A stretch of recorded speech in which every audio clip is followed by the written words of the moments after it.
Where the leaves dance, the flames persistently thrive. The blaze will illuminate the village and nurture new foliage. At the Hidden Leaf Ninja Academy, groups of eager freshmen listened intently to the address delivered by the third Hokage, Hiruzen Sarutobi.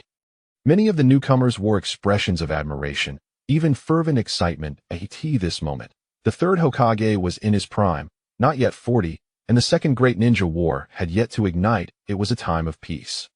Among the freshmen, one who shared a similarly exhilarated smile was Shiosaka, clad in a black shirt and sporting short brown hair. As he gazed upon Hiruzen Sarutobi on the stage, he pondered, no matter how many times I witnessed this, I can scarcely fathom the immense power of Black Zetsu combined with the reanimation jutsu and flames. Indeed, Shiosaka was a traveler from another world. As for how he met his demise, it must be said that he was led astray by a tantalizing promise.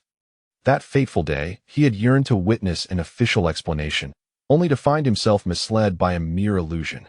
Feeling disheartened, he promptly activated a duel arena, only to be overwhelmed by the combined might of the third Hokage, Black Zetsu, and the reanimation jutsu. Infuriated, he suffered a myocardial infarction on the spot, and upon regaining consciousness, he found himself transported to the world of Naruto. In his past life as an orphan, he had little to bind him, which is perhaps why a duel could provoke such an extreme reaction. I am a super shadow after all. Having been reincarnated as an infant in this realm, the silver lining was that his parents were present. The downside was that they belonged to a common family. However, fortune smiled upon him as his family owned a barbecue restaurant, ensuring that Shiosaka had never known hunger since his birth. Suddenly, a familiar voice broke the air. Is your family open today? Turning to see a delightful little chubby figure, he replied, of course. We only close for 1 month each year. That's good to hear. When I saw your parents drop you off at school this morning, I thought they might be resting today.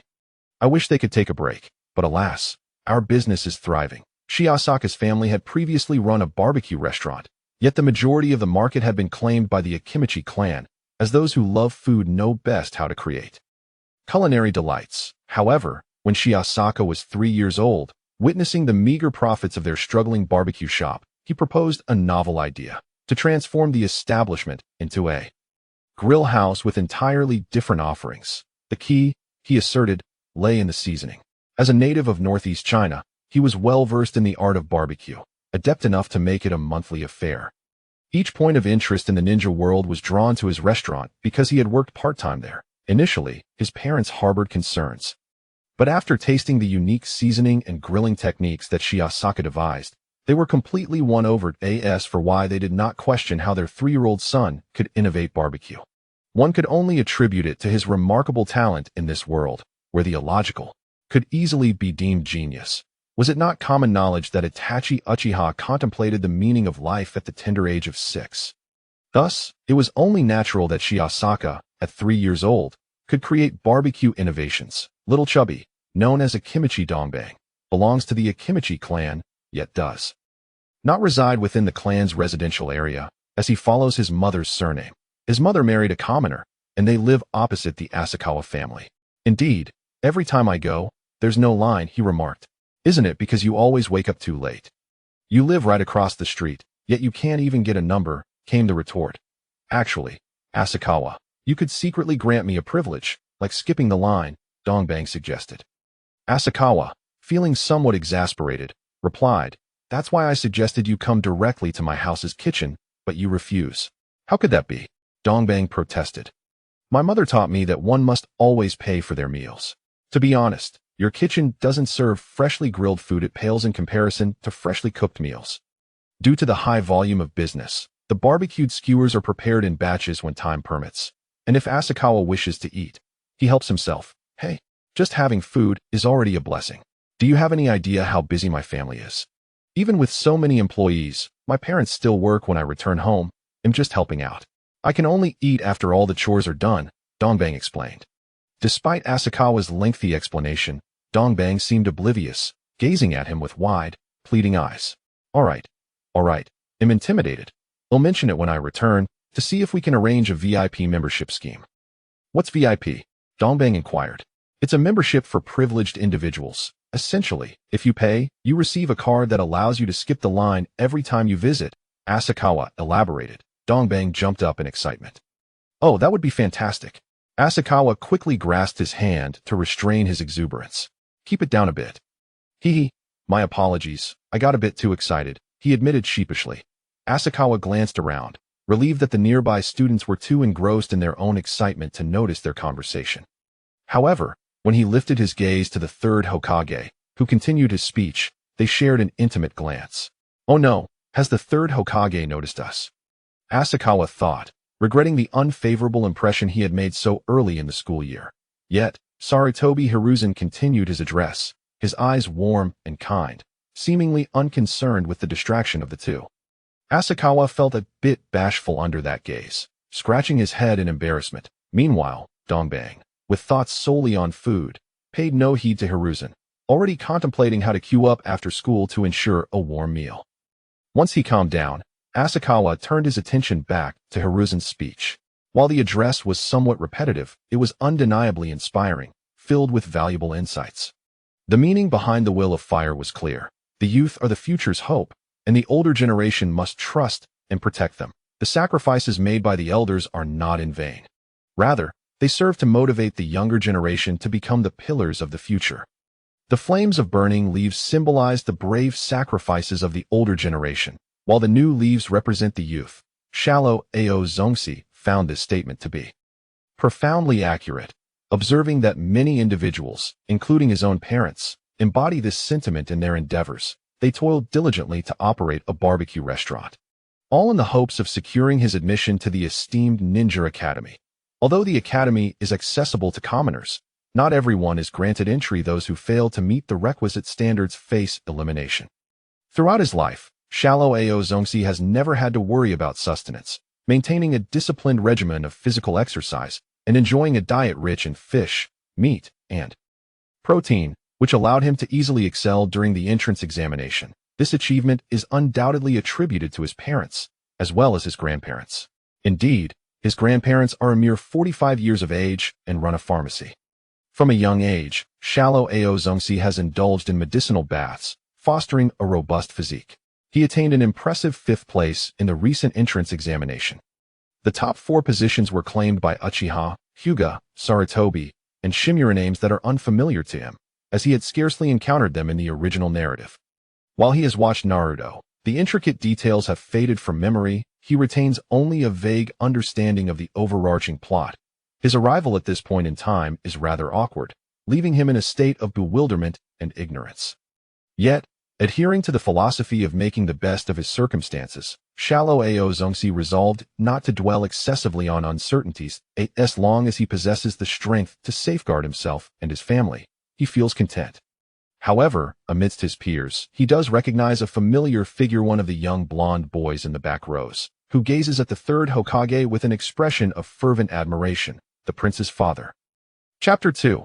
Class Assignment. Namikaze Minato, a man nearing perfection, rendered anyone else pale in comparison. Of course, had he not met an untimely demise, he would have shone even brighter. As he attentively listened to the speech, Minato seemed to sense something amiss and lowered his gaze. Is it merely my imagination? In that fleeting moment when he bowed his head, Asakura Tsuji swiftly turned away. Such keen observational skills. Is this what one refers to as talent? Among the top 10 of this assessment, Minato was one of the only 2 commoners, achieving an admirable 8th place. His petite frame, reminiscent of malnutrition, and his hair, now a dull shade of yellow, reflected a lack of nourishment. Unlike the soft and gentle golden locks of the past, his hair now appeared rather dry and deprived. Asakura Tsuji could not help but marvel at Minato's extraordinary talent, not physical prowess, but a mental fortitude. As an orphan, enduring hunger and cold at such a tender age, yet managing to reach this level of achievement, spoke volumes of his dedication and innate ability. The perseverance he possessed was something Tsuji could hardly aspire to. Were he in Minato's shoes, a commoner orphan, he would likely have chosen a more mundane path, perhaps working in a shop and living day by day, as the village posed little danger. Alone and solitary, he would wait for the day of the Nine-Tails incident, believing that the tailed beasts would not experience pain. After all, death was but a mere touch away. In the days to come, he hoped everyone would coexist harmoniously, striving for knowledge and mutual progress. It was a rather official conclusion to his speech. Yet, Asakura could see the beads of sweat on the forehead of the third Hokage, a sign of his apparent nervousness. After all, he had only recently assumed the role of Hokage, and such speeches often required extensive memorization, not yet ingrained in his mind. Once the speech concluded, the teachers from various classes stepped forward to announce their respective rosters, calling out names of those who would accompany them shortly. Sarutobi Hiruzen quietly observed the scene beside him, a knowing smile gracing his lips. These are the future of the village. It was amusing that, despite being a master of ninjutsu, he could not even memorize a speech. As he turned to greet the newcomer, Hiruzen felt a wave of exasperation. What brings you here? The individual was none other than his old friend. Shimura Danzo, I came to see if there are any promising candidates. Did Root not receive any good prospects this year? Root can't possibly compare to the reputation of the Umbu. It has only been established for a few years, and talent is scarce, he replied, a pained expression crossing his face. When it came to the Umbu, many were eager to join, but mention Root, and one would be met with puzzled expressions. Observing Danzo's robust visage, Hiruzen rubbed his chin, pondering why, despite being the same age, he had yet to grow a beard. No worries, we are still young. As long as you continue to develop, you will attract talent. Humph, do I need your reminders? Besides, every promising candidate I have set my sights on has been snatched up by you beforehand. Do you think I am unaware? Hiruzen, feeling somewhat guilty, turned his gaze away. I have no idea what you're talking about. Humph, you'll come to regret it. I just spotted a noteworthy candidate, though further evaluation is required. If they perform well, I shall recruit them. Hey, after all, I am the Hokage. It would be nice to ask for my opinion, wouldn't it? I am also a consultant, Tsunade remarked. With a swift turn, Shimura Danzo stepped on a deflated ball, wondering, where did this come from? He sighed, forget it. Let us just go to the hot springs today. I've worked up quite a sweat giving that speech. In a corner unnoticed by others, Sarutobi Hiruzen discreetly employed a transformation technique. When he emerged again, he had transformed into a robust young man. He chuckled. Azora too sure observed his neighbor, Akimichi Chouji, who was grinning foolishly. The class division turned out well. We ended up in a good class. And why is it a good class? The top 10 from the tests are all in this class. Isn't that reason enough? He queried. What are you grinning about? Guess what I just found? Chouji replied. What? A rice ball. He placed his hands, which had been behind his back, in front of his chest and slowly opened his palms to reveal a wrapped rice ball. You shouldn't eat things that fell on the ground. Azora was taken aback. He hadn't expected Chouji's greed to have reached the point where he would consider licking food off the ground. Chouji shook his head in denial. How could it be something from the ground? I found it on someone else's table. You should return it quickly. It might belong to someone else. I already asked those around me. They said the rice ball isn't theirs. With a resigned gesture, Azora rubbed his forehead. It's possible that the classmates simply placed it there temporarily. Which table did you take it from? Right in the middle. Azora and Chouji sat together towards the back. Quite a distance from that spot. You really have a knack for choosing. We're quite far from that position. What were you doing over there? My nose detected the alluring aroma of food calling for salvation. Azora was baffled by how Chouji could smell sounds. His priority was to locate the rightful owner and prevent them from missing their lunch. Quickly return it. It's not as if you didn't bring your own lunch. But this rice ball smells so delightful. I really want to eat it. Too sure, Chouji pleaded with a forlorn expression. Azora merely maintained a serious demeanor. Chouji immediately softened. All right then. Look, that person with the high-raised backside is definitely searching for their rice ball on the ground. Hurry and return it to them. Azora spotted a person in the middle with their backside prominently elevated, swaying as if searching for something. All right. Though he verbally consented, Chouji's body remained frozen in place, motionless in the face of food, yet bashful like a girl in social situations. Alas, I shall accompany you, Azora sighed. Splendid. And let us apologize, after all. You took something without permission. Rest assured I will. Before their teacher arrived, Azora and Chouji hurried to the middle position, ready to return the rice ball to its owner. Upon arriving at the central position, a pert posterior caught my eye, while the head remained hidden beneath the table, searching for its belongings. Goodness. What a quintessential American dairy. It's as if Captain America has been reincarnated. Autumn Dao Dongbang seemed to comprehend the reference to the American hero. But the others were left perplexed. Captain America? Nevertheless, the skin indeed appeared remarkably fine. The previously swaying backside abruptly stilled upon hearing the voices of the two, gradually rising from beneath the table, revealing a striking head of blonde hair before them. Autumn classmate, Aoyama classmate, is there something you need from me? Aoyama Sosuke was taken aback that Namikaze Minato remembered their names, having committed them to memory during class allocation. I merely noted them down, he replied, exhibiting a rather humble demeanor. Huh? Namikaze Minato failed to grasp the implication. Aoyama Sosuke, opting not to elaborate further, resolved to amend his habitual speech. You must be looking for this, right? Chapter 3. Chicken leg for rice ball. Autumn Dao Dongbang hesitated, reluctant to relinquish the rice ball. Upon seeing the familiar rice ball, Namikaze Minato exclaimed, Wonderful! I thought I had lost it. I distinctly remember placing it on the table. Thankfully, you found it. His emotional intelligence was commendable. Had he been slightly more confrontational, he might have accused Autumn Dao Dongbang of pilfering his rice ball, yet Minato graciously provided an escape route. Aoyama Sosuke, believing himself to possess a thicker skin, remarked, No worries, let us return it to its rightful owner. Come on, Dongbang. As Namikaze Minato reached for the rice ball in Autumn Dao Dongbang's grasp, he discovered it firmly pinched between his thumb and forefinger. All right, thank you. Autumn classmate? Aoyama Sosuke could hardly bear to witness this scene, a familiar flaw of his companion. Unable to control his body when confronted with delectable food, a purely physiological reaction. Is that how much you desire it? Autumn Dao Dongbang gazed apologetically at Namikaze Minato, saliva pooling at the corner of his mouth. Struggling to pry open his fingers with the other hand, however, both hands engaged in a tug-of-war, steadfastly refusing to part. Aoyama Sosuke stepped forward and gently tapped Autumn Dao Dongbang on the back of his head. Enough of this performance. You're making a spectacle of yourself. Namikaze classmate. Namikaze Minato replied kindly, What is it? Aoyama Sosuke paused momentarily before realizing, could we possibly exchange for the rice ball in your hand? There's no need for that. We are all classmates. If Autumn classmate truly desires it, I don't mind at all. We can just go fishing for a few trout at noon. The lunch break is quite ample, and some classmates even head home for meals. There's a small grove by the school with a stream where we can catch fish. Before Aoyama Sosuke could voice his thoughts, Autumn Dao Dongbang stepped forward, seizing Namikaze Minato's hand in gratitude, warmly addressing him. Really? Thank you so much. Minato. Namikaze Minato was momentarily taken aback. Minato? It's just a rice ball. Why the sudden familiarity? Aoyama Sosuke explained, that's just how he is. Once someone offers him food, he considers them a friend. Indeed, it is as you say.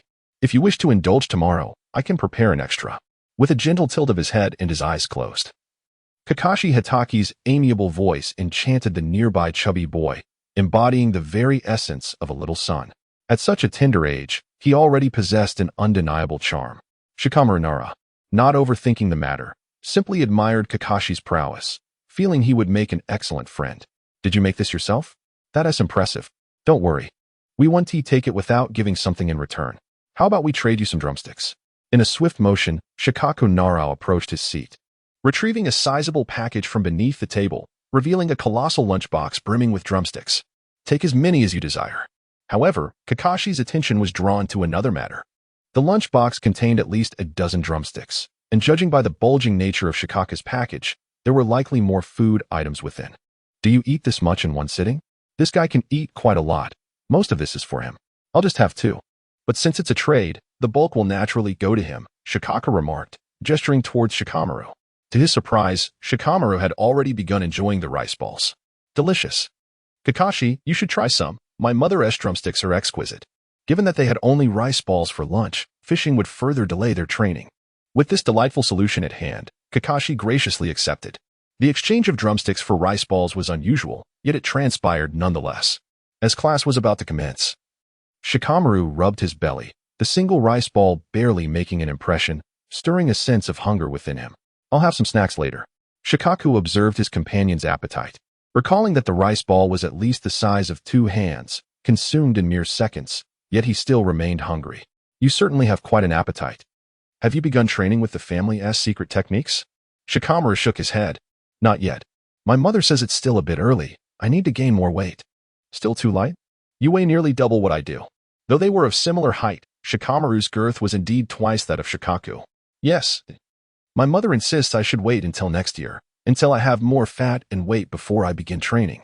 Shikaku recalled the original tale of Chouji's expansion technique, which consumed substantial energy. Without adequate nourishment, one could easily be drained. Very well. Creak. The classroom door swung open, and a handsome male teacher, adorned with a ch forehead protector, entered. Greetings, students. I am your instructor, Nin Hakuba Inoue, and I will guide you in your studies moving forward. Now, before we commence, let us engage in self-introductions and share our interests and hobbies. A classic self-introduction followed, with dreams of becoming Hokage echoing throughout the room. Asen Tsukasa stepped forward for a brief self-introduction. My name is Asen Tsukasa, and my passion lies in the exploration of culinary delights. My aspiration is to become a master of sealing techniques as a jonin. Indeed, Asen Tsukasa harbors a keen interest in sealing techniques, especially since it was sealing arts that were employed in the climactic battle against Kaguya. Mastering such arts would grant one the confidence to traverse the world without fear. A voice chimed in. Hello everyone, I am Akidu Tubo. My hobby is indulging in exquisite cuisine, and my dream is to become a connoisseur who can savor every delicacy throughout the ninja realm. A stoic boy with raven black hair then introduced himself. I am Uchiha Shoichi. I possess no particular passions. My only dream is to become the strongest Uchiha. I am Hinata Shoang, another voice added, and I enjoy practicing gentle fist techniques. My dream is to become the head of the clan. His tone turned somber as he concluded his introduction. Asen Tsukasa sighed inwardly, noting, yet another child afflicted by the burdens of clan division. Perhaps it would be better to aspire to be Hokage. However, with a name like yours, it would indeed be a shame if you did not pursue volleyball. The only student with bright sun-like hair, the striking Namikaze Minato, stepped onto the stage, immediately eliciting cheers from a throng of girls. So handsome. Greetings, everyone. My name is Namikaze Minato. I relish making new friends and assisting others. I firmly believe that a ninja exists to protect their village and its inhabitants. Thus, I shall persist in my training, enhancing my abilities to contribute to Kenoha in the future. Additionally, I have a fervent interest in acquiring new knowledge, particularly regarding ninjutsu, taijutsu, and genjutsu. I aspire to master a plethora of ninjutsu and aim to become a ninja as great and formidable as Lord Hokage, though I acknowledge my current shortcomings. I will continually strive and challenge myself. I am convinced that if I remain steadfast, my dreams will surely come to fruition. Lastly, I hope to forge lasting friendships with all of you, growing and progressing together in our endeavors for the prosperity of Kenoha. Asen Tsukasa listened, utterly astonished, until the teacher led the applause, bringing everyone back to their senses. Bravo! Everyone should learn from classmate Namikaze. Asen Tsukasa remarked, goodness, while others delivered brief introductions. You composed a veritable essay. It seems you already possess the mindset of a future Hokage. Chapter 4. Chakra Refinement Technique. All right, that concludes our morning class. Please take a moment to relax and have a bite to eat during the lunch break. This afternoon, we will delve into the highly anticipated Chakra Refinement Technique. Although most of this class consists of heirs from various clans or descendants of ninjas who have likely already refined their chakra, a few, including Namikaze Minato and myself, have yet to do so. Could I have one of those? Asked Asen Tsukasa. No, I already gave you one earlier. Why do you want another? But the hamburger you hold looks incredibly delicious. Asen Tsukasa had prepared 3 hamburgers today, anticipating that Akidu Tubo would certainly eat one. It's just ordinary bread with meat. How could it be so delightful? Akidu Tubo widened his watery eyes, attempting to sway Asen Tsukasa with the power of friendship, but it really is delicious. Shallow Tsukasa, do not look at me like that. I've already said no, and besides, you haven't finished your chicken leg. I can trade you a chicken leg for it. Do not overthink it. 2 will suffice for me, or it will become tiresome. However, the hamburger is a staple. If I give you one, I will have none left. So, you are all here. The 2 individuals sitting beneath the tree, upon hearing a familiar voice, looked up. Minato? How did you come to be here? I recall you were invited to lunch by several girls. I'm not particularly accustomed to being around so many girls, Minato Namikaze said, tugging at a strand of hair by his ear. Tsukasa listened to this rather pretentious remark and thought, truly, handsome individuals are distinct from us ordinary folks. Moreover, the young girls of the ninja world are rather unreserved. They approach anyone attractive without hesitation, despite having only just met this morning. Could it be that they are simply too shy? Minato candidly admitted, a little. Tsukasa was at a loss for words. Minato picked up his lunchbox and approached the tree, glancing at the vacant spot. May I sit here? Akimichi Chouji loves having company. The more, the merrier during meals. And most importantly, it allows for sharing delicious food, even though we have already exchanged. Of course, you may. This space is communal. Tsukasa had no objections and thought, if he wishes to sit, So be it. Chouji sat in the middle, with Tsukasa to his right, and Minato chose the left side, creating a symmetrical arrangement. Once seated, Minato did not initiate conversation but earnestly began to eat his chicken leg. However, after tasting the delectable chicken leg, his eyes lit up.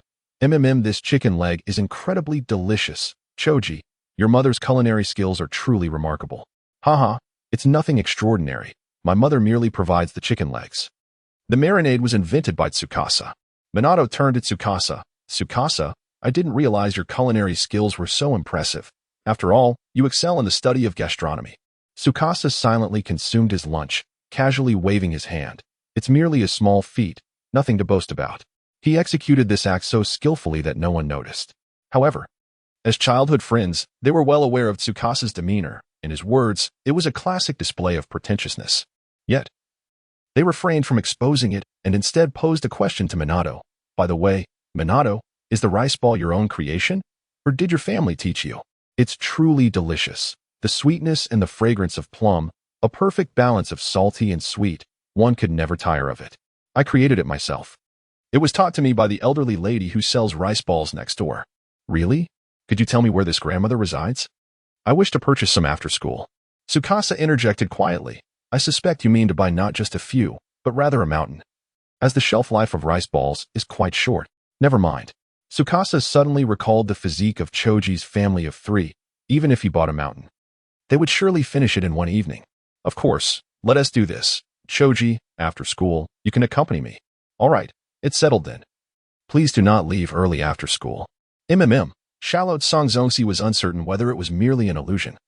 But it seemed as though pink bubbles had suddenly enveloped the two individuals. How could they be so familiar with one another after such a brief acquaintance?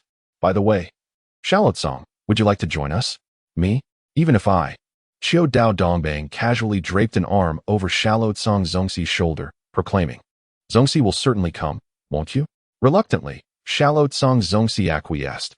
Refusing would surely provoke Xiao Dao Dongbang into a high-pitched whine that he could hardly endure, lest he find himself plagued by goosebumps during his evening bath. Yes, I will attend.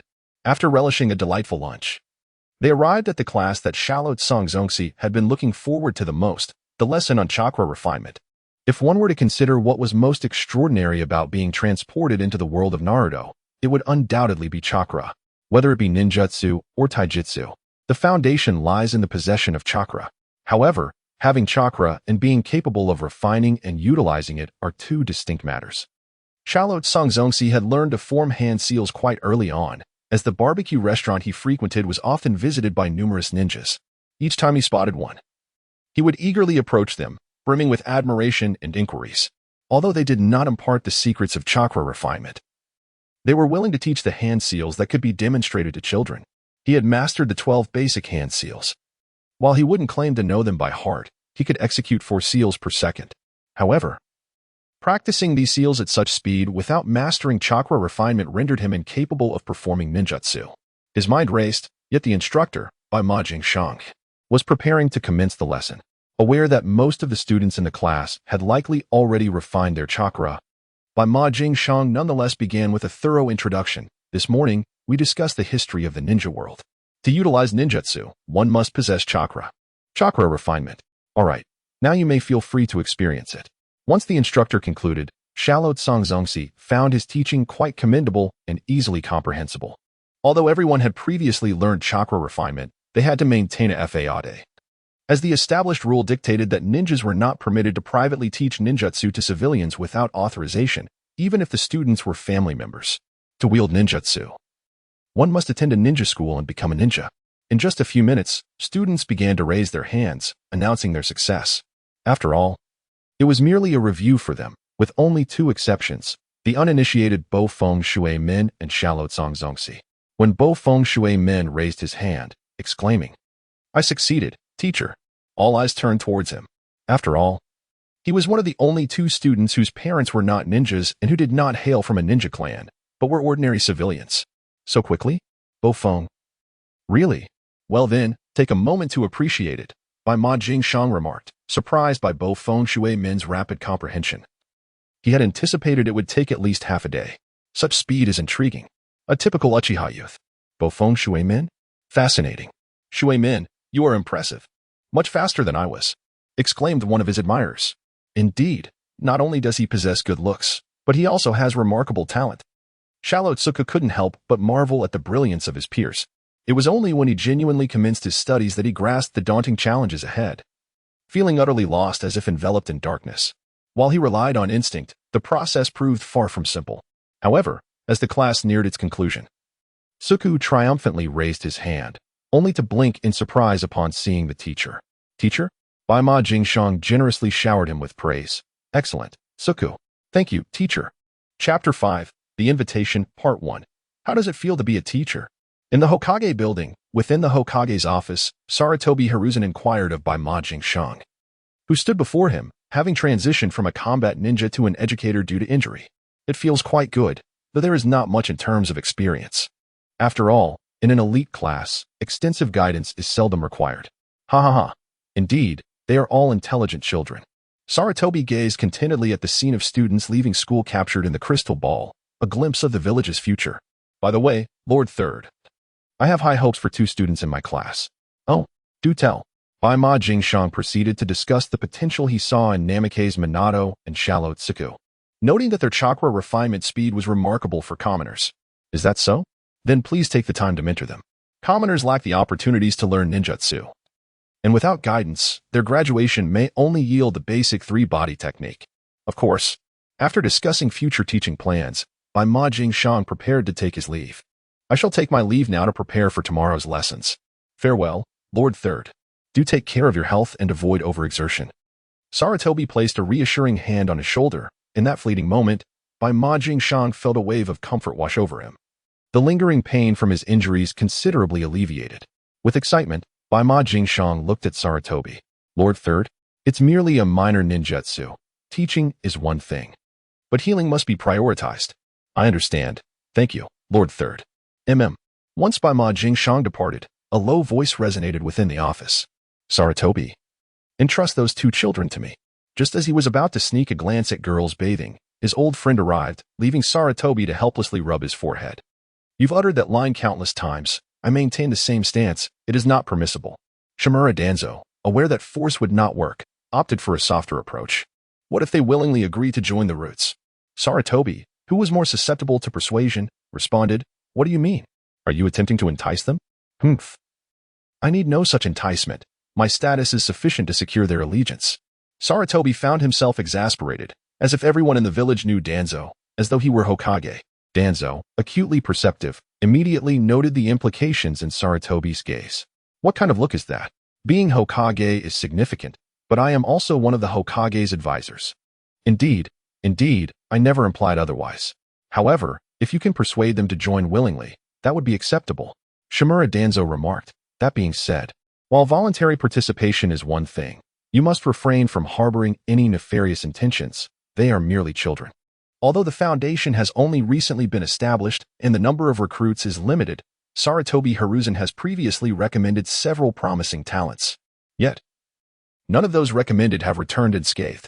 Reflecting on this, Sarutobi Hiruzen felt a sense of unease. In this world, light coexists with darkness, and certain tasks inevitably require someone to undertake them.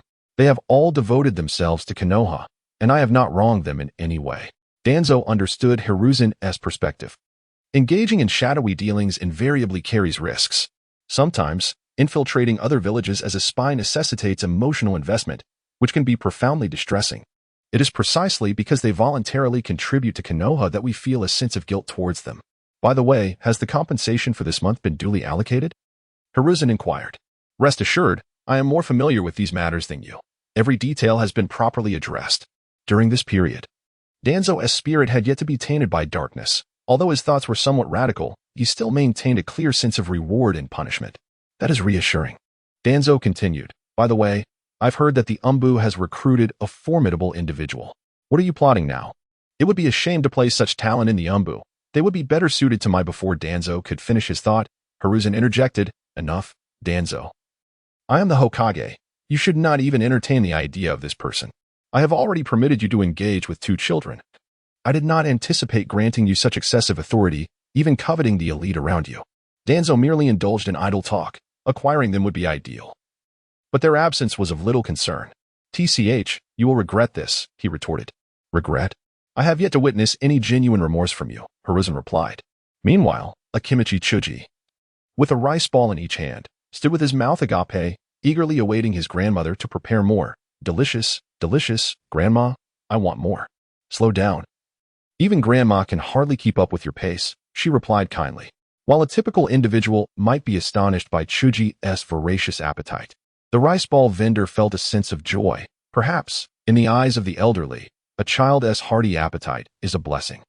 Minato Namikaze observed Chouji's belly gradually expanding, already quite distended, yet he continued to stuff his mouth with rice balls. Is it truly all right to eat like this? You won't understand. The Akimichi clan is like this. You will witness it firsthand in the future, and they can slim down quite rapidly when they wish. Came the response. As a commoner, he had limited knowledge of the ninja clans, yet Chouji was the first he had encountered with such an impressive appetite. Really? I have never seen anyone like that, he exclaimed.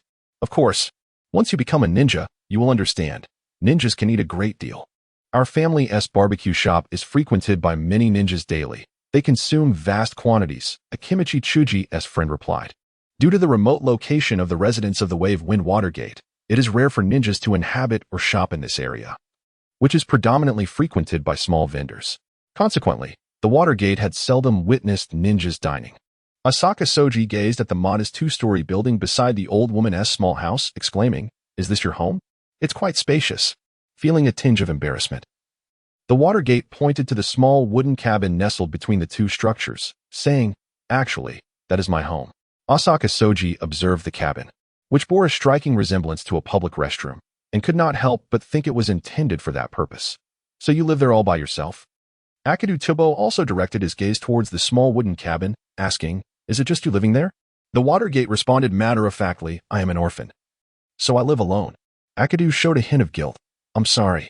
However, the Watergate brushed it off, his inner strength rendering him immune to such sentiments. "It's all right." Asaka Soji patted the shoulders of both the Watergate and Akadu Tubo, encouraging, "Eat well. That will help you gain strength." Akadu, enticed by the food, resumed eating his rice balls, The Watergate, however, shook his hand to signify he was already satiated.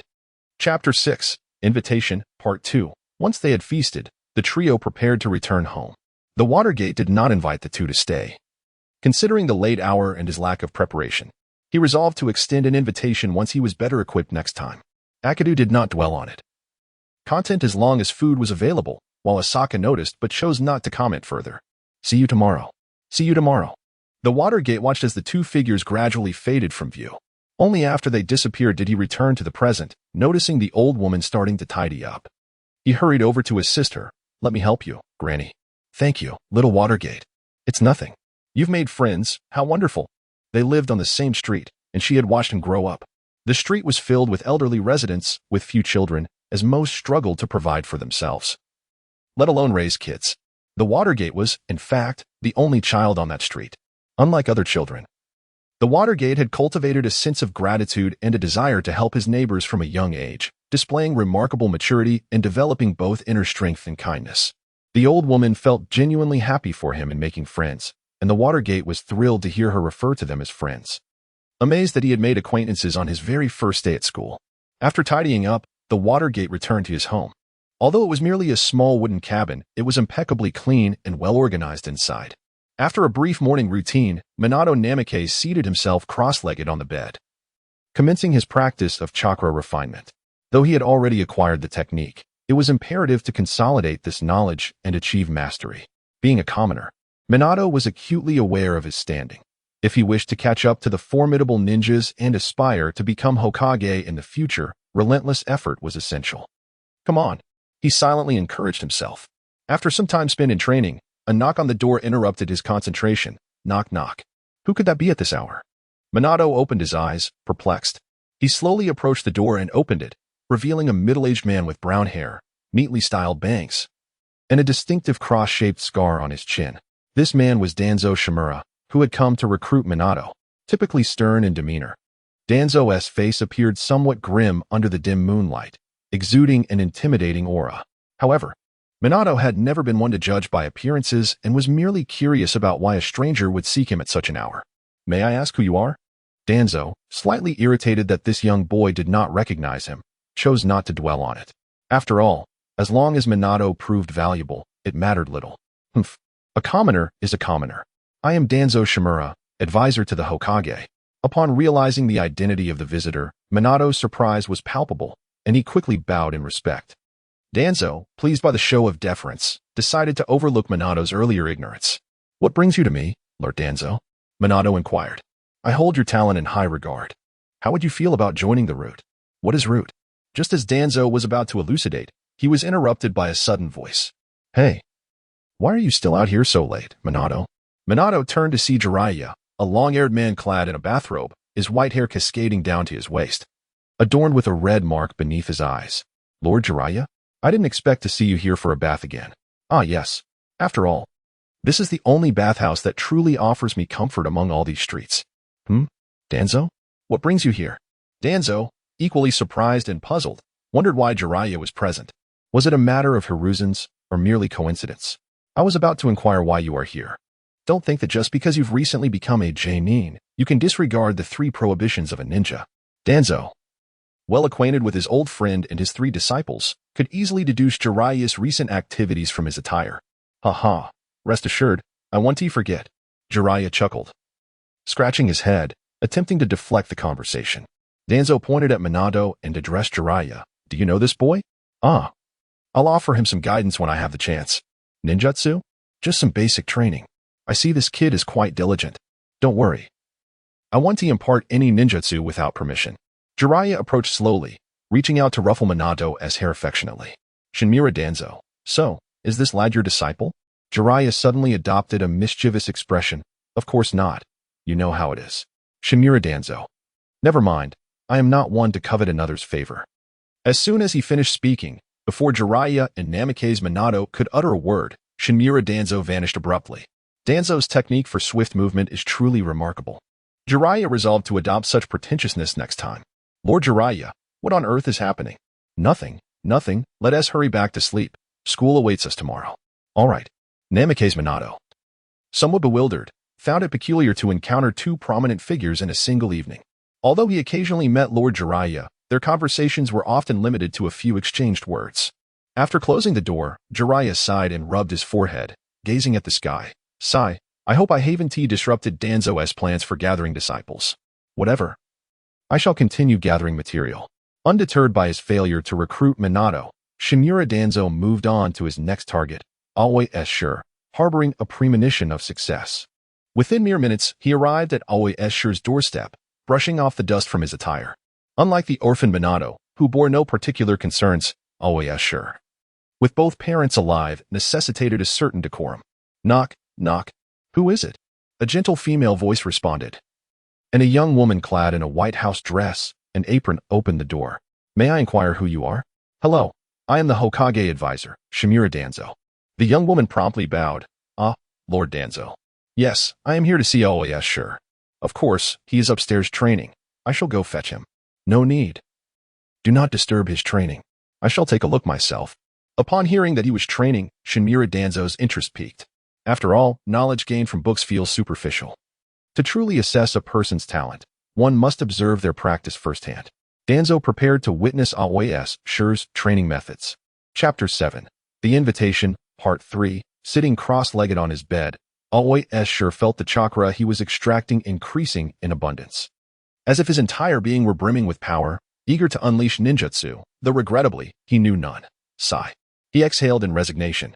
After slowly opening his eyes, he exclaimed, A middle-aged man suddenly appeared before him, reeking of smoke.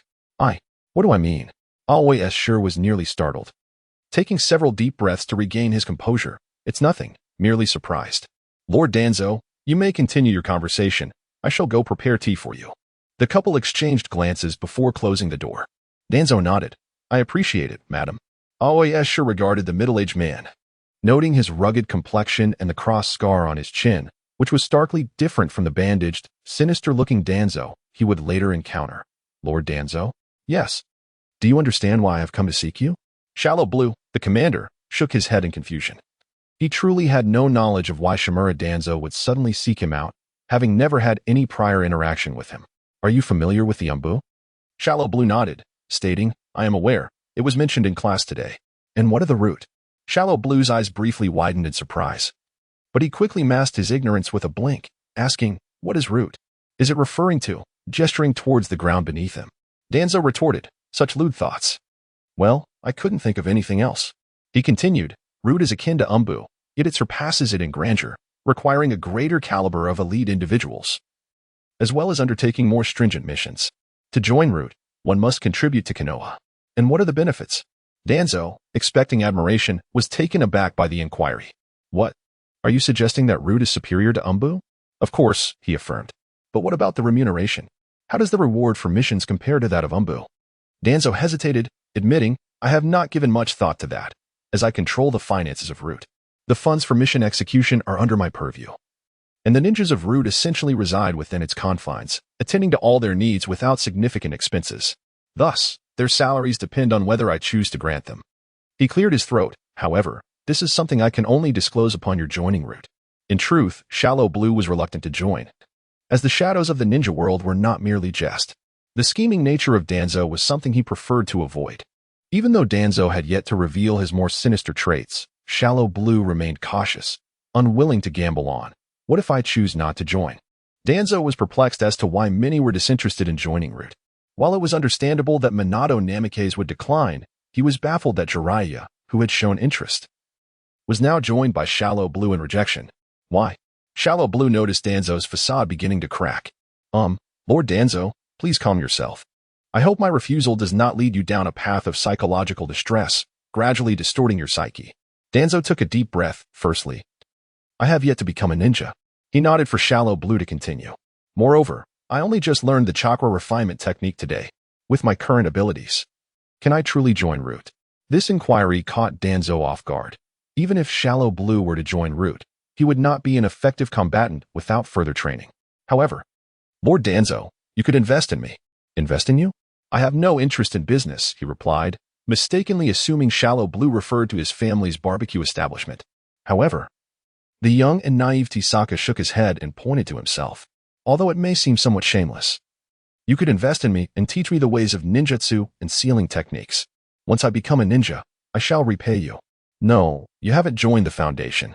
What if I invest in you and end up with a loss? Join the Umbu, and once I label you, you won't be able to escape. Then, I will gradually nurture you. This is commonly referred to as brainwashing. Your plan to manipulate me is quite clever, if I strengthen you through my investment. What if you refuse to join me afterward? Although these ninjutsu are trivial in the eyes of Shimura Danzo, the time and energy wasted are considerable. You are mistaken. Lord Danzo, isn't your foundation still in its infancy? No, it has just been established. Indeed, it has not been long since its inception. Then, my presence would be of little assistance. My strength is insufficient, and I would only consume your time to cultivate me. Moreover, the foundation system is still immature. Wouldn't you agree? Unwittingly, Tisaka spoke for 3 or 4 minutes, feeling as though his words had dried up. Meanwhile, Shimura Danzo gazed intently at him, pondering whether such maturity at such a young age was a sign of precocity or true genius.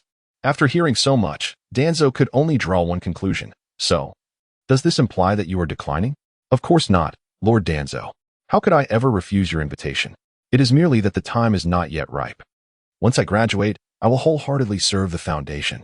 After all, Lord Danzo, you are such an exceptional leader, remarkably charismatic, and a masterful commander. It would be a pity for you not to become Hokage. Initially, Danzo dismissed the flattery as mere sycophancy, but it was only when he heard the final remark that he realized this young man possessed some merit. Really?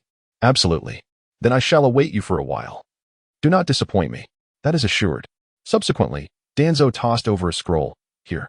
What is this? I heard you have an interest in sealing techniques. They are not so easily mastered. This is the most basic sealing technique. Learn it first, as I do not favor boastful individuals. Thank you, Lord Danzo. I will not let you down. Well then, I must take my leave. Won't you stay for a meal? No, I have many matters to attend to. What a pity. Click. After closing the door, Tisaka leaned against the inner side, gazing at the scroll in his hands with a faint smile. He then lifted his head to look at the light bulb on the ceiling, letting out a helpless sigh. Outside the door, Shimura Danzo gazed at the moon, a sneer curling his lips. Humph. Chapter 8. Sealing Techniques. After dinner, Tisaka eagerly approached his desk, unfurling the scroll before him. However, as he opened it, he was met with obscure and incomprehensible characters and incantations. What on earth is this? After watching for over an hour, Aoki Escher discerned only two crucial aspects. Firstly, he needed to locate books that could elucidate the meanings represented by the inscriptions. The Hidden Leaf Village Library housed such texts, from which Aoki could borrow. Without understanding these inscriptions, he would be unable to effectively employ sealing techniques, rendering his chakra control futile. Moreover, he needed to draw these seals, which required specialized scrolls infused with chakra. They were akin to chakra test papers, and the thought of their expense was painful. A single chakra test paper was already costly, let alone the seemingly exorbitant chakra scrolls. It was no wonder that ninjas specializing in sealing techniques were a rarity in the Hokage era. Aoki reflected on this, noting that the only exception was Tintin, who merely utilized summoning scrolls for weapons. Such techniques were beyond the reach of the impoverished. The destitute relied on mutation, while the affluent benefited from advancing technology. Shaking his head, Aoki carefully stored the scroll in his drawer and locked it away before retiring for the night. Today's lesson focused on the projection of ninja tools. As the Uchiha clan, renowned for their proficiency, was called upon by the teacher to demonstrate first, Uchiha Ichi stepped forward. With a flick of his ebony hair, he elicited cheers from the surrounding girls. Although his initial remarks at the start of the term had been somewhat pretentious, his prowess was undeniable. "No problem, sensei," he replied, approaching the table laden with weapons. Disappointment washed over him as he found only wooden shuriken and kunai. He had been practicing with authentic tools at home, yet here, they were merely wooden replicas. Sighing, he accepted the reality. Despite being lighter, they were still inadequate. Baimaging, a seasoned nin, noticed the slight disdain on Ichi's face and empathized. "I would love to provide you with real ones for practice, but alas, funding is insufficient. Furthermore, using real weapons could pose a danger to those untrained." A flick of his fingers sent a shuriken soaring, effortlessly striking the target center. After his impressive display of shuriken technique, Ichi remained unperturbed, merely blowing aside the bangs that obscured his right eye. Baimaging, having witnessed the performance, could not help but commend him. "What a remarkable shuriken technique. You've already reached the pinnacle standard of a genin." Aoki, observing this scene, marveled at the disparity between the current generation and the younger ones. Although they lived in a fleeting period of peace, families with any intelligence knew that war loomed on the horizon, thus directing their training toward practical combat. Aoki murmured to himself, "Can I truly catch up with them?" Meanwhile, beside him, Akimichi DB and Namikaze Minato were engrossed in their snacks, one savoring a bag of chips. There was another individual who had quietly begun to study, manipulating the kunai in the manner demonstrated by Uchiha earlier. Is this what constitutes genius? No, it ought to be described as the genius of diligence. While Aoisuji lamented the disparity between himself and others, Minato Namikaze had already embarked on a journey of relentless practice, absorbing knowledge like a sponge, striving to close that gap until he surpassed it. Aoisuji chuckled self-deprecatingly. He was keenly aware of Aoisuji's demeanor. "What's wrong, Suji?" After becoming familiar with one another, the three began to address each other by their names. Upon hearing Minato's inquiry, Akidu Tubo snapped back from the allure of his chips and turned his gaze towards Aoisuji. "Are you all right, Suji? Are you hungry?" "It's nothing, merely a realization that I must exert myself even more in the future." Minato wasn't particularly clear on the matter, but Akidu, having grown up alongside Aoi, understood the depth of his efforts. "Isn't that a given? When do you not strive?" "It's just that I need to double my efforts." After bidding farewell to Minato at the end of the school day, Aoisuji instructed Akidu to head home first, as he intended to visit the library to borrow a book. "All right, a survival manual? A comprehensive guide to identifying weeds? A treatise on fashion coordination? A proposal for the design of ninja footwear?" Upon encountering this particular book, Aoisuji couldn't resist flipping through its pages. After all, the design of such shoes was indeed peculiar, with toes exposed, yet they appeared to function like genuine shoes, unaffected unless it rained. As he turned the pages, he found the designer's self-introduction, followed by various images of shoes. Why are all the models female? The more he flipped through, the more he sensed something amiss. All the footwear featured women. A foot fetish? A troubling thought crossed Aoisuji's mind. To prevent himself from delving deeper, he decisively placed the book against his chest, intending to clarify the designer's intentions later, with absolutely no ulterior motives, none whatsoever. The Theory of the Will of Fire? A comprehensive culinary guide. Truly, it was a library devoid of ninja techniques, filled instead with an array of books. After searching for nearly half an hour, Aoisuji had yet to locate the title he sought. Despite having inquired with the librarian, who indicated it was in this section, how long will this take? The library shelves towered high, at least 2 meters. And Aoi had only been examining the books at his eye level. Could it be located higher up? Sighing, Aoisuji tilted his head back to scan the shelves. Fortunately, his vision remained sharp, but after a few minutes, he felt a strain. Staring intently and scrutinizing the text had left his eyes dry and fatigued. Suddenly, he caught sight of a distinctive phrase, the meaning of special characters? This must be it. However, upon assessing the height, he realized, damn, I need to find a ladder. Just then, a slightly sharp and eerie voice interrupted. Are you looking for this book? Before Aoisuji could fully comprehend, the very book he sought appeared before him. Here. Aoisuji reached out to take the book, lifting his gaze to express his gratitude. Thank you. Upon encountering the individual, a moment of astonishment seized him. Observing the child's expression, it was evident that he recognized him. Oh, you know me? Of course, Lord Orochimaru, the disciple of the Hokage. We are all aware of that. Chapter 9. Orochimaru. At this moment, Orochimaru appeared remarkably youthful, likely just in his 20s. With long black hair, golden elongated pupils, and purple eyeshadow extending to his nostrils. His pale skin was adorned with aquamarine, comma-shaped earrings. Most notably, his complexion seemed flawless, delicate enough to be compared to porcelain. Indeed, he was at the peak of his metabolic youth. Furthermore, the aura he exuded was not one of darkness or cold-bloodedness. Rather, he resembled a stoic, handsome figure. Orochimaru glanced at the book with its esoteric script. Are you interested in sealing techniques? How did you know? After all, it is uncommon for ordinary individuals to delve into such writings. Typically, only those who practice sealing arts endeavor to comprehend their meanings. Well, you are quite perceptive. Are you intrigued by sealing techniques? I possess a slight interest. Does Lord Orochimaru share this fascination? I suppose so. I have studied some sealing techniques. Is that so? How would you assess the difficulty of sealing arts? It seems manageable, although I haven't practiced for long. However, in the context of battle, sealing techniques can be somewhat impractical. Their activation time is prolonged, and they require substantial preparatory measures. While the successful execution yields commendable results, adversaries rarely grant one the luxury of time to prepare. Following this, Orochimaru offered some personal insights, cautioning that should one aspire to become a ninja and engage in combat relying on sealing techniques, numerous challenges would arise.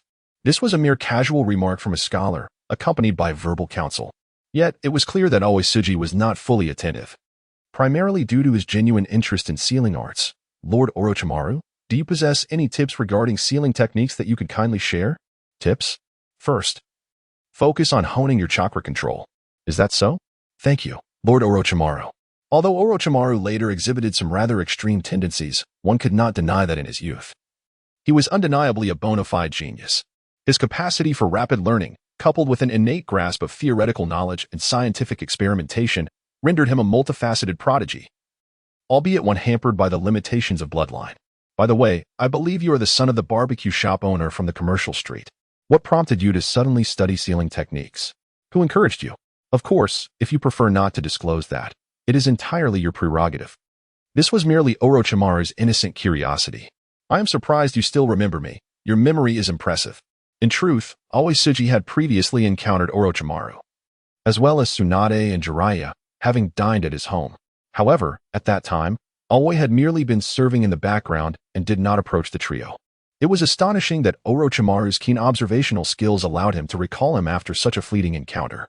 It was Danzo-sama who bestowed upon me the storage sealing technique. I am still in the process of learning it.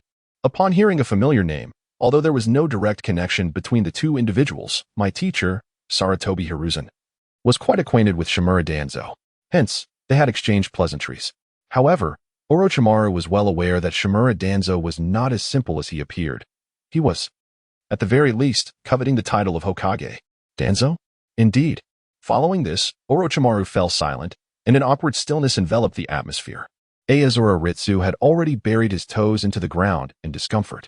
Then I shall take my leave, Lord Orochimaru. Orochimaru casually acknowledged him with a nonchalant response and resumed his perusal of a book in hand. Aozora Ritsu cast a fleeting glance at the tome, which detailed the structure of the human body. Was he genuinely interested in such matters at this juncture? It seemed unlikely. In truth, Orochimaru's interest in the book stemmed from a desire to broaden his knowledge and understanding. Given the credible intelligence suggesting that the Second Shinobi World War might be imminent, injuries were an inevitability in times of war. Orochimaru, despite his formidable prowess, was not invincible. What would he do if he sustained injuries? In the absence of Tsunade, he needed to learn to heal himself.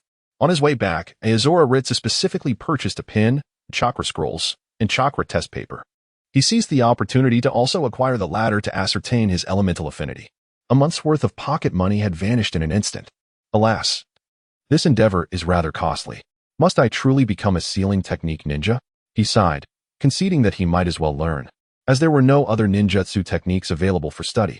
In the future, the opportunities to utilize these items would only increase, and consequently, so would the expenses. What a financial drain it was. First, he would assess his elemental affinity. Aozora Ritsu gradually channeled his chakra into the test paper. After a few moments, the paper began to react. The left side crinkled while the right side disintegrated. Earth and lightning? Does this mean I am inclined towards Kakashi's path? He sighed again, reminding himself that he did not possess the Sharingan, and thus could not wield Chidori. Furthermore, he was oblivious to the training process for Chidori, which lacked the clear methodology that Rasengan possessed. As for Rasengan, Aozora Ritsu resolved to first refine his chakra control. Otherwise, he would exhaust himself after just a few attempts. He was not Naruto, after all. Moreover, Naruto had already been 12 years old when he practiced Rasengan, while Aozora was merely 6. Assessing the chakra within his body, he realized that managing to unleash a single Rasengan would be a remarkable feat, let alone mastering it. The next task at hand was to study sealing techniques. Aozora Ritsu began to peruse the compendium of special characters, filled with symbols each representing distinct meanings. For instance, the 12 basic seals included child seal, thumb overlapping, right thumb on top, ugly, right hand horizontal, left hand vertical, tiger, both thumbs extended, rabbit, right hand straight except for the pinky, which is lightly clenched. Though Aozora Ritsu practiced these 12 seals primarily through observation and imitation, with others demonstrating alongside verbal explanations, the process was largely one of repeating a word and mimicking an action, devoid of any elaborate elucidation. However, this book elucidates the matter quite well. As time progressed, Aoi Escher meticulously translated the characters inscribed in the sealing technique on the scroll, painstakingly dedicating 2 hours to render it into an easily comprehensible version. Goodness gracious. It was fortunate that special characters were employed. Had it been expressed purely in text, I might have already prepared my grave while still struggling with the sealing technique. Wiping the sweat from his brow, Aoi Escher rubbed his slightly sore fingers, preparing to descend for a shower and a bite to eat before returning to practice the sealing technique. After refreshing himself, he was ready. He began by sketching the symbols on ordinary paper, intending to transfer them to the chakra scroll once he had perfected them. The results were a bit crooked and less than aesthetically pleasing. Thankfully, it was not as challenging as practicing calligraphy. Is this the slender gold script? He chuckled, pleased with his drawing. Throughout the practice, Aoi Escher gradually refined his grip on the pen, striving to employ the most effortless and swift method to inscribe these unique symbols. Exhaling softly, he wondered if he had succeeded. Glancing out at the night sky and then at the clock, he realized it was already quite late. Time to sleep, he thought, for tomorrow would bring more practice. Chapter 10. The Beginning Bang. After spending 7 days, during which Aoi Escher painstakingly controlled the chakra to coalesce at the tip of his pen to draw the symbols, each one requiring precision and delicacy, he finally managed to inscribe the storage sealing symbols onto the chakra scroll. He then placed several cups atop the scroll and, following the instructions, began to input chakra into it. With a resounding pop, a small white cloud emerged. Had he succeeded? Upon glancing back at the scroll, he noticed that the cups had vanished. If all went as expected, they should be sealed within the scroll. As long as he could retrieve them successfully, he would have accomplished a significant feat. Aoi Escher once more directed chakra into the sealing scroll. Bang! Was something there? Could it be a success? His hopeful expression quickly dissipated as the same cups reemerged, but not unscathed. Rather, they were shattered. Blast! They were broken. Practice makes perfect. Aoi Escher resolved to try once more while analyzing where the error might have occurred. Perhaps it was a spatial disturbance? That seemed improbable, after all. This was merely a fundamental storage sealing technique. Could it involve an alternate dimension? Suddenly, he recalled the summoning scrolls frequently employed in the original work. Although they primarily summoned weapons, they also served as a means of storing items.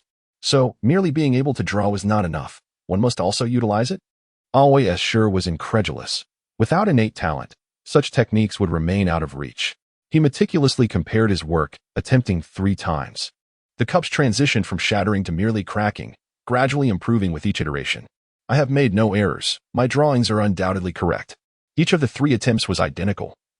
And even during his final effort, he used the initial scroll for storage, which similarly resulted in only a single crack. Thus, was it truly a matter of talent in utilizing the technique? Did he possess a sensitivity to spatial concepts? What constitutes sensitivity is perhaps merely a matter of proficiency through practice. For Shallotsong, the concept of space remains an elusive enigma, completely imperceptible. However, upon contemplating the notion of spatial talent, a plan began to take shape in Shallotsong's mind. The following day at school, he carried with him 3 scrolls. During lunch, both Akadu and Namikaze exchanged their meals, sharing bites of each other's food. Yet when Shallotsong unveiled his 3 scrolls, they both wore expressions of bewilderment. Song? Where's your lunch? Yes. What did you bring for noon? And what are these 3 scrolls?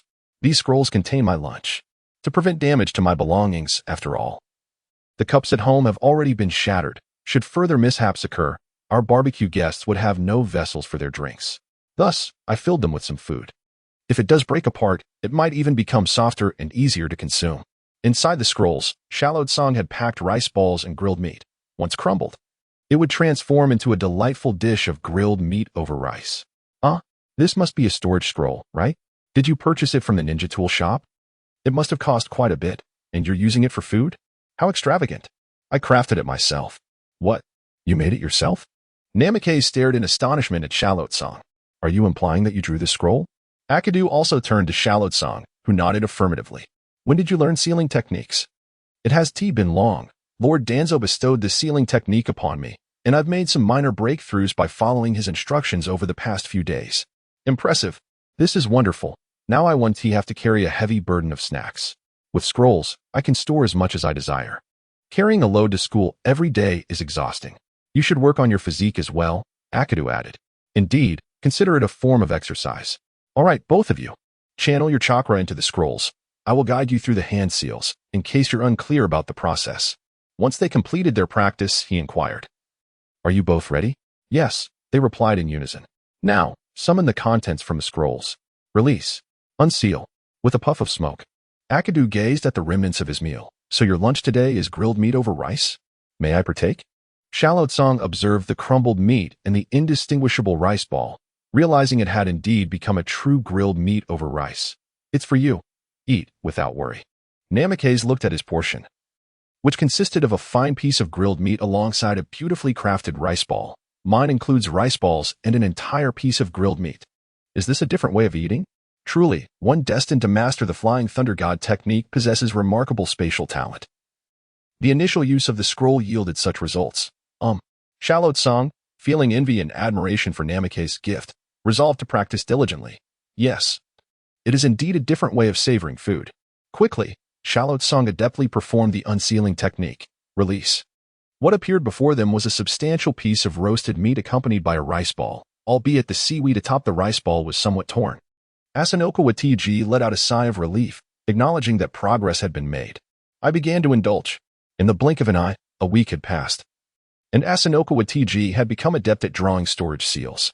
Moreover, the items he summoned remained intact. The more symbols he inscribed, the larger the scroll, and consequently, the greater the storage capacity. Asanokawa TG procured an exceptionally long scroll, meticulously inscribing it bit by bit, pondering why he could not consolidate and store more items within a minimized space, although it was claimed that many items could be stored. The process involved drawing numerous seals on an extensive scroll, each capable of holding only a few items. Thus, while the cumulative storage might be substantial, it bore no distinction from merely stitching together smaller scrolls. Asanokawa TG fell into contemplation. If he could store more items at minimal cost, would it not be more convenient? One day, the scroll could be reduced to the size of a sheet of paper, capable of containing a multitude of items, alleviating the necessity of carrying numerous scrolls. However, having only grasped some rudimentary knowledge, Asanokawa TG could merely conceive this idea without the means to actualize it, as he was still unaware of many crucial elements. For the first time, he savored the benefits of learning. Asanoko Hokage envied his past life, where knowledge was openly accessible for study, unlike in the ninja world, where learning came at a price. He felt somewhat distressed about how to further his studies in other sealing techniques. Chapter 11, Sparring, Part 1. A year had flown by swiftly, and the final examinations were just around the corner. Akimichi DB munched on chips, reflecting on the rapid passage of time. Indeed, a year is neither too short nor too long, yet it suffices to transform many aspects. Not only had everyone's prowess undergone remarkable changes, but so had the network of relationships surrounding them. Minato Namake's charisma was undeniable. Merely standing there attracted others, and he made friends increasingly. He even managed to forge friendships across years, such as with the older generation of Inuzuka, Nara, and Akimichi, notably including a blood relation with Akimichi DZ, which fostered a strong bond between them. As for Asanoko Hokage, he was not particularly skilled in navigating interpersonal relationships, as he grappled with a bit of social anxiety. Nara Shikuhara leaned against a tree, observing Asanoko Hokage, who was sprawled on the ground, pen in hand, ostensibly practicing how to draw symbols. While his gaze slyly drifted towards a group of girls playing jump rope in the distance, scrutinizing something beneath their legs. Nara Shikuharu, having watched for a while, remained perplexed. Perhaps because he had yet to encounter the age-related experiences that necessitated such interactions. Are you really socially anxious? Asanoko Hokage nonchalantly tucked away his pen, responding. What is the matter? Feeling anxious about socializing is still social anxiety. Just then, Yamanaka Ino chimed in. With finals approaching, there will soon be practical assessments. How prepared are you all? Nara Shikuhara replied in a rather lackadaisical tone. What else can we do? When faced with insurmountable challenges, one might as well surrender. After all, achieving first place is an impossibility, and falling to the second position is equally unattainable, for returning to that position would only invite a reprimand from one's father. As for the notion of being first, it is a mere fantasy, surely destined for failure. Within just a year, the talents of Namake's Minato have begun to unfurl. Each time class concludes, he eagerly seeks out the teacher with questions, and the amiable Hakama Jushin is always generous with his guidance. Unbeknownst to him, or perhaps intentionally, he imparts a few subtle techniques, a practice colloquially referred to as extra tutoring. This is not due to Hakama Jushin's unwillingness to assist others. Rather, it is that no one else bothers to approach him after class. Hakama Jushin remarks, teachers are indeed willing to address students' inquiries, but the students simply do not come forward. Upon hearing this, Minato quickly waves his hand, bashfully scratching his head. No. I believe everyone is quite remarkable. When it comes to sparring, the outcome is uncertain. Such humility. Have you not noticed that our classmates, Hinata and Uchiha, have ceased their quarrels? It is they who have turned their focus upon you. It must be said that having a commoner ninja amidst them has quelled their rivalry, leading them to engage in earnest study. Otherwise, during regular classes, Uchiha and Hinata would bicker incessantly, neither yielding to the other. Now, however, they are united against a common goal. Whoever can best Minato will have the right to declare their clan as the foremost family. Over the course of this year, Minato has not only learned the body flicker technique, which is typically reserved for upperclassmen, but he has also mastered an array of ordinary ninjutsu. Additionally, he has acquired several techniques personally taught by Hakama Jushin. Though these include only a few low-level ninjutsu, if Minato were to graduate at this moment, he would undoubtedly rank as the strongest genin. Regrettably, he can unleash only 2 ninjutsu at a time before succumbing to exhaustion.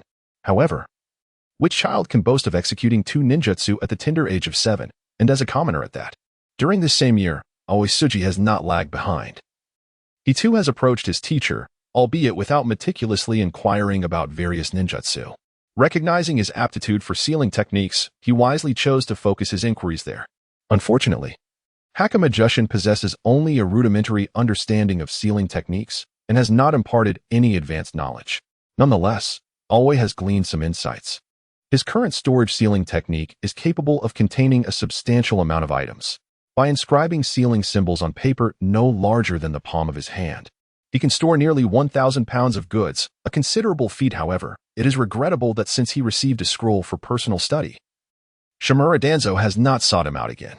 Aoi feels a pang of disappointment, not because he is overlooked, but because he is deprived of the opportunity to learn new sealing techniques. Fortunately, Aoi has surreptitiously managed to craft the Rasengan. Indeed, he has created it himself. His remarkable chakra control has led him beyond the traditional Rasengan, innovating a smaller variant known as the finger flick technique. By condensing a small Rasengan at his fingertip and propelling it forward, he has refined and compressed it, enhancing its penetrative power at the expense of its destructive capacity. Akin to a bullet, Shallow Tsukasa affectionately dubbed this technique Spiral Bullet. Initially, he had no intention of employing it before graduation, nor of imparting it to anyone else, as it was derived from a mere imitation. He certainly did not wish for others to mistakenly believe it was of his own invention, for that would lead to the unmasking of his true identity. However, perhaps by sheer fortune, Tsukasa often encountered Lord Orochimaru in the library, and through these interactions, a sense of familiarity began to blossom. The modern perspective he brought forth seemed to leave a subtle impression on Orochimaru, who recognized the profound advancements of contemporary technology. After all, the technological progression within the ninja world has been somewhat skewed. It has yet to witness a series of innovations at this stage in time. Moreover, Orochimaru casually imparted several sealing techniques, known as curse seals, or simply, seals. This term is rather broad, yet it conveys a sense of sophistication beyond the conventional ink and paper method of sealing techniques. When these seals are utilized, the recipient's body becomes adorned with the seal's pattern. The sealing techniques are categorized into even and odd seals, each possessing distinct effects. Tsukasa mastered one even seal and one odd seal, both of which effectively restrain a foe's chakra, provided that the opponent's chakra level is comparable to his own. Otherwise, the seal may easily be broken. Tsukasa believed that mastering these fundamentals sufficed, as many sealing techniques are essentially layered upon the principles of even and odd seals. Aside from a few elemental seals, a solid grasp of the basics makes the more complex forms less daunting. Lately, Tsukasa has been exploring the possibility of simplifying storage seals into a format that can be inscribed directly onto scrolls using cursed seals. This would prove exceedingly convenient in battle, as one could readily store items if the scroll were to be damaged. Furthermore, many of the sealing techniques he intends to employ in the future must be executed swiftly and efficiently to maximize their combat potential. Much like the later stages of Minato Namikaze's S techniques, where a simple press on the heart activates a contract seal. Mastering an effective sealing technique could allow one to incapacitate an opponent by merely pressing the heart's location. However, at this stage, Tsukasa has yet to fully comprehend such profundity. He is unable to simplify and swiftly execute these techniques. For now, he can only sketch the runic formulas on paper, with the intention of later learning how to manifest them through curse seals. Chapter 12. Sparring Part 2. The next pair, Hyuga Shoyo and Uchiha Shoichi, stepped into the training ground as Bai Majing announced their names. Upon hearing his name, a fervent light ignited in Shoyo's eyes, and without hesitation, he dashed toward the center of the arena. His form was lithe and his steps buoyant, with the signature black hair of the Hyuga clan swaying slightly with his movements, and the white eyes at the corners radiated confidence for this match. Conversely, Uchiha Shoichi displayed a stern demeanor, casually trailing behind. Clad in a black tracksuit embroidered with the unique emblem of the Uchiha clan, he approached the arena with poise, his gaze exuding confidence and determination, as if the victory of this contest was already within his grasp. In truth, over the course of this year, they had clashed nearly 8 to 10 times. Was this a deliberate design by their teacher? Shallow Tsang, the commander, perplexedly pressed his thumb against his chin, utterly baffled by the presence of the top student in the class. Casting a sideways glance at the focused figure of Minato Namikaze, who was intently observing the duel, he pondered why the two had not arranged to challenge Minato. It was evident that they had privately approached their teacher to make this decision, agreeing that the victor would earn the right to face Minato. However, their multiple encounters had resulted in a stalemate. Each bout left them equally matched, ultimately collapsing from exhaustion before they could even complete the sign of reconciliation, each time relying solely on brute strength. Having established their combat seal, the two opponents stood facing one another, with Hinata Shoyo launching the first attack. He leaped high into the air, his speed so remarkable that it was nearly imperceptible. Utilizing his extraordinary leaping ability and explosive power, he directed a swift, soft fist towards Uchiha Shoichi. The punch, though executed with soft techniques, carried an undeniable force. Yet, Uchiha Shoichi remained unfazed, calmly sidestepping to evade Hinata's ferocious strike. In a flash, he deftly tapped the ground, swiftly maneuvering behind Hinata, and hurled several wooden shuriken towards his back. Byakugan, activate. Hinata reacted with remarkable speed, activating his Byakugan just as Uchiha Shoichi circled around him. In that fleeting moment before the shuriken struck, he discerned their every trajectory. With an agile spin and a sidestep, he evaded all the shuriken. Following this, he crouched low, his right leg springing forth like a powerful coil, sweeping towards Uchiha Shoichi's legs as he descended. Uchiha Shoichi, observing this, leveraged Hinata's momentum, pressing down on his leg and launching himself into the air, effortlessly evading the sweep. In midair, he swiftly adjusted his position, forming hand seals with remarkable speed, and declared, "Fire Style, Grand Fireball Jutsu." By Mahjong, witnessing this scene, expressed admiration. He was astonished that Shoichi had already grasped such high-level ninjutsu. Were it not for Minato Namake's presence in the class, Uchiha Shoichi would undoubtedly be the rightful number one. Although both he and Hinata had consistently remained evenly matched in their encounters, this was primarily due to Shoichi's overly rigid and proud demeanor, as he had relied solely on taijutsu, rarely employing ninjutsu. As he often stated, since the Hyuga clan's taijutsu was so formidable, he aimed to defeat Hinata purely on that front. However, this time was different.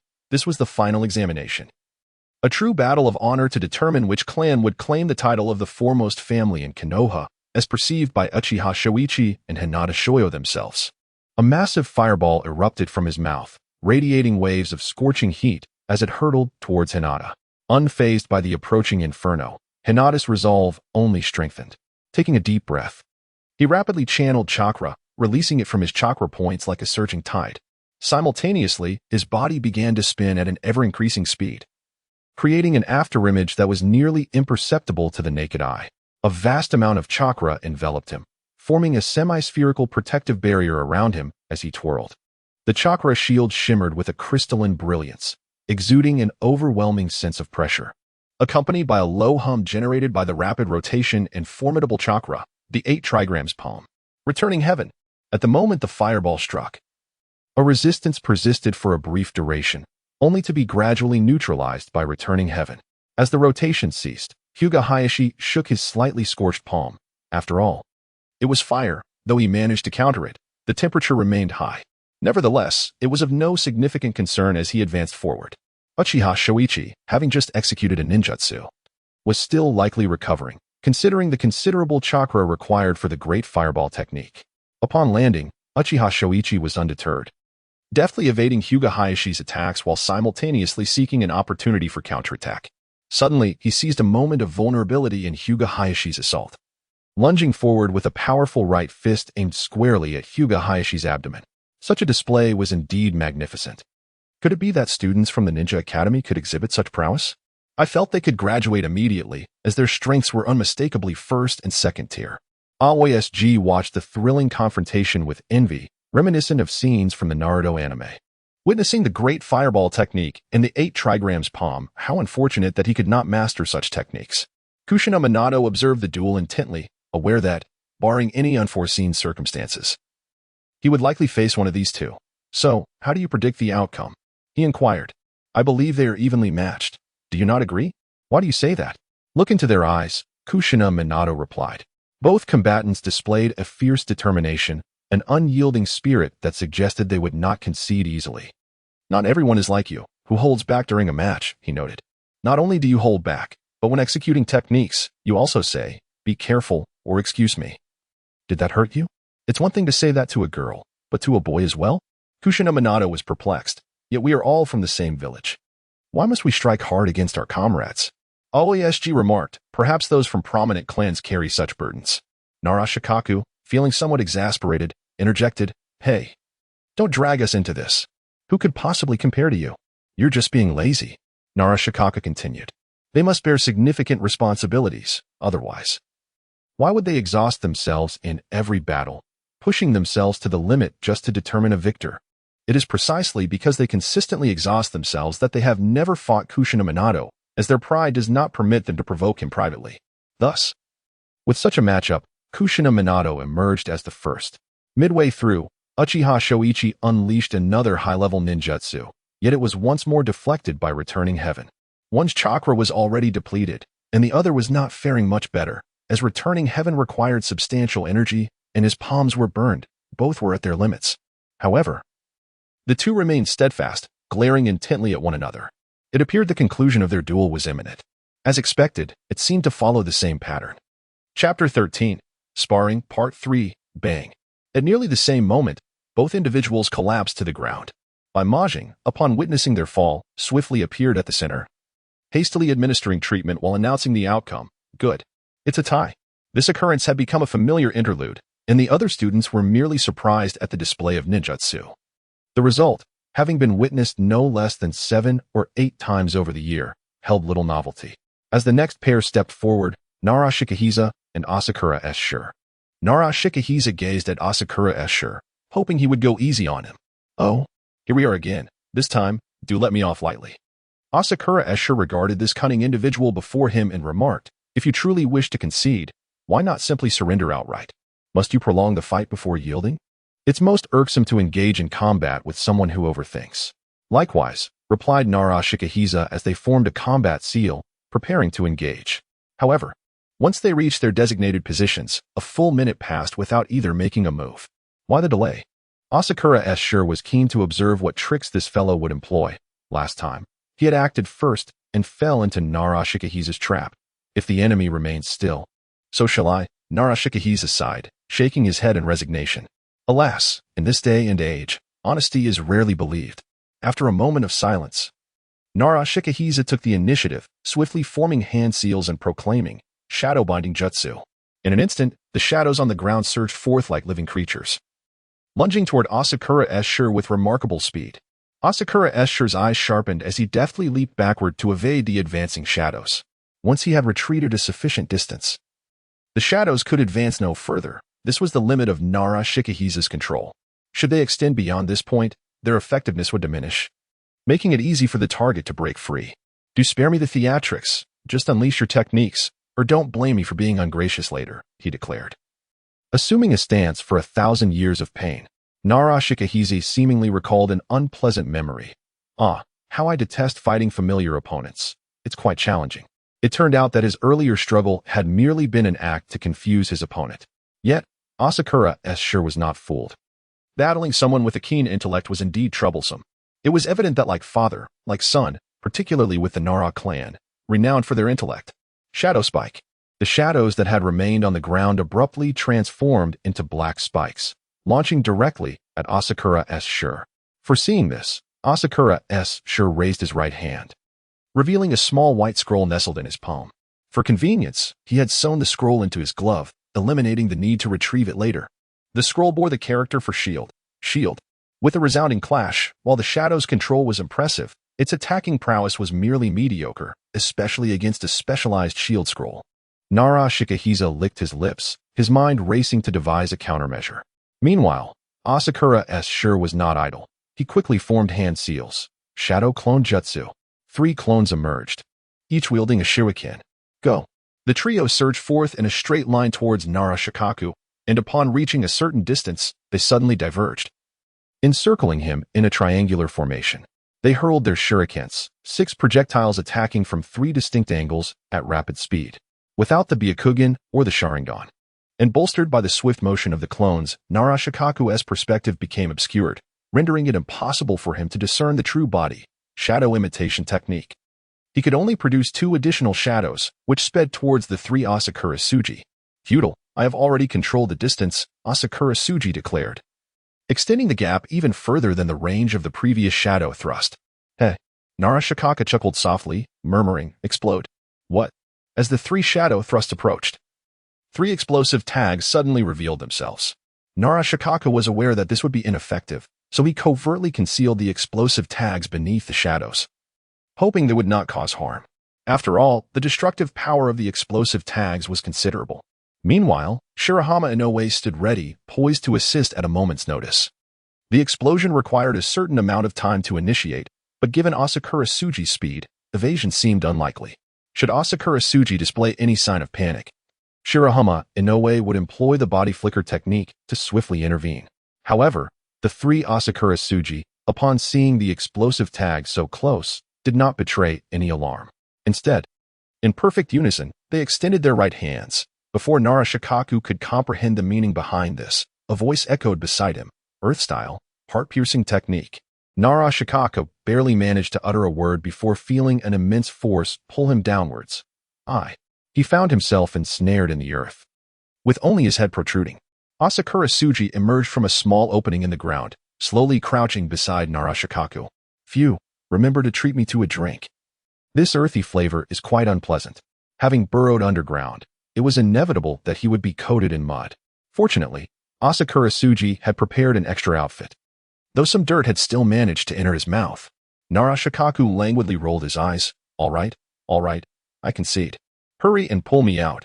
This mud is unbearably damp. After all, it had rained just yesterday, and the ground was still soaked. Teacher, it's over to you. At the moment Narashikaku admitted defeat, Shirahama in no way approached the two. Lightly stomping his foot, gripping Narashikaku's shoulder, and with a gentle tug, extricated him from the mud. Were all three of those your clones? What else could it be? Sigh, I concede your superior skills. Asakura Tsuji had already utilized the earth style to burrow underground the instant the three clones appeared.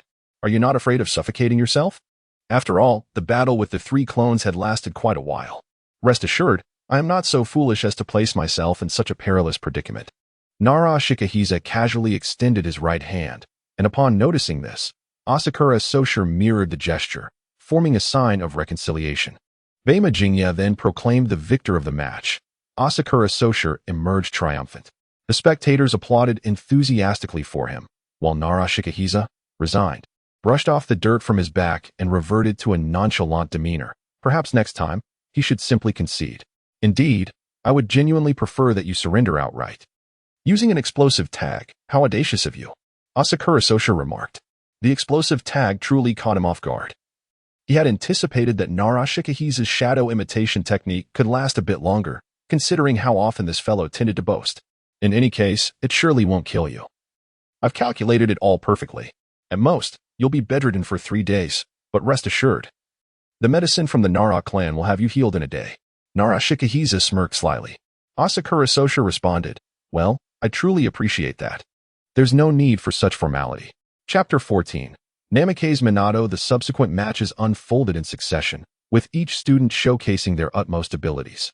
Employing a variety of techniques, those with secret arts utilized them, while others resorted to ninjutsu. Observing from atop the teaching building, several individuals were keenly watching the contests below. Sarutobi Hizashi took a puff of his cigarette and inquired of the person beside him, what do you think? Orochimaru was the first to speak. Each contestant possesses commendable strength. Yet you summoned us three here for more than mere observation, did you not? A young woman with golden hair, the granddaughter of the first Hokage, Tsunade, chimed in. Indeed. What is the purpose of our presence? They are merely a bunch of kids, after all. What is so captivating about that? These are the future of Kenoha, the very children we are destined to protect. What do you mean by a bunch of kids, Tsunade? I heard you were out gambling again last night. How do you know that? Tsunade retorted, suddenly defensive. Wait, Jiraiya. I distinctly recall going to gamble elsewhere last night, and I even employed a transformation technique. If anyone knows, it must be you. Don't blame me, Tsunade. You still owe me the money you borrowed last month. I need to eat too. Are you looking for a fight? I never said I wouldn't repay you. Then why don't you? You knocked me out yesterday and made off with my wallet. Taking my money is one thing, but you want to even return my wallet? That was just because you were urging me too much. I didn't notice. Here, take it. I don't even care about it, she said, tossing a cloth purse from her pocket to Jiraiya. Jiraiya hastily caught it, only to discover it's completely empty. Tsunade turned her head away, pretending to whistle nonchalantly. Sigh, Orochimaru, treat me to dinner tonight. Jiraiya quickly sidled up to Orochimaru. Orochimaru replied, all right, but the purpose of today's gathering is for you to observe the young talents from various clans, as well as their capabilities. After all, you have reached the level where you are expected to become leading shinobi. If any of you find someone you favor, feel free to let me know. Sarutobi Hizashi took another puff of smoke, reflecting on his disciples. Aside from Orochimaru, each one seemed a handful. The group exchanged glances, excitement bubbling as they contemplated the prospect of being assigned as leading shinobi so soon. Do not be overly excited. You are the current team leaders. There are still several years ahead. Why show us so early? Focus on your studies. Do not let the day come when you become the captain, bewildered and unprepared. Jiraiya. Tsunade. Orochimaru was the first to speak. I desire that young man who just employed the mind decapitation technique. The others can be assigned later. Sarutobi Hiruzen looked at his most favored disciple speaking first, feeling quite pleased. Indeed, it is not a lack of ideas that is concerning, but a complete absence of thought. Oh? You hold him in high regard. You have only seen him a few times in the library and are slightly acquainted. As for his talent, it is commendable. Although he does not surpass my own, he is diligent and hard-working. To receive your praise for his talent is truly remarkable. Then I shall choose Minato Namikaze. Tsunade leaned forward to observe the crowd, attempting to identify him. Minato Namikaze? Which one? Why is it that each of you has someone you wish for? It is that young man with the blonde hair. His talent surpasses even Orochimaru's. Orochimaru observed Minato, who swiftly dispatched his opponent with a few moves. Oh, his strikes are clean and precise, demonstrating remarkable control. He should already be able to graduate as a genin. Jiraiya, with a sense of pride, exclaimed, "Indeed? Haha." Tsunade, irritated by his lewd demeanor, retorted, "What are you laughing at? What does it have to do with you?" "That is because the few techniques he employed were learned from me." Tsunade looked at Jiraiya with disdain, scoffing at his words. You still consider yourself a teacher?" Jiraiya, immediately indignant, replied, "What? You underestimate me?" "Indeed, I do underestimate you. I see no qualities in you that would make you a suitable teacher. Spending your days drawing those lewd books." "What lewd books? That is art. Do you understand art?" "Tsunade, I do not." Sarutobi Hiruzen, who had hoped to spend a rare day of rest discussing matters with his 3 disciples, found himself surrounded by incessant noise. Finally, unable to contain himself, he sternly interjected, "Enough." Seeing their teacher's anger, Tsunade and Jiraiya fell silent in unison. Humph. They merely cast side glances of disdain at one another. "Let us agree on that. By the way, there is a recent mission to assign to the 3 of you. For the sake of these 3 disciples." Sarutobi Hiruzen had put in considerable effort, carefully selecting high-value tasks for them, ensuring that every assignment was individualized to help them accumulate achievements. Recently, intelligence has surfaced regarding the orphan survivors of the Land of Whirlpools. At the mere mention, the 3 understood the gravity of the situation. Upon hearing the Land of Whirlpools, Tsunade was reminded of her grandmother. Alas, if only we had received news sooner. Sarutobi Hiruzen felt equally helpless. For the fall of the Land of Whirlpools was a tragedy no one wished to witness. However, the current task was to swiftly locate those orphans and ensure their protection. This was not only the will of Lord Mido but also a testament to a qualified Hokage's stance towards allies. Subsequently, Sarutobi Hiruzen elaborated on the details of the mission. While also mentioning the assistance, "I will dispatch members of the Umbu to aid you, ensuring that everyone returns safely." Understood. Aozora Tsuji found himself on the ground, gazing at the approaching Minato Namikaze. "You are remarkably swift." Minato Namikaze offered a shy smile, responding, "Thank you for the compliment." He extended his hand, allowing Aozora Tsuji to regain his footing. Aozora Tsuji regarded the young boy before him.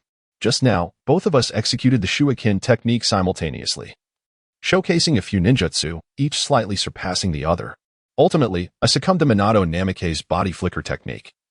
His speed was so overwhelming that I failed to react in time to employ my sealing technique. Before I knew it, he had moved behind me and knocked me down with a single kick. He could have easily defeated me swiftly, yet he chose to prolong my defeat. Everyone must demonstrate their true capabilities, do they not? You are quite the cunning one, I must admit." Minato Namikaze chuckled heartily. However, as he had noted, Aozora Tsuji recognized his own shortcomings. Against an opponent with such a significant speed advantage, his sealing technique proved ineffective. Chapter 15, Vacation during the final examinations. Aozora Tsuji achieved an impressive 4th place, while the 2nd and 3rd places were claimed by the 2 prominent clans of Kenoha.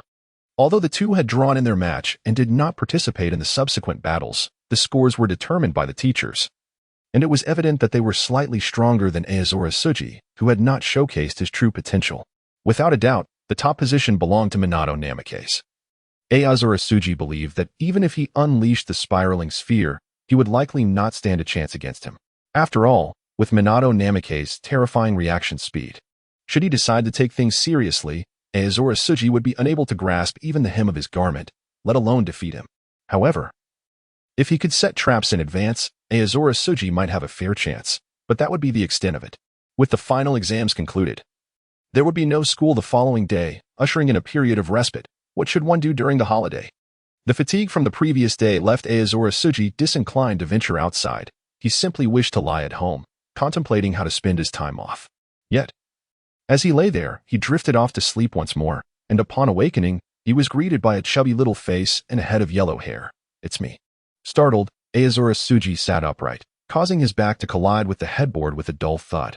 The little yellow-haired boy was none other than Minato Namikaze, who appeared slightly embarrassed by Aozora Tsuji's shock, retracting his head while revealing his companion, the grinning chubby boy, Akimichi Chouji. "What brings you here?" Akimichi Chouji, already holding skewers, replied, "Your door was unlocked. Your mother let us in, so we just came over."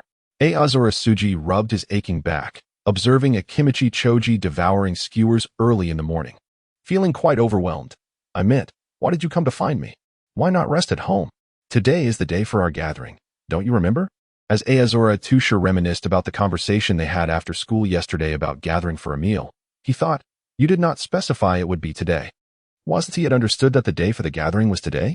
Aozora had assumed it was merely a polite suggestion, a casual invitation to dine together another day. He mused, "So you folks in the ninja world consider it normal to announce a meal today and expect it to happen tomorrow? Well then, how many of you will be attending?" "Most of the class will be present," came the reply. After all, the charisma of Namikaze Minato within the class was undeniable. A significant portion of their peers would attend, with only a few unable to make it.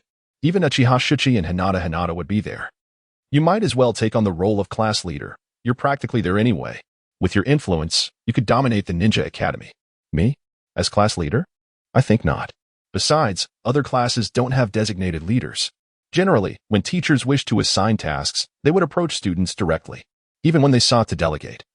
It was usually to a random selection or to those they were familiar with. Due to Namikaze Minato's frequent inquiries to teachers, he was often assigned minor tasks, subtly fulfilling the role of a class leader.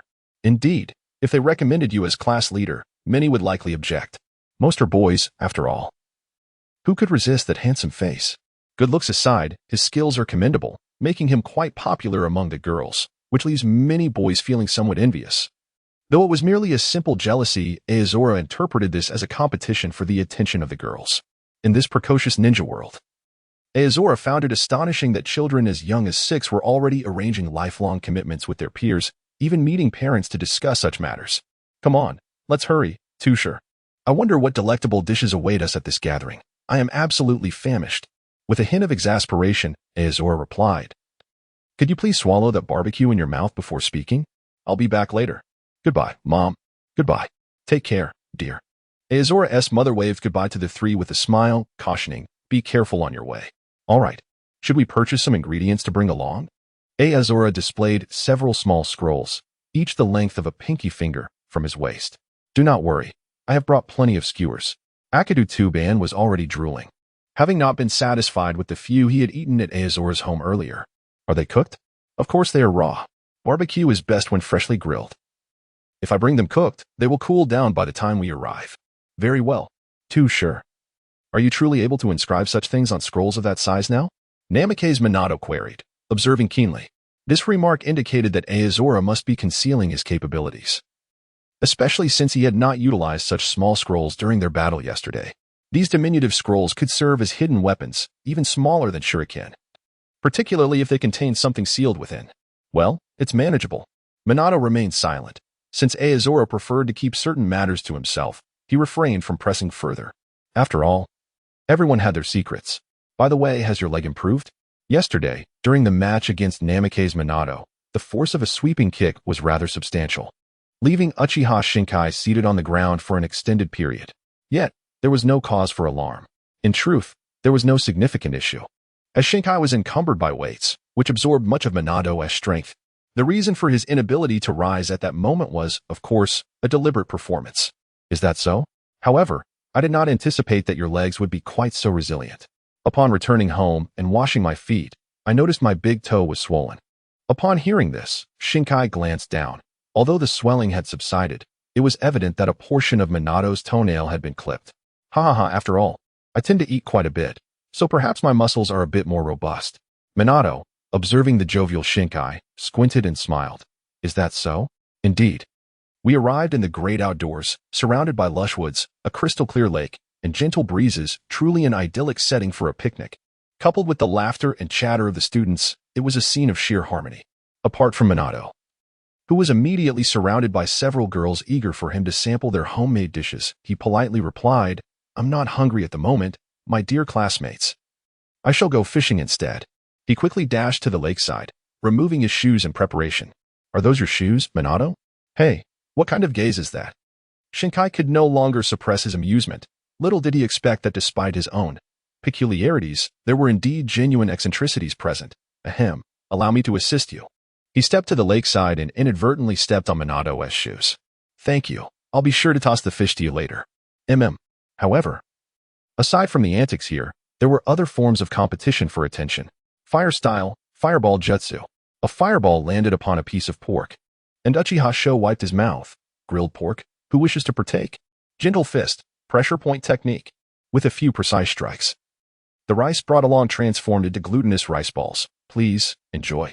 Oil girl Shiwi produced several pieces of bread, muttering something unintelligible, when suddenly a swarm of bees appeared, bringing fresh honey to drizzle atop the bread. I'd like to share this with everyone. Honey bread, for you all. To her dismay, no one seemed to notice her offering. Sigh? Kuro-chan. Up. Of course, there were also determined girls like Inuzuka-pa. Shinkai silently observed this scene, a knowing smile gracing his lips. Chapter 16. The transfer student. Recently, I cannot help but feel that my encounters with Orochimaru in the library have become increasingly frequent. The peculiar thing is that each time, Orochimaru does not come to seek books, but rather to engage in conversation. Were it not for the fact that their discussions revolved around ninja techniques, I might suspect that Orochimaru had taken an interest in my physique. Lord Orochimaru. I am not yet at the age of fatherhood. Orochimaru looked perplexed.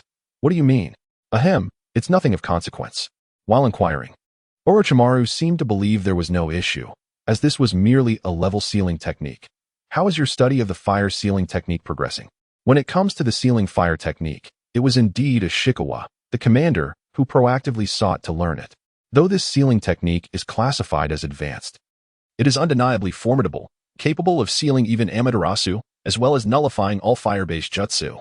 However, its lengthy preparation time cannot be overlooked. While Ashikawa has mastered it, he wonders if it can only be inscribed on a scroll and not utilized through a chakra seal. If it could be executed instantaneously with a seal, it would serve as a remarkable tactic. Facing fire techniques, Ashikawa could simply raise his hand to seal them away without fear. The nature of future fire techniques would not merely be about whether they could inflict harm, but rather whether they could even reach him at all. Your proposal is commendable.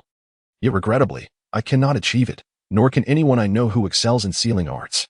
Orochimaru recalled Jiraiya, who possessed superior mastery over this technique. Yet even he could not instantaneously perform the sealing fire technique.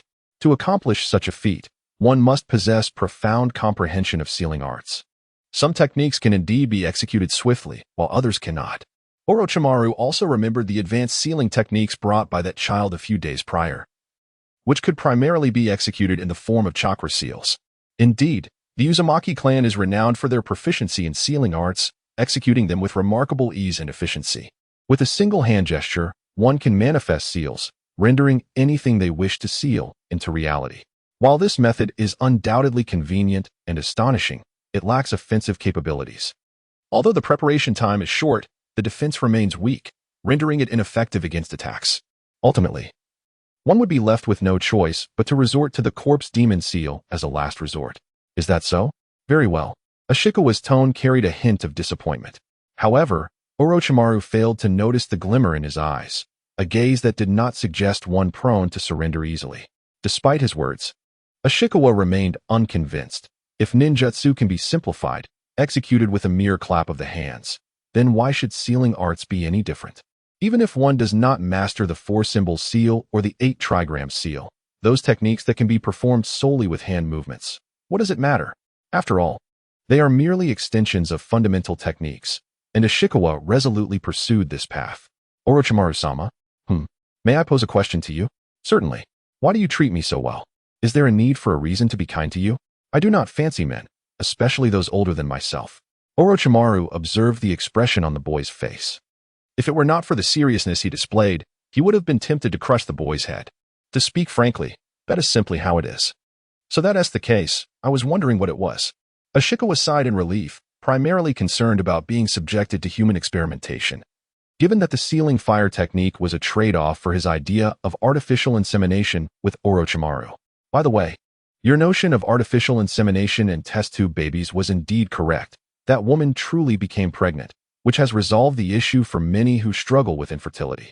After all, It has not been long since the tumult of war. Life is still not particularly affluent. Many young individuals are either left with ailments from the war or have exhausted their bodies through relentless labor, making the prospect of having children quite challenging. So soon? Indeed. It seems the time for delivery is merely months away. The plan has been remarkably successful, with the first experiment yielding fruitful results. Orochimaru located a pair of farmers and simultaneously contacted Tsunade.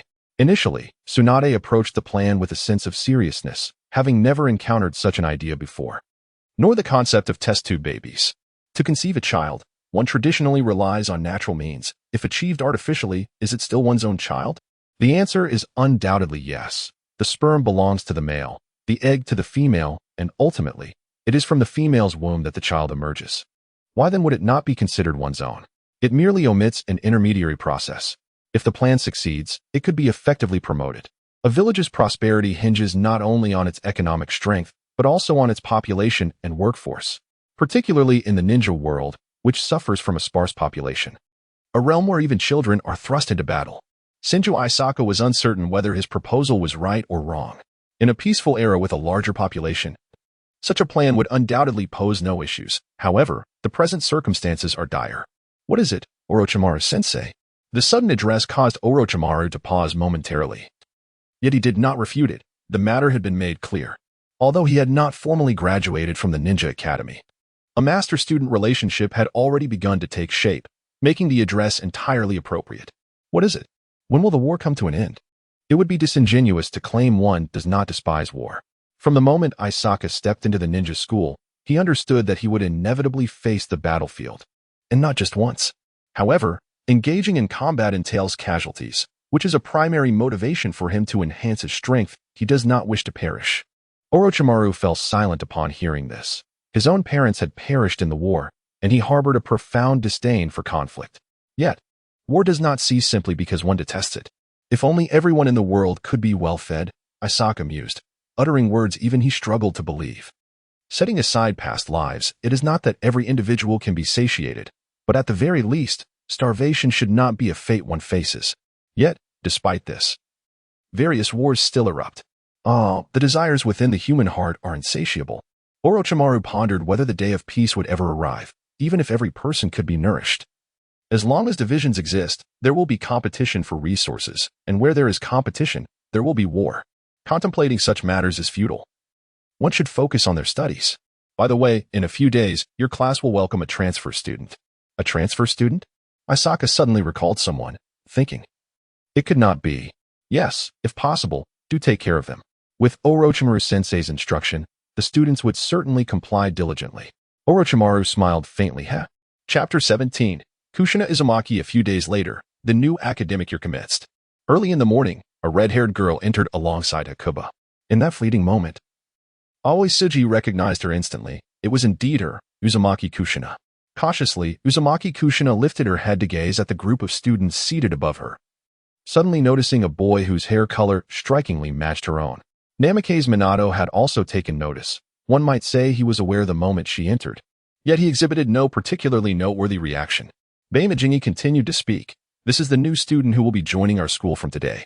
Seemingly resolute, Uzumaki Kushina summoned her courage and declared her name. I am Uzumaki Kushina. However, as soon as she uttered her name, a chorus of mockery erupted. Ha ha. Look at her hair color. It's simply unbelievable. Indeed, how could one possibly achieve such a vivid shade of red? It was undeniably peculiar. Just by stating her name. Had she already become the target of bullying? Was this the grim reality of school harassment? Aoi Tsuji shook his head in disbelief with the onset of the new year. The second-year class was significantly larger than that of the first year, necessitating the inclusion of additional students. As the volume of chatter among the students escalated, Beimajingi interjected. All right, everyone, please settle down. In the face of those who looked down upon her, Uzumaki Kushina spoke out once more. I will be the first female ninja to become Hokage. As her words echoed in the classroom, an initial silence was followed by uproarious laughter. A boy leaned over his desk, pounding his thigh in amusement. A woman becoming Hokage? Dream on. Kushina's nails dug deep into her palms as she defiantly raised her chin. At that moment, a figure clad in gold rose from his seat. Namikaze Minato, with his fist placed over his heart, spoke in a steady voice imbued with undeniable strength. a gentle smile adorning his face. My dream is also to become Hokage. The implication was clear. Let us strive together. However, Uzumaki Kushina misinterpreted his meaning, believing he too looked down upon her, thinking that only he could become Hokage. Kushina, why don't you find a place to sit? Uzumaki Kushina chose a seat near the wall, relatively unoccupied, beside another girl with black hair, which seemed to be a rather favorable spot. May I sit here? The black-haired girl appeared taken aback for a moment, then smiled warmly and replied, of course, having never encountered such a gentle girl. Kushina felt her guard lower and settled into her seat. I am Uchiha Makoto. The boys in this class are truly unbearable. Do not take their words to heart. Uzumaki Kushina nodded earnestly, akin to a chick pecking at rice. Throughout the class, the two exchanged numerous words, all of which were quietly observed by another individual. Always Tsuji muttered softly to himself, Uchiha Makoto? Have they already become acquainted at this point? Tsuji, feeling a few nudges on his arm.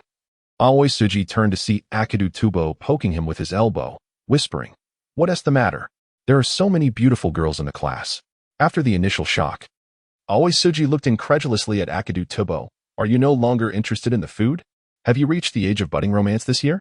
Having had his thoughts exposed, Akimichi Dongbang swiftly shook his head, exclaiming, Impossible. Food will always be my top priority. He then pointed at the shy girl, stammering, It's the lovely girl in the front row. This morning, when I saw her lunchbox, a delightful aroma wafted out. Shallow Suzuki, exasperated, rubbed his forehead, realizing after all this time, it was merely the allure of her culinary skills that captivated him. Sigh. Suzuki, you go. Huh.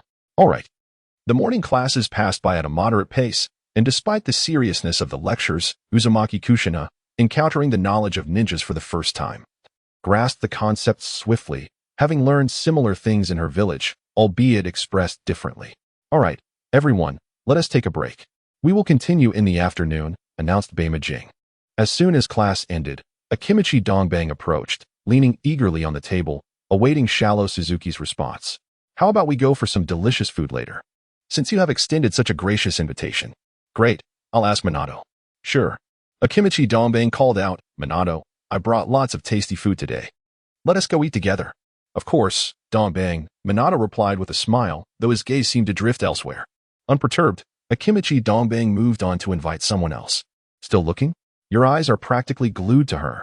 As the teasing words hung in the air, a slender hand waved gently in front of Minato's eyes, startling him from his reverie.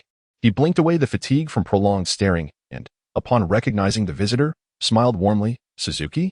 Shallow Suzuki, with a knowing smile, remarked on the precociousness of the children in the ninja world. What's this? Am I interrupting your admiration for a beauty? Not at all. Minato's gaze softened as he watched Uzumaki Kushina laughing with Uchiha Makoto. I just find this girl impressive. Surely, you don't genuinely believe her claims about becoming Hokage? Afraid it may threaten your chances in the future? Suzuki jested, mimicking a throat-cutting gesture. Minato recognized the jest and shrugged helplessly. All right, Suzuki. Fine. I'll refrain from teasing you. Let us meet at our usual spot for food later. Shallow Suzuki waved goodbye and left, primarily to use the restroom. After a morning of classes, he wondered how the other students managed to hold it in. He certainly could not, as he was not one to endure such discomfort. I understand. Meanwhile, among the girls, Uchiha Makoto took out her lunchbox and invited Uzumaki Kushina. Kushina, let us have lunch together. Kushina Uzumaki was undeniably joyful. Within just a morning, the dynamics between the two had undergone a monumental transformation, allowing them to address each other by name.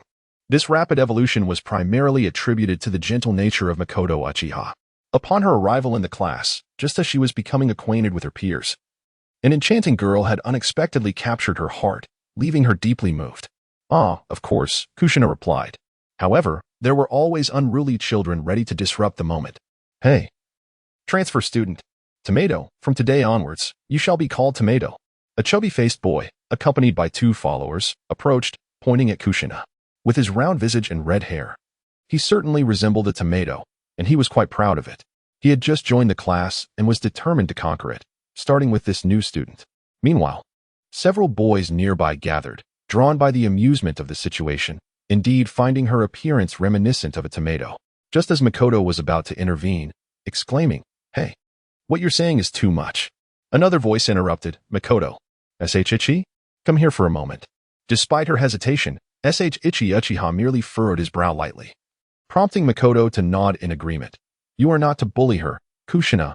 Don't worry, I'll be over shortly. Chapter 18.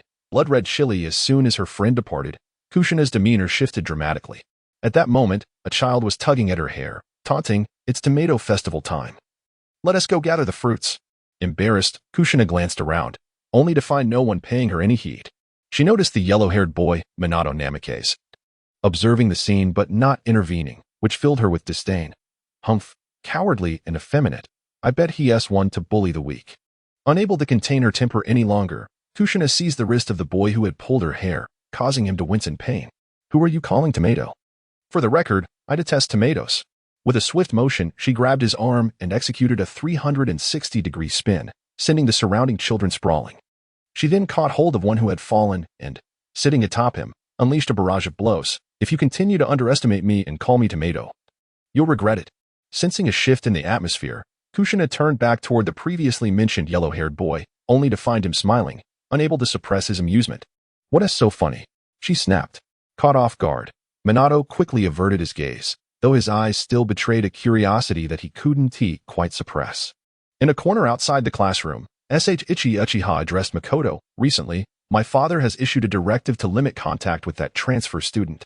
As an elder of the clan, Ichi's father held considerable authority, and it was noteworthy that both he and Makoto shared a familial connection, as her father was also an elder of the clan. Makoto, perplexed, inquired why. I don't know. Just don't get too close, he replied. But she is my good friend. Uchiha scratched the back of his head, pondering the complexities of young women. He preferred to avoid unnecessary involvement. For offending Uchiha, Makoto would be akin to incurring the wrath of an elder, making the quest for the position of clan leader exceedingly arduous. Although the competition was inherently fierce, especially with Uchiha Fugaku, the son of the current leader, he convinced himself that it was worth contemplating, as his own talents were not to be underestimated. Well, do as you see fit. I merely offered a reminder. I will handle it, came the reply. In the familiar dining area beneath the grand tree, Minato Namikaze gazed at his food, finding his appetite lacking. Why is Uzumaki Kushina not well liked by her classmates? Is it truly due to her hair? Asa Aozora responded, it's because she is an outsider. Outsider? What do you mean? So that was the reason. Yet, once one joins the village, aren't they considered one of their own? Why the aversion to outsiders? Asa Aozora comprehended this sentiment, even in his previous life. There were many who harbored exclusionary attitudes.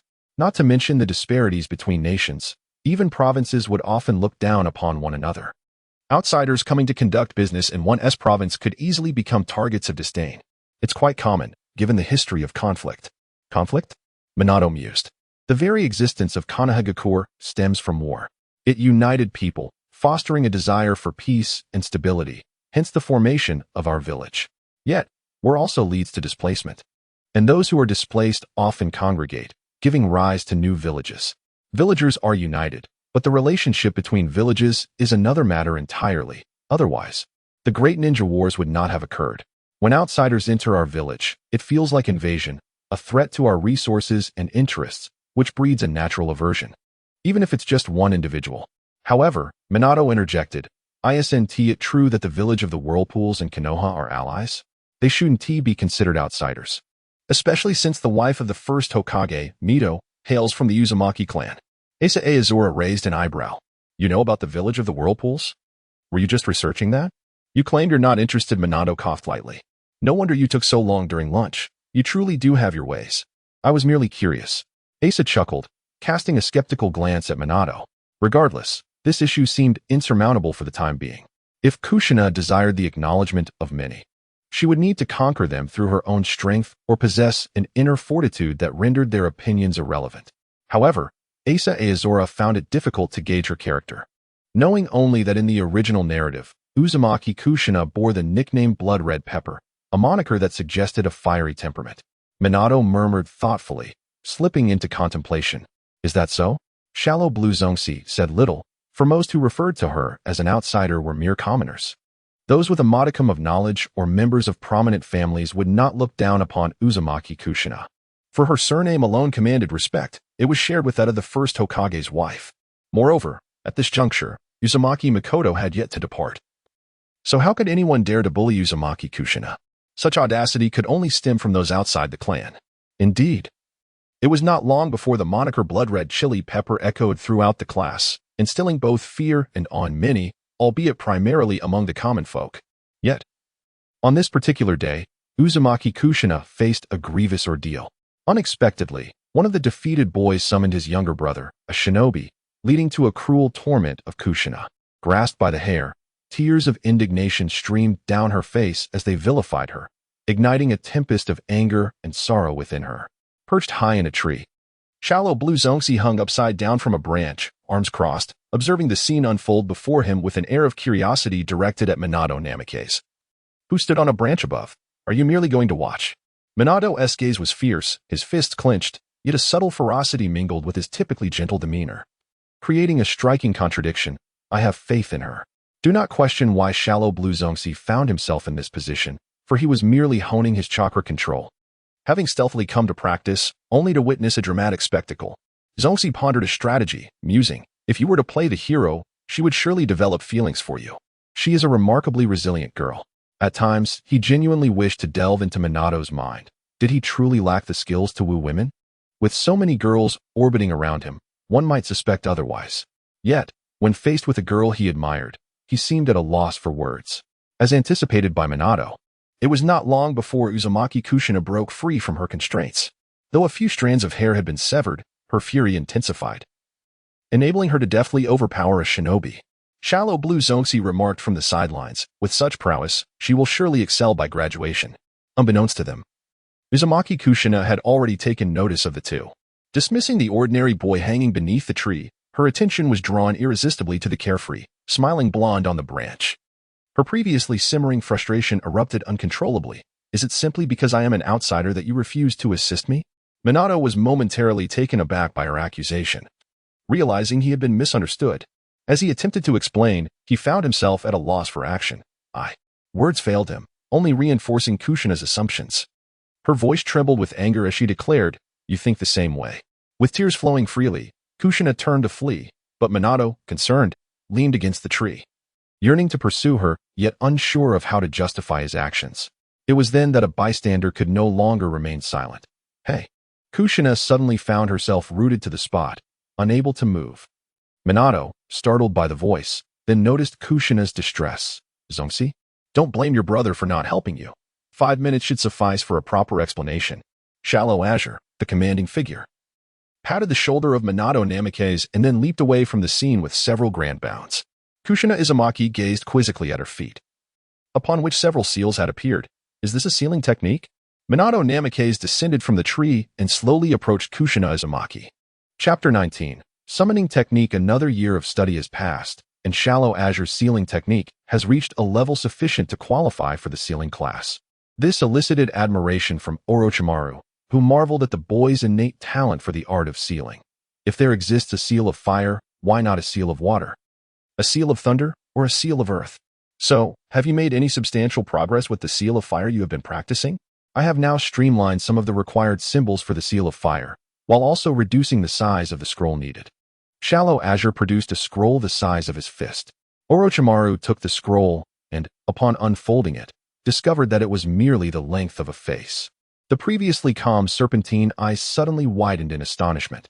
He had not anticipated that the boy would actually accomplish this.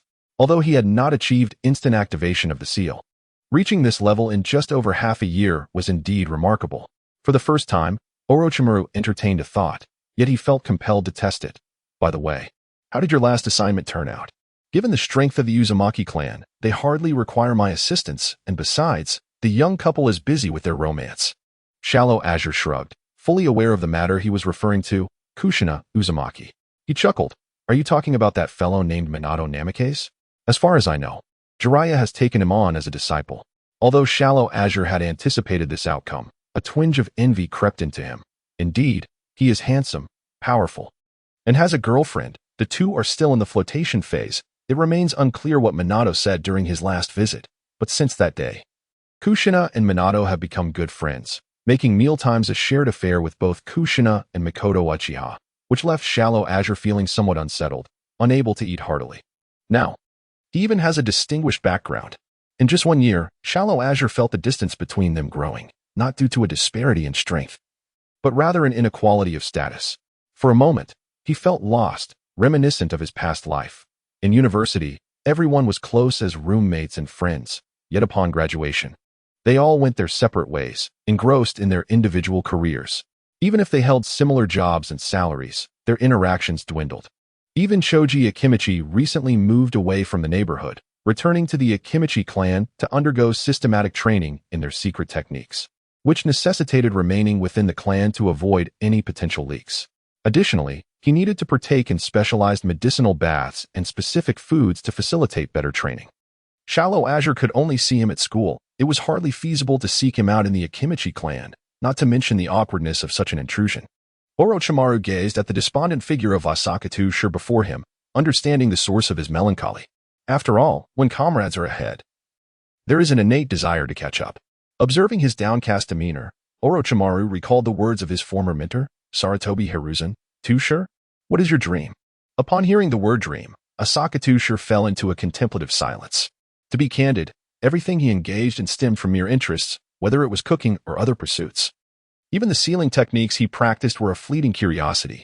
Certainly, he aspired to grow stronger, yet this desire was not a conscious ambition, rather. It was a necessity born from the need to protect his family and friends, to ensure his own survival in the impending wars. I don't know. But, Orochimaru-sensei, what is your dream? For the first time, Orochimaru opened his heart to a child who was not his peer. My dream is to study ninjutsu to its utmost limits and become stronger than anyone else. The utmost limits of ninjutsu? But that must require an immense amount of time. Indeed, life is fleeting. The second Hokage developed numerous techniques before his death. Yet he never reached the pinnacle. Thus, seeking the ultimate in ninjutsu is truly a formidable endeavor. To explore such depths within the confines of a limited lifespan is exceedingly challenging. Asakatsu seemed to grasp something profound. So, is this your purpose in pursuing immortality? Is your experimentation on human subjects a means to attain eternal life, which in turn allows you to explore the zenith of ninjutsu? Asakatsu felt compelled to correct Orochimaru's perspective, believing that even the quest for immortality should be pursued through just means. Provided one comprehends the true essence of the matter, who invented ninjutsu? The Sage of Six Paths. This is widely acknowledged, Orochimaru replied without hesitation. Then from where did the Sage of Six Paths originate? That is a question I have not truly contemplated. If we were to ascertain who initially created ninjutsu, it would undoubtedly be the Sage of Six Paths. However, his origins remain a mystery. Did the Sage of Six Paths die? Asakatsu knew the answer to this question. Although his physical form perished, his spirit endured, residing in the Pure Land, perpetually wielding ninjutsu and bestowing power upon others. Asakatsu even speculated that the Pure Land might be an alternate space he created for souls to dwell, possessing such formidable abilities. The absence of a physical form seemed inconsequential. If he truly desired corporeality, could he not simply create a vessel? While the records state he has passed, I have not witnessed this myself, Orochimaru mused. Moreover, he is a legendary figure. I find it hard to believe that he would simply fade into oblivion. What if there exists a possibility that the Sage of Six Paths is not of our world? After all, he is the progeny of Kaguya Otsutsuki, an extraterrestrial being. Thus, it stands to reason that his offspring may also be of alien origin. Though born and raised in the shinobi world, my assertion holds merit. Although uncertain whether the Sage of Six Paths in the Pure Land can hear his words, he doubted the sage would come to interfere with his life. As surely the sage would be preoccupied with the lives of Ashura and Indra's reincarnations, leaving little time for a minor character like him. Orochimaru, according to the records, also entertained this possibility. Based on the described appearance, it indeed differed from those in the ninja world, yet it could also be attributed to a bloodline limit. Much like the Sharingan and Byakugan. After all, peculiar appearances are not uncommon among unique eyes. Why not delve into the nature of this being? What does that imply? Since he is the creator of ninjutsu, uncovering all there is to know about the Sage of Six Paths would surely reveal the truth. However, the challenge lies in the fact that he is deceased. How could one possibly find him? Yet, it is not entirely out of the realm of possibility. Perhaps someone might know him. Aizura SG remarked nonchalantly, as he himself did not know, but that did not imply that no one else did. If one wished to learn, they must seek others who might be acquainted, as long as they refrain from constantly fixating on the notion of immortality. Although presently, Orochimaru's mind was merely occupied with that notion, he had yet to manifest anything concrete. Orochimaru felt a flicker of inspiration and then flashed a sly smile. SG. HM. How about I teach you summoning techniques? Chapter 20. The Dragon's Cave. Azura SG gazed at the vast scroll, densely inscribed with names. The most recent being Orochimaru's, the Dragon's Cave? Indeed, this is the scroll of the Dragon's Cave, one of the 3 great sage sanctuaries. In truth, Azura SG harbored a lingering question. Lord Orochimaru, how did you discover the Dragon's Cave? By a stroke of fortune. Got it. Asking was futile. Only those who sincerely pay homage can meet the White Snake Sage and earn the Dragon's Cave's recognition. Observing Azura SG's somewhat entranced expression, Orochimaru wondered why he did not seem particularly excited upon encountering a summoning scroll, as one would expect from an ordinary person. What is the matter? Do you not wish to learn?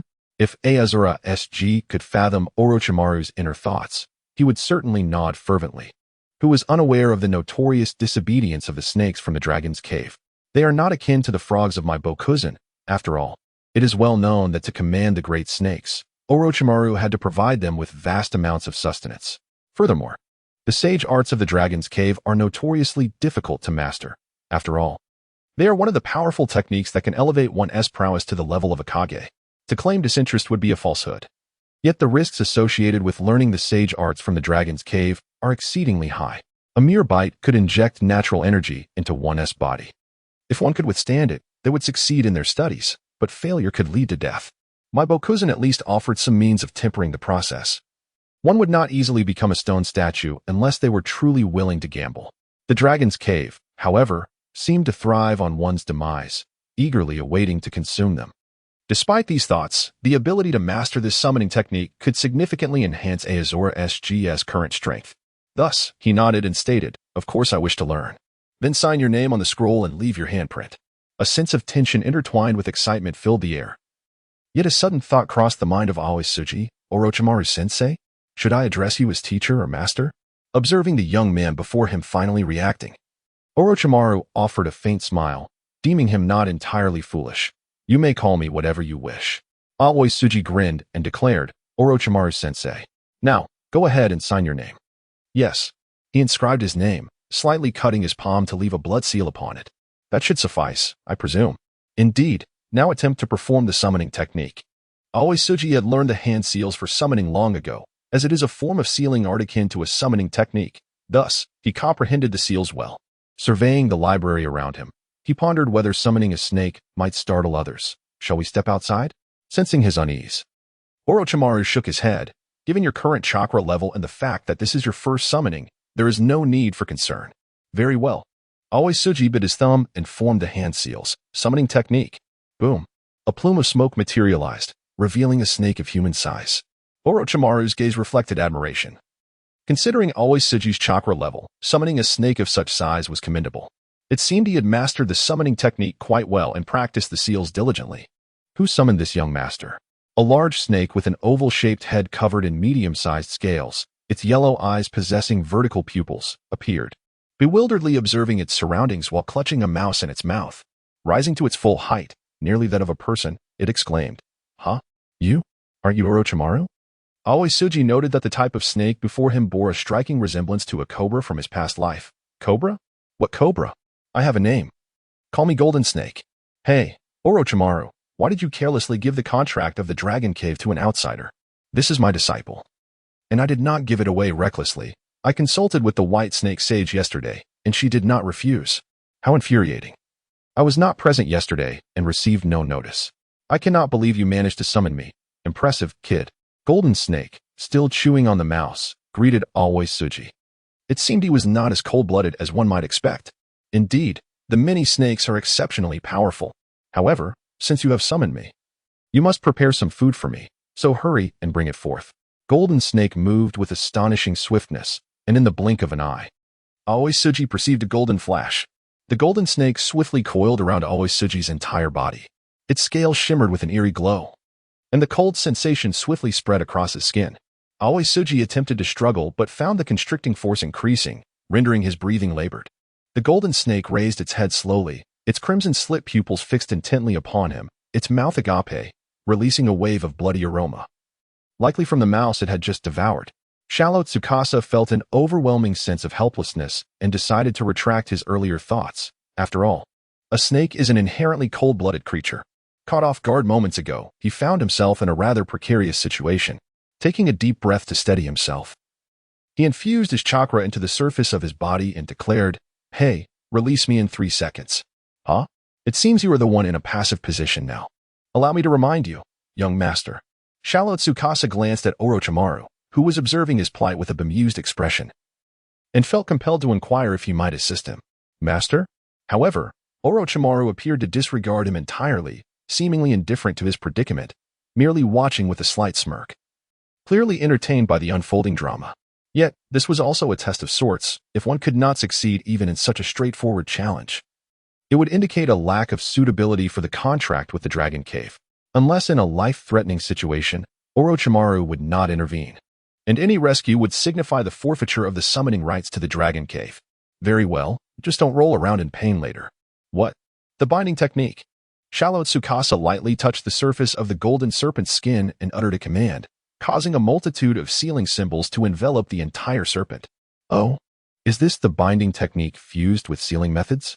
The binding technique, while a mere basic ninjutsu that could immobilize others through sheer chakra pressure, could easily be broken if the opponent possessed even a modicum of strength. However, by integrating sealing techniques, Shallow Tsukasa had transformed the scenario entirely. Orochimaru, not particularly adept in sealing arts, failed to recognize this. Interesting, Tsukasa, you truly have surprised me. What is going on? Why can't I move? What have you done to me? With a sudden leap, Shallow Tsukasa sprang free from the serpent's coils, approaching the golden serpent with a playful demeanor. Weren't you quite arrogant just now?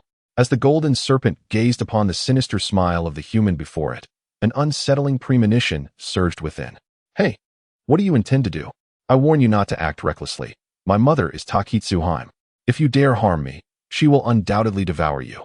It seemed that the art of intimidation was not exclusive to humans. Even snakes could wield it effectively. Orochimaru interjected. Takitsuhime? Are you her offspring? Indeed. And now that you know, you should promptly release me. Chapter 21. The Golden Serpent, Takitsuhime? Who is she? Is she well known? ISNT the White Snake Sage, the supreme being of the Dragon Cave? When did a Takitsuhime emerge as a prominent figure? Shallow Tsukasa feigned ignorance. Despite having seen Boruto and being aware of Takitsuhime's existence as one of the trial overseers in the Dragon Cave. However, he dared not voice this knowledge. Takitsuhime is formidable. One of the heads overseeing the trial of sage arts, while her power may not rival that of the White Snake Sage. She holds a unique status within the Dragon Cave. Orochimaru, caught off guard by the revelation of the Golden Serpent's lineage, found himself hesitant to take action. Originally, Orochimaru intended to intimidate Asaka S. Sure, but upon the revelation of his identity, he hesitated to take action.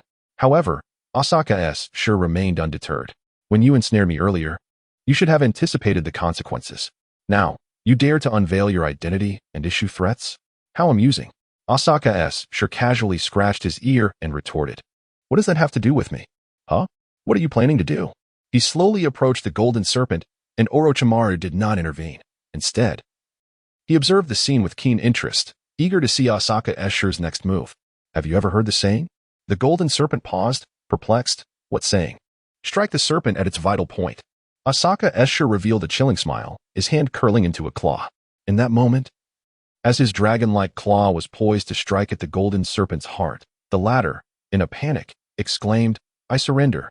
Upon hearing this declaration, Asaka S. Sure abruptly withdrew his strength, leaving only 3 inches between his fingers and the serpent's vulnerable spot. The serpent's capitulation prompted him to release the sealing technique, not due to an overabundance of trust in the serpent, but rather a realization that the time for summoning was imminent. Even if he did not unbind the seal, this creature would soon return to the dragon's den.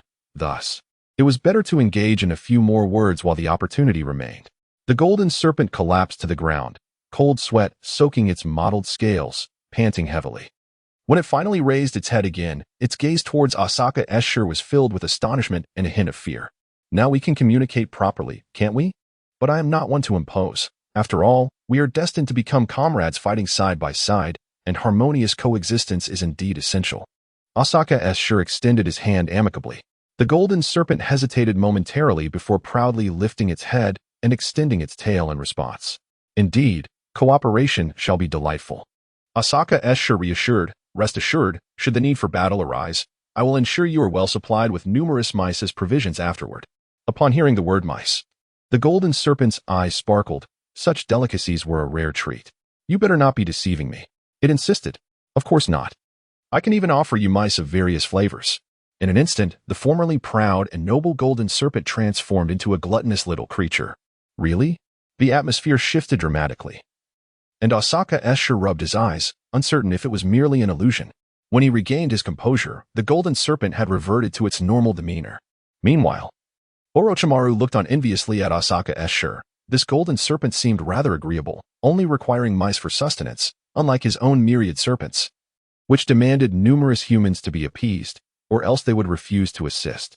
Though the golden serpent's strength was no match for the myriad serpents, it boasted a significant patron. Its mother was none other than the revered Taki no Hime, which afforded it considerable prestige. Upon further discovery, it turned out that the golden serpent was a boy, and a rather talkative one at that. As is widely known, the camaraderie among boys develops rapidly.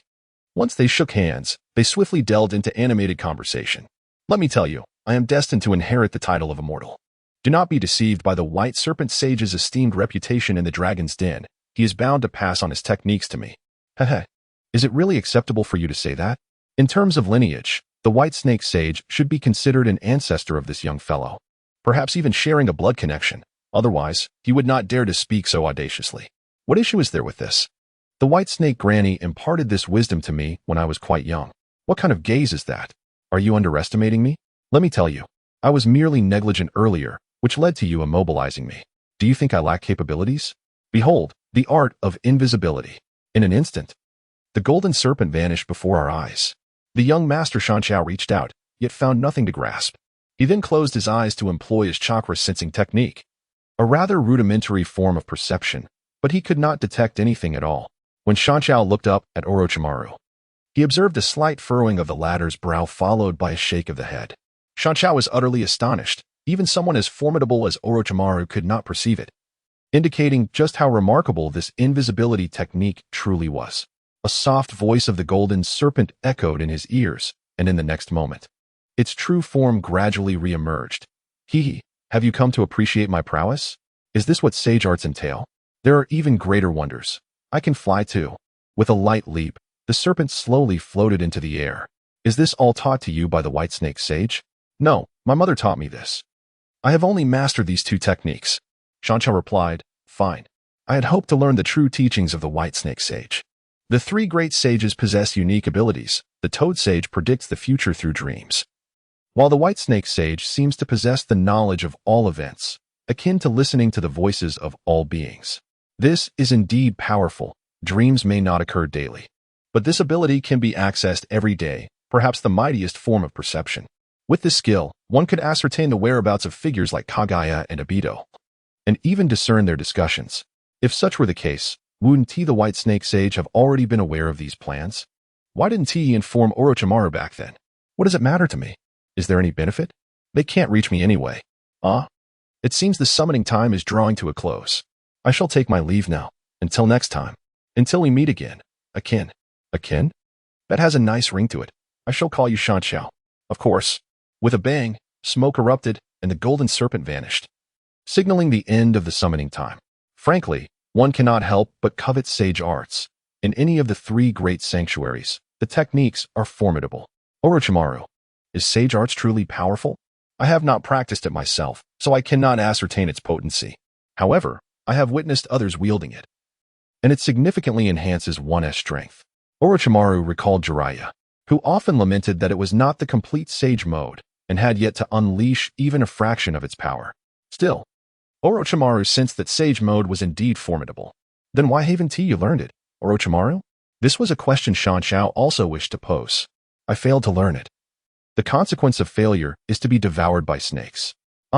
Then how are you still alive? Shanqiao hesitated, feeling that such a question might be impolite. I am an exception. The implication is that some special means were employed.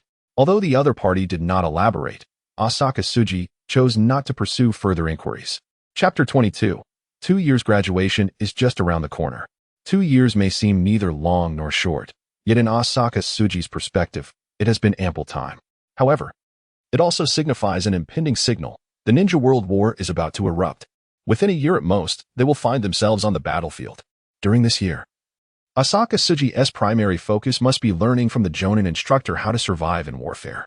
Despite the considerable knowledge gained over these 2 years, the truly essential ninjutsu remains unshared. Orochimaru has only taught his signature techniques along with various jutsu of different ranks. To learn techniques of an even higher level, one might need to exchange merits, which cannot be imparted casually. Asaka Tsuji understands this, for ninjutsu is not easily mastered. If every ninja could simply seek a mentor to learn ninjutsu, what would be the purpose of undertaking missions? It is undoubtedly merit that must be exchanged. Particularly as a disciple of the third Hokage, one must set a commendable example. Being able to impart summoning techniques is already quite remarkable. Given that such jutsu is inherently personal, how has Minato been lately? Is there any progress? Tsuji, must you always behave this way? Over the course of these 2 years, the relationship between Uzumaki Kushina and Namikaze Minato has blossomed into a profound friendship, evolving into a close bond. Teetering on the brink of romance, perhaps only a confession away from becoming a couple. However, Asaka Tsuji senses that this process may be prolonged, as the future holds little opportunity for leisurely nurturing of emotions. Once they become ninjas, their lives will be consumed by the demands of missions and the chaos of war. Suddenly, Asaka Tsuji recalls an incident. After becoming a ninja, Uzumaki Kushina had been abducted once, but it was during that event that Minato awakened his signature charm. The Moonlit Embrace Technique. TSK. Asaka Tsuji shakes his head, recognizing the perfect timing, the ideal circumstances, and a flawless hero saving the damsel scenario, complemented by sweet nothings. Any woman would likely find it irresistible. What's wrong? Noticing Asaka Tsuji muttering to himself, Namikaze Minato expresses confusion, sensing the peculiar thought patterns of his increasingly familiar companion. Nothing, just contemplating the graduation examination. This class seems relatively normal, likely due to the tacit understanding among families. After all, no one has proposed early graduation. With war looming, every moment spent in the Ninja Academy is a chance to acquire more survival skills and further one's development. Though early graduation might yield practical experience, embarking on missions without proper physical development is merely draining one's potential.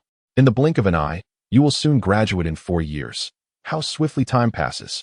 Bai Ma Jingshang observes the many 10-year-old children, noting how much everyone has grown over the span of 4 years, even though their faces still carry a lingering innocence. Yet, Bai Ma Jingshang silently reflects that perhaps these 4 years are the most beautiful of their lives. The future will rely solely on their own endeavors.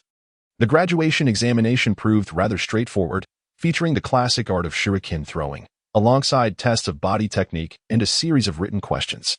Naturally, it culminated in a practical combat round, where the esteemed Asakura T-Shirt faced off against the legendary Namikaze Minato.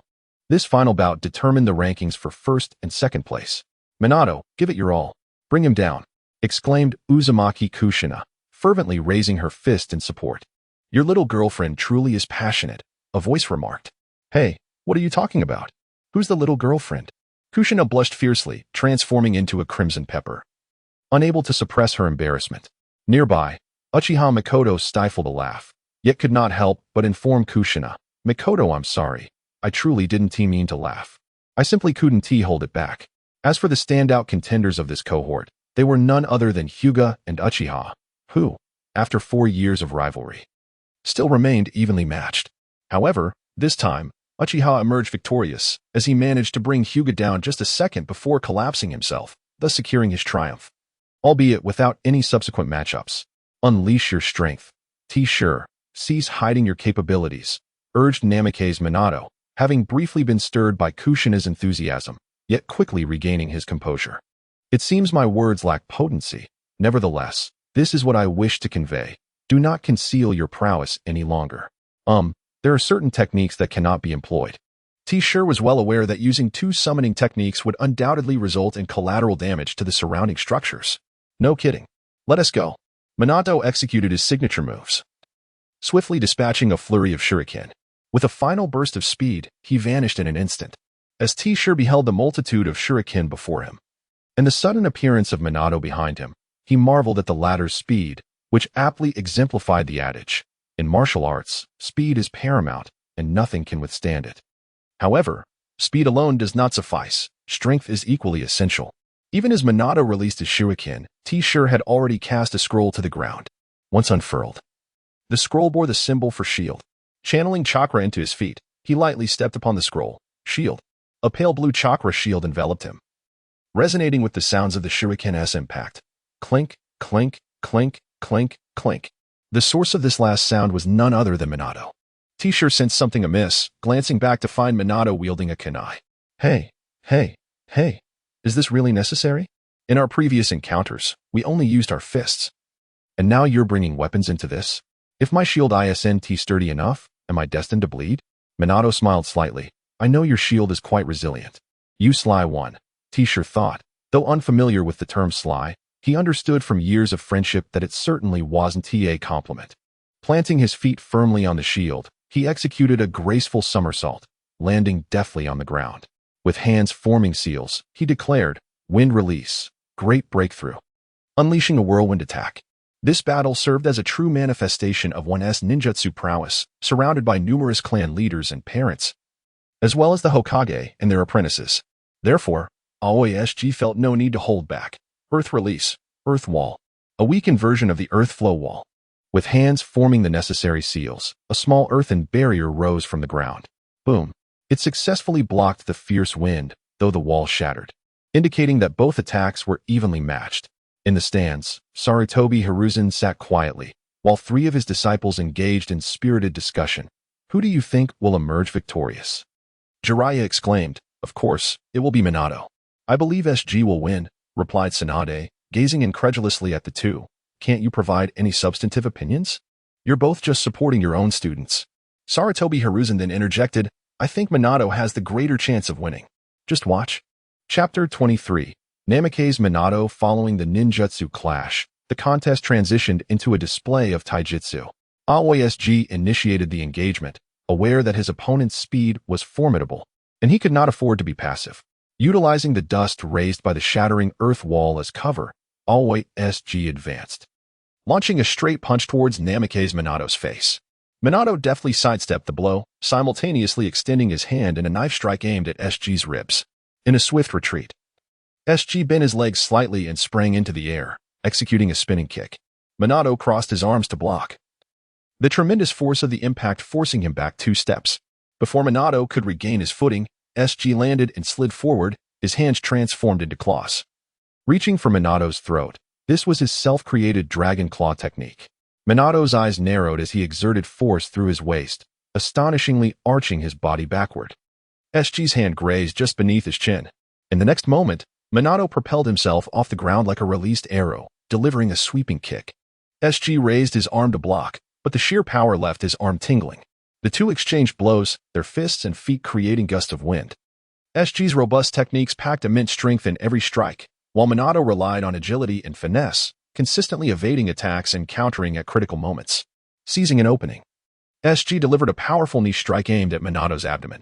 However, just as SG's knee was about to connect, Minato grasped SG's calf with both hands and forcefully hurled him away. Having finally found a flaw in his opponent's defense, SG was caught off guard by Minato's swift reaction, landing and sliding back 2 to 3 meters before coming to a halt. Your reflexes are astonishing, he remarked. I've even shed my weights. Otherwise, I would surely be at a disadvantage in taijutsu, unable to match your speed and reaction time. Minato's eyes gleamed with excitement. This was their first genuine contest. It was impossible for young men not to harbor a competitive spirit, even one as gentle as Minato.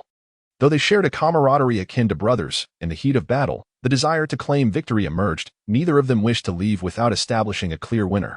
You two, let us go again. Orochimaru, with his distinctive voice, elucidated to a few individuals. You have all underestimated Aoi SG. This child is far more complex than you perceive. Jiraiya, filled with curiosity, inquired. So he has some grand technique in store? As one continues to observe, the answer may reveal itself, although it is uncertain whether he will actually employ it. Orochimaru's insight stemmed from a previous test, where he discerned that Aoi was concealing something.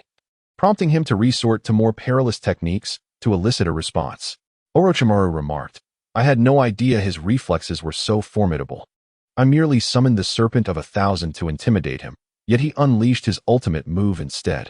After an intense melee, the two combatants distanced themselves, both gasping for the surrounding air. Aoi felt as if his lungs might burst from the effort to match his opponent's speed. He found the sudden halt excruciating. Likewise, Minato Namikaze was struggling. Although his reactions were swift and his speed commendable, his defenses were comparatively frail and his power was lacking. The mental strain from such concentrated focus was exhausting. As always, every strike bore tremendous force, making even the lightest contact quite painful. "You truly are impressive, Aoi. Now, allow me to showcase my newly developed technique." Upon hearing this, Aoi's expression turned grave as he readied himself, gripping a kunai in a defensive posture. Super Flash Smoke Bomb Barrage Technique. However, upon uttering this somewhat cringe-worthy name, a hush fell over the gathered crowd, with the three observers casting glances at him. Jiraiya scratched his head, a laugh escaping him. "Ha! This kid excels in many areas, yet naming techniques seems to elude him." Aoi could not suppress a desire to voice his thoughts, yet he recognized that this technique was far from simplistic. In the next moment, Minato summoned 3 shadow clones and scattered numerous smoke bombs, creating an obscuring haze. Do the clones possess such speed as well? Suddenly, several shurikens emerged from the smoke, prompting Aoi to hastily deflect them with his kunai. Then, 3 flashes of yellow darted past him. It was the yellow-haired Minato, with the trio positioning themselves in a triangular formation around Aoi. Are they all clones? Or? Aoi carefully assessed the situation, intending to utilize a sensory technique to gather information. However, the 3 clones simultaneously launched shurikens, interrupting Aoi's preparatory movements. Damn, this infuriating skill priority. When will it ever change? Consequently, Aoi was left with no choice but to defend himself, batting away the shurikens with his kunai. Once he successfully deflected the projectiles, the 3 Minatos charged forth, fists aimed at his face. In the face of this trio of incoming punches, Aoi once again invoked his shield. Clang, clang, clang. The 3 Minatos dissipated into smoke, confirming they were all mere clones. Aoi's heart sank. This is bad. If all 3 were clones, then Minato must have concealed himself elsewhere. Aoi scanned his surroundings, peering left and right, searching high and low. Where could he be? Just as he inclined his head downward, a flash of yellow surged from beneath the ground. No way. With his reaction, the blow was undoubtedly unavoidable. The fist was mere moments away from striking his chin. Even the 2 hands raised in defense could not keep pace. Damn. Wolfing Shumen's punch landed squarely on his jaw, and Shanzo Zongxi felt a sharp pain radiate through his chin, plunging his mind into a void. That single blow rendered him unconscious, while his delayed hand merely grazed the wrist of Wolfing Shuemin as it withdrew. Bang. Shanzo Zongxi was sent flying, crashing to the ground, while Wolfing Shuemin also landed after delivering an uppercut. Jiraiya feigned astonishment, as if witnessing a commonplace occurrence. Yet the smile playing at the corners of his mouth revealed his satisfaction. It seems Watergate has triumphed. In stark contrast to the carefree Jiraiya, Orochimaru observed intently, scrutinizing the scene. Is that true? Meanwhile, Baima Jingshang had stepped into the center of the arena. Gazing down at the fallen Shanzo Zongxi and the still-standing Wolfing Shuemin, I declare the victor to be. Wolfing Shuemin interjected, Wait a moment, sensei. Baima Jingshang turned to Wolfing Shuemin, who remained motionless, with only his eyes and mouth showing signs of life. What is it? As he approached, he soon realized that a sealing technique had enveloped Wolfing Shuemin's wrist and spread throughout his body. You? Indeed, I can't move now. Wolfing Shuemin replied with a wry smile. Chapter 24. A successful graduation. As Wolfing Shuemin's words faded, astonishment gripped everyone present. They had not anticipated such a twist. Nara Shikaku regarded the immobile Wolfing Shuemin. I knew Zongxi had more up his sleeve, though perhaps I underestimated Watergate's speed. Indeed. But that sealing technique is truly formidable. Merely touching it can immobilize a person. Even Watergate cannot break free. Do you think sealing techniques are merely child's play? Why do so many refuse to learn them? Do you genuinely believe it's due to slow execution, extensive preparation, and a waste of time? Certainly not. It is because the difficulty of learning is exceptionally high, and some cannot even grasp the basics. Uzumaki Kushina interjected, aware as the most proficient clan in sealing techniques of their inherent complexity. However, Kenoha's sealing techniques possess their own unique characteristics. Was it not this very method that once held me in place? Uzumaki Kushina meticulously examined the intricate seals adorning Bufing Shuiman's body. In her perception, those techniques resonated with the fluctuations of chakra, interlinked in a stable manner, fortified by his own locks. It seemed only the caster could unravel them, and any unauthorized attempt at removal might harm Watergate. Bufing Shuiman sighed with a wry smile. He had anticipated such a contingency, yet despite all precautions, he had still been caught off guard. In close combat, he had done his utmost to avoid Shanzo Zongxi's grasp, dodging whenever possible, striking unexpectedly at other vulnerable points on Shanzo Zongxi's body. Unexpectedly, at the last moment, a significant turn of events unfolded. It seems that the true schemer is not me, but rather you, Tsukikage. Ultimately, someone posed the question, what is the outcome? Who emerged victorious? The situation at Hakumo Well was ambiguous. It was difficult to determine the winner. However, based on the circumstances at hand, it was evident that Minato Namikaze had triumphed, as only Tsukikage lay unconscious on the ground. This indicated Minato's victory. Yet, it must be noted that Tsukikage merely lost consciousness, not his life, while Minato remained motionless, ensnared by the sealing technique, rendering him vulnerable. A mere shuriken could easily claim his life, creating an awkward predicament. If we were to judge solely based on the contest, Minato undoubtedly claimed victory. However, in a real combat scenario, Minato would have lost, as Tsukikage would be free to strike once he regained consciousness. What are your thoughts on this matter? Jiraiya, ever the biased mentor, asserted that Minato was the clear winner, emphasizing that this was merely a training exercise, and Minato had refrained from using lethal weapons, relying solely on his fists. Had he delivered a final blow with a kunai, Tsukikage would undoubtedly have perished. Orochimaru offered his perspective. Why do you believe Tsukikage did not win? The sealing technique does not simply dissipate upon death, once executed successfully. It remains unless the individual or another can unravel it. In a genuine one-on-one battle, without assistance, Minato would remain eternally bound until death, with his chakra sealed, rendering him akin to an ordinary person. A typical human without sustenance would perish within 3 days. Jiraiya glared at Orochimaru, who remained composed in response. Eventually, both turned their attention to their other teammate, Tsunade. What is your opinion? Well, I'm just an observer here. What else can I say? Tsunade replied, reluctant to engage in their debate.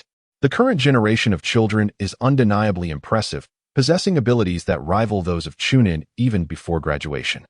Whether it is Minato's reflexes and speed or tactical acumen, he demonstrates several ninjutsu. According to Jiraiya, he has also mastered summoning techniques, indicating that both individuals possess hidden strengths. Tsukikage's adept use of the sealing scrolls is remarkable, especially considering that, as Orochimaru claimed, they were of his own creation. His combat awareness is equally impressive, otherwise he could not have sealed Minato at the last moment. The ability to perceive and evade are distinct matters, but Tsukikage's awareness surpasses that of a mere genin. Crucially, Tsukikage's profound understanding of the sealing technique has far exceeded that of a typical genin.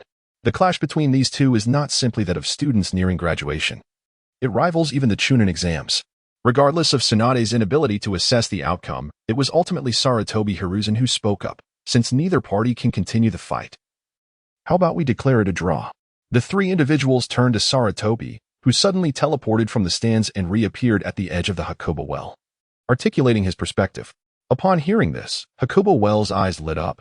This was indeed a feasible solution, and he promptly announced the match as a draw. Meanwhile, Sarutobi approached Minato Namikaze, who was experiencing the thrill of witnessing the third Hokage up close for the first time, his excitement utterly uncontainable. Unfortunately, only his eyes and mouth could move, yet he exclaimed, "Lord Hokage, Minato, may I refer to you in such a manner? Of course, it is my honor. Relax. I shall assist you in breaking the seal. Is that possible?" Sarutobi merely smiled slightly, his confidence unwavering. As one known as the Doctor of Ninjutsu, he had encountered every form of technique, including sealing arts, and possessed a profound understanding of them. Placing his hand on Minato's wrist, he channeled chakra into him, employing a simple sealing technique, albeit one layered with a technique to seal the body as well. An intriguing concept. So it is possible to seal both chakra and movement? Next, he needed to locate the lock and subsequently unlock it. He found it. The critical point of the seal was located at Minato's elbow. Releasing it from this position would suffice. However, the next moment brought forth an unexpected challenge.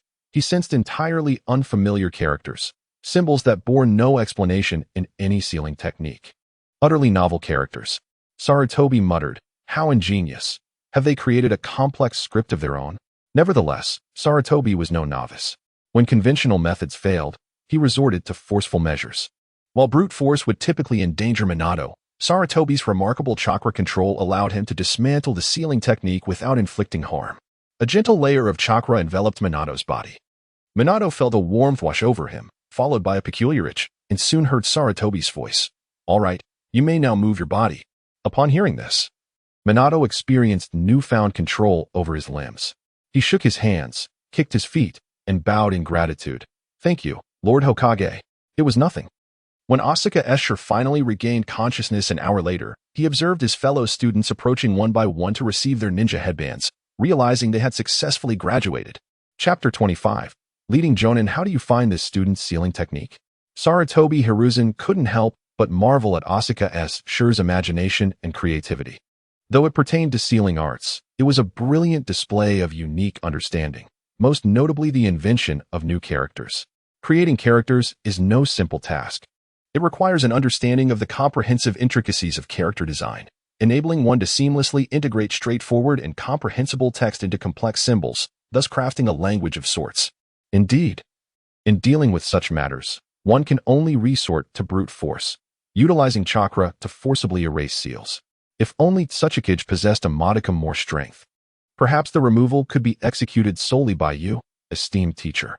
Recently, Orochimaru has sensed that the task of forcibly eliminating the seal has grown increasingly arduous.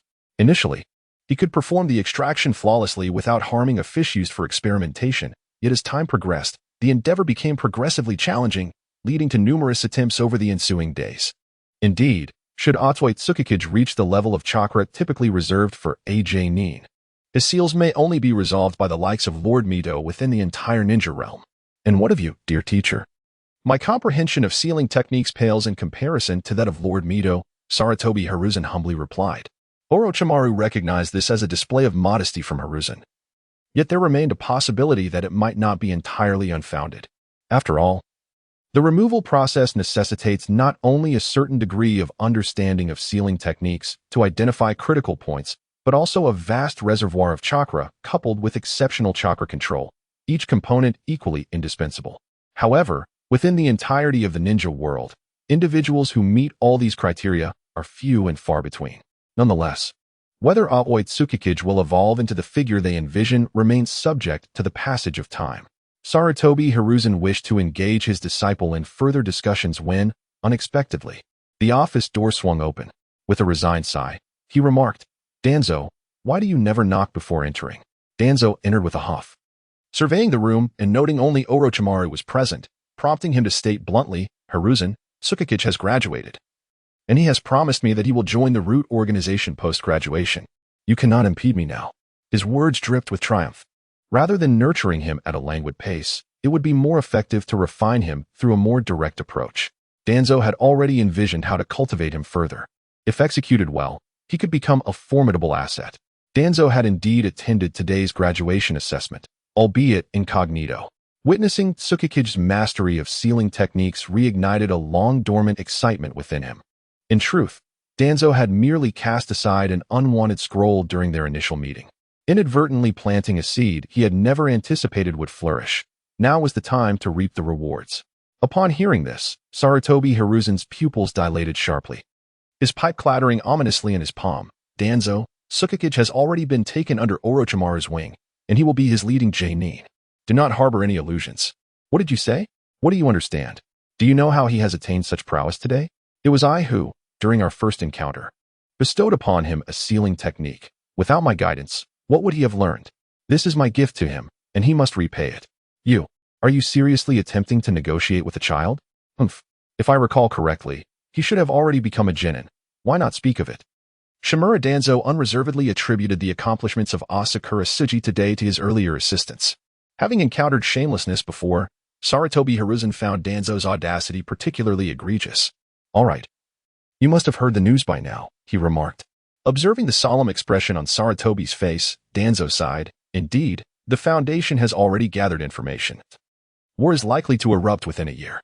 Although Danzo harbored ambitions of becoming Hokage, he had no desire to witness the horrors of war. having experienced firsthand the cruelty of the battlefield. Let us discuss this after the war. Even if we go to the foundation now, effective training cannot be attained. It would be wiser to entrust him to Orochimaru for a year, allowing him to grow stronger. Once the war concludes, he can choose his own path. Furthermore, the foundation is quite busy at the moment, isn't it? A mere child joining now would be of little assistance. As Sarutobi attempted to appeal to Danzo's emotions, the latter felt a strong aversion, yet his body responded honestly. Very well, let us see if he can survive the battlefield.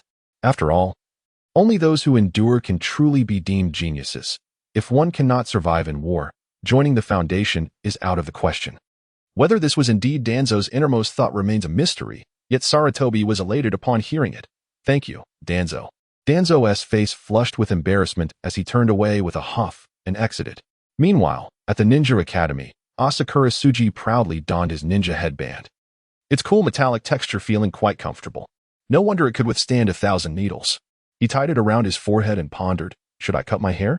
It feels a bit tight at the back of my head. The weight of my hair is becoming painful. It had been 2 years since his last haircut. Primarily because his hair did not grow particularly fast. After all, it was short to begin with, merely extending to just below his ears after 2 years. Should he cut it? After careful consideration, he decided against it. Having hair could prove beneficial, as he could use it to create small snakes to confuse his opponents. Asakura had already mastered Orochimaru's signature snake techniques, which were self-created and required the use of summoning techniques, hence not documented and therefore teachable. From today onward, you are all genin. What I must convey to you is that upon becoming a ninja, you are no longer an ordinary person. A ninja endures what ordinary people cannot. You must understand your responsibilities as ninjas. For now, you may return and rest. Tomorrow at the same time, in this very classroom, your leading instructor will guide you. Yes. Upon leaving, one could hardly call it simply the end of school. It felt more like graduation. The sensation of stepping out into the world had transformed. Tomorrow's return might very well be the last, and when next they might gather was uncertain. Asakura felt a sense of nostalgia, after all. Attending school was one of the safest experiences imaginable. As the somber expression on Aoi Tsuji's face caught the attention of Kakashi, he inquired, "Isn't this a joyous occasion?" Observing closely, Namica's Minato noted Aoi's melancholic demeanor. "It's nothing, just a bit nostalgic for the wonderful times at school," he replied. "Haha, you're right, with graduation. We must all part ways. However, we can still gather when not on missions," chimed Akimichi Chouji. A chorus of agreement echoed from their companions. Yet, Aoi Tsuji's nostalgia extended beyond mere memories of school. It was also the comfort of not facing the battlefield, a realm fraught with peril. Truth be told, despite having faced death once, the fear of it lingered, especially with loved ones to consider. Nevertheless, with fate sealed, Aoi understood that his priority was to focus on survival. Chapter 26, The Four-Man Team. Yamashiro Ai, Narashikaku, Akimichi Chouji. "Follow me," commanded a seasoned jonin, summoning the trio to his side. One by one, names were called. Some taking 2 students, others just 1. The high mortality rate of missions in these times and the impending war warranted caution. Both Chunin and Jonin represented crucial combat prowess, and unnecessary losses were to be avoided. Particularly for a 4-man team, sudden changes in leadership could prove detrimental unless necessitated by casualties or promotions. At that moment, another Jonin entered, his white hair complementing a jovial tone. Namica's Minato, Akimichi Jiro, left Aoi Tsuji. It was Jiraiya. At this time, the trio was renowned for being the disciples of the Hokage, earning them considerable respect. Although Minato had already heard from Jiraiya about the team assignments, excitement still coursed through him. "I shall take my leave then. See you tomorrow, Kushina, and you too, Tsuji." Responded Uzumaki Kushina. Oddly remarked, "What do you mean? And you too? Am I merely an exception?" As Jiraiya's team departed, a few more were called away, leaving only Uzumaki Kushina and Aoi Tsuji behind. Kushina's disappointment was palpable. "Surely, we aren't a team of 2? "Of course not," Aoi retorted. "What do you mean by that? Is your expression one of disdain? Have you forgotten how you once immobilized me? Were you eager to test my prowess? I would never dare provoke the formidable red pepper. My deductions are merely rational." Aoi replied. In truth, he had learned from Orochimaru just yesterday that he would be the sole recruit, with the other 2 being lower-ranked ninja from an older cohort. Kushina clenched her fists, feigning ferocity before turning away, aware of the reality yet clinging to a flicker of hope. "TCH, teaming up with you isn't a big deal. What is that supposed to mean? I can't even undertake missions. I want to be able to step beyond the village gates. Kushina Uzumaki had long been informed of her future arrangements through Mito, and due to the peculiarities of her bloodline, there existed a risk of abduction should she leave the village. As such, specific individuals had been designated to oversee her, and she was likely to undertake several high-level missions before eventually joining the sealing class. Little did she know how fervently Asaka Tusher yearned to be part of that sealing class. Were she aware of Asaka's innermost thoughts, she would surely wish for a soul exchange between them. Truly, she was blissfully unaware of her fortune. Although it was foretold that she would later serve as a Jinchuriki, her initial protection had been so thorough, allowing her to remain in the safety of the village without the need to venture into peril. What was there to complain about? Aside from that one incident of abduction, which left Asaka pondering whether it was due to Kenoha's lax defensive vigilance or a deliberate act. Asaka could not fathom how Kushina could have been captured under Mito's watchful eyes, yet perhaps Mito had been preoccupied that day. Sometimes, events unfold with uncanny coincidence. Asaka was not one to subscribe to conspiracy theories. If everything could be attributed to such notions, then what purpose would Kishimoto serve? Asaka chose to trust her own observations. Sarutobi Hiruzen was, in her presence, a kind and amiable middle-aged man, often seen strolling through the streets. And he had dined at her establishment. As for Shimura Danzo, while many labeled him as a villain, he had, thus far, behaved quite normally. And Orochimaru, often regarded as a pervert, was undeniably a genius, generously imparting his vast knowledge without reservation. Asaka concluded that all these matters stemmed from Kishimoto's failure to adequately address the underlying issues. Her mind was filled with thoughts, yet time seemed to crawl at a sluggish pace. Asaka Tusher. Upon hearing her name, Asaka looked up to see Orochimaru. The absence of Kushina's name alongside hers indicated an alternative arrangement. With a sigh, Asaka could only offer a verbal consolation, good luck. Before her stood a spirited and jovial youth, strikingly reminiscent of Naruto Uzumaki, the protagonist of the series, though with a different hair color and rosy cheeks. Hello. I am Ju. My grandfather is Senja Hashirama, the first Hokage. Ha ha ha. My sister is Tsunade, and my dream is to become a Hokage just like my grandfather. He concluded with a series of impressive poses, as if to demonstrate his prowess. Observing this scene, Orochimaru could only shake his head in exasperation. Just days prior, Tsunade had approached him, requesting that her brother be included in his team, and he had casually agreed. Their first meeting had gone smoothly. The boy idolized him, and his sunny disposition made him easy to engage with. However, after a few days, Orochimaru began to regret his decision. This lad was nothing but a hot-blooded fool, utterly lacking the demeanor of a true ninja. All right, Ju, let us allow the others to introduce themselves as well. Another youth, adorned with glasses and possessing long, gray hair tied back, exuded a somewhat pallid complexion that conveyed a sense of frailty. His attire was rather modest, yet his graceful demeanor mirrored that of Orochimaru. Perhaps a deliberate emulation. I am Tsukikage Kamikaze, 13 years of age, proficient in swordsmanship and adept with my family's bloodline limit, the Ton. I am rather reticent. Having said all that I wish to convey, he concluded, lapsing into silence. At that moment, Rope Tree began to chatter animatedly. Huh? Is that all? Kamikaze. Want you share a bit more? Aoi-Suji observed Rope Tree, contemplating how ill-suited he was for the path of a ninja. Otherwise, he would not have met his untimely demise. His lack of awareness was evident, as he failed to notice the disdain Kamikaze held for his incessant spittle. In an earnest attempt to elicit further conversation, Rope Tree leaned in too closely, nearly showering Kamikaze with saliva. I am Aoi-Suji, freshly graduated, skilled in sealing techniques, possessing a smattering of ninjutsu. My passion lies in cooking, and my aspiration is to become the leader of the sealing class. Indeed, this was the goal Aoi-Suji aimed to pursue. For having acquired such skills, it was only natural to gravitate toward a position within that domain. Very well. I am Orochimaru, a Jonin. You will have 5 minutes to familiarize yourselves and discuss amongst one another. After the time elapses, you shall face me in combat. If you can withstand my prowess for 10 minutes, you shall be deemed Genin. Should you fail, the one who performs the poorest will return to the Ninja Academy. Orochimaru's examination was straightforward, a mere test of combat, devoid of any elaborate schemes or complexities, as he preferred to avoid complications that did not align with his character. Ha. This sounds exceedingly entertaining. I can hardly contain my excitement.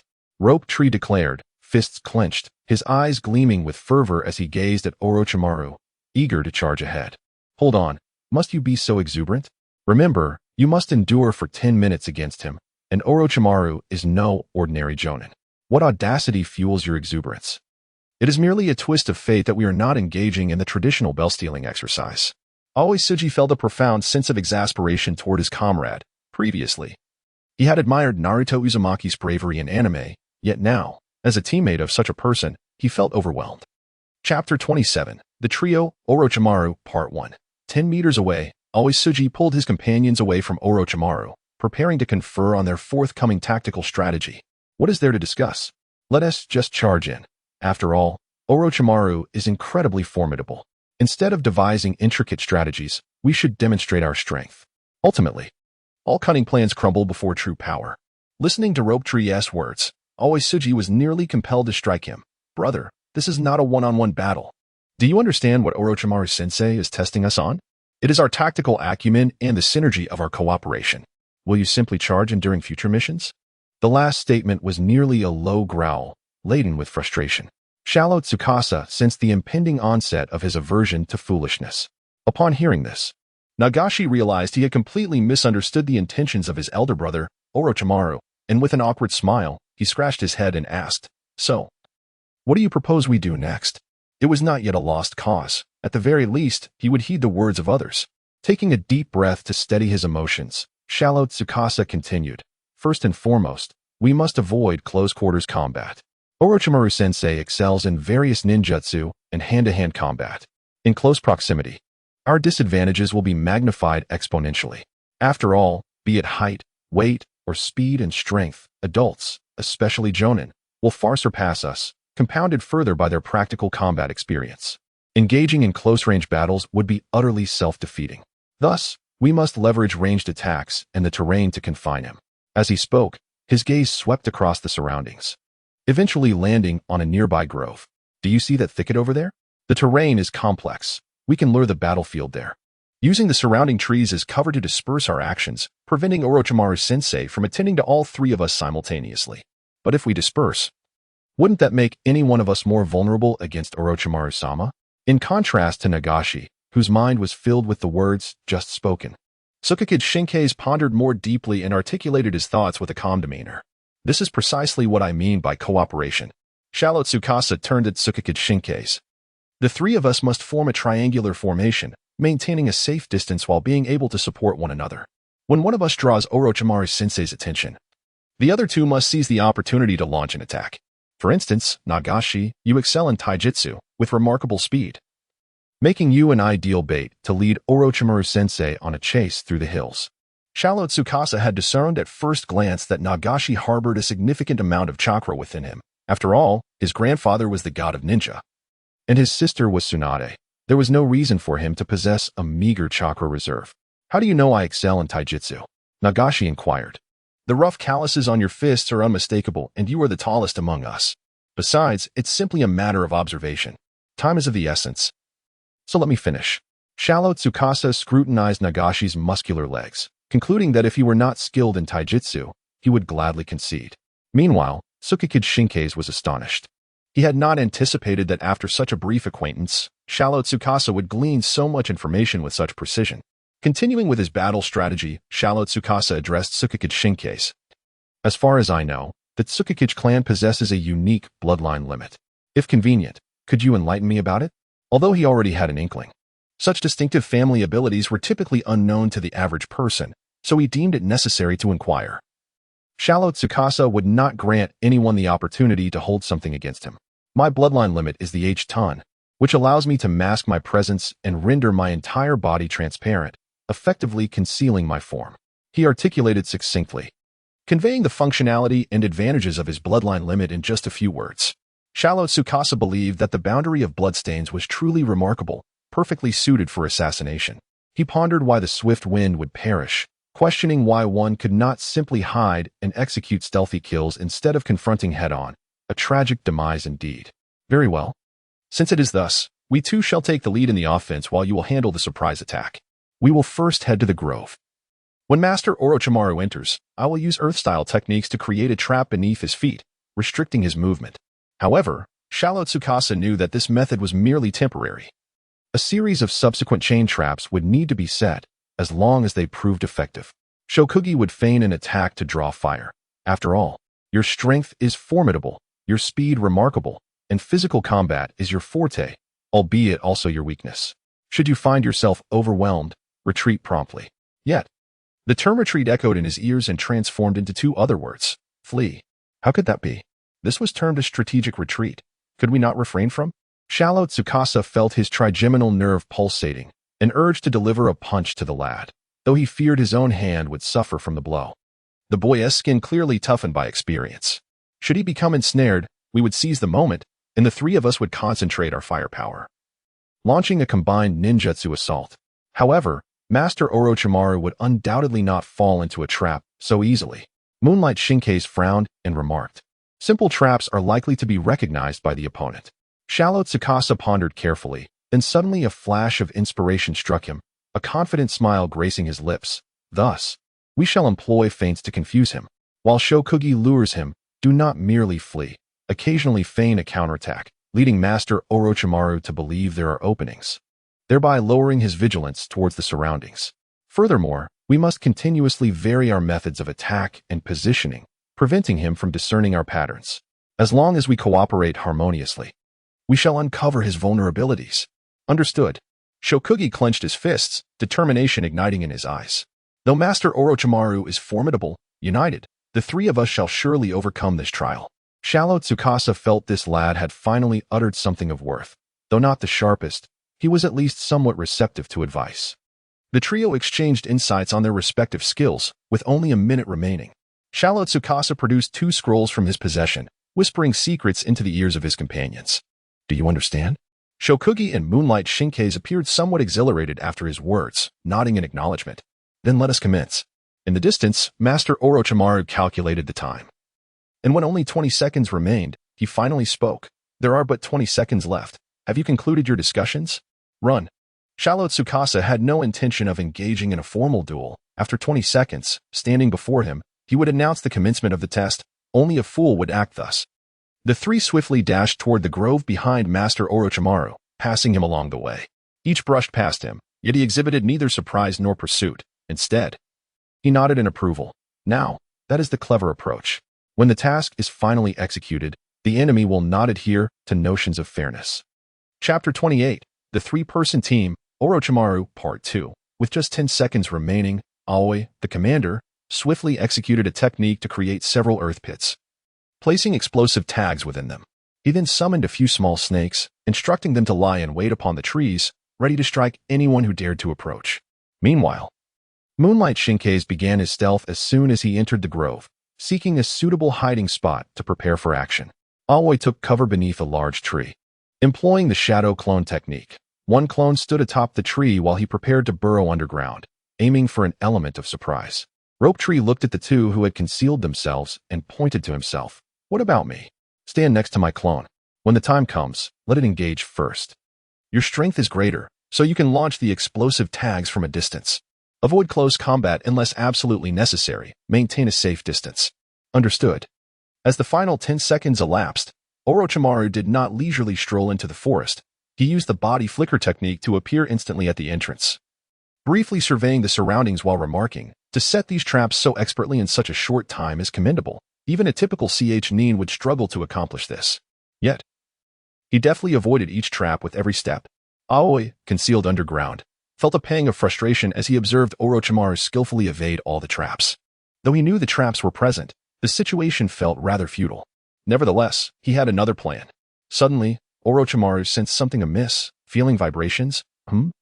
Aoi detonated the explosive tags buried underground. Boom. A thunderous explosion erupted, engulfing the entire grove in flames and smoke. Orochimaru swiftly maneuvered, relying on years of combat experience to twist and turn in midair, evading most of the explosive shockwaves.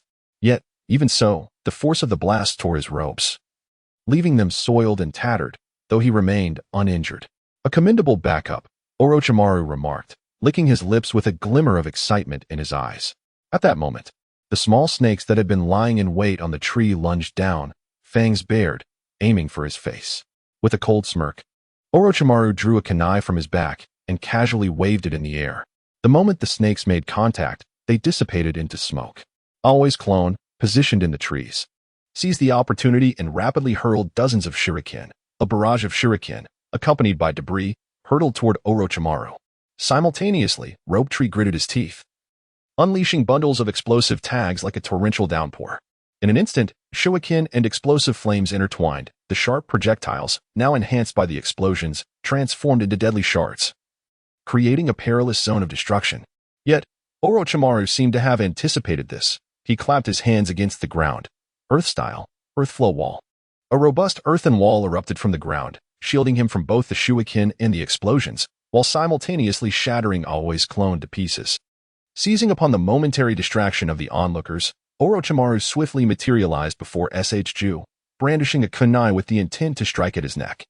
Though not genuinely wishing to take his life, merely drawing blood would suffice to signify Ju's elimination. Alarmed, Ju's pupils constricted as he attempted to retreat, only to discover that Orochimaru's angle of attack was exquisitely crafted, leaving him with no avenue for escape. In a critical moment, a shadow erupted from the earth, a manifestation of Ayakawa's Sure. Ayakawa unleashed a powerful punch that collided with Orochimaru's kunai, the immense force causing both combatants to stagger backward.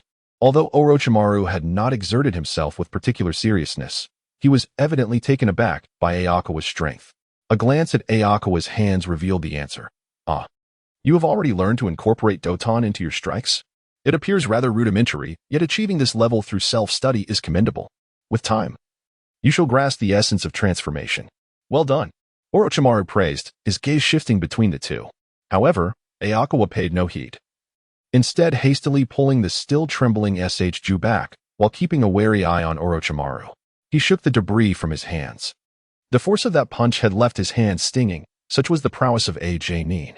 At that moment, a glint of cold steel sliced through the air from behind Orochimaru. It was Tsukikage Kamikaze, who had remained cloaked in invisibility, seizing the opportunity to launch a surprise attack with a longsword. Without turning, Orochimaru executed a single-handed hand seal, summoning a torrent of water that forced Tsukikage to retract his assault and retreat in disarray, his invisibility dispelled. It seems I have underestimated you, Orochimaru remarked, his hands slowly weaving seals as the air around him began to distort violently. However, are these the extent of your capabilities? If you cannot present me with something truly remarkable, it may soon come to an end. Although it was a test, he approached it with utmost seriousness. A palpable wave of formidable chakra erupted from within him, causing the leaves of the surrounding forest to dance wildly, accompanied by a palpable aura of murderous intent. Faced with this terrifying presence, the three individuals found themselves frozen in place, their bodies trembling uncontrollably. This was Orochimaru's first lesson, to acclimate to and endure the weight of killing intent. Such an experience, if not confronted early on, could spell disaster for ninjas in future missions, where the specter of death could arise unexpectedly.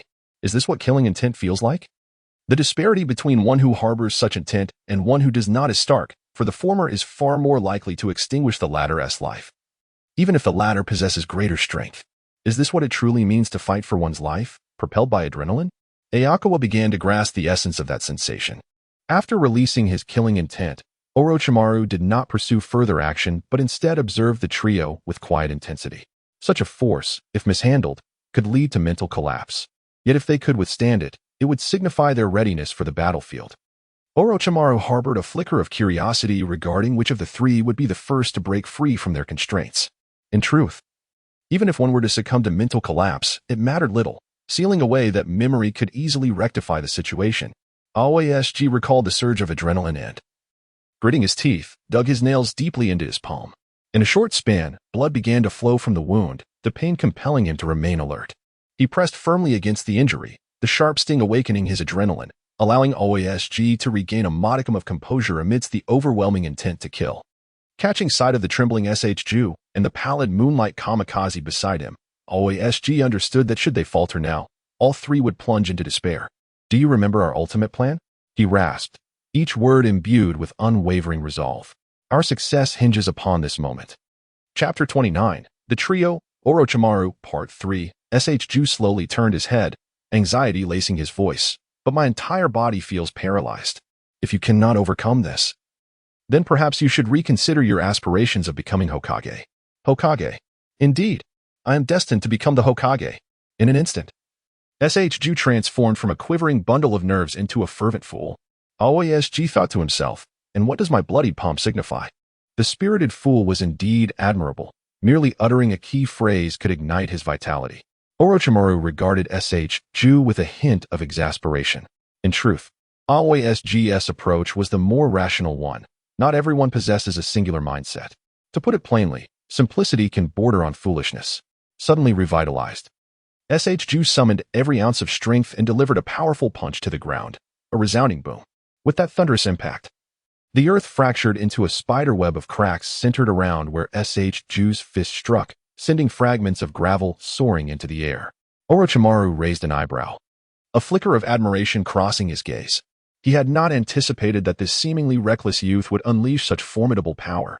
The destruction wrought was unmistakably a testament to Tsunade's tutelage, though he still lacked control over his strength. AOSG, narrowly avoiding the fallout, stared in astonishment at SHG. Was this the power of a berserker? Why was he devoid of such capabilities? Casting another glance at Orochimaru, he swiftly regained his composure. Taking a cautious step back, his expression vigilant as his hand instinctively reached for the tools and scrolls at his waist, prepared for any unforeseen circumstances. Meanwhile, SHG, the instigator of this upheaval, was flushed with exertion, his chest heaving as sweat dripped from the tips of his hair onto the cracked earth below. That single punch had depleted a significant portion of his strength. Although he possessed ample chakra, he lacked medical ninjutsu or methods to alleviate physical fatigue. His exhaustion rendered him unable to stand upright, forcing him to half-crouch, propped on his knee. Yet, this did not deter SHG from his fervent declarations. He slowly lifted his head, his gaze ablaze with fervent determination, a near-obsessive conviction igniting within him. Did you see that? The voice of Shinshu, though hoarse, resonated with unwavering strength. I will undoubtedly become the Hokage. Even if my body is temporarily immobilized, my will shall remain unbound. Orochimaru interjected, Shinshu, while I admire your resolve, had this been a battlefield, you would already be deceased. In that moment, Shinshu was taken aback, unable to fully comprehend the gravity of the situation when Orochimaru raised his right hand, and a massive serpent erupted forth, aiming directly for Shinshu. His eyes widened in alarm as he attempted to evade, only to find his body unresponsive, beset by an overwhelming sense of pain. Panic surged within him. This was merely a test. Although Orochimaru was serious, he had not struck with lethal intent, allowing for a glimmer of opportunity. The previously silent Tsukikage Shinpu, awakened from his murderous intent, leaped forward, tackling Shinshu. In that instant, the serpent grazed past them, its razor-sharp scales glinting ominously, carving a deep trench into the ground. Shinshu's head struck the earth with force, eliciting a grimace of pain, yet he managed to grin at Tsukikage Shinpu, saying, Thanks, brother. I almost met my end there. Tsukikage Shinpu nodded, clearly skeptical that Shinshu would have truly perished, yet the recent attack felt all too real. It was evident that this challenge was formidable. He quickly regained his footing, pulling Shinshu up beside him, drawing his blade, and focusing intently on Orochimaru. The serpent coiled around Orochimaru's shoulder, flicking its crimson tongue, while he stood with arms crossed, a smirk gracing his lips. Your reflexes are commendable, he remarked. However, before he could finish, a cacophony of rustling filled the air as countless serpents emerged from the shadows, encircling the two. Shinshu's complexion turned pale, his rekindled fighting spirit doused by fear. In contrast, Tsukikage Shinpu swiftly formed hand seals, unleashing a torrent of water release, water wave. A jet of water erupted from his mouth, pushing back the nearest serpents. Yet, he felt his chakra reserves dwindling post-attack and called for reinforcements. Tsukikage, I need assistance. Out of the corner of his eye, he spotted Tsukikage Aoi, expertly slicing through the serpentine swarm with a kunai. The moment he beheld the serpents, Tsukikage Aoi drew his kunai, responding to Tsukikage Shinpu's signal, jump. Orochimaru observed with keen interest, curious about Tsukikage Aoi's intentions. Tsukikage Aoi formed hand seals, his right hand crackling with electricity, directing it towards the water left by Shinpu's jutsu, lightning release, thunderclap. The perfect synergy of water and lightning, widely known that water conducts electricity, resulted in a formidable combined technique, electrifying the encroaching serpents. The anguished hisses of the serpents filled the air as they writhed in pain, their tongues flicking wildly. After a while, the surrounding serpents lay motionless on the ground, devoid of any aggression. The two individuals perched upon the tree gazed at Asaka Tsuji, compelled to admire his ingenuity. Just moments prior, Tsukikage Kamikaze had instinctively resorted to a water technique purely out of caution, yet unbeknownst to him. Asaka Tsuji had already devised a subsequent strategy in an instant and executed it flawlessly, seamlessly combining water and lightning techniques to unleash a perfect ninjutsu combination. As the released jutsu dissipated, Tsukikage Kamikaze and SH Ju leapt down and joined Asaka Tsuji. SH Ju immediately gave a thumbs up, exclaiming, "Tsuji, you are truly brilliant." Tsukikage Kamikaze nodded in enthusiastic agreement, indeed, quite innovative. However, with only 5 minutes remaining, I assume you have exhausted your options. Orochimaru generously commended Asaka Tsuji. Yet the reality was stark. After expending numerous jutsu and liberating himself from his own murderous intent, both his physical and mental energies were significantly depleted. Indeed, Tsukikage Kamikaze was nearly out of chakra, unable even to perform the most basic of techniques, the body flicker technique, having previously sustained his invisibility, which had consumed considerable energy. Asaka Tsuji faced a similar predicament, capable of unleashing but one more jutsu at most. In contrast, SH Ju fared considerably better. He had sustained minimal injuries, and the adrenaline from earlier had invigorated him, leaving him with a substantial reservoir of chakra. However, whether he could effectively harness it remained uncertain, as his earlier excitement had led to a loss of control over his chakra. While the two were lost in contemplation, SH Ju stepped forward, positioning himself protectively in front of them. "You two should escape. I will handle this." Chapter 30. The Triad Confinement Formation. Orochimaru, observing him, was reminded of Jiraiya. Both were individuals with carefree dispositions. Yet, being a ninja was no game. It was a harsh reality. SH Ju, as a friend and a comrade, you are commendable. But as a ninja, you fall short. In your current state, you are in better shape than the two of them. They could stay behind and fight to the death while you make a swift escape to potentially pass the test. Upon hearing Orochimaru's words, SH Ju paused momentarily, then broke into his characteristic radiant smile, his gaze resolute like tempered steel. "Teacher, you say the world of ninjas is cruel. But if we can so easily abandon our comrades, what meaning does being a ninja hold? My sister taught me that true strength lies not in the speed of escape, but in the resolve to protect those who matter. Moreover, Brother Jiraiya once said that even if it means sacrificing one's life, one must not forsake their companions." Jiraiya? Orochimaru chuckled, surprised to hear such sentiments from him. Typically, Jiraiya was consumed with showcasing his own works, yet in SH Ju's presence, he exhibited a serious demeanor. Asaka Tsuji, ever the pragmatist, recognized that while he might not be the type to risk his life for others, being the one who would do so for his comrades was undeniably moving. "Hey, while I appreciate your sentiment, the reality is that you won't last more than a few seconds." Initially, SH Ju felt a sense of pride in his remarks, only to be abruptly doused with cold water. With a hint of reproach, he turned to Tisaka, saying, "Must you be so disheartening?" Meanwhile, Tsukikage Kamikaze observed the two in silence, caught between exasperation and wordlessness. The grim reality laid before them, yet they persisted in their conversation. Why not attempt one final confrontation? He proposed. Although the odds of 3 against 1 were slim, it was certainly preferable to passive submission. "Truth be told, my swordsmanship is quite commendable," Tsukikage Kamikaze declared, drawing his sword, though the depletion of his chakra rendered his grip somewhat unsteady. Tisaka, nudging their heads together, whispered conspiratorially, "All right. Do you remember the final step of our plan?" Orochimaru quietly observed the trio as they huddled in whispers, refraining from intervening.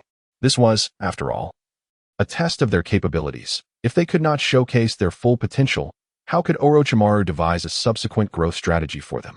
With only 5 minutes remaining, he harbored doubts about their ability to adhere to the plan for that duration. "Ultimately, the decision rests with you," he stated. For Tisaka had already entrusted 2 scrolls to the pair at the outset. The instant Tisaka finished speaking, SH Ju eagerly raised his fist, exclaiming, "Let us use them. Of course, we shall." Tisaka couldn't help but admire the unyielding trust that a fervent fool could place in his comrades. He then turned to Tsukikage Kamikaze, anticipating his response. Given the earlier events, it was evident that Tisaka was the most astute among them, and even in failure, he would not face elimination. As for SH Ju and Tsukikage Kamikaze, they were acutely aware of his identity as Tsunade's younger brother. His lineage assured he would not be dismissed. The implication was clear. Should any fail the test, it would only be Tsukikage Kamikaze left to face the consequences. In truth, Tsukikage Kamikaze possessed a family secret technique that allowed him to utilize the body flicker technique. However, the cost of this ability was not merely chakra, but vitality itself. He was reluctant to employ it unless absolutely necessary. For those of the Tsukikage clan who resorted to such techniques often emerged weakened, facing a life of frailty if not properly recuperated. Yet, the burdens of familial duty compelled Tsukikage Kamikaze to embrace the path of a ninja, hence his indecision. Suddenly, a warm hand rested upon his slightly cold shoulder. He looked up to find Tisaka, who comforted him with gentle words. "It's all right. There is no need to be so conflicted. Follow your heart." After all, he was still a child, and fear was a perfectly normal sentiment. Reflecting the thoughts of an ordinary person, understanding the necessity of contemplation was not a flaw. Rather, if one were to blindly trust without question, Tisaka would deem them rather foolish, perhaps even susceptible to betrayal. Ju remarked. "Let us take a gamble." Tsukikage Kamikaze resolved to heed his heart. "All right." Shallowed Songzongsi nodded slightly. "I trust you all are familiar with the usage of the scroll." "Indeed." "Then, let us proceed." With that, Shallowed Songzongsi opened his palm, from which a small smoke bomb emerged, prompting the trio to disperse in 3 different directions. He hurled the smoke bomb directly at Orochimaru, who, upon seeing it approach, swiftly grasped it and tossed it aside. "A smoke bomb? So, after much contemplation, your ultimate strategy is to flee?" Although somewhat disappointed, he acknowledged that this was indeed the most prudent course of action. To confront a formidable adversary without retreating is not valor. It is folly, risking not only one's own life, but also that of one's comrades. The smoke bomb, now on the ground, continued to emit a cloud of smoke. However, Orochimaru merely performed a wind release technique to disperse the smoke and was preparing to pursue and dismantle them one by one when he suddenly heard Shallowed Songzongsi's voice. "Of course not. Master Orochimaru."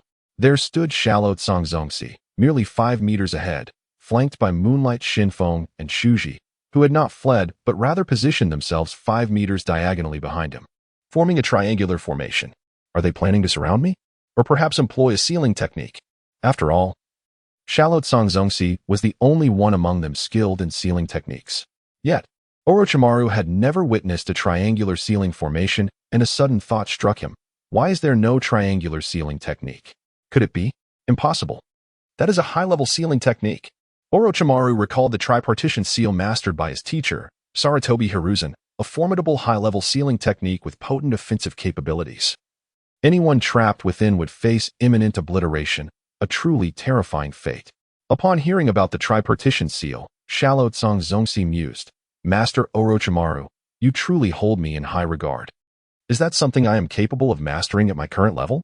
If I could, wouldn't I have annihilated you already?" Yet, observing the trio's formation, Orochimaru found it improbable. After all, the tripartition seal was no simple feat. A powerful user must summon 2 shadow clones and possess profound knowledge of sealing techniques. Given that Moonlight Shinfeng and Chouji had minimal understanding of sealing techniques, it seemed impossible for them to execute the tripartition seal. Moreover, he had never shown Shallowed Songzongsi a high-level sealing technique. So what could this be? Shallowed Songzongsi retrieved a scroll, the size of a book, and placed it on the ground. "Are you prepared?" Chouji and Moonlight Shinfeng mirrored his actions, unfurling their scrolls beside him, always ready. Finally, the 3 of them formed hand seals simultaneously. Ninjutsu. Sealing technique. Triad confinement formation. Chapter 31. Confining the serpent triad confinement formation. Moonlight Shinfeng, heaven. Shallowed Songzongsi, earth. Chouji, human. Beneath each of them lay a scroll inscribed with an intricate array of runes. Yet the most prominent feature was a singular large character at the center, unique to each individual. The character beneath Shallowed Songzongsi read earth. That under Moonlight Shinfeng read heaven, and the one beneath Chouji read human. Upon the completion of the sealing technique, a brilliant white light erupted from beneath the scroll, forming luminous pillars that surged towards Orochimaru. Believing it to be an attack, Orochimaru instinctively prepared to evade, but to his dismay, he found himself immobilized. A grave realization struck him. In an instant, he turned his gaze towards Aoisuji, only to discover that, unbeknownst to him, the sealing technique had been cast upon him, rendering him unable to move. Although the hold would not last long, it was more than sufficient for the sealing formation to solidify. Orochimaru attempted to forcibly break free from the binding technique, yet time was not on his side. By the moment he managed to shatter the seal, the 3 white pillars had already arrived, leaving him no choice but to raise his arms in a futile attempt to defend himself. However, after 3 seconds, the anticipated sensation of impact never came. Lowering his arms, Orochimaru observed that the 3 pillars had now established themselves at his flanks, forming a triangular barrier of pure white light. Curious, he reached out to touch the barrier, finding it solid yet devoid of any threat, indicating that it was indeed a genuine sealing formation. Is this a sealing formation? He pondered. So, you intend to confine me within this? He grudgingly acknowledged that as long as he was not defeated by his adversaries, they could consider themselves to have passed the test. However, doubt lingered in his mind. Do you truly believe this formation can contain me? To maintain such a seal, you 3 cannot stray far from the scroll, can you? Orochimaru sensed that this so-called triad confinement formation was sturdier than he had anticipated. His earlier attempt to break it had proven futile, as his chakra could not penetrate it, a clear indication of its encryption and complexity. Yet, he surmised that maintaining the seal would require their own chakra. Did you create this, Chouji? He inquired. Always Chouji nodded affirmatively. Indeed, I have modified the 4-corner sealing formation, sacrificing its offensive capabilities to enhance its sealing strength. It is a purely defensive sealing technique. At this juncture, Orochimaru felt no rush to act. Rather, he found himself intrigued by the formation and impressed by Chouji's comprehension of sealing techniques. He had not anticipated such innovation. If you do not possess sufficient chakra, will it not be in vain? On the contrary, Chouji countered, the amount of chakra we require is minimal.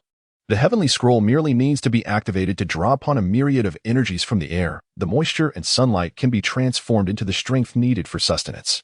Thus, I have forsaken offense. By refraining from attacking, we do not expend chakra. This barrier is a manifestation of natural forces, for nature's power is the most formidable. Conversely, the earthly scroll absorbs the elemental soil from the ground, which could also be interpreted as earth release. This was the rationale behind Chouji's use of the earthly scroll.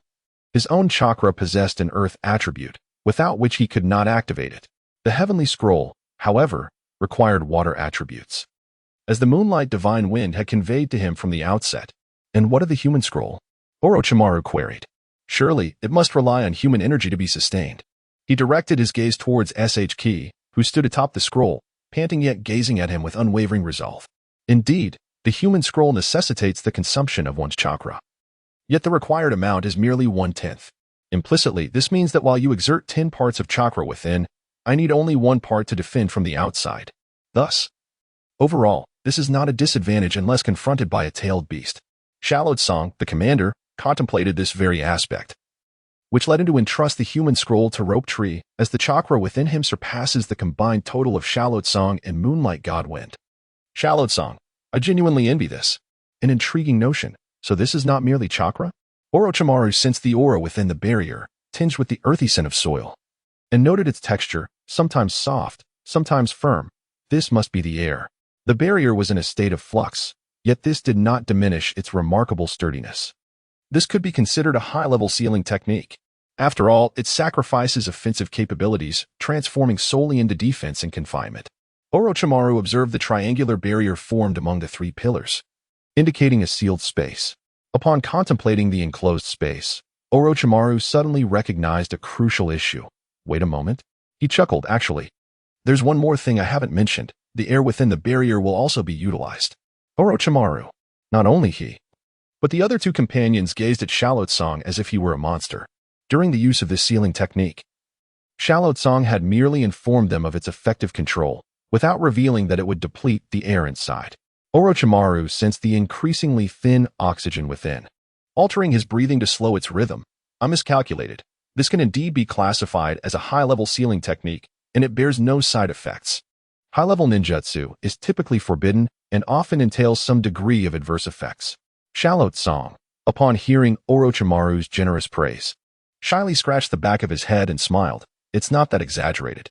Nevertheless, Orochimaru could discern that this young man was merely performing, attempting to converse with him to buy time and deplete more of his oxygen.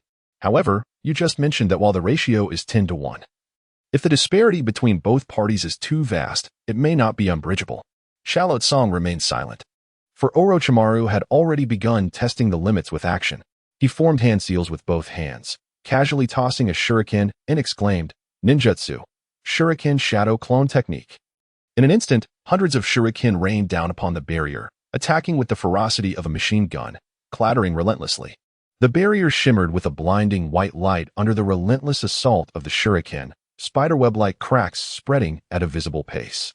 A cold smirk flickered in Orochimaru's eyes, poised to capitalize on his advantage, yet was caught off guard as the barrier, much like a surface of water, flowed momentarily before returning to its original state. Shallow Tsung remarked, "You yourself have declared it a high-level sealing technique. If it were so easily shattered, it wouldn't warrant that classification. How intriguing." Just now, Orochimaru was testing its strength, discerning whether this barrier could withstand his onslaught. Fire style, Fire Dragon Flame Bullet. As he swiftly formed hand seals, a colossal fireball erupted from his mouth, transforming mid-air into a fearsome fire dragon, accompanied by a scorching wave of heat as it charged towards the barrier with relentless force. The moment the fire dragon collided with the barrier, searing flames illuminated the surroundings in a crimson glow, causing ripples to dance across the surface of the barrier, akin to a boiling cauldron. The deafening roar of the explosion reverberated through the air. The rope tree, standing atop the human scroll, suddenly emitted a pained cry. Chapter 32. A smooth passage. Captain Asakura quickly inquired of the rope tree, his tone laced with tension. For the potency of that fire dragon technique was no trivial matter. This was also the first occasion Captain Asakura had witnessed Orochimaru unleash such a formidable ninjutsu. "Are you all right, rope tree?" "I'm fine. Just experienced a sudden drain of chakra, feeling a bit dizzy," replied the rope tree. Observing the rope tree's pallid complexion, it was evident that he was not entirely truthful. "Really?" "Absolutely, that little attack was nothing. I can handle it." As the flames dissipated, Orochimaru examined the fissures on the barrier, which showed no signs of recovery. Yet one final strike remained. Rope tree, lying is not a commendable habit. HM? Suddenly, darkness clouded his vision as Orochimaru shook his head vigorously. The fire technique had rendered the already scarce air even more deficient. It was indeed an effective sealing technique. Had the rope tree been able to endure a little longer, he might have suffocated within. Water release, Water Dragon Bullet Technique. He rapidly formed hand seals, dense white chakra coalescing in his mouth. A pale blue water dragon roared as it surged through the heat waves, its sharp head crashing violently against the barrier. The water curtain, laden with debris, slammed against the surroundings, enveloping the battlefield in a shroud of mist. Damn it, another powerful ninjutsu. Each of the three techniques unleashed was of considerable caliber. Not to mention the immense chakra Orochimaru wielded. The formidable chakra combined with high-level ninjutsu produced a force that few could withstand. Furthermore, Captain Asakura watched as the fissures on the barrier began to split further. If the initial Shuriken Shadow Clone technique was merely a basic test, then the subsequent fire and water techniques were entirely tailored to counter this barrier. First fire, then water, attempting a thermal expansion and contraction. Were they? Captain Asakura, observing this spectacle, could only resort to verbal lamentations. Truly a scientist, master of physics. Who would have thought we would still fail? It's not over yet. The rope tree's voice suddenly erupted, capturing the attention of all. Captain Asakura stared in astonishment, for the rope tree had now knelt upon the ground. His hands pressed firmly against the human scroll, showing no signs of relinquishing his grip. "Fool, we have already failed. Let go quickly, or it will forcibly drain your chakra. The scroll does not differentiate between us. Unless you cease the flow of chakra, once activated, it will endlessly siphon chakra without regard for your physical condition. Time is running short. We are on the brink of success." Shushu, drenched in sweat and trembling, supported himself on the ground, feeling as though 5 minutes had stretched into eternity. The commanding voice of Qian Song echoed urgently, urging him not to harm his body for the sake of this test. If his chakra was depleted, forcibly extracting it would only consume his very life. Release your grip. Your chakra has run dry. Shushu abruptly lifted his head, exhausted and parched. Sweat had ceased to flow, and his throat was so dry that it bled. Blood mixed with saliva trickled from the corners of his mouth. Yet it could not diminish the fiery determination that flickered in his eyes. Struggling to raise himself, his hoarse voice pierced through the cacophony of the battlefield. "Commander, do you understand?" The youth's bloodshot eyes radiated an almost obsessive tenacity. "From the moment I first grasped the kunai, I vowed to become a powerful ninja like my grandfather. I am destined to be Hokage." Orochimaru watched this scene with a sense of helplessness. He had initially intended to unleash another ninjutsu, but reconsidered. If he were to seriously injure Shungshu, Tsunade would surely not let him off easily. Subsequently, Orochimaru infused chakra into his hand, aiming to shatter the fragile barrier with his fist. Yet, at the moment of impact, he expected it to break effortlessly, but to his surprise, nothing happened. The fissure remained unyielding and closed. Orochimaru glanced back at Shoshu, realizing that the young man had once again pushed his chakra to its limits.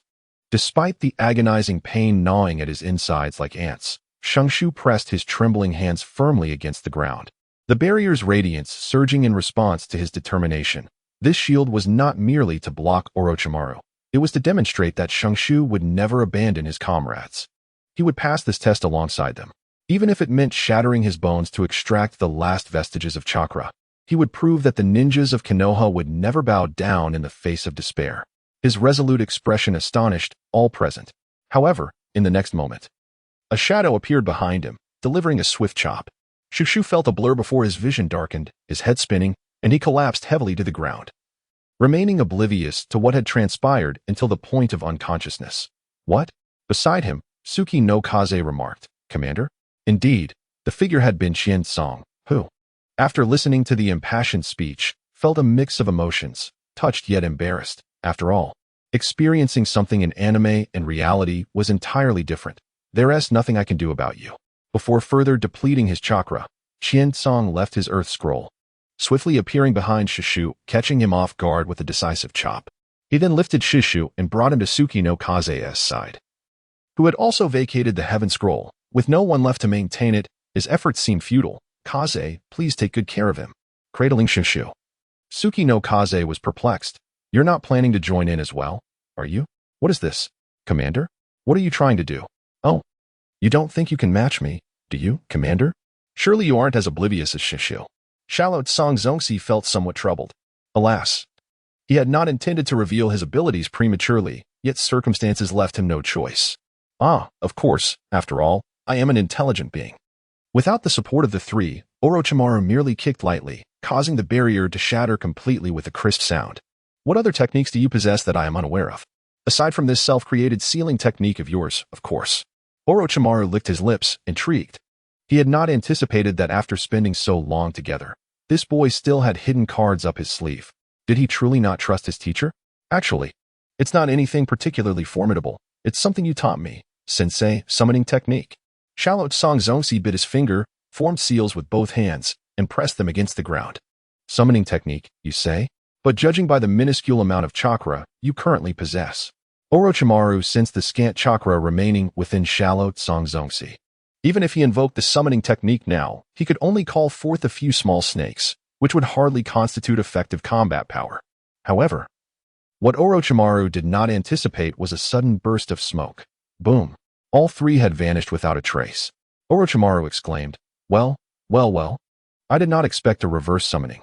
He was genuinely impressed by this unexpected turn of events. In the final moments, with a resounding bang, the three reappeared at their original location. Orochimaru leaned against a tree, and upon seeing their return, he casually remarked, "You have passed the test." Chapter 33. The barbecue gathering. Shoshu was the first to spring up energetically, even before the reverse summoning. Shallot Song Zongxi had entrusted a nearby small snake to search for herbs. Thanks to his connection to the Senju clan, it did not take long for him to regain his composure. "Oh yeah. It hurts. It hurts. It hurts. It hurts." Overwhelmed with excitement, his movements grew exaggerated, causing his entire body to throb with a prickling ache. Sukakid Shinkeis could hardly tolerate Shinshu's exuberance on his shoulder. "Could you quiet down a bit?" Nonetheless, he subconsciously sighed in relief, grateful that they had passed the test. Shallot Song Zongxi exhaled deeply. "I am so exhausted that I can hardly speak." Orochimaru observed the scene silently for a long while before finally speaking. "When did you learn reverse summoning?" "It has been long, just a few months.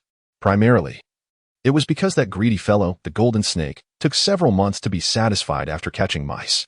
To perform reverse summoning, one must first contact the snakes from the dragon cave, meaning prior communication is necessary.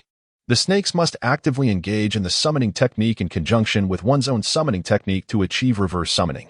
Fortunately, the mother of the golden snake could transform into human form and taught him the summoning technique. Otherwise, it would have been quite impossible to learn. Considering how a snake could form seals, Shoshu grimaced and supported his waist, plopping down onto the ground. He turned to Tsukikage Shinkeis and said, hee hee. I'm just so thrilled that I nearly forgot about the pain in my body.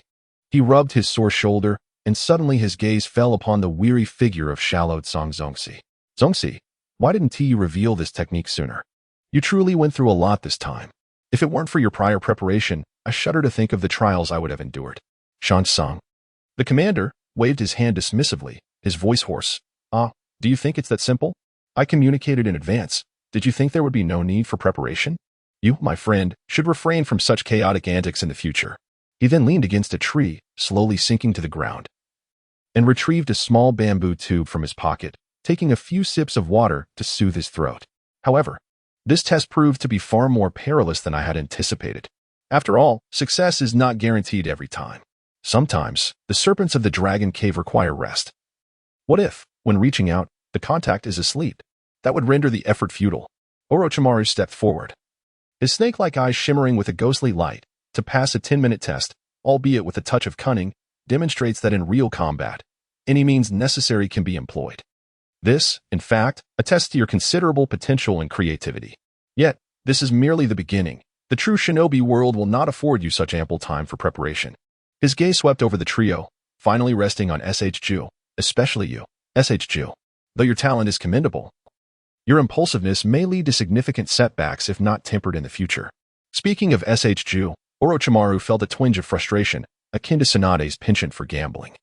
Despite the losses, she remains unable to shake the habit, which could one day lead to utter ruin. Is this an inherited trait? SH-Ju responded nonchalantly. I understand. Brother Orochimaru, you needn't worry. Orochimaru replied, I sincerely hope you truly grasp the gravity of my words. The moonlight divine wind patted SH-Ju on the shoulder, offering a wry smile. You must heed Lord Orochimaru's counsel. He speaks the truth. This time, fortune favored us, aided by the commander's thorough preparations.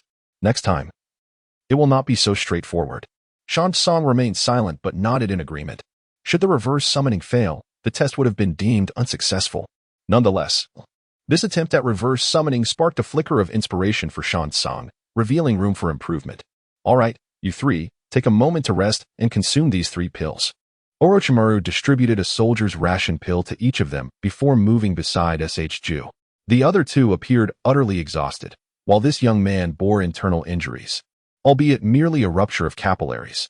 Orochimaru positioned himself behind SH-Ju, grasping his neck with his right hand, and effortlessly cast a healing technique, the green luminescence gently flickering. Before long, SH-Ju noticed that the pain in his throat had subsided significantly, and his chest felt much more comfortable. Orochimaru gazed at SH-Ju with a hint of exasperation, but during the treatment, he discerned the vitality and vigor of SH-Ju's cells, although his healing abilities contributed. Any ordinary individual would not have recuperated so swiftly. Is this the legendary recovery power of the Senju clan? It mirrors Tsunade's abilities perfectly, while your sister is Tsunade. You have yet to master even a single medical ninjutsu. SH-Ju, feeling a pang of shame, scratched his head. Hee, it's just that there hasn't been much time. And my sister only teaches me a little at a time, leaving me to practice on my own. I can hardly comprehend it. Enough, let us disperse for now. Go home, tidy up, and rest well. See you at the barbecue place tonight. With that parting remark, Orochimaru vanished in an instant. The remaining 3 individuals exchanged glances. And eventually, it was SH-Ju who reacted, leaping excitedly from the ground. Oh yes, we can have barbecue tonight. A smile exchanged between Aoi Escher and the moonlit kamikaze. That evening, Aoi Escher arrived at the barbecue restaurant. Although Orochimaru had not specified which establishment to patronize, it was generally accepted among them that it would be the most popular and expensive barbecue place, for surely Orochimaru was not one to indulge in frugality. As expected, they spotted Orochimaru at the entrance. He acknowledged Aoi Escher with a slight nod. Come in. Aoi Escher replied, The moment he stepped inside, Aoi Escher exclaimed, Wow, so many people. Recognizing familiar voices, he turned to see Minato Namikaze and Kushina Uzumaki greeting him. Sure. I didn't expect you to be here too. SH-Ju and his sister Tsunade also arrived, though Tsunade was preoccupied playing a dice game with Jiraiya. While SH-Ju urged her to stop, it appeared that the 3 legendary ninjas had gathered. Aoi Escher mused internally, though currently they had yet to earn such titles. Nevertheless, the scene was quite grand, having reserved a private room. Kamikaze, why did you arrive so early? Aoi Escher had thought he was punctual. arriving half an hour ahead of their agreed time. My house is closer to here. Aoi Escher suddenly realized, sighing, as his own home was merely a street away. After all, this street was not dominated by family businesses. His was a modest establishment without much background. Kushina, what brings you here? Could it be? Aoi Escher approached Minato, glancing at Kushina seated beside him, pondering if they had already confirmed their relationship. It's not what you think. TCH, I came with Sister Tsunade. Aoi Escher feigned confusion, about to inquire further when SHU finally escaped from his sister's grasp, finding the hold around his neck quite uncomfortable. Kushina has been staying at our house. Grandma often reminds us to take good care of her. How's school been for you, Kushina? It must be going well since you seem so happy sharing stories about your new friends every time you come back. Though only a year older than Kushina. SHU always remembered his responsibilities as an older brother. Aoi Escher looked at Kushina with a knowing glance. Haha, it seems you haven't mentioned this to your family. Chapter 34. Tsunade's unnamed fury. Kushina shot a warning glance at Aoi Escher, as if to say, don't say too much. I was doing quite well at school. Wasn't I? Yes, indeed, Aoi Escher replied, choosing not to dwell on the matter with the child. Instead, he approached Minato and his two teammates, eager to get to know them better. After introductions, Aoi Escher learned the names of the other two, Shikamaru Nara, a chubby boy with a top knot, and Chouji Akimichi, a handsome lad with tied-back black hair. Aoi Escher then introduced himself to them as well. Simultaneously, he introduced his teammates, the Moonlight Divine Wind and SHU. As their mentors were acquainted with one another, and with familiar faces leading the way, the group quickly formed a bond. Meanwhile, Tsunade, who had already suffered a complete defeat, approached the young man with golden hair who had taken away her sister, feeling an inexplicable displeasure. Are you Namikaze Minato? As a devoted brother and sister protector, Tsunade was deeply invested in her siblings' romantic lives. Though Uzumaki Kushina consistently claimed they were merely friends, Tsunade, having once been a young girl herself, could not overlook the glimmers of affection in their eyes. The group was engrossed in their conversation when Tsunade unexpectedly approached to engage them, leaving them momentarily stunned. However, they promptly responded earnestly, yes, Lady Tsunade. Minato, with a humble smile, scratched the back of his head. Jiraiya-sensei has flattered me. I've simply put more effort into ninjutsu, still far from being a true genius. His gaze was clear and sincere, unaffected by the praise he received. Tsunade crossed her arms, scrutinizing the slender youth before her, her crimson-painted fingertips lightly tapping her arm. Merely working hard does not equate to genius. I hear you have developed your own version of the body flicker technique. Her voice carried an air of authority, the inflection at the end suggesting she awaited a satisfactory explanation. SHU and the others fell silent, anxiously observing the exchange. SHU instinctively shrank behind the Moonlight Divine Wind, murmuring, Sister's aura is terrifying. Accustomed to being intimidated, SHU could not help but tremble in response to her presence. Aoi Escher silently regarded the scene, wondering if perhaps they had indulged in too many drinks during their earlier game of dice, as their thoughts seemed rather muddled. Akimichi Jamara clenched the dango in his hand, while Aoi Shma adjusted his stance, prepared for any eventuality. After all, Minato had amply demonstrated his prowess in today as practical exercise, showcasing formidable strength, excessive humility, and kindness, leaving no discernible flaws, except perhaps for his peculiar naming conventions, as his strategies bore rather lengthy titles. Nonetheless, they had already accepted him as a teammate, and should anyone threaten their comrade, they would undoubtedly intervene. Jiraiya hurriedly stepped in to mediate, lamenting, you always make a scene when you've had a few too many drinks. Had I known, I wouldn't have gambled. Not only did I lose, but I've also consumed far too much. Tsunade's face flushed slightly as she appeared somewhat dazed. Yet Jiraiya sensed her seriousness. Do you believe I am intoxicated? As Jiraiya's fingers inadvertently brushed his arm, Tsunade, keen as a team leader, recognized it as a signal. What exactly do you intend to do? Tsunade similarly prodded her own arm with her fingertips. I merely wish to test you.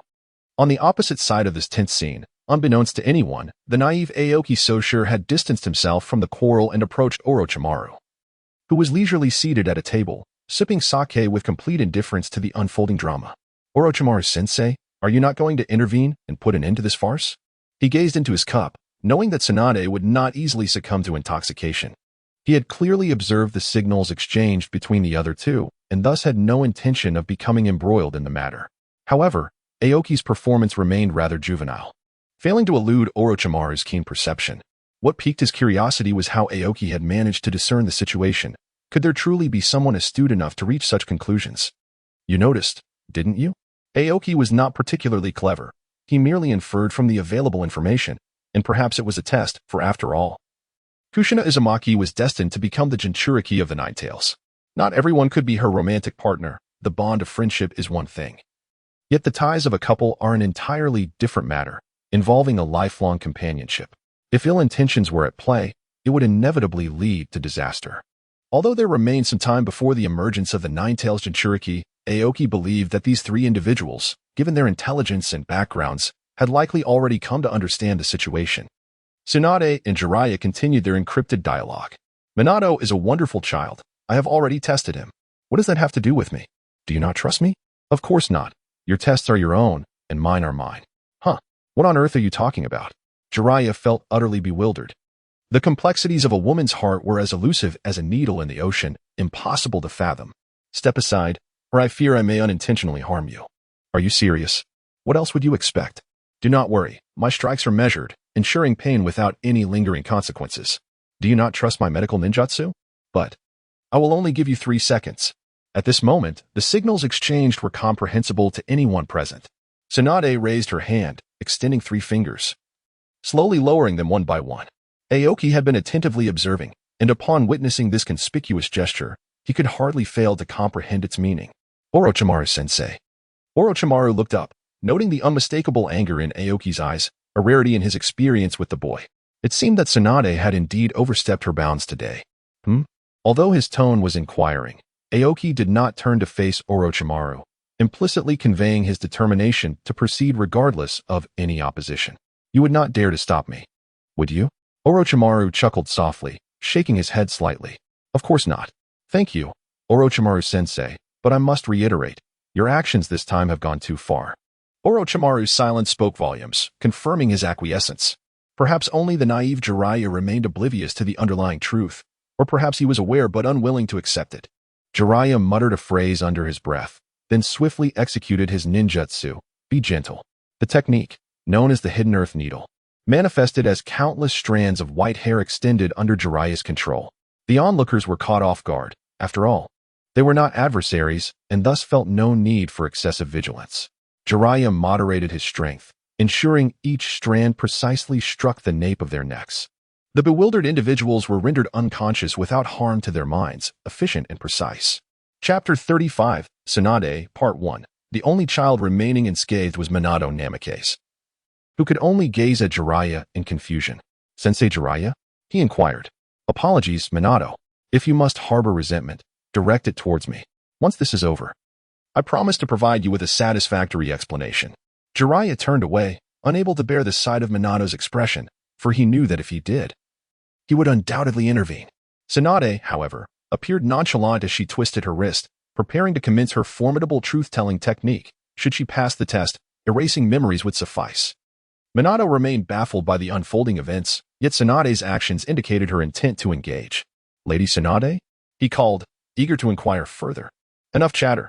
Let me assess your strength. Without hesitation, Tsunade raised her fist and struck. Minato instinctively sought to evade the powerful and swift blow, only to find that the surrounding gusts of wind were inescapable. Oh no. Minato thought inwardly, realizing he could not completely dodge this punch. He was uncertain if he would have the strength to retaliate afterward. After 2 or 3 seconds, Minato had managed to sidestep, yet he still heard no sound of impact. Tsunade shouted, Who? She discovered that her entire body was immobile. Hey. I know what you're doing, but this is quite frustrating. Minato swiftly teleported beside Shinso, expressing his gratitude. Shinso, it was simply a matter of being annoyed by her. Huh, you little brat. Jiraiya, what is going on?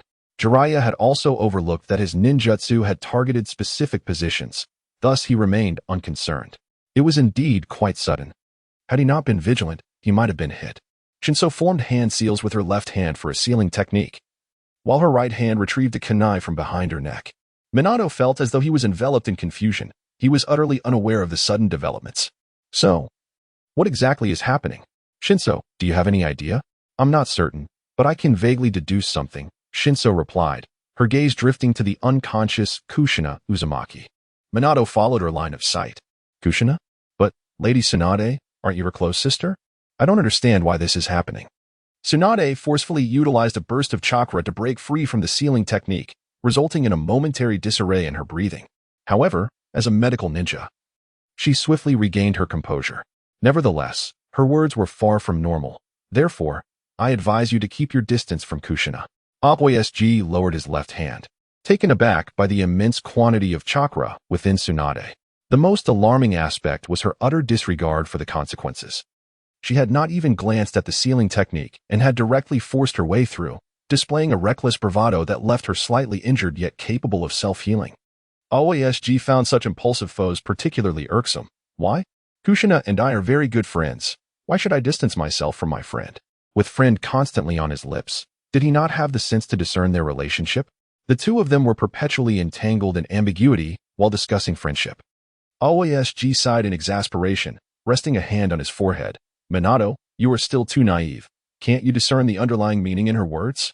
She is essentially advising you not to entice that young lady. The four individuals present fell silent momentarily upon hearing such a blunt remark. It was indeed true that crude reasoning could yield clarity. After a brief silence, Minato's face turned beet red, rivaling the hue of Kushina's vibrant hair. Tsunade, observing the boy's inappropriate demeanor, scolded him. Silence. This matter does not concern you. Given that you assisted Rope Tree today, as long as you refrain from meddling, you can avoid unnecessary suffering. How could we mere lower-ranked ninjas dare provoke the granddaughter of the legendary Sanin Tsunade? He retorted, moreover, our abilities pale in comparison to those of you seasoned jonin. Tsunade was tempted to deliver a fist to the boy's face. His words were like venom, riling everyone up. You. Jiraiya, standing by, felt the awkwardness of the situation. Realizing that Aoi had cleverly exposed their identities, leaving Tsunade without a legitimate reason to strike. If news of this incident spread, Tsunade's reputation would be in jeopardy. Meanwhile, Orochimaru continued sipping his sake, relishing the unfolding drama. Heh. Little brat, you need not provoke me with this. I shall be frank with you. The room has been set with a barrier from the very beginning. I am well aware of that, Aoi replied. What do you mean to say? Aoi shrugged. I lack the prowess to dismantle a barrier set by four individuals working in unison. Then what do you mean? However, causing minor disturbances is still within my capabilities. Upon hearing this, Jiraiya placed his hand on the barrier, sensing its instability. If the damage inside becomes too severe, the barrier will collapse. Once it is breached, everything that transpires in this room will be exposed. This revelation left Tsunade unable to act freely. As fighting under such constraints was utterly unsatisfying, then hurry and contact the old man to clear out the barbecue shop. Jiraiya, equally anxious, replied, I already attempted that. The message cannot be transmitted. Compared to the two anxious individuals, Namake's Minato had already returned to his normal complexion from the earlier flush, and he leaned closer to Shinkai sure to engage in a secret exchange. It was you, wasn't it? What do you think? It's not as if only others can scheme against us, and I am not one to remain passive. Shinkai sure emitted a series of sharp, cackling laughs. Oh, sure, your laughter is quite unpleasant. Cough, stop speaking such blatant truths. Now, let us prepare. Observing the sudden shift in Tsunade's demeanor, Shinkai sure assumed a battle-ready stance. Almost simultaneously, Minato drew a kunai from his waist pouch, since his explanations were unwelcome. Perhaps only through combat could he provide satisfactory answers to everyone. In stark contrast to the poised Tsunade, Jiraiya squatted behind her, seemingly engaged in some unknown activity. Perhaps drawing circles in the dirt. Jiraiya-sensei, what are you doing? Cough. Nothing much, Minato. Shinkai sure sensed the situation within the barrier and smiled at Jiraiya. You truly are an excellent teacher. Your ability to backstab your apprentice is commendable. It's better not to waste effort. I've specifically infused that barrier with my own seal. If you attempt to reinforce it, it might produce the opposite effect, potentially causing the barrier to vanish. But perhaps that is for the best, sparing us the need for conflict. Minato gazed at Jiraiya with innocent curiosity. Is that so, Jiraiya-sensei? Jiraiya sheepishly rubbed his head. Sigh. Orochimaru interjected, Jiraiya, if I were you, I'd sit still. Otherwise, you might find yourself in a predicament with neither side pleased. Apologies, Tsunade, you heard him. I am powerless in this situation. After a mental struggle, Jiraiya dashed to sit opposite Orochimaru, plopping down. Quickly, pour me a drink. Today a sake is rather delightful. Chapter 36, Tsunade, Part 2. Shinkai sure and Minato exchanged a glance, solidifying their battle strategy. You'll be the main attacker while I provide support. Everything was understood without words. In their usual training, if one were to ask who knew each other best, it would undoubtedly be the two of them. All right. Shinkai's sure declared, lightning release, thunderclap. Minato responded, water release, tidal wave. The lightning and water collided in midair with a thunderous roar. Shinkai Escher's lightning darting like a silver serpent into Minato's water technique, their chakras intertwining and instantly erupting in a deafening explosion. The mists that dispersed around them were laced with crackling electricity. Any contact would induce paralysis. Their strategy was to defeat each other in that fleeting moment of numbness. Tsunade's pupils dilated, her arms crossed, chakra enveloping her limbs as debris and water splashed explosively around her. The thunder was loud, but the rain was sparse. After blocking that attack, she remained unscathed. Excellent coordination. Tsunade's lips curled into a dangerous smile. Damn it.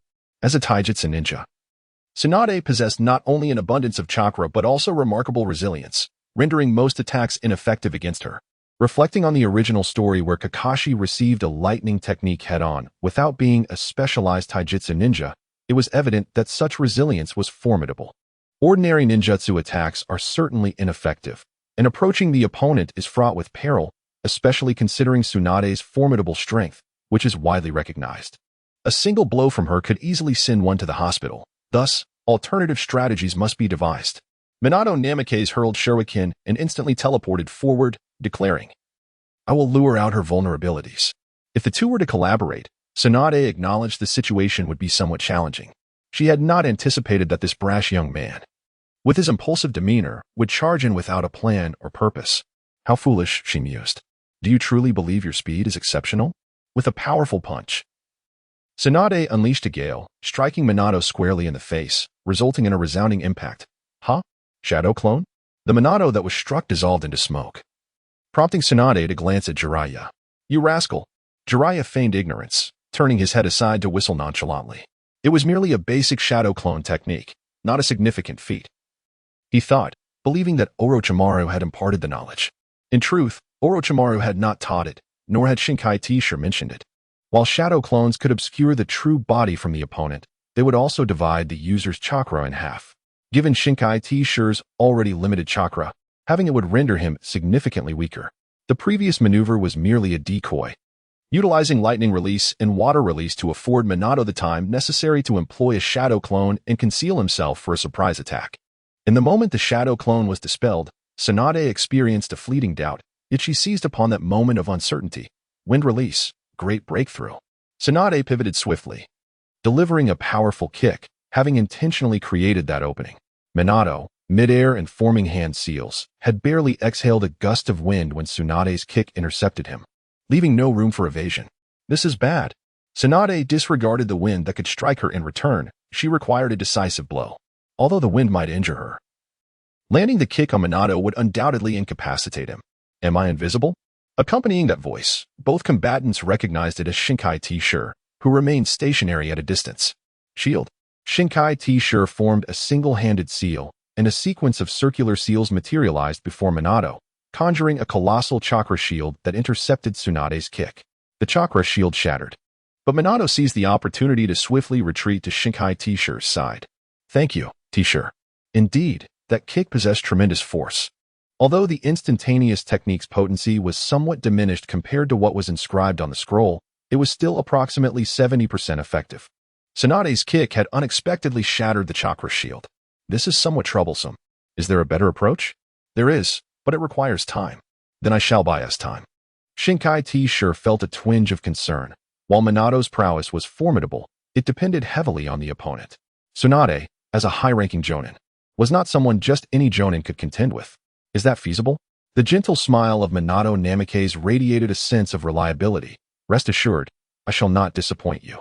You rascal, very well. With a deft flick of his wrist, Sakaoyama summoned a blank scroll into his hand and began inscribing it with a pen drawn from his waist. The sealing technique at this level was rather intricate, requiring his current prowess to handwrite it rather than execute it instantaneously. However, its complexity was accompanied by formidable power, should he succeed in inscribing it. Tsunade would become an easy prey, effectively bound by a technique capable of restraining a martial arts ninja like her.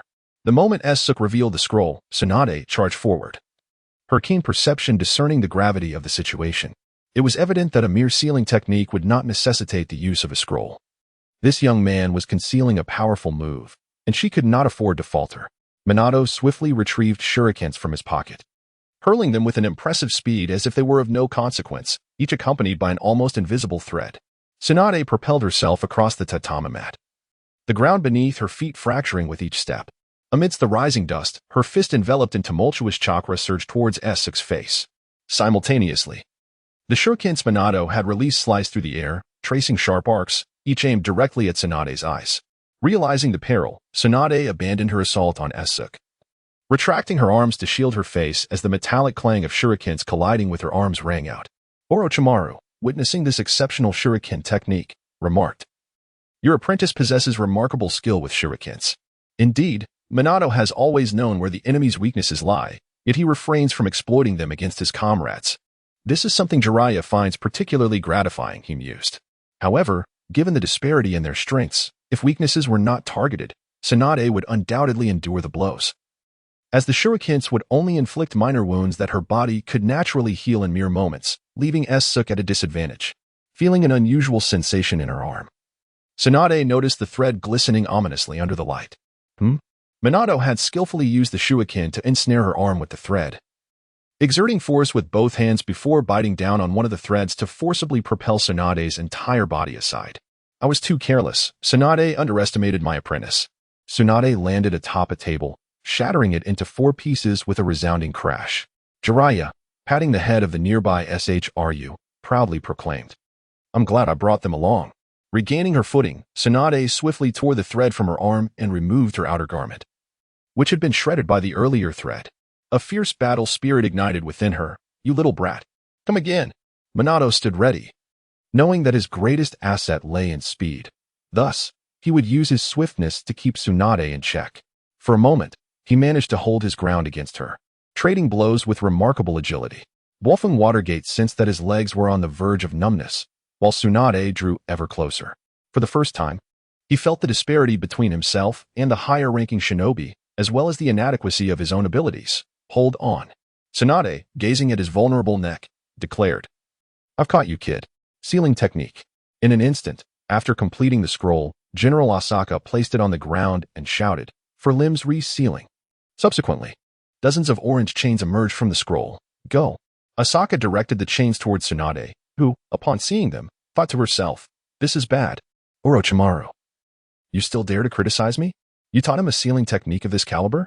As someone who specialized in sealing techniques, Jiraiya recognized it immediately. This was a high-level sealing technique. For those unfamiliar with sealing, there would be no way to break it. Although Tsunade had conducted extensive research on curse seal techniques, the 2 areas of study diverged significantly, one focused on absorption, the other on sealing. Moreover, Asaka's use of a scroll added another layer of complexity. If the scroll could not be destroyed, breaking the seal would become exceedingly difficult. While using a scroll to perform a sealing technique may be slower with a lengthy preparation time, it allowed for more intricate and detailed engravings, thereby enhancing the sealing power. To unravel the sealing technique, one would also need to destroy the sealing scroll to completely escape its grasp. Tsunade, attempting to swipe away the approaching chains, was startled to find her hand passing through them. Invisible? The chains that had passed through her arm suddenly ensnared it, and in an instant, she lost all sensation. Her arm became completely numb. Tsunade knew she could not afford to be passive. Disregarding the potential collapse of the surrounding barrier, she lifted her foot, preparing for a powerful strike. No, painful heaven's foot.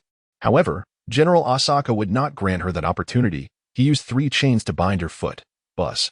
Her foot, previously charged with chakra, became feeble as the chains absorbed her energy. Asaka recalled the repulsive time when he was controlled by the 4 limbs resealing dance. It was indeed a remarkably effective sealing technique, albeit one that needed to be executed by someone like Mai. He discreetly glanced at Jiraiya, who was watching the spectacle unfold. "Let me go, you bastard." With 1 arm and 1 leg sealed, Tsunade's combat effectiveness diminished significantly. Yet, Asaka remained relentless. The remaining chains continued to wrap around her as if she were being bound like a dumpling. Eventually, 10 chains encircled her completely, leaving only her eyes, nose, mouth, and ears exposed. Once Tsunade was immobilized and unable to move, Asaka, listening to her curses, collapsed onto the ground, panting heavily. That last technique had drained him of all his chakra, and he still had to inscribe the technique's runes on the scroll with utmost speed and concentration. Huff. Ha. The swift figure of Minato and Namikaze approached, observing the weary shallow AOSG seated on the ground. He extended a hand, inquiring, "Are you all right?" Shallow AOSG lifted his gaze towards Minato, who offered only one palm, while the other pressed firmly against his knee, struggling to prevent it from trembling. Despite being utterly exhausted, a faint smile crept upon Shallow AOSG's lips as he placed his hand upon Minato's palm, which was ablaze from the excessive use of shuriken techniques. As he leveraged himself to rise, his knee collided painfully with the edge of a nearby table, drawing a sharp gasp from him. Yet Minato steadied him by the shoulder, remarking, "You can hardly stand, and yet you claim to be fine." "I'm merely fatigued, not injured," Shallow AOSG replied, half-jokingly panting. Yet, glancing at Minato, he was acutely aware that the latter had undoubtedly sustained internal injuries. Although he had not closely observed their battle, it was evident that Minato had been struck by the force of a punch during the fray. As Minato assisted Shallow AOSG to his feet, the tension that had gripped him began to dissipate, his taut muscles relaxing. And he suddenly realized his legs felt as though they were weighed down by lead, requiring support to maintain his balance.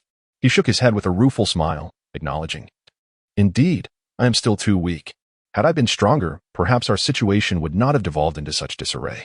Seemingly sensing Minato's inner turmoil, Shallow AOSG playfully punched his chest, stating, "How old are you?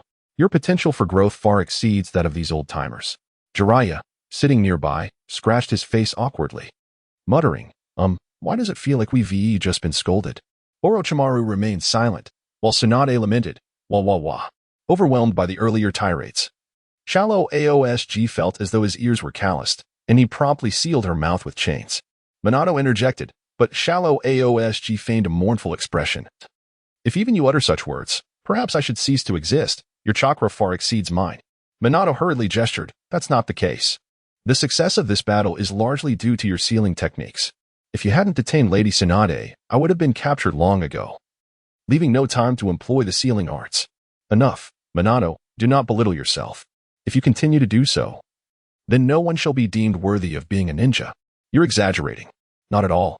However, if you truly wish to learn something, I could teach you in secret someday, although I am still a novice myself." Shallow AOSG offered a benign falsehood. "Is that true?" "Of course." Jiraiya approached the two, interrupting their conversation. "While you two converse, could you please take a look at the person bound beside you?" Hey, at least untie Tsunade." "Huh. As far as I know, Lord Jiraiya is quite adept in sealing techniques, so you should be able to manage this, right? I am utterly depleted of chakra and cannot perform any additional techniques. You wish for me to assist in freeing you? Forget it. I refuse to do such a thing. Moreover, the matter remains inadequately elucidated. What if I were to unravel the enigma of Lady Tsunade, only to be met with a wrath?" Initially, there lingered a flicker of compassion within Minato, who had intended to offer some words of persuasion. However, upon hearing the phrase not clearly explained, his expression transformed with resolute determination. He turned to Tsunade and inquired, "Tsunade, may I have a word with you?" The chief Shallow Song released her from the chains binding her mouth. "Thank you.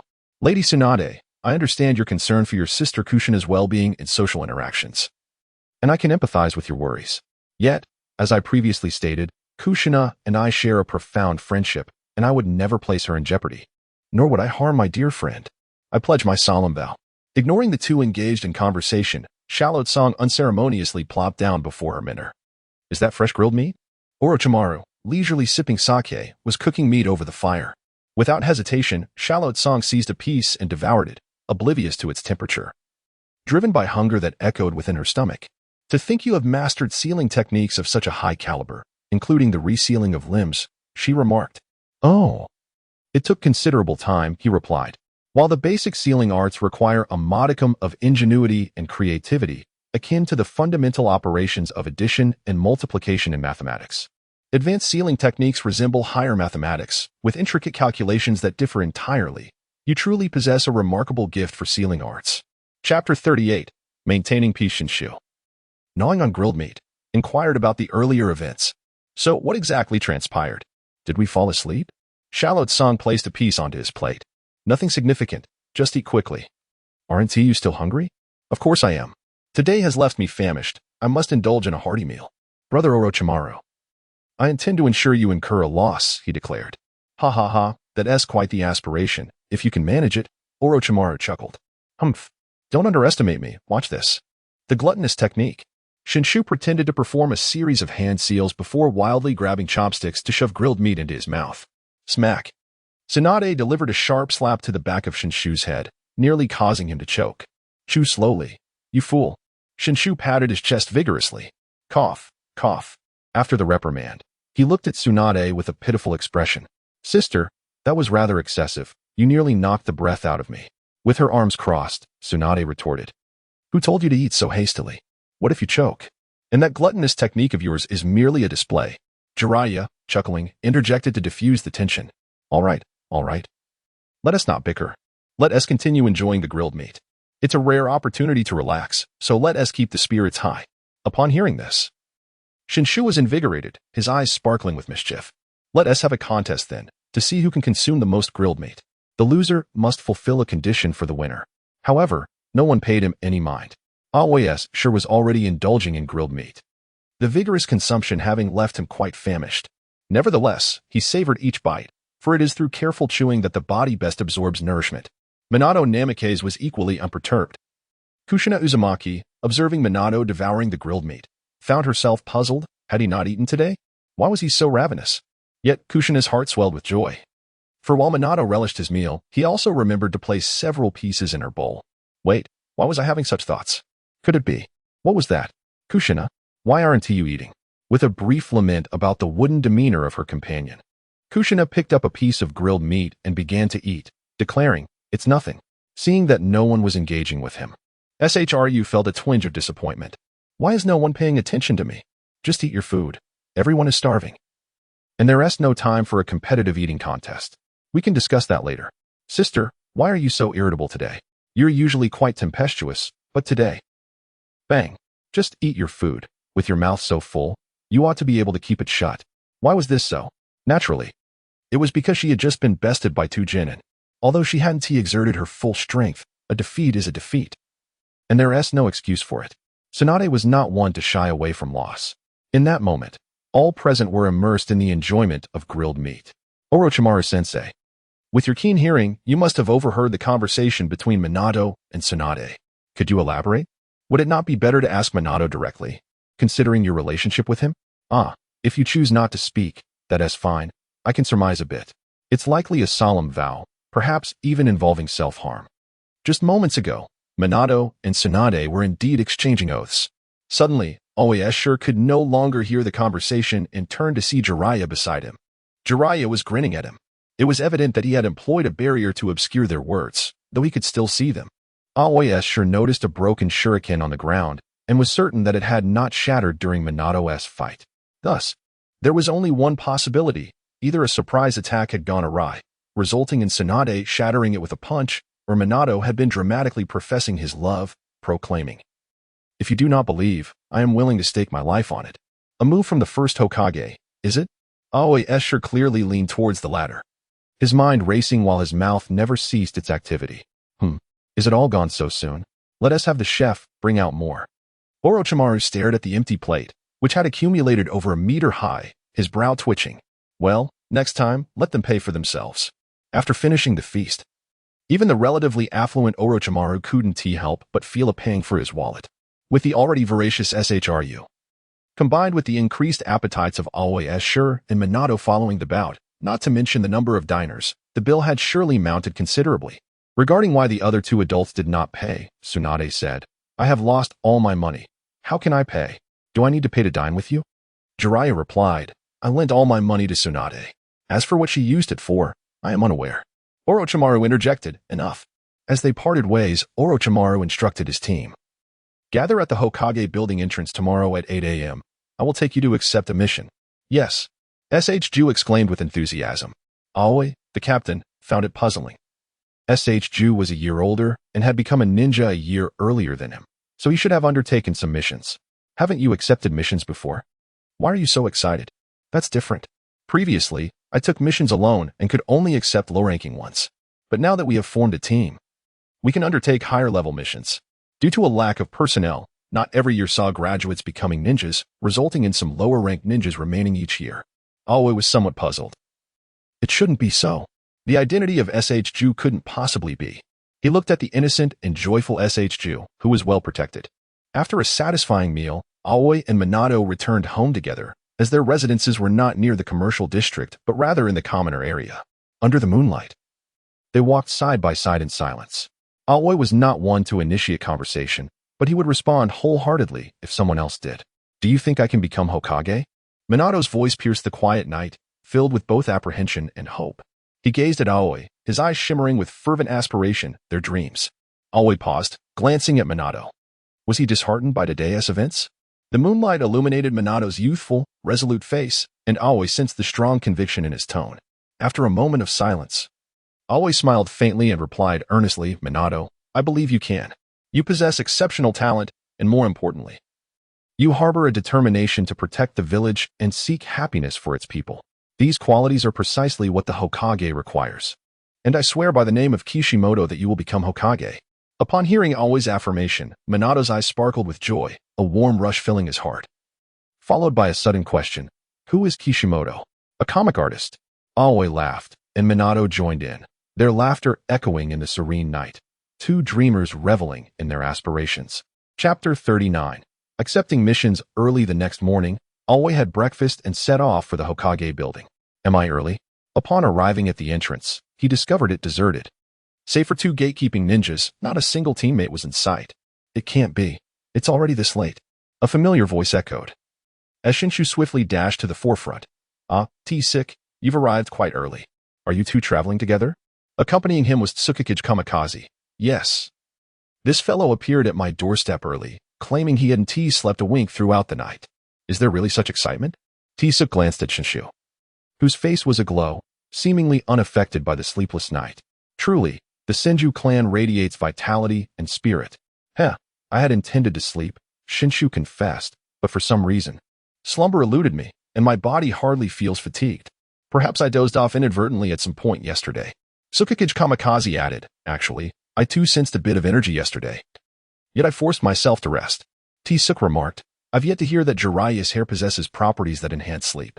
However, where is brother Orochimaru? Has he yet to arrive? Shinshu scanned the surroundings, searching for Orochimaru's figure, puzzled by his tardiness as the leading Jainin. I am here, came a voice from behind. The group turned to see Orochimaru emerging leisurely from the shadows beside the Hokage building, donned in battle attire with a green vest, a faint, enigmatic smile gracing his pale visage, his forehead protector glinting in the morning light. Brother Orochimaru, Shinshu exclaimed, hastening towards him, confusion etched on his face. We thought you had forgotten the meeting time. Orochimaru raised an eyebrow slightly, his slender fingers caressing the edge of his sleeve, then produced a scroll from within, presenting it to the trio. Recognizing it immediately, Shinshu exclaimed, Brother Orochimaru, did you take on a mission without us? Jainin possessed the privilege of undertaking missions independently. Surely, this cannot be a high-level task? Shinshu's eyes gleamed with excitement, eager to unveil the scroll's contents. However, T-Suk appeared somewhat apprehensive. Though he anticipated such a day, he felt it unnecessary to commence with high-difficulty tasks. After all, it would be prudent to tackle lower-level missions first to acclimatize and hone their skills. It's merely a D-rank mission, Shinshu declared upon opening the scroll, revealing an ordinary task. Relieved to hear it was a D-rank mission, T-Suk felt a weight lift from his heart, knowing that with Orochimaru's guidance, they were at least shielded from mortal peril. Should others learn of this, they would undoubtedly chide T-Suk for his fear of death. Well, who isn't afraid of death? T-Suk retorted. I engage in these endeavors to enhance my strength precisely to avoid being vanquished. To be candid, I have only a year to guide you, he continued. And I do not wish to squander time on D-rank missions. From our last assessment, all three of you have solid foundations. D-rank missions exist to familiarize ninjas with task processes, augment technical knowledge, strategize, assess situations, and collaborate effectively. Yet, it is evident that the three of you do not require such rudimentary experiences. Both Tsukikage Kamikaze and Shinshu had already graduated for a year, and T-Suk, more than anyone, understood the robustness of his own foundation as recognized by Orochimaru. All right, let us set forth swiftly. Shallow-Tsung, the commander, felt quite helpless. After holding the scroll for so long, he realized it was a high-level mission, yet the details were not shared with the others. He closed the scroll, preparing to depart. Surely, one ought to examine the mission's content in detail. Oh dear, I almost forgot. Shinshu handed the scroll to him. Shallowed Song took the scroll, and the nearby Moonlight Kamikaze approached, both of them examining it together. A mere ordinary village? Requires leaving the village? Shallowed Song calculated the distance. If the mission proceeded smoothly, it would take approximately 5 days for a round trip, with no time for rest along the way, estimating nearly a week. He realized they needed to prepare provisions and gear for the entire week, ensuring each person brought at least one change of clothing, as they might encounter bloodshed. Typically, ninjas engaged in assassination missions to avoid causing surrounding destruction. One could not simply launch a massive fireball at a group of mountain bandits without considering the potential presence of hostages or valuable items that could be harmed. Orochimaru-sensei, what is the latest departure time? By noon. Then we have the entire morning to prepare, which should suffice. Shallowed Song subtly signaled to Moonlight Kamikaze, who nodded in agreement. The two swiftly dispersed to gather their necessary items. Hey? Watching the two dash off in disagreement, Shinshu was left bewildered. Aren't they waiting for me? Orochimaru gently reminded him, displaying an uncanny resemblance to Tsunade from years past, and in some ways, mirroring Jiraiya. Aren't you going? I am on my way. Upon arriving at the ninja equipment shop, Shallowed Song reluctantly extracted money from his small wallet, uncertain if this mission would yield any returns, excluding the possibility that Orochimaru might not claim the mission as reward. Splitting it among 3 could lead to a loss for him. Should he purchase less? No, better safe than sorry. Any unused items could be saved for next time. Gritting his teeth, Shallowed Song bought a significant quantity of explosive tags and various ninja tools, including shurikens, kunai, and a small dagger. Though he lacked proficiency in blade techniques, he was certainly more capable than those mountain bandits. The kunai sometimes required coordination with explosive tags for effective throwing. The shopkeeper observed Shallowed Song, noting he was clearly a newly minted genin, and was surprised he would buy so many tools for a mere execution-level task, thinking him easy to deceive. Dear little ninja, would you like me to prepare a storage scroll for you? Our store is currently running a promotion. Buy 2 storage scrolls and get 1 free. That's unnecessary. This is all I need. But how will you carry it all? So many items, are you planning to carry them on your back? A storage scroll would be much more convenient, especially with our current promotion. Ignoring the shopkeeper, Shallowed Song extended his left hand, and with a puff of smoke, all the tools on the table vanished. The shopkeeper was left speechless, astonished that one could store such tools without a storage scroll. Today's genin were truly formidable. All right, farewell, shopkeeper. Placing the money upon the table, Asaka Tsuji prepared to procure provisions. After acquiring the necessary utensils, he ventured a short distance before arriving at a goods store, where he purchased an array of instant meals conveniently vacuum-sealed, eschewing the cumbersome task of rehydrating ramen. He opted for easily preserved items, biscuits, rice balls, and ready-to-eat delicacies. Having selected a week's worth of sustenance, Asaka Tsuji waved his left hand, causing all the food to vanish, now securely stored within a specially crafted, nearly permanent storage wristband, which had cost him a considerable sum. He meticulously stitched the scroll paper onto the wristband, then inscribed it with the storage sealing technique. Completed at last. Chapter 40. The journey time passes swiftly, and the divine wind has arrived. Asaka Tsuji reached the designated meeting point at the village entrance, where Tsukakage Shinpu had already arrived. My family prepared everything well in advance, so I simply came to collect it, he remarked, patting the scroll at his waist. It's wonderful to have such a well-prepared family. Suddenly, Asaka Tsuji recalled that Noboru was also from the Senju clan. How was it that he had tea prepared anything? My apologies for my tardiness, he said. And as if summoned, Noboru appeared. A few individuals turned to see him approaching, burdened with an assortment of large and small packages, beads of sweat glistening on his forehead, and his footsteps faltering. Tsukakage Shinpu raised an eyebrow, gesturing toward the bulging bundles on his back. Noboru, did you bring your entire household with you? Gasping for breath, Noboru paused, resting his hands on his knees before straightening up. You wouldn't believe it. My grandmother insisted I bring this, and my sister stuffed me with that. I simply couldn't refuse. As he spoke, he began to extract various items from his pack. This is a hemostatic herb, and that is the compressed biscuits Kushina prepared for me, claiming they would stave off hunger. And this, special explosive tags, handcrafted by my grandmother. Asaka Tsuji stepped forward, casually picking up an explosive tag and scrutinizing the intricate runes inscribed upon it. Is this a sealing technique from the Uzumaki clan? Remarkably exquisite. Upon closer examination of the sealing techniques on the explosive tag, he noted many unfamiliar symbols, unique to the Uzumaki clan. It would be disingenuous to say he was not intrigued. However, At this stage, he recognized that such advanced techniques were beyond his current grasp. It was prudent to first master the sealing arts of Kenoha. He understood that one should not overreach, as attempting to learn multiple things simultaneously could lead to confusion. Nonetheless, carrying so many items will certainly hinder our mobility, he mused. Noboru scratched his head, a sheepish smile adorning his face. I know. But these are the heartfelt offerings of my family. I truly could not decline. Besides, who knows when these items might prove invaluable? Tsukikage Shinpu shook his head in resignation, reaching out to help Noboru organize his cumbersome bundles. Very well, let us set off. We must proceed with caution. Allow me to assist you. My storage space is quite ample. Shan Tsukasa extended his hand, revealing his unique storage wristband.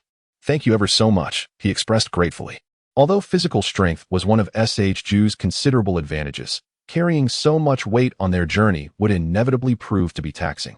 Just as he prepared to stow all the items into his scroll, Orochimaru, who had been silent for quite some time, spoke up. No need for that. You three should divide these items equally among yourselves and carry them. Consider it a chance to build your endurance. With that, he left the trio staring at one another and set off without further ado. SHJu sighed, lowering his head, guilt evident in his gaze as it fell upon Tsukasa and Tsukikage. I'm sorry. It's my fault for bringing too much, causing you all to suffer as well. He tightly gripped the bulging backpack, chiding himself. It's fine. I can manage alone. Tsukikage approached him, giving his shoulder a hearty pat. Stop being so melodramatic. He then reached for the pack on SHJu's back, adding, besides, these herbs and explosive tags could save our lives at a crucial moment, so consider it our good fortune to benefit from your burden. After spreading out the items on the ground, he efficiently stuffed several bundles of herbs and a few other essentials into his own backpack with swift movements. Tsukasa said nothing, quietly organizing the compressed biscuits, some hemostatic herbs, and explosive tags into a small cloth bag which he secured to his back. He glanced towards the distant figure of Orochimaru. Musing thoughtfully, Orochimaru-sensei must have his reasons for this. Moreover, this weight serves as our first trial in this mission. If we cannot bear such a trivial load, how could we ever hope to eradicate the mountain bandits? Observing their actions and the comforting words exchanged, SHJu's previously dim expression brightened, and he straightened his posture. Indeed, I aspire to become Hokage. How could I be defeated by such a trivial burden? He hoisted the remaining pack onto his back once more, though it was still heavy. His face now radiated a spirited smile. As they moved along, Orochimaru effortlessly maintained a steady pace ahead, while the other three followed behind. Yet, there always remained a significant distance between them and Orochimaru.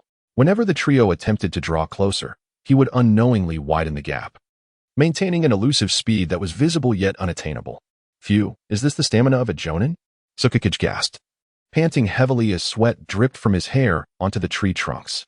He gazed up at Orochimaru's unwavering silhouette, filled with admiration tinged with a hint of frustration, thinking, we are giving it our all to keep up. SHJu fared slightly better, though still weary. He longed to carry less. Wiping the sweat from his brow, he took a swig from his water pouch, the cool liquid soothing his throat and alleviating the burning sensation in his lungs. Orochimaru's speed is astonishing. His voice remained steady, though the slight rise and fall of his chest betrayed his exhaustion. Tsukasa remained silent, fixated intently on the fluttering hem of Orochimaru's garment, his fingers turning pale from the tension of his grip. As the most dedicated practitioner of sealing techniques among the trio, he was acutely aware of the significant disparity in physical prowess and endurance. The target was clearly visible, yet it remained tantalizingly out of reach. Although he had shed his burdens before departing, he still found himself maintaining the same pace as his two companions, underscoring the necessity for diligent training. The rationale behind shedding the load was clear. They were no longer within the confines of the village or engaged in training exercises. Outside the village, executing a mission meant facing the harsh reality of combat, should they encounter an ambush and find themselves encumbered, leading to a delayed response and potential demise at the hands of foes. Shallowed Song would likely regret it for a lifetime. As they navigated around a large tree, Orochimaru unexpectedly halted without warning, causing the three to lurch forward, nearly colliding with his back. Before they could catch their breath, Orochimaru tossed 3 shurikens their way, commanding them to catch. Even as his words faded, the shurikens whizzed past their ears, embedding themselves into a tree trunk 100 meters away. With a time limit of 3 minutes to retrieve them, Shallowed Song was the first to react, gritting his teeth and sprinting forward. Moonlight Kamikaze followed closely, his legs feeling as though they were encumbered by lead, yet he summoned his willpower to quicken his pace. Rope Tree observed their retreating figures. Clenching his fist with determination, I shall not be defeated. The pack on his back jostled violently as he ran, the herbs and compressed biscuits clattering together, as if cheering him on. 3 minutes slipped by in the blink of an eye. Upon their return, drenched in sweat, they found Orochimaru casually toying with a small snake in his palm. He glanced at them with indifference, remarking, "Too slow. If you cannot cover this distance, you will have no chance of escaping a true enemy." His gaze swept over their disheveled appearances. Moonlight Kamikaze still needed to regulate his breathing, while Shallow Tsung demonstrated stable chakra control, though his stamina and endurance were clearly in need of fortification. Rope Tree, however, possessed the greatest physical aptitude among the three. Yet the crucial aspect lay in harnessing that innate talent effectively. Chapter 41. Executing the mission over the course of 2 days. During their journey, Shallow Tsung truly grasped the essence of real combat experience. The running and physical training conducted within the village paled in comparison to the practical knowledge imparted by Orochimaru outside its confines. The terrain beyond the village was far from flat. Flowers, grass, trees, gravel, and mud abounded, presenting a myriad of challenging environments that could not be equated to the smooth pathways of the village. Initially, the trio found themselves increasingly fatigued with each step. Despite the seemingly brief duration and distance they had covered, the exertion felt threefold greater than usual. Throughout this ordeal, Orochimaru's teachings on breathing control and environmental awareness served as invaluable lessons in real combat experience. Such insights were not easily discerned. They required the guidance of seasoned individuals.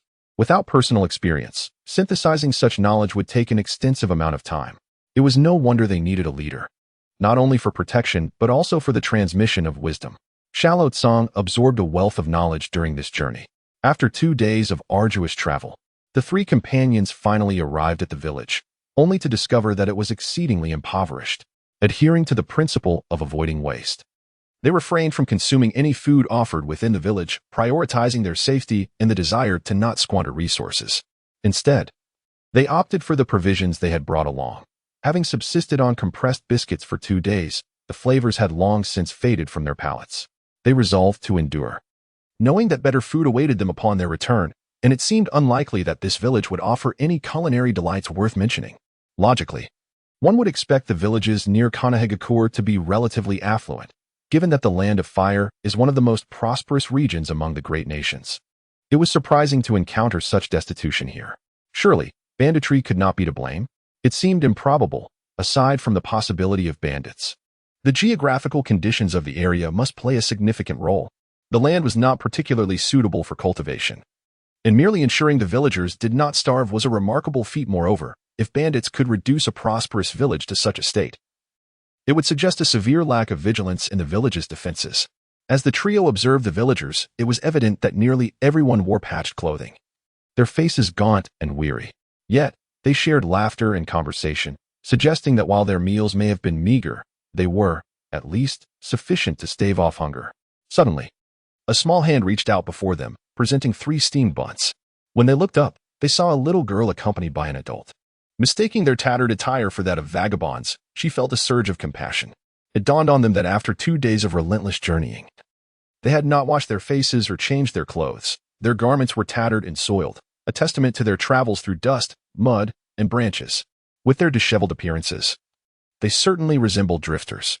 As they munched on their compressed biscuits, the fragrant aroma of the steamed buns only heightened their longing for a proper meal. The trio wore hats primarily to conceal their forehead protectors, hoping to avoid alarming the villagers, as the profession of a ninja often incited fear among the common folk. Rope Tree gazed at the 3 buns and the kind-hearted little girl before him, hastily waving his hand in refusal. "You misunderstand. We are not." Shallow Tsung, however, interjected to explain that they did not require the buns. "Ahem, we appreciate your kindness, but we are already satiated and must continue our journey shortly." The little girl, sensing the firm rejection, appeared slightly disheartened, yet nodded and withdrew the buns into her embrace. She looked up at Rope Tree and Shallow Tsung with her clear, innocent eyes and hesitated before speaking. "Big brothers, the path ahead is quite treacherous, filled with fierce monsters. Are you truly determined to proceed?" Shallow Tsung felt a stir in his heart and knelt down, gently inquiring, "Little one, how do you know there are monsters ahead? Are you afraid of them?" The direction she pointed to was undoubtedly their intended destination. The girl bit her lip and softly replied, "I heard the adults in the village say so. They don't let me go that way. I am not afraid of monsters, for I have this." As she spoke, she retrieved a tattered yet meticulously mended cloth doll from her bosom. The doll's crooked appearance struck a somewhat comical note, yet it illuminated her gaze. The adult accompanying the little girl quickly pulled her back, remarking that the stranger had spoken for far too long. Though ostensibly an adult, they were not much older than the child. Having felt pity for the group moments earlier, they had allowed their younger sister to offer them steamed buns, only to find the conversation spiraling. "Little sister, my apologies, but there are no monsters. It's merely that the mountain bandits have been more prevalent lately. We wish to keep the children safe at home." They then whispered among themselves that this was merely a ruse to prevent the girl from wandering off, given the recent chaos. "Understood. Thank you, miss," they replied, addressing the girl who appeared to be of similar age. Indeed, the young woman then took the little girl by the hand and departed. In truth, the conversation was riddled with inconsistencies. Why would they divulge such information? Why fabricate a tale of monsters? It seemed increasingly suspicious that, amid so many passers-by, they had approached them specifically. "What do you think?" Moonlight Divine Wind expressed his thoughts. "I sense something amiss. The little girl's story is fraught with holes. Surely, such things ought to be conveyed by her parents. Furthermore," the moment the girl produced the doll, the young woman hastily intervened. Most telling was the way the girl's eyes darted while she spoke, a clear indication of deceit. The little girl's words were likely taught to her, yet at her tender age, she cannot discern truth from falsehood. "Precisely. Wait, what are you all saying? You've completely confounded me. If their words are false, shouldn't we be warned to go rather than to stay away? Ah, this is clearly a warning.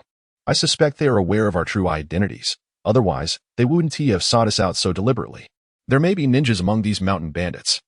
Rope Tree gasped in astonishment. "What?" Suddenly, all eyes turned towards him. Moonlight Divine Wind murmured, "My apologies." Shallow Blue General replied, "Pardon me." Rope Tree stammered, "My apologies." Though a bit slow on the uptake, he was not entirely dim-witted.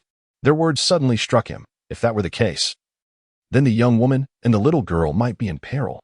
It seemed likely, and besides, the buns they had offered, two had fallen to the ground as they hurried away, leaving behind crumbs. Shallow Blue General exchanged a knowing glance with Moonlight Divine Wind, who promptly produced a silver needle, deftly gliding it over the remnants of the bun. In no time, the needle turned black, an essential item for any outing, one that Moonlight Divine Wind had specially polished before departing. Poisonous. Though Rope Tree had never tasted pork, he had seen pigs run.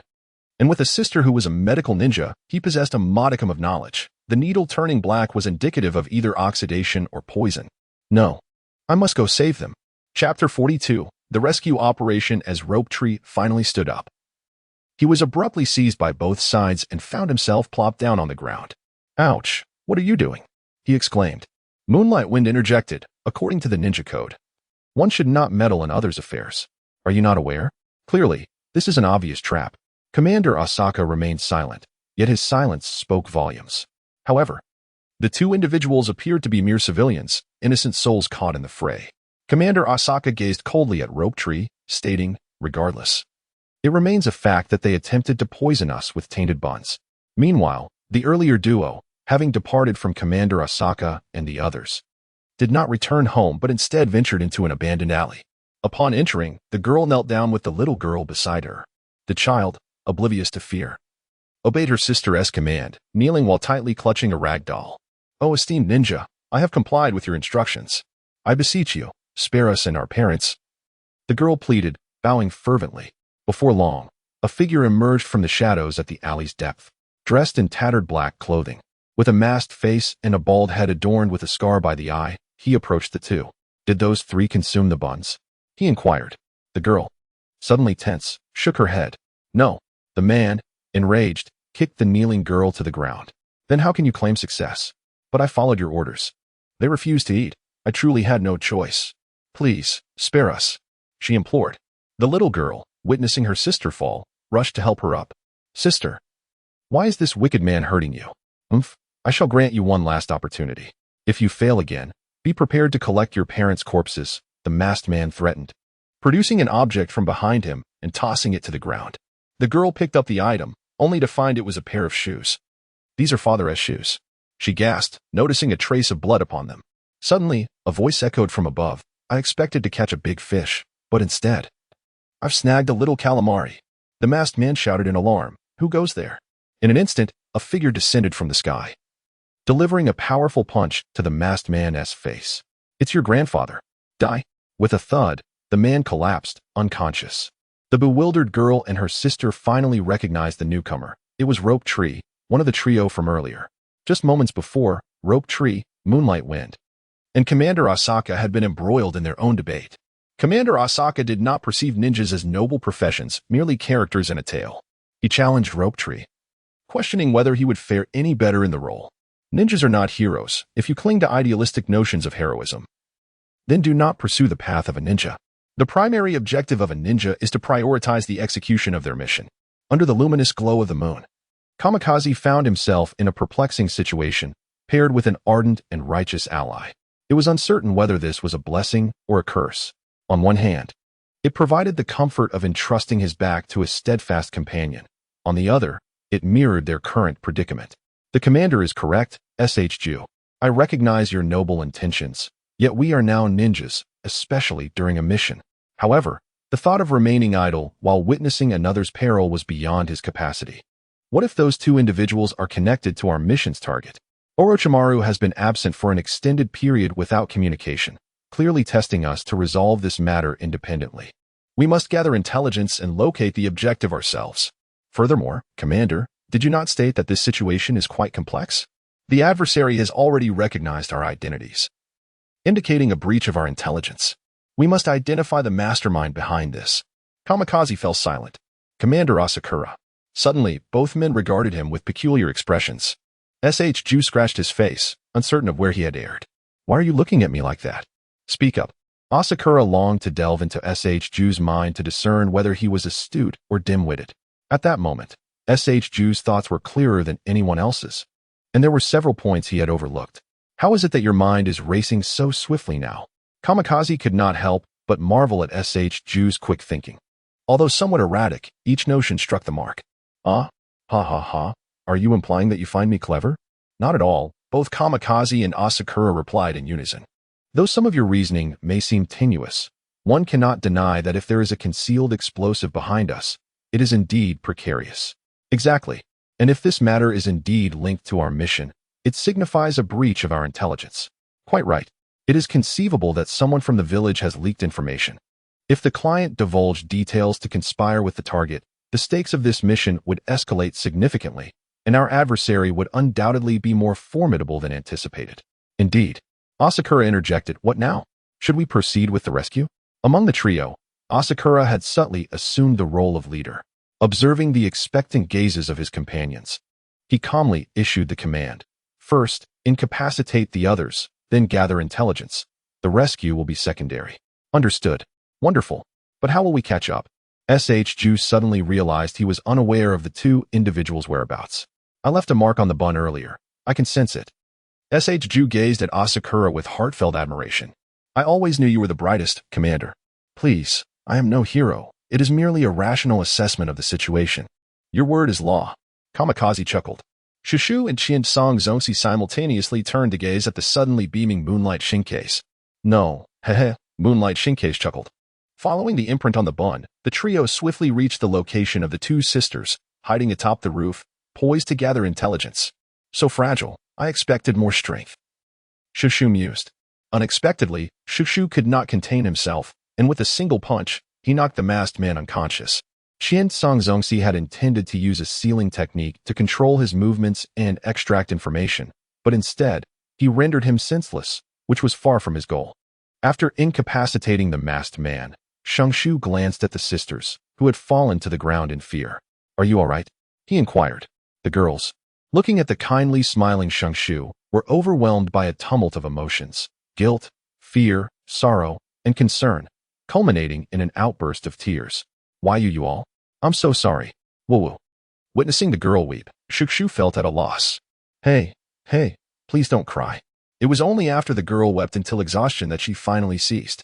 However, with the masked man unconscious, collecting intelligence became a challenge. Nevertheless, Song Zongsi showcased his formidable memory retrieval technique. casting a sealing spell upon the man's forehead to extract memories, swiftly locating the sister's parents. The parents were found bound in a dark room at home. And upon their rescue, they fervently expressed their gratitude to the trio. "Thank you, big brother. Here, this is for you." The little girl gifted Shang-Shu her most cherished stuffed toy, crafted by her father, which she held tightly when her parents were captured. The elder sister embraced Shushu before their departure, her cheeks tinged with a blush, conveying her gratitude. After parting ways, Qian Song Zongxi led the path forward based on the gathered information. As for the masked man, Qian Song Zongxi arranged for a merciful end, administering poison buns, employing a sealing technique, and burying him discreetly, ensuring no blood was shed. As Qian Song Zongxi walked ahead, he glanced back at Shang-Shu. "You seem quite popular with the ladies." Moonlight Shinkage chimed in. "After all, you did save the damsel in distress. The timing, the flair, that punch, everything was just right. With the right circumstances, what girl wouldn't he fall for you?" "Why Shinkage, you too," Qian Song Zongxi remarked, observing Sheshu. It was no wonder Tsunade in the original narrative often believed Naruto resembled her younger brother. The likeness was uncanny. However, unlike Naruto, Shang-Shu was not as slow to warm up, perhaps due to his forthright manner of speech, which made his intentions clear. After all, girls are often drawn to bright, spirited young heroes. Shushu chuckled, "Ha ha ha ha." Ahead lay the mountains, where the masked man's thoughts hinted at a hidden cave within, concealing his accomplices. Caution was advised. For according to his memories, his leader was no ordinary foe, likely a rogue ninja from another hidden village or a wandering shinobi, possessing considerable strength. As the group led by Akatsuki stood before the towering stone, they found themselves confronted by a singular, steep and narrow path, the only access point to proceed further. Among them, the Moonlight Godwind, the only one who could be considered a master of stealth, volunteered to scout ahead, asserting that with the use of his invisibility technique, even Sanin would struggle to detect him. "Shall I venture in first?" he suggested. I shared his sentiment. However, to ensure our safety, Akatsuki produced a signal talisman. Should danger arise, tearing this talisman would emit a loud sound, alerting the two waiting outside. Once inside, do not act recklessly. First, ascertain whether there are any hostages. Count the number of adversaries, and if possible, map out their positions clearly. Only then should you return, avoiding any unnecessary delay within. Moonlight Godwind nodded in agreement. Gradually, his form became transparent until he vanished from sight. "How remarkable," observed Shoju, watching as the Moonlight Godwind faded, his presence becoming undetectable. It was only when the Moonlight Godwind spoke again that they confirmed his location, still standing beside them. "I shall set off now." With a muted affirmation, Moonlight Godwind proceeded into the mountainside. After traversing several meters, he encountered a cave, guarded by two sentinels. He nonchalantly walked past them, invisible to their eyes.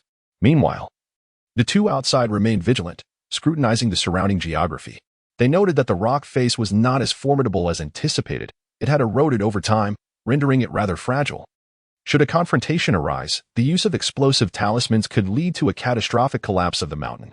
Akatsuki ran his hand along the stone wall, discovering it was less solid than imagined, almost brittle. A single punch from Shoju could likely create a considerable dent. After nearly 10 minutes, Akatsuki meticulously devised a battle strategy, seeking the most reliable and expedient tactics. Meanwhile, Shoju began doing push-ups to warm his body. The sky had darkened, and the chilling wind raised concerns about the potential stiffness of their movements during the impending fight. The silhouette of Moonlight Godwind reappeared in the night, half kneeling before them.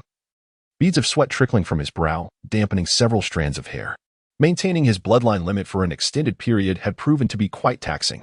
He had not anticipated the number of individuals within. Determining the precise locations of everyone took considerable time. Most critically, he reported that there were 17 hostages confined in the underground cells, guarded by 8 individuals, 6 of whom were ordinary civilians devoid of chakra, while 2 possessed chakra fluctuations comparable to their own, likely mid-rank ninjas.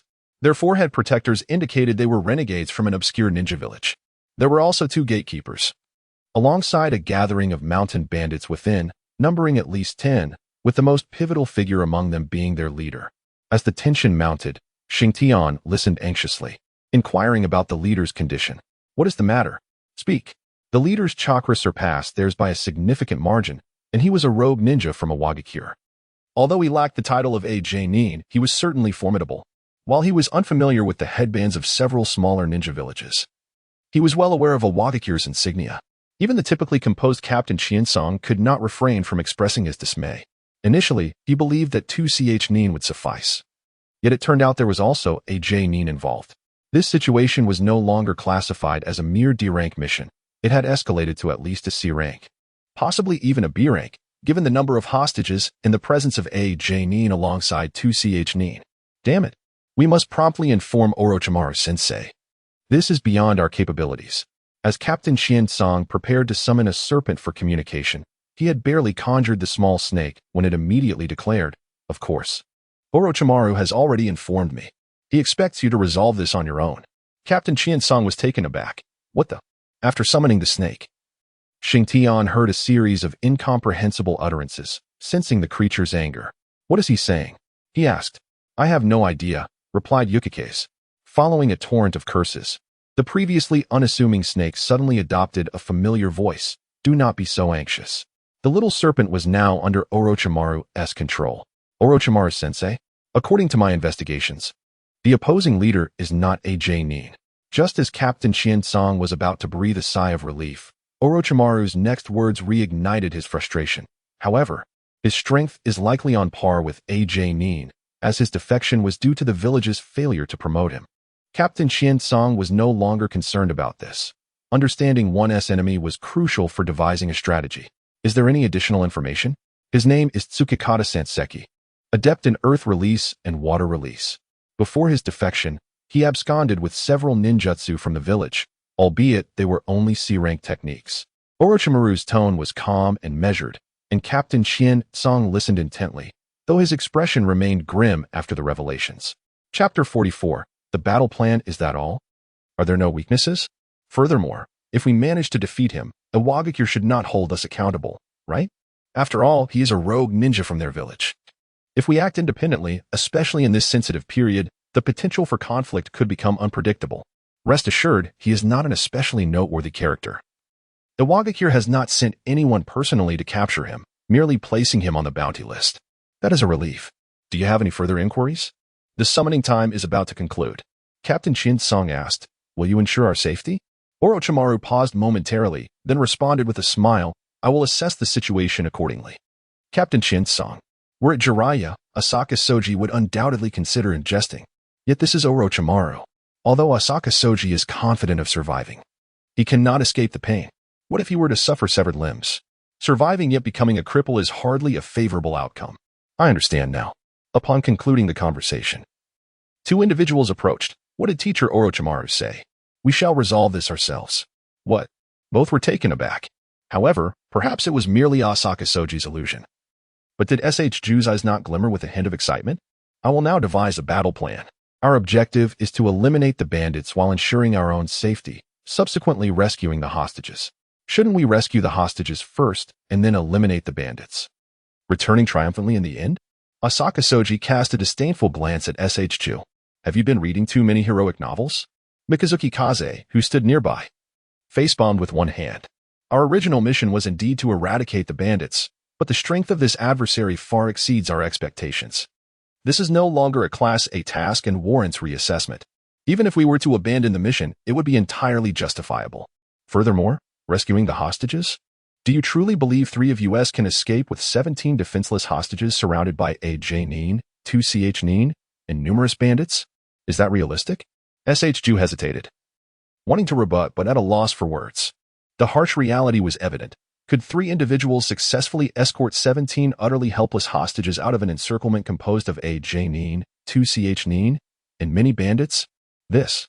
I acknowledge your desire to save these hostages and recognize your benevolent heart. However, the premises. Asaka Shoji struggled to articulate his thoughts. Perhaps this was the lesson Orochimaru intended to impart. A necessary sacrifice is sometimes inevitable. "Shoji, I know you are intelligent. Surely there exists a safer method to rescue the hostages while defeating the enemy? You truly hold me in high regard." Asaka Shoji almost laughed in exasperation. Was he jesting? Yet, upon witnessing the earnestness in Chu's gaze, Asaka Shoji realized he was not joking. "Come on. Do not be like this, Chu. Shoji is considering our safety. 17 individuals is excessive. With only 3 or 4, we might manage a rescue." Mikazuki Kaze, the only one who had ventured into the cave, understood precisely the extent of the danger posed by the 17 individuals, rendering the situation quite unrealistic. But must we simply abandon those 17? They are innocent. They have done nothing wrong. While I comprehend that being a ninja is not synonymous with heroism, is it not the duty of the strong to protect those who cannot protect themselves? Mikazuki Kaze looked at SHG with skepticism. Are you fabricating this? Were you truly attentive in ninja school? When did our instructors ever teach us such things? It was my grandfather who taught me, as far as I know. When the first Hokage passed, you were not even born. SHG fell silent. All right, let me ponder this carefully. However, I must clarify that if our lives are truly at stake, I would resolutely forsake the lives of 17 individuals. Of course, Captain Aoyama, be off with you. Quickly attend to the inventory of our equipment. Very well. Captain Aoyama produced the blueprints he had sketched upon returning with the Moonlight Wind, which detailed the general layout of the cave and the deployment of personnel. Moonlight Wind perceived that Captain Aoyama was not a reckless fool like that rope tree fellow. Are you genuinely prepared to save those hostages? Do you not wish to save them? The rhetorical question left Moonlight Wind momentarily speechless. Was this not a given? Of course, he desired to save them. The affairs of ninjas have traditionally borne no relevance to civilians, and the family teachings coupled with the will of fire instilled in him the need to protect the vulnerable.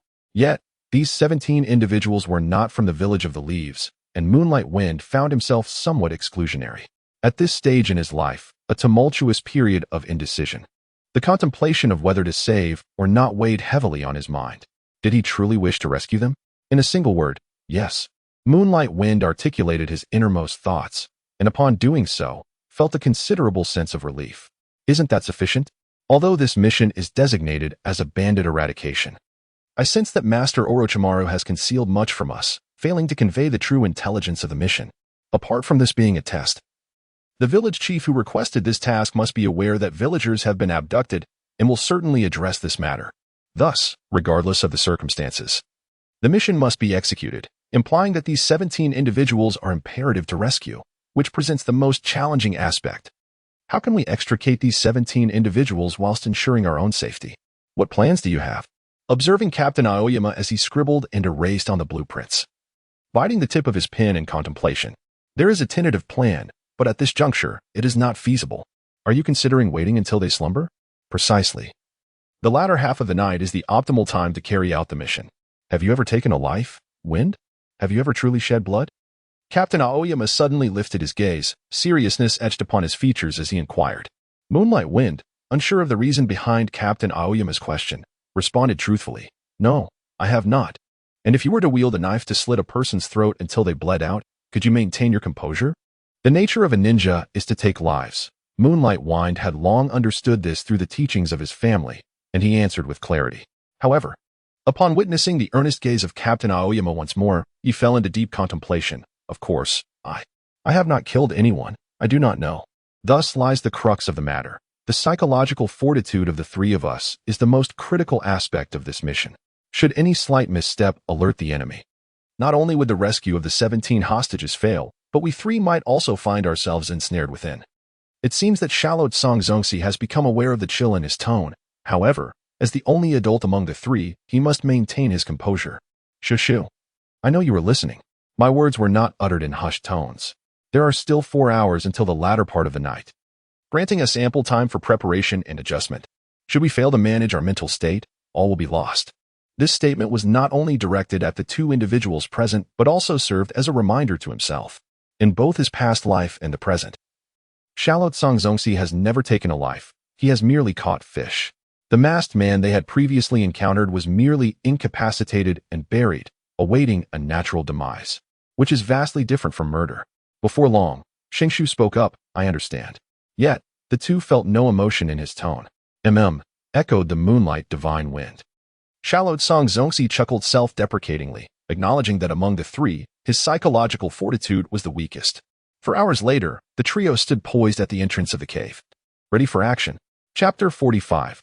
Murder at the cave's entrance. 2 guards stood watch, one on each side, armed with a worn machete. I'm so tired. When will they awaken to switch shifts? One lamented. Just hold on for another half hour. I'm equally fatigued. We always guard the first half of the night, and it's unbearable. We still have to work during the day, the other replied, rubbing his tear-filled eyes from drowsiness and yawning. Suddenly, One guard looked down and noticed. Why has my shadow suddenly grown larger? He intended to alert his companion, but turned around to witness a horrifying scene. His partner was silenced. A hand clasped over his mouth, unable to utter a sound. Enemy, he barely managed to whisper before a hand emerged from behind him, covering his mouth as well. Once the guards were silenced, they struggled momentarily before succumbing to stillness. The trio had coated their hands with a tranquilizing agent prior to their actions, and its effects were immediate. Moonlight, Divine Wind, and Shushu slowly released their grips, and the guards collapsed to the ground. The three stood over the fallen figures, and Shushu, staring blankly at the incapacitated guards, posed a perplexing question. What now? Despite the extensive mental preparation, anxiety crept in as Shalot-song Zongxi retrieved a concealed weapon, approaching the fallen guards. What now? We finished them off, of course. What else? He replied, though his casual words belied the turmoil within, as he hesitated to act. Moonlight, Divine Wind, and Shushu exchanged a knowing glance and similarly drew their weapons. Should we strike the heart or the neck? A swift death requires either a direct stab to the heart or a clean cut to the neck. For safety's sake, Shalot-song Zongxi opted for caution. Let us cut the throat. What if the heart is on the other side? Wouldn't blood spurt everywhere? It was inevitable that they would encounter blood, and there was no turning back. Prepare yourselves mentally. Observing the trembling hands of Rope Tree, Aoi sure felt a surge of anxiety himself. Yet, he had to persuade others as well. Alas, one could only blame this wretched world. With meticulous precision, Aoi sure aimed carefully, and with a swift motion, severed the neck. Blood gushed forth in a frenzy, and he forced himself not to close his eyes or turn his head, allowing the blood to splatter across his face and clothes. The scent of iron filled the air, a nauseatingly bloody aroma that provoked an involuntary urge to vomit. Fortunately, his stomach was not full, and he managed to suppress the rising nausea. Gradually, he stood up, dragging the corpse into the shadows and swiftly gathering the equipment of the guard at the entrance, concealing it in a hidden spot, erasing all traces of the struggle. Moonlight Shinkeis watched Aoi Sure's swift and decisive actions, realizing there was no time to dawdle. Closing his eyes, he plunged forward, feeling a warm, moist sensation on his hand and the unmistakable warmth of blood on his neck. He murmured to himself, I cannot fall behind, and executed a similar strike. The guard's fate was met with the same efficient method. Aoi sure performed hand seals to summon two shadow clones, invoking the art of the doppelganger. He then transformed into the likeness of the two guards they had just dispatched. With all preparations in place, Shinkeis nodded, striving to forget the recent events and calming his spirit. Gradually, his figure began to fade away as he utilized the technique of invisibility. What about us? Rope Tree inquired. Naturally, we will employ the transformation technique for a slight disguise. Aoi sure morphed into a frog, prompting Rope Tree to do the same. The two frogs leaped into the cave. Meanwhile, Shinke's priority was to locate the keys to the prison cells and rescue the hostages. Aoi sure and Rope Tree were not idle, simultaneously administering a sleeping powder to each of the slumbering captives. The powder was sprinkled over each unconscious figure, one after another, diminishing their combat abilities for a more convenient capture later. As Aoi sure and Rope Tree meticulously scattered the powder, Shinkeis stealthily infiltrated the depths of the cave's guard room using his invisibility. Holding his breath and focusing intently, his gaze swept the surroundings like that of a hawk. Finally spotting the familiar keyring on a dilapidated wooden table, its metallic surface glimmering faintly in the dim candlelight. Just as he reached for the keys, footsteps echoed from outside the door. He quickly concealed himself beneath the table, aware that while his form was hidden from view, it was prudent to remain concealed. Two patrolling guards entered the room, one muttering, "Lately, this place feels eerily sinister. I can't tell if it's just my imagination." The other scoffed, "Don't frighten yourself." Before he could finish his sentence, several shurikens materialized from thin air, striking precisely at the foreheads and necks of the two guards, who fell unconscious before they could react. The one who had just thrown the shuriken was indeed Moonlight Chiffon. Uncertain of when the two would depart and pressed for time, he recognized that sustaining his invisibility could not last long. Thus, he resolved to swiftly eliminate his opponents. Fortunately, the shuriken had struck with considerable force, and before blood could be spilled, both assailants were rendered unconscious.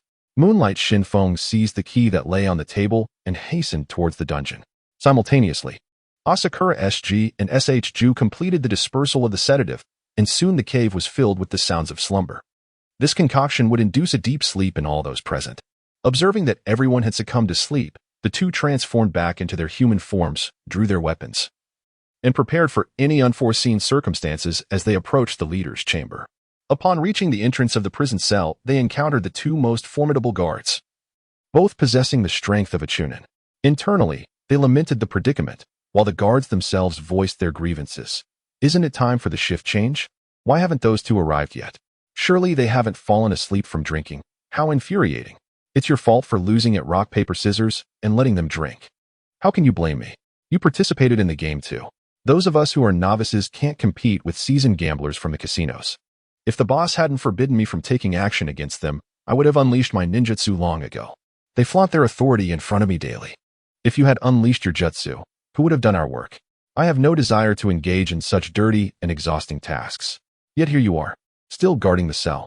Guarding the cell is far preferable to risking my life. Those ordinary people cannot compare to our precious selves as ninjas. Although we often fight against commoners, injuries are inevitable, and their lives hold little value. If they die, so be it. Moonlight Shinfeng observed this scene with disdain. Despite the hostages being within reach, the two guards, both Chunin, posed a significant challenge, leaving him uncertain about his next move. However, in his current state, he could stealthily eliminate one without detection, yet the other would undoubtedly raise the alarm, complicating matters further. Suddenly, he felt a warmth in his palm. It was the paper talisman that Asakura SG had previously tossed to him. If it was warm, it signified that the task had been successfully completed, and all those above had been rendered unconscious by the sedative. Very well, let us take the risk. Moonlight Shinfeng inhaled deeply and maximized his stealth technique, blending seamlessly with the darkness, his breathing nearly inaudible, as if he were non-existent. This was the pinnacle of what Moonlight Shinfeng could achieve at this stage. It was taxing on his chakra, necessitating a swift resolution. He glided like a specter to the rear of the nearer Chunin, his kunai poised without hesitation to strike the back of the guard's head. The Chunin's pupils constricted in shock, but before he could utter a sound, he collapsed limply to the ground. After extracting the kunai, the brutal force exerted caused a violent eruption of brain matter, splattering across his face. At this moment, Sukikage Shinpu had no time to succumb to fear, for another Chunin had already sensed the disturbance and hurled a kunai in his general direction, simultaneously forming hand seals to unleash a jutsu. Sukikage Shinpu, with his mind sharply focused, was aware of this second ninja as he lunged towards the first. He deftly sidestepped the kunai, yet this maneuver revealed his position. With his cover blown, Sukikage Shinpu decided against employing his stealth techniques. Realizing the excessive chakra expenditure would be detrimental, not to mention the significant toll on his mental and physical stamina. Instead, he resolved to reveal his true form and engage in a full frontal assault. Drawing the long blade from his back, he advanced toward the Chunin. Meanwhile, the Chunin had already begun forming hand seals to execute the earth release technique. However, Sukikage Shinpu was determined not to allow him the luxury of success. Behind him lay a prison cell, and within it, hostages. Should the jutsu be unleashed, the rescue efforts would be rendered futile. Armed with a sword, Sukikage Shinpu pressed forward, prompting the Chunin to abandon his jutsu. Had he placed his hands on the ground as intended, the blade would have cleaved through his skull, a testament to the swiftness of his opponent. Hey, with that attire, you must be a leaf ninja. What brings you here? The Chunin attempted to distract Sukikage Shinpu with words. Yet, Sukikage Shinpu offered no response. Instead, he launched a barrage of rapid attacks. You little brat. The Chunin brandished his kunai, and the two engaged in fierce combat. Sukikage Shinpu's strikes were fierce and glinted with lethal intent, aiming directly for the Chunin's vital points. Years of honed blade techniques finally found their purpose.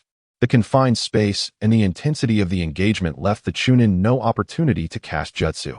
He relied solely on his extensive combat experience to parry with his kunai, evade, and deflect Sukikage Shinpu's relentless onslaught. As their weapons clashed, sparks flew, producing a cacophony of sharp metallic sounds. Seizing a fleeting moment, the Chunin hurled his rusty, worn kunai along with shuriken, but Sukikage Shinpu swiftly countered with a decisive stroke, shattering several projectiles while nimbly dodging others. The Chunin silently lamented the impoverished life of a bandit. Nevertheless, he exploited this brief interval to advance, driving his knee forcefully into Sukikage Shinpu's abdomen. Reacting swiftly, Sukikage Shinpu crossed his arms to block the impact, the tremendous force propelling him several steps backward until he collided heavily against the cave stone wall. The Chunin, an adult and a Chunin at that, delivered a blow of considerable strength. The Chunin pressed his advantage, thrusting his kunai like a venomous serpent towards Tsukikage Shinpu's throat. Each strike aimed precisely at vital areas. This was a true life-and-death struggle, far removed from mere sparring. Astonished by the kunai hurtling towards him, Tsukikage Shinpu braced for impact, but at the last moment, the moss on the stone wall allowed him to slide down swiftly. Recognizing this as an opportunity, he lifted his foot and kicked towards the Chunin's calf. The Chunin grimaced in pain, his unstable form collapsing to one knee. In a swift roll, he severed his own tendons with a long knife, the action both clean and decisive. The Chunin felt his feet lose all sensation, soon followed by a wave of excruciating pain, prompting an involuntary cry. Ah! After severing his tendons, he vaulted backward with one hand on the ground, creating distance between himself and his opponent. The Chunin, clutching his feet in agony, was presented with an opportunity as Tsukiyakari Kamikaze seized the moment, leaping and bringing his long knife down upon the Chunin's head. With adrenaline surging through his veins, he paid no heed to the potential consequences of brain matter splattering. In a state of panic, the Chunin raised a kunai to defend himself, the blade clashing fiercely against the knife. Tsukiyakari Kamikaze gritted his teeth, the veins in his arms bulging as he exerted force downward, the blade inching ever closer to the Chunin's forehead. The Chunin's face flushed crimson as he struggled desperately. The two locked in a stalemate, sweat trickling down their faces and splashing onto the ground. Suddenly, Tsukiyakari Kamikaze's gaze sharpened. He freed one hand and delivered a powerful blow to the Chunin's face. Caught off guard, the Chunin was left dazed, causing his grip to falter. Seizing the opportunity, Tsukiyakari Kamikaze thrust his long knife downward, its sharp edge piercing through the Chunin's chest. The Chunin's eyes widened in disbelief, blood trickling from the corner of his mouth as he gazed in shock at Tsukiyakari Kamikaze, before collapsing lifelessly to the ground. Gasping for breath, Tsukiyakari Kamikaze wiped the sweat from his brow and swiftly turned towards the direction of the hostages, hurriedly unlocking the prison door. The captives, already pale with fear, were reassured by his words. "Do not be afraid. I am here to rescue you. Stay close." Cautiously, he opened a small gap in the door to the leader's chamber, where Asaka and SHU crouched, peering inside. Is he asleep? Is he really asleep? Inside lay a burly man with a scruffy beard. Was this Tohak Sanseki? At that moment, Tohak Sanseki snored loudly, sprawled across his grand bed, a jade wine cup clutched in his hand, a clear indication of its considerable value. Even in slumber, he was reluctant to release it. Should we proceed? Asaka, adhering to a principle of utmost caution, decided to first administer some sleeping powder before making a move, knowing they were dealing with AJ Nin. To be safe, it was prudent to sprinkle some sedative inside. Carefully, Asaka extracted a small bamboo tube filled with the powder, directing the opening towards the door gap and gently blowing. The fine powder wafted in like smoke, gradually enveloping Tohak Sanseki in its reach. SHU held his breath, intently watching the room, fearful that the giant might awaken abruptly. Moments later, the snoring ceased, and the grip on the wine cup slackened, the jade vessel crashing to the ground. Asaka and SHU exchanged a glance, slowly pushing the door open and stealthily entering the room. The air was thick with the pungent aroma of alcohol, causing them to wrinkle their noses in distaste. Armed with a kunai, Asaka approached cautiously and plunged it into the man's chest, to which he displayed no reaction. He must be unconscious. Asaka withdrew the kunai, inching closer to examine the body and confirm the identity, when suddenly, the man's eyes shot open, bloodshot and fierce. "Heh? You really thought I was dead asleep? How dare you wreak havoc in my territory?" It turns out that Toho Sanshur had long been prepared. He had merely pretended to be in slumber before drawing forth the hidden kunai from his chest. Not a drop of blood spilled, as his torso was shrouded in stone armor. He hurled the kunai towards Asaka Tsuji. Seeing this, Asaka swiftly deflected the incoming kunai with his own weapon. Yet in that fleeting moment, he revealed a vulnerability. Seizing this opportunity, Toho Sanshur unleashed a powerful strike, his hand enveloped in stone, aimed directly at Asaka Tsuji. Asaka Tsuji thought, "This is perilous." Chapter 47, The Fierce Battle Due to Asaka Tsuji's Earlier Advance. He was within close proximity and had turned his body to block the kunai. Before he could react, Toho Sanshur charged forward, faced with this sudden, forceful punch. Swift and strong, and with his body still in motion, he had no means to evade, leaving only his mouth to exclaim, "Damn it." Internally, he lamented, "My life is forfeit." However, at that very moment, a fist suddenly extended from beside Asaka Tsuji, colliding fiercely with Toho Sanchi's punch. Asaka Tsuji was momentarily taken aback, but quickly regained his composure, distancing himself from the fray. Observing the clash of fists between Rope Tree and Tuho Sanshur, he breathed a sigh of relief and uttered, "Thank you." Heaven knows what had crossed his mind in that instant. He had considered everything. Realizing that he could not withstand that punch, Tuho Sanshur had employed the technique of the rock fist. Enveloping his fist in stone was no ordinary attack. A strike from that would surely shatter his skull. On Rope Tree's side, he unleashed his full strength with a mighty punch against Tuho Sanchi's stone fist, causing the ground to erupt in a web of cracks. As debris flew, the clash was but a fleeting moment. Rope Tree grunted, sliding back several meters, stabilized only by Asaka Tsuji's supportive grasp on his back. He gazed at his reddened fist, fragments of rock cascading from the back of his hand. Tuho Sanshur, however, remained steadfast, showing no signs of movement, save for the faintest fissures appearing on the stone that had encased his fist. The disparity was stark. Rope Tree's expression turned grave. His full-force punch had failed to yield even an inch of retreat from his opponent, and his own hand bore the brunt of the injury. Though it appeared merely slightly reddened, Rope Tree knew all too well that 2 of his finger bones had fractured. Yet, he gritted his teeth and clenched his fist tightly, unwilling to reveal any tremor. Not only would the enemy discern his weakness, but Asaka Tsuji would also grow concerned. He did not wish to become a burden. "Are you all right?" Asaka Tsuji quickly noticed the faint redness on Rope Tree's knuckles. Although there was no blood, something felt amiss. Rope Tree shook his head. "I'm fine. Just a bit painful. This fellow's stone is quite hard." "Is this the rock fist?" Seeing Rope Tree still had the spirit to jest, Asaka Tsuji felt a wave of relief wash over him. This must involve some alteration of properties. Asaka Tsuji had previously attempted to encase rock fragments in his fist to enhance his offensive power, but it proved exceedingly difficult, and he had yet to succeed. Ultimately, as long as one masters it, this signifies an understanding of the transformations inherent in earth properties.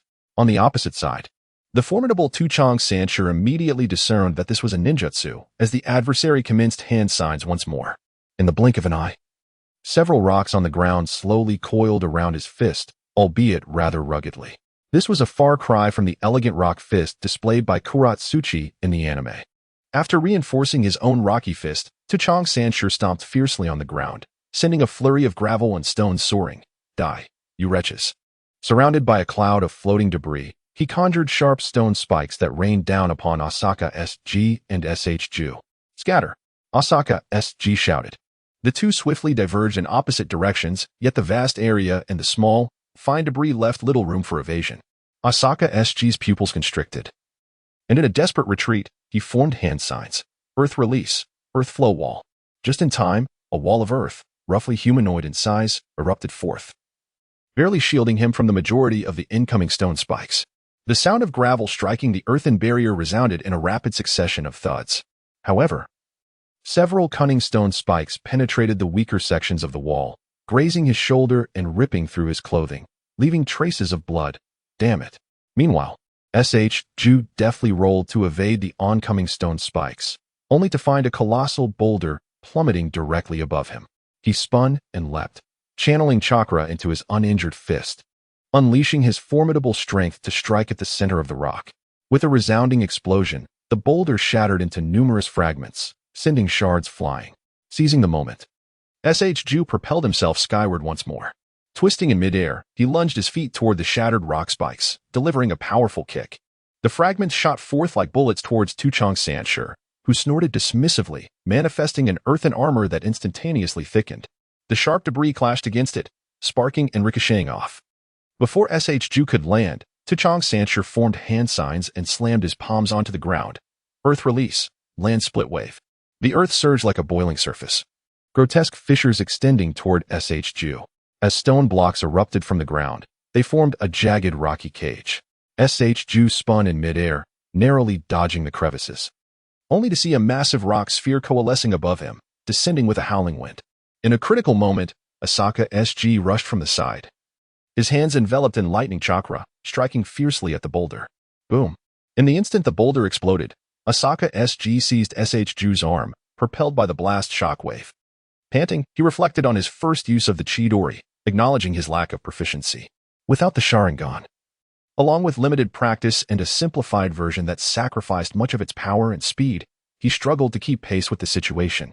Nevertheless, even in this diminished form, it was still his first instance of practical application, revealing his inexperience.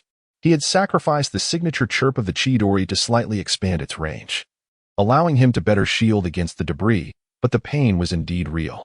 Earlier, in his effort to dislodge the massive stone above SHJu's head and the surrounding fragments, Asaka SG had covertly gathered chakra for quite some time, leaving his hand nearly numb from the electric strain. After a recent injury, my right hand is now in a state of profound numbness, devoid of sensation, akin to the discomfort experienced after sitting too long on a toilet. Only this discomfort endures longer and with greater intensity. The numbness in my right hand, coupled with the bleeding from my right shoulder, signifies that the current condition of Shallowed Song Zongxi is rather dire. Likewise, Shentong is not faring well. Although he has avoided the larger stones, the smaller debris has still grazed the exposed skin not covered by clothing, resulting in minor wounds that should scab over in mere moments. In a barely audible voice, Shallowed Song Zongxi remarked, "You must have fractured your hand." Shentong turned in astonishment to gaze at Shallowed Song Zongxi, seemingly questioning how he knew this. However, there was no time for such inquiries. My right hand has lost almost all sensation. For Shentong, it was the first time witnessing such formidable lightning release. Yet he had never seen it employed by the esteemed Orochimaru. Was that the lightning technique from earlier? A faint current flickered through Shallowed Song Zongxi's right hand, with skin appearing somewhat dry and wrinkled. If the intensity increased, it might very well become charred. Chapter 48, Earth Clone. The situation is grim. With one hand incapacitated and the other inoperative, a ninja who loses a hand finds it exceedingly challenging to form hand seals. Not every ninja excels at one-handed seals, and the concept of performing techniques without hand seals is ludicrous. Here we are, two low-ranking ninjas, and yet we contemplate the absurdity of performing techniques without seals. Shallowed Song Zongxi does possess a powerful technique, the Rasengan, that can be executed without seals, but only a fool would believe they could land a successful hit. Failure to do so renders it meaningless. Do you truly think that ninja battles are merely a contest of skill execution? We are not mere statistics. These techniques are effective only when employed unexpectedly. In a direct confrontation, opponents are bound to be aware of their potency. Even if unaware of their strength, they will instinctively evade. Suddenly, Shallowed Song Zongxi muttered cryptically, "Success is imminent." Shentong, still processing the moment, inquired, What is about to succeed? In the next instant, Tufong Sanshur, encased in earthen armor, bellowed, "What is happening? What have you done to me, you brat? Why can I not move?" Observing the immobile Tufong Sanshur, Shallowed Song Zongxi instinctively exhaled in relief. Phew. At last, it has succeeded. But when exactly did it happen? It was during the moment he coalesced those fragments of stone. After using the earth wall to deflect an attack, Shallowed Song Zongxi, upon gazing at the scattered debris, foresaw that this individual would surely exploit them again. Thus, he inscribed seals upon many of the fragments. However, the seals on a smaller piece proved ineffective. Yet, if this individual gathered enough fragments, all the seals would trigger, interlinking and supporting one another. After steadying his breath, Shallowed Song Zongxi brandished a kunai.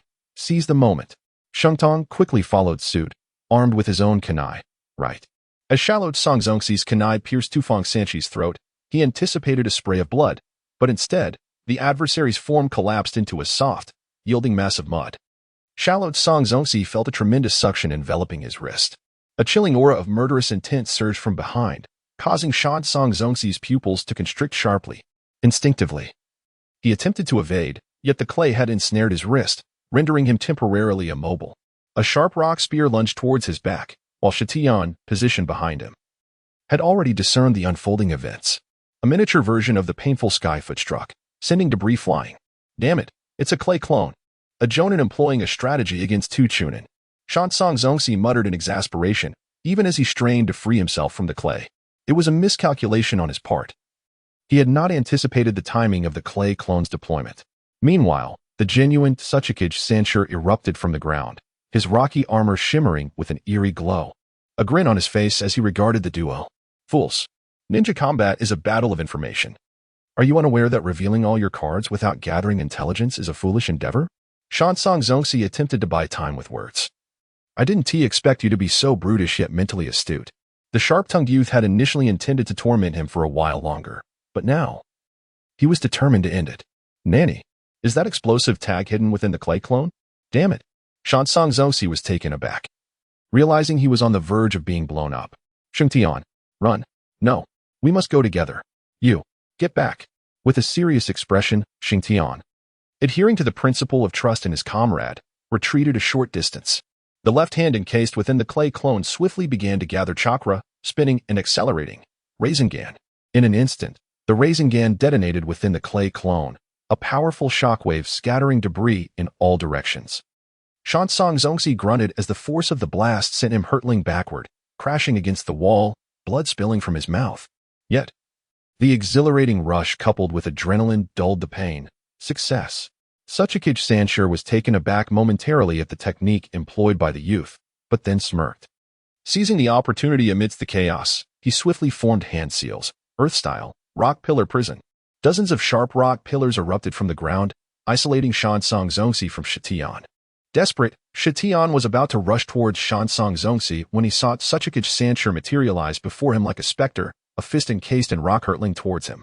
In a panic, Shitian raised his arm to block, but the tremendous impact left his hands numb, sending him tumbling backward. On the other side, Shansong Zongxi struggled to rise. His clothing tattered and blood staining the corner of his mouth. He wiped his lips, determination igniting in his gaze. Observing the rising rock pillars around him, he began to gather lightning chakra in his left hand, preparing to unleash another Chidori. However, he knew that after this release, he would likely collapse. As all his chakra had coalesced in his left hand, compounded by exhaustion and his injuries. The outcome now rests on you, my friend. In an effort to capture the attention of Tsukikata Sanishur, Aoisuji bellowed, lightning release, 1,000 birds.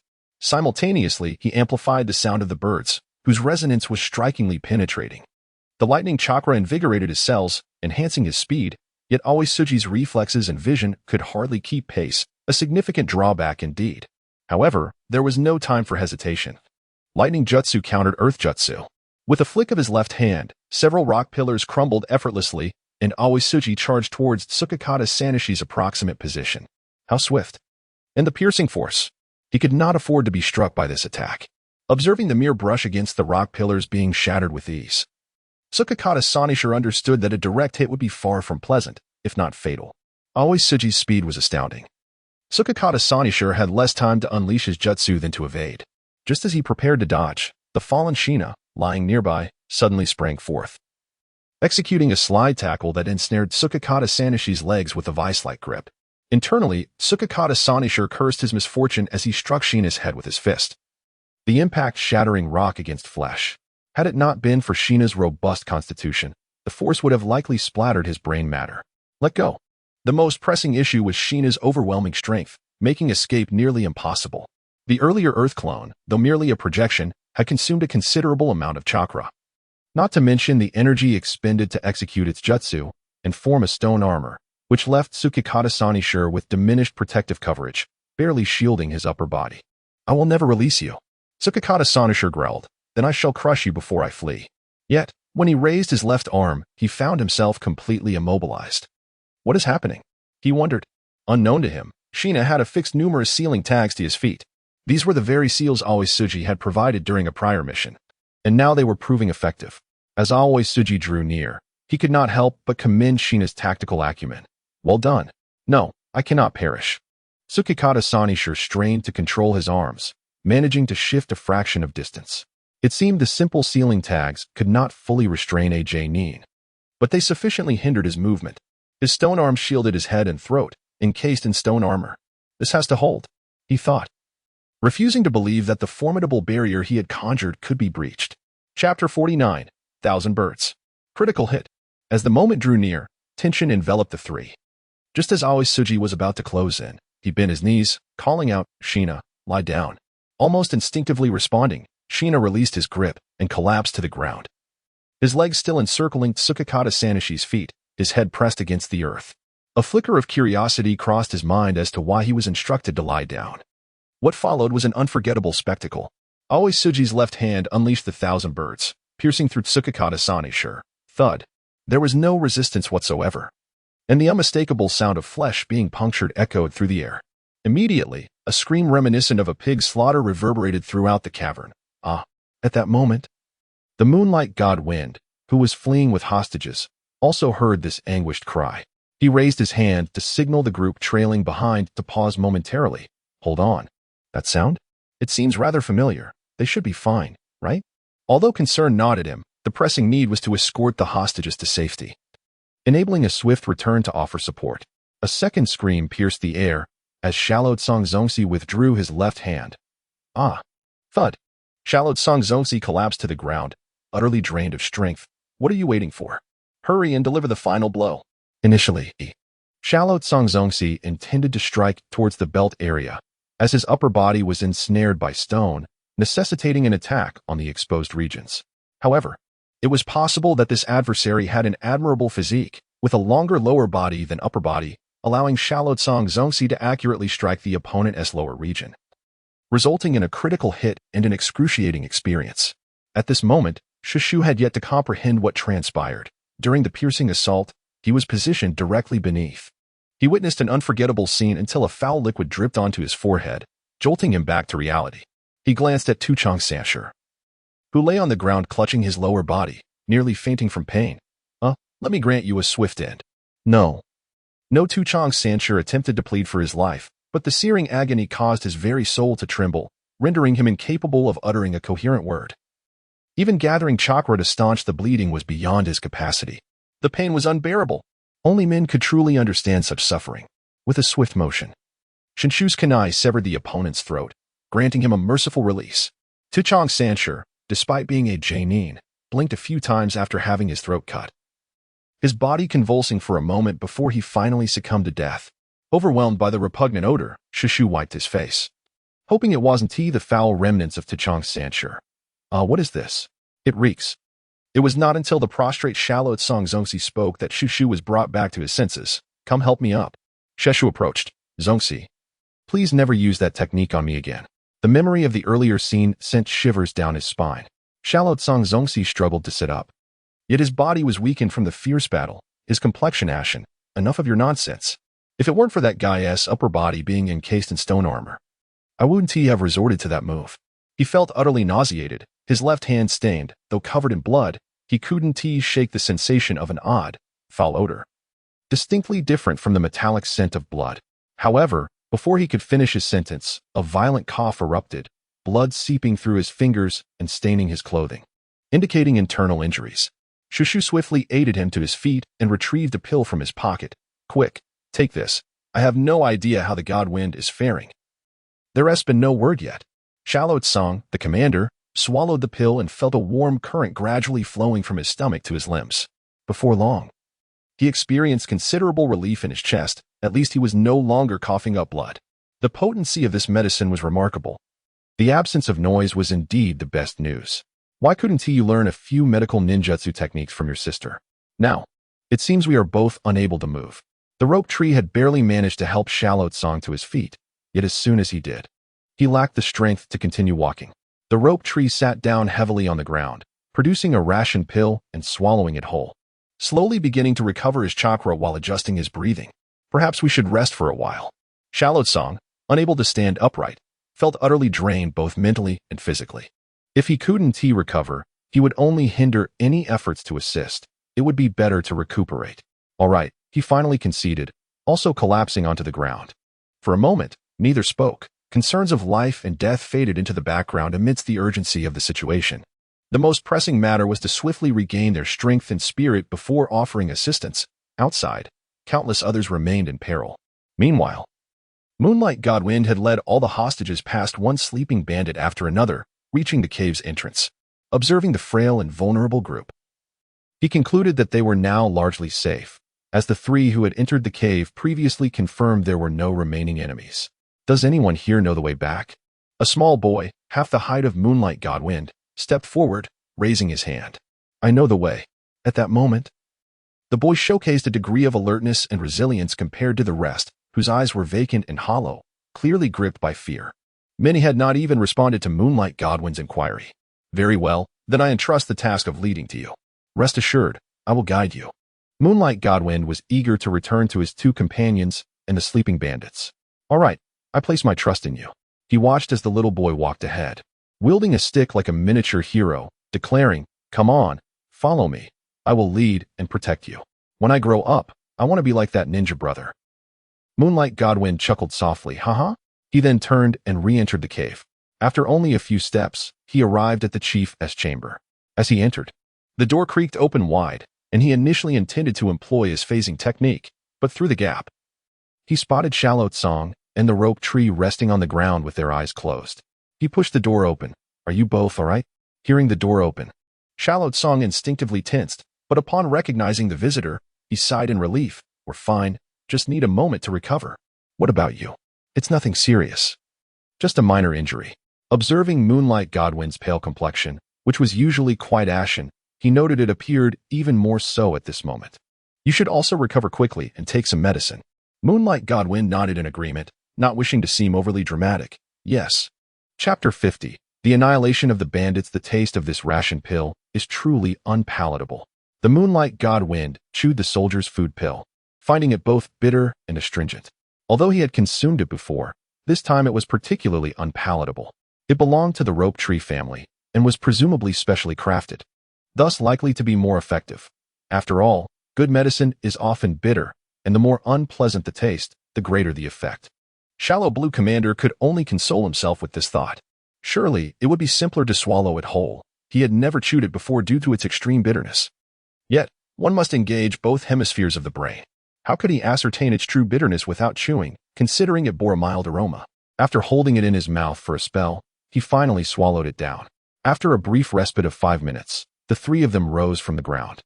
Although they had not fully recuperated, they were surrounded by ordinary people who had been drugged. As long as they plunged their kunai down and pulled it back up in a cyclical motion, they would be fine. However, it was precisely in moments of relative safety that the mind began to wander. Stepping outside, he beheld the slumbering bandits. Each one robust and sprawled across the ground in haphazard positions. Some murmured in their dreams, others snored, and a few absently fiddled with their knives. Rope Tree produced an explosive tag from his pocket, contemplating whether to end their lives swiftly. "We cannot utilize so many explosive tags here. It could cause a collapse," cautioned Moonlight Godwin. "It's not as if we've never taken lives before. We were prepared for this, weren't we? Besides, they are hardly virtuous individuals, stained as they are with the blood of countless victims. Our aim is to achieve maximum gain with minimal effort and equipment. Are explosive tags free? Their cost is not trivial." Shallow Blue Commander was reluctant to expend them so quickly. Otherwise, the earnings from each mission would scarcely suffice for his own needs. While his family was not financially constrained, he could not afford to squander resources, as the tools of their trade were far from inexpensive. Especially the costs associated with mastering sealing techniques, which would only escalate in the future. Shallow Blue Commander unsheathed a kunai and approached the nearest target. "I'll go first." With a decisive strike, he exhibited no hesitation. Due to the speed of his action, blood gushed from the throat and splattered across his face. Damn it. I shouldn't have shown off. Yet, to set a commendable example for his companions, he stifled his rising nausea and the urge to retch as he moved toward the next victim. Witnessing this, his companions felt a surge of admiration. They exchanged glances. One wielded a knife while the other brandished a kunai, advancing toward the remaining slumbering figures. The sound of steel slicing through flesh echoed throughout the cave. Silence reigning among them. This was a grim task, one that necessitated blades, not words, and the act of killing was a bitter reality to digest. When the last body crumpled to the ground, Shallow Blue Commander's kunai had turned a deep crimson, and the blood on his face had already dried. He lost track of how many lives he had taken. He neither counted nor cared, for by the time he reached the second, all his actions had become instinctual. Stumbling as I leaned against the cave wall, the acrid bile in my stomach threatened to surge forth. Yet I forced it back upon catching sight of the wounds on Moonlight Shinfeng and Shinju. Moonlight Shinfeng, wielding a blade, supported Shinju, whose sleeves were already soaked in blood. Due to a fracture in his other hand, he could only stab with one hand, rendering his entire sleeve drenched in crimson, and he was unable to switch hands, causing his arm to ache.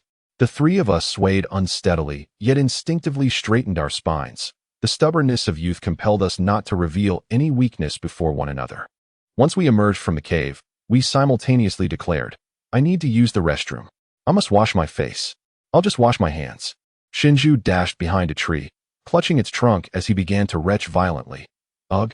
As Moonlight Shinfeng retrieved his water flask, preparing to take a sip before washing his hands, the moment the water touched his tongue, his eyes widened in horror and his stomach churned violently, expelling everything he had consumed. Observing the two in their distress, Qian Songzongxi could not help but shake his head. "Look at you both. Ugh." As the odor wafted back to him, Qiansong Zongxi squatted down and began to heave onto the ground. At that moment, a silhouette approached slowly, none other than Orochimaru. Watching the three in their retching state, he was momentarily at a loss for words. After assessing their remaining chakra, it was evident that they had none left to perform jutsu. Thus, he decided to take matters into his own hands. Very well, I shall handle the disposal of the bodies. Gazing at the corpses at the cave entrance, Orochimaru spoke coldly, offering no comfort in future missions. When faced with an operation involving numerous foes, do not carelessly discard the slain. Gather all the bodies and incinerate them thoroughly, otherwise a plague may arise. Utilizing his technique, the shadow snake hand, a multitude of serpents emerged from his sleeves, each slithering towards the corpses to coil around them, stacking them neatly. Observing this small mountain of bodies, Orochimaru formed hand seals, fire release, great fireball technique. A fierce blaze erupted into the sky, casting an eerie red glow upon Orochimaru's pale face. The corpses twisted and charred in the inferno, fat dripping onto the flames with explosive crackles, the acrid scent of char mingling with the stench of blood. Overwhelming Qiansong Zongxi, who, unable to bear it, stumbled back several meters. Remember, concealing traces is as crucial as completing the mission. As Orochimaru retracted his hands, the serpents receded like a tide, his gaze fixed on the trio, their garments stained with blood, particularly Qiansong Zongxi, whose face was marred with crimson splatters, clearly. None of them had experience in taking a life for the first time. Orochimaru gazed at the group with his tranquil, serpentine eyes, his demeanor remarkably composed as he imparted his wisdom. He paid little heed to the emotional turmoil that the three were experiencing, being first-time killers, after all. When he had taken a life for the first time, no one had guided him on how to cope with such a profound experience. This was a burden that one must learn to digest on their own. If one's heart is besieged by fear and trepidation for an extended period, it signifies that the individual is ill-suited for the path of a ninja. In future missions or wars, should one encounter multiple foes, it is imperative to eliminate any evidence of the bodies, either by disposing of them entirely or sealing them away for transport.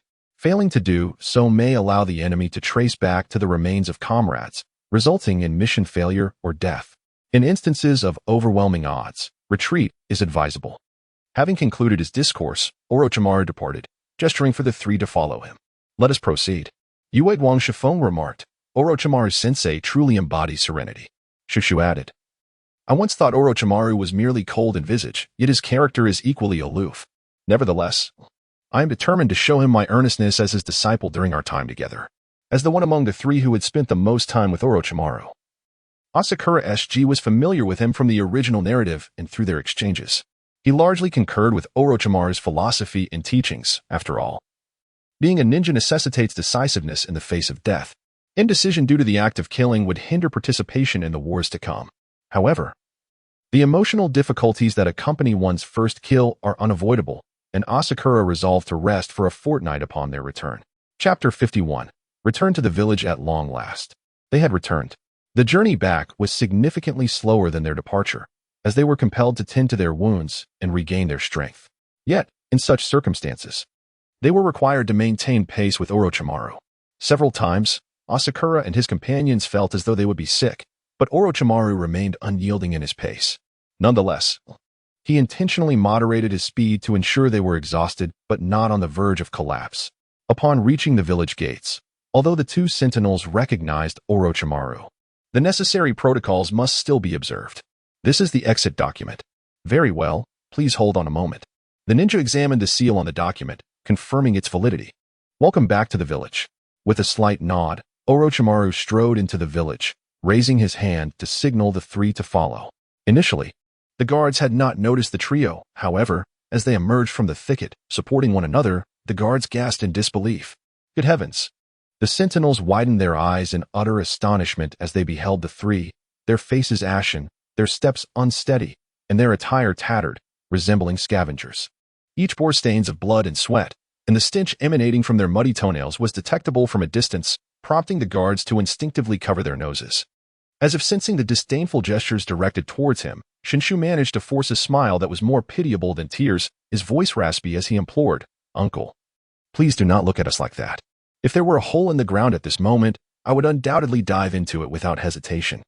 In stark contrast to the elderly ninja, the younger ninja, suppressing the unpleasant odor, swallowed hard and stepped forward to offer assistance, only to be gently rebuffed by Aoi Tsuji, who waved his hand and said, "No need.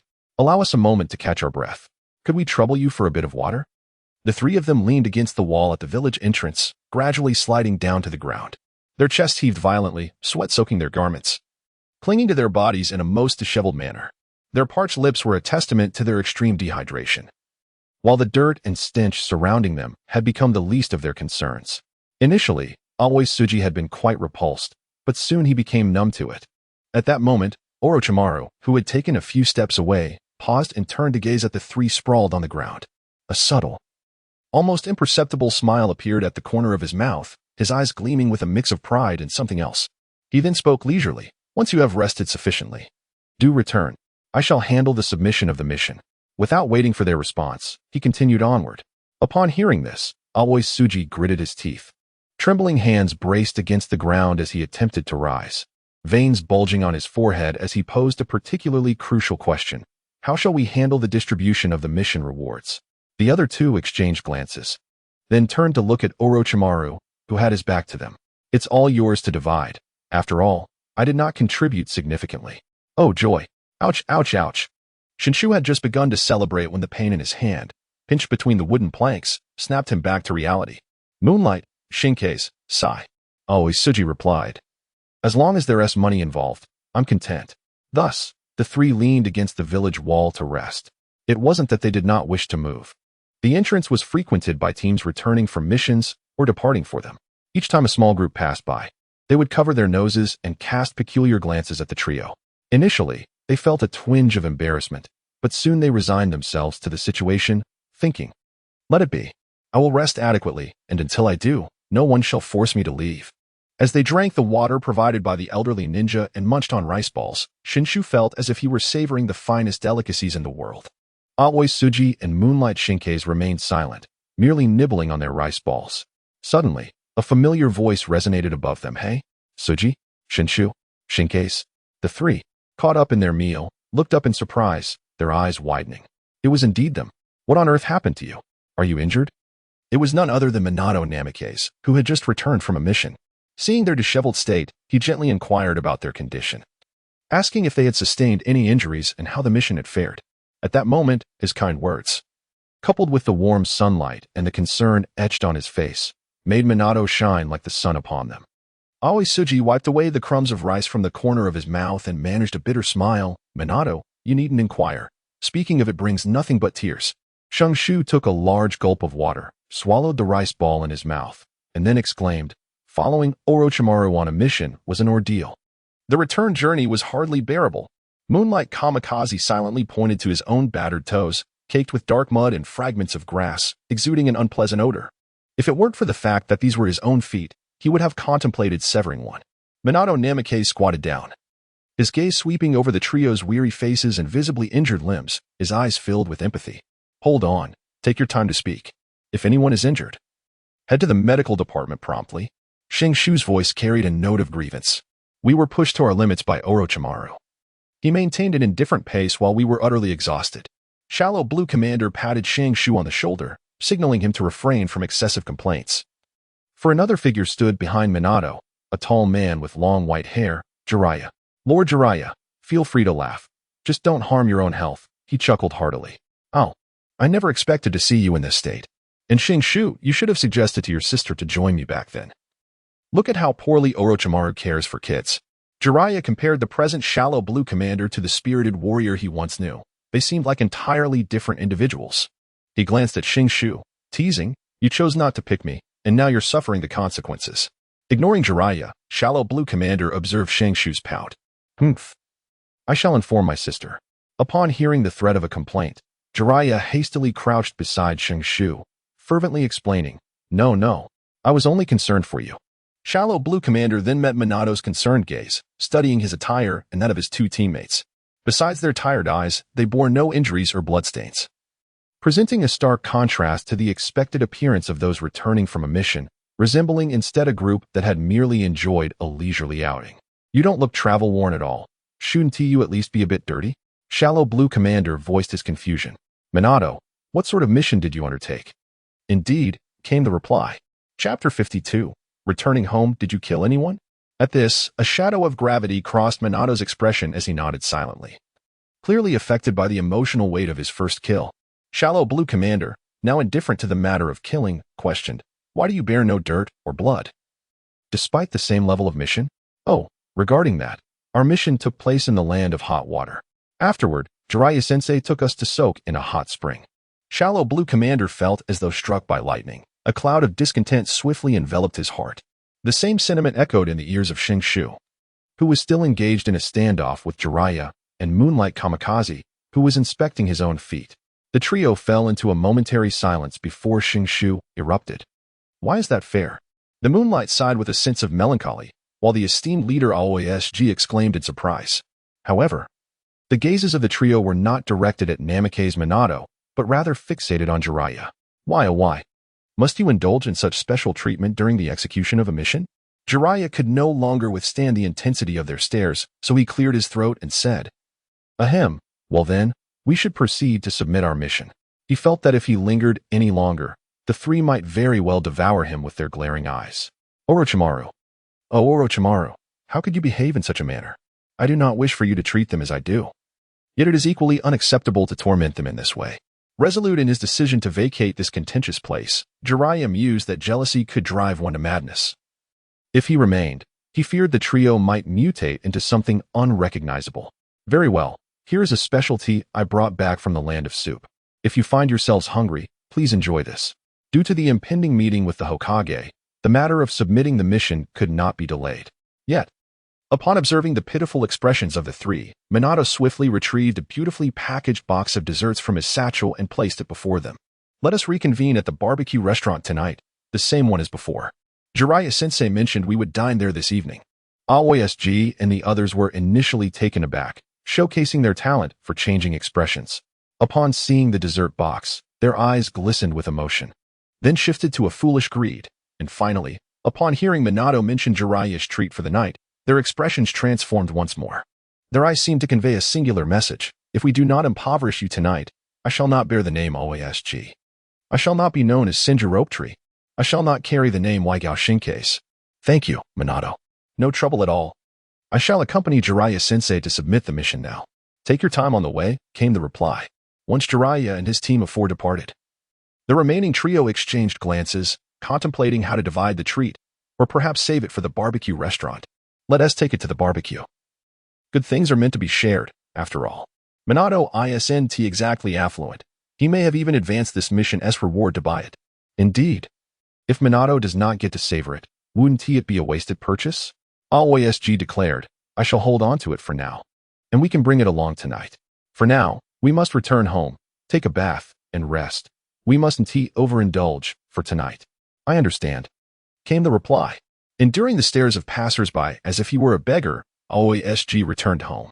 Upon his arrival, his mother almost mistook him for a vagrant and offered him some coins. Had he not spoken, she might not have recognized him. With a disdainful expression, his mother pinched her nose and remarked, "Did you go scavenging on your mission? Why do you smell so foul? You weren't injured, were you?" Despite the unpleasant odor, she still scrutinized her son's body for wounds, as the bloodstains were unmistakably real. Aoi tugged at the hem of his clothing. The grime mingled with sweat had solidified into clumps, emanating a sour stench, while the bloodstains had darkened. "Mom, this mission was quite the ordeal." As he spoke, he tiptoed into the house, wary of brushing against the doorframe. "I'm fine, just utterly exhausted." His mother followed closely behind, her brow furrowed, chiding him. "You say you're fine, but just look at yourself. You resemble someone who has crawled out of a mud pit." She hurried to the cabinet to retrieve clean clothes, then dashed to the bathroom to run hot water, all the while reminding him, "Hurry and wash up. Take off those filthy clothes. They need washing and mending. Remember to clean them properly, or you won't even have an appetite at mealtime." Just as he was about to head to the bathroom, his mother suddenly seized him, her gaze fixating on the wound on his arm, her expression instantly turning sorrowful. "What happened? You claim you're not injured?" Before he could respond, she had already rummaged through the medicine cabinet, seated herself, and declared, "I'll take care of your wound. It's really just a minor injury. I can manage it myself." He began, but his mother's glare silenced him, compelling him to sit obediently. As she disinfected the wound, she murmured softly, "I've told you time and again not to act like a ninja. Your father and I are ordinary people. We can't offer you much help. Just live your simple life peacefully. Yet you insist on becoming a ninja, and look what happened on your mission. You don't even know how to take care of yourself." After he removed his shirt, revealing more injuries, her eyes filled with concern. Yet she continued applying medicine in silence. Observing his mother's blend of gentle reproach and tender care, a warmth spread through his heart, easing the fatigue of his mission. Once the wounds were treated, he soaked in the hot water, feeling his muscles and joints relax, listening to the sounds of his mother tidying up and doing laundry outside. Along with her occasional complaints, he couldn't help but chuckle. Perhaps no matter how disheveled he appeared outside, returning home would always mean someone would worry for him. Leaving a light on for him, an experience he could never have in his past life. He called out from the bathroom, "By the way, Mom, you don't need to prepare dinner for me. My team is going out for a meal." Upon hearing her son's voice, his mother promptly replied, "Understood. But don't soak for too long. You might faint. I've changed your sheets to new ones. You've been away for a week, and they might smell. I've directly given you fresh ones. Be sure to get a good nap this afternoon." Okay. After their exchange, he indulged in a soothing bath, washing away all traces of fatigue. Afterward, clad only in his shorts and with damp hair, he collapsed onto his bed, falling asleep almost instantly, seeing her son peacefully slumbering. His mother gently covered him with a blanket, closed the window, drew the curtains, and lightly towel-dried the still damp strands of his hair, murmuring, "You can't just leave the blanket off, really." Finally, she tiptoed away, closing the door softly behind her. Chapter 53. A new thought after an afternoon of sleep. He gradually opened his eyes, feeling a parched sensation in his mouth, instinctively reaching for water. Turning to glance at the small table beside him, he noticed a cup of water resting there. He reached out and touched it. Still warm? Just right. Shallow Tsukasa raised the cup and downed the refreshing liquid in one gulp, the soothing flow dispelling the discomfort of his parched throat. As he set the cup down, he discovered a note stuck to the bottom, pinned in his mother's elegant handwriting. "When you wake and head out, do not forget to lock the door. The key is in its usual place." His fingertips caressed the paper, and a smile involuntarily graced his lips. As he sat up, he caught sight of neatly folded clothes by the window, which included not only a clean set of pajamas but also a brand new ninja outfit, the fabric faintly scented with soapwort. He donned his pajamas and splashed cold water on his face, instantly feeling invigorated. A glance at the clock mounted on the wall revealed that only an hour remained until the evening's gathering. What to do with this hour? Shallow Tsukasa retrieved a book, dedicating this time to study and reflection. Sitting at his desk, he pulled a notebook from the drawer, filled with notes taken during his practice of sealing techniques, as well as some conceptualized techniques. Opening to a fresh page, he recorded the combat experiences of the past week along with the teachings imparted by Orochimaru. The information was profound, yet he could not guarantee he would remember it all later. So he took advantage of his current state of physical and mental clarity to document it, aiding his future training and introspection for growth. The uncertainties of real combat loomed large. Why adopt a specialized running posture? It reduces wind resistance, and with hands positioned behind, one can swiftly draw shuriken to catch an opponent off guard without the need to swing their arms, thus conserving stamina. Moreover, the speed of sealing techniques had revealed its shortcomings during this recent combat, if one could not quickly unleash a sealing technique. Currently, the only sealing techniques he could execute instantaneously were a handful of low-level seals. The others required preparation and engraving on scrolls. Shallow Tsukasa pondered. Must he truly study the sealing techniques of the Uzumaki clan? He recalled the advanced sealing techniques demonstrated by Minato Namikaze in the original story, such as the 4-symbol seal and the 8-trigram seal, which could be activated with a mere hand gesture. Beyond mere proficiency, this surely related to the unique learning methods of the Uzumaki clan. Why indulge in such speculative thoughts when he had yet to finish his own tasks? He refused to believe that even the hand seals could not be simplified, or that sealing techniques could not be executed without them. Shallow Tsukasa reopened the earlier pages of his notebook, filled with dense notes, believing that revisiting them may yield new insights or inspirations. To master the art of sealing beyond mere proficiency, one must attain a profound comprehension of the intricate techniques involved. The myriad of sealing methods, each uniquely complex, cannot be simplified to the mere memorization of a sequence, as is the case with ninjutsu, which consists of only 12 hand signs. In contrast, the formation of sealing techniques is far more elaborate. Currently, the foundational knowledge that Ayakawa Tsuji can retain through muscle memory comprises merely 12 essential forms. The 4 fundamental seals include sealing chakra, restraining limbs, inhibiting the 5 senses, and containing objects. These 4 seals represent the most elementary constructs, from which a series of advanced techniques evolve. Although these basic seals are relatively straightforward and can be easily unraveled, they are nonetheless pivotal in defeating adversaries. Therefore, enhancing these foundational techniques to render them incomprehensible to foes is essential for effective sealing. A simple depiction is necessary, as the time required to condense complex sigils is prohibitive. While simplified versions may lack potency, every aspect possesses duality. To ensure strength, one must sacrifice speed, and to secure speed, one must diminish strength. Striving to achieve both simultaneously necessitates careful consideration of numerous factors. As Ayako Asuji perused his notes, a sudden epiphany struck him. Previously, in an effort to encrypt sealing techniques more effectively, he had devised a set of unfamiliar characters, which were, in fact, the English alphabet, although it comprises merely 26 letters. The combinations are infinite. This simplicity, coupled with the obscurity of its recognition in the ninja world, renders it an impenetrable cipher.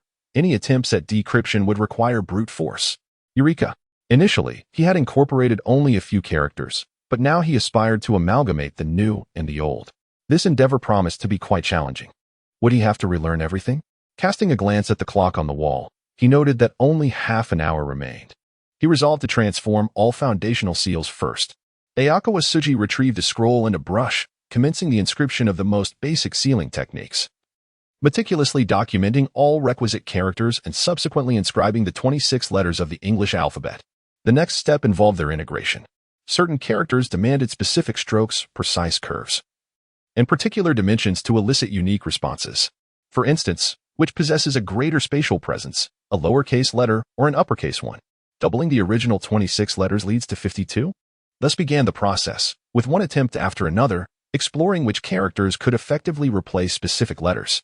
As time gradually passed, Ayako Asuji diligently pinned the letters, discarding those that yielded no response and reworking them until a definitive reaction was achieved.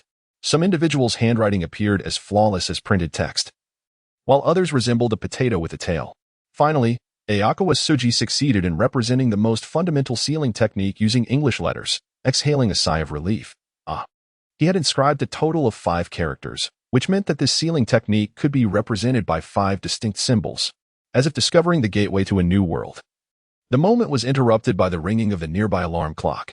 Shalot Songzongsi glanced at the time set on the clock, realizing it was finally time to reluctantly close his notebook. The sealing techniques are truly fascinating. He had already learned 12 sealing techniques, excluding the basic 4, which included the 4 limbs resealing, finger engraving seal, binding formation, 1 thread lantern formation, 4 red suns formation, triangular seal, fire sealing technique, and the 3 talents trap formation. These comprised all the sealing techniques that Shalot Songzongsi had mastered. However, while he was proficient, some required extensive preparation time and consumed vast amounts of chakra. For instance, the 4 red suns formation and the triangular seal could not be executed using shadow clones, as he feared that his physical energy would be depleted in a short time. Thus, these techniques had to be inscribed onto a scroll, requiring a full day's worth of chakra for storage. Chapter 54. A meal with the great minister Shalot Songzongsi changed out of his nightwear into his brand new ninja attire. How comfortable. The clothing fit his physique perfectly, crafted from a soft fabric that undoubtedly did not come cheaply. He sighed in gratitude. Thank you so much, Mom. As he pushed open the intricately carved wooden door of the barbecue restaurant, the aroma of charcoal mingled with the sounds of lively conversation. The paper sliding door of the private room on the 2nd floor was slightly ajar, and he raised his hand to knock. What a coincidence. Turning around, he spotted Kamikaze. I didn't expect you to arrive so early. Why aren't you sleeping in at home? I could ask you the same, Kamikaze replied. I should be the least injured among the 3 of us, and I've nearly recovered. I can't sleep anymore. It only leads to overthinking. Initially, after getting enough rest, Kamikaze had wished to sleep a bit longer, but upon closing his eyes, his mind was flooded with images of his violent deeds. Thus, he decided against sleeping. I took a brief nap while soaking in the bath, but perhaps I was in a deep slumber. Now, I feel quite refreshed. Then let's go inside. Upon entering, the scene was exactly as it had been during their last barbecue outing, filled with familiar faces. Shalot Songzongsi remarked, Oh, you all arrived quite early. We're just waiting for one more person. Tsunade, didn't you say your brother would be here soon? Where is he? Tsunade replied. How should I know? I called him before leaving. He said he was aware.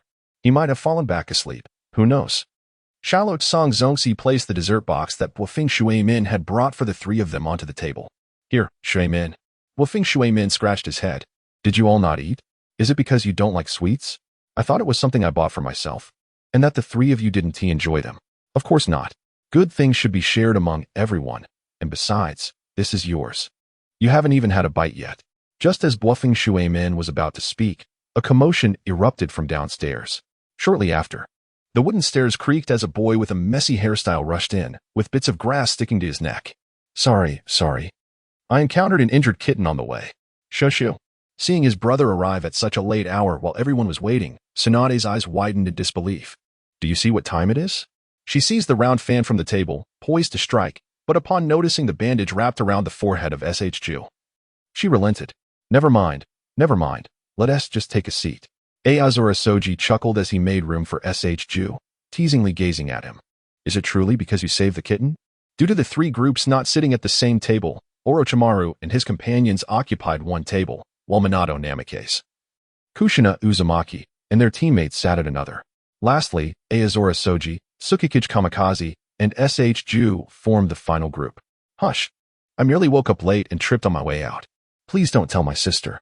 He cast a furtive glance at the trio engaged in conversation, relieved to see that his sister was oblivious to their presence. After unwrapping the dessert, Minato divided it onto small plates, distributing one each to his teammates and Kushina, before slicing 3 portions for Aozora Soji and the others. Here, hurry and eat. This dessert is best enjoyed on the same day it's purchased. I bought it yesterday, so the taste may have diminished slightly. That's all right. Anything is better than compressed biscuits. SHU, having eaten nothing since he returned home, opted only for a drink. Having swiftly declined his grandmother's offer to prepare a meal, fearing he would succumb to temptation if food was cooked. In contrast to the boys who dove into the dessert immediately, Kushina exhibited a more meticulous approach, likely due to her feelings for Minato. Hey, Minato. Want tea? You run out of it this way? Not at all. I sampled a bit while buying it and found it delicious, which is why I purchased it. If it hadn't been good, I wouldn't have bought it. That cannot be right. Just tasting it doesn't reveal how much you can eat. Let us share a portion. The words slipped out almost involuntarily. Minato paused, a suspicious flush creeping to his ears. And soon Kushina realized that her words carried an ambiguous undertone, her cheeks turning crimson as she hurriedly waved her hands. Don't misunderstand. It's not what you think. I haven't eaten yet. Let us just divide this portion into 2 small pieces. Ah, okay. Minato nodded in a fluster, his throat awkwardly swallowing. He withdrew a small plastic knife from the side and cautiously attempted to cut the exquisite dessert in half. However, the blade slipped upon contact with the delicate skin, splattering pink jam onto his fingertips. The dessert, reminiscent of a snow cake, had a sprinkling of jam atop it, yet was quite challenging to slice. Fool, Kushina chuckled, seizing the knife from him. The tips of her hair brushed against Minato's flushed cheek, carrying a sweet citrus scent of shampoo. Watch closely. With deft movements, she skillfully divided the white, sticky rice cake enveloping the red bean paste filling into equal portions, and with a small fork, she offered him a piece. Here. Thank you. Minato accepted the dessert, the blush on his ears still evident. Suddenly, Aozora Soji exaggeratedly pretended to gag, exclaiming, How sour. The scent of the barbecue cannot be masked. With a playful poke of his chopsticks, he nudged Kagetsu. Isn't that right, Kagetsu? The moonlight godwin stifled a laugh, deftly placing a piece of charred beef tongue into the bowl of the general. Hurry and eat this. Otherwise, I fear I might be too full soon. As for what one might be full of, it was undoubtedly the dog food. Shallow Blue General chuckled softly, clearly understanding his meaning.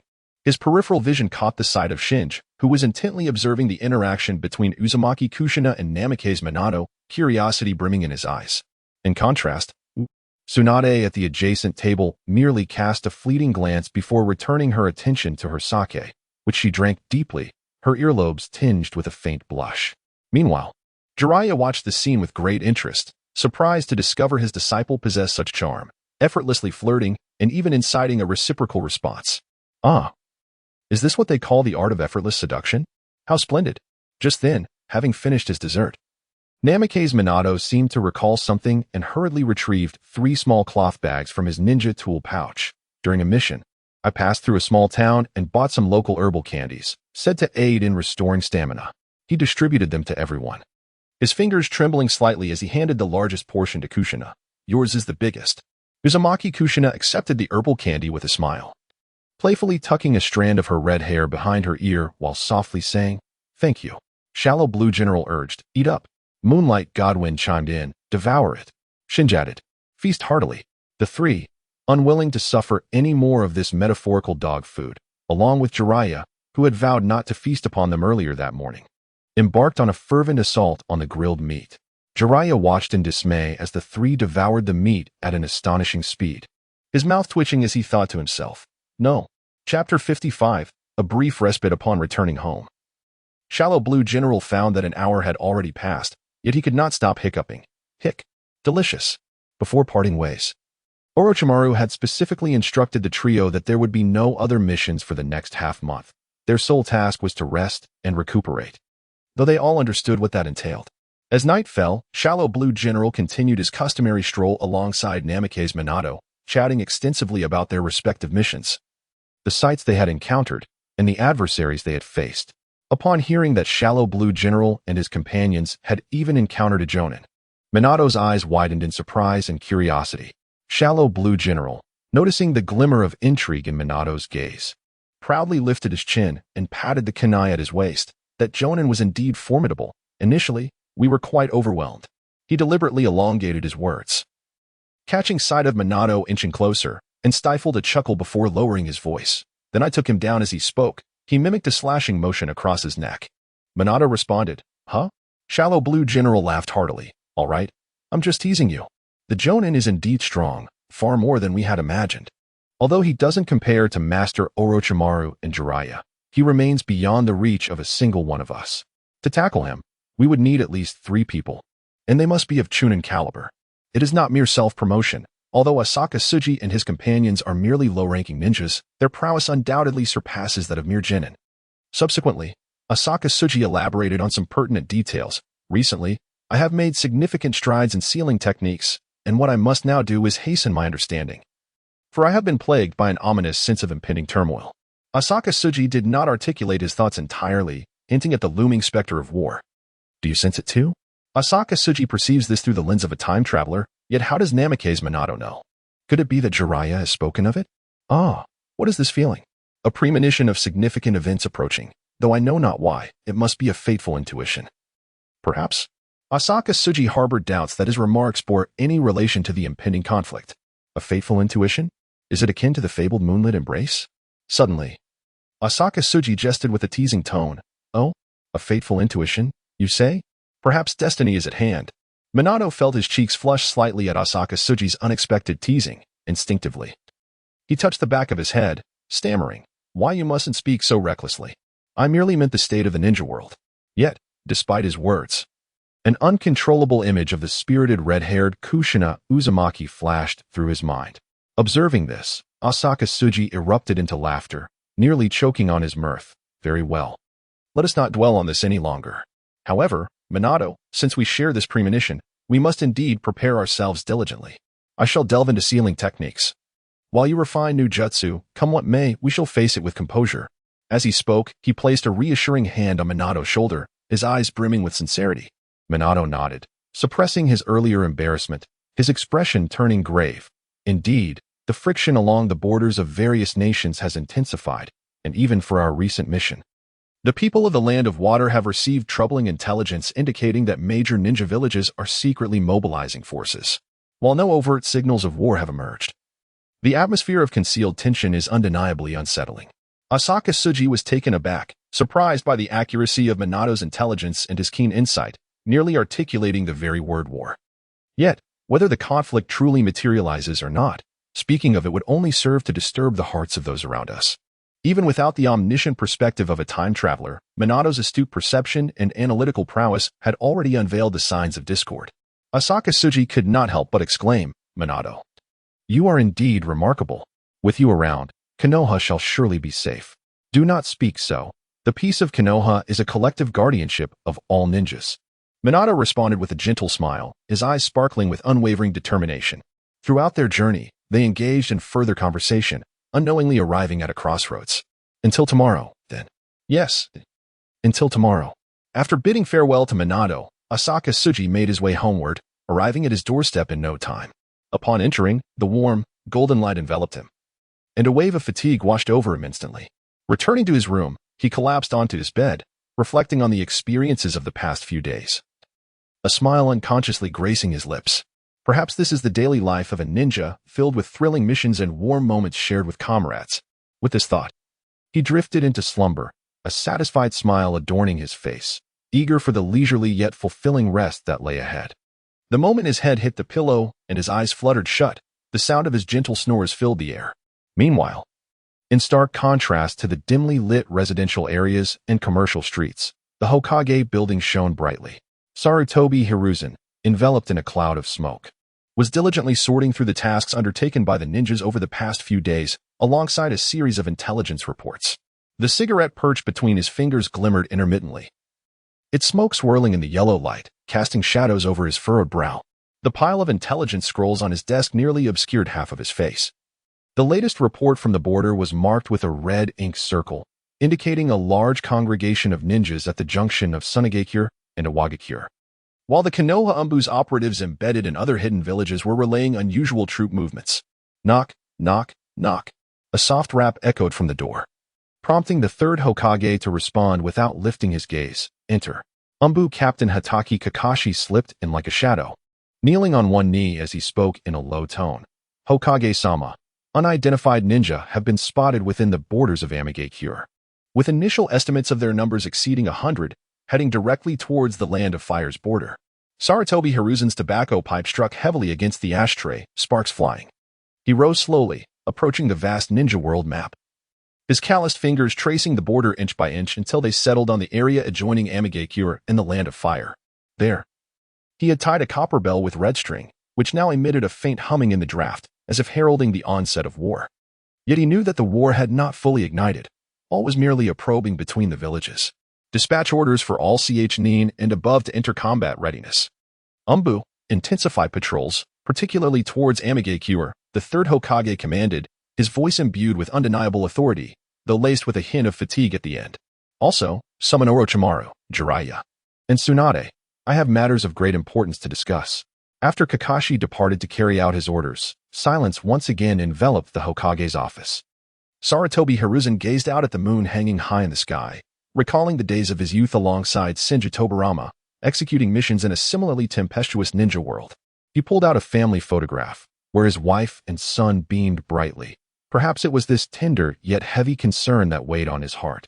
As Hokage, he must bury this softness deep within, preparing to face the impending storm that threatened to engulf the entire ninja world. Soon after, Sarutobi Hiruzen returned to his desk to strategize. If the battlefield were to materialize, Iwagakure and Sunagakure would undoubtedly choose Amigakure as the main theater of war. Chapter 56, Minato's body flicker technique in the training grounds. 7 genin gathered. Among them was the ever-watchful Uchiha Shinsuke. Swish. Swish. Uchiha Shinsuke observed the fierce duel between two ninjas, Namikaze Minato and Narashikaku. This was a true contest of speed and strength. Swish. Swish. The figure of Minato Namikaze flickered across the training ground like a wraith, his fists slicing through the air in relentless pursuit. Aoi, leaning against a tree with arms crossed, observed intently, his gaze piercing as he absorbed every detail of the clash. This encounter promised immense learning, each subtle angle of Minato's ankle as he pivoted, and the slight shift in Shokishu's center of gravity after his missed punch. Suddenly, Shokishu let out a fierce shout, propelling himself forward with a powerful push of his left leg, his body arching like a bow, right fist enveloped in chakra, hurtling towards Minato's face like a cannonball. Gasps erupted from the onlookers as Minato's lips curled into a faint smile. Body flicker technique. In an instant, his form transformed into a golden afterimage, appearing directly behind Shokishu. The solid punch intended for Minato met only the emptiness of air, resulting in a resounding thud as Minato dissipated into a cloud of smoke. At that moment, Shokishu realized he had fallen prey to the shadow clone technique, bewildered by the timing of Minato's hand seals. However, Shokishu's innate physical prowess allowed him to sense the presence looming behind him. He swiftly twisted mid-air, executing a sweeping kick with his legs like steel whips. Minato, using one hand to brace against the leg, leveraged the force to propel himself backward, his toes tapping the ground as he retreated, rapidly forming hand seals. From his hand, 3 shuriken flew forth, shuriken shadow clone technique. The speed at which Minato had formed his seals left Shokushu momentarily stunned, overwhelmed by the sheer number of shuriken hurtling toward him. What? In an instant, dozens of identical shuriken erupted in a fan-like formation. The sound of slicing air resembling a swarm of bees, their metallic gleam weaving an impenetrable web of death aimed at Shokushu. Nevertheless, he remained resolute, preparing to counter. As long as he could discern the general direction, he could shatter the shuriken threatening his body. Bang! Huh? Contrary to his expectations, he did not hear the sound of shattering he anticipated. Instead, upon striking one shuriken, it transformed into a plume of white smoke. Another clone. Minato had not employed the shuriken shadow clone technique, but rather the shuriken clone technique, a single word's difference signifying an immense gap in complexity. Panic surged through Shokushu as one of the shuriken suddenly morphed into a flash bomb. Bang! As the flash bomb detonated, blinding white light engulfed the entire training ground. Instinctively, Shokushu raised his hand to shield his eyes, only to hear a voice behind him. My apologies. Aoi, observing nearby, noted Shokushu's involuntary exclamation. There's always someone mimicking my speech, yet I must admit, nothing compares to the power of a single word. Shokushu turned to see a shuriken mere centimeters from his neck, exclaiming in resignation, Alas, Minato, your speed is astonishing. Couldn't you allow me the honor of landing a solid punch? Shokushu's formidable strength was not to be underestimated. Had he truly landed a punch, he would either be gravely injured or worse. Even with all his might to withstand it, the impact would be significant, leaving him paralyzed and potentially with a broken arm, ultimately hindering the fight. Ha ha ha. If I were struck, I might be completely incapacitated. Shokushu paused, recognizing Minato's acknowledgement of his own strength, and burst into hearty laughter. Ha ha ha. However, next time I will surely seize you. He wiped the sweat from his brow, his eyes gleaming with an indomitable spirit. Subsequently, the two exchanged a gesture of reconciliation, preparing to take a well-deserved rest. Uzumaki Kushina approached, admonishing, Naruto, do not rely solely on brute force. When facing Minato, one must employ skill. In your next encounter, strive for close combat. As she spoke, she gestured animatedly with her fists, eliciting a bemused smile and nod from Minato, who was left scratching his head. You make it sound easy, but I am older than you. Can't you at least call me brother? He remarked, recalling how she used to affectionately address him as Naruto Niken when she first arrived at their home. Kushina turned her head, pouting slightly. Only when you can match Tsunade in strength will you be worthy of that title. Your power pales in comparison to even mine. With a laugh, Naruto felt as though his heart had been pierced. This was the sting of sisterly teasing. At that moment, his teammate, Mizuki, approached with a chuckle. Indeed, Naruto. Next time you engage in battle, exercise a little more caution and consider your tactics. Do not charge in like a brute every time. Hearing the term brute made Naruto feel as if his heart had been pricked once more. Just then, Shikamaru strolled over, not addressing Naruto but speaking to his own teammate, Minato. Your body flicker technique has improved. You are significantly faster than before. Indeed, perhaps I infused a bit of wind chakra into it, Minato replied. The body flicker technique is widely regarded as a basic ninjutsu. It barely qualifies as ninjutsu, merely condensing chakra in the legs to enhance physical agility, creating an illusion of instantaneous movement. Nevertheless, it relies on chakra, and to accelerate further would demand even more chakra expenditure. Generally, ninjas avoid excessive consumption unless in life or death battles, where a decisive blow could determine victory.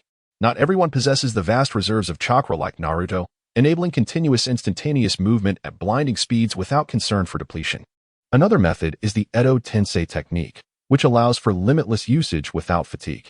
However, chakra infused with elemental attributes presents a different scenario. For instance, gathering lightning chakra around the body stimulates the cells, enhancing physical activity and speed, albeit at the risk of stronger stimuli requiring robust physical resilience to avoid adverse effects. Yet, Minato's wind body flicker is another matter entirely. Wind can be gentle, lifting birds aloft, or fierce, capable of shattering ancient trees. The technique of wind shunshin employed by Namikaze Minato not only affects himself but also the surrounding environment. The gentle breeze invigorates and strengthens the cellular structure of his legs, albeit with slight detriment, while a strong wind encircling his legs effectively enhances wind speed, propelling him forward and yielding an acceleration effect. Simultaneously, it diminishes air resistance, allowing for greater velocity. Most importantly, the powerful wind enveloping his legs provides a series of protective and defensive capabilities. Shinaoi gazed at Namikaze's Minato with an expression akin to that of encountering a ghost. Did you conceive this yourself?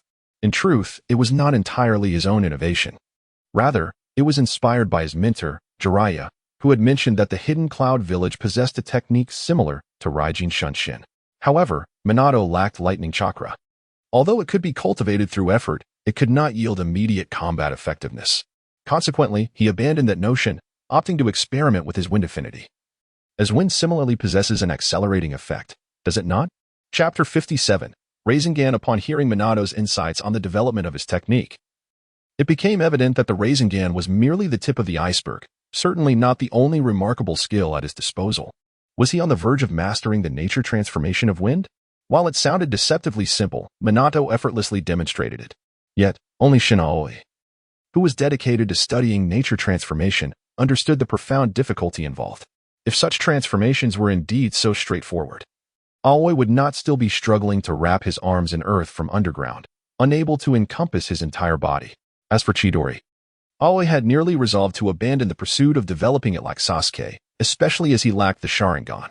Techniques such as Chidori's sharp spear and Chidori's Sanban relied heavily on the Sharingan to effectively strike a target, and they consumed significant chakra. Beyond mere showmanship, they were of little practical use. Particularly with Chidori's sharp spear, without locating a target or utilizing the Sharingan to predict an opponent's next move, it would be ineffectual.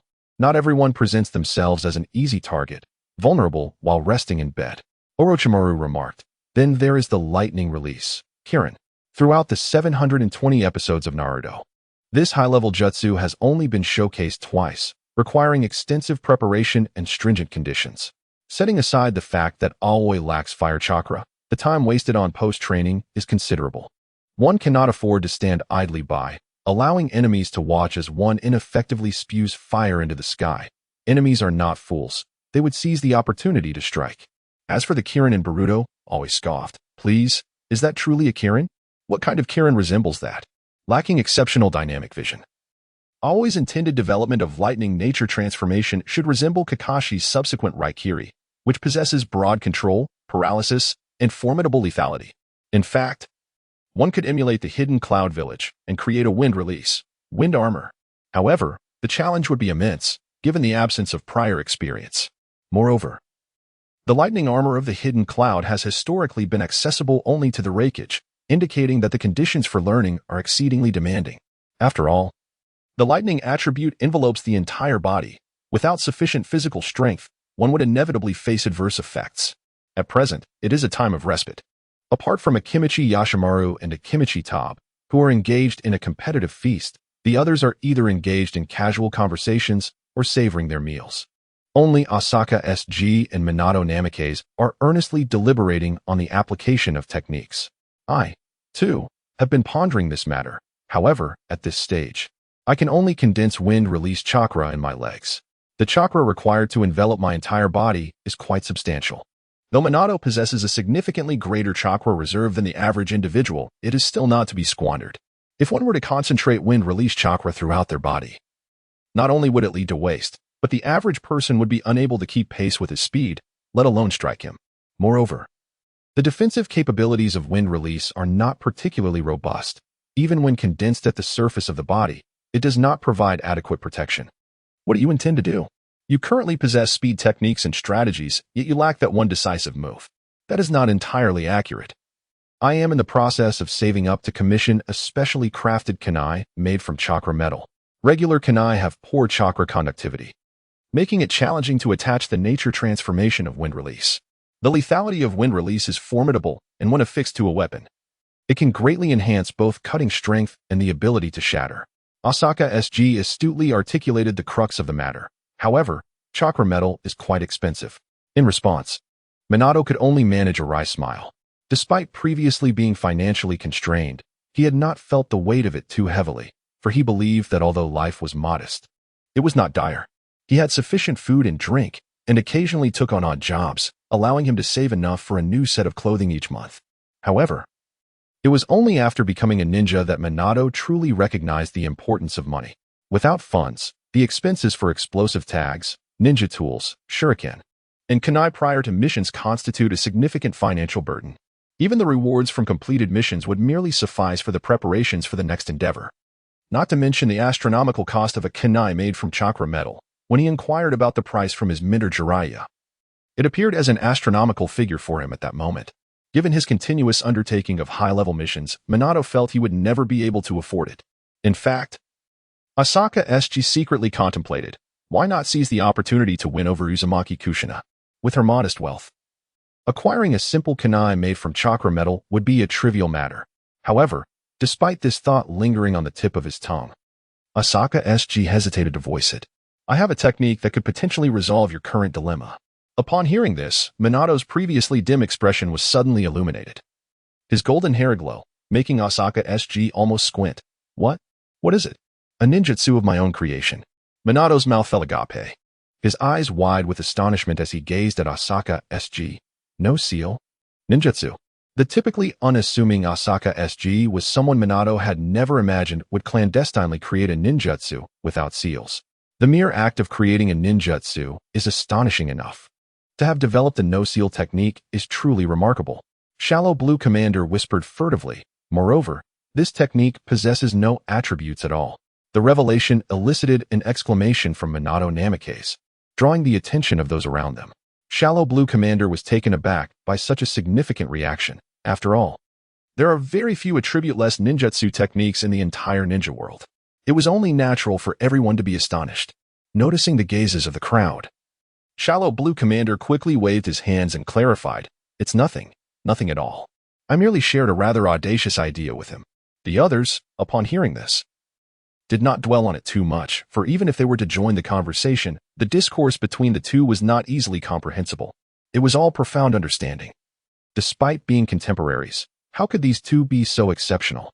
Most of them merely honed their ninjutsu through arduous practice, while others resorted to physical techniques when ninjutsu proved ineffective, or exchanged their accomplishments for ninjutsu learning through mission execution.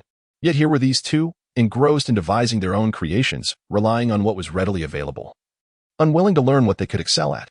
Engaging with such academic prodigies was simply beyond their reach.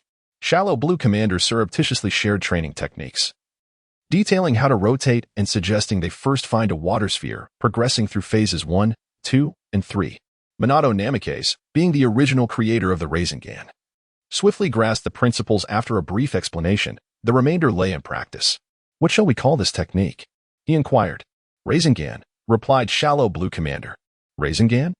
The name feels a tad short. Allow me to name it. Shallow Blue Style Spiral Explosion Technique.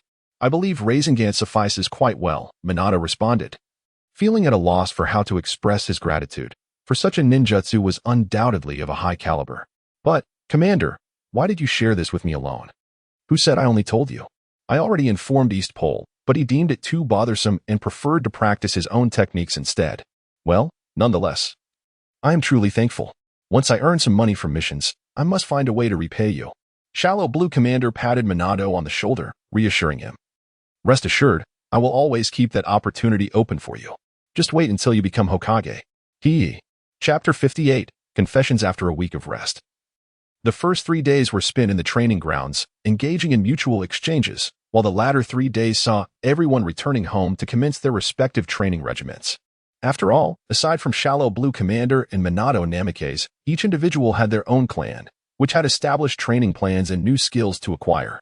Ever since teaching Minato the Rasengan, it took no more than 2 days for him to master it. However, after executing the technique, Minato felt that while the Rasengan was indeed powerful, it also required charging, unless one could swiftly approach the target after gathering sufficient energy. It was quite difficult to strike the enemy. Furthermore, lacking proficiency meant he was unable to instantly conjure the Rasengan. This was a technique that required practice to perfect. And given Minato's current chakra capacity, he could manage to unleash at most 10 Rasengans. Shallow Blue Commander. Not everyone who speaks of bonds can simply clash in combat without a tactical synergy and the precise timing to exploit weaknesses. Engaging in such reckless confrontations amidst the battles of ninjas could be deemed foolish. Naruto and Sasuke, in a bid to solidify his acquired knowledge, or perhaps to master new techniques. Minato Namikaze contemplated whether it would be feasible to infuse wind chakra into a standard kunai. After imparting the Rasengan, Shallow Blue Commander realized that this technique could no longer be concealed. In fact, he had no desire to keep it hidden. So he proactively made his way to the Hokage building to submit this ninjutsu. When Sarutobi Hiruzen learned that Shallow Blue Commander had devised an unmarked, non-elemental ninjutsu, his astonishment was palpable. Setting aside the immense power it might wield, the mere classification of unmarked and non-elemental signified a remarkable level of mastery. It was the end of the workday, and Shallow Blue Commander chose a time when there were fewer people around, as everyone was not particularly occupied at that moment. After a long day, Sarutobi Hiruzen felt utterly exhausted.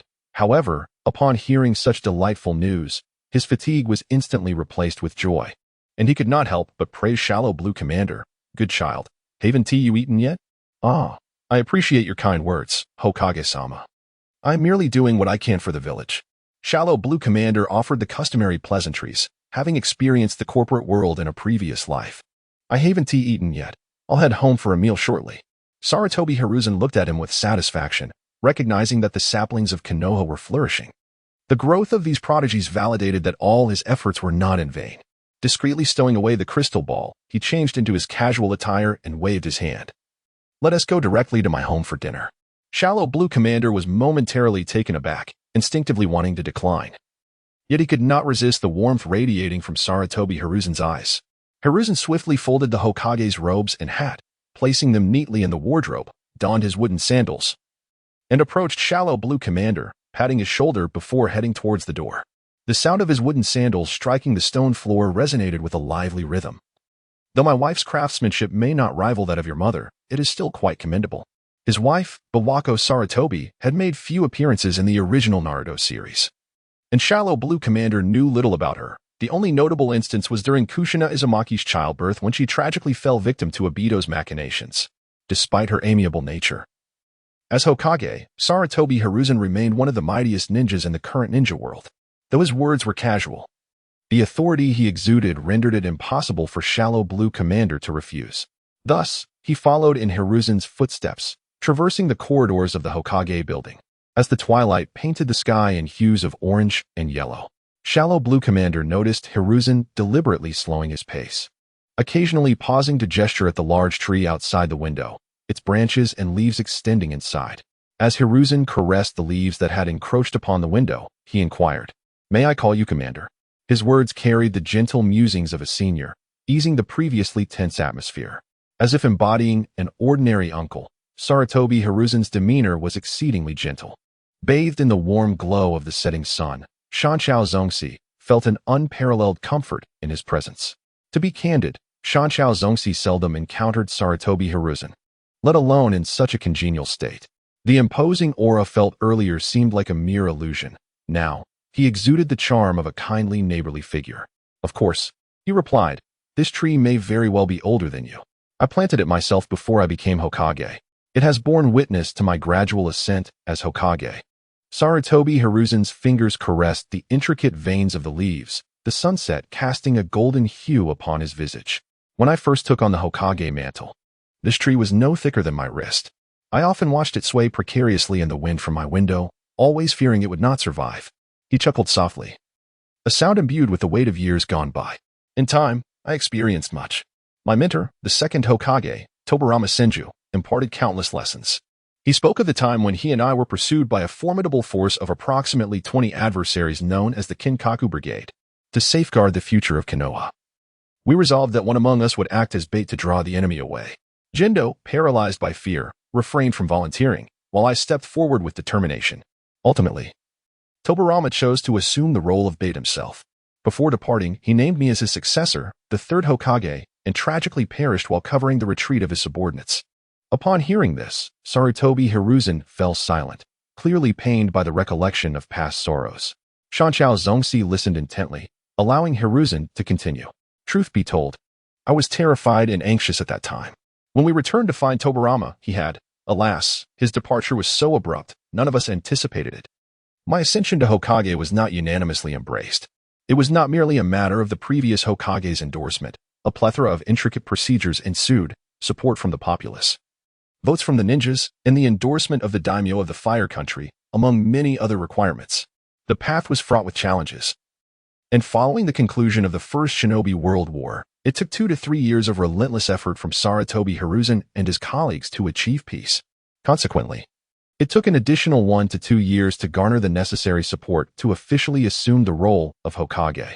Thus, it was only after several years that Sarutobi Hiruzen could finally claim the title, and having just assumed the office, he was compelled to relearn everything anew, devoid of guidance.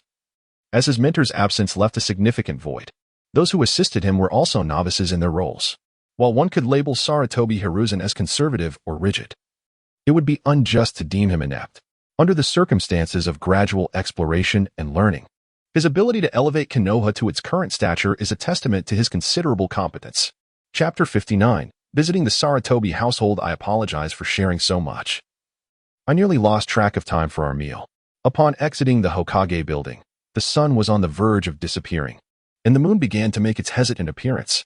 Sarutobi Hiruzen was acutely aware of the lengthy discourse he had just shared. It is of no concern. I am quite willing to listen, although my aspiration does not lie in becoming Hokage, having learned so much. I shall endeavor to assist the Hokage in any way I can. As for which Hokage I refer to, I shall refrain from elaborating on that. Haha. However, may I inquire why you do not wish to assume the role of Hokage? Sarutobi Hiruzen expressed a modicum of curiosity as within this village. It seems that at least 80% of those who have attended the Ninja Academy harbor the dream of becoming Hokage. I find the prospect rather exhausting. It does not particularly suit me. While I may occasionally devise some commendable strategies, the constant demand for such creativity could very well overwhelm my intellect. Haha. I hope the future Hokage will benefit from your counsel. Sarutobi Hiruzen refrained from discussing himself, for he understood that by the time Ayakawa Escher truly matures, he would likely no longer occupy this position. The two walked in silence, each absorbed in their thoughts. Ayakawa Escher was uncertain of what to say, as there remained a certain generational gap between them. Sarutobi Hiruzen felt he had spoken sufficiently, perhaps merely seeking an ear to share his burdens. Regardless of who that individual might be, the immense pressure of recent days compelled him to seek solace in conversation. Yet, his subordinates and disciples were engrossed in preparations for battle, and his old friend Shimura Danzo was elusive, perhaps preoccupied with covert operations and intelligence gathering. Even his wife was not a viable option, as Sarutobi Hiruzen, like many husbands, harbored a sense of machismo, reluctant to bring his troubles home or share his tribulations with her. Thus, upon encountering Ayakawa Escher, he found himself unwittingly revealing much, and after doing so, felt a significant alleviation of his burdens. At the very least, he could breathe more freely now. The Sarutobi clan's residence was not particularly distant from the Hokage building, and in no time, they arrived. As the clan leader and Hokage, he commanded great respect, and anyone who glimpsed Sarutobi Hiruzen would bow in reverence. Surprisingly, his home was not situated in the heart of the clan's territory, but rather on the outskirts. As if sensing Ayakawa Escher's unvoiced thoughts, Sarutobi Hiruzen casually remarked, "Being on the outskirts brings me closer to the Hokage building. It allows for prompt responses to any matters that may arise." Ayakawa Escher internally praised him for his diligence. However, if Sarutobi Hiruzen were to master the Flying Thunder God technique, such considerations would become moot. The imagined residence was not expansive. It resembled a typical Japanese house, modestly 2 stories tall and approximately 100 square meters, perhaps even smaller than Uchiha Sasuke's home. Ayakawa Escher formed the impression that Sarutobi Hiruzen was a frugal man. Following Sarutobi Hiruzen's lead, Ayakawa Escher removed his shoes within the home. He typically wore slippers, as being barefoot could lead to discomfort. Sarutobi Hiruzen opened the door and, stepping inside barefoot, announced, "I am home." A young boy, seated on the sofa engrossed in a book, perked up at the sound of his father's voice and hurried to the entrance, exclaiming, Who are you?" Subsequently, he turned to the figure standing beside his father, Aozung Soshir. "A ninja?" Aozung Soshir wore the headband of a lower-ranked ninja. "You've returned." A melodious female voice resonated from the kitchen, accompanied by the rhythmic chopping sounds of vegetables on a cutting board. A woman clad in a plain kimono emerged, her light brown hair adorned with a white camellia flower, tied in a high ponytail. There was a resemblance between her features and those of Sarutobi Hizashi, a phenomenon commonly referred to as a couple similarity. Although she donned a kimono and appeared to be in a domestic setting, she exuded vitality, looking no more than 25. Despite being in her 40s, she must have been a capable ninja before embracing the role of a homemaker. "Why didn't you inform me beforehand that you were bringing guests?" I fear the miso soup may not suffice. Her gaze fell upon Aozang Soshur, prompting her to set down the knife and step forward to greet him. Welcome, please come in. Aozang Soshur, observing the youthful woman, despite her actual age, replied, Hello, Madam Hokage. In that moment, upon seeing Sarutobi Peihoko, Aozang Soshur finally comprehended how Asuma came into being, one robust and vigorous, the other well-preserved. It was a natural outcome. Please, have a seat. The meal will be ready shortly. She returned to the kitchen, resuming her busy preparations. Perfect timing, Soshur. Let us head to the backyard. You can demonstrate your ninjutsu. Of course, Lord Hokage. Sarutobi Izashi's son rushed over, curiosity lighting up his face. What ninjutsu? What ninjutsu? Have you completed today's assignments and training? This is my son, Shino, who is currently attending the Ninja Academy. Aozang Soshur, noticing the boy, who was half a head shorter than himself, greeted him warmly. Hello. Shino bore a striking resemblance to Asuma, though he lacked the facial hair, resembling Kenoha, as he was indeed Kenohamaru's father. Shino scratched the back of his head, a shy smile gracing his face. I finished my assignments ages ago. Training is done too. His eyes widened with anticipation as he looked at Aozang Soshur. Hello, Brother Aozang. I just heard my father mention that you created a ninjutsu. That is incredible. What is it like? Is it as spectacular as the Great Fireball technique or unique like the Shadow Binding technique? He animatedly mimicked the Great Fireball technique, puffing out his cheeks and gesturing. Aozang Soshur had expected Shino to exhibit a temperamental disposition typical of a young master. Yet he proved to be lively and respectful towards ninjas, much like Kenoha after Naruto's guidance. Perhaps this was the advantage of being the firstborn, receiving high expectations, focused nurturing, and ample time with his parents, unlike Asuma, who, as a second child, experienced a more relaxed upbringing, which often led to a bit of spoiled behavior. Sarutobi Hizashi observed his son's burgeoning admiration for Aozang Soshur with a sense of satisfaction, shaking his head with a smile as he led the two towards the backyard. The yard, though not large, was impeccably tidy, with several wooden posts positioned in the corners as training targets. The sun was nearly setting, casting a golden hue across the yard as the remaining rays illuminated the ground. Sarutobi Hizashi stood by, ready to witness Aozang Soshi's ninjutsu demonstration. Please, go ahead and show us. Very well. Yamato Shinizuke, displaying remarkable initiative, hurried to the corner and retrieved several wooden stumps, arranging them meticulously one by one. Allow me. Allow me. Thank you, but no need. Though he verbally insisted it was unnecessary, his eyes betrayed an eagerness, pleading for the demonstration to commence. Asahi Tsuji chuckled heartily. Behold my technique, the spiraling sphere. In Chapter 60, titled Experience Exchange, he concentrated chakra into his left hand, where strands of blue chakra swirled and condensed, ultimately forming a sphere. Observing the four stumps in alignment, Asahi Tsuji charged forward, colliding with the first stump, which shattered explosively. Boom. The second met a similar fate, followed by the third, until he reached the fourth.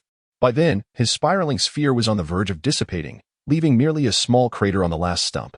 The limited chakra he employed was the reason for its brief duration. Had he channeled more chakra, the fourth stump would have shattered as well. Noticing the astonished and curious gazes of his companions, Asahi Tsuji gently dispersed the smoke that lingered after the dissolution of the spiraling sphere and remarked earnestly, the essence of this technique lies in the high concentration and rapid rotation of chakra, demanding exceptional control. To execute it without hand seals, one must first comprehend the flow of chakra and engage in extensive practice. His explanation, though seemingly straightforward, resonated with Sarutobi Hizashi, who, being no novice but rather a Hokage with the title of Doctor of Ninjutsu, grasped the concept. Although lacking the formidable strength of the first Hokage or the unparalleled intellect of the second, Sarutobi Hizashi prided himself on his understanding and teaching of ninjutsu, believing he could measure up to both. In stark contrast, Sarutobi Shinizuke stood bewildered, utterly lost by Asahi Tsuji's earlier words, finding them incomprehensibly complex. The next step involved attempts to master the technique, for it was vital that others could genuinely learn it. After numerous trials, Sarutobi Hizashi finally succeeded in condensing a spiraling sphere in his hand. Witnessing this, Asahi Tsuji could not help but reflect inwardly. Truly worthy of the title Doctor of Ninjutsu, Asahi Tsuji observed as Sarutobi Hizashi gradually increased his chakra input into the spiraling sphere. Could it be that the great spiraling sphere is about to emerge? However, perhaps considering the safety of his surroundings, Saratobi Hizashi ceased his chakra input once the sphere had grown to the size of his head, surveying the area for potential targets and fixating on a massive rock. Softly uttering, spiraling sphere, Saratobi Hizashi propelled the sizable, rapidly spinning sphere, accompanied by a piercing sound of air being sliced, towards the boulder. Asahi Tsuji's pupils contracted sharply. Instinctively stepping back, his gaze fixed intently on the sphere brimming with terrifying power. Should the boulder explode, he would undoubtedly be in peril. In an instant, the spiraling sphere collided with the boulder, producing a resounding crash.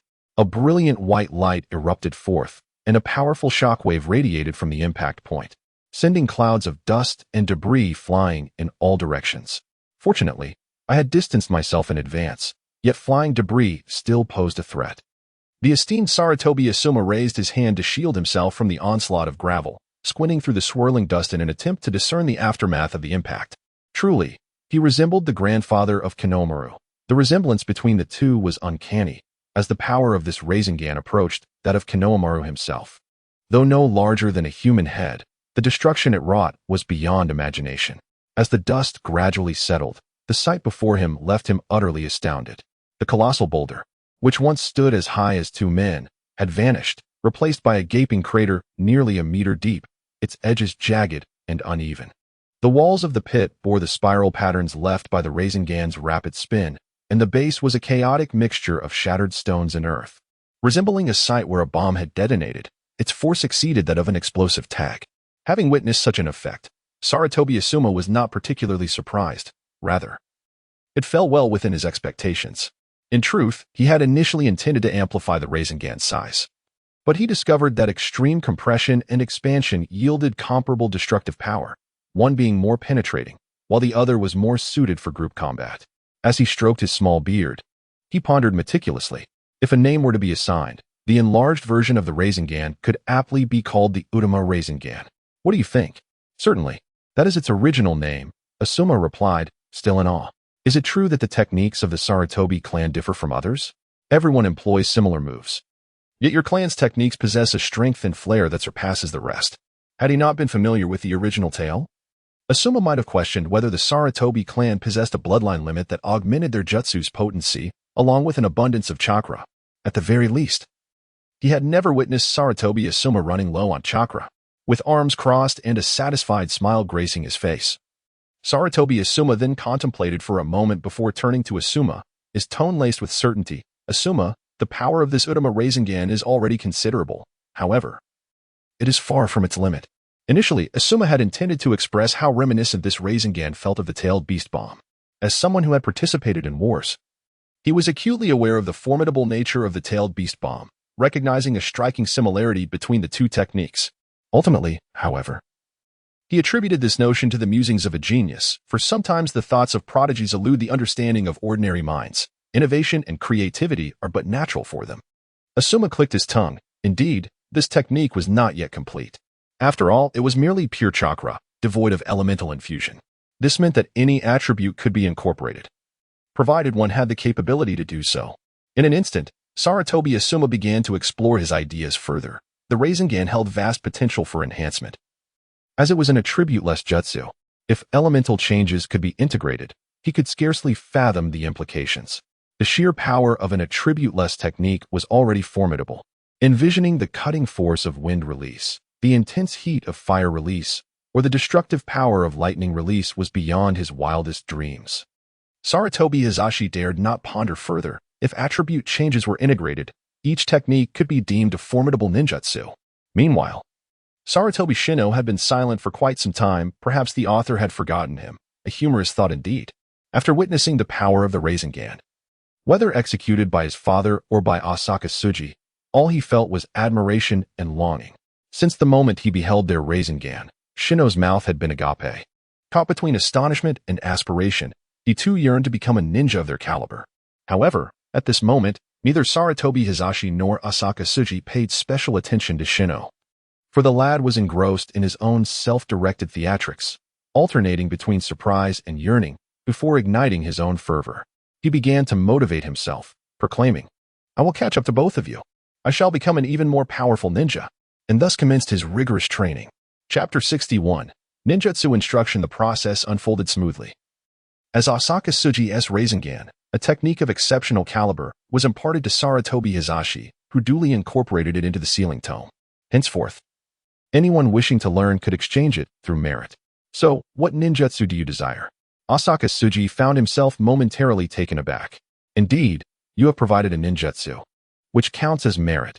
You too may learn the techniques inscribed in the sealing tome. The tome contained not solely forbidden techniques, but primarily those of elite rank or above. Sarutobi Hisashi sensed that Asaka Tsuji's intent was not merely to present his own creation, but also to acquire new techniques. However, Hisashi had overthought the matter. Asaka Tsuji waved his hand in refusal.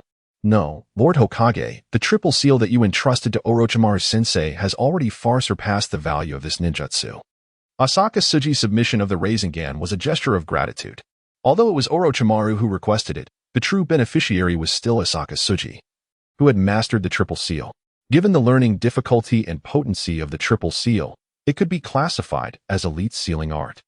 The innovative modifications he had made to the original Sankai Kuinjin and this Rasengan, when combined, could be deemed sufficient compensation. Thus, Asaka Tsuji had no ulterior motive in seeking new ninjutsu this time. Upon hearing this, Sarutobi Hisashi was momentarily taken aback before displaying an expression of approval.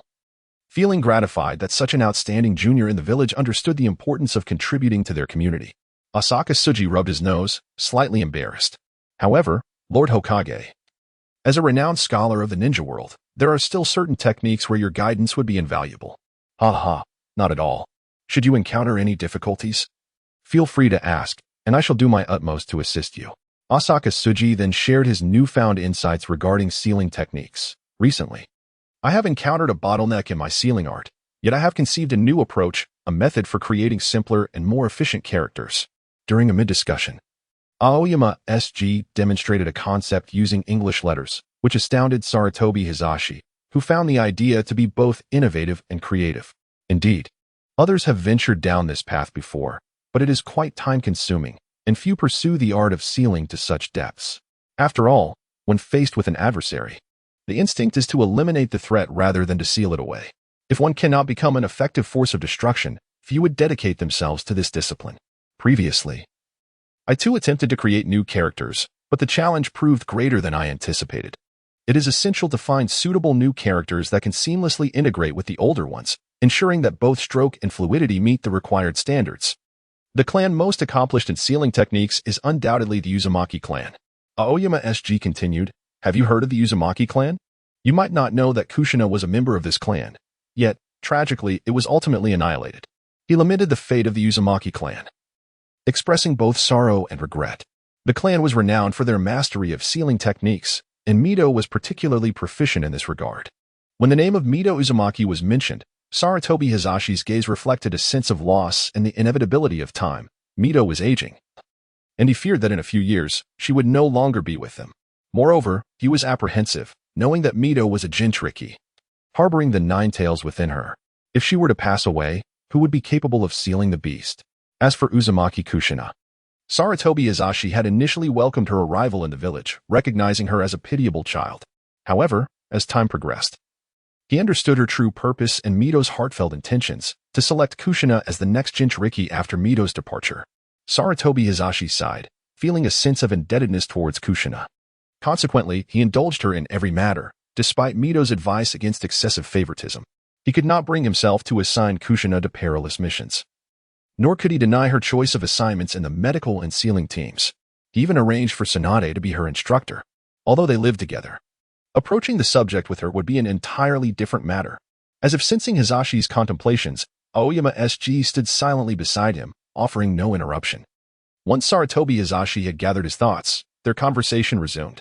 Meanwhile, at the Senja residence, Uzumaki Kushina had finished her duties at the hospital, and Tsunade, observing her exhaustion, suggested she return home. Upon entering her house, Kushina called out, I'm back, but received no response. Where has SH Ju gone? At that moment, SH Ju was out with his grandmother, Mito Uzumaki, taking a breath of fresh air and picking up some snacks. Grandma, it's not good to stay cooped up at home for too long. Isn't it refreshing to get some fresh air? Yes, SH Ju, make sure to buy a bit more. And don't forget to get something for Kushina as well. Don't worry, How could I possibly forget her?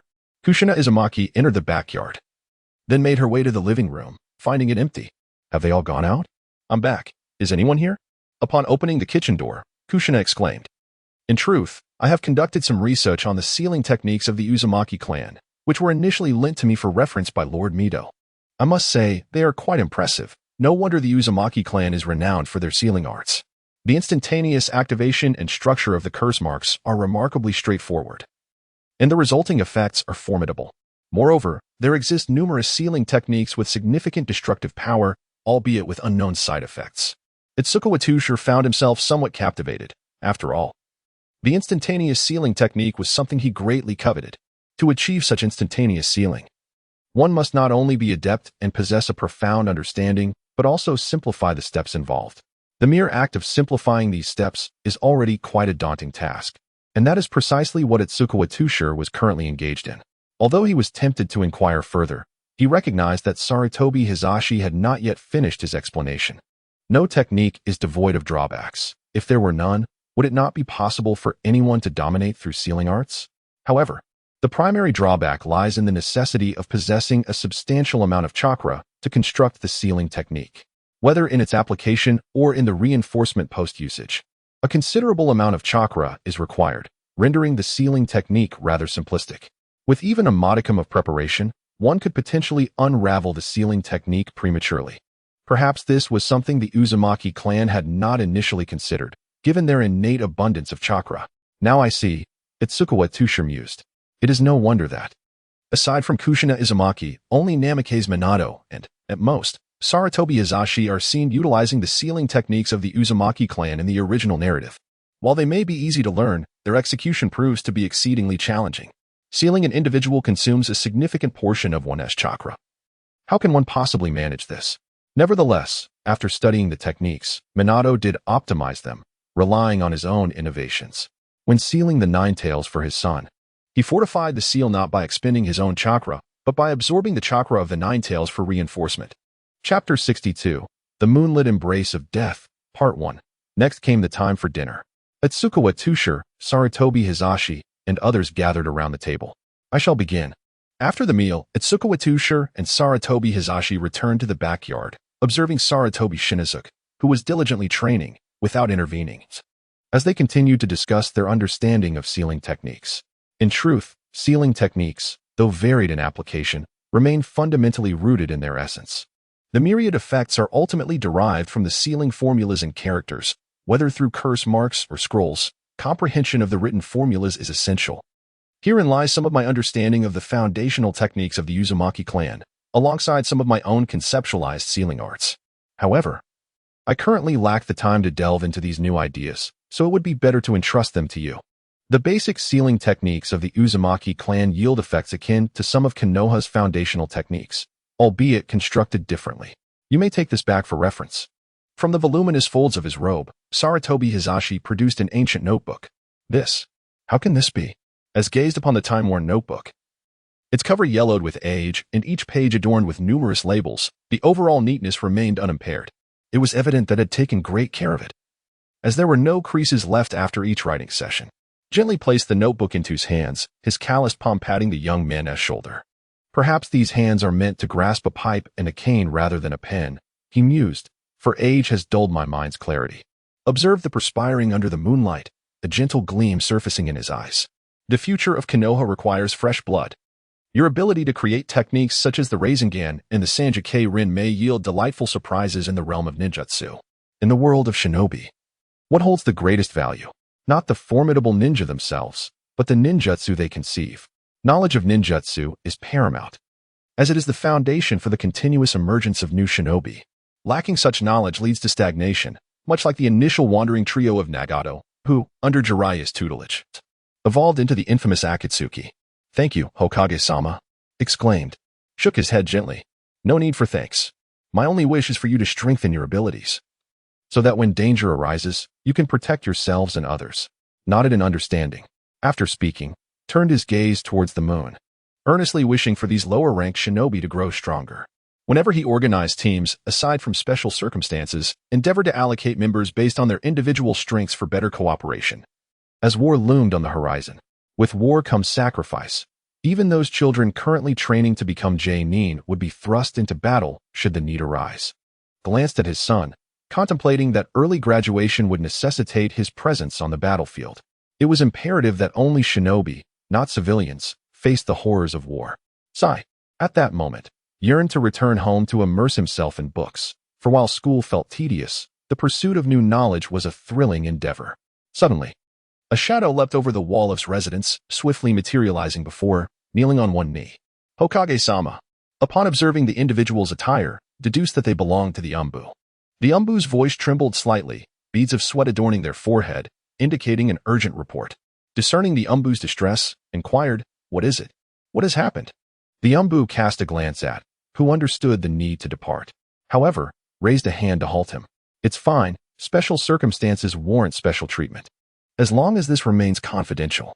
Lord has reported that Uzumaki Kushina has gone missing. Based on the chakra traces left at the scene, it appears she has been abducted."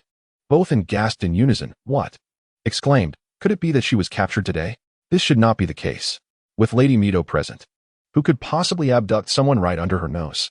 Not to mention the sealing techniques of the Uzumaki, even the formidable nine-tails within her could thwart any such attempt." The Umbu provided an explanation. Lady Mito had left home today with her grandson, Nagashi.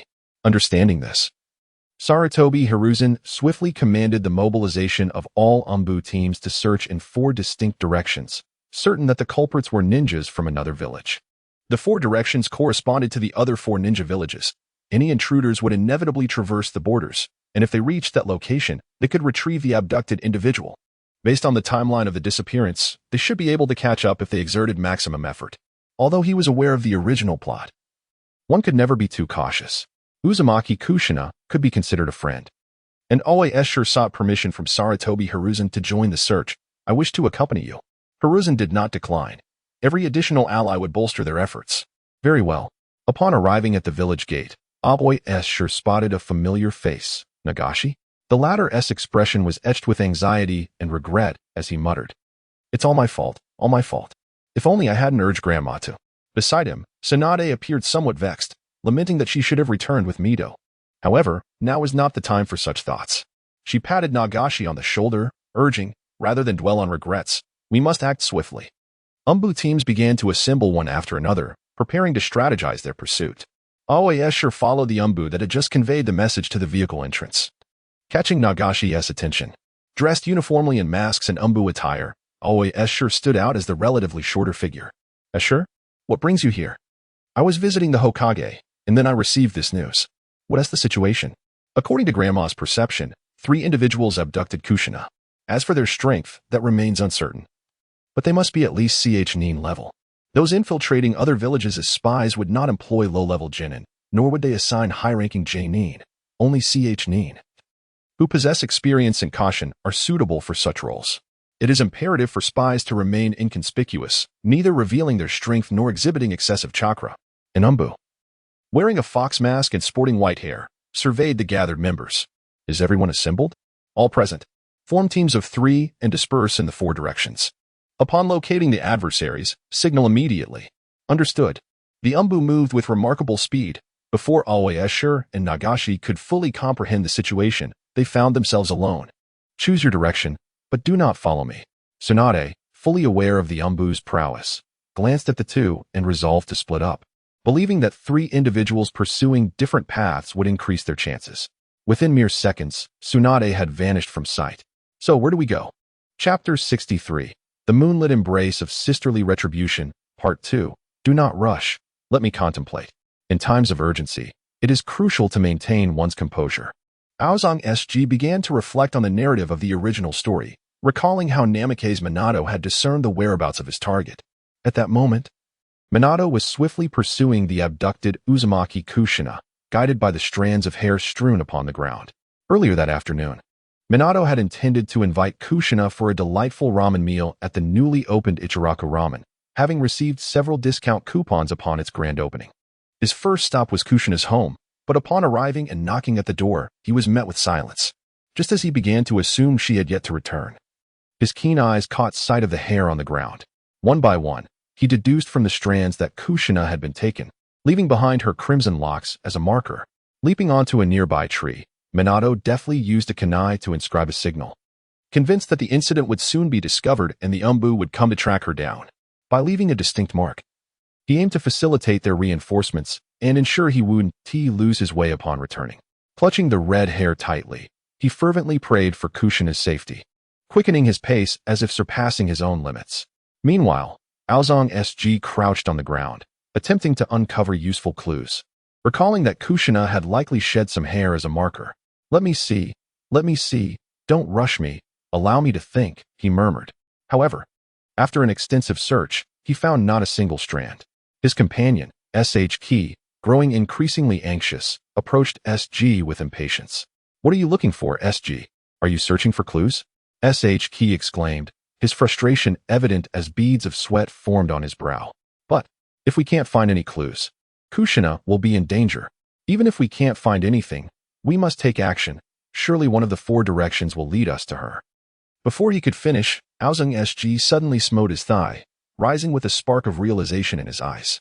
I understand. Minato must have collected all the hair. Not a single strand left behind. I lament that this fellow will surely become henpecked in the future. Since he had gathered the hair, he must have left behind a special marker. Aozong SG surveyed the surrounding trees and, true to his expectations, spotted the sign he sought. Noticing SG pausing before a large tree, SH Key hastened over. What's wrong? Have you found a clue? What does this mark signify? SG responded. This is why I always tell you to read more. You can't even remember simple signals. This indicates the direction we should proceed. Observing the triangular symbol depicted in his book, he noted the pointed tip indicating movement towards that direction. But why didn't the Umbu discover it earlier? Their strength surpasses ours, and they are surely faster. With operatives dispatched in all directions, they must eventually catch up. SHK nodded and, following the direction indicated by Aozong SG, dashed forth with urgency. Let us hurry. We must rescue Kushina. Wait for me. This young man appeared unremarkable at first glance. However, during their frantic escape, the tension compelled them to unveil their hidden potential. Meanwhile, Kakashi Hitaki had successfully located Kushina Uzumaki, who was in a precarious state, bound and being escorted by 3 ninjas from the hidden cloud village. Kakashi pondered why they did not carry Kushina, as it would expedite their journey. Yet he surmised that they felt secure in their plan's success and had thus grown complacent. The ninjas from the hidden cloud village often displayed a lack of caution in their judgments. As night deepened, Kakashi remained perched in the trees, observing the disheartened and weary Kushina, his eyes filled with empathy. Nevertheless, he understood the necessity of striking decisively during their moment of inattention in the enveloping darkness of the surroundings. Unbeknownst to Kushina, who had lost track of time and felt a numbing fatigue, she trudged forward like an automaton, her feet devoid of sensation. The prolonged binding of her hands rendered her unaware if she had pulled her hair, as her scalp lacked feeling. In her dire state, Kushina yearned for someone to discover the marks she had left behind, yet the sight of the distant borderline filled her with despair. Kakashi stealthily trailed behind, ensuring the group ahead remained oblivious to his presence while collecting a few strands of red hair that Kushina had shed. The sky darkened further, obscuring the moonlight behind clouds. Aware that the opportune moment had arrived, Kakashi observed the 3 ninjas encircling Kushina. Harnessing the gentle breeze, he propelled himself forward with incredible speed, appearing behind one of the captors in an instant. A swift strike to the nape of the neck sent the ninja crashing to the ground, eliciting a startled cry that alerted the other 2. They swiftly turned, discovering their fallen comrade but failing to discern Kakashi's location amid the pervasive darkness. With precision, Kakashi executed a leaf whirlwind kick, striking another ninja squarely at the back of the head, sending him sprawling. However, this time, whether due to the nature of the attack or the proximity of his fallen comrade, the remaining hidden cloud ninja caught sight of Kakashi's diminutive figure. Reacting swiftly, he leaped to a nearby tree, muttering, just relying on the environment, are we? As he brandished a kunai with a smirk, he prepared for what lay ahead. Suddenly, a whisper of wind rustled from behind. In the village of the hidden cloud, a shinobi glanced back and beheld Minato Namikaze, brandishing a kunai that shimmered with a faint blue light, charging toward him in an instant. Caught completely off guard, Minato swiftly reached him, the kunai slicing across his chest with tremendous force. The hidden cloud shinobi was hurled back, colliding with a large tree, and lost consciousness. At this moment, Kushina Uzumaki remained oblivious to the commotion around her, her prolonged state of numbness causing her to move mechanically, unaware of her surroundings. Until a familiar voice broke through. Are you hurt? Gentle yet firm, this voice resonated within her heart. Just then, the clouds obscuring the moon began to part slowly. As Kushina lifted her gaze, illuminated by the moonlight, she saw her closest friend, the blonde-haired Minato Namikaze. With a tender smile, Minato sought to soothe Kushina's anxious heart. I've come to rescue you. Although Kushina felt joy, it was intertwined with a release of tension, and as she relaxed, her previously taut body went limp. Observing her nearly fall, Minato momentarily dropped his smile and rushed forward to catch her just before she hit the ground. You're safe now. Despite the smile on his lips, concern was evident in his eyes. Amid Kushina's slightly anxious expression, Minato effortlessly lifted her in a princess carry. Wait. At that moment, the approaching figures of Aoi Tsuji and Shinjuro spotted the two beneath the moonlight.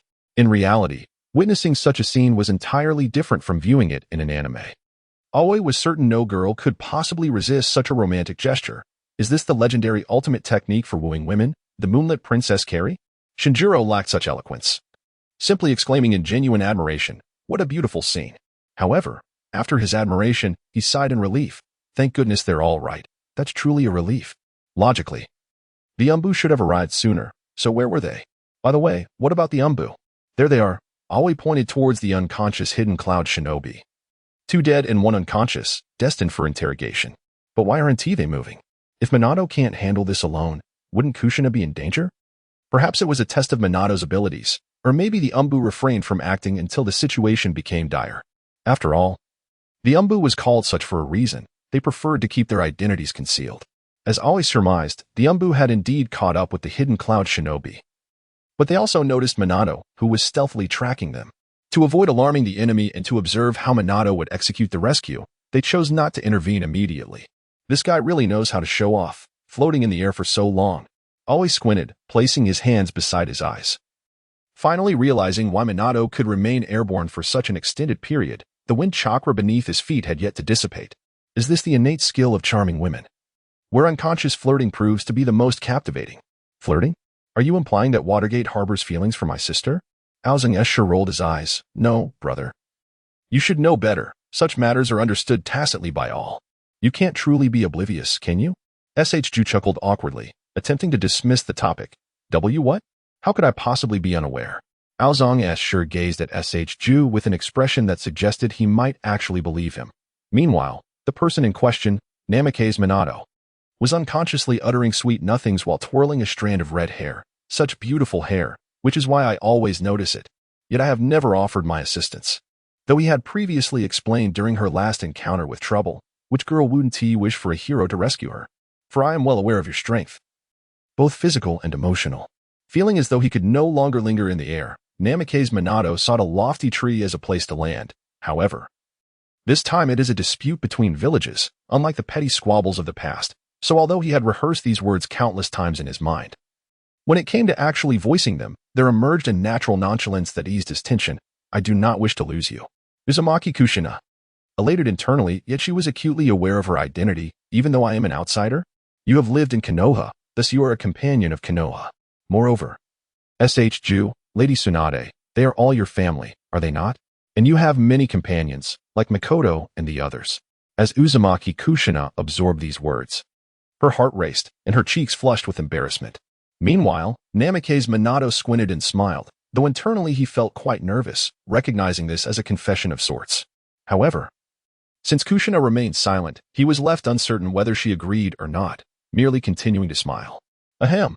Standing beneath the tree, Aozang Escher cleared his throat vigorously, shattering the palpable tension, and teased, I must say, you two should save the displays of affection for when we return to the village, shall we? While tonight's moonlit ambience is indeed lovely, the cold weather may lead to a chill, which would be unfortunate. Moreover, we are still near the borders of the Land of Lightning, where enemies could be upon us at any moment. Aozang Escher exaggeratedly glanced around, drawing a kunai from his waist and adopting a defensive stance. Ju joined in, calling up to the tree. Right? Escher is correct. Many others in the village await our return. Kushina, I sincerely apologize. If I hadn't insisted on taking Granny Mito out today, you wouldn't have been captured. Your sister is quite worried. Are you injured? If so, you should return home for her to tend to you. As he spoke, Ju began to feel remorseful. Uzumaki Kushina observed the two below, her face flushed and feeling somewhat bashful. Thankfully, the tree was tall enough that they could not discern her expression. Let us hurry down. And could you please set me down? In a moment of fluster, Minato Namikaze gently set down Kushina Uzumaki, although the flush on his ears betrayed his inner feelings. Oh, all right, he murmured, eliciting a light chuckle from Kushina, who found his demeanor quite endearing. After they both descended, they glanced at Shinjuro and Asaka Tosaka. Kushina's heart swelled with the thought, Minato is right. I still have my beloved family and friends. I am not alone. Let us hurry. The air is growing colder. She urged. Together with the Umbu, they embarked on their journey back to the village. 3 shinobi from the village hidden in the clouds accompanied them, retrieving one of their fallen comrades, while Asaka Tosaka utilized a sealing technique on the other 2 to prevent any drastic actions upon awakening, as they were still needed for vital intelligence. Chapter 65, Growth. Following the harrowing incident under the moonlight, the bond between Kushina Uzumaki and Minato Namikaze deepened significantly, evolving into a notably ambiguous phase. Apart from publicly announcing their relationship, they had become indistinguishable from any ordinary couple. On a sunny day, Minato gathered a group of friends to treat them to Ichiraku Ramen, a renowned establishment run by the esteemed Tsutsuki Ichiraku. Eager to experience it, Asaka Tosaka could hardly contain his excitement. However, it was evident that Ichiraku was still a young man, albeit skilled in his craft. Yet, despite his culinary abilities, he appeared to be an unremarkable ramen chef without any extraordinary talents. Slightly disappointed, Asaka sampled the ramen, which turned out to be a standard tonkatsu with chashu. The flavor was indeed delightful. Just as he was about to express his tasting opinion, he caught sight of Minato placing his chashu into Kushina's bowl. Here. This is for you. Thank you. I shall indulge, Kushina replied. As Asaka turned to the other side, he observed Shinjuro devouring his food with abandon, alongside a kimchi tab and a kimchi jimaru. Indeed, only true food enthusiasts could remain unperturbed by their surroundings, fully immersing themselves in the joy of eating. We're going home. I feel like I've had my fill of dog food, he mused. Time spent in study and training flew by swiftly. The days were filled either with missions or rigorous practice at home. While the journey was arduous, the rewards were immensely gratifying. With a resounding impact, Shinjuro unleashed a powerful punch, causing the ground to shatter, scattering small stones into the air like a torrential downpour. Shaking his slightly numb wrist, he surveyed the dispersing dust, a satisfied smile gracing his lips. Suddenly, a shadow darted down from the treetops. Shinjuro's pupils constricted, and he instinctively rolled to the side as a cold gleam grazed past his ear, leaving a deep gash on the tree trunk behind him. Not bad, came the voice of Tsukikage Kamikaze, accompanied by a gust of wind as he leaned against the tree. But on the battlefield, no one will warn you of an incoming attack. With a forceful stomp, Shinjuro retaliated, shaking the ground, directing the fishers towards the tree where Tsukikage rested. Did you really need to tell me that? He retorted. Under the silvery moonlight, Kamikaze leapt gracefully to a higher branch, light as an owl. The ground beneath him erupted with cracks, scattering leaves in a tumultuous descent. His temperament remained as volatile as ever. With a swift motion, he unleashed 3 shurikens, which sliced through the air like icy beams. Observing this, Shinshu crouched to evade the first projectile, yet the latter 2 cut off his retreat. Crossing his arms to shield himself, Shinshu had significantly enhanced his physical strength over the past year and had also mastered medical ninjutsu, a suggestion previously made by the formidable Kizakura, considering his sister's prowess as a skilled medical ninja. Who could resist such invaluable experience? Shinshu had learned several medical techniques, including a technique to invigorate his physique, allowing chakra to envelop his arms and bolster his defenses. The 2 shurikens rebounded upon striking his arms. However, before Shinshu could react further, Kamikaze closed in like a specter, delivering a knee strike aimed at his vulnerable ribs.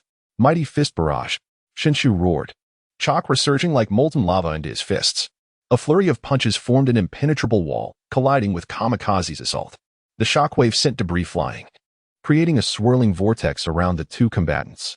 Kamikaze was propelled backward, grunting as he struggled to regain balance, finally halting himself by plunging his sword into a nearby tree.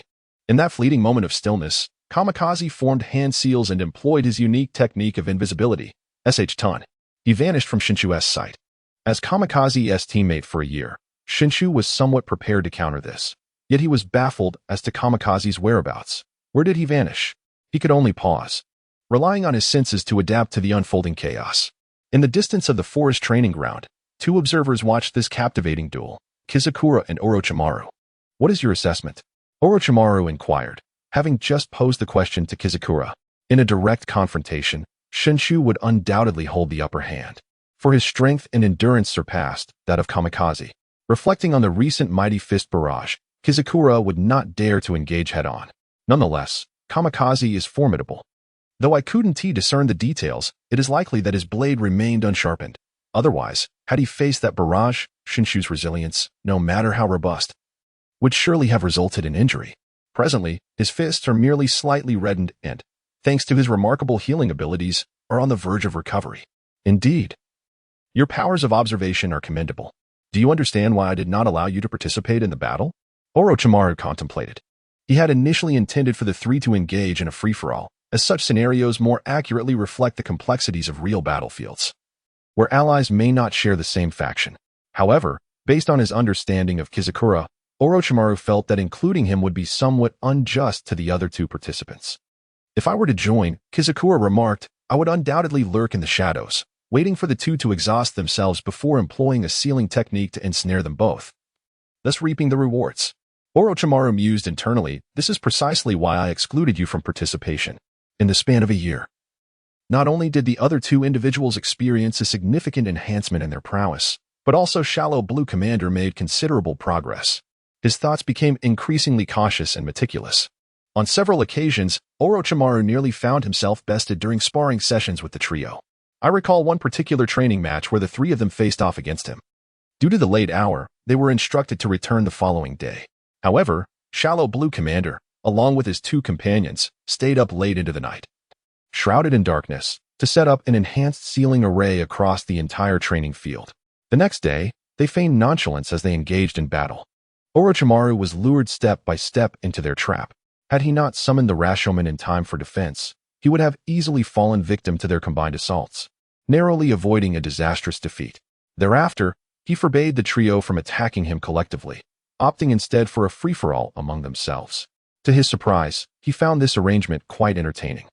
At times, Orochimaru became enamored with the thrill of nurturing conflict, relishing the idea of watching them inflict harm upon each other, while he would only engage with the strongest among them.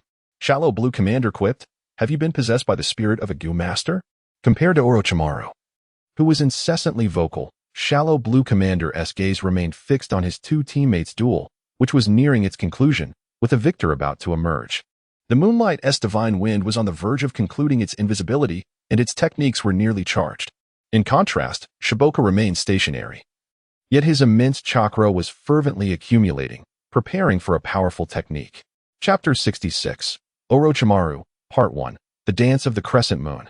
Upon hearing the voice of the Moonlight's divine wind, he revealed himself. Shiboka then witnessed two shadow clones of the Moonlight's divine wind instantaneously appear before him, attacking from the left, above, and right. Monster strength dual collapse. Shiboka's fists were fully charged, but he could not discern which of the three Moonlight figures was the true body. Only a large-scale technique could inflict damage upon them. With a mighty roar, Shiboku slammed his fists into the ground, unleashing a torrent of raging chakra that spread like a violent tide, fracturing the earth beneath him into a web of cracks. The flying debris, propelled by a fierce wind, shot towards the three Moonlight figures like arrows. The Moonlight's divine wind, undeterred, effortlessly cleaved through the approaching stones and surged forward, accelerating increasingly. Upon observing one of the Moonlight figures shatter the stones, Shiboka realized that this could not be the true body, for shadow clones dissipate upon taking damage and need only evade such projectiles. The genuine Moonlight's divine wind was positioned on the far left, near Shiboka's side. Having intentionally commanded the shadow clone to break the stones to deceive Shiboku into thinking that it was the real one. At last, I've learned from my past mistakes. Prepare to face my wrath. Let us go. I strike. With a resounding clash. The moment the blade met the fist, an intense burst of white light erupted, followed by a thunderous sound as both combatants were sent flying backward. The knife in the hands of Moonlight Shinfeng shattered, blood spurting from his tiger's mouth as he fell heavily to the ground. After all, it was merely a dull iron blade. Likewise, Shinshu was not unscathed. A depression formed in the bone of his right hand, and the immense recoil caused capillaries throughout his arm to ooze blood, sending him crashing to the ground. I have won. You're not unconscious. The two fallen figures uttered the exact same words. Again a tie. After a few moments, Shinshu slowly rose from the ground and approached Moonlight Shinfeng, crouching beside him. He extended his left hand and performed a healing technique, enveloping Moonlight Shinfeng in a green glow. Let me assist you with your recovery. The soothing sensation of cellular repair prompted Moonlight Shinfeng to moan uncontrollably. Don't make such strange sounds. Just call out, all right? If you keep it up, I might stop treating you. Moonlight Shinfeng, feeling helpless, replied, what can I do? Being injured and then healed feels so exhilarating. After a moment, he softly admitted, actually, I lost. What? We both fell to the ground. We lacked the strength to continue fighting. It should be a draw. I don't possess your remarkable recovery ability. While you stood up after a brief pause, I lay here, unable to rise for some time. Meanwhile, your extraordinary self-healing allowed you to recover quickly and even perform your healing technique. Haha, I didn't expect you to admit defeat one day. Shinshu chuckled, rubbing his finger against his nose. However, as you mentioned earlier, the battlefield does not adhere to such notions. If we both collapse, our enemies would merely deliver the finishing blows, leaving us at a stalemate. Moonlight Shinfeng regarded Shinshu's serious demeanor, momentarily struggling to accept it. It seems you have grown significantly this past year. Shinshu retorted, haven't you as well? Moonlight Shinfeng replied, it is all thanks to Captain Aoi. Indeed. He is the youngest among us three, yet he always assumes the role of leader during our outings, Shinshu expressed, a hint of discontent in his tone. The next time, you should take charge, Moonlight Shinfeng suggested. Typically, for missions that were not overly challenging, Orochimaru would adopt a hands-off approach, leaving the planning and execution to Captain Aoi. No. I find that whenever I move, my head starts to ache, Shinshu protested, recalling past missions where even finding a place to stay required advance arrangements, intelligence gathering, and tipping. There were codes and nuances that he found difficult to memorize. He preferred the straightforwardness of action. Moonlight Shinfeng laughed heartily.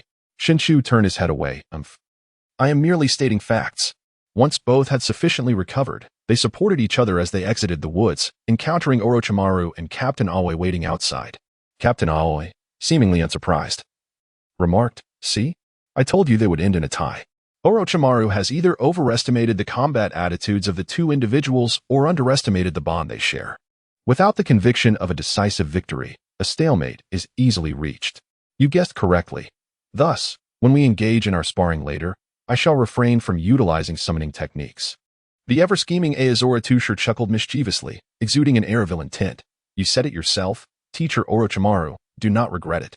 Orochimaru, gazing at Aozora, felt a dryness in his throat, wishing to articulate something, yet refraining from uttering a word. Before their official duel commenced, a 5-minute preparation period loomed.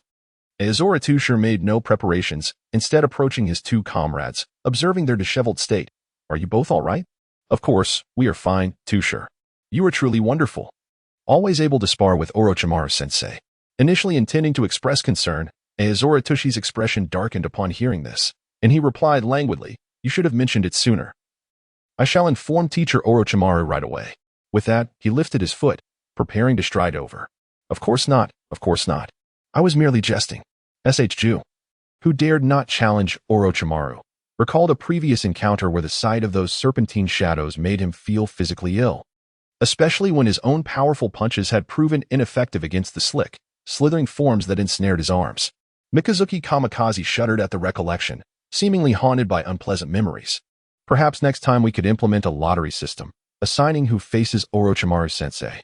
Initially, the three would spar in succession, but as time progressed, it would invariably fall to themselves. Though Aozora had grown stronger, he had yet to reach a level that would allow him to draw a different conclusion. Both Sh. and Mikazuki Kamikaze were averse to trouble. In their understanding, only Aozora rogue sealing techniques could effectively subdue Orochimaru. Please, don't. How about this? You continue next time. Next time? Who knows when that will be? Aozora suddenly uttered a perplexing statement. Yet, Sh. and Mikazuki Kamikaze instantly grasped the implication. Indeed, the timing of the next encounter remained uncertain. As war loomed, the news and its tremors began to ripple through the village, no longer confined to the clans alone. Chapter 67, Orochimaru, Part 2. Shall we form a sign for the battle? Aozora stood obediently opposite Orochimaru, gesturing the sign for combat. Orochimaru, seemingly indifferent, casually remarked, let us commence. I have matters to attend to afterward. As Orochimaru turned to his two teammates, it appears that Orochimaru-sensei has wised up this time and will not be deceived. SHJu and Mikazuki Kamikaze giggled. Orochimaru. Mikazuki Kamikaze and SHJu, no giggles here. As Orochimaru, not falling for it, indeed. After all, having been tricked so many times. Orochimaru would no longer be Orochimaru if he were to be deceived again. Silently retracting his hand, he dimmed the sealing sigils upon his palm. Orochimaru uttered softly. Let us begin. The moment the words left his lips, Aoi SG's figure flickered, dashing towards Orochimaru with astonishing speed, his kunai gleaming with a chilling light. As he was about to close the distance, he sidestepped, employing the shadow clone technique to create 3 replicas, each launching an assault from different angles. A faint, enigmatic smile curled upon Orochimaru's lips, as if he anticipated the techniques about to be unleashed. With a subtle shift, he vanished from sight like a wisp of wind. Aoi SG and his clones found themselves grasping at nothing, unsure whether to activate the scroll in hand. As he had initially intended to execute the 3 talismans trap in an instant, he hadn't expected such high vigilance. Each encounter with Orochimaru brought progress. Yet the amassed intelligence of Orochimaru rendered him increasingly prepared, making their battles progressively more arduous. The array of methods employed by Orochimaru was seemingly endless, and Aoi SG had yet to witness all of them in action. With heightened alertness, Aoi SG scanned his surroundings, when suddenly, an icy sensation surged from behind. Instinctively, he rolled forward. A white snake darted past him, and with a swift kick, it dissipated into a cloud of smoke. His reflexes were commendable. Orochimaru's voice echoed from above. Aoi SG looked up to find Orochimaru had appeared overhead, his eyes glinting with an eerie brilliance. Before Aoi SG could react, Orochimaru formed hand seals and exclaimed, "Hidden shadow snake hands." Several robust snakes erupted from his sleeves, their gaping maws lunging at Aoi SG. In response, Aoi SG hastily formed hand seals, invoking Earth Release, Earth Flow Wall. Massive earthen walls surged upward, shielding him from the serpentine onslaught, creating an enclosure that encapsulated him. However, the snakes, as if imbued with sentience, coiled around the earthen barriers, and soon, venomous ichors spewed from their mouths, sizzling against the walls, which began to erode, forming numerous holes. By the time the walls were entirely corroded, Aoi SG had already retreated 10 meters away, having burrowed underground with the Earth Release. Aware that such a scenario was plausible, truly troublesome indeed. Yet, as the corroded Earth Flow Wall began to reveal sealing inscriptions, Aoi SG activated them. The seals manifested, and the binding formation immobilized all the snakes that had fallen within its confines, including Orochimaru himself, now grounded. Aoi SG was not naive enough to believe Orochimaru had been ensnared so easily. It had to be a shadow clone. Thus, he employed Earth Release, Earth Spike to probe further, and indeed, the moment the Earth Spike struck, Orochimaru transformed into smoke. Without a moment's hesitation, Aoi SG swiftly produced 4 talismans, placing them on the ground in the 4 cardinal directions around him. Sealing formation, search. With hand seals completed, the talismans emitted a faint glow, their inscriptions sprawling across the terrain. The naked eye and chakra perception are incapable of discerning which is the shadow clone. However, this sealing array can accurately sense the essence of flesh and blood, something the shadow clone cannot replicate. I have found you, standing 20 meters away atop a grand tree. Aoki SG mused quietly, truly cautious, surpassing even my own vigilance. Nevertheless, even upon locating Orochimaru, Aoki SG exhibited no inclination to advance. Instead, he remained crouched in place, adhering to a strategy of stillness. If my opponent does not move, neither shall I. After all, in a genuine confrontation, Aoki SG would undoubtedly be outmatched, though he could still engage in some vexatious antics. Orochimaru, perched upon the tree, observed Aoki SG's unmoving silhouette in the distance and sighed inwardly. He was aware that Aoki SG had detected his presence but chose not to launch an assault, seemingly biding his time. Alas, even requesting a Nin headband proves to be a challenge. With a series of agile leaps, Orochimaru positioned himself before Aoki SG, maintaining a distance of 5 meters to avoid falling within the range of Aoki SG's curse technique, which he had previously mentioned could only be executed at a maximum range of 5 meters without preparation. However, Aoki SG suddenly flashed a wicked smile. Hee hee. I told you, didn't I? Orochimaru's eyes widened in alarm. This is bad. Yet, before Orochimaru could articulate his concern, a flicker beneath him revealed the emergence of the curse seal technique. 4 limbs resealing. Orochimaru's pupils constricted as the curse seal runes erupted around him, and dozens of chains sprang forth from the sealing technique, one by one, ensnaring him. Observing this, Orochimaru merely shook his head with a slight chuckle. Heh, if it were anyone else, you might have already claimed victory. However, instantly he unleashed the shedding technique, his dark purple skin peeling away like that of a cicada. The chains tightened their grip, but what they ensnared was merely the discarded serpent skin. Damn. Aoki SG had neglected this detail, never anticipating that Orochimaru possessed such a contingency. Indeed, it was evident that Orochimaru could not be killed so easily. And this shedding technique was employed with remarkable finesse.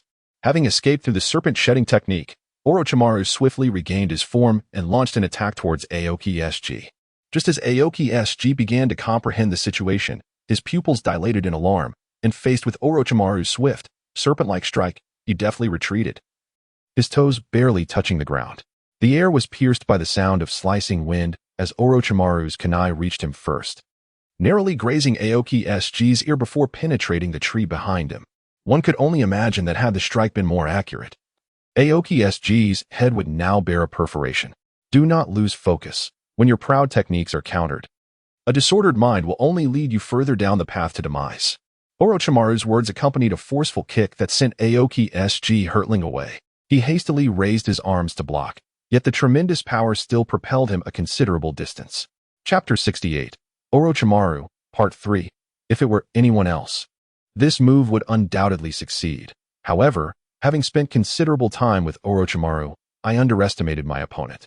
With a deep breath, Asuka SG adjusted his stance and formed hand seals, declaring, I shall have to attempt something new.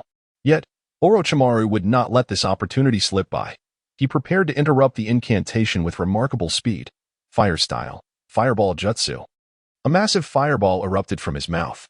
Confronted with the sudden onslaught of the fireball, Asuka SG swiftly altered his hand seals, raising one palm. A curse mark manifested, and an invisible wall of air, dense with intricate seals, emerged before him. As the fireball collided with this barrier, it was instantly absorbed, sealing fire technique. Orochimaru observed the instantaneous manifestation of the sealing technique, a glimmer of intrigue in his eyes as he remarked, Oh, this past year, you have truly grown. Thank you for your praise, Orochimaru-sensei.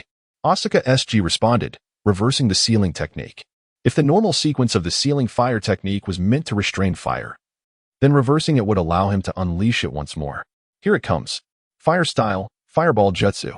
With a swift motion of his other hand forming a 5-finger gesture, he spun his wrist, and the curse mark reappeared, releasing the fireball anew. Orochimaru's pupils constricted, and a dangerous smile graced his lips. Unperturbed by the approaching fireball, he rapidly formed hand seals, executing a technique that Asuka SG recognized all too well. Earth style, earth wall. A formidable earthen barrier rose with a thunderous crash, intercepting the fireball, which sent scorching waves of heat surging against the wall, generating billowing clouds of steam. Seizing this moment, Orochimaru darted into the air like a specter, slapping his hands together, hidden shadow snake hands. Countless black serpents surged from his sleeves, darting toward Asuka SG like venomous vipers emerging from their lairs. The speed was overwhelming. One serpent lunged towards Asuka SG's head. He instinctively leaned back, narrowly evading the attack, and rolled away to create distance. He understood that passive defense would no longer suffice. He needed to take the initiative. Taking a deep breath, he pressed his palms together, simultaneously releasing the seals on his wrist guards. Numerous talismans emerged around him, each inscribed with the character for lightning. Asuka SG feverishly formed hand seals, causing the surrounding air to warp, lightning style, Kirin. In an instant, all the talismans radiated light, arcs of electricity dancing across their surfaces. Unable to conjure storm clouds to summon lightning, he had instead devised a method akin to a battery, storing lightning chakra within the talismans for later use. Orochimaru, aware of this strategy, refrained from advancing recklessly.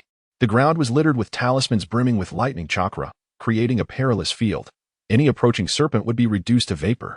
However, the element that countered lightning was wind. Orochimaru resolved to employ wind style to counter Asuka SG's lightning style, Kirin. Though Asuka SG had never demonstrated this technique before him, the sheer volume of lightning chakra evident in the talisman suggested its formidable power. Eager to witness it firsthand, Orochimaru hastened to seize the opportunity, rapidly forming hand seals and exclaiming, "Wind style, vacuum wave." Countless sharp blades of wind surged forth in a fan-shaped assault, sending dust and debris soaring into the air as a piercing wail echoed through the atmosphere. With his left hand grasping the Chidori and his right retrieving a defensive scroll, he invoked Diamond Seal. At that instant, as the scroll unfurled, golden runes entwined around the form of Shallow Blue Commander like chains, conjuring an impenetrable barrier. The wind blades collided with this shield, erupting in a shower of sparks accompanied by a deafening roar. Yet, Orochimaru's onslaught would not cease so easily. Seizing the moment of the barrier's tremor, he swiftly formed hand signs, declaring, "Wind release, vacuum great sphere." A colossal sphere of wind, imbued with cataclysmic force, hurtled toward the barrier. Cracks resembling a spider's web marred the surface of the shield, while the Chidori and Shallow Blue Commander's left hand crackled ominously. At that moment, a spark of realization ignited in his eyes. Now, with a sudden thrust of his left hand, he shouted, "Lightning release, Kirin." A bolt of lightning, as thick as a barrel, began to gather around him, morphing in an instant into the form of a Kirin. Lacking the Sharingan, Shallow Blue Commander could not effectively discern the flow of the lightning, necessitating the use of the Diamond Seal to prevent self-harm. The Kirin charged forth with earth-shattering momentum towards Orochimaru. The surrounding air distorted and crackled from the intense friction of the electric currents, producing a shrill explosive sound. However, Orochimaru remained steadfast, aware that he could not evade this attack due to its incredible speed, expansive range, and lethality. Instead, he resorted to reverse summoning technique. Shallow Blue Commander exclaimed, "What?" Despite his meticulous calculations, he was taken aback by Orochimaru's cunning strategy, akin to an insidious cheat in a game. "Damn it," he roared, utterly spent, helplessly watching as the Kirin struck the nearby forest. With a thunderous crash, the Kirin collided with the woods, as if a divine hammer had struck the entire mountain range. Towering ancient trees were instantly reduced to charred remains. The ground quaked violently, creating a massive crater several dozen meters in diameter. Shallow Blue Commander gazed regretfully at the devastation, while his two teammates stood in stunned silence, awestruck by the overwhelming power displayed. However, it wasn't long before Shallow Blue Commander regained his composure, recognizing that Orochimaru would surely return through summoning once more. He needed to set a trap in advance and was preparing to extract a scroll for the task. In the next moment, a chilling sensation grazed his neck, accompanied by Orochimaru's voice. "You have lost." Resigned, Shallow Blue Commander acknowledged that this technique, which epitomized the pinnacle of lightning attribute transformation, was indeed draining. For him, using it left him devoid of any further means of defense, though other scrolls remained at his waist. The blade now resting at his throat left him with no choice. "Alas, I concede. I surrender. Had your opponent not been me this time, I believe few could survive such maneuvers, provided your intelligence remained undisclosed." In other words, a surprise attack could be effective, but against a cautious and prepared foe, it poses considerable difficulty. "Here, take your Chunin headband. You may collect your vest from the Hokage Tower's warehouse later." Orochimaru casually flicked his wrist, causing a forehead protector to fall into the hands of Amazuki Sashi. "And you two have also passed the proficiency test. Starting tomorrow, I will no longer be your team leader. You may undertake missions independently, forming teams of 3 or pairs, though it likely won't be long before the war commences. This is why the Chunin exams have not been held. Instead, the captains of each team have conducted evaluations of their members to assess their readiness to become Chunin." Amazuki Sashi gazed at the forehead protector in his hand and then at Orochimaru's retreating figure. Alas, that day has finally arrived. Meanwhile, SHU and Tsukikage exchanged glances, both elated as they donned their new headbands. Chapter 69. The participants of war from today onward. I am a Chunin. Sashi admired his reflection in the mirror, adorned with the Chunin forehead protector and a green vest. Not too shabby, if I say so myself. He struck a few poses, having just gotten a fresh haircut resembling Naruto's final chapter look, albeit in black, which made him appear quite spirited. As he was lost in self-admiration, a sudden, urgent knocking at the door interrupted him. Sashi opened the door to find his teammate, Tsukikage, looking anxious, sweat-soaked bangs clinging to his forehead. "Hurry. The Hokage has summoned us urgently. There's been a large gathering of ninja forces at the border of the Rain Village." Upon hearing Tsukikage's words, Sashi's expression shifted to one of seriousness. The inevitable had finally arrived. The two raced to the Hokage's office, where nearly all the jonin of the village had gathered in orderly rows at the base of the building. As Chunin, Sashi and Tsukikage were not permitted to join, so they resorted to eavesdropping to grasp the current situation. This way, SHU had found an excellent vantage point atop a tree, allowing him to hear the Hokage's voice while observing everyone present. Other Chunin were similarly perched in trees, including the trio of Namikaze Minato. At the forefront stood Sarutobi Hiruzen, his expression grave as he addressed the assembly. Intelligence indicates that a significant number of chakra signatures have been detected at the border of the Rain Village. The parties involved in this conflict include Tsunegakure and Awagakure. As if to echo the tense atmosphere, dark clouds suddenly gathered in the sky, and large raindrops began to fall, striking the forehead protectors. SHU wiped his face and grinned. It seems even the heavens are not optimistic about the current situation. Sarutobi Hiruzen then proceeded with the deployment of personnel. For the Rain Village, Jiraiya, Orochimaru, and Tsunade will strategize under Orochimaru's leadership. The three stood up in acknowledgement. For Tsunegakure, SHMA, you are to lead half of the Umbu in strategic deployment. Understood. As for Awagakure, the responsibility will fall to the Hokage's advisor, Shimura Danzo. He continued to outline the arrangement of jonin in each region, while the distribution of chunin and jinin would be randomized to integrate into the main forces, with assignments for supplies and chaotic battles to ensue. They are merely nominal cannon fodder. Even figures like Aoyama Escher possess only a modicum of strength. With the battle plans meticulously laid out, the remaining burdens fall upon the leaders, who must grapple with personnel requests and intelligence gathering, tasks befitting their rank of J-Nin. Meanwhile, having concluded the strategic briefing, Aoyama Escher and his companions returned home in silence, the oppressive atmosphere of war weighing heavily upon them. Even the usually bustling streets appeared desolate as the villagers, gripped by fear, chose to remain indoors, though the village was not yet under direct threat. The mere mention of war instilled such dread that people recoiled into the safety of their homes. Escher, do you think we'll be assigned together? One inquired. I am uncertain. Did not the Hokage state that Genin and Chunin would be assigned at random, unless specifically requested? Surely Orochimaru-sensei will demand our presence. Shu replied with conviction. As one of the principal architects of the plan, Orochimaru typically refrained from participating in battles unless the opposing forces dispatched individuals of equal caliber. In combat, both sides initially send out lesser fighters to engage in skirmishes until the main combatants arrive to determine the victor. In the Hokage's office, Shimura Danzo deliberated over various operational details. However, when the suggestion arose to procure a particular talent, it was none other than the previously coveted Aoyama Escher. Yet, Sarutobi Hiruzen instantly dismissed the request. No, Escher is a disciple of Orochimaru. How could he accompany you? Moreover, you are not well acquainted with him. I am stating this plainly, Hiruzen. You may agree today, or I shall insist upon your agreement. I genuinely require talent in sealing techniques.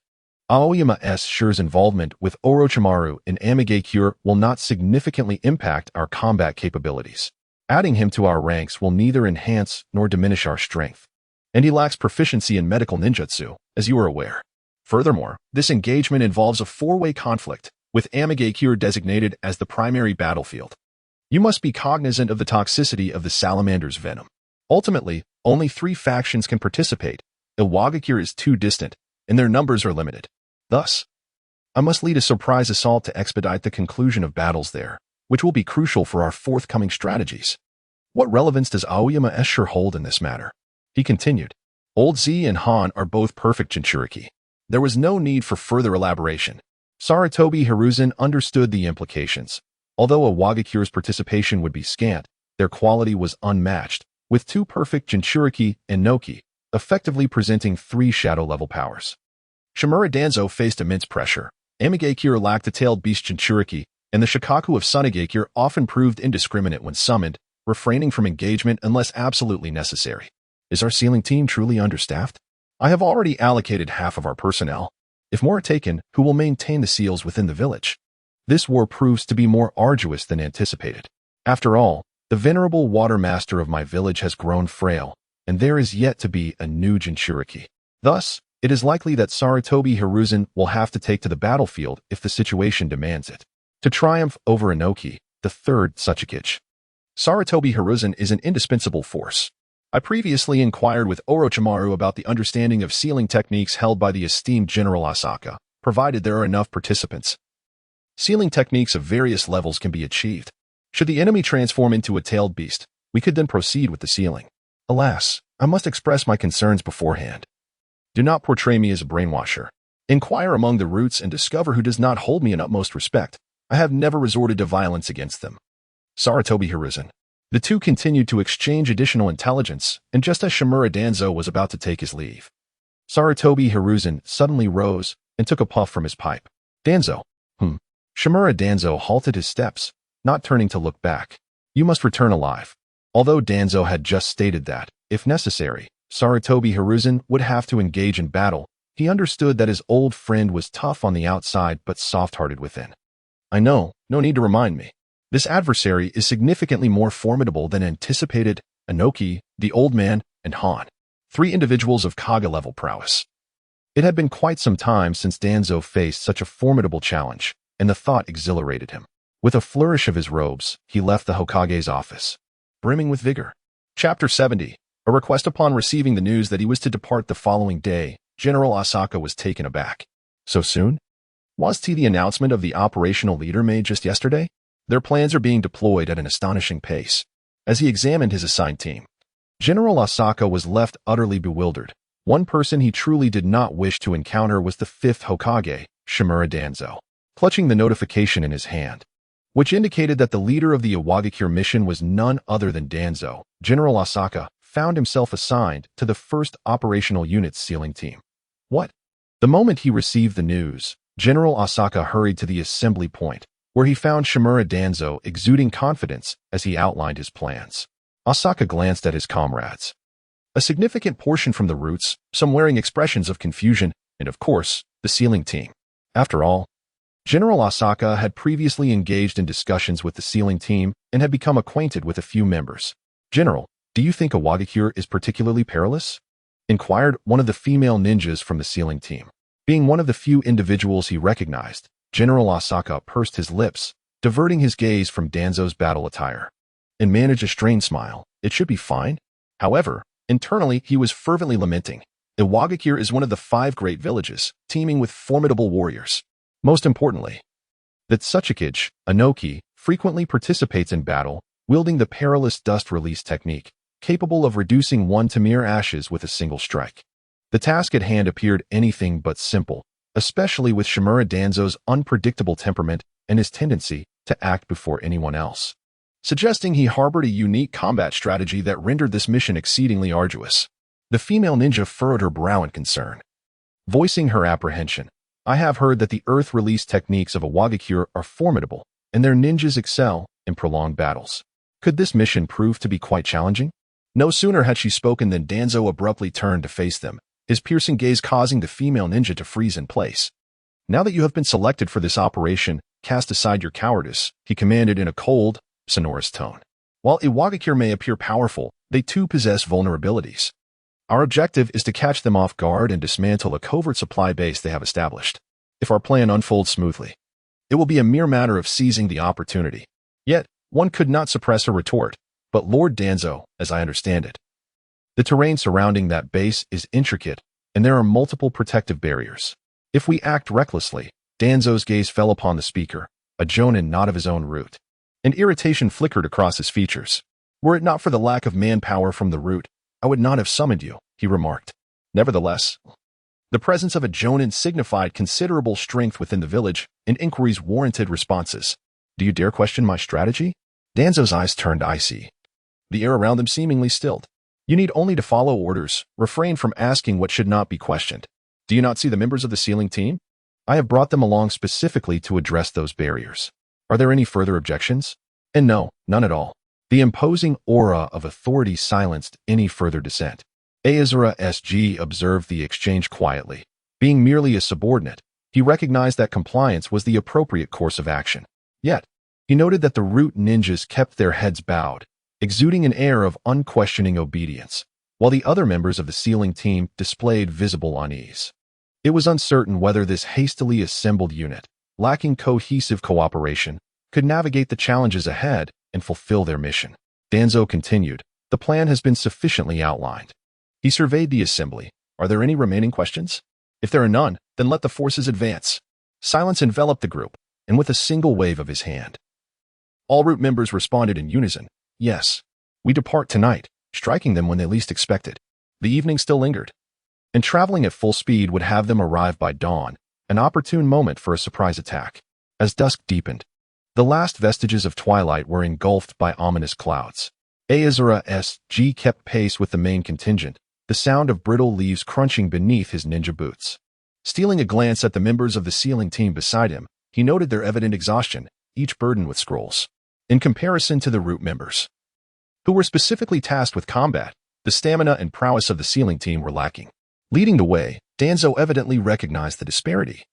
Musing aloud, is it truly so that the training of you sealing team members has merely served to feed you? Upon returning, it is imperative to discuss these matters thoroughly with Nikazane. Maintaining the barrier in the village is not an excuse for idleness.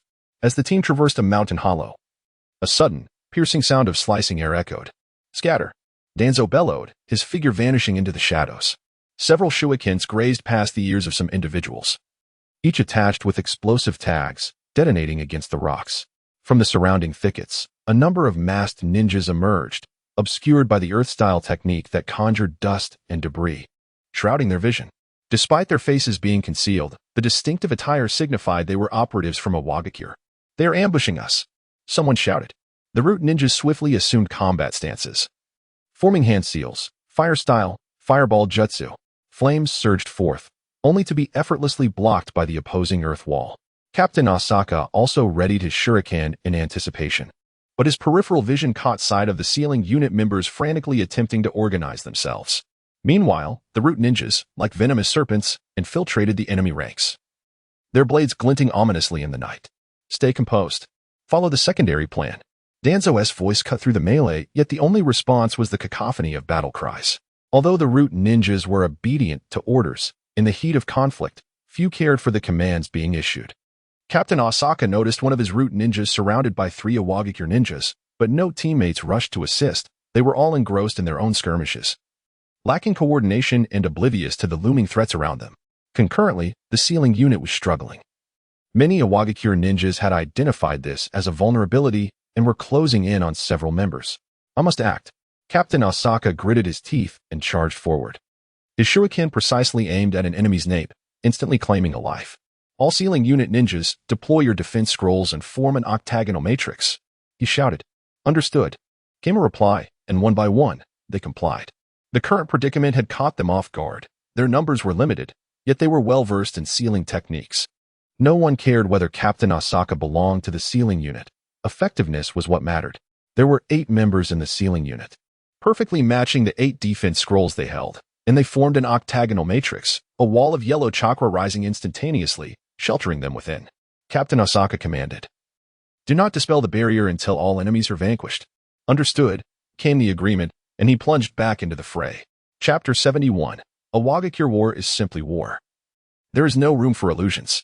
As long as there are sufficient explosive tags, one can mindlessly hurl them forward. Just after Captain Asaka dispatched an enemy ninja, another explosive tag was thrown his way. Had he not evaded in time, he might have faced dire consequences.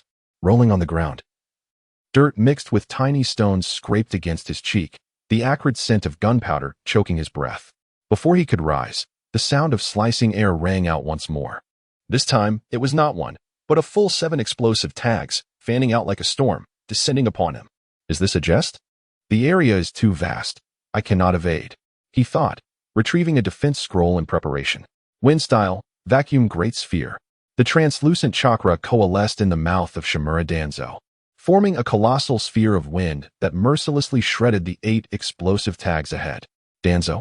Captain Aozora stared at Shimura Danzo, who had suddenly appeared before him, still in a state of disbelief.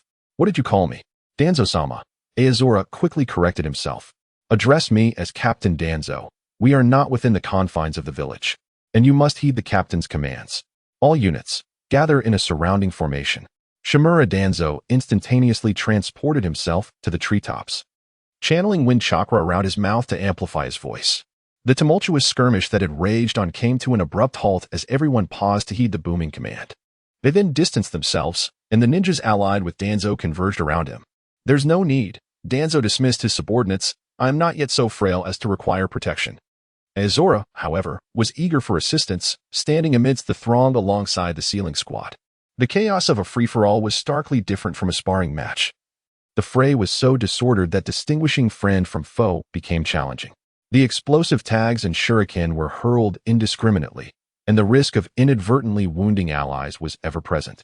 Not to mention the perilous nature of large-scale ninjutsu. Unless one were to face multiple opponents, such techniques were often hazardous to comrades. Danzo cast a scornful glance at the figure standing prominently in front of him, adorned with the forehead protector of a jonin, presumably their leader. When did a Wagakure resort to ambush tactics? The leader of a Wagakure sneered, pulling back his hood to reveal a face marred by scars. Shimura Danzo. It is you who should be asking that question. Had we not received prior intelligence, it would have been your village facing an ambush tonight. With a swift gesture, dozens of Wagakure ninjas behind him formed seals simultaneously, causing the ground to tremble violently as sharp rocks erupted like bamboo shoots, aiming directly at Danzo's forces. Damn it, Danzo thought, perplexed by the unforeseen flaws in his plan. However, time was of the essence, and he needed to address the immediate situation first. Earth style, multiple earth wall. Without uttering a word, Danzo raised his hand, and the root ninjas behind him swiftly formed a defensive formation. Layers of earthen walls rose, barely managing to shield against the onslaught of rocks. Seeing this, the Wagakure leader swiftly altered his hand seals, shouting, Earth style, light and heavy rock technique. He then placed his hands on the ground. In an instant, the multiple earth walls before Danzo appeared to weaken, uprooted entirely as the rocks smashed through the earthen defenses. With a cold laugh, the leader taunted, playing with earth techniques in front of a Wagakure, seeking death. Yet Danzo remained unperturbed, calmly observing the jagged stones piercing toward him. With remarkable composure, he formed hand seals, wind style, great breakthrough. Though merely a basic ninjutsu, in Danzo's hands, it wielded power surpassing that of higher-ranked techniques. A tempestuous gale erupted from his mouth, swirling with sand and debris like a tornado, as the sharply protruding rocks were violently ground to dust. The splintering stones, propelled by the storm's fury, ricocheted towards the ninja of a Wagakure, catching the frontline genin off guard. The shards tore through their defenses, instantly staining their ochre battle attire with crimson. The leader of a Wagakure surveyed the stone armor on his arm, recognizing the formidable power of wind release. Had it been even slightly more concentrated, he might have sustained injury. Indeed, the prowess of Shimura Danzo was formidable. It became evidently clear that having a shadow-level powerhouse lead the charge was an astute decision, pivotal in turning the tide of battle. However, Danzo had no intention of allowing them a moment's respite. Behind him, the commanding officer of the route, Shinku, had simultaneously completed the necessary hand seals alongside the sealing team, casting specialized sealing tags into the air. These talismans wove together in a formation, suppressing the offensive of a Wagakure. Shinku was the first to unleash a spell, executing the sealing technique, binding formation. Following suit, the sealing team hurled their tags in the direction indicated by Shinku's spell, infusing them with chakra to reinforce their efficacy. It was clear that Shinku could not single-handedly seal the movements of so many adversaries. What? The leader stared helplessly at the sealing tags overhead and around him, as well as the spell markings at his feet, rendered immobile in an instant. Danzo surveyed the more than 10 ninjas before him, a derisive smile creeping across his face. If it were Han or the old man Z coming to snipe us, I might have considered retreating. But you, a nameless pawn, dare approach? He demanded, tell me, how did you receive the intel? Drawing forth a kunai wrapped in wind chakra, a sharp blade of wind coalesced around the weapon. A mere nudge forward could sever a throat in an instant. You squander your opportunity. With a hand on his scarred visage, Danzo initiated his unique sealing technique. At first, the leader could not move, but soon found himself unable to muster chakra, his voice silenced, reduced to mere breathing, vulnerable to the slaughter. Wipe them all out. I only require one useful individual. The rest are expendable. With that, the members of the sealing team, along with the root ninjas, surged forward to eliminate the incapacitated adversaries. The leader of a Wagakure could only watch in horror as his comrades were brutally dispatched, their anguished cries echoing in his ears. His trembling pupils reflected the turmoil within. Well, will you speak? Who is the informant you have planted? Danzo was taken aback by the audacity of someone daring to place a spy within his ranks. And successfully at that. Remaining silent, The growing impatience within Danzo led him to summon a member of the Yamanaka clan to probe the leader's mind. Come here. Suddenly, a root member surged forward, pushing past the Yamanaka, launching an unprecedented assault with a kunai aimed at Danzo's head. Die. This sudden turn of events left everyone, including the overconfident Danzo, caught off guard as one of his own jounin attempted a surprise attack. Who could have anticipated this?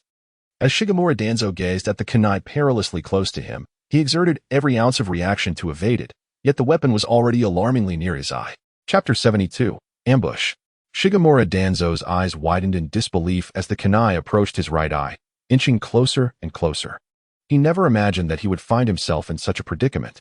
It seemed that he would lose his right eye, but he was determined to ensure this young assailant would perish alongside him. With his kunai in hand, he resolved to pierce through the heart of this adversary. The trade-off of his eye for the boy's life was utterly unacceptable. Reseal the limbs. What? Not only the assailant but everyone present failed to react in time. Except for Orochimaru, the key figure maintaining the sealing array, who had been vigilantly observing the situation within the seal. Thus, when movement occurred, he immediately took notice and swiftly executed the reseal of the limbs. The assailant found his feet ensnared by the cursed seal, rendering him immobile.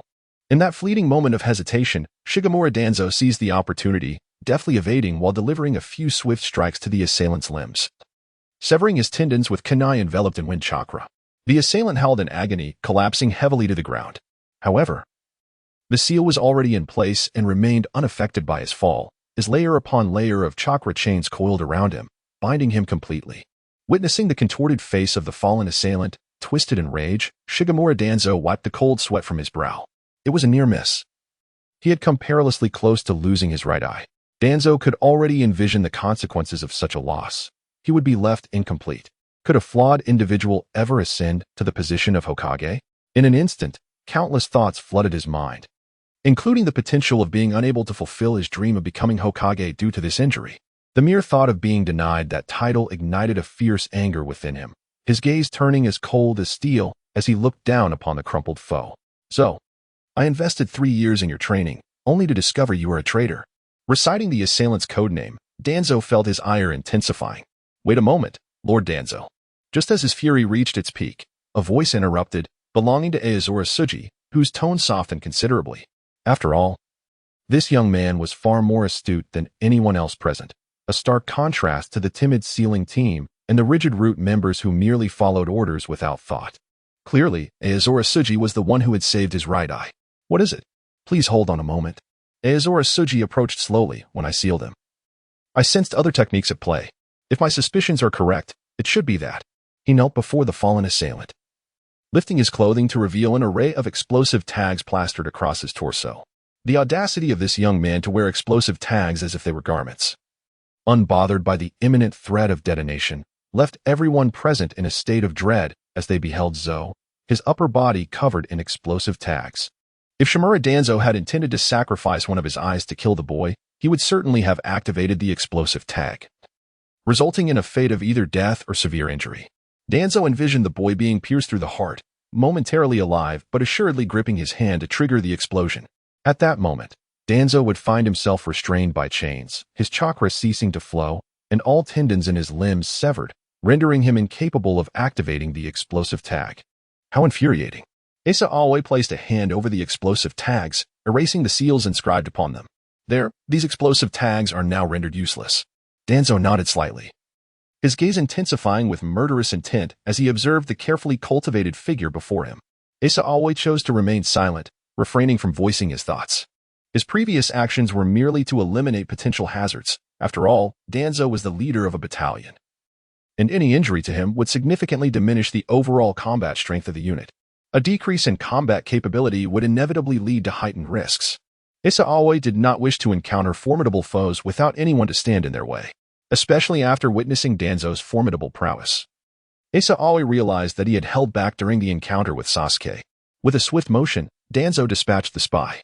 Knowing that such individuals typically bore seals inscribed within their minds, and he had no intention of interrogating this one. Not dead yet?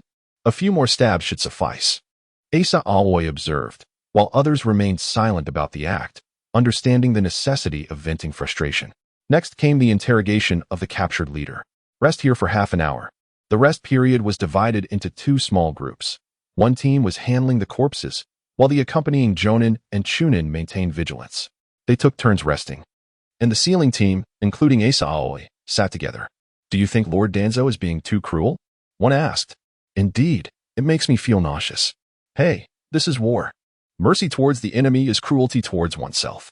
I believe Lord Danzo is acting appropriately." Asa Aoi, unfamiliar with the others, did not engage in their discussion. Yet he shared their belief that Danzo's actions were justified. Failing to eliminate the others would not only give them the chance to escape and leak information, but could also waste resources and lead to betrayal. Still, I find Lord Danzo quite terrifying. I think I'll stay in the village next time. Another chimed in.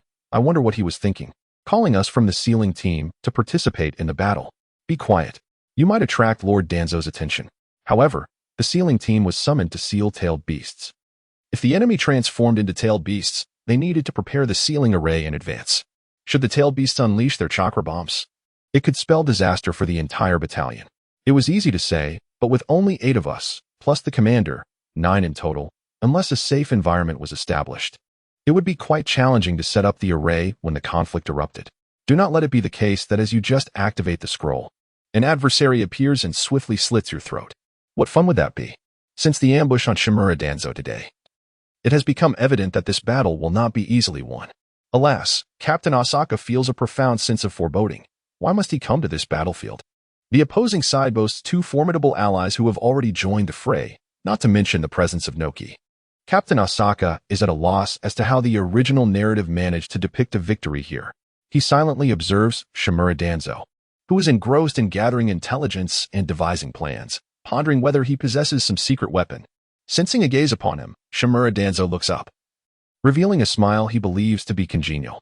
Asaka quickly averts his eyes, unsettled by that devilish grin. Did I not save him? Why does he smile in such a disconcerting manner? Chapter 73. The Operation Stop. Shimura Danzo gestures for the rear troops to halt and fall silent. It seems certain now. This is indeed their supply base.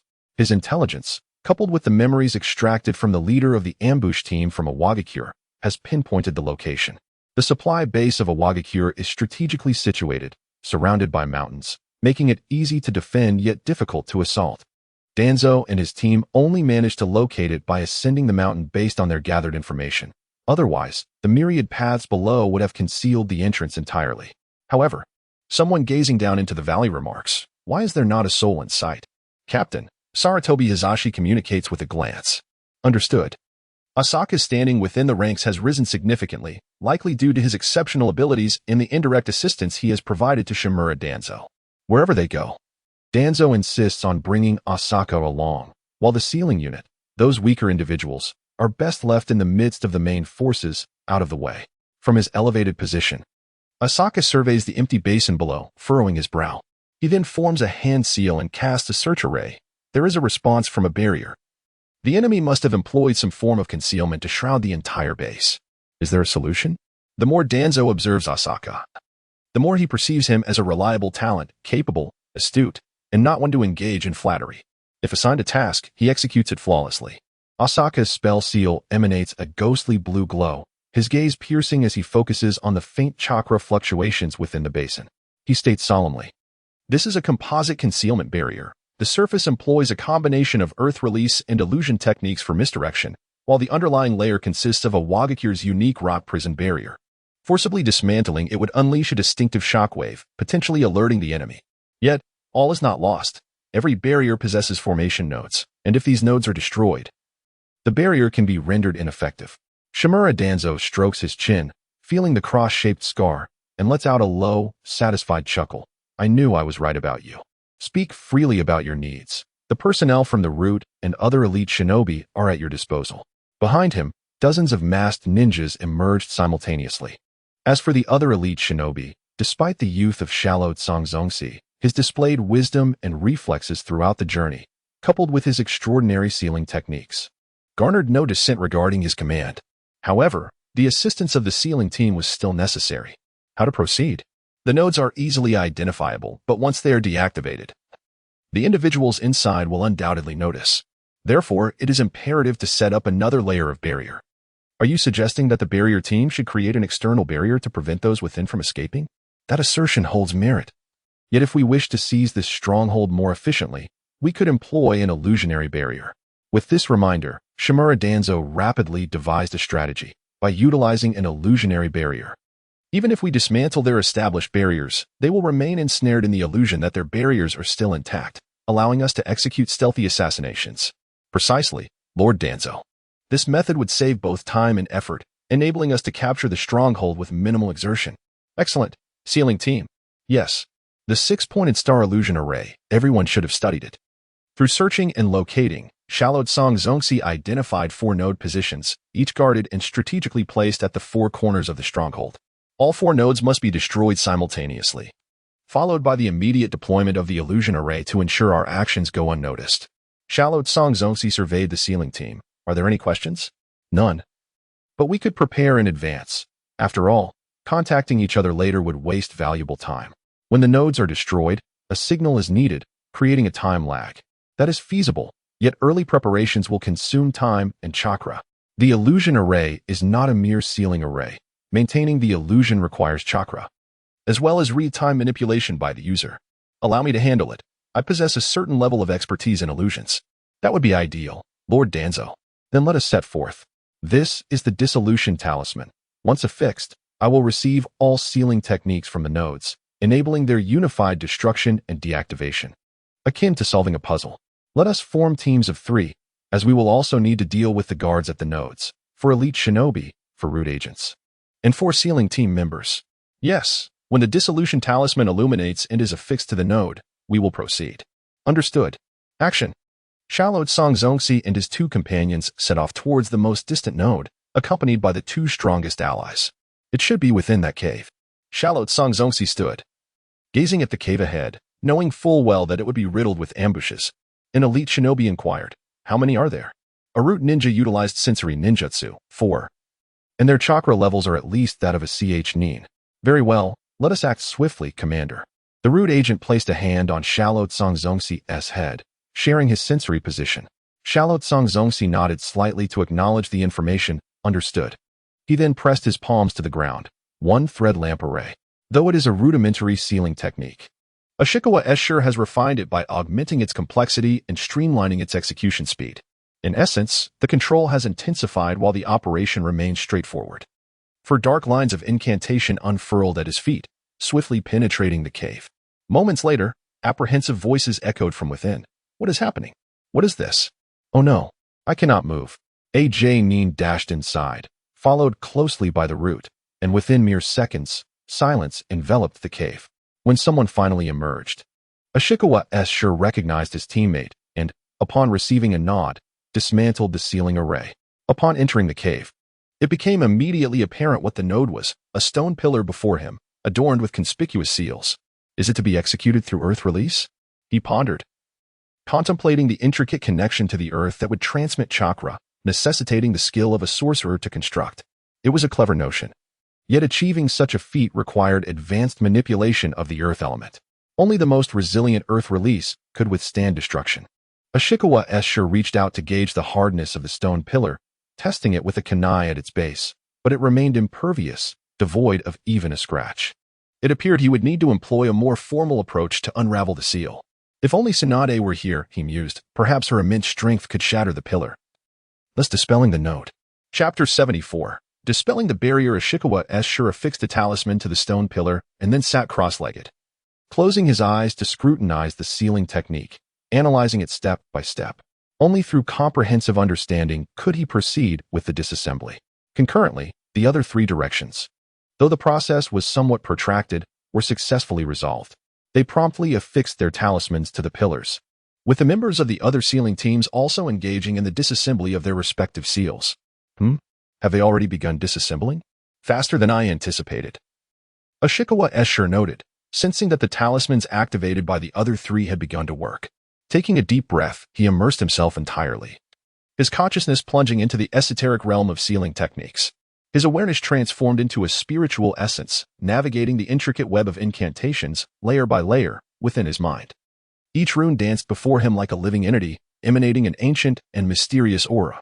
With his eyes closed, his fingertips traced patterns in the air unconsciously. And as his comprehension of the technique deepened, Fine beads of sweat began to form on his brow. Those seemingly chaotic runes began to reveal their underlying order, akin to a map shrouded in fog, gradually unveiling its enigmatic veil. As time progressed, the other three sealing teams were no better off than Ishikawa sure. For without formidable chakra to forcibly breach the seal, they could only dismantle it layer by layer, unless they possessed the knowledge of the corresponding dispelling technique. Each sealing technique has a corresponding dispelling method, knowing it would allow for instantaneous unraveling. Ishikawa sure opened his eyes, wiping the sweat from his brow, feeling discomfort from the excessive perspiration. Just a little more, he thought, and continued his endeavor. Above the precipice, Shimura Danzo was collaborating with the remaining sealing team to employ a Jinjutsu. However, the prolonged exertion was taking its toll on him. He was struggling to maintain the illusion in his mind, and the drain on his mental energy was considerable. Shimura Danzo, have they not yet emerged? The ninja observing near the cliffside responded to his inquiry. No, there are no signs of them coming out. Sighing, he thought, I should have summoned a few Uchiha ninjas. Despite my reservations towards the Uchiha clan, it must be acknowledged that they possess formidable prowess in the realm of illusion. After an additional 10 minutes, Captain Asakusa opened his eyes, exclaiming, it's undone. He transmitted the unsealing formula through the talismans before him to the other three, allowing them to simultaneously perform the sealing release. Captain Asakusa swiftly rose from the ground and, along with his two companions, dashed outward, shouting, get back. Boom. The unsealing technique shattered the stone pillar, previously inscribed with seals, into fragments that erupted violently. Asakusa fled outside the cave, narrowly avoiding several flying rocks. Thankfully, we escaped quickly. The enemy should not have noticed us. Hopefully not, but we must act swiftly. Indeed, you go ahead. I'll stay here to adjust and contact the other three performing the sealing. Jonin, understood. Danzo, I have received word that they have succeeded. Shimura Danzo, excellent. Leave a portion of our forces behind. You will lead the decapitation operation. Yes. Shimura Danzo, the remaining personnel will maintain vigilance. The sealing team and I will continue to uphold our position. Understood. 12 root ninjas, masked and accompanied by Fortunin, reunited seamlessly with the 12 who had initially gone to dismantle the nodes. They stealthily approached, treading upon the vine-clad cliffs. The leading ninja revealing only a pair of hawk-like eyes beneath his mask. He gently touched the curse mark on the rock wall, a prior signal indicating the presence of enemies, and motioned for silence to the others, armed with kunai at their waists and short blades in hand. They suddenly caught a glint of cold light from the shadow of a withered tree. The leader's pupils constricted, and he promptly formed hand seals. Earth release, rock concealment technique. Instantly, they blended with the hue of the stone wall, achieving effective camouflage. Several kunai whizzed past, embedding themselves into the wall behind them with a resonating hum. Through the crevices of the rock, they observed 3 sentry ninjas patrolling below. 3, 2, 1. The leader signaled silently, and 12 shadows shot forth like arrows. The leftmost operative cast a chain, ensnaring a sentry's ankle while simultaneously pressing a dagger against his throat. The 2 in the middle leaped onto branches, applying talismans to the sentry's nape, instantly sealing his chakra flow. The ninja on the right threw a smoke bomb and seized the opportunity to create a shadow clone, transforming into the appearances of the 3 patrolling ninjas. Amidst the chaos, they dragged the last sentry into the shadows. The entire sequence flowed seamlessly, executed without a whisper, avoiding any alarm. After neutralizing the sentries, the group continued to infiltrate deeper into the camp, while the disguised patrols gradually moved toward the center. At this moment, the weather was precisely what everyone desired. Darkness gradually enveloped the surroundings as the moon revealed itself.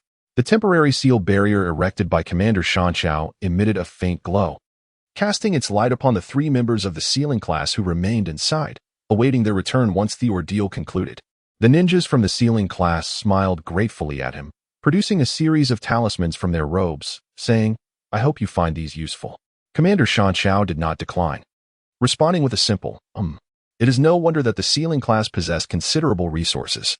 As Commander Shanchao gazed at the exquisite talismans in his hand, each inscribed with the elements of wind, lightning, water, fire, and earth, he recognized their immense value, for one could hardly acquire such items even with wealth. Although he had the capability to create them, it required someone to infuse them with ninjutsu and the corresponding chakra paper, or alternatively, to utilize chakra scrolls, each of which came at a steep price. Thus, Commander Shanchao seldom employed them, preferring to utilize sustainable scrolls, such as the Diamond Defense Scroll. Gradually, he moved towards the center of the camp, and even before nearing it, the sounds of battle reached his ears, prompting him to think, have they already begun fighting? With a series of swift body flicker techniques, he advanced rapidly, exclaiming, let's go. After a brief skirmish, where he assisted in dispatching a few adversaries, he successfully located the storage area for provisions. However, the guard appeared formidable, as Commander Shanchao noted that 2 of his companions had already sustained injuries. Facing them were 5 opponents. Are you all right? One Jainin asked, clutching his wounded left arm and shaking his head in response. I'm fine. And you? The root ninja remained silent, merely shaking his head, though Commander Shanchao observed the faint trickle of blood seeping from his abdomen, indicating dire circumstances. What can you tell me about the enemy? There are 2 Jainin and 3 Ni. Be cautious. They are likely from the explosive class. So avoid close-range combat with them, the Jainin relayed, having discerned this information through their encounter. One of them should be their squad leader, proficient in explosion release. My arm and his abdomen were injured by his explosive techniques. Commander Shanchao acknowledged, understood. Chapter 75, The Explosive Release Ninja. This fellow must be the one known as Sho. Commander Shanchao observed the 5 ninjas ahead, their distinctive explosive quiff making it nearly impossible to mistake them. A mere dirt ninja, capable of both offense and defense. Quite troublesome. Can you still fight? He inquired. Rest assured, the bleeding has just ceased. By utilizing chakra to activate my muscles, I can temporarily slow the flow of blood. Very well. Let us first employ a wide-range ninjutsu. Our primary objective is to destroy the provisions, not to engage them in combat. As long as we damage the supplies, that will suffice. No sooner had Commander Shanchao spoken than the root ninja's hands moved like phantoms, weaving seals as he intoned, wind release, vacuum great sphere barrage. Dozens of massive spheres enveloped in razor-sharp wind blades hurtled forth, their piercing shrieks reverberating through the air and causing discomfort to all present. Simultaneously, the Jainin to the left formed hand seals, declaring, fire release, fire dragon flame bullet. A dragon's head, forged from fire, expelled a torrent of flames, intertwining with the technique of wind release, amplifying its ferocity. The earth beneath cracked, and vegetation was reduced to mere ashes. However, Sho remained unfazed. Exposing his pearly white teeth in a grin, his signature frizzy hair billowing without the touch of wind. With his arms crossed over his chest, he declared, do you truly believe that we, the Hidden Rock Village, rely solely on earth release to protect our provisions? It is not so simple. Before his words faded, 4 ninjas behind him simultaneously formed hand seals, water release, water barrier. A massive curtain of water surged skyward, enveloping the supplies with impenetrable protection. Upon colliding with the opposing ninjutsu, a thunderous roar erupted, as fire met water with a hissing cacophony, spraying mist into the air. Interesting, mused Shallow Blue Commander as he wiped the water from his face, a glimmer of cold light flashing in his eyes. He reached into his cloak, retrieving 5 explosive tags, and flung them into the air with force. Spiral chain explosion. The tags spun rapidly, piercing through the water curtain unhindered, heading straight for the pile of supplies. To toy with explosions in my presence, you are sorely mistaken. Sho leaped into the air, catching the 5 explosive tags barehanded. What audacity! Grabbing 5 active explosive tags with his bare hands? Is he not afraid of being blown to smithereens? Yet, in the next instant, Shallow Blue Commander's pupils constricted in shock as he witnessed Sho's fingertips crackling with lightning, entwining the explosive tags in a surge of electricity before hurling them back. Dodge. The others scrambled to evade, but the violent explosion generated shockwaves that sent several flying. Shallow Blue Commander collided painfully with a tree trunk. Upon landing, Sho had already condensed earth release into a formidable rock fist, stones coalescing around his arm, charging towards them. Confusion flickered in Shallow Blue Commander's mind. Was this man not adept at explosion release? Why was he employing earth release? Bang! A root ninja was blasted backward, his weapon shattered, and his upper body grievously injured. Had he not reacted swiftly to shield himself, he might have been reduced to mere fragments. Using earth release as cover while inflicting damage with explosion release, I see. Has the signal flare been dispatched? When will Lord Danzo arrive? If this had begun as an assassination, the enemy would not be foolish enough to allow us to eliminate them one by one. We are now engaged in open combat. Reinforcements are essential. The signal has been sent, but it will take some time to arrive. The Jonin's expression darkened. The 4 Chunin were well trained and coordinated, making them nearly impossible to subdue in a short period. A moment's lapse could lead to disaster. Meanwhile, the original root ninja lay on the ground. His chest a mangled mess but still breathing, a testament to his survival. However, without prompt assistance, he had no more than 20 minutes left. Do you possess any superior sealing techniques? Asked Shallow Blue Commander. I cannot absorb explosion release either, he replied. Explosion release, landmine fist. Sho swung a fist toward the two. They evaded, but the power of the explosion release was formidable. Upon striking the ground, an explosion ensued, and even those who had dodged felt the shockwave's effects. Brandishing a kunai, he shattered the stones that came flying towards him. I have a technique, but those 4 Chunin. The Jonin interjected, leave them to me. Very well. Now do you understand the fear? It is too late. The sound of Sho's rock fist slicing through the air came crashing down. Ignoring the approaching Jonin and his 4 comrades, Sho had an instinctive feeling that the lad before him might prove to be a more formidable opponent. Thus, he resolved to deal with this adversary first. 3 talismans, binding formation. Aoki Zongshur was already well versed in the formation he had created, to the extent that he could now execute this powerful sealing technique without the use of a scroll. Bang! His fist struck the barrier, failing to shatter it. Sho stared at the sudden appearance of the barrier before him, recognizing it as the lad's seal. Had he been ensnared in a triangular trap? Let us see how long you can endure. Explosive release. Explosive thunder fist. Sho amplified the chakra in his fist, unleashing a more potent and expansive explosive technique. A crack emerged, and Aoki Zongshur silently cursed. Executing the technique alone still rendered it insufficient in defense, and unlike other ninjutsu, explosive release was inherently powerful. Boy, once this barrier breaks, I will shatter your head into pieces. He seemed to envision the moment, bursting into laughter. Alas, villains are so loquacious. 4 Black Serpent Formation. Aoki Zongshur layered the 4 Black Serpent Formation over the 3 Talismans binding formation. Sho had no choice but to proceed with caution. The ominous purple 4-cornered barrier and the suddenly materializing purple-black mist were clearly not harbingers of good. What? Hurry and break it. Why hesitate now? Aoki Zongshur attempted to buy a little more time. The concentration of the purple-black mist was not yet high enough for instantaneous corrosion. He needed a bit more time to increase the potency. I truly wish to see what you can muster. Explosive release, earthquake. Instead of continuing his assault on the barrier, Sho unleashed the full extent of his explosive technique upon the ground. A violent explosion reverberated throughout the barrier, boom.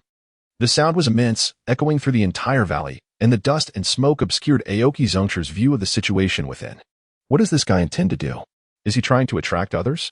Meanwhile, the 5 combatants, the Jonin and the 4 Chunin, ceased their fighting, all turning their gazes toward the source of the commotion. The Jonin, seizing the opportunity, rushed to Aoki Zongshur's side. What is happening? Is it effective? I don't know. As you can see, that noise just now was significant, yet my barrier remains unbroken. Aoki Zongshur felt a twinge of confusion. What was this guy really after? Crack. Aoki Zongshur observed the ground beneath him cracking open. Not good. Retreat quickly. The earth suddenly emitted a deep rumble, reminiscent of an ancient beast awakening beneath. Aoki Zongshur lost his footing, witnessing the rocky ground before him writhing like a boiling surface. An earthquake. Find open ground. Someone shouted urgently. Moments later, a cataclysmic roar emanated from below, as if a colossal axe had cleaved the entire earth, causing it to split like a spider's web. Chapter 76. Burning supplies. The Jonin swiftly pulled the incapacitated Jinbu and Aoki Zongshur away. Move. Did this guy intend to perish along with everyone else? Such a broad-scale technique left Aoki Zongshur with little belief that he could escape unscathed. Since you cannot be dealt with, let us turn our attention to others. We cannot let this opportunity go to waste. The 4 Black Serpent Formation. Go. The formation, which had initially remained stationary, suddenly shifted its target towards the 4 Chunin attempting to escape. A highly concentrated purple toxin emerged, and in an instant of contact, the 4 individuals let out anguished cries. Before long, their entire bodies began to corrode, leading to their demise. The Chunin observed this scene, astonishment lingering in his gaze. Your sealing technique is truly remarkable. Aoisg humbly replied. It was taught by Lord Orochimaru. No wonder. However, if this is the case, the supplies will inevitably fall underground. Aoisg remarked. I don't think so. Look, the ground around those supplies hasn't cracked. Could it be? That is too terrifying. He is not merely proficient in explosive techniques, he can still maintain the earth property transformation. Now we must hasten our retreat. or we will be left vulnerable. However, just as they turned, an earthen wall suddenly appeared before Aoyasg. Where do you think you're going? Standing atop the wall was Q, his face twisted in a sinister expression. Blood streamed down his forehead, cascading over his face, creating a ghastly sight. Well, if that's the case, we must fight. Aoyasg glanced at his two teammates. With Root largely incapacitated, he had no choice but to rely on you. Go for it. Janin. He extended his hand to receive Root. I'll take care of him. It's up to you now. Janin. There is something I want to say, but I'm unsure if I should. Nonetheless, the Janin understood that in terms of raw strength, he was slightly superior to Aoyasg, and Aoyasg's sealing technique was suited for ambushes. Without a moment's hesitation, the Janin swiftly formed hand seals and threw a smoke bomb, causing a thick mist to rise at his feet. Utilizing the cover of the fog, he charged towards the earthen wall. Q, seeing this, smirked coldly, rapidly changing his hand seals, shouting, Earth Release, Rock Fist. The surface of the earthen wall bulged, a massive rock fist emerging to smash down into the mist. The Janin reacted instantaneously, dodging with a swift movement while throwing several shuriken aimed at Q's vital points. Q easily evaded, countering with Earth Release, Earth Dragon Bullet. A dragon of earth erupted from the ground, its gaping maw lunging toward the Janin. Aoyasg, cradling the injured Root, hid in a corner, closely monitoring the battle. He understood that his role was to protect his teammates and await an opportunity. He swiftly assessed Root's injuries, retrieving bandages from his pocket to staunch the bleeding, simultaneously using Chakra to alleviate Root's pain before producing his scroll. The previous sealing technique had made Q wary, prompting him to erect an earthen wall. If Aoyasg wished to execute a sealing technique, he would need to extend the seals along the wall, making it easily visible. He had initially thought Q was a brute, but it turned out his mind was quite agile. In this case, he would have to resort to the scroll. The Janin and Q were embroiled in a fierce battle, employing agile movements to evade and strike. Seizing the opportunity to leap into the air, thrusting his shuriken toward Q. With a fierce swing of his body, Sho unleashed a devastating punch, propelling the elite ninja into the air. The ninja adjusted mid-flight and landed gracefully, albeit with injuries. His kunai had shattered, and his right arm bore a slight wound. Observing the ninja's plight, Sho grew increasingly arrogant. Is this the extent of your abilities? You dare to challenge me? He began to prepare a more potent ninjutsu. Just then, Asakura too bellowed, Get back! With this warning, the ninja swiftly distanced himself, executing his fastest body flicker technique. Asakura hurled a scroll toward Sho, 5 sealing barriers. A semicircular blue shield slowly emerged from the scroll, descending to envelop Sho entirely. Sho was already locked in place, the shield's expansive reach leaving him no avenue for escape. Determined, he attempted to force his way out, but to his surprise, his explosive technique had no effect upon it. He was ensnared within. What? Unfazed. Asakura continued his actions, affixing 5 exquisitely crafted, high-value sealing talismans at 5 distinct points to create a connection for the sealing barrier. The core principle of the 5 sealing barriers lies in the placement of these talismans, each linked to the caster's chakra, thereby forming a restricted area of space. Asakura had pre-written the sealing scroll and reinforced it with the 5 talismans, ensuring a quicker effect with minimal chakra expenditure, primarily drawing from the talisman's own chakra. He should be trapped now. Let us hasten to destroy the supplies. While the 5 sealing barriers are classified as advanced ninjutsu, once activated, external parties must simultaneously destroy all talismans to breach the barrier or risk being ensnared themselves. Likewise, those within the barrier cannot escape.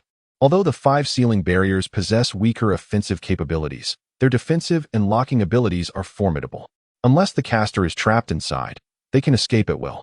As for Sho, he certainly would not be able to break free. Let us go.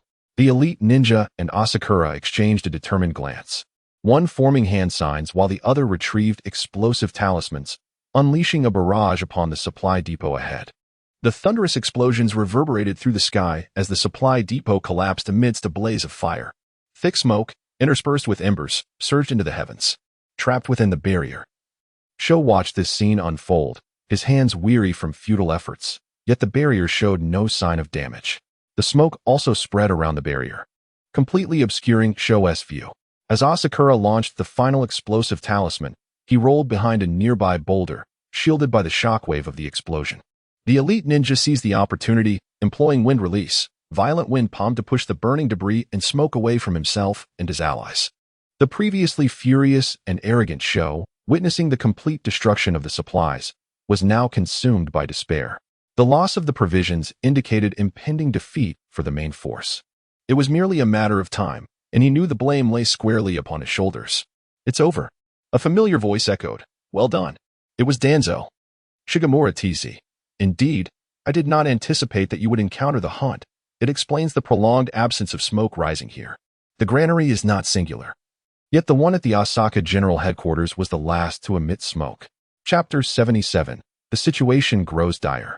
The personnel of the Osaka General Headquarters, in conjunction with the sealing team, applied seals upon the hunt, and only once he was rendered immobile did they tear apart 5 talismans, thereby dissolving 5 barriers. "Is it ready?" "Almost, but just to be prudent, let us bind him with a sealing scroll." With a flick of his wrist, a scroll as tall as a person materialized before them. The Osaka General Headquarters began to methodically unravel the scroll, wrapping it around the hunt like tape. While he was left helpless, unable to speak to prevent any acts of self-harm, with only his nostrils for breathing and his eyes to move, a member of the sealing team inquired, "But why does Lord TZ not simply kill him? Surely, he possesses some value. After all, he is the leader of the explosive team, and holds more worth than the previous Janin. Does that mean he is to be used for negotiations? That seems likely. Yet I feel we have already secured victory. After all, their granary has been depleted, and defeat is merely a matter of time." The Osaka General Headquarters shared this sentiment. It appeared that as long as they could withstand a few more waves, Iwagakure would retreat on its own. Shigemura TZ approached the ready troops. "Are you prepared?" "All set." "Well then, the next phase relies on your sealing team. The frontline troops I previously dispatched have reported dwindling numbers, so we must hasten to provide support. The strength of the Jinchuriki is indeed greater than I had envisioned." This operation led by Shigemura TZ was a stealth attack on the granary, however. On the other hand, someone needed to contend with Iwagakure on the front lines. As for who that would be? "Is everything well, Kenoha?" On the battlefield directly opposing Iwagakure were 2 comrades of Sarutobi Hiruzen, now high-ranking advisors, Tsunade and Mito Yaiba. Tsunade wiped the sweat from her brow, tying her disheveled hair back, while surveying the temporarily halted troops. After a morning of fierce combat, their forces had suffered significant losses. "Tsunade, where is Hiruzen?" Mito Yaiba pointed toward a distant tent. "He is currently refining chakra. The recent skirmishes have consumed much of his energy." Tsunade sighed. "Alas, as shadow clones. They vanish upon sustaining fatal damage. We can only allow him to unleash ninjutsu from afar, serving as a humanoid artillery." The chaos of the battlefield was replete with an array of ninja tools and jutsu flying about. It was only through the presence of Sarutobi Hiruzen's shadow clone that they had managed to endure thus far, as shadow clones share chakra equally with their original, rendering their jutsu prowess nearly indistinguishable, save for their inability to engage in close combat. Tsunade lamented, "If only the true Hiruzen were here. If Sarutobi Hiruzen were present here, he would undoubtedly gain the upper hand, thereby preventing such substantial losses." Mito Minion shook his head, remarking that it was merely a thought, as not every Hokage possesses the capabilities of Inoki. Currently, all who could leave Kenoha have done so, with only a few families remaining, without a strong presence. The village would be vulnerable to attacks. As for the absence of assaults on Iwagakure, one need only observe that both the Tsuchikage and the 2 Jinchuriki have emerged. The other villages were hardly inclined to attack such a desolate place. Who among us is unaware that Kenoha is the wealthiest? The motivation to assault Kenoha lies solely in its favorable geography and abundant resources. "Have we made contact with Danzo?" questioned Tsunade. At this, Mito Minion felt a slight relief. He had just received news that their plan had succeeded. "That is splendid. With this, we can at least claim victory against Iwagakure." Tsunade replied. Their next course of action would be to withstand the pressure and minimize casualties, essentially buying time. By dragging out the conflict, the opposing side would eventually falter without supplies. Meanwhile, on the opposing front, news had also reached them. Inoki, taken aback, stared at the intelligence report. "What? The supply base has been destroyed?" "Yes, Lord Tsuchikage." Inoki's countenance darkened, akin to a sky laden with storm clouds, as he crumpled the report in his hand. He forcefully cast it onto the table, gritting his teeth as he seethed. "Those despicable Kenoha scoundrels. How dare they raid our supply depot? Clearly, I have underestimated them." Though he recognized this as a standard tactic employed by all, it did not lessen his ire. A cautious Iwagakure ninja inquired, Lord Suchikage, with our supplies destroyed. What shall we do? Our troops can only sustain themselves for 3 days. Inoki pondered for a moment, a glint of ferocity flashing in his eyes. Immediately issue orders to escalate our offensive. If Kenoha seeks to prolong the conflict, we shall deny them that opportunity. Notify the Jinchuriki to unleash their full power and ensure we breach Kenoha's defenses within 3 days. Back on the battlefield of Kenoha, as Tsunade and Mito Minion returned to their tent to discuss the subsequent battle strategy, they noticed that Iwagakure's forces had suddenly begun to mobilize, with some even initiating ninjutsu, intensifying their onslaught. Countless IWA ninjas surged forth like a tidal wave, unleashing an array of Earth-style techniques upon Kenoha's defenses. This is bad. They're going all out. Mito Minion shouted without hesitation, donning his combat attire once more, ready to face the enemy. Tsunade urgently called out to the communication ninja, "Hurry! Inform Hiruzen to commence long-range ninjutsu. We must suppress their offensive." In a distant tent, Sarutobi Hiruzen's shadow clone was diligently gathering chakra. Upon receiving the news, he swiftly emerged, taking position atop a high tower from which he unleashed formidable ninjutsu. However, as the Iwagakure assault intensified, even the shadow clone began to feel overwhelmed. Suddenly, a colossal earth-style rock fist descended upon the clone, resulting in a resounding crash as it dissipated amidst the smoke. Meanwhile, after the shadow clone dissipated, Sarutobi Hiruzen, in the Hokage building in the Hidden Leaf Village, received all the experiences of the shadow clone, including critical intelligence. Had Danzo's plan succeeded? Kakashi Mito, you must hold on. With a deft maneuver, Mito Minion unleashed a flurry of shurikens intertwined with wire on the battlefield, catching many unaware, their throats swiftly severed. The aged armor was stained with the blood of enemies, yet Mito Minion was panting heavily. Maintaining such precise operations for an extended period was taxing, especially as he was no longer a youth. Coupled with his neglect of training since becoming an advisor, he found it increasingly exhausting. Tsunade Sakura was equally strained. Having just kicked aside an approaching Jinin, she rushed to Mito Minion's side. Hiruzen's shadow clone has been shattered. What? This is bad. Without Hiruzen's support to unleash powerful jutsu, if the enemy employs the tailed beast bomb. Mito Minion observed the battlefield's mightiest 2 Jinchuriki, one wielding lava release and the other utilizing boil release, operating as if in a realm of their own. Without interference from large-scale jutsu, they could very well converge the tailed beast bomb. Chapter 78. Tailed Beast Bomb. Behind the hidden leaf, Shimura Danzo was escorting the captured shinobi with the sealing team, hastening towards the main battlefield. Captain Asakura glanced at the smoke-filled battlefield ahead, a sense of unease settling in. He instinctively inquired, oblivious to his status as merely a Chunin, "Lord Danzo, the offensive from the hidden stone village seems far more ferocious than we anticipated. Can we truly withstand until their retreat?" Unbeknownst to him, Captain Asakura had inadvertently risen to the second-in-command position within this unit, at least at this moment. No one dared to question him. Only he had the audacity to ask. Danzo's gaze was icy as he replied sternly, "We must hold our ground. The captured shinobi is a trump card in our hands. If we can utilize him to restrain Inoki, there may yet be a glimmer of hope. Accelerate our pace. We must reach the battlefield swiftly." In truth, Shimura Danzo understood that a mere shinobi held little value, yet the current situation dictated that although we were somewhat passive, as long as we could buy time, the enemy's defeat was already evident. Inoki was well aware of this, hence the need for a pretext.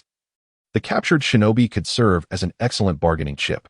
After all, as the leader of the demolition team, he possessed extensive knowledge, should he be taken back for interrogation. The demolition techniques favored by the hidden stone would risk being deciphered or even replicated. Danzo was certain that Inoki would never allow such an eventuality. Thus he held an 80 confidence in securing a favorable negotiation. Meanwhile, Inoki had taken to the battlefield personally. Time could not be delayed any longer. Ascending into the air, he formed hand seals and shouted, "Dust release, detachment of the primitive world." A massive triangular barrier coalesced in his hands and surged towards the leaf's positions. Wherever it passed, rocks and trees were instantly reduced to dust, inciting panic among the leaf's ninja as they scrambled to evade.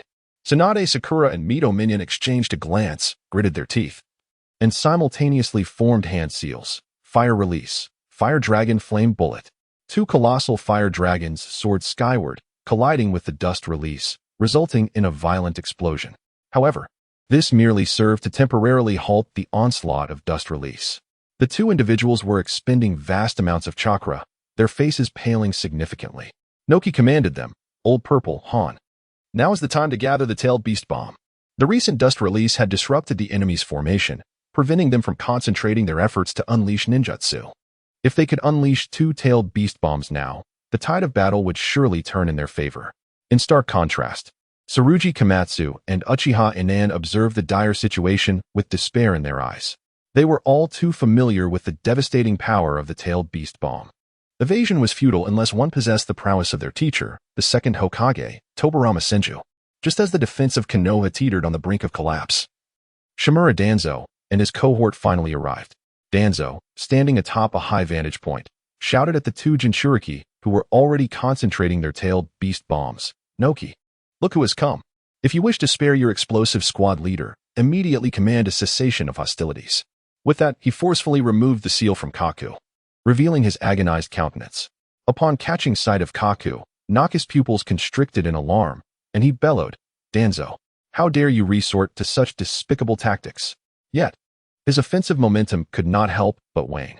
Danzo, with a cold smirk, retorted, Noki, your supply line has been obliterated. Continuing this battle will lead to mutual destruction. Why don't we sit down and discuss? Perhaps there exists a mutually beneficial solution. Noki fell into contemplation, casting his gaze toward Danzo and the formidable forces behind him. With their advantageous position, the tailed beast bomb would undoubtedly fail to reach them. However, should they launch the tailed beast bomb, Danzo would undoubtedly seize that opportunity. Very well. He finally conceded, signaling to the Jinchuriki to cease their gathering of the tailed beast bombs. Han had already halted his efforts, but Old Purple urgently exclaimed, No, get away.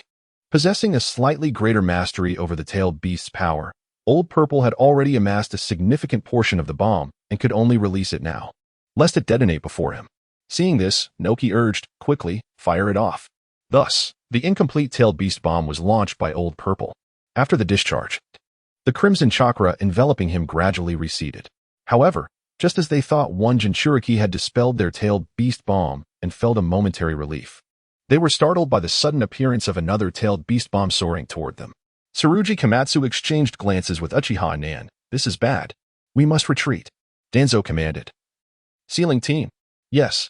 The members of the sealing team, including Captain Aoi, rushed forth to stand at the forefront alongside Tsurugi Komatsu in the main forces. As they beheld the approaching tailed beast bomb, emanating a terrifying chakra, Captain Aoi felt his legs tremble. Was this truly the tailed beast bomb? While watching it in anime, it had never struck him as particularly menacing. It was merely a black sphere that detonated upon impact. Yet, confronting this black sphere in reality filled him with an indescribable dread.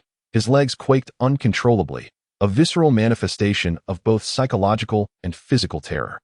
The three of them positioned themselves strategically and jointly executed the 4 purple flames formation.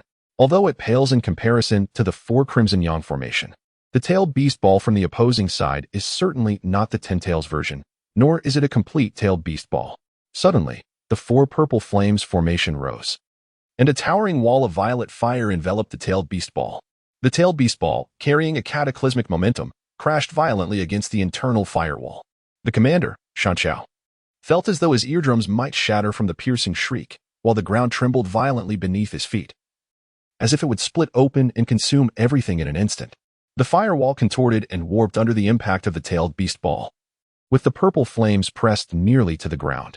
Shanchao noticed the faces of his companions pale in the light of the flames, beads of sweat rolling down their foreheads. The immense chakra contained within the tailed beast ball relentlessly eroded the interior of the barrier, and tiny fissures began to appear in the flames, each crack like a sharp blade piercing the hearts of the three.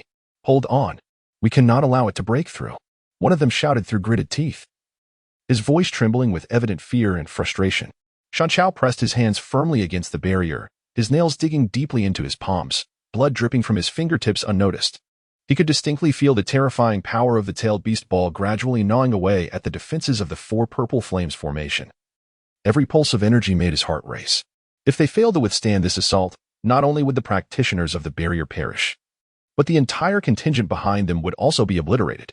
Fortunately, it was an incomplete tailed beast ball. The initial damage was explosive, but its force began to wane.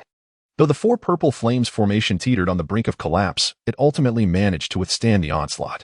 When the radiance of the tailed beast ball faded, Shanchao and his companions collapsed to the ground, gasping for breath. The barrier dissipated, leaving the air thick with the acrid scent of charred remnants. And the ground within the barrier lay in ruins, marked by massive craters and cracked earth, a testament to the tailed beast ball's terrifying power. Chapter 79.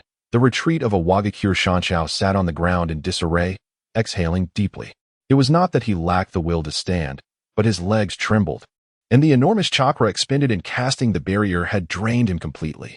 Once we return, I must thoroughly study defensive barriers.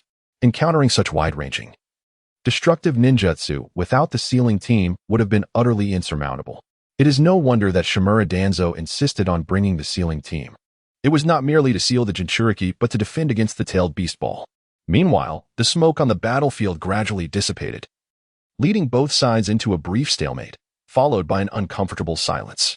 Shimura Danzo was incensed. He had explicitly stated earlier not to unleash the tailed beast ball.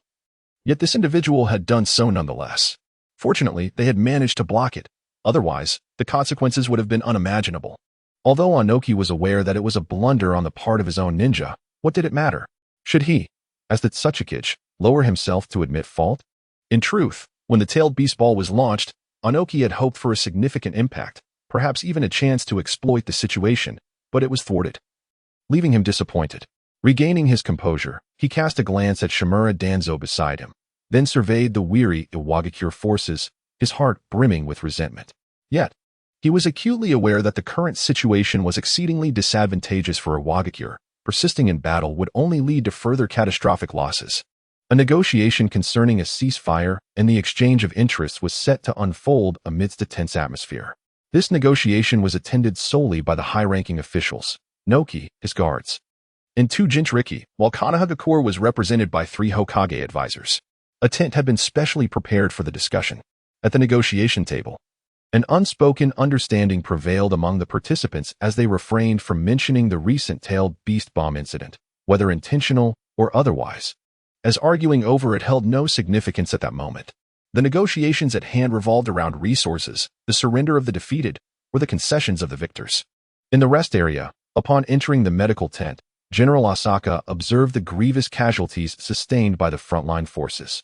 The medical ninjas were tirelessly engaged in their work, and after glancing at his own injuries, he decided to simply find a bandage to bind himself.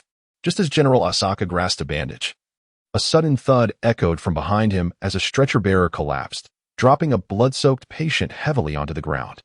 The cacophony of moans within the medical tent fell silent for a brief moment. Make way. A female ninja rushed in, stepping over the bloody bandages strewn across the floor.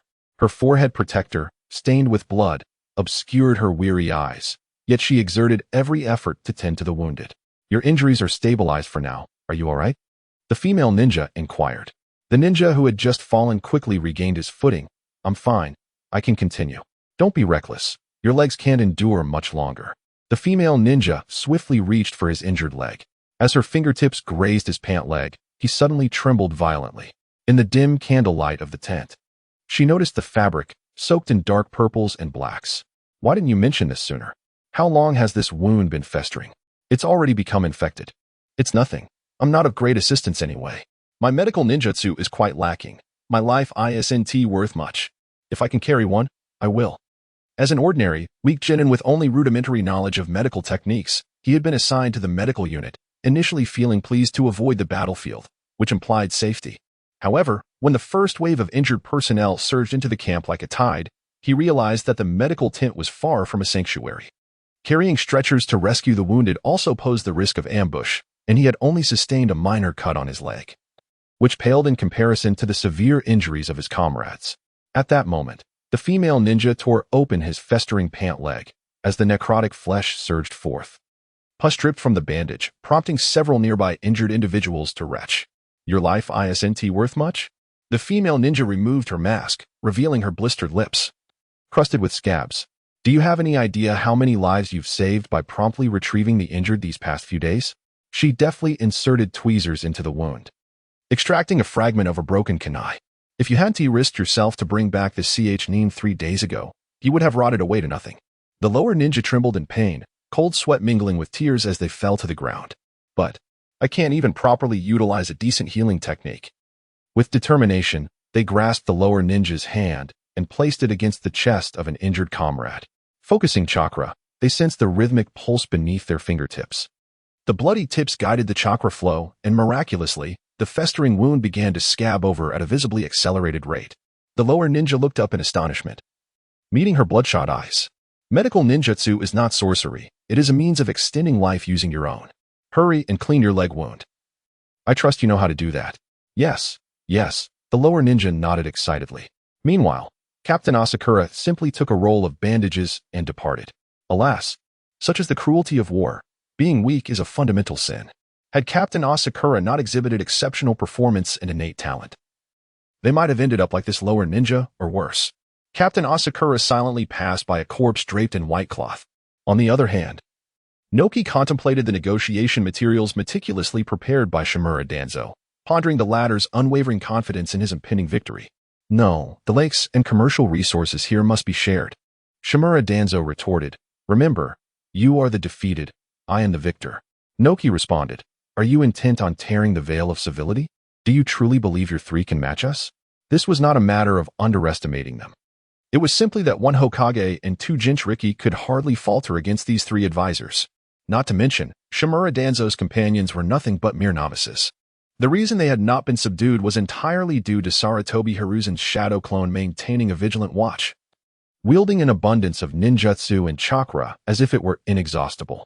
Hey, Noki, who do you think you're looking down upon? Tsukikage Kamatsu interjected. Whoever responds is the one I'm looking down on. Mitsudomo sighed. Let it go, let it go. Shimura Danzo coughed. Do not forget that Kaku is in our hands. Even if his knowledge of explosives is sealed, unraveling it is merely a matter of time. Noki replied, take him if you wish. Without a specialized bloodline limit, you won't be able to unleash any significant power. At most. I will grant you a quarter of the lake's usage rights and a few shared commercial resources. This is already my utmost concession. Such terms were the most favorable negotiation conditions previously discussed with Sarutobi Hiruzen. Exceeding them would be unacceptable. Noki had no desire for a mutually destructive confrontation, as such a scenario would be detrimental to a Wagakure, which already suffered from scarce resources. If there were any losses, other villages would not simply stand by. Very well, however. The territory belonging to the Rain Village must belong to us, he implied, warning that he would seize a portion of the Rain Village's land without interference. Shimura Danzo countered, we have no interest in that. As long as it does not involve attacking Kenoha, you may proceed with your disputes. In truth, they were genuinely uninterested. For the Land of Fire's Kenoha possessed the richest resources, making it illogical for others to wage war against them. Why would they attack? Why did Kenoha not initiate conflict? Simply put, there was little to gain from other villages, as the costs outweighed any potential benefits. Chapter 80. Coerced Affection. Had the negotiations succeeded? Listening to the news conveyed by his companions, Asaka Tsuji finally let out a sigh of relief, thinking that the fighting might be over for now. He longed to return home for a refreshing bath, as the unpleasant odor emanating from his body made him eager to cleanse himself and indulge in a restful slumber. It had been nearly half a month since he departed from the village for the mission and subsequent negotiations. Throughout this arduous journey, he had been either engaged in battle or hastily traveling, leaving little time for proper rest. Fortunately, as a ninja, he was able to endure. Had he been an ordinary person, he would have surely been worn down by such relentless days. With the fall of the Hidden Rock Village, the ensuing conflict should resolve more smoothly, he mused, reflecting on the Second Ninja World War depicted in the original narrative. He realized there were scant details, merely the account of Hanzo battling Orochimaru and his comrades, which earned him the title of Sanin. Leaning against the side of the tent, Asaka Tsuji surveyed the ravaged landscape, recognizing the terrifying nature of war. It was no wonder so many pondered the meaning of life upon witnessing such devastation. Yet, he thought, what did it matter to him? His sole concern was to safeguard himself and his comrades. He had no time to contemplate the significance of life, the essence of war, or the fragility of existence. He simply aimed to live in the moment, surviving one day at a time. Asaka Tsuji wished for his parents to age gracefully and pass away naturally, hoping for the same fate for himself. Having already faced death once, he had come to accept the reality of life. After all, the ninja world had never known peace. Even in Boruto's time, external threats loomed, and one could not escape the grim role of being cannon fodder. However, Asaka Tsuji did not wish to be mere fodder. He could accept his own demise. but he was determined to take someone down with him. Thus, he resolved to grow stronger. It seemed time to put his plans into action. What plans? He pondered, when suddenly, the voice of Shimura Danzo broke through his thoughts. What's wrong? Did I startle you? Yes, a little. Your footsteps were too silent. I didn't hear you approach, Asaka replied. Humph, be more vigilant in the future. A surprise attack could lead to dire consequences. After all, I am a jonin. How could my footsteps go unnoticed? Danzo admonished. Yes, Asaka replied, acknowledging him. Chouji, may I call you that? Danzo inquired. You've already addressed me as such. Why ask? It seems superfluous, Asaka remarked. Of course, Chouji. By the way, do you remember what you promised me a few years ago? Danzo asked. What? Do you not recall? I may need to review the earlier chapters, Asaka replied, pausing briefly. All right, I found it. Your initial invitation. I first declined, citing my lack of graduation and insufficient strength. Yet now, Asaka Chouji believed that Danzo had undoubtedly scrutinized his previous missions, coupled with his recent performance. It was hard to imagine he hadn't caught Danzo's attention. Ah, Lord Danzo. Actually, I've heard some tidbits about the route from Orochimaru-sensei over the past year. Asaka spoke his fabricated words effortlessly, without a hint of hesitation. Upon hearing the name of Orochimaru, Shimura Danzo became intrigued. After all, he was a disciple of Hiruzen and an exceptionally gifted ninja, regarded as a potential successor to the Hokage by Hiruzen himself, thus a rival in the making. Oh, what did he say? Danzo inquired. He mentioned that there are still unresolved issues within Root. Although somewhat irked, Danzo was willing to consider constructive feedback. What deficiencies are you speaking of? For instance, you initially intended to emulate the Umbu, yet the execution seems to resemble little more than covert espionage, lacking any significant differentiation. Have you ever heard the phrase, armed self-reliance? Upon hearing those last four words, Danzo erupted, nonsense. Silence. Observing the gathering crowd drawn by his outburst, Shinka quickly grasped Danzo's hand, leading him to a more secluded area. Let go. Ah, my apologies. I hadn't even broached the subject. And you are already aggrieved as if I were the one seeking to ensnare you. Wiping his trousers, Shinka continued, Please, do not rush. Allow me to elucidate. Firstly, Root was established by you with the intention of addressing clandestine matters concerning Kenoha. While I am aware of your integrity over time, others may perceive it as a personal militia. Utilizing Root to expand one's influence and coveting the position of Hokage could incite power struggles within Kenoha, jeopardizing the stability and unity of the village. Although he articulated this, Shinka understood that the subsequent actions would align with this very notion, for power often magnifies ambition. This was something that Shinka, a mere novice in this life and a lowly servant in his previous existence, could hardly comprehend. Perhaps it was a matter of contentment. Some individuals are blissfully aware of satisfaction, while others remain oblivious to it. Danzo fell into contemplative silence. Indeed, even if he harbored no such intentions, and even though his friend Hiruzen placed immense trust in him, others would not share that perspective over time. Shinka mused that Danzo, at this stage, was not beyond redemption. After all, he had not sustained any physical injuries during this outing, preventing him from becoming excessively extreme. Furthermore, he had heard that the training methods of Root were particularly brutal, conditioning members from a young age to become emotionless, nameless, and devoid of a past or future, mere machines for killing. Such an approach severely warped the humanity of its members, rendering their reintegration into normal societal life exceedingly challenging. This was precisely why Shinka was averse to joining. It was too inhumane, akin to the breeding of puppets. He had no desire to endure such torment, nor did he wish to languish in the futility of existence. Only through enduring what ordinary individuals cannot endure could one achieve what spies accomplish.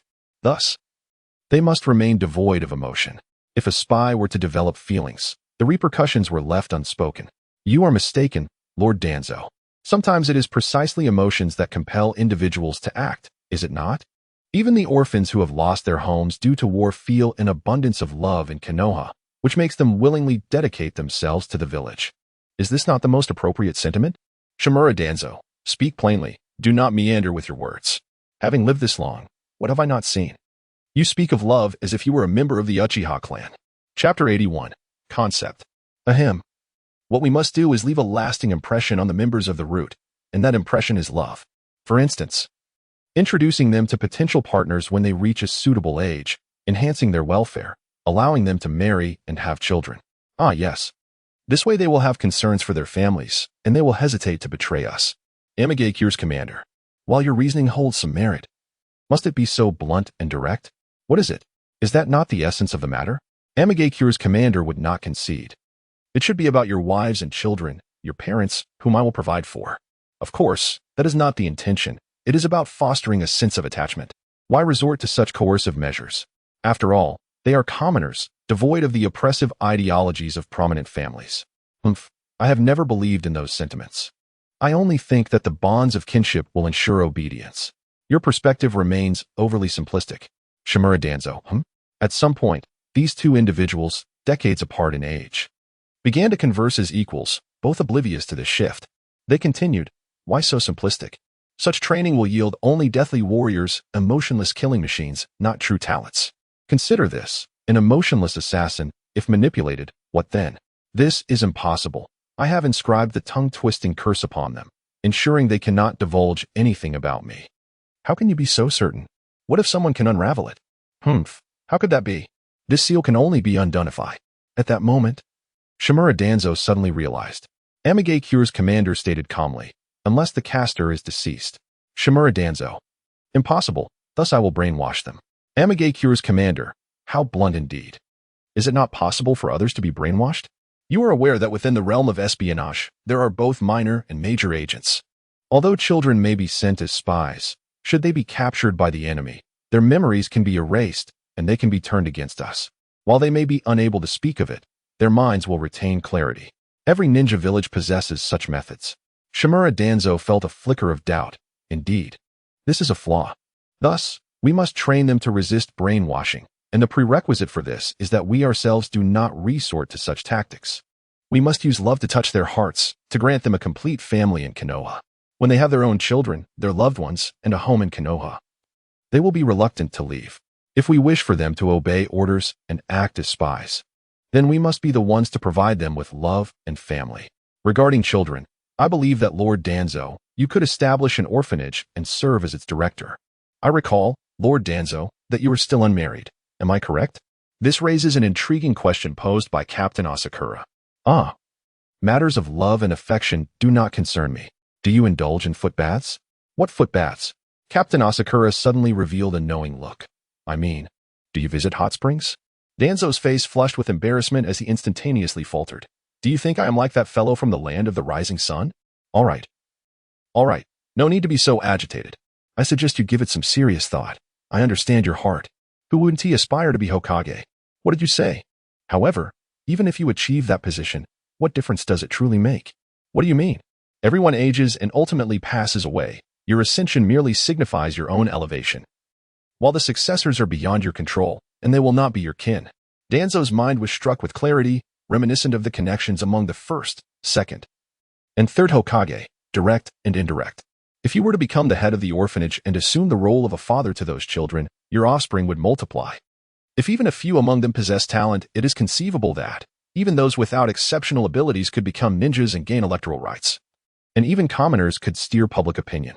Captain Asakura's voice gradually seduced Danzo like an enchanting melody. Danzo envisioned himself as the director of the orphanage, surrounded by numerous children, both boys and girls, calling him father. He imagined each of them establishing their own families in Kenoha, becoming parents themselves, and he would ultimately become a grandfather. Thus, families would flourish, and his supporters would grow in number. Lord Danzo? Lord Danzo? Captain Asakura waved his hand before Danzo's face, bewildered by his trance. As if ensnared by illusion, Danzo quickly regained his composure. Ahem, I shall contemplate what you have proposed. However, our discussion should pertain to another topic, the root's effectiveness. What about welfare benefits? The benefits of the umbu are equivalent to those of the root. Then why should I not join the umbu? Danzo replied, I will allow you to manage a squad. That is insufficient. Danzo's patience began to wane. He truly believed himself to be a figure of significance. As a mere civilian ninja, previously, your value warranted consideration, and your suggestions were indeed effective. But that does not entitle you to encroach upon my authority. Do you believe you possess the standing to negotiate with me? Captain Asakura appeared as a helpless child, his eyes glistening with unshed tears, accompanied by a poignant sense of disappointment as he lowered his gaze and shook his head. After all, I am your savior. Your actions are disheartening, Lord Danzo. Cease your crocodile tears. What is it that you truly desire? In that moment, Danzo questioned why he had sought out Captain Asakura in the first place. I wish for root to genuinely be seen by everyone. No. The reason the roots are referred to as such is that they dwell beneath the soil, engaging in clandestine and obscure activities. If they were to be exposed, their existence would lose significance. When I speak of visibility, it is not about being ostentatious, but rather ensuring that everyone recognizes the roots are no less vital than the dark side. They too have shed blood and tears for the village of Kenoha. Shimura Danzo had never contemplated such matters. Let me elaborate. This inevitably brings us to the topic of improving our treatment. Thus, we must ensure that the importance of our roots is acknowledged, which will, in turn, attract the necessary attention. Furthermore, we must be selective and prudent, avoiding mindless expansion, and learn from the dark side. Without mutual cooperation, one individual cannot stand alone. Are these thoughts solely your own? They are the result of my reflections over the years. Amusing, could it be that, as Dan suggested, we have grown old and out of touch with the spirit of the times? At that moment, Shimura Danzo clearly grasped the essence of contemporary thought. Chapter 82. Joining the Roots. After an afternoon of discussions, Asaka Escher finally joined the Roots. Initially, I anticipated a significant ceremony, yet to my surprise, Danzo merely introduced him to the members of his root unit. Fortunately, Asaka Escher has now ascended to the rank of a minor leader. Danzo declared that from now on, Asaka Escher's orders would be regarded as my own. Within the entire Roots, Asaka Escher found himself in a position subordinate to one yet superior to many. Well, at least he has more authority than he did in his previous life. Although he was once a mere cog in the machine, he had managed to become a workshop director, overseeing hundreds of individuals, even if many were outsourced. In this group, there were indeed hundreds of people, and I was the leader of that group. With negotiations concluded, the main force was set to return. As Asaka Escher's team made their way back, the evening glow painted the clouds of vivid crimson. He caressed the unique mask of the Roots at his waist, a gift from a former member of the Roots who had handed it to him without a word. At that time, Asaka Escher had inquired about its purpose. The Roots responded that upon joining, everyone must wear a mask to conceal their identity. However, Asaka Escher chose not to don it. As their leader, he possessed a modicum of authority and felt little need to conform. He thought, "Do you intend to instruct me in my duties? I shall wear it if I wish, or not, as I please." Thus, he tucked it away at his waist for potential future use. The journey back seemed to pass swiftly, or at least that was Asaka Escher's perception. In just a day and a night, they returned to Kenoha. Upon entering the village, the area beneath Hokage Rock was teeming with villagers eager to welcome them. The third Hokage stood at the center, smiling and waving, while Sarutobi Hiruzen's pipe emitted wisps of white smoke. "Thank you for your hard work on this mission." Everyone was there to celebrate the hero's return. Yet some harbored quiet sorrow, observing the absence of familiar faces within the ranks, foreseeing a grim outcome. Only 3 advisors remained to report on the situation. The rest of the forces were disbanded. Naturally, Asaka Escher returned home first, and after washing away the dust of the journey, he collapsed onto the long-missed bedding. The sounds of the bustling night market drifted in from outside, lulling him into a dreamlike state. It was not until the following morning that his mother's voice echoed from the kitchen. "T-Suk, rise and come to breakfast. You can return to sleep after you've eaten." "All right, Mom," he replied. The morning sunlight filtered through the wooden window, casting delicate shadows upon the tatami mat. With sleepy eyes, T-Suk ambled into the kitchen where his mother was serving a steaming bowl of chicken soup on the low table, the familiar aroma enveloping him. "You returned so late yesterday. Why didn't you inform me?" She chided gently, wiping her hands on her apron. "I heard from Annie next door that it was quite lively beneath the Hokage Rock during this recent conflict. Do not worry, it will not last long. Everything will be fine. Once this period passes, we shall reopen our shop," he reassured her. "By the way, where is Dad?" "He went next door to play chess. You know how restless he gets when he isn't working. He only returns when it's mealtime." His mother sighed, expressing her exasperation. "Can't he just take a proper rest at home? He worked so hard before. Let him play chess. You know he feels uneasy if he doesn't work for a day. It's an old-fashioned mindset that believes resting equates to guilt." T-Suk shrugged. "Enough about him. Quickly drink this chicken soup. The chicken is one we raised ourselves. Since we aren't running the shop, we must grow some vegetables and raise chickens to save money." T-Suk nodded and took a sip, savoring the rich flavor. It's delightful." He noticed the addition of herbs, feeling a hint of sweetness and sourness from the red dates and goji berries.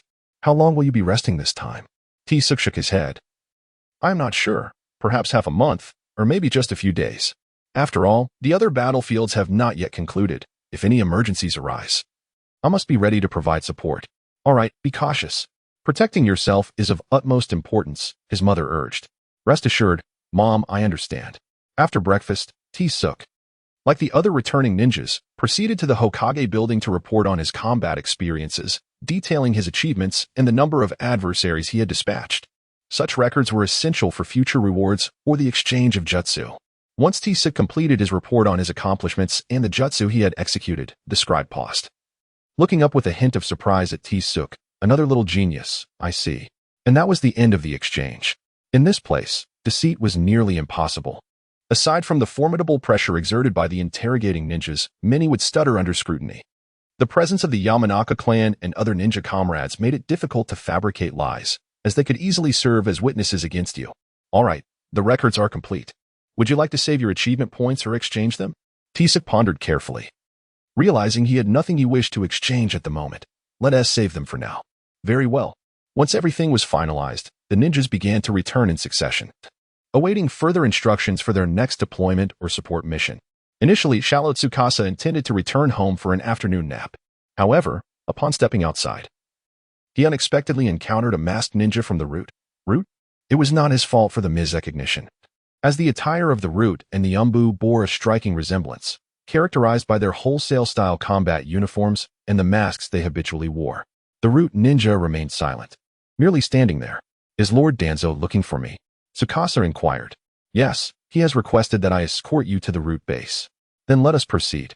Thus, he followed the route ninja to the outskirts of the village, where they ventured into a concealed forest, an unexpectedly secluded location indeed.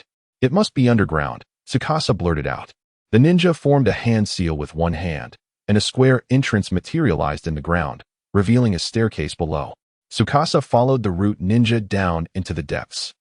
To his surprise, instead of the anticipated stench of blood, the place was remarkably clean, likely newly constructed and meticulously maintained, with moss and dust suggesting daily cleaning.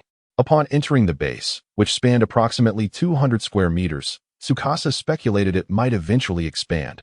Otherwise, how would the route accommodate its members? It is rather small, he noted. You have arrived, declared Shimura Danzo, emerging from another room. Lord Danzo, please, make yourself comfortable. Very well. Tsukasa took a seat in an available spot. Help yourself to tea.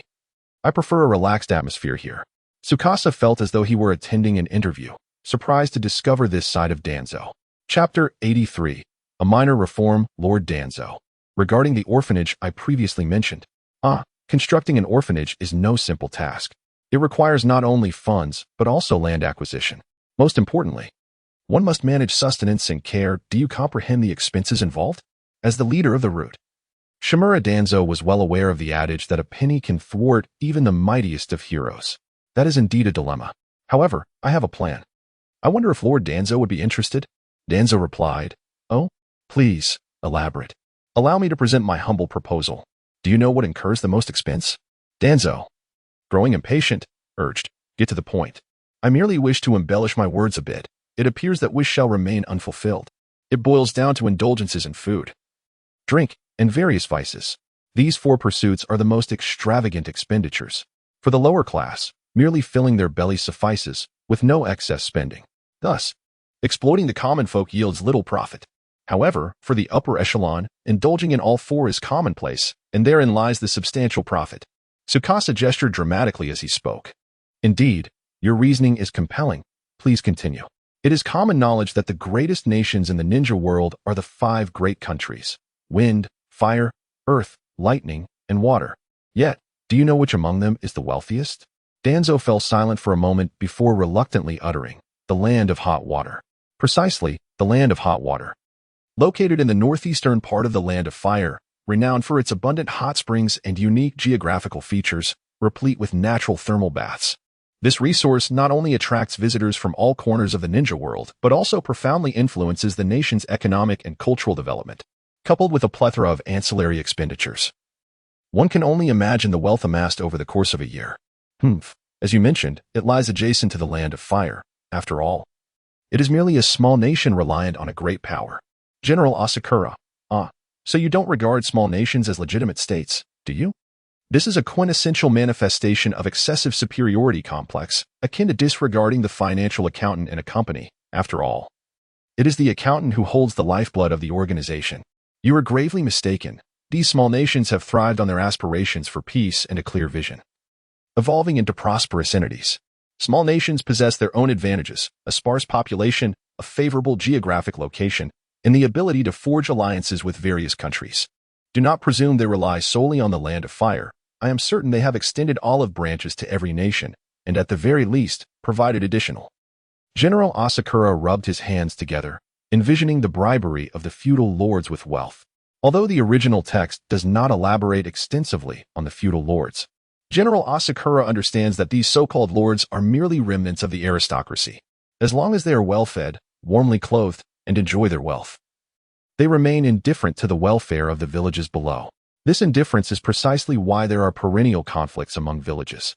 Each village seeks to report their skirmishes to the lord, who inquires about the reasons for the altercations. Villages engaging in conflict yields wealth, thus allowing us to remit higher taxes. Feudal lords, then by all means, continue to fight. It is as straightforward as that. They care not who governs the village, as long as the taxes due are collected in full once they attain their positions. The very reason wars are instigated lies in the inability of each lord to allocate resources judiciously. The fact that ninjas are still beholden to these lords, while possessing the destructive power akin to nuclear weapons, is a troubling irony. General Asakura cannot fathom what is going through Kishimoto's mind.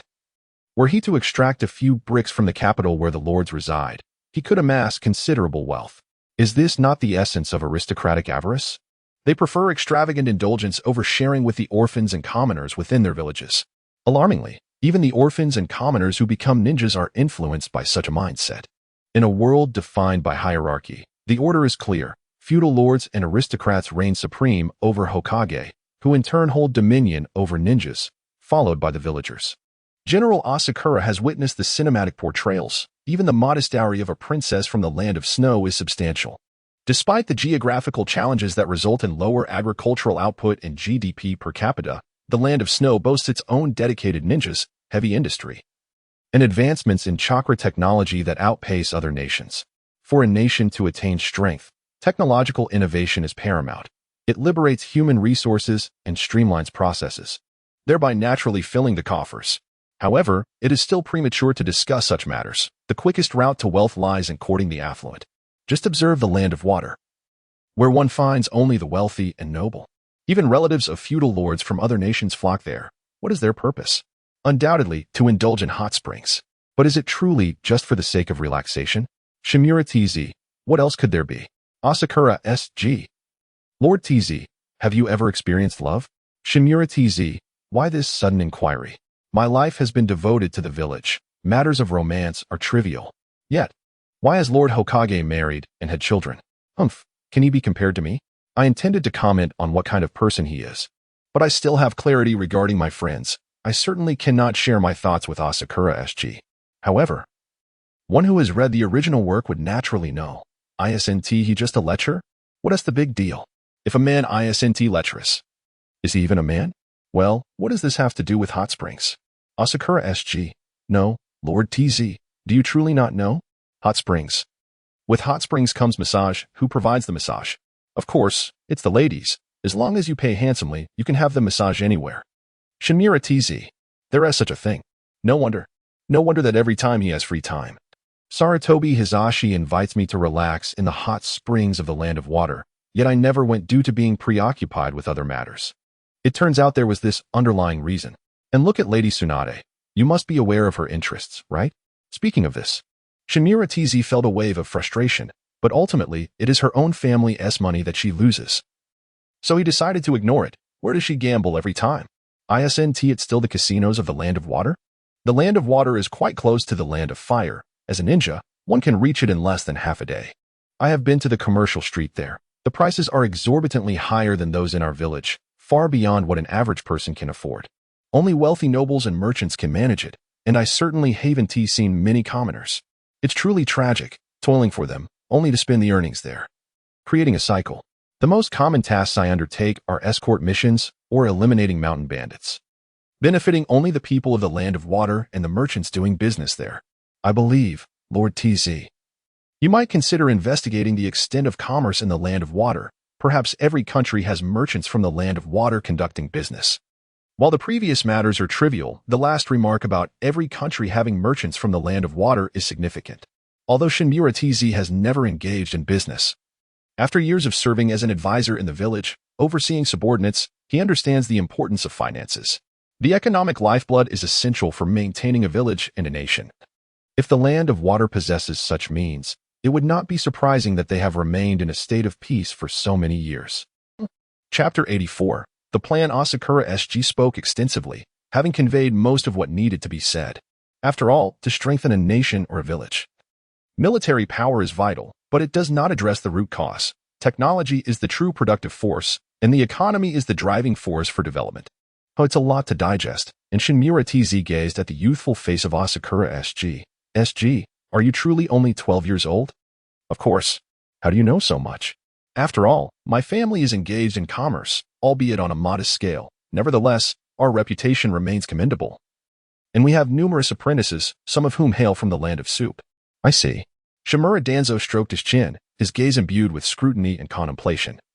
As the atmosphere in the room grew increasingly tense amidst a brief silence, such youthful insight is indeed impressive. However, the advancement of technology and economy is not achieved overnight. And the current situation in Konohagakure is convoluted, with a deeply entrenched ninja system. In times of political strife and warfare, hasty reforms could disrupt various interests. And should the feudal lords of other nations express dissatisfaction, our village might become a target of collective ire.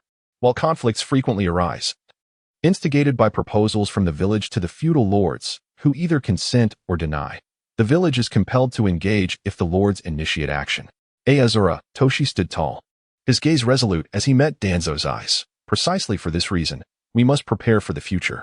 Military strength may safeguard the village temporarily, but it cannot secure its longevity. Observe those feudal lords. On the surface, they rely on ninjas to maintain their dominance, yet behind the scenes, they are diligently cultivating other sectors to wield economic control over their nations. Should Konohagakure remain stagnant, it will inevitably be left behind by the tides of time. Aozora is acutely aware of the impending challenges, formidable adversaries from beyond, and without technological progress, escape will be futile. Danzo abruptly turned, his robes swirling in a gust, his gaze piercing like that of a hawk, his tone tinged with resignation. It is easy for you to speak, but where will the funding come from? And what of talent? Do you believe other villages will idly watch as Konohagakure flourishes? Engaging in commerce is far from simple, let alone the pursuit of profit. Without substantial initial investments, we may not even recoup our expenditures, much less establish covert intelligence operations. In truth, we need not engage in all that, initially. We only require manpower. Lord Danzo, you are aware we lack significant financial resources, yet the root has capable individuals, and to control funding, one must dominate the underworld. The underworld? Essentially, those who operate locally. After all, the four vices, gambling, drinking, and other indulgences cannot be accessed without their consent. Take casinos as an example. They are the most lucrative venues. I will tell you, if we assign a few ninjas from root to positions within, I dare say they could ascend to high ranks within a month. Through illusion techniques? Precisely. Our objective is to gradually infiltrate, transforming insiders into our own, step by step. Without haste, Lord Danzo. Danzo fell into deep thought. This plan requires minimal initial investment while also consolidating some funds. Most crucially, over time, those casinos and hot springs could serve as intelligence contact points, effectively concealing our activities. This plan is promising, but who shall execute it? At the very least, we need individuals of exceptional capability. Lord Danzo, is not the root already a ready-made workforce? Moreover, very few are aware of the root's existence. Apart from the Hokage and a select few, nearly no one else knows, let alone other ninja villages. Certainly. Here's the refined translation of your text.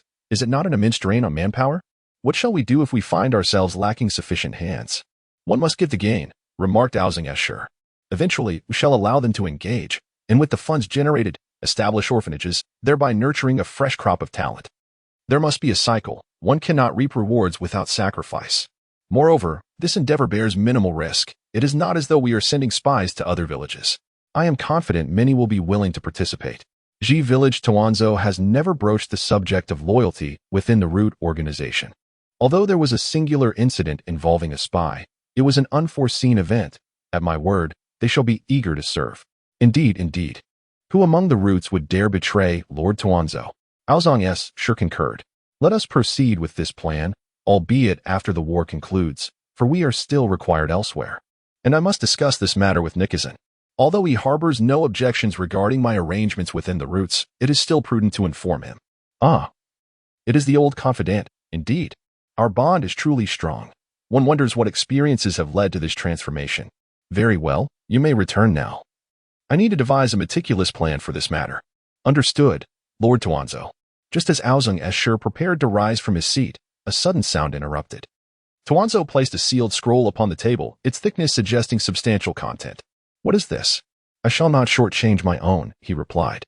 Within this scroll lies a compilation of sealing techniques, both of my own design and those I have gathered over the years. Consider it a reward for you. Aozong Escher's eyes gleamed with excitement as he swiftly seized the scroll. Truly, it was a serendipitous blessing.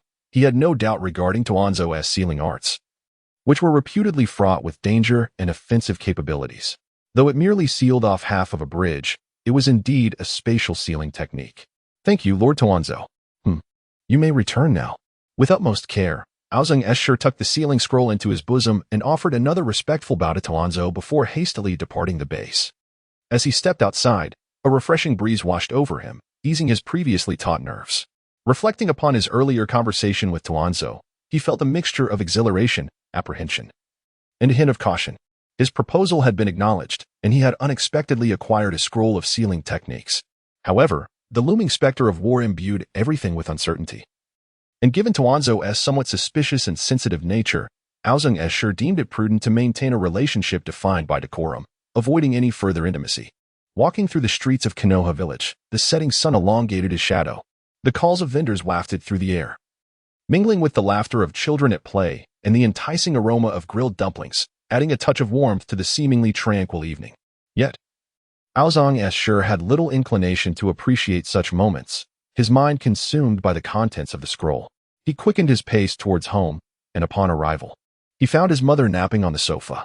With great care, he retreated to his own room. Once inside, he swiftly unfurled the scroll, instantly captivated by its contents. The array of sealing techniques was vast, ranging from basic to highly advanced, encompassing both defensive and offensive methods, rich in variety. Shallow Tsang Zongxi's lips curled into a smile. Today marked yet another day of unlocking new realms of knowledge. Come forth, let wisdom envelop me. Chapter 85, The Support Mission After a Night of Relentless Study. Shallow Tsang Zongxi felt extraordinarily energized. His constant focus on refining chakra and conducting minute experiments invigorated his spirit, complemented by a quick dose of soldier's food. The fruits of his labor were plentiful. He gazed at the scrolls he had inscribed, finally mastering several techniques that could prove useful. Although he had yet to achieve instantaneous activation in the form of seals, he was confident that with further practice, he would soon succeed. Had dawn already broken? He turned to the window, pulled back the curtains, and was greeted by the blinding rays of the sun. Shallow Tsang Zongxi prepared to indulge in a brief slumber. Suddenly, a shadow darted to the window. Startled, he nearly shattered the glass with a punch. Upon closer inspection, it was a raven, pecking at the window. What on earth? Was it a messenger? He noticed a small scroll attached to its leg.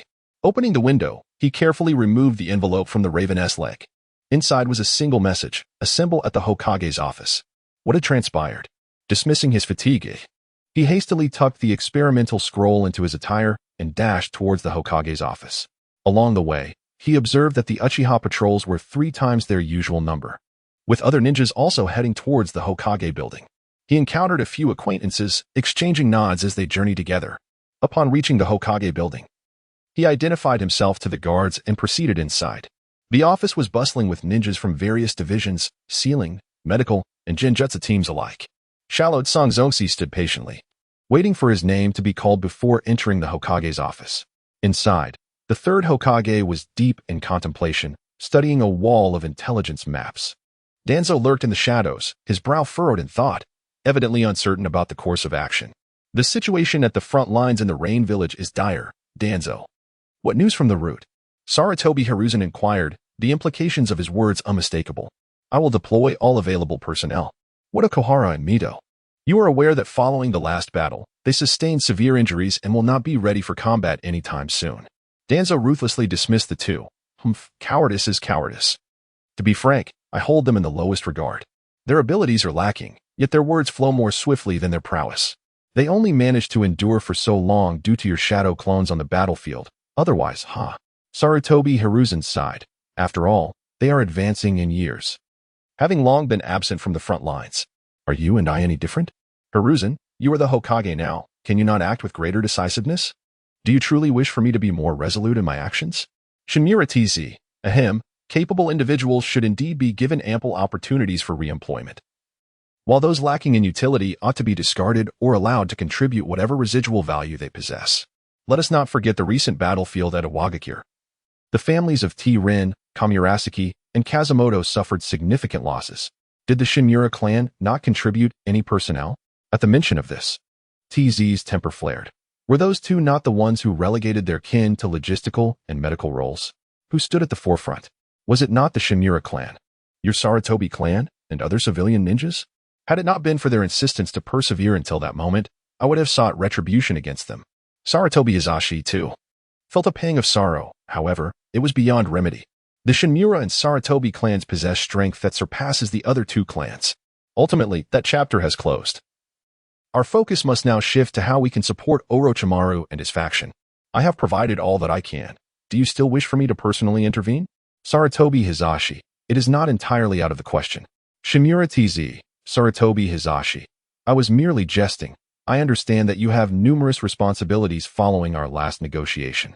Negotiation is not merely about signing an agreement. The subsequent oversight and implementation require a person of standing to ensure continuity. So, are you recommending me to lead? At this moment, in a small corner, Aoken T-Shirt finally heard his name mentioned. He genuinely did not want to overhear their conversation. After all, what stature did he possess to be included in their discourse? Yet, they treated him as if he were an equal, with grievances flowing freely. Aoken T-Shirt felt himself unwittingly ensnared in the heart of power. This was not of my choosing. I am but a reluctant participant. Indeed, just days prior, he had joined the Reorganization.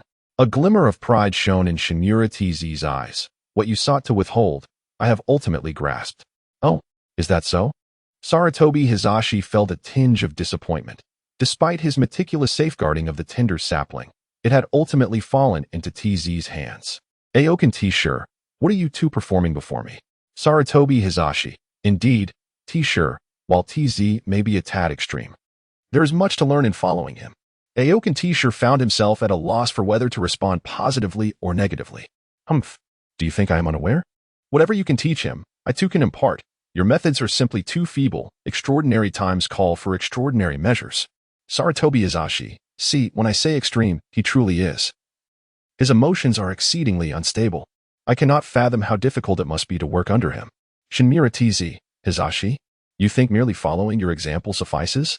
Just look at your disciples. One is a lecher, another a gambler, and one spends his days toying with snakes, dripping with poison. What good can they learn from you? And do not think I am oblivious to your recent visit to the apothecary Sarutobi Hizashi, noticing that TZ was on the verge of divulging his private affairs. Hurriedly interjected, enough of that. Let us return to serious matters. T-Shirt, the purpose of summoning you here is to lead the Reorganization and providing support. Upon hearing this, Captain Qian-song was utterly astonished, pointing at himself in disbelief. Me? Indeed, although I had never participated in missions alongside you. I am well aware of Danzo's character. He would never boast about others without reason. This is also a trait that Sarutobi Hiruzen both admires and detests. His words are often too blunt and straightforward, which can sometimes wound, yet at other times reveal the truth. Your performance this time was truly remarkable. You remained composed and understood the necessity of teamwork, displaying leadership qualities, and importantly, your combat prowess is commendable. Aside from your youth, I find it hard to express my admiration for you further. No, Lord Hokage, you flatter me excessively, Shinmura Danzo remarked with a scoff. Dismissing the praise. Excessive modesty can sometimes be a form of pride, Danzo continued. Did you not express confidence in your reform plans previously? Why the sudden humility now? Upon hearing Danzo's words, Captain Qian-song felt an urge to silence him. His incessant chatter was overwhelming. Had no one ever told him that his emotional intelligence was rather lacking? That's not true. I genuinely believe my abilities are not as extraordinary as you claim. Moreover, Leading so many individuals makes me quite anxious. This is not merely about managing tasks or organizing minor group activities. This is a serious responsibility of leading a team into battle, a scenario I have never encountered before. This is a support mission. Yet there are many who are far more capable than I. I noticed numerous Jonin at the entrance, all of whom could lead their teams into support as well. Captain Qian-song truly wished to avoid this responsibility. As is well known, once one assumes a position, they must bear the weight of its responsibilities. He considered himself somewhat selfish, yet not entirely cold-hearted. They entrusted their lives to me, and if I failed to protect them, I would feel utterly unworthy. Human beings are indeed complex creatures. Some may remain indifferent upon witnessing a tragic accident, yet feel deep empathy for a stray dog wandering the streets. Captain Qian-song embodies this paradox. At times, his rationality appears cold-blooded, while at other moments, his sensitivity reveals kindness. He struggles to maintain a consistent demeanor, thus rendering him a contradictory individual. As if sensing his concerns, Sarutobi Hiruzen approached and placed a reassuring hand on his shoulder. In that instant, a wave of warmth surged through Captain Qian-song, dissipating the fatigue of a sleepless night. He looked up in surprise. Met by the kind face of Sarutobi Hiruzen, "Do not be afraid. I too had many concerns at your age, but you are already a man. In the ninja world, a 12-year-old boy can indeed be regarded as a man." He continued, "At your age, I had already undertaken assassination missions. You cannot fathom." Danzo began to boast of his youthful exploits, but was abruptly silenced by a stern glance from Sarutobi Hiruzen, leaving him speechless. However, it was evident that Captain Qian-song still harbored doubts within his heart. "I understand, but T-suk, you have truly become a ninja. I recognize your maturity surpasses that of your peers, and I am aware of the fears that dwell within your heart.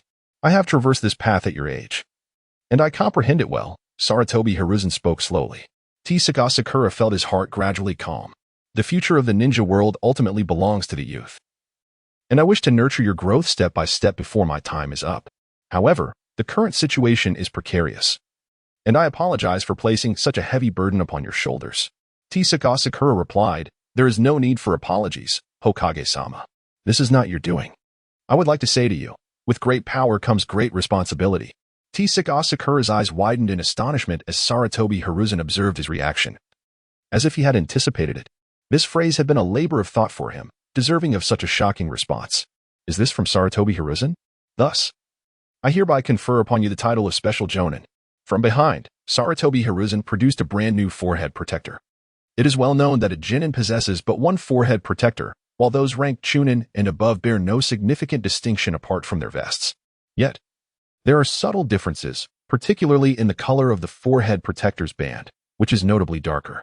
T-suk Asakura gazed in shock at Sarutobi Hiruzen, holding the special Jonin forehead protector. This, although it is merely a special Jonin title, it is still Jonin. No, that is not what I meant. Are you willing to accept this position? Will you also take on the role of the leader for this support mission?" Staring at the forehead protector before him. Though it was just a special Jonin title, if T-suk Asakura was not mistaken, he should now be the youngest Jonin in existence. To say he was not thrilled would be a lie. Your abilities are more than sufficient. Orochimaru has previously mentioned to me that both your sealing techniques and that lightning style technique are indeed capable of meeting the special Jonin requirements. You merely need experience in the accumulation of tasks. Sarutobi Hiruzen had heard of that technique, Chidori, from Orochimaru, yet it was evidently still immature, while powerful. Its side effects were quite pronounced. Unfamiliarity with it could also lead to peril, requiring exceptional dynamic vision. Hence, Orochimaru suggested it should not be shared widely. Those who impart effective ninjutsu will be grateful, yet to share flawed techniques could prove detrimental.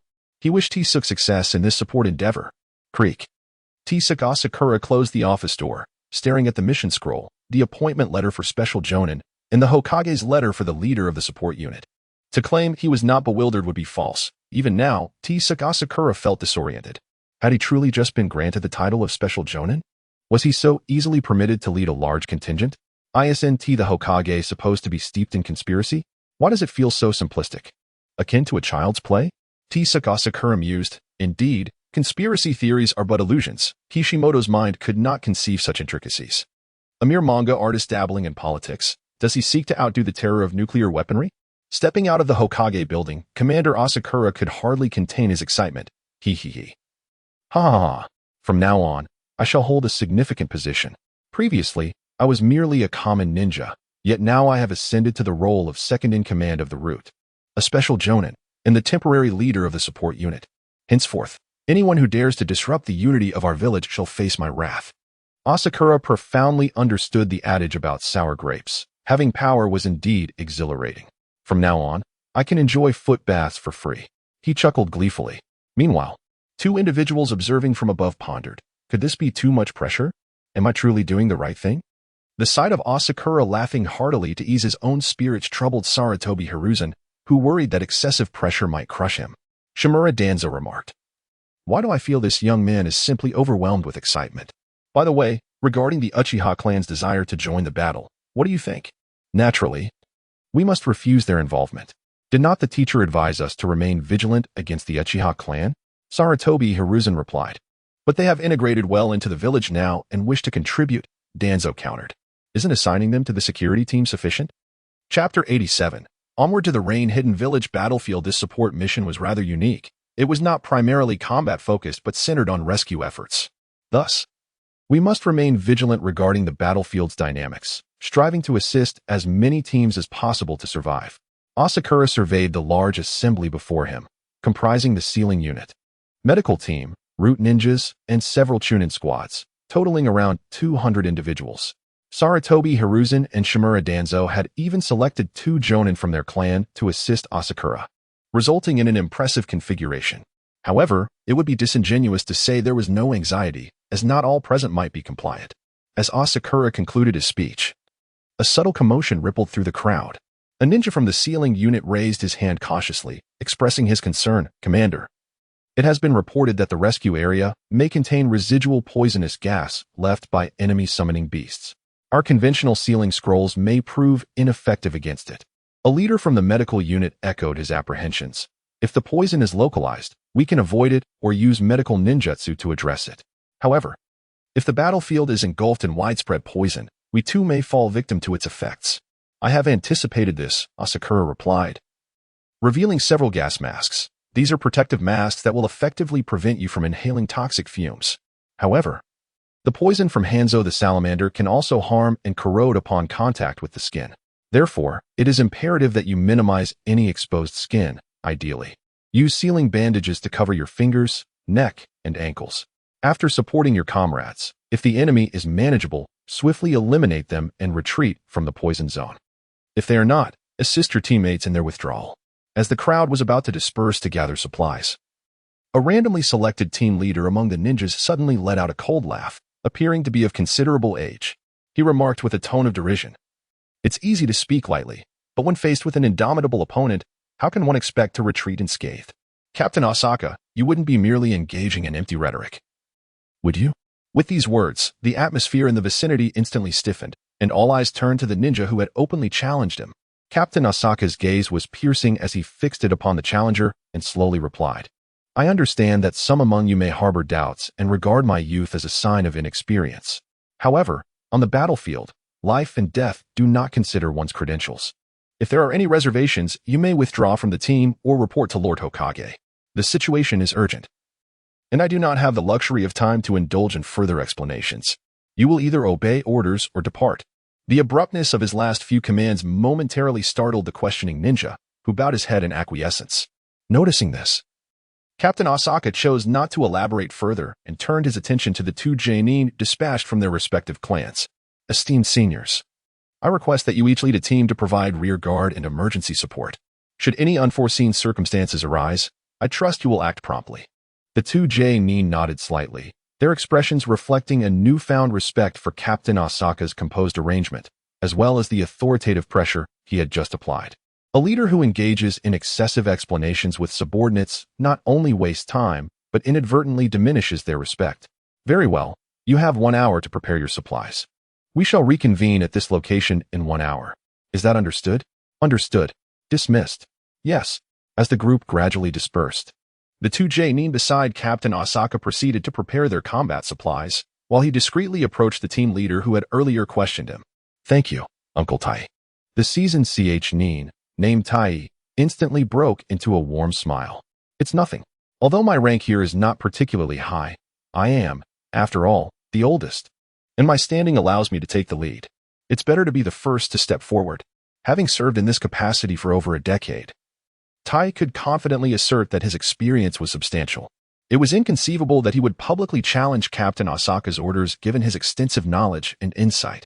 If others reflected on the situation, they would realize that while all could voice their doubts, Tai was the only one who could not, as he was a seasoned veteran. However, by the time anyone grasped this, it was too late. The necessary authority had already been established. Do not underestimate yourself. Although my rank is higher, when it comes to interpersonal relations, I cannot compare to you. In this context, the only ones who truly follow commands are from the root, as they are obedient. Then there is the sealing team, with whom Captain Asaka has a close rapport, having witnessed the prowess of their sealing techniques in the last battle. As for the medical team, I have complete confidence in them, as their sole mission is to provide healing. The remaining majority consists of the mid-level ninja squad, with Tai serving as the de facto leader among them. He is amiable and approachable, yet possesses a wealth of experience, adeptly managing relations with everyone. Thus, it was only natural that Captain Asakura sought him out first to strategize. It is truly enviable that at such a young age, he has attained the rank of Special Jonin. I fervently wish my son could achieve such success. Your son? Indeed, he is a year your junior and has just graduated, with his assigned battlefield also being Rain Hidden Village. Captain Asakura remarked, "Hey, don't set me up for disappointment. What is his name?" "He is called Yagu." Tai Yagu? May I inquire your surname?" "I am of the Hachigami lineage." Captain Asakura exclaimed, "Goodness. I hope he fares well in Rain Hidden Village." For that mischievous boy's abilities are rather lacking. Though he jested, concern was evident in Tai's eyes, as the battlefield at Rain Hidden Village is notoriously brutal. "Do not worry, Uncle Tai. Everything will be all right." "I hope so," he sighed. "Let us depart." Leading a large contingent of 200 troops, they commenced their journey towards the battlefield of Rain Hidden Village. As they traversed a valley, a pungent odor wafted through the air, signaling their proximity to the battlefield's border. Captain Asakura raised his hand to signal the group to halt, whispering, "We have entered the toxic gas zone. Remain vigilant and disperse as planned." As the team scattered, a sudden scream echoed from afar. Captain Asakura's heart raced, and he led the nearest squad towards the source of the sound. They arrived to find several Leaf Village ninjas lying on the ground, their skin blackened and decaying, evidently victims of the toxic gas. Nearby, a Rain Hidden Village ninja was poised to strike them down. Captain Asakura bellowed, "Halt," as he launched a kunai, which the Rain ninja narrowly evaded, eyeing the unexpected intruders warily. Chapter 88. The Poison of the Fugu Fish. Are you alright? Captain Asakura performed a sealing technique, while the other ninjas swiftly dispatched the assailant. Observing the fallen ninja, whose skin was blackened and decayed from the poison, Captain Asakura immediately called out, "Medical team." A few ninjas from the medical unit rushed over, one of whom was a female ninja with twin ponytails. She knelt to assess the injured, forming hand seals to channel chakra into their body. "It is the poison of the fugu fish. The toxin has infiltrated the meridians. It must be neutralized immediately." Before she could finish, a male ninja quickly produced a bamboo tube and administered a dark green medicinal liquid to the victim. Captain Asakura furrowed his brow, surveying the chaotic battlefield around him. A faint stench of decay lingered in the air, with several enemy ninja corpses sprawled across the blood-soaked ground. One of the deceased wore a mask yet succumbed to the toxin due to multiple wounds contaminated by the gas. Indeed, the poison released by the fugu fish spared neither ally nor foe, leaving even the ninjas of Rain Hidden Village vulnerable. "What is the status?" Captain Asakura urgently inquired about the medical team's progress. "Captain Song, I apologize. The village hospital has yet to develop an antidote for the pepperfish toxin. For now, we can only provide temporary suppression, and we may need to consult Lady Tsunade to explore possible remedies." "How long can this suppression last?" "The efficacy of the toxin suppressants can only endure for 3 days." "Very well. Have the wounded regained temporary consciousness?" Captain Song sought to comprehend the current situation, for the complexity of the scene could not be distilled into mere words. Has Hanzo become indistinguishable from friend to foe? If they release poison gas on a larger scale, Captain Song feared that even his gas mask might not withstand for long. By the way, ensure that they wear gas masks to prevent further inhalation of the toxic fumes. Understood. The situation is as follows. 2 days ago, Lord Orochimaru commanded us to lie in ambush here, but we did not anticipate that the enemy ninja would arrive with canisters of pepperfish toxin, which they promptly hurled at us. Fortunately, the gas does not discriminate between friend and foe, we managed to inflict wounds upon the enemy, allowing the toxin to infiltrate them as well. Captain Qian-song stroked his chin and, after a moment of contemplation, issued a command: immediately dispatch a root ninja bearing my orders to Kenoha, ensuring that additional medical teams and doctors from the ninja hospital arrive within 2 days. The remaining personnel should disperse and search the battlefield for any leftover canisters or clues. Given the current circumstances, our medical ninjas are woefully insufficient.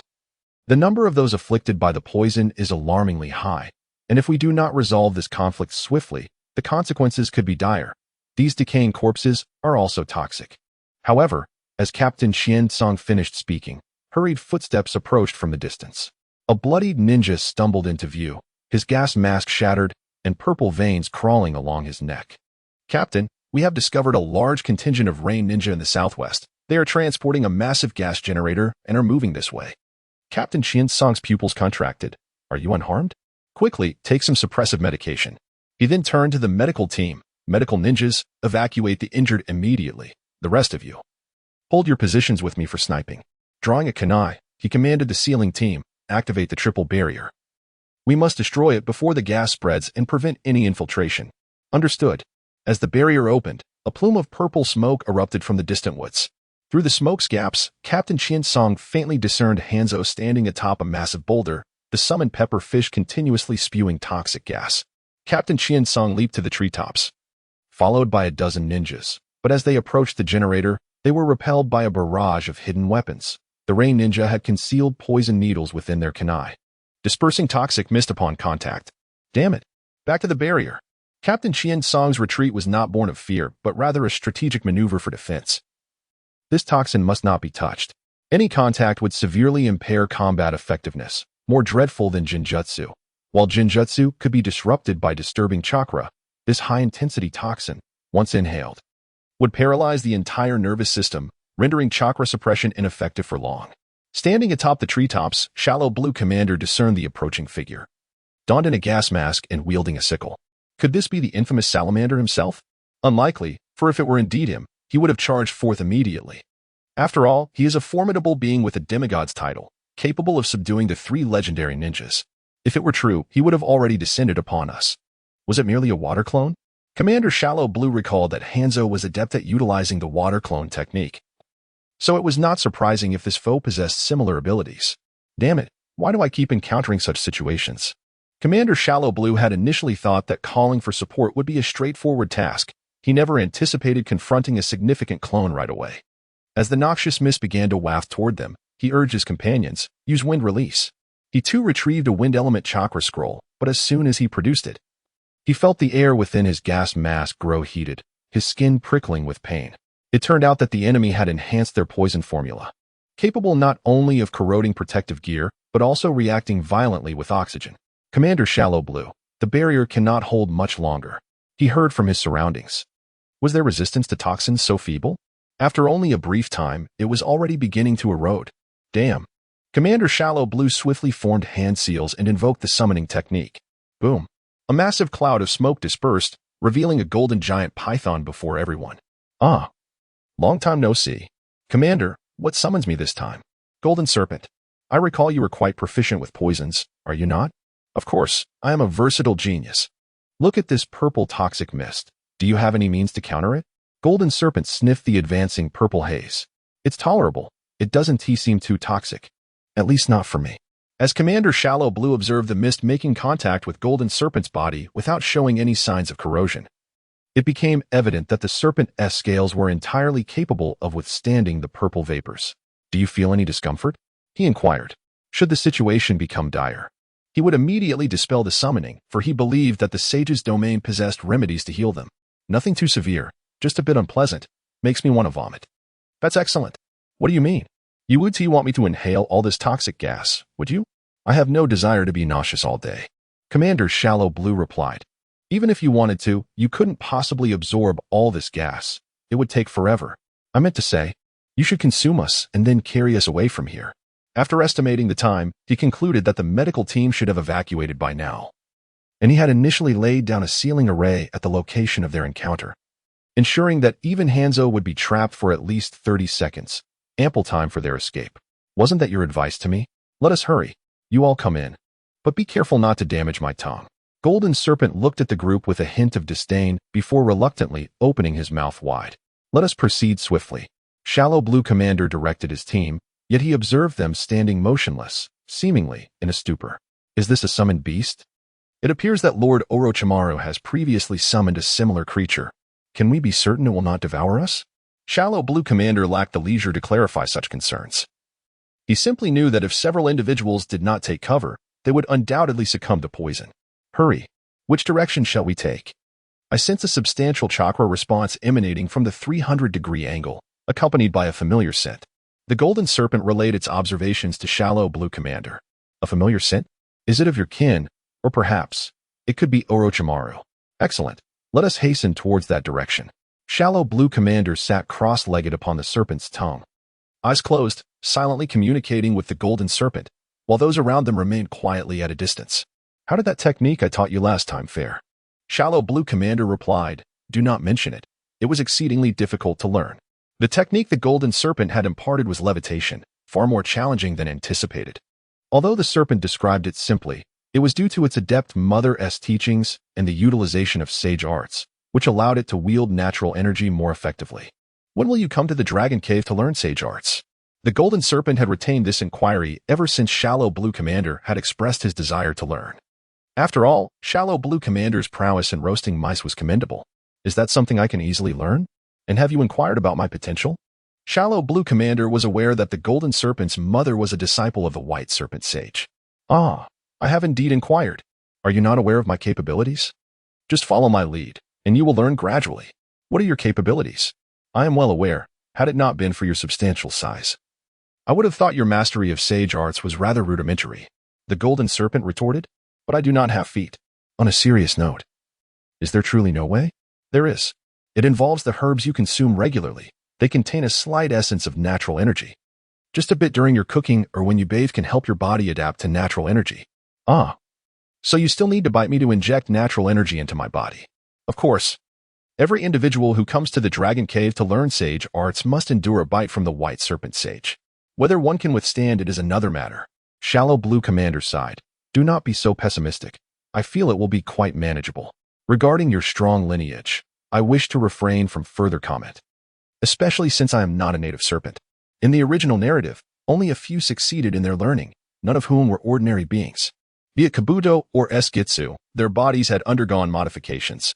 Even so, they could not attain full mastery. After all, Kabuto, despite being in perfect sage mode, became an ambiguous entity, while Esgitsu, a synthetic human, could not fully control the sage mode, reverting to a mere specter post-explosion.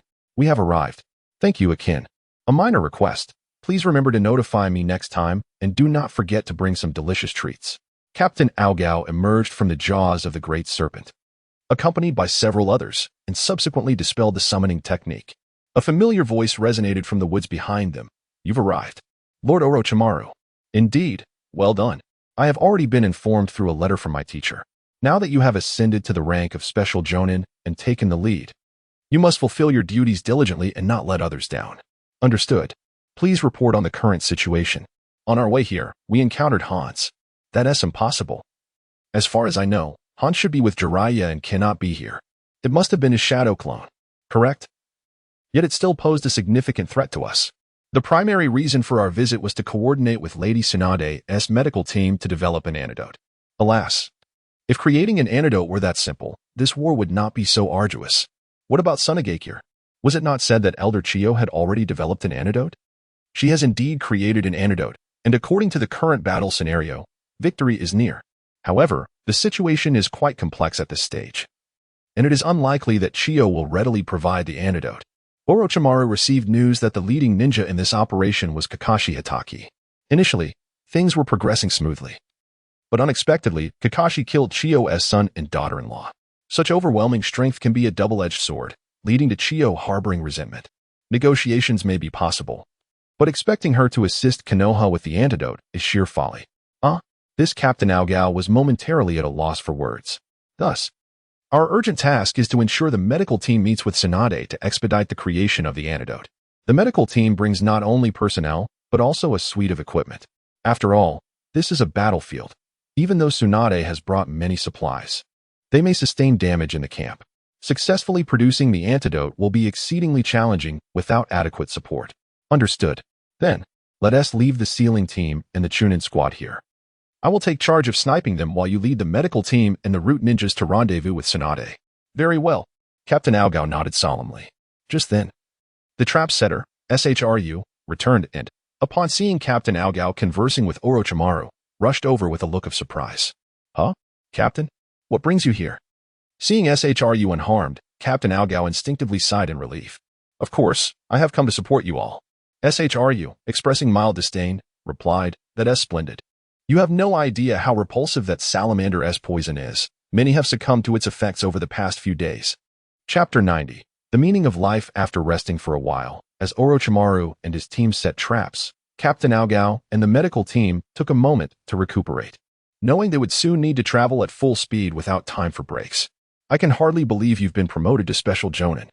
Noticing SHRU's envious expression, Captain Aogao smiled faintly and reached out to pat SHRU on the head.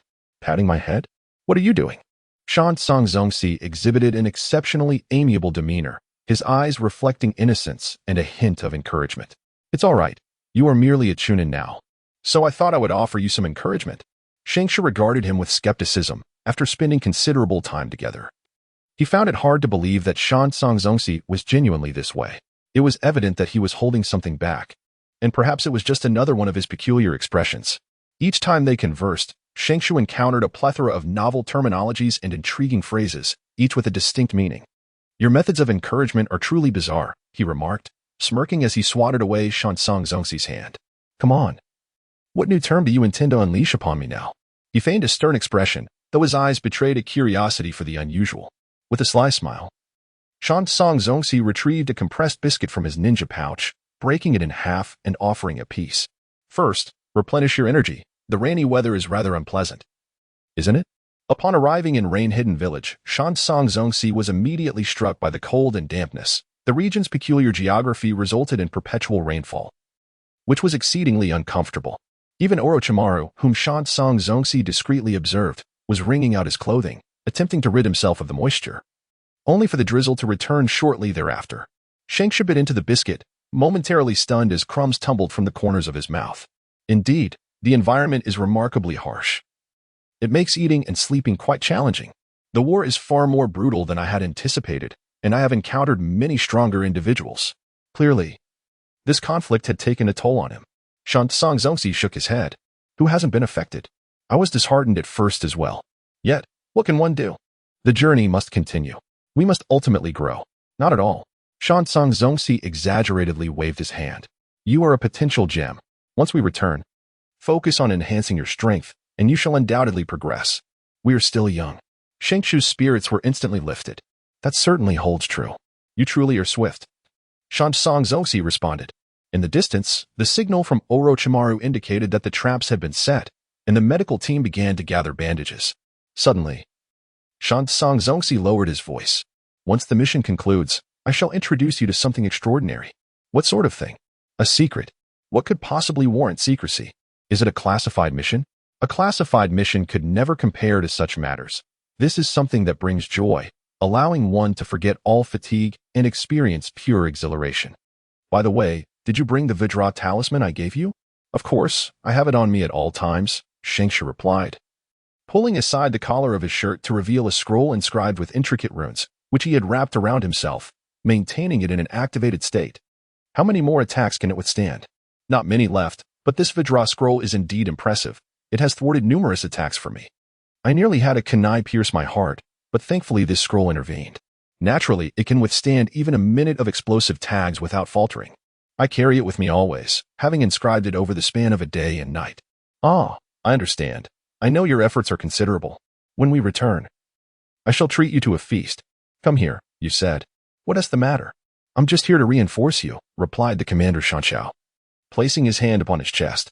A fleeting blue light emerged, and a brief spell was inscribed, fortifying the runes on the scroll once more.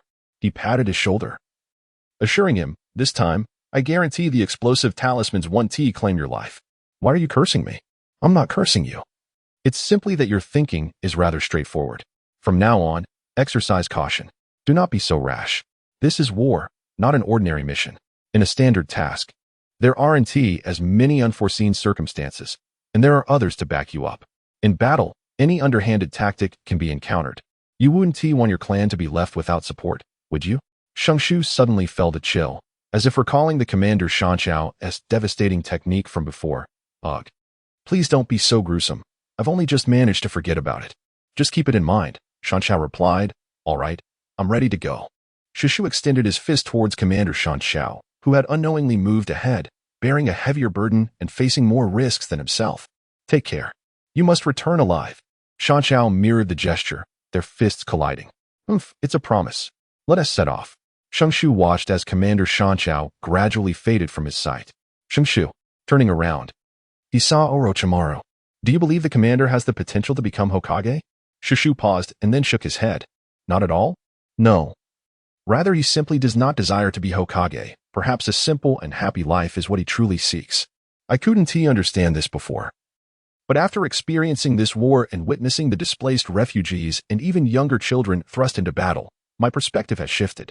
Orochimaru was taken aback by the transformation of the boy before him. Once a loud, impetuous child who dreamed of becoming Hokage in just over a year. He had matured significantly, yet his kindness still shone through, a quality not to be dismissed. You have grown remarkably. Orochimaru then posed another question, perhaps directed at Shushu, but equally reflective of his own thoughts. But don't you find life to be fragile? Fragile, indeed. Then why do you wish to grow stronger? To protect myself. At any cost. Though uncertain of the costs Orochimaru referred to, Shangshu understood that such sacrifices were not easily articulated. They could involve losing loved ones, friends, or comrades. I will invest my own efforts. I will grow stronger, step by step, to safeguard each person I cherish, ensuring they remain unharmed. Orochimaru was taken aback by the depth of the boy's words. He struggled to reconcile the notion that this passionate fool could articulate such profound thoughts. You little rascal, he exclaimed, placing a hand on his head. How about that, Orochimaru? Am I not speaking wisely? So who taught you this? Commander Shanchao. Chapter 91. A successful reunion stop. As Shalotsong, the commander, raised his hand, all halted in their tracks. The reason was that he had sensed a significant chakra presence ahead through his perceptive ninjutsu, learned in the Dragon Cave. Although this was not a sensory technique of sage art, it allowed him to detect the presence of chakra, albeit without the ability to discern its source. Was it friend or foe? In the next moment, Shalotsong flipped his palm, revealing a small white snake, no larger than his hand. I entrust you with this task. Go ahead and scout. Understood, Lord Commander, replied the little serpent, deftly burrowing into the underbrush. Shalotsong closed his eyes, focusing intently as his fingertips trembled slightly, sharing vision through the contract with the white snake. The medical ninja beside him gripped his kunai tightly, whispering, if they are enemies in such numbers, we should remain silent. Suddenly, Shalotsong opened his eyes, his pupils reflecting the imagery transmitted by the snake. By the lakeside ahead, dozens of figures were gathered around a campfire, the emblem of the Hidden Leaf village flickering in the firelight. Upon realizing they were allies, Shalotsong instinctively exhaled in relief. Where did this little white snake come from? A man with long white hair perceptively sensed the presence of an observer and discovered the small serpent, reaching out to grasp it. Hastily, Shalotsong communicated through the snake. Jiraiya-sama, it is I, Shalotsong. Ah, it is you, Commander. I thought you were an enemy. Although summoning snakes is uncommon, it does not imply its absence. A cautious approach is indeed prudent. Where is Lady Tsunade? She is focused on developing an antidote at a forward base. I brought a few individuals to search for food. Due to Hanzo's poison, much of the food has been contaminated and is inedible, and the supplies in the storage scroll are dwindling, with no resupply in sight. Thus, we ventured out to find some edible provisions. Phew, that's a relief. We have also brought supplies. Wonderful. Upon reaching the base, Tsunade spotted the medical ninja, and her previously fatigued expression instantly revitalized as she engaged them in discussions about the antidote. This is a crucial moment. Did you bring test tubes? The materials here are too coarse. I could only find a bowl. Indeed, we have brought them, Lady Tsunade. Meanwhile, Jiraiya beamed at Shalotsong, exclaiming, what a transformation in just 3 days. In a matter of months, you have advanced from CH Nin to Special J Nin. Who would have thought you'd achieve such a rank? Speak. Did you bribe someone? Please, do not jest. Whom could I bribe? I merely had the fortune to assist Lord Danzo, which led to my special promotion. I don't believe that. You must have saved his life. Otherwise, would he entrust you with the root? Jiraiya keenly observed that Shallot Song's team included members from Root, a faction dear to Danzo. Known for their strict obedience to his orders, not easily commanded by others. Pure luck, just pure luck. Hey, not willing to divulge, are we? Alright then. Did you encounter Orochimaru on your way here? Yes, they are laying an ambush over there. Let us hope for success. The current situation is rather dire. Primarily due to Hanzo's use of poison gas, coupled with his unexpectedly formidable strength, the title of demigod in the ninja world is not merely a hollow accolade. Have you already engaged him in combat? Not yet. We merely exchanged glances at the outset, but no serious confrontation ensued. As the commander of our forces, one must not only lead the charge but also provide strategic guidance from the rear. By the way, where is Minato? He is resting. In recent days, I have taken the three of them on numerous missions, so I opted not to bring them along for this food expedition. After all, Jiraiya is a mature and powerful ninja. His capabilities do not necessarily imply that his disciples can match them. After an arduous few days of intense combat, we have finally secured a moment to rest, and he has already succumbed to slumber. Well then, Lord Jiraiya, do you believe that you, along with Orochimaru and Lady Tsunade, could contend with Hanzo? Hearing the concern in the voice of Captain Asaka, Jiraiya felt a flicker of doubt. Do you perceive us as weak? What? Do you underestimate my abilities? Certainly not. It is just that in a direct confrontation, the odds are stacked against us. After all, he wields poison gas. And that salamander is no ordinary creature.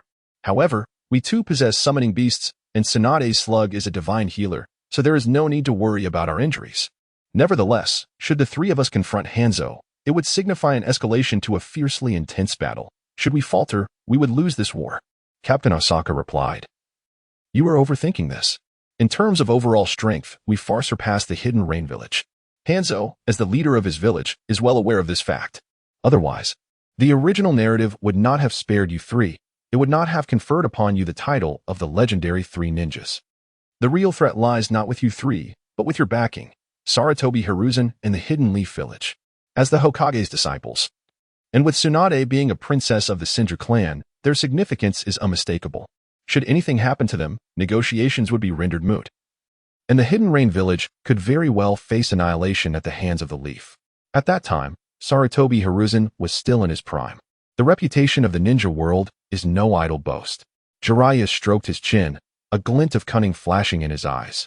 That may be true, but that old coot Hanzo does not play by the rules.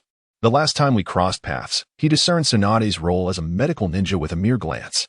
Although our progress is currently slow, it is only a matter of time before we develop an antidote. Hanzo will not wait indefinitely. Otherwise, Orochimaru would not have dispatched operatives to launch an ambush. Indeed. Meanwhile, the ambush plan was remarkably successful, as many ninjas from the Hidden Rain village fell victim to traps, resulting in substantial losses in their ranks, rendering the remaining forces relatively insignificant. Orochimaru gazed at Hanzo's water clone before him, a slight smile gracing his lips. Were your true self present, we might have to retreat. However, this is merely your clone. Huh, the obstinate little brat. Let us see if you can truly hold your ground. Orochimaru's tongue brushed against the roof of his mouth, unable to restrain a lick of his lips, and suddenly, dozens of white snakes erupted from the ground, shooting towards Hanzo's water clone like arrows. The water clone remained unfazed, hands weaving intricate seals, water release, great waterfall technique. A torrent of water surged forth from his palms, instantly dispersing the white snakes. How intriguing. Orochimaru's figure flickered and vanished into the waterfall. Hanzo's pupils constricted. Just as he sensed danger, countless serpentine arms emerged from the flowing waters, ensnaring his water clone tightly. These limbs were lined with barbs, gradually eroding the clone's chakra. The water clone reacted instantaneously. Poison. Chapter 92. A successful ambush. The fate of SHRU to toy with poison in my presence? Your snake venom pales in comparison to that of my toxic salamander. Shall we test that theory?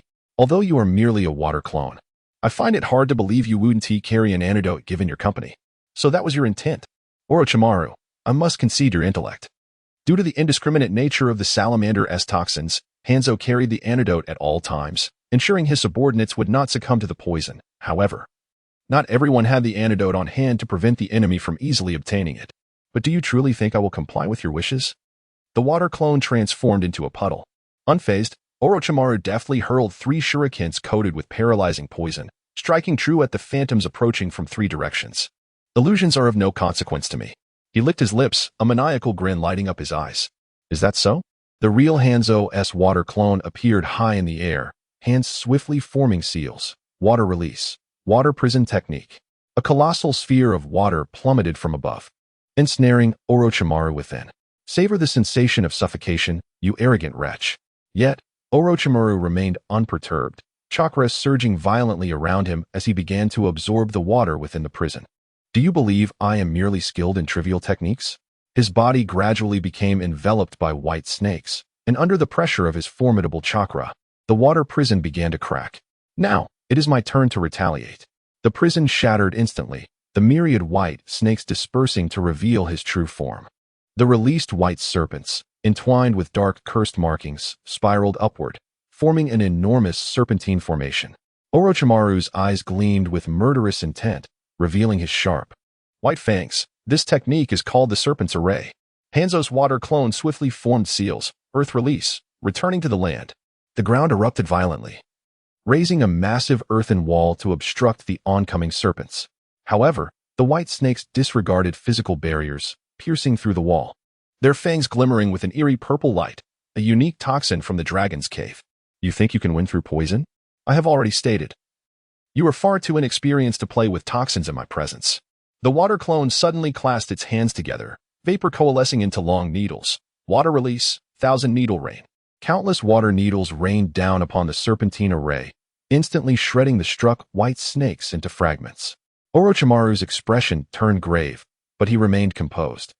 The remnants of the shattered white snakes recombined as they fell, transforming into a denser swarm that burrowed underground. At this moment, Hanzo finally understood his intention. Whether through poison or serpents, it was all a means to survive. I know you will not kill me, even though I am but a water clone. Orochimaru, if my water clone were to shatter, the toxic gas concealed within would surely claim your lives. Orochimaru, you wish to witness who possesses the greater ruthlessness? Indeed, you have greatly underestimated me. Orochimaru's voice resonated from all directions as the ground suddenly fissured, unleashing countless white snakes that emerged from the earth, encircling the water clone. The high temperature proves remarkably effective against toxic gases. A white snake spat venom, while several shadow clones of Orochimaru simultaneously unleashed fire techniques, creating an explosive synergy with the venom. Fire release, toxic fire dragon flame bullet. The inferno of the toxic fire dragon flame bullet surged towards the water clone of Hanzo, the air warping under the dual assault of searing heat and poisonous liquid. The water clone's pupils constricted sharply as it swiftly formed hand seals. Water release, water severing wave.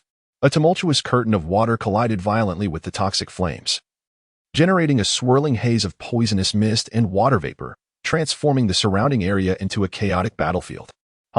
Orochimaru let out a light snicker, as the flames imbued with poison suddenly erupted in a tremendous explosion. It turned out that the nearby white snakes were not mere decorations. They had promptly expelled explosive tags. Ultimately, you are but a mere water clone, incapable of withstanding such overwhelming force. The immense power shattered the water clone instantly, reducing it to a puddle. However, as the clone disintegrated, the toxic gas within began to seep out gradually. Orochimaru promptly summoned the sealing team left by the earlier shallow blue commander. Sealing team. The members of the sealing team gazed at the swirling mass of toxic gas, collaborating to cast a barrier, forming a hexagonal shield that encapsulated the gas, preventing its escape. The team leader lowered a massive scroll from his back, unfurling it to reveal a dense array of intricate sealing formulas. The leader performed hand seals and pressed his hands onto the scroll. Toxic sealing technique. The toxic gas within the barrier was gradually ensnared and flowed into the enormous scroll. And only after beads of sweat trickled down his forehead did the leader finally seal away all the toxins, with the toxic gas contained. Orochimaru instructed several individuals to disperse the barrier, then approached the spot where the water clone had vanished, hoping to uncover any remnants.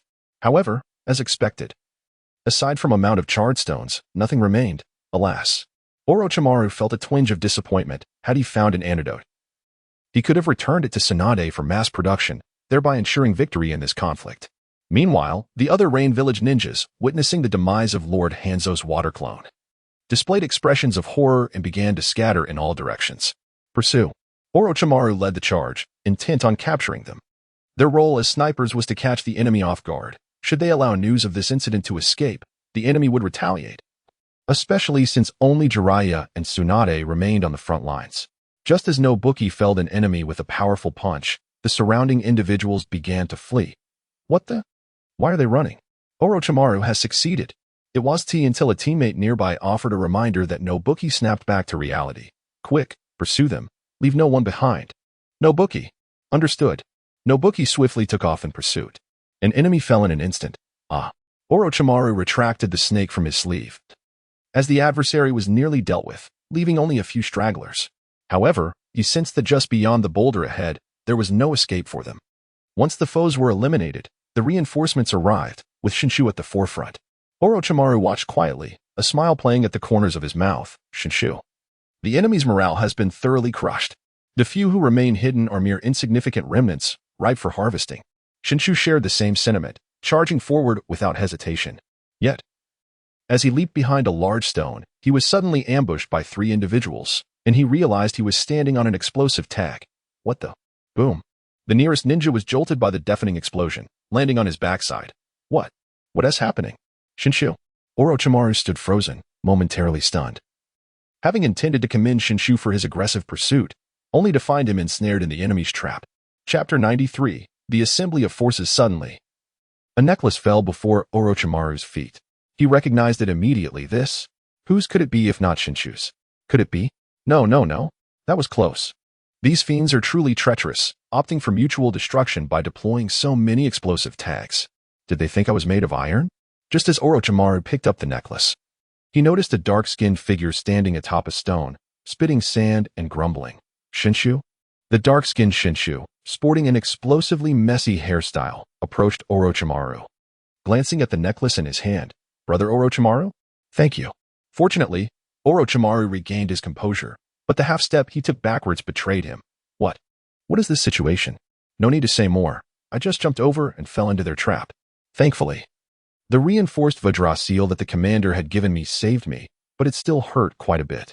Although I mitigated the explosion's damage, the shockwave was substantial, leaving my chest bruised.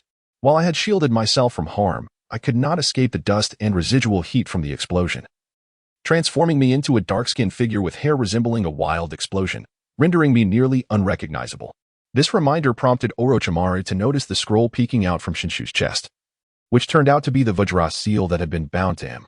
Here, next time, exercise a bit more caution, though I must admit my own oversight. I never anticipated that when cornered, one might resort to desperate measures, even to the point of mutual destruction. If anything had happened to you, it would have been impossible to explain to your sister. Tsunade entrusted her brother to my care with a promise to nurture him well. Today was indeed perilous. Have you sustained any internal injuries? Are there any medical ninjas available? I had left 2 medical ninjas behind to address potential injuries. No one else has arrived? At that moment, a masked female ninja approached, albeit with a timid tone. I know a bit of medical ninjutsu. Orochimaru gazed at the girl before him, who stood at a height comparable to SHU, and they appeared to be of a similar age. Are you from the root? He inquired. Yes. What is your name? The girl hesitated, clearly aware that the names of root members were secrets not to be divulged to anyone other than Danzo. She stammered. Just tell me, I will bear the consequences. It was not that Orochimaru distrusted Root, but rather that SHU's identity was too sensitive. If something were to go awry, they might not even be able to locate her. Oh, if you don't wish to say, that's fine. I'm not too wounded. SHU waved his hand nonchalantly. Yet, the next moment, blood began to trickle from his nose. What's wrong? I have a nosebleed. SHU quickly wiped his nose, realizing quite a bit of blood had spilled forth. The female ninja offered her assessment. It's likely internal injuries from the shock causing capillaries to rupture. We should examine you closely, as there may be bleeding in other areas as well. Quite professional. Do you practice medical ninjutsu? I do. What about the chakra scalpel? I can use that too. Members of Root are truly impressive. Before the female ninja could react, Orochimaru swiftly struck, and with a deft motion, the mask shattered in 2. The girl stood momentarily stunned, but quickly regained her composure. With her light yellow hair and youthful, innocent visage, she bore little resemblance to the members of Root he had envisioned. You're quite calm, he remarked, contrary to his expectations of an explosive reaction filled with screams. Her expression was rather vacant. How long have you been with Root? I cannot disclose that. I will explain to Danzo After much hesitation, she finally replied, 5 years. Ju, standing nearby, was astonished. A girl who looked to be of a similar age had already been a ninja for such a lengthy period. That's quite a long time, even longer than my schooling. Your name? Yashirnoyu. Very well, let us hasten your treatment. I will scout ahead for any traps. Everyone else, follow me as we proceed cautiously. With that, Orochimaru departed. Ju looked at the silent Yashirnoyu and ultimately broke the silence. I'm sorry for the trouble. Yashirnoyu stepped closer, extending her hand toward his collar, causing Ju to flinch and step back. What are you doing? I need to examine your injuries. Oh, I'm sorry. Realizing her intentions were misunderstood, Ju shyly apologized. Yashirnoyu continued her inspection, removing his upper garment, revealing small beads of blood seeping from his back and chest. Your internal organs only have minor aches, correct? Yes. A faint green light began to emanate from her palm as she employed her medical ninjutsu, pressing it against his chest. The coolness of her hand against his skin made Ju tremble involuntarily. Please remain still. All right. He restrained himself, unlike his sister's gentle touch, which was always warm during her treatments. This was icy yet oddly comforting. Due to the residual heat from the explosion, Ju's body temperature was elevated, and the slight chill felt particularly soothing. The pharmacist, Yanoyu, unexpectedly inquired, "Do you wear glasses?" "Glasses? Are you nearsighted?" "Indeed." Nagakaki suddenly lowered his gaze to the mask that had just been sliced in half, realizing that it contained 2 lenses. No wonder. I apologize on behalf of Orochimaru. It was an accident. It's fine, but do you have glasses? I do, although they are not prescription lenses. I wore them before I became a ninja. Nagakaki retrieved a pair of goggles reminiscent of Naruto's. Can the lenses be removed? They should be. I tried it before. Then that is satisfactory.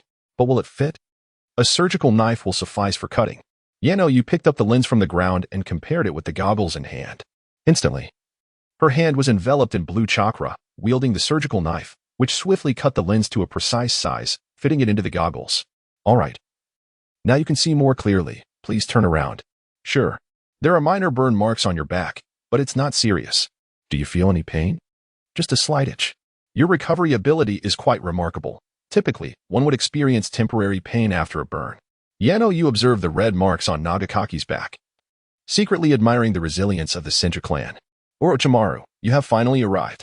The main force had gathered, and after Orochimaru's successful ambush, he had united with the sniping unit. Did the plan succeed? Jiraiya asked. Orochimaru shook his head. What about Tsunade?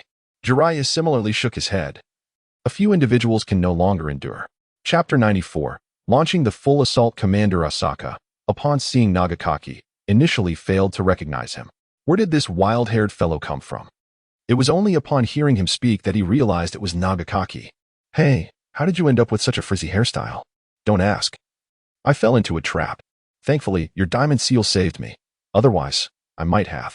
Recalling the scene made him shudder. At first, it seemed trivial. But upon reflection, he realized how terrifying it had been. Without any protective layer, he could have been utterly annihilated. I warned you to be more cautious. Will you act recklessly again? Sigh, you were right. Asaka could hardly discern his condition. His face was blackened, his clothes charred, and his hair a mess, looking as though he had been injured. Yet, he appeared vivacious, almost as if unscathed. Are you injured? Nagakaki sheepishly scratched his head and smiled, a little. But it has all been treated. However, such a fleeting expression could not escape the keen perception of the psychological expert, Asaka. I detect something unusual. Ah, really? It shouldn't smell foul. No, it's the sin of gossip. What are you saying? Who treated you? It was me, Lord Commander. Suddenly, a girl wearing goggles approached. Asaka pondered for a moment, realizing he had not seen her before. Who are you? But as he looked at her attire, he asked, From the root? Where is your mask? The report from Kushina and Minato was candid. She had been severed by Lord Orochimaru. A bewildered Asaka Tsuji gazed at the 2 individuals before him, exclaiming, What on earth transpired? Allow me to elucidate, replied Shinjuku, proceeding to narrate the entire sequence of events. After absorbing the full account, Asaka Tsuji nodded, his gaze shifting to Kushina and Minato. This is the future priestess spy, the orphanage director, and the adoptive mother of Yakushi Kabuto? What a remarkable coincidence. What coincidence? Nothing. Well, Kushina and Minato, you may take your leave and join the ninjas at the perimeter for rotation patrol. Understood. After acknowledging the command, Kushina and Minato exited the tent. Why did you send her away? What? Do you wish to meet her again? Of course not. Then why are you undressing? Why are you taking off your clothes again? Enough chatter. If I say to undress, then undress. No need for excessive dialogue. With an air of resignation, Shinjuku complied. Very well. Soon, the tent was filled with suggestive moans. Don't touch my back. Your hands are so rough. Why don't you mention that your skin is coarse? Hey, wait a moment. Why must you remove the lower garments as well? Just in case. We are all men here. What is there to fear? But I feel bashful. I am not bashful. Why are you? All right then. Goodness, you are quite the enigma. You lad from the Senju clan. Is this also an inherited trait? What are you talking about? Have you finished checking? You aren't even helping me treat my injuries. What are you actually examining? I merely wanted to see if there were any seals on your body. It seems I was mistaken after all. Asaka Tsuji rubbed his chin, pondering the absence of any conspiracy theory. All right, put your clothes back on. Asaka Tsuji observed the dark complexion of the other, noticing the red dimples had long since faded, making him resemble a shadow. Coupled with his towering stature, it was evident that the Senju lineage must possess some African ancestry. Hurry and wash your face. Understood, understood. Asaka Tsuji then exited the tent, arriving at the operations command center of Orochimaru and his cohort, which was merely a larger tent. Commander, you have arrived. Indeed. Has the mission briefing been completed? All tasks have been accomplished. Now we await the situation from Tsunade. Should an antidote be produced, our chances of success will significantly increase. If not, we will have to engage in full-scale battle. I estimate that at least half of those in the camp are affected by the poison, and they are currently enduring it, but it won't be long before symptoms manifest. How long can the suppressants last? At most 5 days, and even then. It is merely a matter of holding on. Suddenly, a voice called from outside the tent. Report. Enter. Yes. What news do you have? Lady Tsunade has successfully developed the antidote. The revelation sent waves of joy through the group. This was undoubtedly an exhilarating announcement. What? Splendid.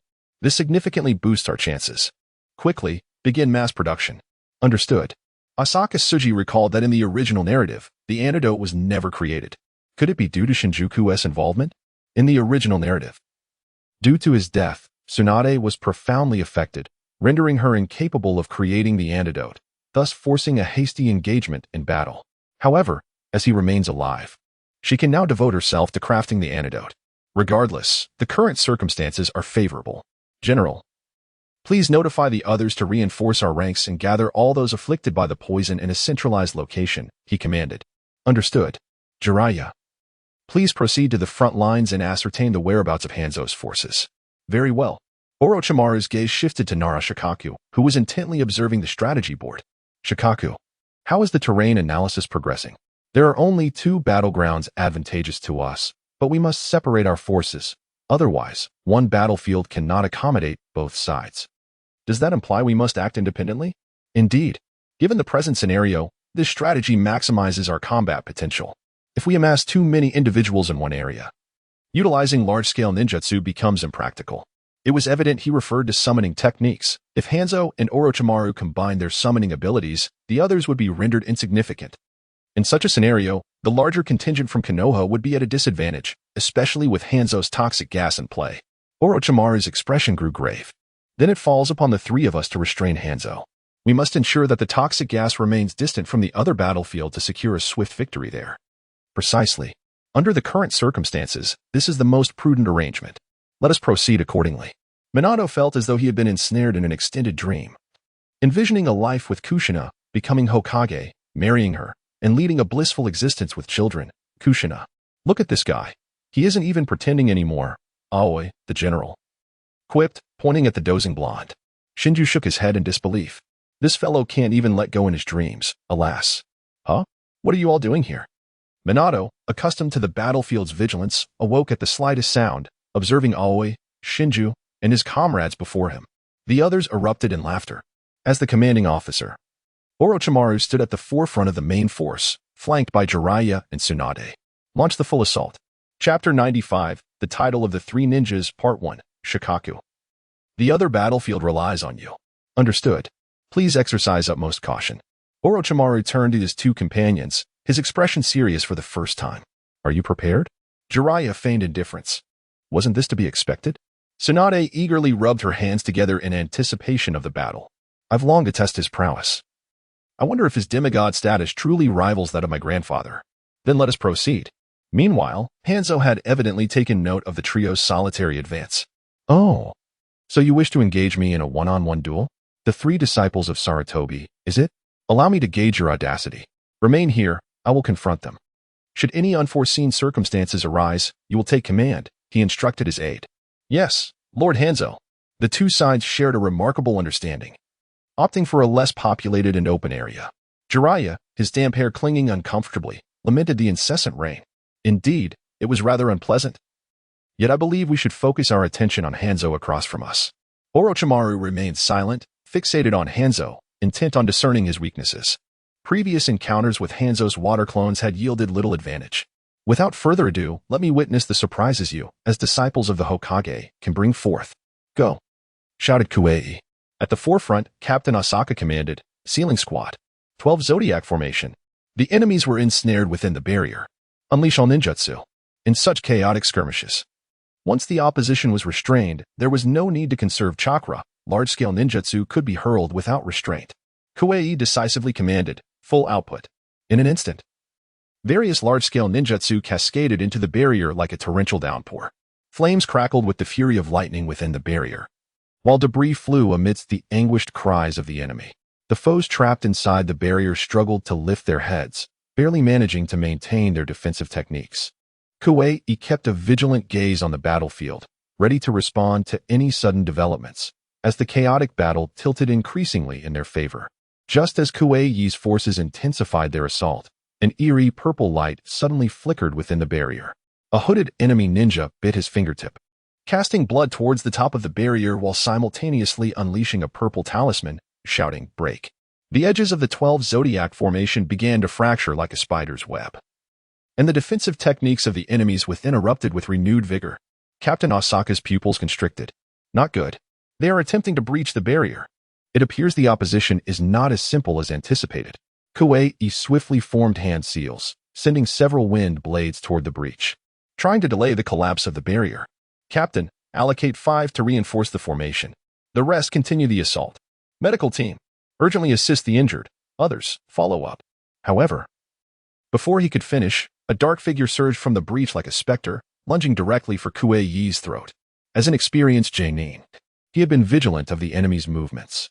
Shadow binding technique. He ensnared the assailant. Minato. Upon hearing his name, Namikaze Minato acted without hesitation, brandishing a kunai infused with wind chakra, swiftly executing a decisive strike. Kuei nodded towards Minato. Good. He then continued issuing commands. Captain, create an entrance to the barrier, allowing everyone to enter.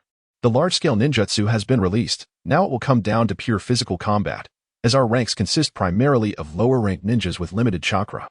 Understood. Captain Asaka directed several members of the Sealing Squad to collaboratively create an opening. The ninjas filed in, with the swiftest, Minato, leading the charge into the barrier. Upon entering, 3 shurikens enveloped in flames came hurtling towards him. He deftly sidestepped, drawing forth his kunai, and with precision, he struck down 2 of them. In a flash, Minato Namikaze appeared behind the ninja who had thrown the shurikens, his kunai slicing through the adversary's neck, causing the man to collapse lifelessly to the ground. Do not panic. Form a trio, commanded Rikuchi from outside.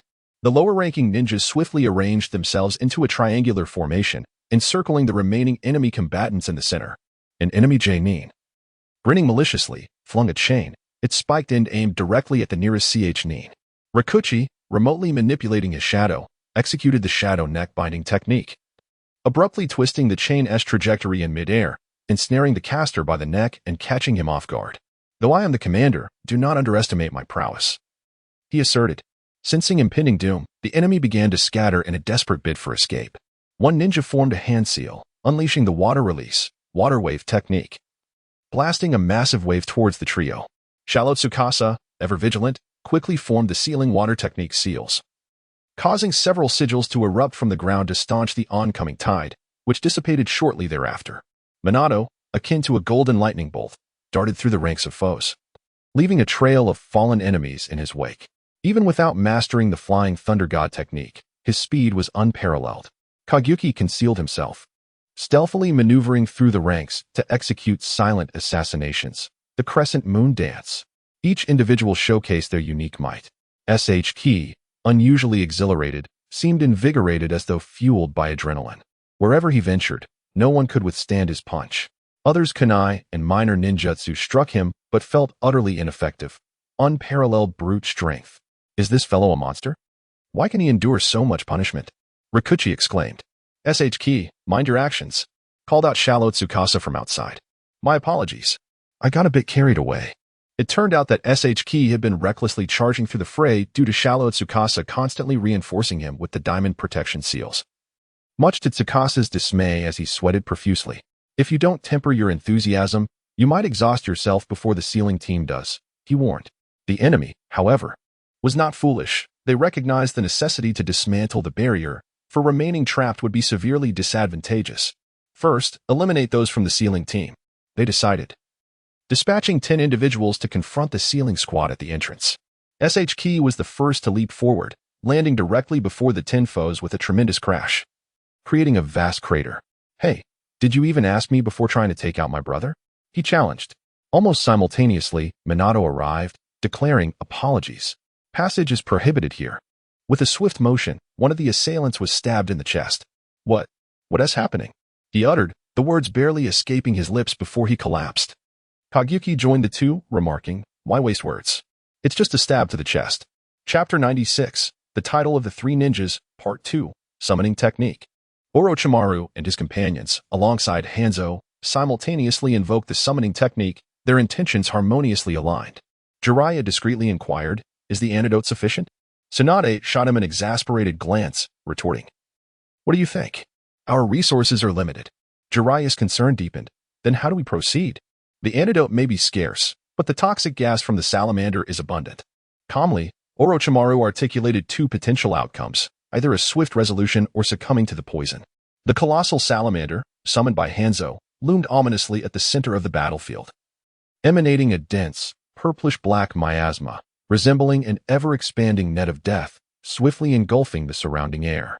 In contrast, Orochimaru summoned the myriad snakes, their massive forms hissing as they flicked their tongues, eyes glinting with menace. You summoned me. You are aware of the terms, he stated. I am aware and shall not shortchange you. Jiraiya's toad, Fukasaku, leapt forth, smoking a pipe, brandishing a katana with an imposing presence. Hey, Jiraiya. What brings me to this battle? Tsunade summoned a slug, its supple form secreting mucus, seemingly preparing for the impending clash. Please, slug, she urged. Understood. The myriad snakes initiated the assault, their gaping jaws lunging towards the salamander, their robust bodies leaving long trails upon the ground. Fukasaku, unwilling to be overshadowed, followed closely, raising his katana and striking down towards the salamander's head. However, the salamander remained unfazed, gently swaying its tail, releasing an even denser cloud of toxic gas. Instantly, the snakes and Fukasaku were enveloped in the noxious fumes, their attacks faltering amidst violent coughing. This won't do, Jiraiya exclaimed, his eyes filled with urgency. He understood that with every breath taken of the toxic air, their combat effectiveness diminished. Tsunade commanded the slug to fragment into countless smaller pieces, launching them towards the salamander. The mucus secreted by the slug formed barriers in the air, attempting to hinder the spread of the poison. Simultaneously, she injected the antidote into the mucus, which landed on the snakes and Fukasaku, alleviating their symptoms of poisoning to some extent. From atop Fukasaku's head, Jiraiya surveyed the persistent toxic cloud. Fukasaku utilized the combined ninjutsu. It was their only recourse. Fukasaku's hind legs propelled him skyward, carrying Jiraiya along. As Fukasaku swelled his cheeks, the oil within prepared to be unleashed. Jiraiya swiftly formed hand seals, their collaboration honed from countless prior encounters. In an instant, a massive fireball, augmented by the toad's oil, erupted forth. Toad oil fireball. The unexpected magnitude of the fireball surged towards the salamander with a force capable of shattering mountains. Sensing the imminent threat, the salamander twisted its vast body in an attempt to evade, while Hanzo hastily conjured a water barrier to intercept. Yet, the potency of their combined technique exceeded expectations, and the water barrier dissipated into steam upon contact, buying a brief moment of delay. Nevertheless, the surrounding purple gas succumbed to the flame's intense heat, transforming into wisps of azure smoke that ascended into the air. However, the toxic mist was exceedingly dense, and the flame's potency gradually waned under the layers of obstructions. Ultimately extinguished by Hanzo's grand waterfall technique, Jiraiya exhaled deeply. The previous maneuver had undeniably drained considerable energy. Phew, quite a challenge. The wisdom of the salamander was not as formidable as anticipated, as it merely obeyed Hanzo's commands throughout. If they could capture Hanzo first, then the summoning beast would be easily subdued. Capture the leader before dealing with the minions. Defeating Hanzo was paramount. Orochimaru instructed the myriad snakes, delay the salamander. Understood. You too, Snail. Got it. Wentai. Acknowledged. Hanzo observed the 3 summoning beasts encircling his own with amusement. Oh, you wish for a battle of beasts? If you were to employ combined ninjutsu with the summoning beast, there might be a semblance of threat. But as it stands, let us see how this unfolds. Take this. Tsunade charged forward, her formidable strength already charged. Orochimaru provided support from the side, pressing his hands to the ground, summoning dozens of small snakes to burrow underground and launch a surprise attack from beneath Hanzo's feet. The snakes evaded the toxic gas, suddenly erupting from the earth to ensnare Hanzo's limbs tightly. However, in an instant, Hanzo transformed into water, employing his renowned water body technique, his speed astonishing, leaving a water clone in his stead. Damn. Tsunade's attack followed, landing squarely on the ground and causing the earth to shatter into fragments. Jiraiya's keen eyes suddenly spotted the explosive tags adorning Tsunade's legs. Get away. What? Tsunade quickly leapt, preparing to evade.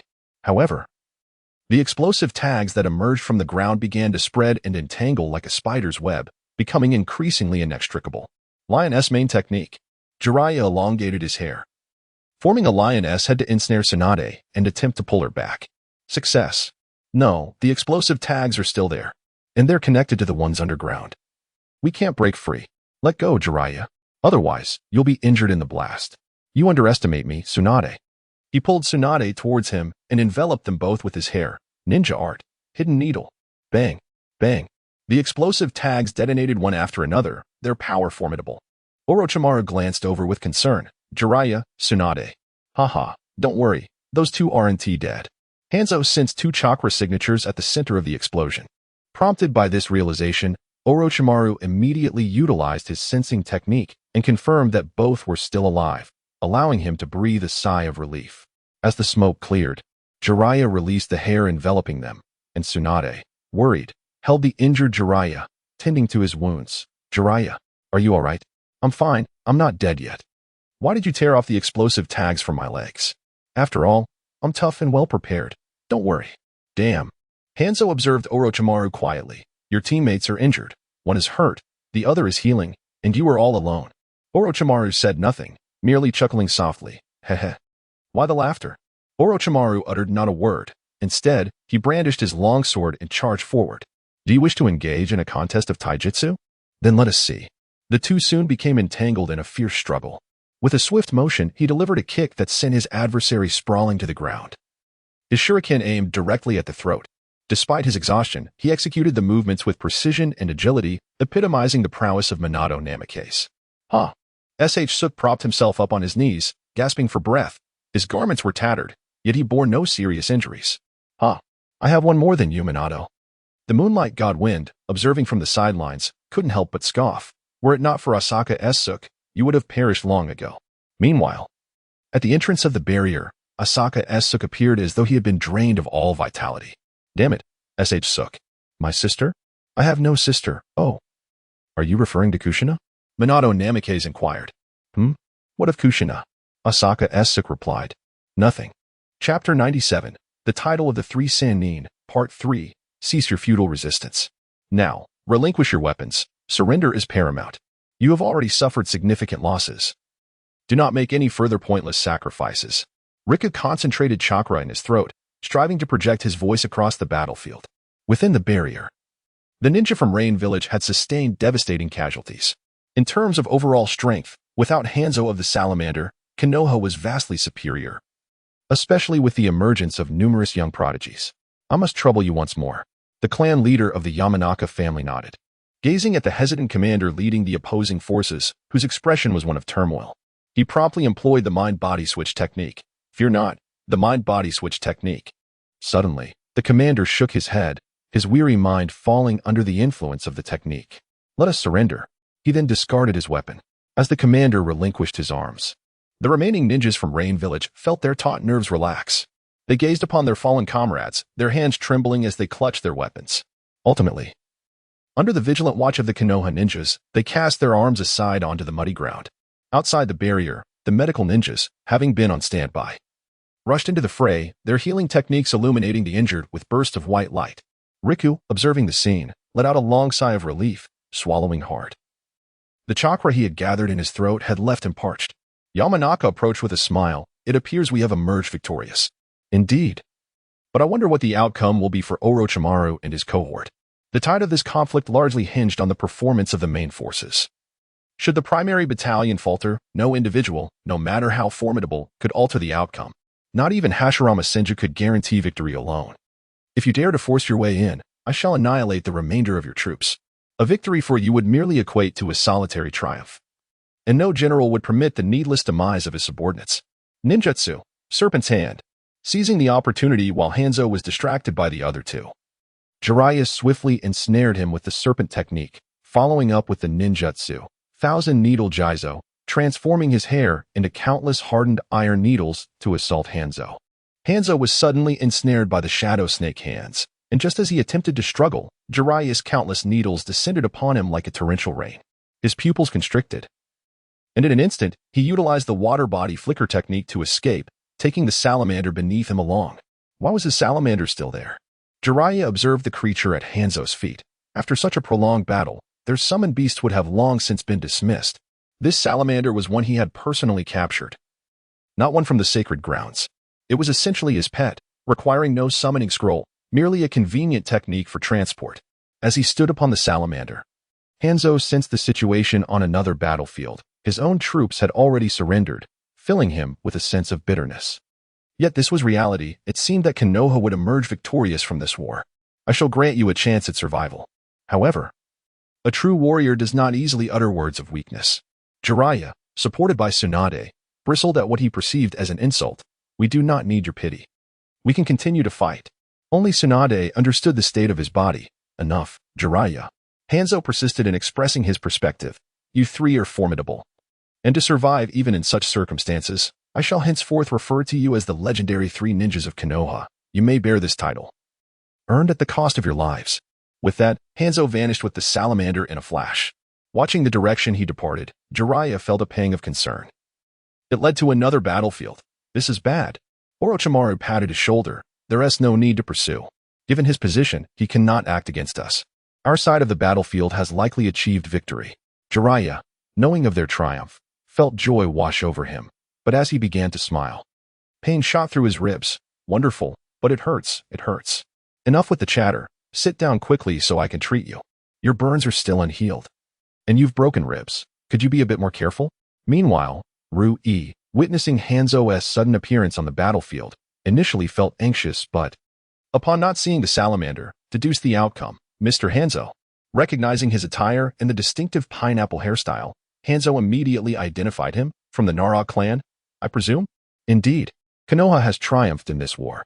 And what of Orochimaru and the others? They are far stronger than I anticipated, able to fight me to a standstill. I shall honor them as the legendary three ninjas of Kenoha. Hearing that all three had survived, Rui breathed a sigh of relief. Is that so? How wonderful. As for the stalemate and the bestowed title, those details remained uncertain, for none had witnessed the clash among the four. Hanzo regarded the young individuals adorned with the Chunin headbands, and one, if he was not mistaken, bore the mark of a Jonin. Sensing the chakra within these children, he realized that to survive on the battlefield, none were weak. At such tender ages, he mused, are these children all from Kenoha? Truly, it is a cradle of geniuses. His words were laced with envy. Louis, not at all, they still require growth. Well, I hope we can engage in amicable negotiations tomorrow. Of course. Hanzo collected the bodies of his fallen comrades along with a few wounded soldiers. The entire army is retreating. Once Hanzo vanished from sight, all the lower ninjas and the middle ninjas erupted in victorious roars. We have finally triumphed. We can finally return home. I actually survived. Did you hear that? Lord Orochimaru and the others managed to fight Hanzo to a standstill. That salamander Hanzo, a demigod of the ninja world, is truly formidable. Indeed. And he referred to them as the legendary three of Kenoha. The legendary three of Kenoha. The legendary Three of Kenoha.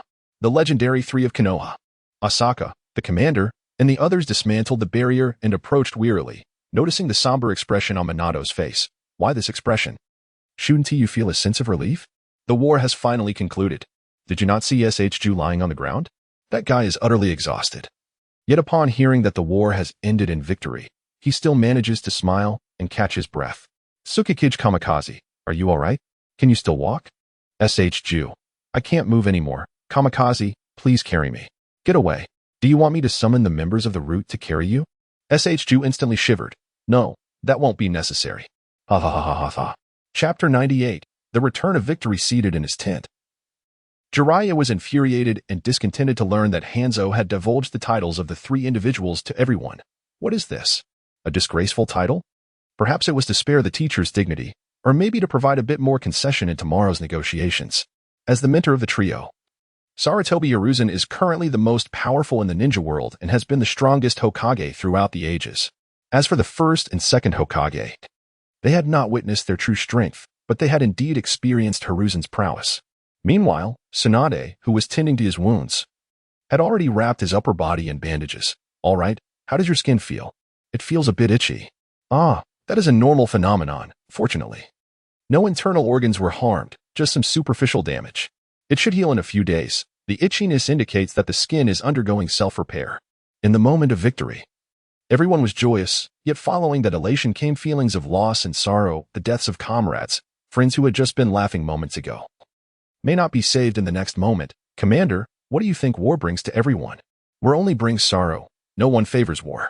The only reasons for war are pure self-interest. Individuals wage war solely for their own gains. Self-interest? Indeed, everyone is fighting for land and resources, striving to sustain themselves.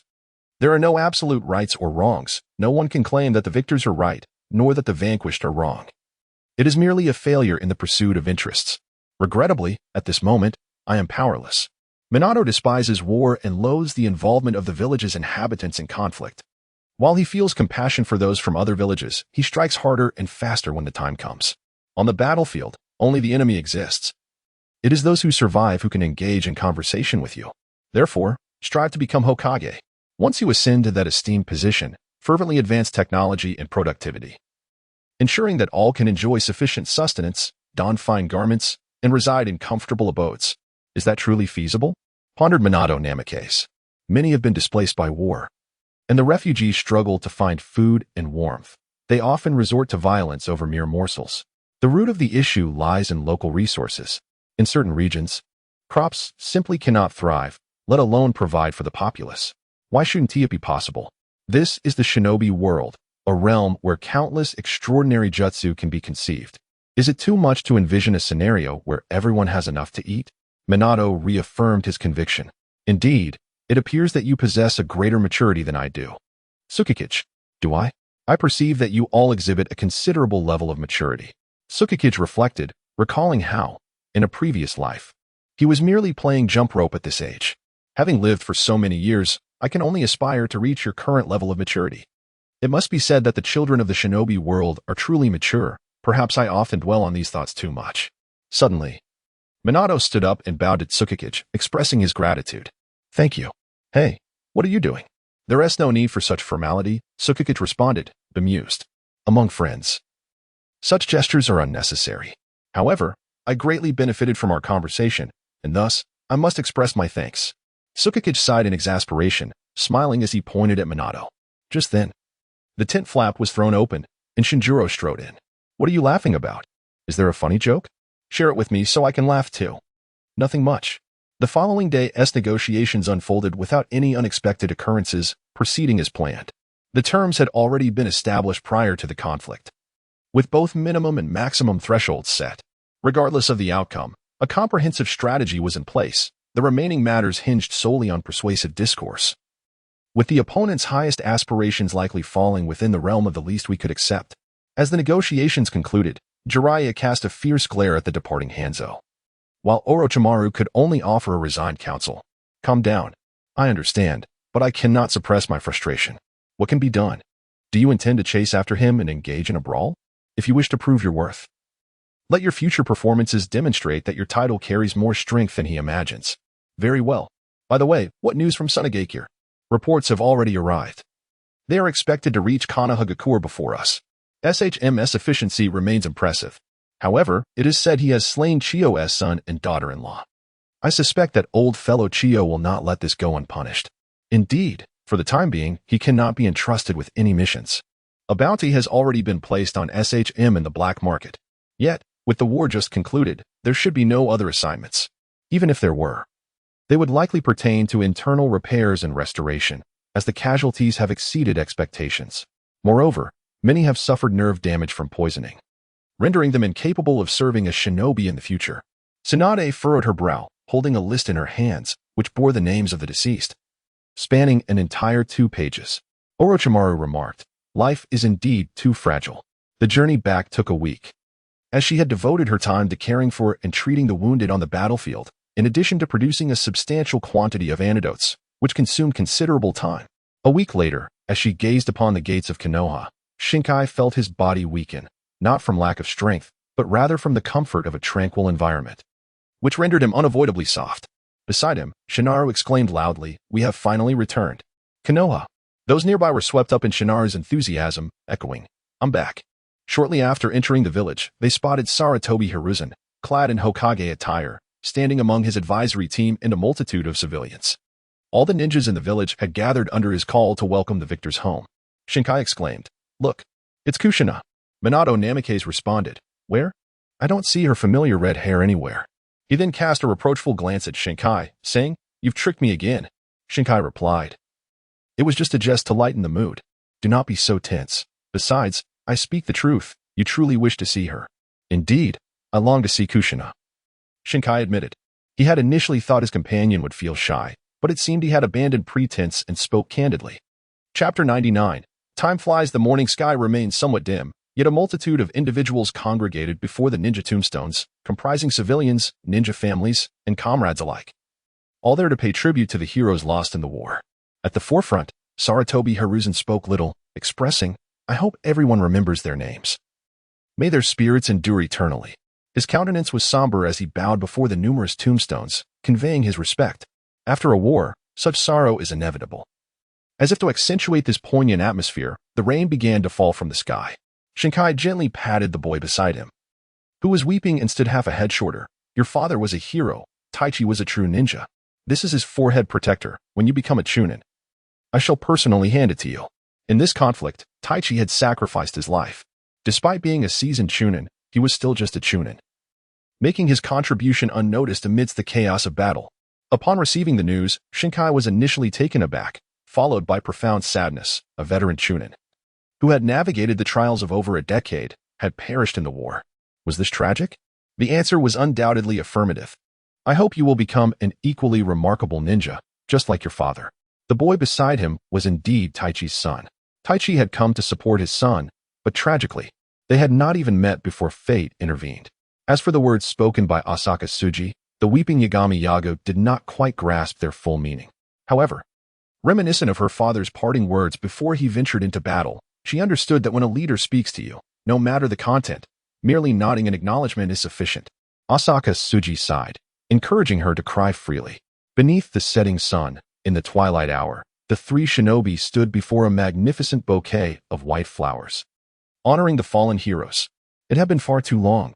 What was to be done next? Tsunade turned to Jiraiya, and though she sensed his intentions, she could not help but inquire.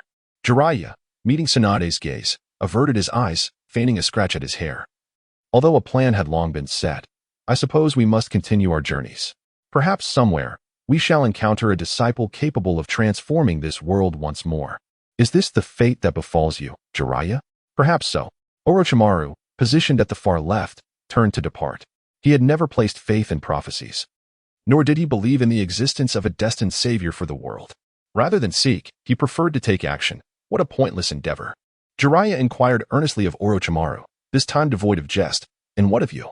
Do you not wish for someone to inherit your way of the ninja?" "To master every technique in this world is my sole aspiration," Tsunade sharply countered. "No matter how proficient you become in jutsu, human life is not eternal. Thus, with so many techniques, one cannot possibly learn them all within a finite lifespan." Jiraiya concurred with Tsunade's perspective. "Indeed, Orochimaru, with his back turned to them. Subtly smirked in a manner unseen. That is debatable. He then left without another word. Are you planning to seek out those 3 you took in last time? I've already spent ample time teaching them. Perhaps it is best to let it be. If fate allows, we shall meet again. Jiraiya recalled Nagato's Rinnegan. Could he be the prophesied child? Would his name resonate throughout the ninja world in the future? Take care. You as well. 2 years passed swiftly, during which countless events unfolded. Firstly, regarding Minato Namikaze, his achievements and missions during the war had been preserved, allowing him to exchange them for a high-level jutsu, namely the Flying Raijin technique, which would later earn him the title of the Golden Flash. In a bid to further his growth, Jiraiya recommended Minato to the Umbu for additional training. Next was S.H. Suk. Due to the incident involving the explosive tags, Orochimaru and Tsunade had brought it up, prompting Tsunade to be incensed for several days, punishing her brother each time they met. Eventually, after consulting with her grandmother, she decided to assume the role of the clan leader of the Senju, even though the clan had largely dispersed and intermarried with civilians. Nevertheless, some ninjas remained, necessitating leadership, which Tsunade found bothersome. With her responsibilities as the head of the medical department and the hospital, she entrusted these matters to S.H. Suk, allowing him to engage in meaningful work while simultaneously honing his skills. Kakashi Hitaki also returned to his clan, occasionally teaming up with several Nin to complete various missions, as did Minato's 2 companions. Our protagonist, Senju Aoi, is presently engaged in the development of a new project in the vicinity of Kenoha. This endeavor marks the establishment of the first orphanage at the roots of Kenoha. Lord Danzo, you shall serve as the director of this orphanage. As Shimura Danzo gazes upon the orphanage, which is more opulent than the Hokage building, he can scarcely fathom the prospect of conducting his affairs within such grandeur. Is this truly real? After 2 years of reform, the roots have transformed beyond recognition. The financial prospects are exceedingly promising. The luxurious entertainment offerings generate substantial revenue, while the overall compensation has significantly improved. Senju Aoi has elevated the monthly wages of every individual, along with housing allowances and operational funds, ensuring that even the spies enjoy lavish expenditures during their missions.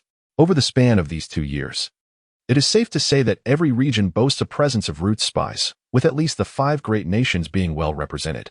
Furthermore, Senju Aoi has genuinely ascended to the role of the second-in-command at the roots, serving as the inaugural vice-director of the Kenoha orphanage. During this period, the fresh forces of Kenoha have been flourishing. Just a few days prior, Senju Aoi received an invitation from the Hokage, as it was the 3rd birthday of his second son. This also signifies the passage of time. Senju Aoi contemplated whether to preemptively eliminate Uchiha Bido, yet ultimately dismissed the idea, as he had no way of identifying which infant was a Bido, given the difficulty of infiltrating the Uchiha clan. Observing the orphanage before him, Shimura Danzo expressed admiration and increasingly recognized the capabilities of his able assistant, Senju Aoi, upon whom he relied evermore. Previously aware of the allure of power, he had not anticipated the enticing benefits of being a passive leader. His recent excursion to the land of hot water with Saratobi Hizashi, indulging in a relaxing hot spring, provided him with a glimpse of an alternative world.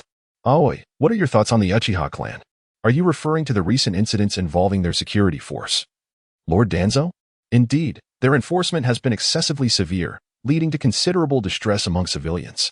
It is imperative to remember that these civilians are not merely ordinary citizens, but also include families of ninjas, parents, and children alike. Hizashi is quite troubled by this. He scarcely has time to engage with me, Senju Aoi remarked. You have truly become addicted to idleness. Chapter 100. Orochimaru's research. Orochimaru observed Tsunade as she scrutinized the culture dishes within the laboratory and inquired, how is it progressing? Both donned white lab coats, immersed in their scientific endeavors. There is some effect. The vitality is remarkably vigorous. My grandfather's cells are more vibrant than I had anticipated. However, the average person cannot endure them. Previously, even the enormous beasts we experimented on could not withstand these cells, let alone humans.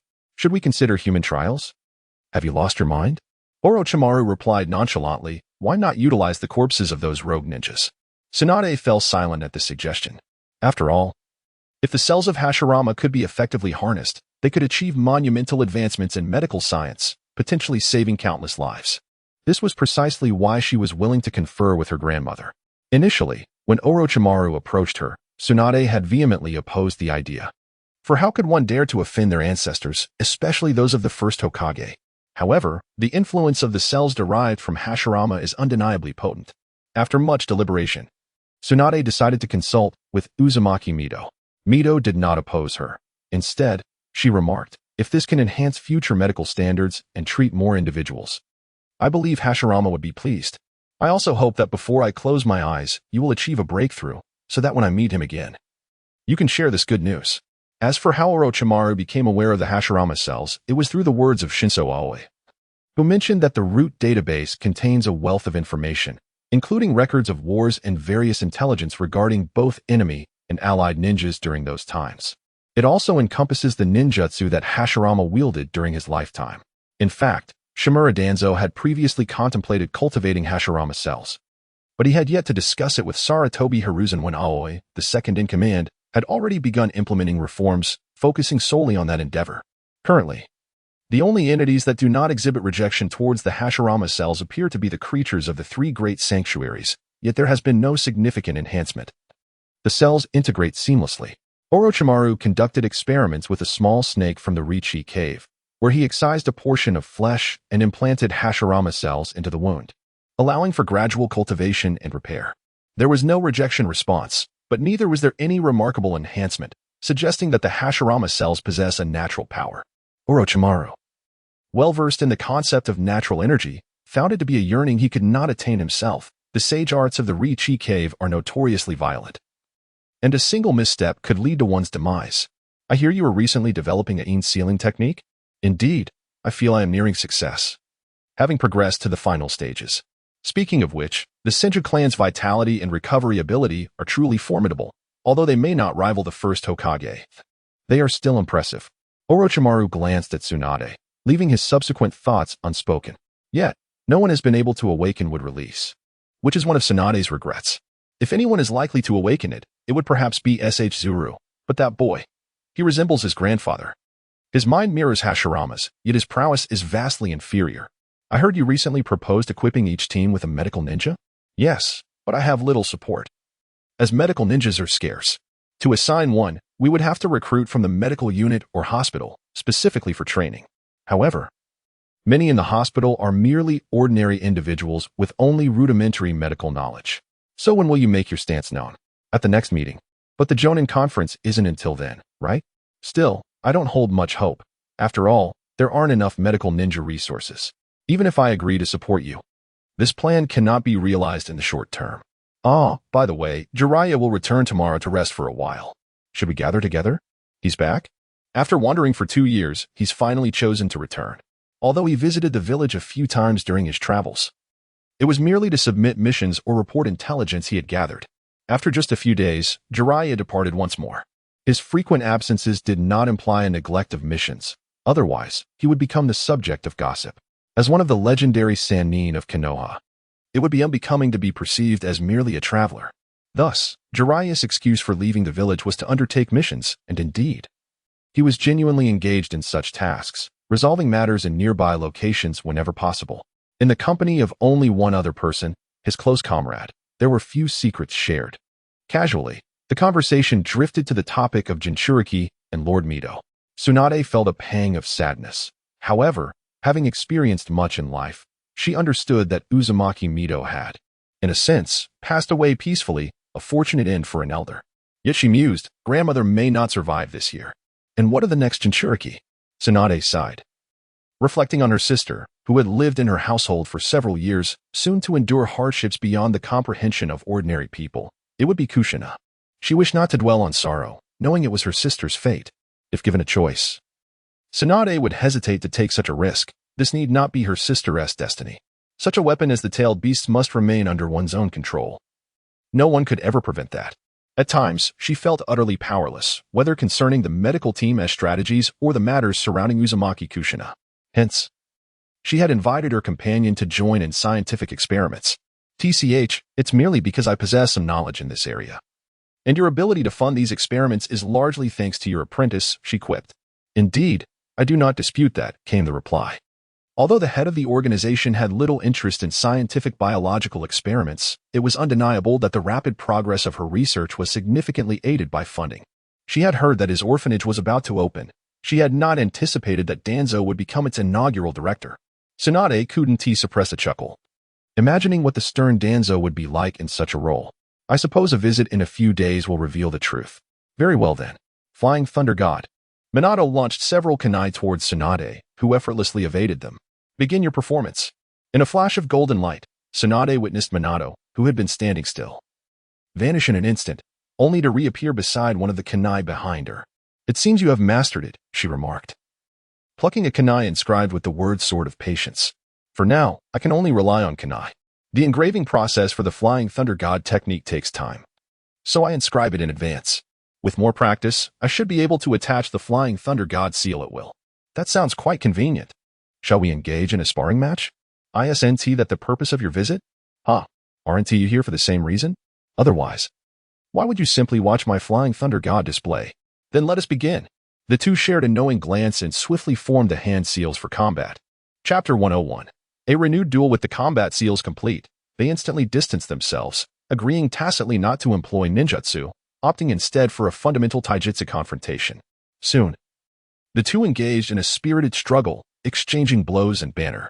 It appeared that despite his years of dedicated training at the roots, you had not neglected your mastery of martial arts. With a swift punch, Minato Namikaze aimed for the face of Shankasuji. Of course, came the reply, as he tilted his head and thrust his knee directly into Minato's abdomen. The two collided at the knees, neither yielding to the other. Minato leveraged the force and retreated a half-step, lightly touching the ground with his toes. Like a swift swallow, he circled around to Shankasuji's flank, delivering an elbow strike aimed at his nape, accompanied by a piercing sound. Shankasuji spun around, sweeping his leg to counter. The gust of wind from his movement, forcing Minato to withdraw. The two faced off once more, their garments rustling violently from the intensity of their actions. Shankasuji brushed the dust from his clothes, his eyes ignited with the spirit of battle. I must admit, I am not particularly skilled in martial arts. Before he could finish his sentence, he quickly formed a series of hand seals. Earth release. Rock prison technique. The ground erupted with a thunderous crack, sending numerous stone pillars soaring into the air, trapping Minato in the center. Minato's pupils constricted as a flash of golden light enveloped him. Flying Thunder God technique. In the blink of an eye, he appeared behind Shankasuji, his right hand poised to strike downward with a knife hand. Shankasuji felt the ominous presence at his neck, his hairs standing on end, yet his body did not react quickly enough. However, it was fortunate that, thud, the impact struck his neck with the force of a hammer against iron. Minato staggered back a few steps, bewildered. What was that? Shankasuji brushed back his hair, revealing the cursed seal on the nape of his neck. It is my developed passive permanent Vajra seal. In fact, there is an even more formidable technique. Would you care to witness it? Given your current grasp of the Flying Thunder God technique, I can assure you that you will not prevail. Minato found it hard to fathom. Could it be that Shankasuji had mastered space-time ninjutsu as well? Oh, then let us see, he declared. Flying will flash blossom. With both hands positioned before his chest, he unleashed 6 shuriken that flew swiftly through the air, embedding themselves in 6 strategic positions around Shankasuji. As he spoke, Minato queried, "Where do you think I shall appear next?" Suddenly, he materialized behind him. Or perhaps, to the left, to the right. Minato was increasingly curious as to why Shankasuji did not choose to destroy the 6 shuriken on the ground. It seemed a highly efficient method. At least for his current self, it was the only viable option. Why not opt for destruction? Shankasuji suddenly bit his finger, then began drawing something on his left palm with his thumb. You mustn't blink. Blood seal. For symbol seal. What? Minato sensed the impending danger, discarding his shuriken as he opted for a strategic retreat. A wise choice. In the next moment, Shankasuji pressed his blood-sealed palm against the ground, and instantly, the earth around him vanished into thin air, including the 6 shuriken embedded in the soil. Only the patch of land beneath Shankasuji remained unscathed, as if it had been meticulously cut, leaving no trace behind. That consumes quite a bit of blood. Shankasuji examined his finger, which continued to bleed uncontrollably, and slowly gathered chakra to staunch the flow. Your technique appears quite perilous. After all, it is derived from the sealing technique of the 4 symbols. Otherwise, it would have cost me my very existence. The 4-symbol sealing technique is a formidable sealing jutsu in the original work, where Shimura Danzo sacrificed himself to seal a great bridge. Although it only sealed a bridge, its potency should not be underestimated. Despite the modifications, it still draws upon my blood, hence it cannot be employed frequently. As I spoke, My lips began to pale, a common state after having blood drawn. Minato Namikaze stepped forward to support Captain Asakura. Are you alright? Can you still fight? I'm fine, merely a bit fatigued these days. I lost a bit of blood just now, which is why I'm feeling this way. A short rest will suffice. It's nothing serious. Very well. Captain Asakura instantly donned a different expression, wrapping his arm around Minato's neck. But how about this technique of mine? Is it impressive? Minato, with utmost sincerity, replied, It is truly remarkable. There are even more impressive techniques, but you shall see them another time. What's wrong? You seem a bit troubled. Captain, are you familiar with tailed beasts? Why the sudden inquiry? As if engaging in a self-dialogue, Minato posed the question, yet his gaze was distant. Seemingly lost in thought. Well, you work at the root, so you must know what a tailed beast is. Kushina Uzumaki is to become a Jinchuriki. How did you know? Lord Danzo informed me. Recently, the higher-ups have become privy to the news, and I will need to assist as the sealing must remain confidential, requiring the establishment of barriers. The entire process is quite lengthy, and Hiruzen Sarutobi and Shimura Danzo will also serve as guards to prevent the leakage of the Nine-Tails power. How does everyone know? Who else knows? SHJ. That makes sense, as the current Jinchuriki of the Nine-Tails is his grandmother. Furthermore, SHJ, as the clan leader of the Senju, is certainly among the upper echelons entitled to partake in meetings, although he leads only a few. He certainly deserves the treatment befitting the former foremost clan. Finding a spot, the two sat beneath a tree. Captain Asakura observed the silent Minato. Are you very worried about her? Minato nodded. Yes, but I am of no assistance. I lack advanced sealing techniques, and being a male, I certainly cannot enter the premises. As for combat power, though I have not truly encountered a tailed beast, I am familiar with summoning beasts and they should be on par, if not superior. I cannot even contend with Bunta. Why do you constantly doubt yourself? I remember you as a sunny and cheerful individual. I do not know why. Every time I converse with you, I can lower my inner defenses. Perhaps you are my closest friend, and I feel no burden in confiding with you. Captain Asakura, I truly appreciate that. Rest assured, there will be no issues. What you need to do now is to provide emotional support. If Kushina feels fear or anxiety, or becomes agitated, you must be patient and offer comfort. That is certainly the case. Indeed, rather than lamenting fate, it would be more prudent to seek out Kushina for a bowl of ramen, thereby nurturing your relationship. You are no longer a child. Others your age are already starting families. Consider Makoto, Kushina's close friend from the Uchiha clan, who I recently heard has become engaged to the young clan leader of the Uchiha. You ought to hasten your own progress. Minato instantly turned shy and averted his gaze. Essek laughed heartily at the sight. Ha ha ha. Chapter 102. The Nine-Tails Clan Essek arrived at the Hokage building, entering the conference room on the top floor.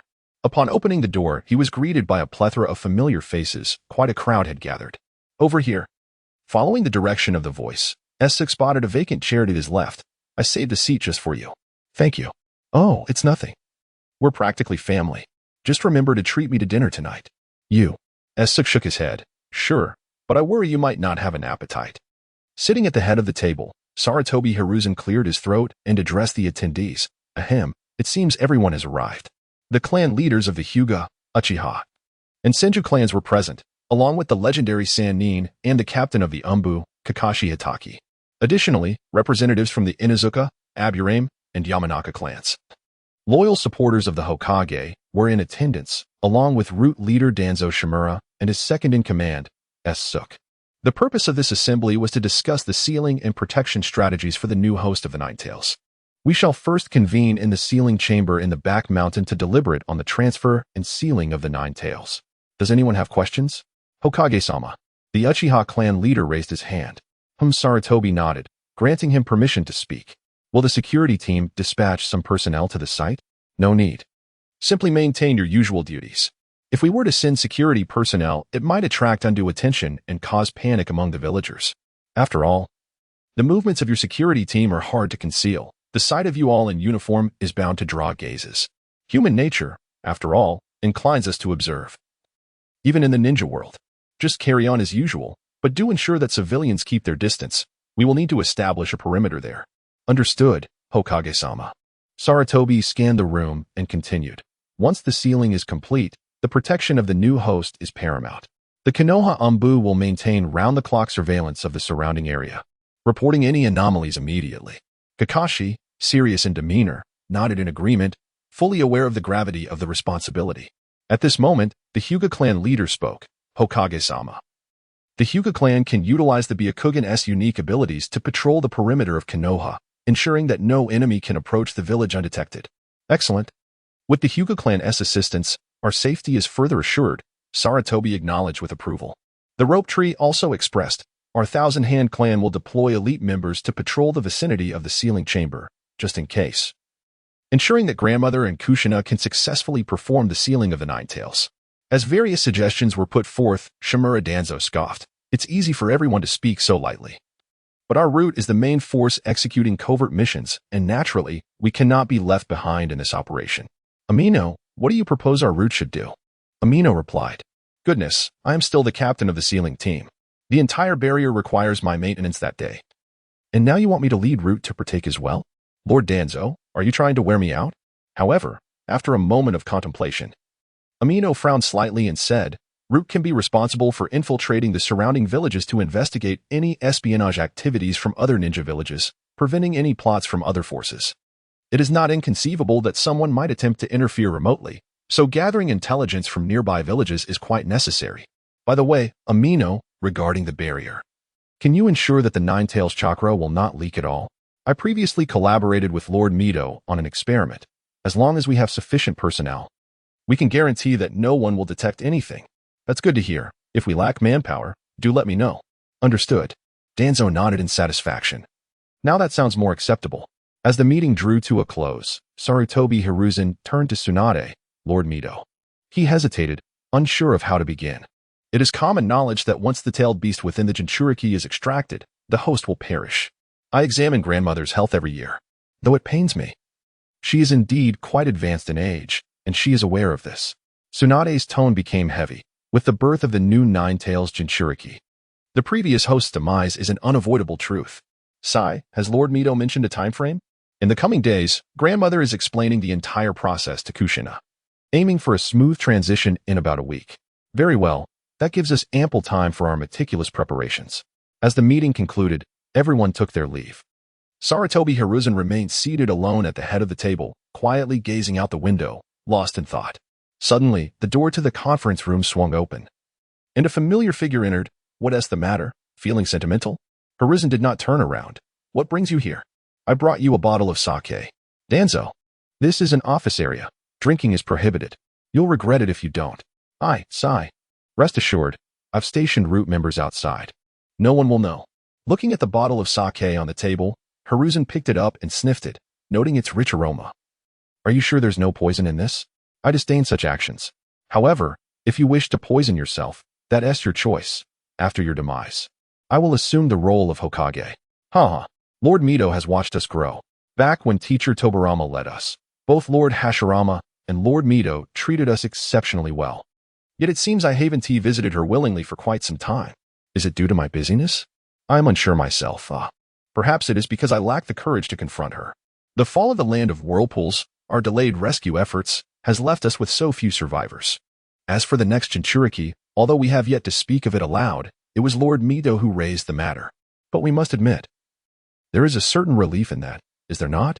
After expressing these thoughts, Sarutobi Hiruzen felt an immediate sense of ease, possibly due to the presence of Shimura Danzo beside him, which alleviated some of his burdens. Everyone must eventually face the inevitability of aging. Was this not a sentiment you often shared with me? Yet now, it seems the weight upon our shoulders has only grown heavier. While your actions over the years may not have been exemplary, they were certainly not without merit, were they? Even after our passing, when we reach the afterlife, Master Tobarama will not hold us accountable. However, what is your perspective regarding Uchiha's remarks at the meeting? Sarutobi Hiruzen replied. Given the rising discontent among the villagers towards their clan, it is understandable that they wish to effect change and offer assistance. What is your stance on this matter? Do you agree or disagree? I have heard that the current Uchiha clan leader is set to retire in 2 months, passing the mantle to his son. So, what does that imply? It presents an opportunity. It is good that you have thoughts on the matter. Let us raise a glass to that. Please pour me a drink. You rascal. Chapter 103. The warmth before the plan. A week passed swiftly, with everyone busy striving to ensure the sealing process would conclude smoothly. Every corner was meticulously prepared and observed. The day before the sealing, Ichiraka Ramen was bustling with patrons. Steam rose in swirling clouds from the kitchen, enveloping the ramen shop in a hazy atmosphere filled with lively chatter. Minato Namikaze and Kushina Izumaki sat side by side in a corner, eagerly awaiting their bowls of ramen. Thank you, Mr. Ichiraku. No need to mention it. Take your time eating while I attend to others. All right. The aroma wafting from the bowl was enticing. It was the first time Kushina had ordered this particular flavor. She could hardly contain her excitement, but Minato had yet to pick up his chopsticks, forcing her to hold back her eagerness. Sensing her predicament, Minato encouraged, eat while it's hot. Yes, all right. I won't be shy then. Remember, you promised to cover the bill today. Haha, eat as much as you like. Meanwhile, Orochimaru regarded his bowl of ramen with skepticism, finding it no different from ordinary noodles served in regular restaurants. Yet, the people around him seemed to relish the experience. Is this really Ichiraku ramen? Is there some special sauce? As long as it tastes good, who cares about the details? Jiraiya could hardly contain his excitement, eagerly digging in. Traveling had been arduous, and after growing accustomed to the cuisine of Konohagakure, he was ready to indulge himself now that he was back. Tsunade, slightly annoyed, shifted her seat a bit. Slow down. No one is competing with you. Slurp your noodles quietly. You're almost splattering me. Jiraiya responded. Oh dear, my apologies. But why aren't you eating? If you're not going to, I can finish yours. He noticed Tsunade had barely touched her food. I find myself pondering the matters of tomorrow. Sigh. Let us not be overly anxious. After all, we possess but a single day. Yet, for us, to age gracefully into the embrace of death is indeed a stroke of fortune. Once one becomes a ninja, the threads of life and death slip beyond one's grasp. Orochimaru, however, harbors a different perspective. Isn't achieving immortality the ultimate goal? Jiraiya inquires. Haven't you yet relinquished this ambition, Orochimaru? For now. My sole aspiration remains to master more jutsu. As Jiraiya indulges in his meal, he casts furtive glances at Tsunade, growing increasingly perplexed. By the way, Tsunade, after all these years, why do you seem so unchanged? Tsunade responds with a confident smile. Hee. Would you like to know?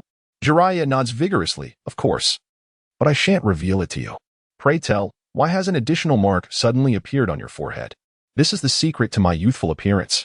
Upon this revelation, Jiraiya is struck with enlightenment. That explains the peculiar sensation. Your complexion appears even more vibrant, more youthful than before. This is the Yin seal, you fool. The Yin seal? What purpose does it serve? It can store chakra and aids in maintaining my appearance. However, when the time comes to utilize it, I must sacrifice that youthful visage for a substantial reservoir of chakra. How splendid. Teach me. What use would it be for you to learn? I refuse to teach you. You lack the patience to grasp it. Furthermore, I intend to pass it on to Kushina. Although Uzumaki Kushina possesses a considerable amount of chakra already, once she seals the Nine Tails, it will be even more formidable. She may not necessarily require the Yin seal, but what girl could resist the allure of eternal youth? I am certain that Uzumaki Kushina would be quite taken with it. If you want to teach, then so be it. Orochimaru interjects. Your return is not solely about Uzumaki Kushina, is it? Jiraiya replies. That is but one aspect. I have also uncovered intelligence regarding some unusual activity at the borders. Could it be? We are not yet at that juncture, but it should transpire within the next 2 years. Sigh. When shall we see the dawn of true peace? Jiraiya's gaze drifts towards Namikaze Minato, who is joyfully conversing with his girlfriend. Could you be the prophesied child? In the midst of their conversation, Minato suddenly feels a piercing gaze, turning to find his teacher, Jiraiya, and he smiles warmly. Greeting, Jiraiya-sensei. Jiraiya nods in acknowledgement. Uzumaki Kushina, having witnessed this exchange, leans closer to Minato after their greetings, whispering conspiratorially, causing Minato to blush. Minato, let me advise you, it would be wise to keep your distance from Jiraiya. Why is that? Tsunade told me he is an old pervert who frequents those places, and I've heard he even authored a book. Jiraiya-sensei's book is quite captivating. I've read it before. Upon hearing that Minato has perused Jiraiya's book, Kushina's mind goes blank, the image of the gentle, handsome youth she once held shattering in an instant. What? Why on earth would you read such a book? It is indeed quite attractive. And Master Jiraiya once remarked that the protagonist bears some resemblance to me. Uzumaki Kushina was taken aback. What? Has Yamanaka Ino really withdrawn from the Foundation? Azora T-Sure, somewhat exasperated, quipped. Your expression hardly conveys surprise or disappointment. Can you not lower the corners of your mouth a bit? Shinj, ahem. That was not my intention, T-sure, as you know. Yet, it seems my mouth refuses to comply. Truly, I pity you. So, to which position has she been reassigned? Do not misconstrue my curiosity. She possesses considerable strength, and her contributions to the Foundation were significant. Losing such a pivotal member must surely lead to increased burdens. Aozora T-sure astutely discerned Shin's true sentiments. Indeed, it is quite the challenge for your mind to concoct such elaborate justifications on my behalf. Alas, let us dispense with the pretense. Simply tell me. He chuckled. The scion of the Senju clan has finally encountered troubles of the heart. How peculiar. What of it? I'm not like you. Aozora T-sure. The Moonlight Kamikaze, observing their banter, could scarcely suppress a smile. Ha ha ha. You, who are off to a matchmaking event, have no right to laugh. Moonlight Kamikaze. Hey now, what's wrong with matchmaking? I'm not spending your money. By the way, how did the matchmaking go? I imagine, given your taciturn nature, few would wish to engage in conversation with you. Moonlight Kamikaze. Let us return to Yamanaka Ino. Where has she been reassigned? Aozora T-sure. They are recently establishing a medical class. The ninja school will teach some fundamental medical knowledge. After all, should one sustain injuries, it would be rather unfortunate if they could not even bandage themselves. Hence, I recommended her to be a medical instructor. And it went quite smoothly. Chapter 104. The birth of the new generation of the Nine-Tails Jinchuriki. Is she no longer here? In addition, she is also serving as a life instructor at the orphanage, imparting practical life knowledge and occasionally engaging the children in play. Shinji appeared almost infatuated. I had no idea she was so kind-hearted. Aozora T-sure. Is this what they mean by beauty in the eye of the beholder? You can detect kindness from that. Suddenly, a spark of inspiration struck Aozora T-sure, and he turned his gaze, contemplating a clever scheme. Shinji, have you been busy lately? Not particularly. Since becoming the clan leader, I find myself less occupied. The tasks have diminished, yet you know, our clan has only a handful of ninjas. Most of our ordinary folk have assimilated into normal households. Aside from holding clan meetings once a month and collecting some rent from the shops, there is little to do. Each day is merely spent exercising to fill the void. Shinji lamented, sighing as he spoke. Such a mundane existence lacks interest. And he longed for the fervor and combat of a ninja's mission. Aozora T-sure. He now feels an overwhelming urge to tear his own mouth apart for having spoken out of turn. After all, I have been laboring tirelessly under the second-in-command at the root, and while the team is obedient, they are only skilled in combat. Their capabilities in other areas are utterly lacking. Without the ability to lead a team, one can only toil away alone until exhaustion. Acantha Sirius has profoundly grasped the essence of this statement. Do you find yourself in need of money? I do not place great importance on wealth. As long as I have enough to get by, I feel satisfied. However, I sense that I should not be lacking, especially since my sister manages the family finances. Ah, the third generation wealthy. Do you hand over every rental income you receive? Not entirely. My sister keeps a portion for me, just enough for regular expenses, like dining out or socializing. The household meals are prepared by servants, and my clothing is delivered monthly from boutiques. Yukigaze observed Acantha Sirius's sudden grimace, as if he had bitten into something unpleasant. Acantha Sirius, what troubles you? Are your teeth aching? No, it's nothing. Ahem, let us continue. SHU. Would you consider coming to the orphanage to help? The little ones are quite delightful, and you could nurture the new sprouts of Kenoha alongside teacher Yano. Initially uninterested, SHU's eyes lit up at the last sentence. Really? Indeed, it is true. However, as you know, our orphanage has just begun and is slightly short on funds. If we were to hire additional teachers, we would have to reduce the salaries of the existing staff. I can provide financial support. Ensuring the children are well fed is paramount. And I am not in need of money. I can work for free. Acantha Sirius exclaimed, Oh, my dear friend SHU, you are truly a magnificent person. I thank you on behalf of those little ones. He blinked rapidly, attempting to summon tears, extending his hand with heartfelt emotion. SHU was utterly captivated by this exaggerated display of acting. No, it's nothing, haha. I'm merely doing my part. Yukigaze interjected. Actually Acantha Sirius turned, donning a beautifully sinister smile. The following dawn, many citizens and ninjas remained in slumber as they made their way toward the entrance. Everyone was already in position, and the two guards at the entrance were temporarily replaced by members of the Umbu. At the entrance, Acantha Sirius observed the anxious expression on Minato Namikaze's face. Although he felt a pang of sympathy, he nonetheless instructed him to return. Minato, halt. You cannot proceed any further. Rest assured, Minato, I will be fine. Kushina Uzumaki's voice trembled. To say she was not anxious would be a lie, yet she steadfastly gazed at Minato, attempting to reassure her boyfriend. Minato Namikaze replied, Here. Take this. If any trouble arises, I will be able to reach you immediately. Though he knew this was against protocol, his feelings for Kushina compelled him to act. Kushina held the trident kunai in her hand, momentarily taken aback, then moved to tuck it close to her heart, feeling touched. Rest assured. We shall dine together at Ikaku Ramen later this evening. All right, I will go secure our spot right away. Shallow Tsukasa possessed no inclination for indulgence. Feeling only an overwhelming sense of grease, any excessive consumption, particularly of dog food, would become intolerably rich. Together with 4 masked companions, he embarked towards the sealing base. Let us proceed, Brother Sakumo. I appreciate your assistance. Woofing Minato gazed at the leading masked figure, offering a courteous bow. Rest assured, replied Tataki Sakumo, we are well equipped.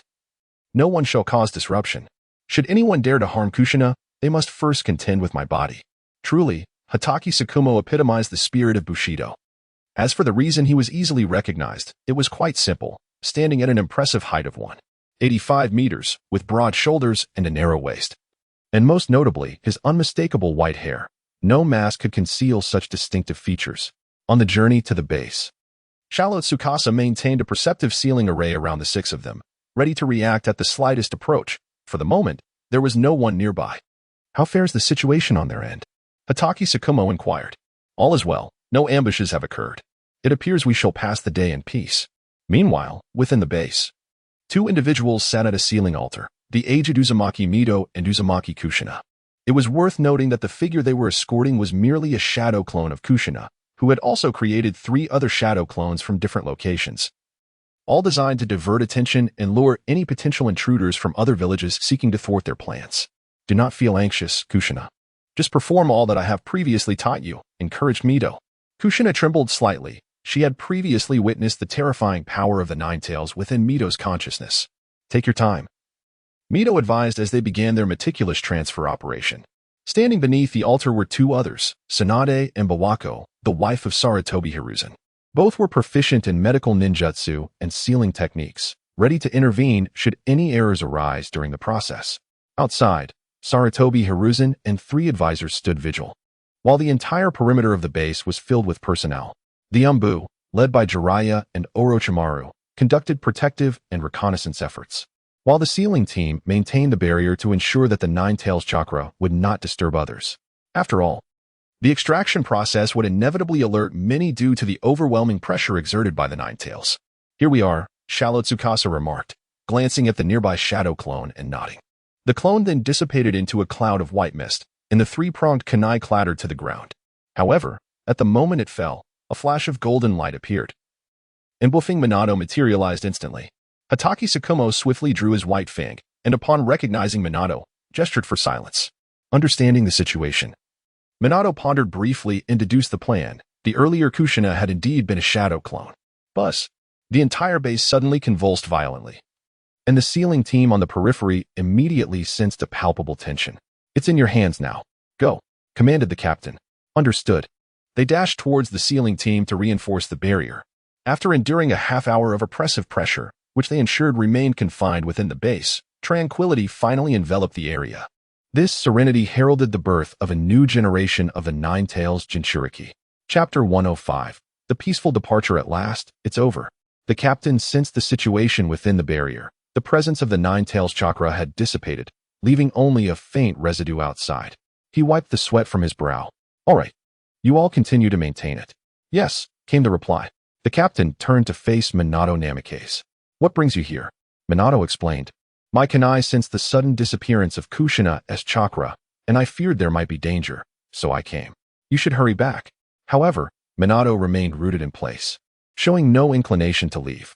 Kakashi Hatake understood his feelings. After all, he was also a family man. Minato, we are here. You can rest assured. Yet, despite knowing this, Minato's body betrayed his thoughts. Sigh, let him stand there. After all, the Hokage won't say anything. As the sole individual in Konohagakure adept in the space-time ninjutsu Flying Thunder God, he was indeed a treasure. Aside from his current position, he was undoubtedly a prominent figure. Within the base, after sealing the Nine Tails, the sudden influx of immense chakra and pressure, coupled with the prolonged structural sealing techniques and the discomfort following the completion of the seals, caused Kushina Uzumaki to succumb to slumber. Nearby, Tsunade and Shizen continued to observe and reinforce the seals, along with another individual, Uzumaki Mito. The Uzumaki clan's formidable vitality did not wane even after the extraction of the tailed beast. Mito had also undone the Een seal to temporarily sustain her life with chakra, as she had been assisting and guiding the sealing process, which had been quite exhausting. That should suffice. Tsunade reclothed Kushina and gently laid her on the adjacent bed, tucking her under the covers and tenderly wiping the sweat from her forehead. Shizen, please bring in the others. At that moment, Uzumaki Mito was in a dire state, barely clinging to life, her face etched with wrinkles. Understood, Mito-sama. Shizen hurried away and shortly returned with the third Hokage, Hiruzen Sarutobi, and others, entering the barrier. Hiruzen gazed at the frail and pallid Mito, his eyes instantly misting with tears. It had been half a year since they last met. Not only due to their busy schedules, but also because of the matters concerning the Nine Tails Jinchuriki. Hiruzen felt ashamed to face her. Mito-sama. With great difficulty, Mito managed to muster a faint smile, her voice barely a whisper, as if uttering those words had drained her. This is my duty as the first Jinchuriki. She trembled as she extended her hand, pointing towards the slumbering Kushina Uzumaki.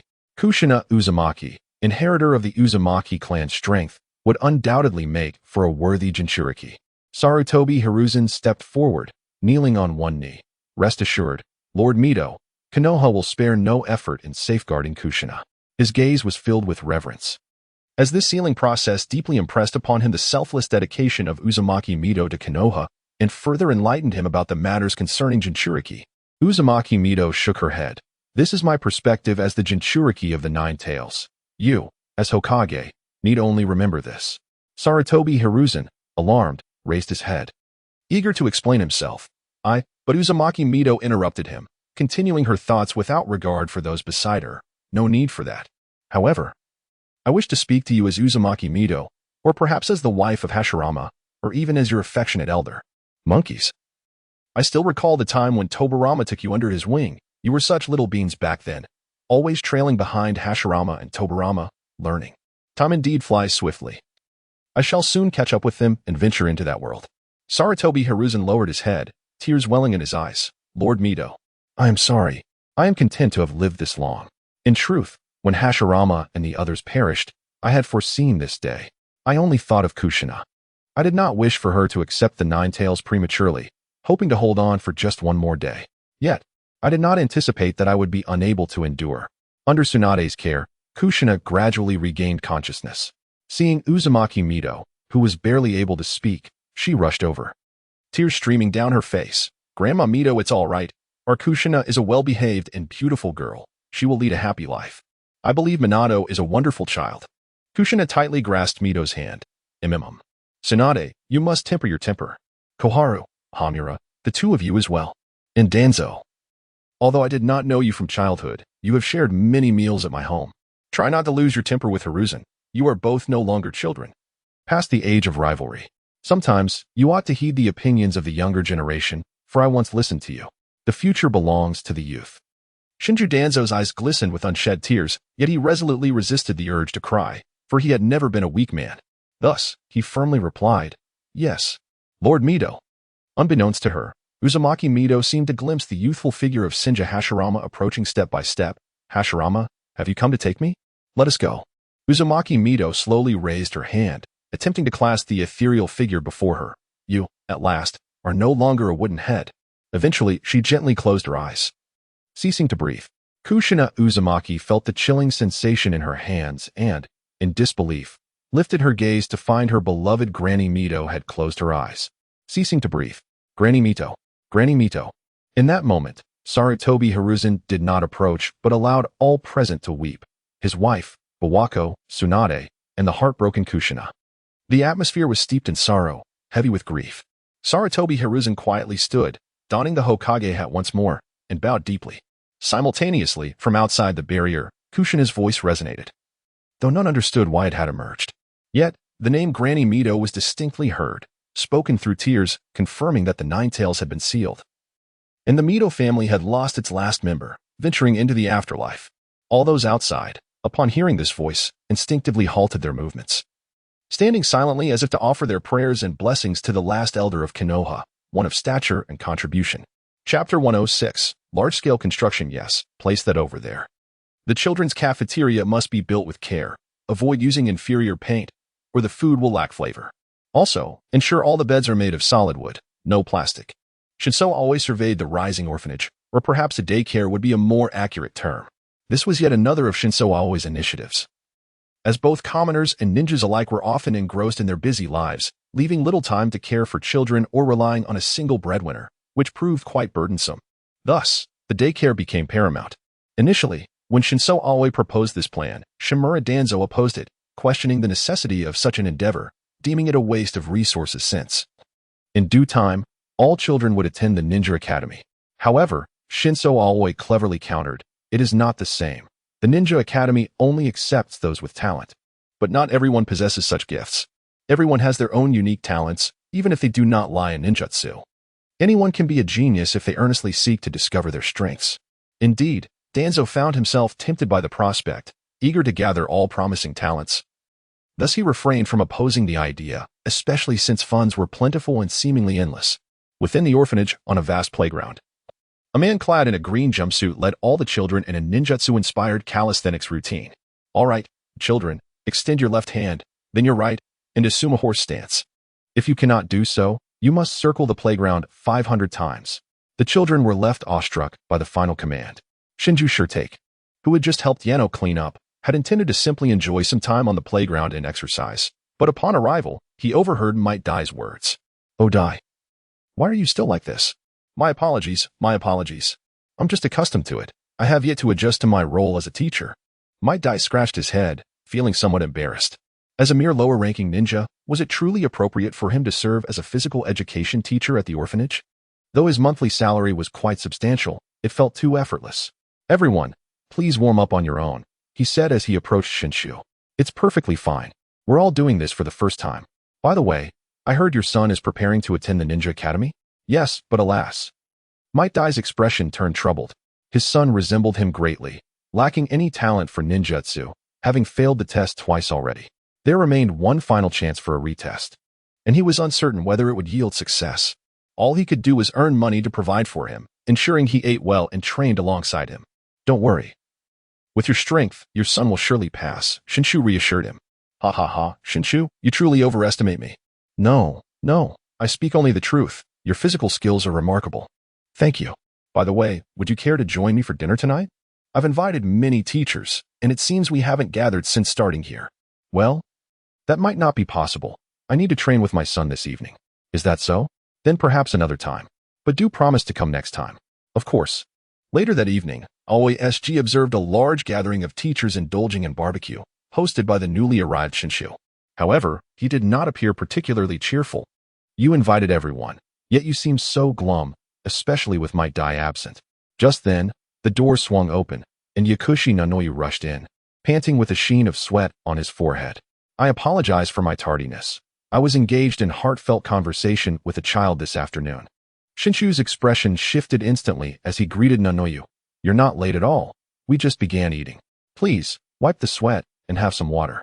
Ah, thank you, Mr. Shinshu. No need for formalities. Just dive into the meal. I have plenty of freshly grilled meat here.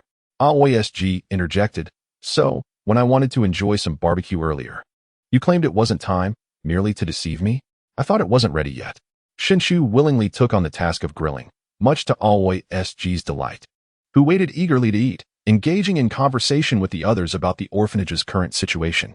Who would have thought that you, with your prominent brows and bright eyes, would excel at this? Nanayu remarked, settling into his seat before discovering a plate brimming with hot, freshly grilled meat. Is this all for me? Indeed. We had quite a bit earlier, and there was still plenty left. It seems fortuitous that you arrived just in time. Thank you so much. Aoi SG excused himself. I must visit the restroom. As he pushed open the door to the private room and made his way to the backyard, upon returning, he was startled to see two figures clad in green. Might Dai. Upon hearing his name, Might Dai turned towards the voice, and to his astonishment, he recognized his benefactor, Aoi SG. Oh, Lord Aoi. Kai, come meet Lord Shansang. If it weren't for his provision of employment, we could hardly afford roasted meat. Mike Kai gazed at the seemingly unremarkable yet exuding an aura of immense power from Lord Shansong, and combined with his father's words. He immediately looked upon him with starry-eyed admiration. Greetings, Lord Shansong. I'm Mike Kai. At this moment, Mike Kai had yet to develop his distinctive hairstyle. Being quite young and endearingly charming, he approached to ruffle Lord Shansong's hair, finding it surprisingly soft. What kind of shampoo do you use? Hello, Kai. Are you dining at this barbecue restaurant as well? Indeed. What a coincidence. Shinshu is treating us here. I didn't expect someone so formidable would join us. You should come and eat together. Oh, that's unnecessary. I have brought my own money, and besides, our appetites are rather large. Not a problem. Shinshu has plenty of funds. And it would be a waste to let all that barbecue go uneaten. Don't you think it would save a meal? All right then. Thank you, Lord Shansong. Not at all. Let us head inside. Mike and his father followed Lord Shansong into the restaurant, exchanged greetings, and added 2 sets of chopsticks, staying to dine together. This was Mike Kai's first experience with roasted meat, and he found it absolutely delectable. At merely 3 years of age, with his teeth just having developed, he relished each bite immensely. Would you care for a drink, Mr. Dai? Me? No. I have a child with me, and my tolerance for alcohol is not particularly high. Is that so? Then let it be. Lord Shansong enjoyed a cup of light sake, which bore a subtle flavor. Lacking in richness, fruit wine was far more enjoyable. Perhaps he would brew some himself in the future. Once everyone had feasted and was preparing to depart, Lord Shansong observed Shinshu waving goodbye to someone nearby, his expression filled with sentiment. He thought to himself, why choose this barbecue restaurant? It is so far from our homes. Not situated in a commercial area nor the main street, merely a small establishment far from the center. Miss Pharmacy's residence is the closest to this barbecue restaurant. Lord Shansong wished to slap himself for asking such an unnecessary question. Chapter 107. The Study of Sage Arts. Lord Shansong looked at the suddenly arriving Minato Namikaze. What brings you here? I may have to stay at Mayaboka Mountain for a while. Huh? Lord Shansong was about to inquire how this was relevant to him. What does this have to do with me? You have studied sage arts, haven't you? Lord Shansong replied. Are you planning to learn sage arts? Indeed. This time Jiraiya-sensei will be staying longer, so he will help me complete my final studies. After finishing the sage arts, Jiraiya-sensei may set off on his journey once more. However, my mastery of sage arts is rather rudimentary. To be honest, I have never been able to fully utilize sage arts. At most, I can only employ sensory techniques. And the duration is quite short. The main issue lies in my lack of resolve, truly.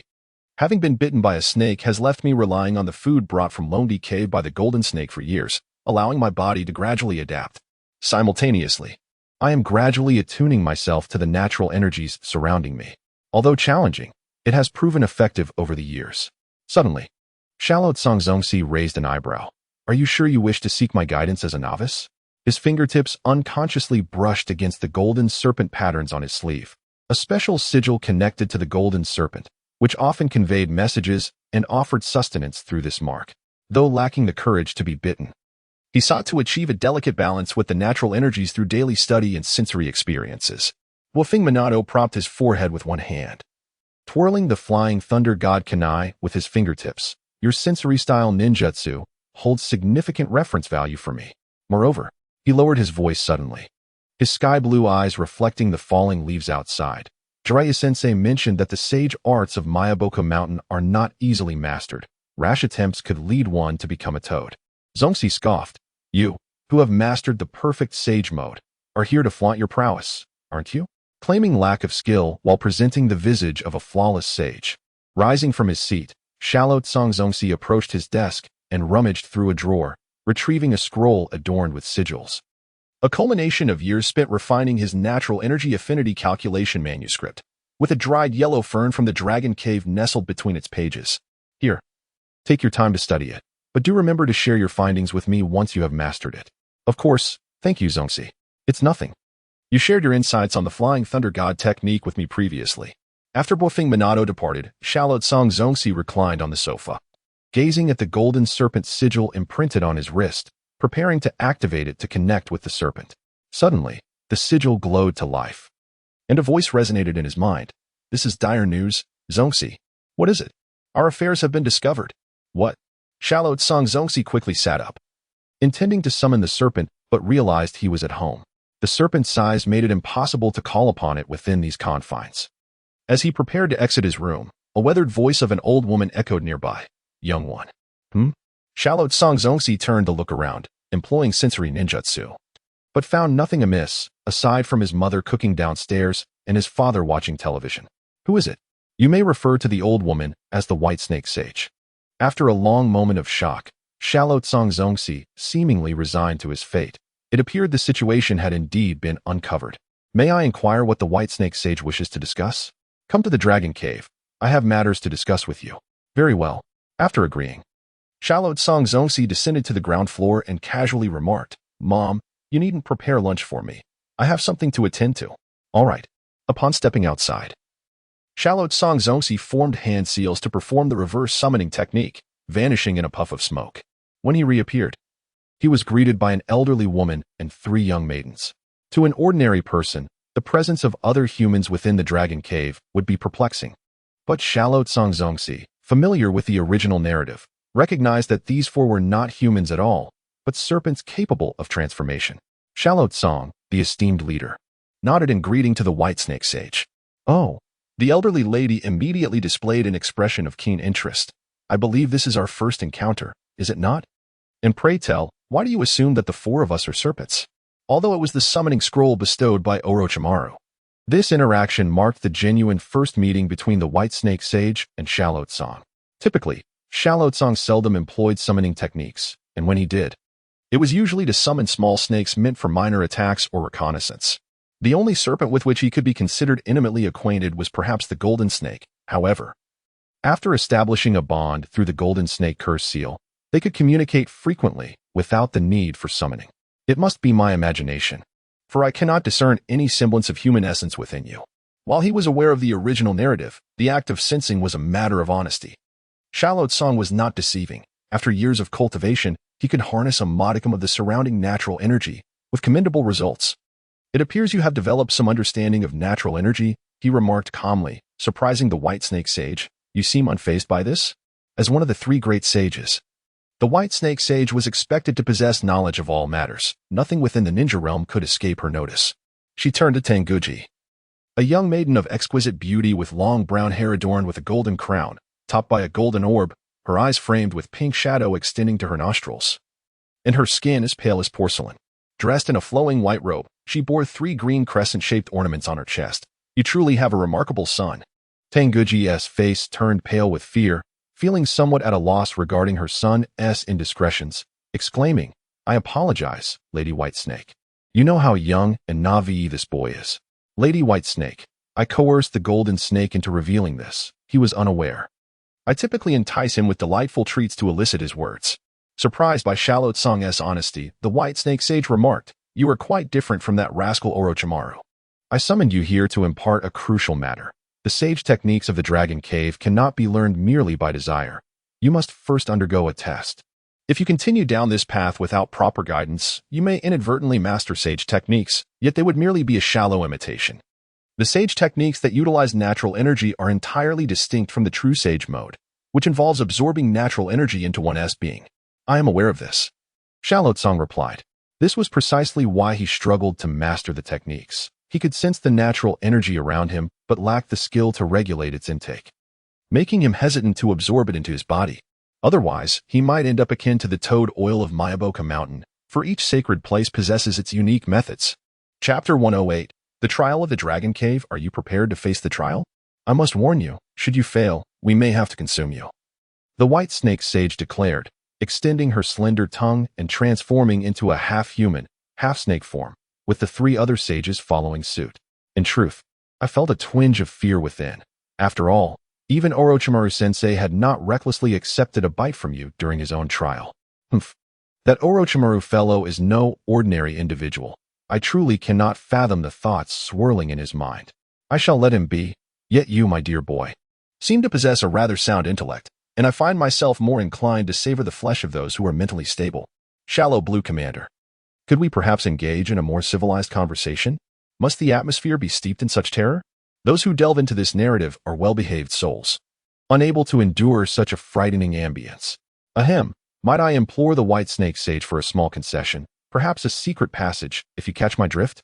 The white snake sage, resembling a kindly grandmother, gazed at Shallow Blue Commander with a warm smile and uttered words he could not contest.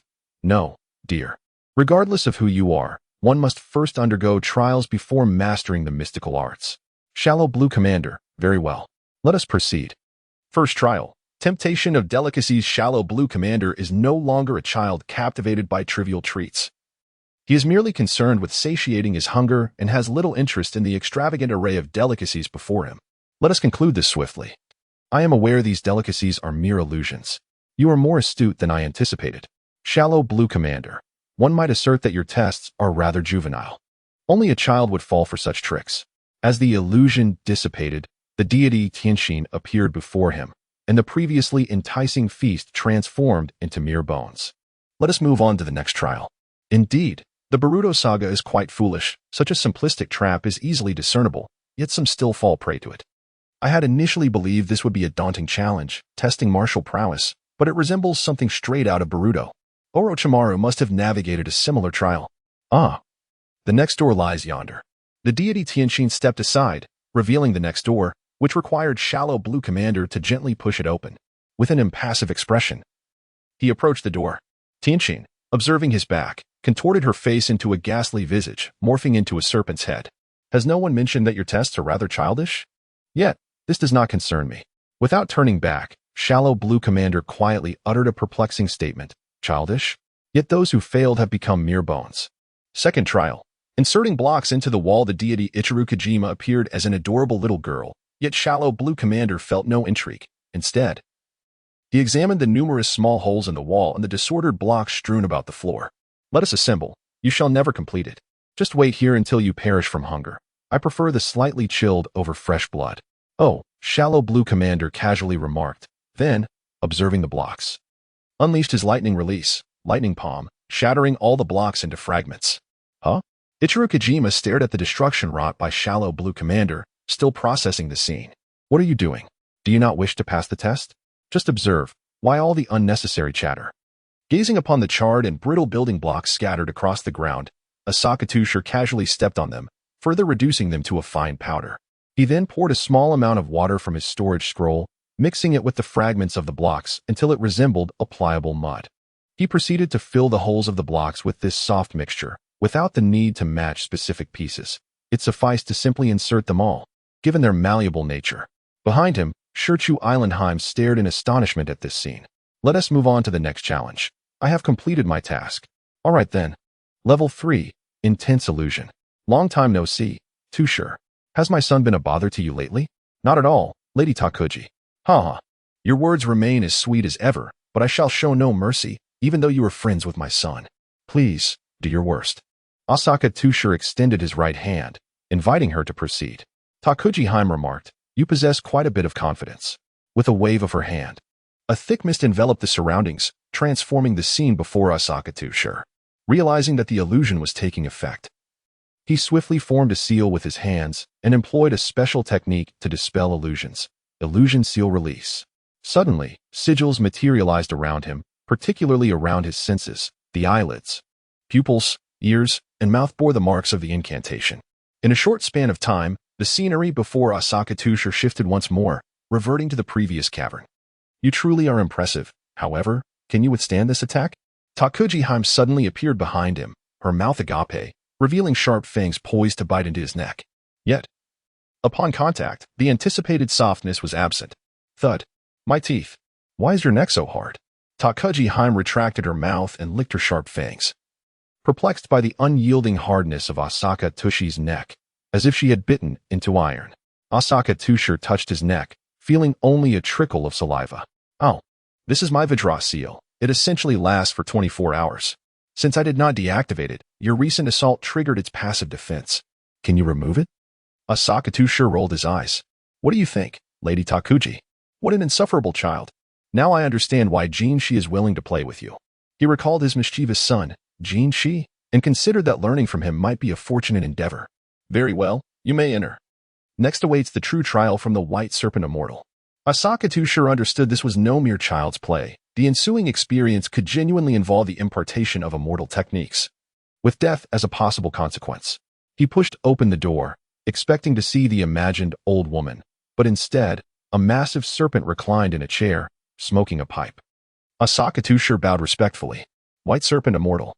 You may be considered the fastest individual ever to pass the trials. However, the initial 3 challenges can be surmounted by anyone with a modicum of skill.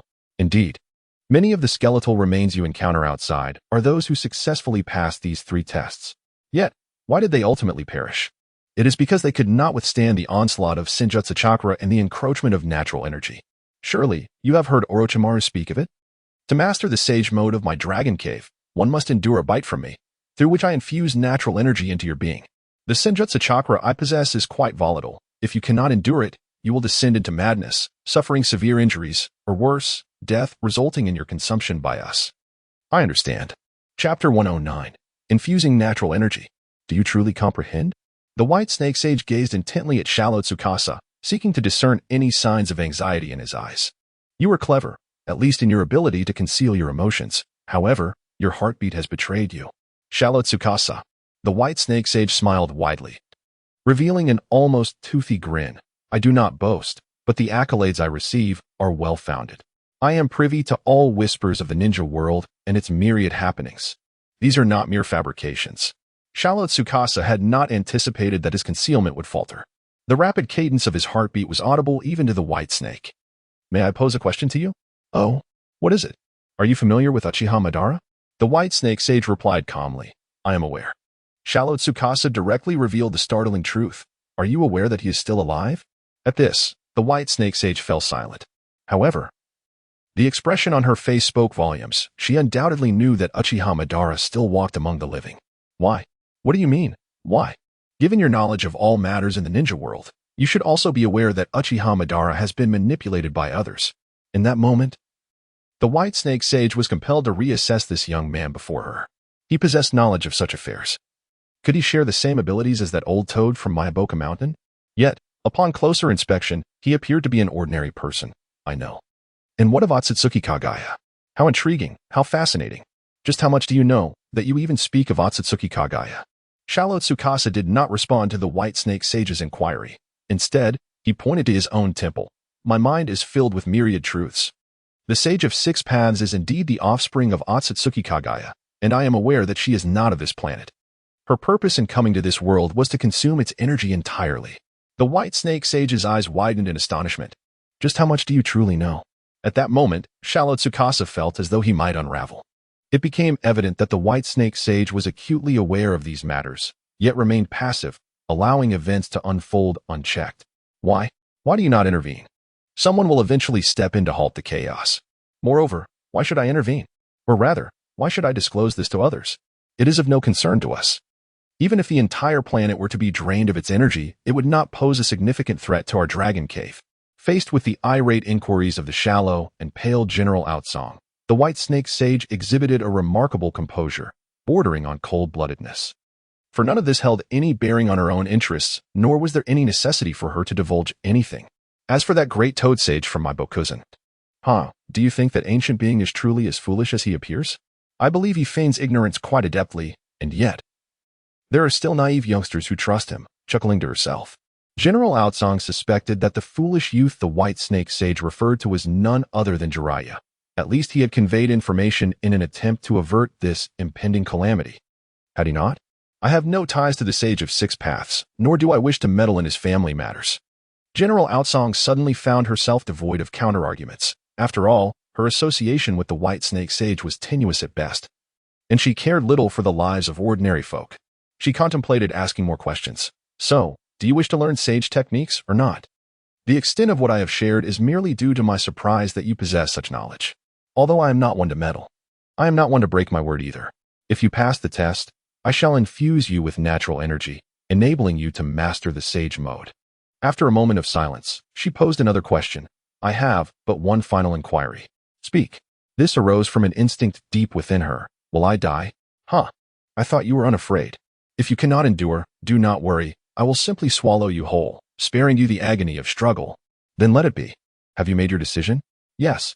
However, could you refrain from biting my neck? Would it be acceptable to bite my arm instead? Whatever you prefer.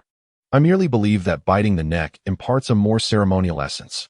General Outsong extended her arm, and the white snake sage suddenly diminished in size until he stood at her height, gazing as she approached him slowly, then parting his jaws. General Outsong cautiously extended her arm. With a swift bite, she felt a sharp pain in her arm, but as he released, only 2 bite marks remained. Once the pain subsided and the blood from the 2 punctures nearly ceased flowing, General Outsong felt an oddity. Is that it? Is the infusion complete? What else would it be? Then why do I feel nothing at all? Clenching her fist and drawing forth her chakra, she found nothing remarkable. It had neither expanded nor become more potent. Do not be anxious. You will soon feel something. Thump, thump. Suddenly, General Outsong froze. A phantom appeared before her. Her heart racing alarmingly fast, nearing a state of numbness. She collapsed to the ground, clutching her heart, and looked up once more at the white snake sage. He merely smiled and returned to his comfortable seat. In truth, I could have gradually infused you, allowing you to adapt slowly before proceeding. However, I do not wish to, as it is rather tedious. Ha ha ha ha. Whether you survive now depends on your own will. I can do it. General Outsong furrowed her brow, perspiration beading on her forehead. Yet she maintained a defiant smile, striving to endure. Ugh! Shallow Tsang Zongxi's heart raced, beating faster, and his entire body began to feel feverish, as if he had been thrown into a furnace. The temperature of his skin rose, turning his body a deep red. Is this what they call a red fever? Far worse than the first experience. The white snake sage observed Shallow Tsang Zongxi, wondering if he was delirious from the heat. As he began to utter incomprehensible words. Do you really think I fear you? Adding fire to the cage. Do you wish for me to treat you as if you were a vegetable? Get lost. I shall not engage in another battle. If you refuse, I shall make you scream for your mother. I refuse to engage, and I shall deliberately delay my refusal, allowing you to wait for dozens of seconds before I decline. My phone, let me access Super Shadow quickly. Why is the server so slow? Why? Is this guy using a simulator that matched with my phone? Why?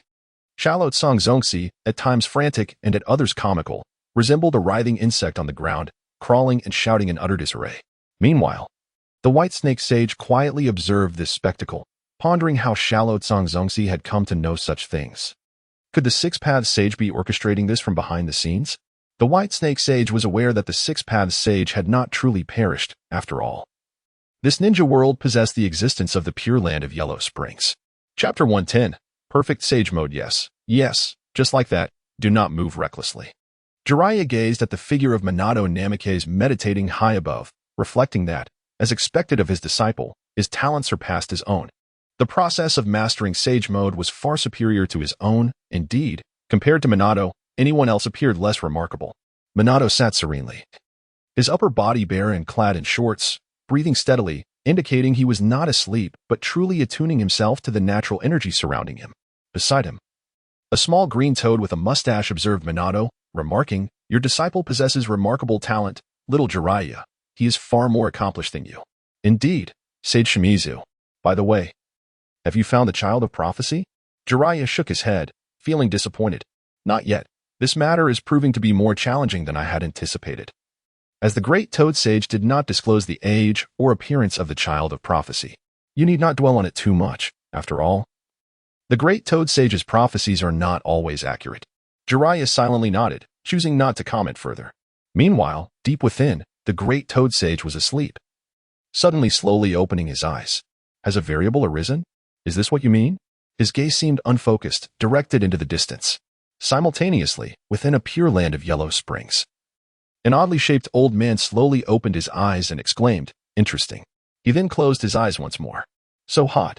Inside the white snake sage's abode, Shallow Tsang Zongxi lay on the floor, having shed his shirt due to the heat, yet still feeling an extraordinary warmth coursing through his body.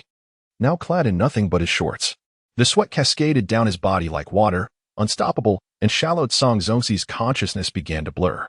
He murmured incoherently, uttering words that the white snake sage could not comprehend. Have I returned to the modern era? Could it be that all of this is merely a dream? Surely not. A revolving lantern? Suddenly realizing that this might be the revolving lantern of his life before death, Shallow Tsang Zongxi sat upright, the harbinger of death sharpening his mind. The white snake sage was bewildered by Shallow Tsang Zongxi's words. Yet he instinctively sensed the primal urge of life, the will to survive. Enduring the pain that racked his body and the dizziness clouding his mind, Shallow Tsang Zongxi gradually attuned himself to the three energies within him, the spiritual energy, the physical energy, and a third. Could this be the natural energy? It was imperative to allocate these three energies judiciously to distill chakra for his sage techniques, though he had not formally learned the art of chakra extraction. He had a rudimentary understanding of some sage techniques, believing that the extraction process might be similar. He could feel it now, and all he needed to do was extract and unleash it. Using the sage techniques he had learned from the golden snake, Shallow Tsang Zongxi began to extract and release the energy. He floated. Sitting cross-legged, he slowly lifted off the ground. It worked. However, no sooner had he spoken than he crashed back down. The natural energy was still too wild. He needed to release more. Shallow Tsang Zongxi frantically employed the floating technique and various sensing methods, drawing upon all the sage techniques he had learned. Was this truly enough? Why did it feel inexhaustible? He was drenched in sweat from forming hand seals, yet the natural energy within him felt as though it would never deplete. The elder millennia of natural energy could not be digested in an instant, if one could only release techniques without truly understanding how to absorb and conserve energy. Death would not be far off. Releasing sage techniques required not only natural energy, but also consumed one's own mental and physical energy. Thoughtless expulsion would gradually drain him. Shallow Tsang Zongxi recognized this as a kind-hearted warning from the White Snake Sage. Thank you. With a slight chuckle, he slowly drifted down from the air, but soon ascended once more, meditating above, radiating warmth. At this moment, he found himself at a loss for words. It seemed he could no longer speak. Meanwhile, at Myaboka Mountain, Minato Namikaze felt himself entering an enigmatic state, perceiving the birds flying overhead, as well as the conversations of Jiraiya and Fukasaku below, and the preparations of Shima for a meal. The sounds of chirping birds and the flowing stream gradually enveloped him.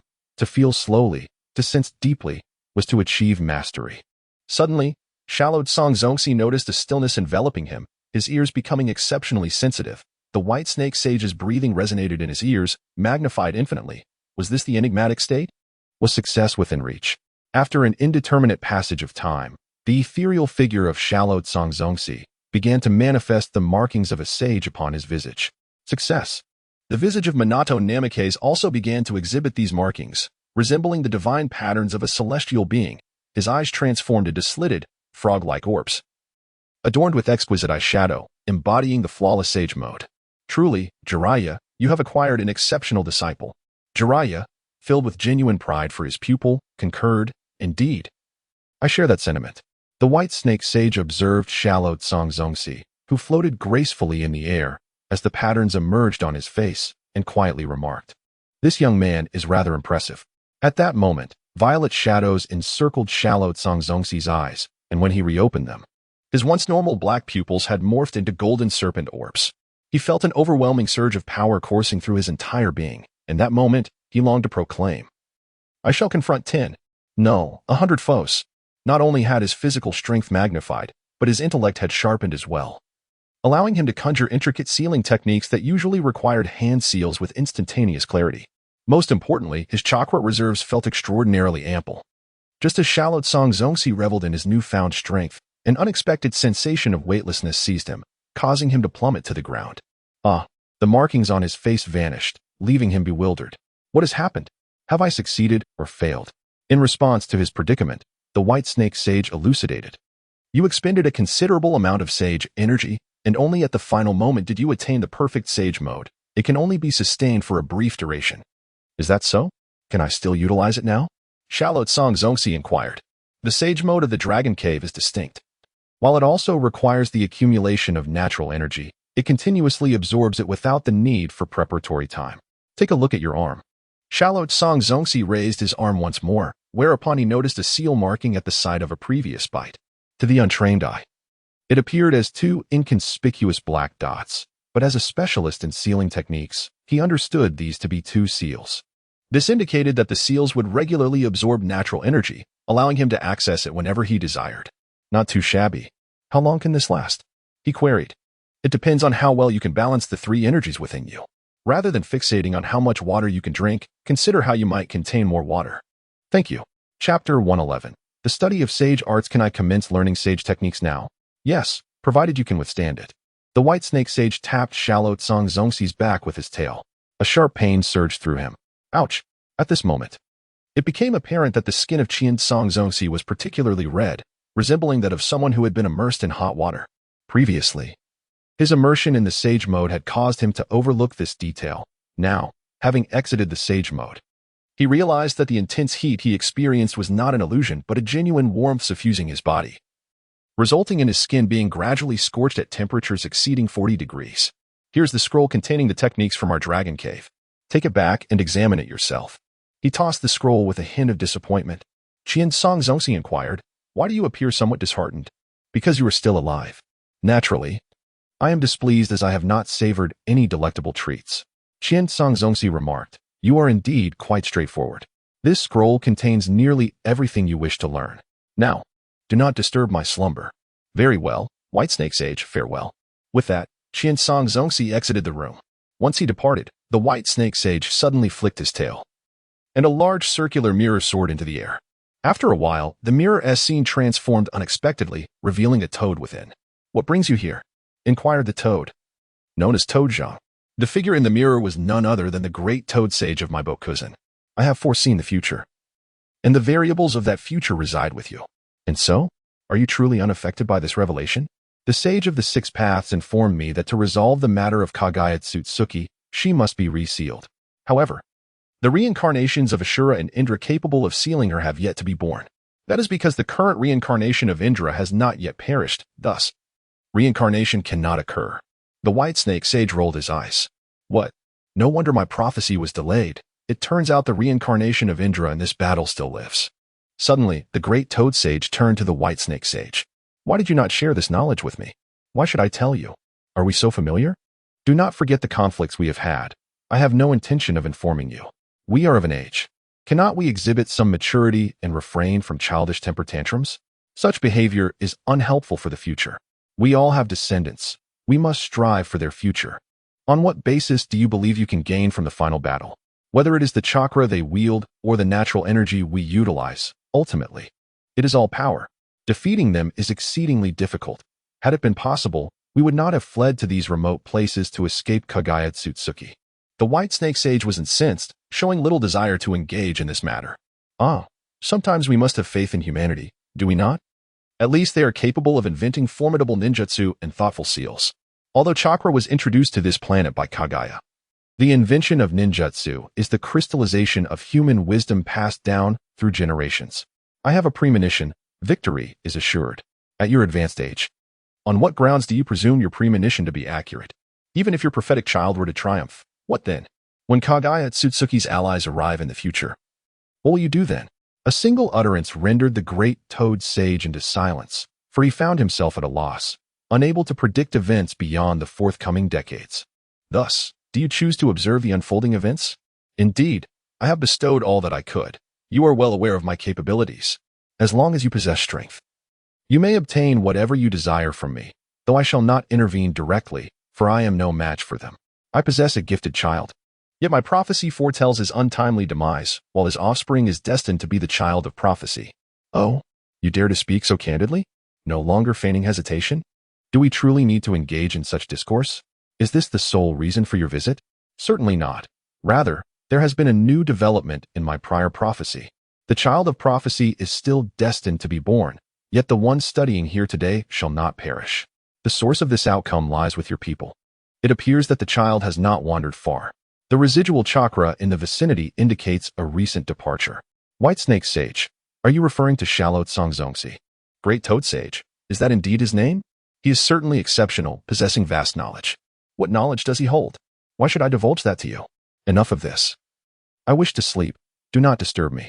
I had hoped you had come bearing some sustenance, for even the finest delicacies offered by others pale in comparison to the delights of your descendants.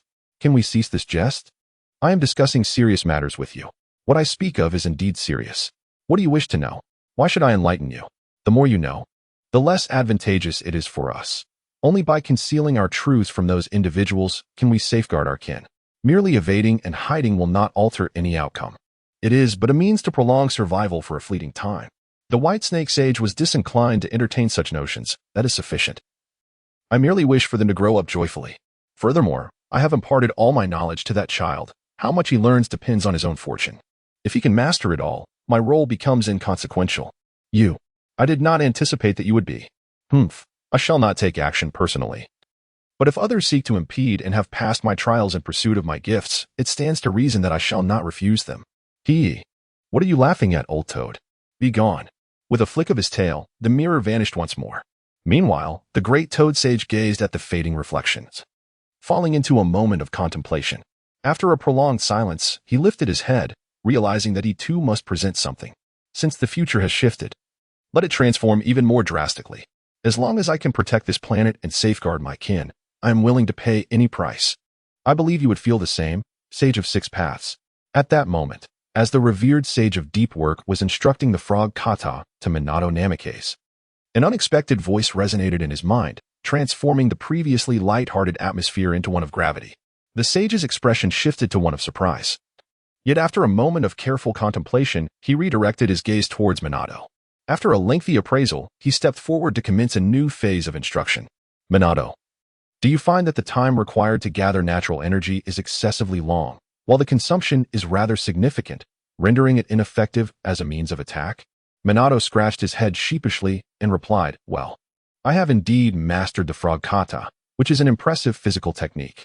However, as a shinobi renowned for speed, I rarely find opportunities to engage in direct physical confrontations, especially after mastering the Flying Thunder God technique, where victory can often be achieved in the blink of an eye.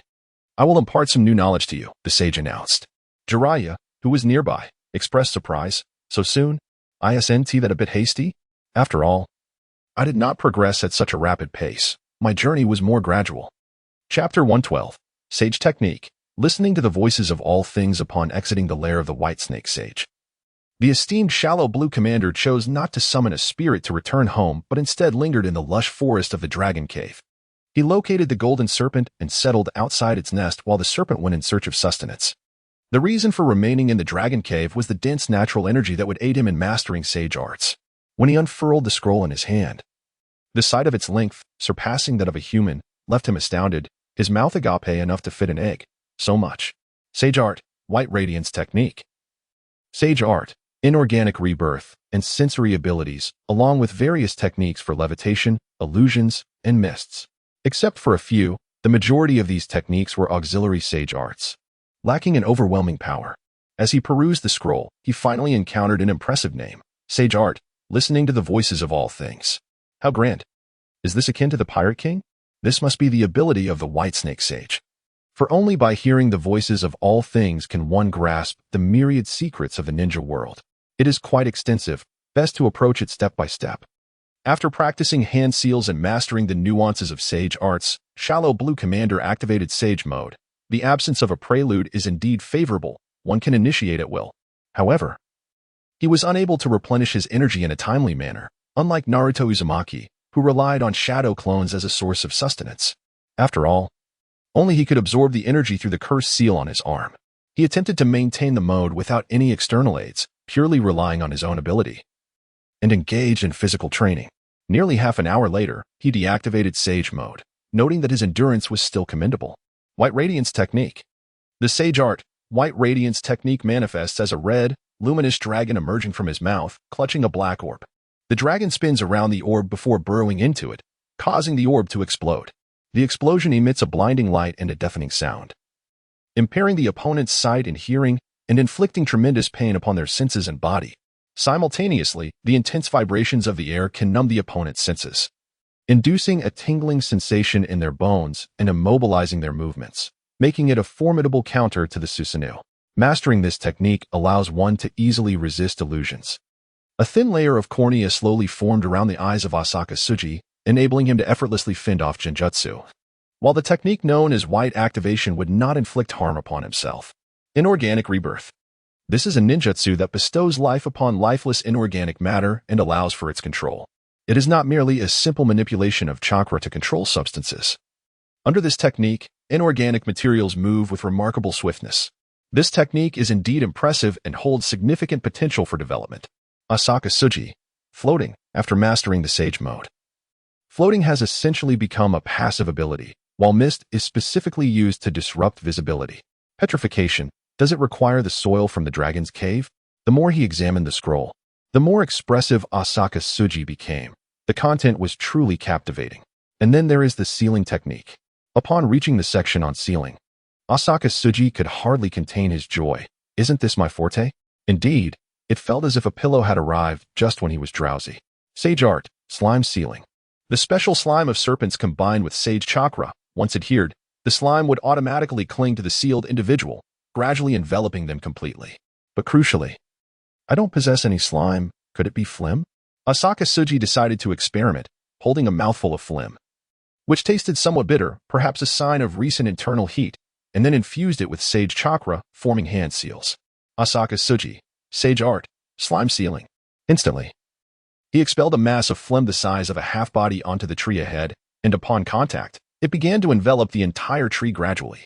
Observing the greenish slime slowly wrapping around the tree, Asaka Tsuji felt a twinge of disgust. Ugh. Tsuji, hurry and eat. Look at what I have prepared for you.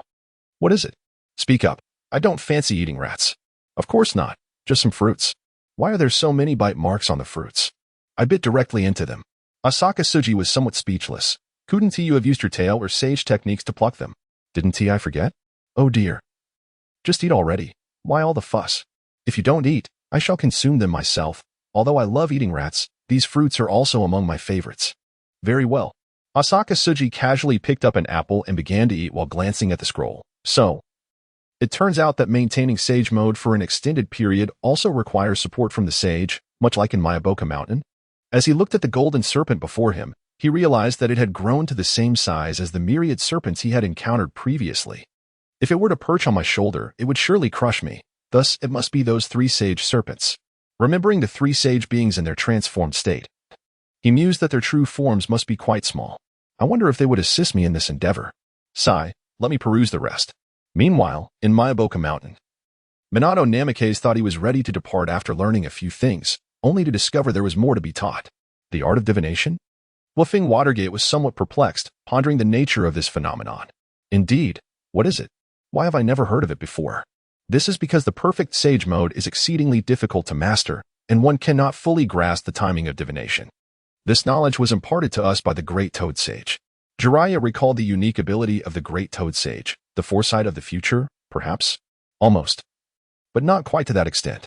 However, in the midst of battle, the ability to foresee the next 5 seconds can fundamentally establish the groundwork for victory. If Shallot-san Commander were here, upon hearing this, he would undoubtedly exclaim, "Isn't that observation hockey?" Jiraiya responded, "But isn't a sage's perception meant to sense the direction of an enemy's attack, allowing for preemptive judgment?" Wolfen Watergate countered, "It shouldn't be the same, Teacher Jiraiya. This might be the true future, predicting the enemy's intended moves while we remain stationary. Does that not imply? Indeed.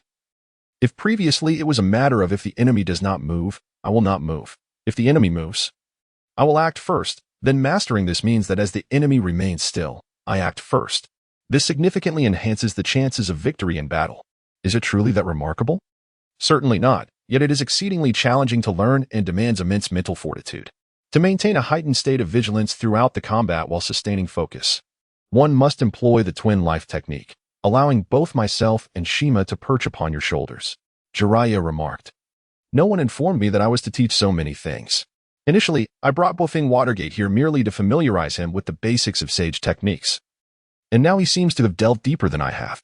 Chapter 113, a special mission. It has been over half a year since the complete mastery of Sage Mode was achieved.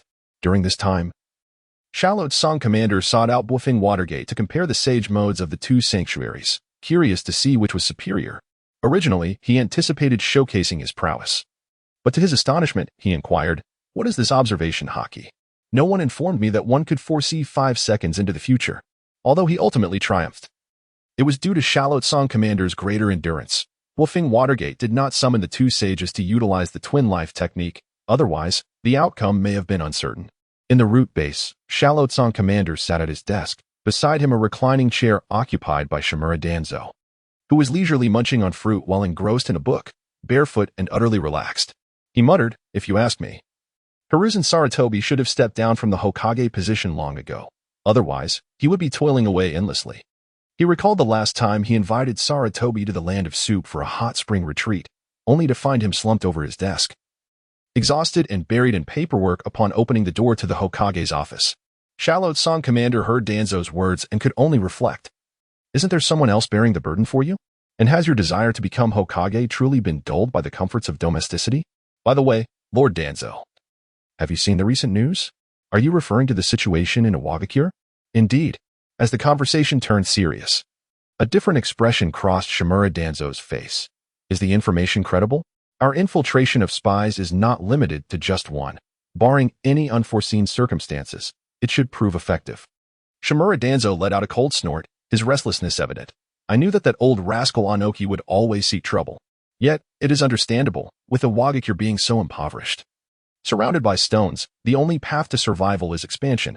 Otherwise, they would starve themselves. This is purely a matter of self-interest. Everyone considers the welfare of their own village. Even if one despises war, there is little choice. Better to fight than to perish from hunger. Alas, where there is prosperity, there will inevitably be poverty. By the way, did you manage to gather intelligence on the Akatsuki organization as I requested last time? In recent years, this organization has gained significant momentum, nearly overwhelming Hanzo. Presently, they present themselves as a peace-loving entity, engaging in no harm to others. Rather, they enthusiastically assist those in need and advocate for peace. However, as their influence expands, it has begun to affect local powers, which many high-ranking officials find undesirable. Innocents suffer for possessing wealth, even if one harbors no ill will. Holding the power to rebel will inevitably provoke the wariness of those in authority. Danzo nodded, then turned to Ao, the commander. What are your thoughts? Ao replied, have you grown weary of contemplation? My opinion is to adopt a stance of cautious observation for the time being.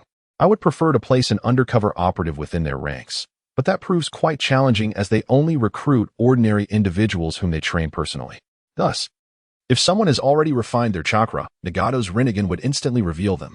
At this moment, Danzo felt content with the current state of affairs. Life was improving. And there was no need to seek trouble unless war loomed. Is that so? Regardless, it does not concern us as long as it does not affect our interests. Suddenly, Danzo recalled something. By the way, Commander, tomorrow is Children's Day, is it not? Ao glanced at the calendar. Indeed, the ninja world also celebrates certain holidays, including Children's Day. Albeit on a different date, it seems so. Then let us prepare some gifts promptly. I will personally distribute them at the orphanage tomorrow. Very well. Also, we must swiftly gather intelligence on Iwagakure. If necessary, you should undertake the journey yourself. I am not at ease in trusting it to others. Reflecting on the times when he personally handled affairs, Danzo felt a wave of fatigue. At last, he had capable subordinates he could trust, who were not only competent but also possessed their own thoughts and opinions. Previously, Danzo did not oppose cleverness in others, provided it did not lead to foolishness. Hence, he strictly established rules within the root. However, this had resulted in a lack of independent thought among its members. Now, with Ao, this astute young man, guiding root towards growth and positive development, the situation was different. Ao acknowledged, understood. As evening approached, Ao gathered several root members and assigned them a special task. Tomorrow, we will venture to the borders of Iwagakure to gather intelligence. Those who wish to participate, please step forward. As soon as he finished speaking, every hand was raised in eagerness to volunteer. Me. Pick me. I want to go. Commander, why is it that you have already gone last time? And this time it should be my turn? Such opportunities are seized first come, first served. Don't think I am unaware of what occupies your mind. It is merely the allure of high rewards. I assent it. Don't cast stones at me. Can you honestly claim that you do not entertain similar thoughts? Shallow Tsukikage raised a hand. Enough. Let us quiet down. The crowd fell silent. In light of this, let us draw lots. For this mission, quality trumps quantity. And 3 individuals will accompany me. Once the lots were drawn, those who were fortunate enough to be selected were elated, while those who were not lowered their heads in disappointment. Do not lose heart, everyone. There will be future opportunities. Why the scramble for missions? It is due to the attractive rewards. Those who completed recent special tasks returned with enough to make a down payment. We will convene here tomorrow morning. Now disperse. Aside from those who will remain, the rest may return and rest. Understood. Shallow Tsukikage stayed behind, organizing the materials that needed attention, shutting the base's door, and preparing to leave. The fundamental rule was a 9-to-5 schedule, with only a select few required to remain, rotating weekly. As Shallow Tsukikage gazed at the setting sun that had not yet dipped below the horizon, he mused that this life was truly delightful. Wait, when is work supposed to commence? Why do I feel a sense of joy? Have I fallen under an illusion? He opened the door to his barbecue restaurant, discovering it was bustling with activity, filled with children. Oh, what a lively scene. A boy clad in a green bodysuit rushed over, exclaiming, "Lord Tsukikage, Kai, Asuma, Hinata, Kakashi." Observing several children seated at a table, all future elite warriors, he inquired, "What are you all doing? A class reunion?" A girl standing beside Kakashi stood up to clarify. No, it's a celebration for Kakashi's promotion to a genin." Noticing her attire and the purple markings on her cheeks, he deduced she must be Rin Noera. Chapter 114. Kakashi Shallow Tsukikage regarded the masked, white-haired boy with dead fish eyes before him. Oh, opting for early graduation, are we? Kakashi Hitaki crossed his arms over his chest, adopting a cool demeanor. After all, there is nothing left to learn at the Ninja Academy. It would be more beneficial to graduate early. Quite right. A genius is indeed a genius. You are likely the youngest person I know to graduate and become a genin. Although Kakashi displayed a proud and aloof exterior, he held a deep respect for the strong. Having heard tales of Shallow Tsukikage from his father, "Thank you. To celebrate your promotion to genin, allow this meal to be on me. After all, this establishment belongs to my parents." "Father," Shallow Tsukikage called towards the kitchen.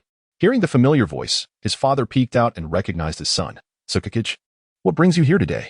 "I wish to savor some home-cooked meals. It has been quite a while since I enjoyed our family dishes, so please prepare a few skewers, and I will cover the bill for this table of children." "All right, take a seat for a moment. I shall prepare these treats for the children before attending to you. Would you care for a drink? Perhaps 2 bottles of beer?" "Very well." Asuma Saratobi approached, inquiring, "What does alcohol taste like, TG? What? Is smoking insufficient for you? Now you wish to indulge in alcohol as well?" Asuma instantly grew nervous. "What smoking? I have no idea what you were talking about." "Haha. It seems your father remains unaware. Your brother has already informed me of your secret smoking habit. However, lately, the Hokage has been exceedingly busy and has no time to monitor you. You ought to smoke less. Secondhand smoke is detrimental to children, should you ever have any." "What? Why are we discussing children?" Asuma blushed, feeling embarrassed about the notion of fatherhood at such a young age. He cast a glance at the lovely girl, Sakura, behind him, worried about any potential misunderstandings. Haha. TG, observing Asuma's furtive demeanor, found it impossible to reconcile the bashful boy before him with the bearded uncle he might become in the future, playfully ruffling Asuma's hair.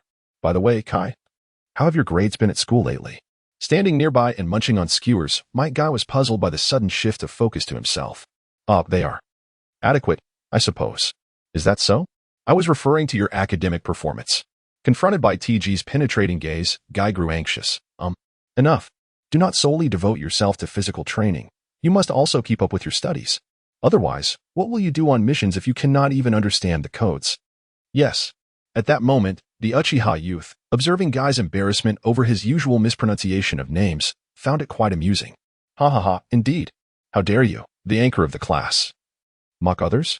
Uchiha Obito fell silent. "Hey, Kakashi, I am indeed formidable. It's just that I tend to be lazy and smooth-tongued."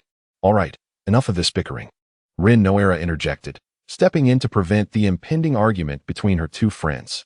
"Today is a joyful occasion to celebrate Kakashi. Can we not all get along?" "Rin," Obito replied, "I shall heed your words. Truly, she is the one I admire, so gentle and considerate." TG, watching this interaction, felt a wave of disgust. Was this the self-indulgence of a sycophant? TSK. By the way, Kakashi, is your father at home these days? "Yes, why do you ask?" "Oh, it's nothing. I merely wish to discuss a few matters with him. If he is home, I will visit him in a couple of days. Just let him know when you return today." "Understood." After feasting and drinking, it was time to return home. However, TG did not head home, but instead strolled towards an abandoned training ground, a desolate area. He casually found a mound of sand and sat down. "Come forth."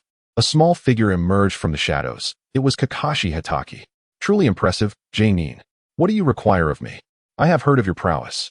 "Shallow Tsong." The general waved his hand dismissively. At this moment, for Hitaki Kakashi, even a mere finger could easily defeat him. "No need to listen, I am simply strong." Hitaki Kakashi replied, "Then let us have a match." Shallow Tsong was somewhat perplexed. Were they really that familiar? He had only a slight acquaintance with Kakashi's father, having completed several missions together, but he could not fathom a reason for this challenge. "Why? Why not? I merely wish to ascertain the true strength of a jonin. Then why not challenge your father and discover it for yourself?" Shallowed Song looked at Hatake Kakashi in silence. Kakashi, however, remained unfazed. My father has never fought seriously. But you still cannot defeat him, can you? Shallowed Song could easily envision a frenzied sparring session where he fed Kakashi techniques, trading blows until Kakashi's stamina waned. While Tsukumo Hatake remained unfazed. So, having not been sufficiently tested at home, you seek to experience defeat elsewhere? What gives you the audacity? Quite bold, Kakashi. I acknowledge that graduating at 5 is the hallmark of a true genius, yet that does not grant you the license to be so arrogant. At that moment, Hatake Kakashi had not yet undergone the trials that would shape him, but he could not deny that his arrogance was approaching that of the Uchiha clan. Of course not. Today, I am being evaluated by a Chunin, yet I sense he is not my match. Due to his early graduation, it was necessary to have someone assess his abilities, leading to a Chunin helping to gauge Hatake Kakashi's strength, which resulted in the conclusion that he was simply too weak. Oh, Tsukumo, did you hear that? Kakashi instantly grew anxious, scanning the surroundings. If there was anyone he feared, respected, and admired most, it was undoubtedly his father. To his surprise, his father was nearby. Father, where are you? Kakashi looked around frantically, employing sensory ninjutsu, yet he could find no one else present besides himself and Shallowed Song. Meanwhile, Shallowed Song slightly turned his head backward. Isn't Tsukumo coming out to greet us? In the next moment, a figure leapt down from a tree. It was Tsukumo Hatake. Odd Song, your perceptiveness remains as sharp as ever. I trust that even the most arrogant would not provoke me without cause. Thus, your son seeks me out due to your encouragement. Indeed, Tsukumo Hatake openly acknowledged. Kakashi was taken aback at being used in this manner and rushed forward to inquire about the situation. Father. Shallowed Song waved his hand lightly, and Kakashi felt his eyelids grow heavy, collapsing to the ground in an instant. Take a little nap. Rest assured. This is simply a harmless sleep-inducing herb. Thank you. Chapter 115. Concerns of the Umbu captain in the vast, open area, Shallowed Song casually set up a soundproof barrier, rendering the outside world unaware of the two individuals or their conversation. So, is this the intention of the Hokage? Indeed. Due to the urgency of the situation and the myriad of affairs concerning the Umbu, it was impossible for me to forego my mission to seek you out. Thus, I enlisted Kakashi to occupy your time for a moment, allowing me this brief opportunity. Is Lord Hokage aware of this? Yes, he is. And it is precisely this knowledge that renders me particularly uneasy. It is not mere self-praise. My recent achievements have been numerous. And I understand the adage that a commoner is innocent, yet possessing something precious can lead to one's downfall. I have spoken to Lord Hokage about this matter, but he merely urged me to remain at ease in my current position. However, his lack of concern does not imply that those behind him share the same sentiment. The position of Umbu captain is already quite elevated. There is little room for further advancement. Beyond this lies the role of Hokage. Is that all there is to it? Captain Asaka perceives Shikamaru as somewhat overly sensitive, yet one cannot dismiss the fact that after a failed mission, one might resort to seppuku. Such actions are not typical of ordinary individuals. A formidable person lacking a robust psychological fortitude is indeed a regrettable sight. Firstly, let me pose a question. Do you believe you could ascend to the role of Hokage? This. Shikamaru pondered for a considerable time before ultimately shaking his head. Then that settles it. Rather than fretting over various concerns, it is far more prudent to focus on excelling in one's own duties without seeking the limelight or committing errors. That is indeed true. I never anticipated that with age would come an increase in worries. Observing Shikamaru, who appears to be merely in his late 20s, one wonders what it means to feel aged. Perhaps fatherhood imparts a certain gravity to one's psyche. Speaking of which, I have yet to meet your wife, Shikamaru. Alas, my wife encountered complications during Kakashi's birth. I apologize.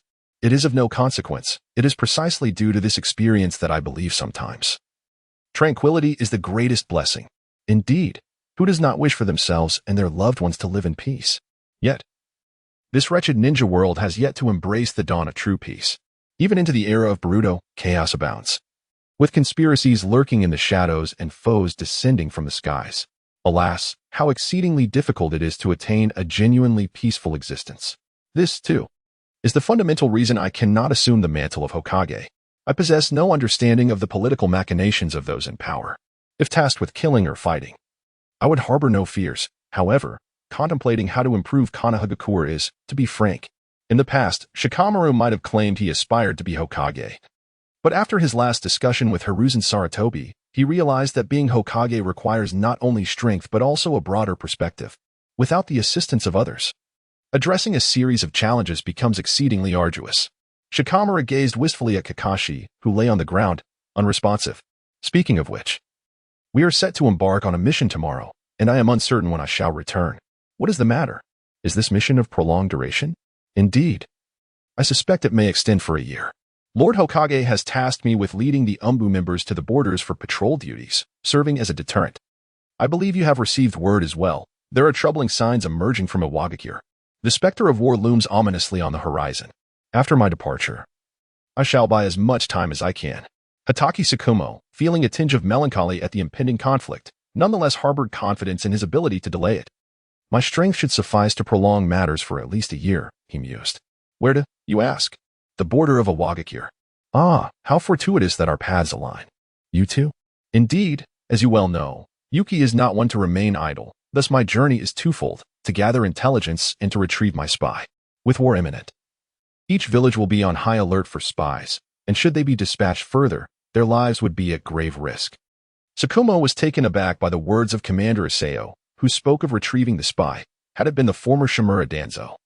Such words would never have escaped his lips. Commander, he began, you are truly unlike Lord Danzo.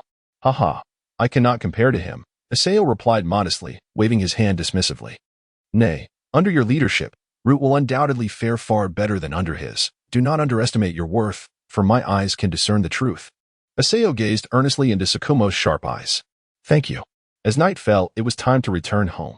Tsukumo hoisted the unconscious Kakashi onto his back, turning away from Isao to bid him farewell.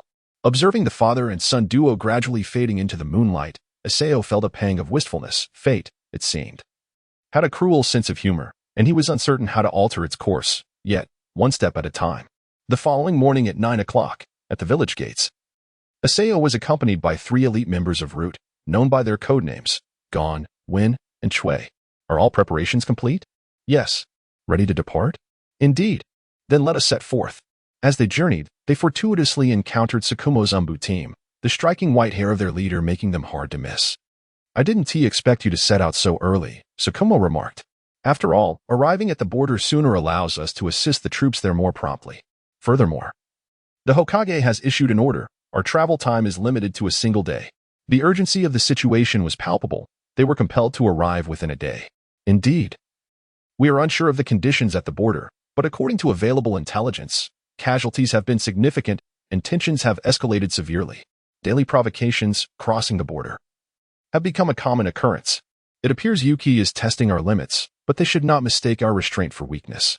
Tsukumo's voice grew cold, betraying his simmering anger. Let us hasten our departure. Gon, Win, Chui, full speed ahead. By evening, they reached the great camp at the border. I shall first confer with the leaders at the border. Farewell. Understood.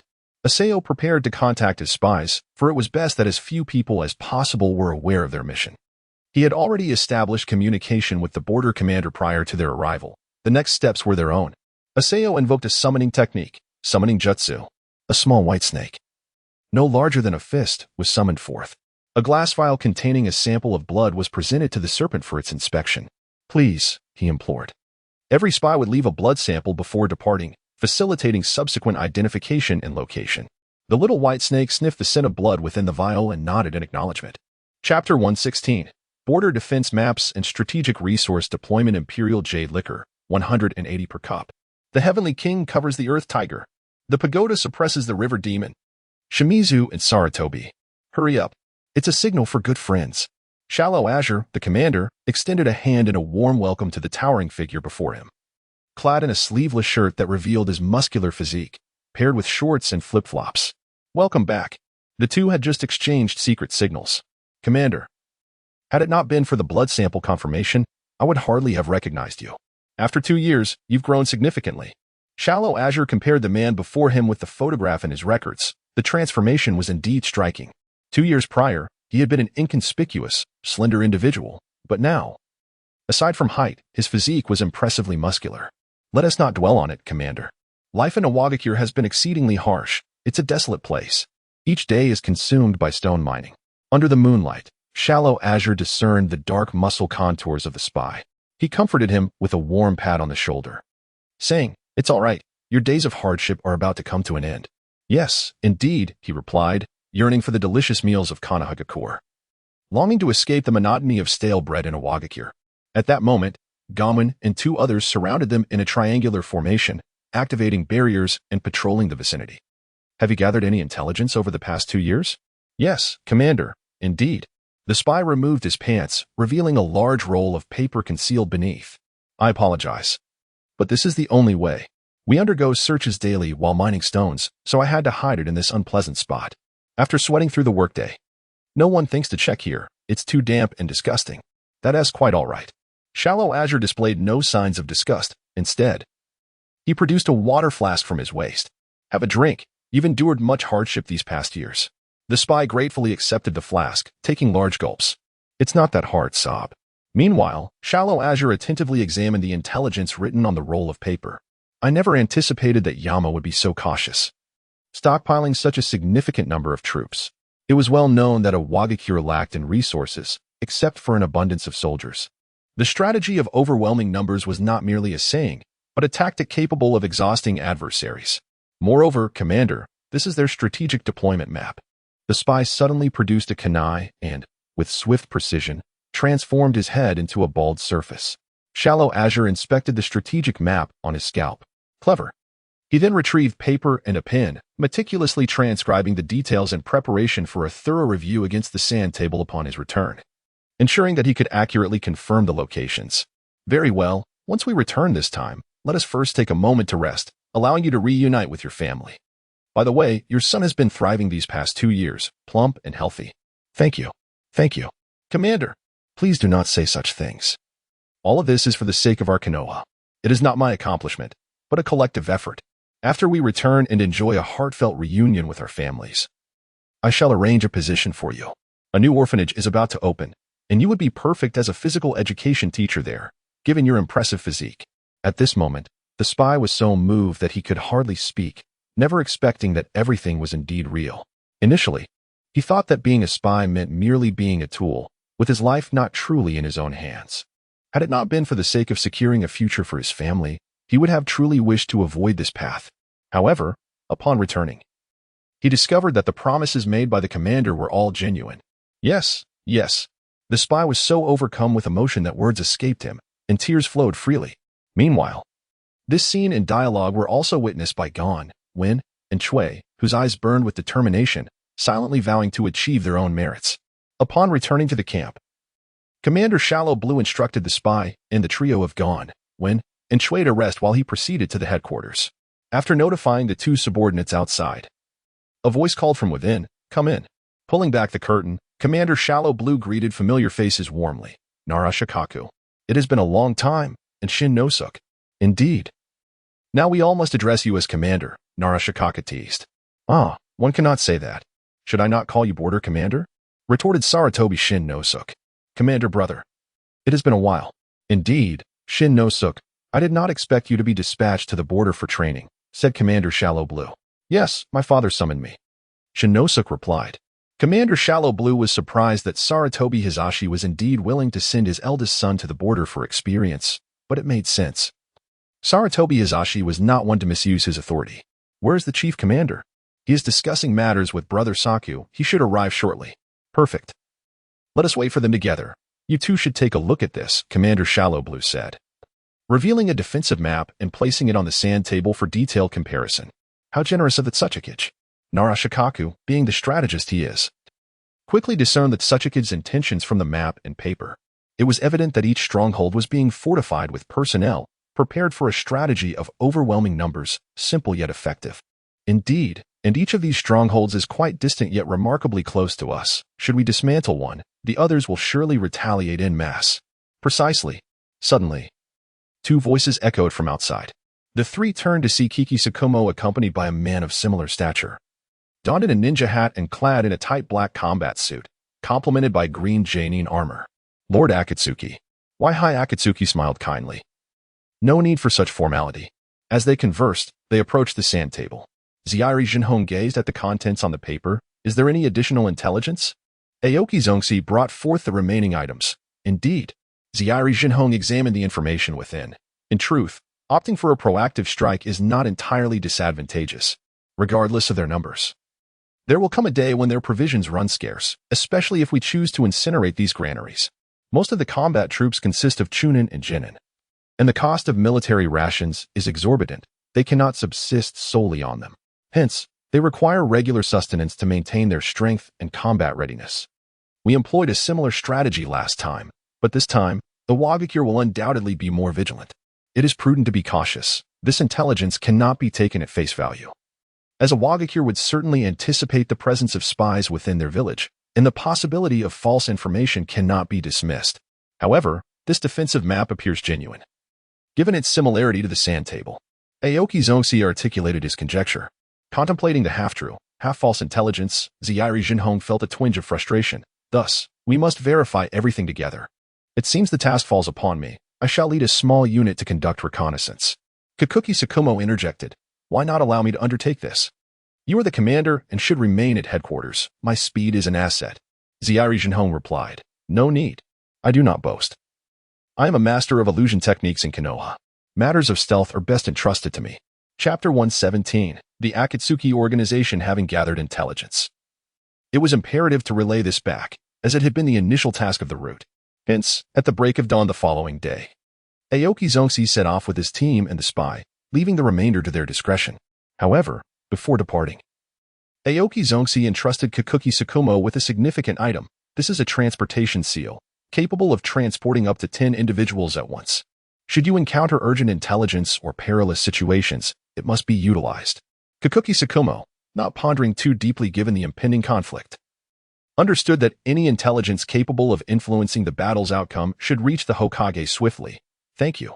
After Aoki Zongxi handed over the seal, he turned to leave. Not out of haste, but due to genuine heartache. The creation of such a transportation seal was costly and labor-intensive. Aoki Zongxi had spent an entire week crafting just one, and success was not guaranteed. Thus far, only 3 had been produced. As Aoki Zongxi hurried ahead, he murmured to himself. As the second-in-command of Root, the Flying Thunder God technique was not simply borrowed at will. It was notoriously difficult to master. The technique encompassed not only sealing arts but also required a unique aptitude for time-space manipulation. Aoki Zongxi had succeeded a few times, yet each attempt left him more nauseated than the last.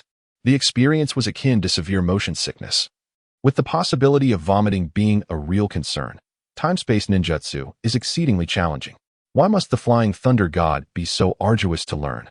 Upon returning, he resolved to contemplate the technique further, and if necessary, would seek out Minato for guidance.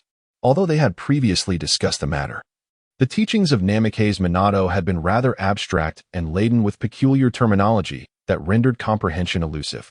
One day later, during the Root's commendation ceremony, Aoki Zongxi personally presented a certificate and rewards to the diligent spy who had labored on this mission. In the dimly lit hall of the Root base, a few cold white lights illuminated the somber atmosphere beneath a vaulted ceiling supported by metallic struts. Commander Asakura stood atop a raised platform, flanked by the black flag symbolizing the Root. The members of the Root assembled below stood tall and composed, with only the returning spy from the recent mission exhibiting a slight relaxation in demeanor, eyes reflecting the fatigue and pride of a task accomplished. Asakura's gaze swept across the assembly, his cool voice resonating throughout the hall. This mission consumed 2 full years of our time. You ventured deep into enemy territory, risking your life to procure crucial intelligence, thereby providing significant support for the safety of Kenoha and the war's dynamics. Though the Root exists in darkness, your achievements shall serve as the firefly illuminating Kenoha's path ahead. His words, devoid of excessive emotional fluctuations, struck each heart like a hammer. Most notably, Asakura held a key in his hand. This is a small abode prepared for you and your family. Thank you, Commander, came the heartfelt response. Yes, strive diligently henceforth. Do not let everyone's expectations down. I will certainly work hard. The spy accepted the certificate and the meaningful key, tears of gratitude welling in his eyes. Very well. You should return to rest. We shall discuss more in a month. After the spy's departure, Asakura turned to the 3 individuals who had accompanied him on the mission. Gone. When? Chue. Yes. This is your reward. Asakura produced a paper bag, thick with the promise of monetary reward.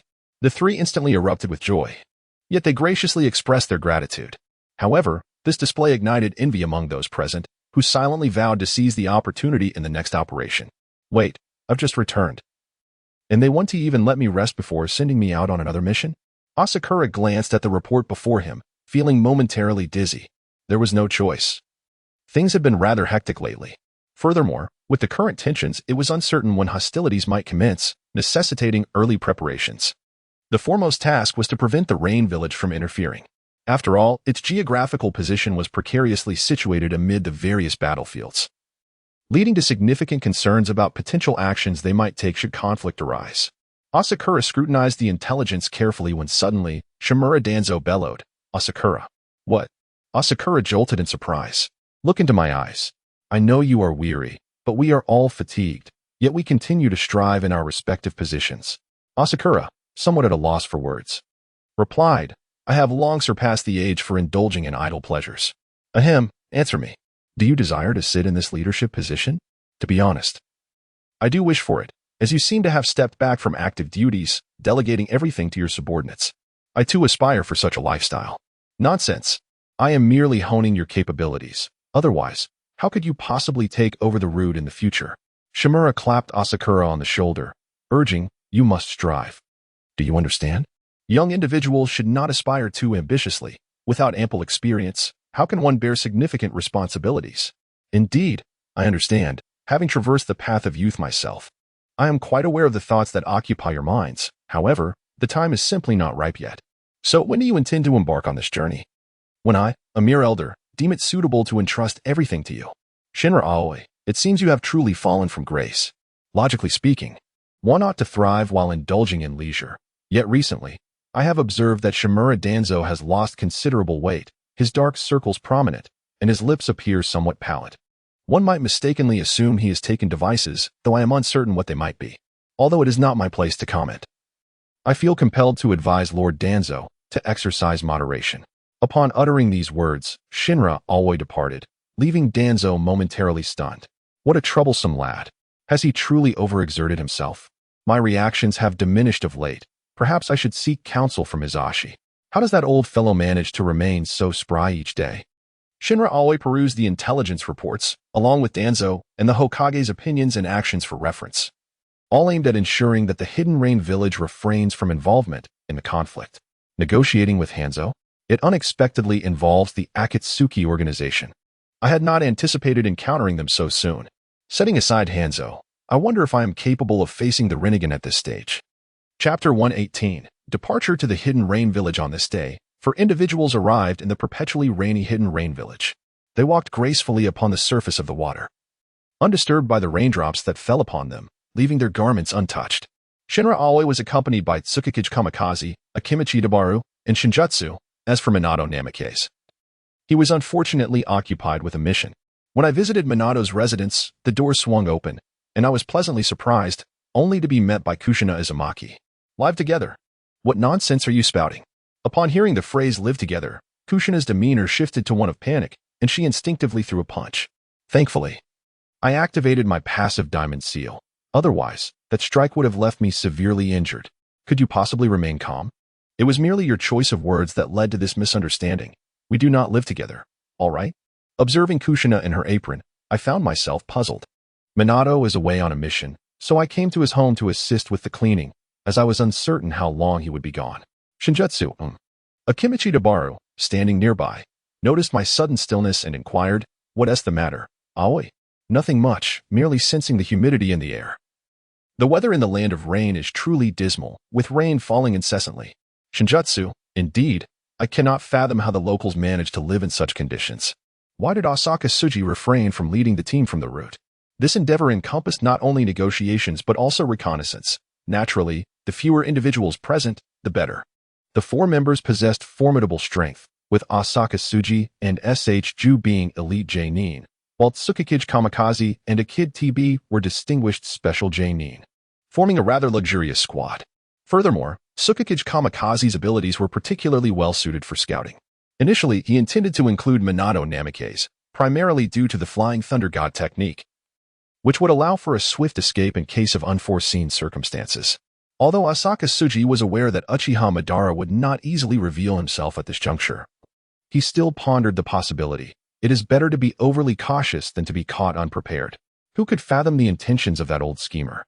Shall we proceed directly to seek out Hans? Indeed, Let us engage him in conversation first. The four traversed the water's surface, hastening toward the heart of Amigakure. Having previously communicated, Shimura Danzo had informed Hans of their arrival, thus ensuring an unobstructed journey. Upon reaching the village entrance, a ninja adorned with the Amigakure headband approached them. Likely designated to receive the four, you must be the ninjas from Konohagakure. Welcome to Amigakure.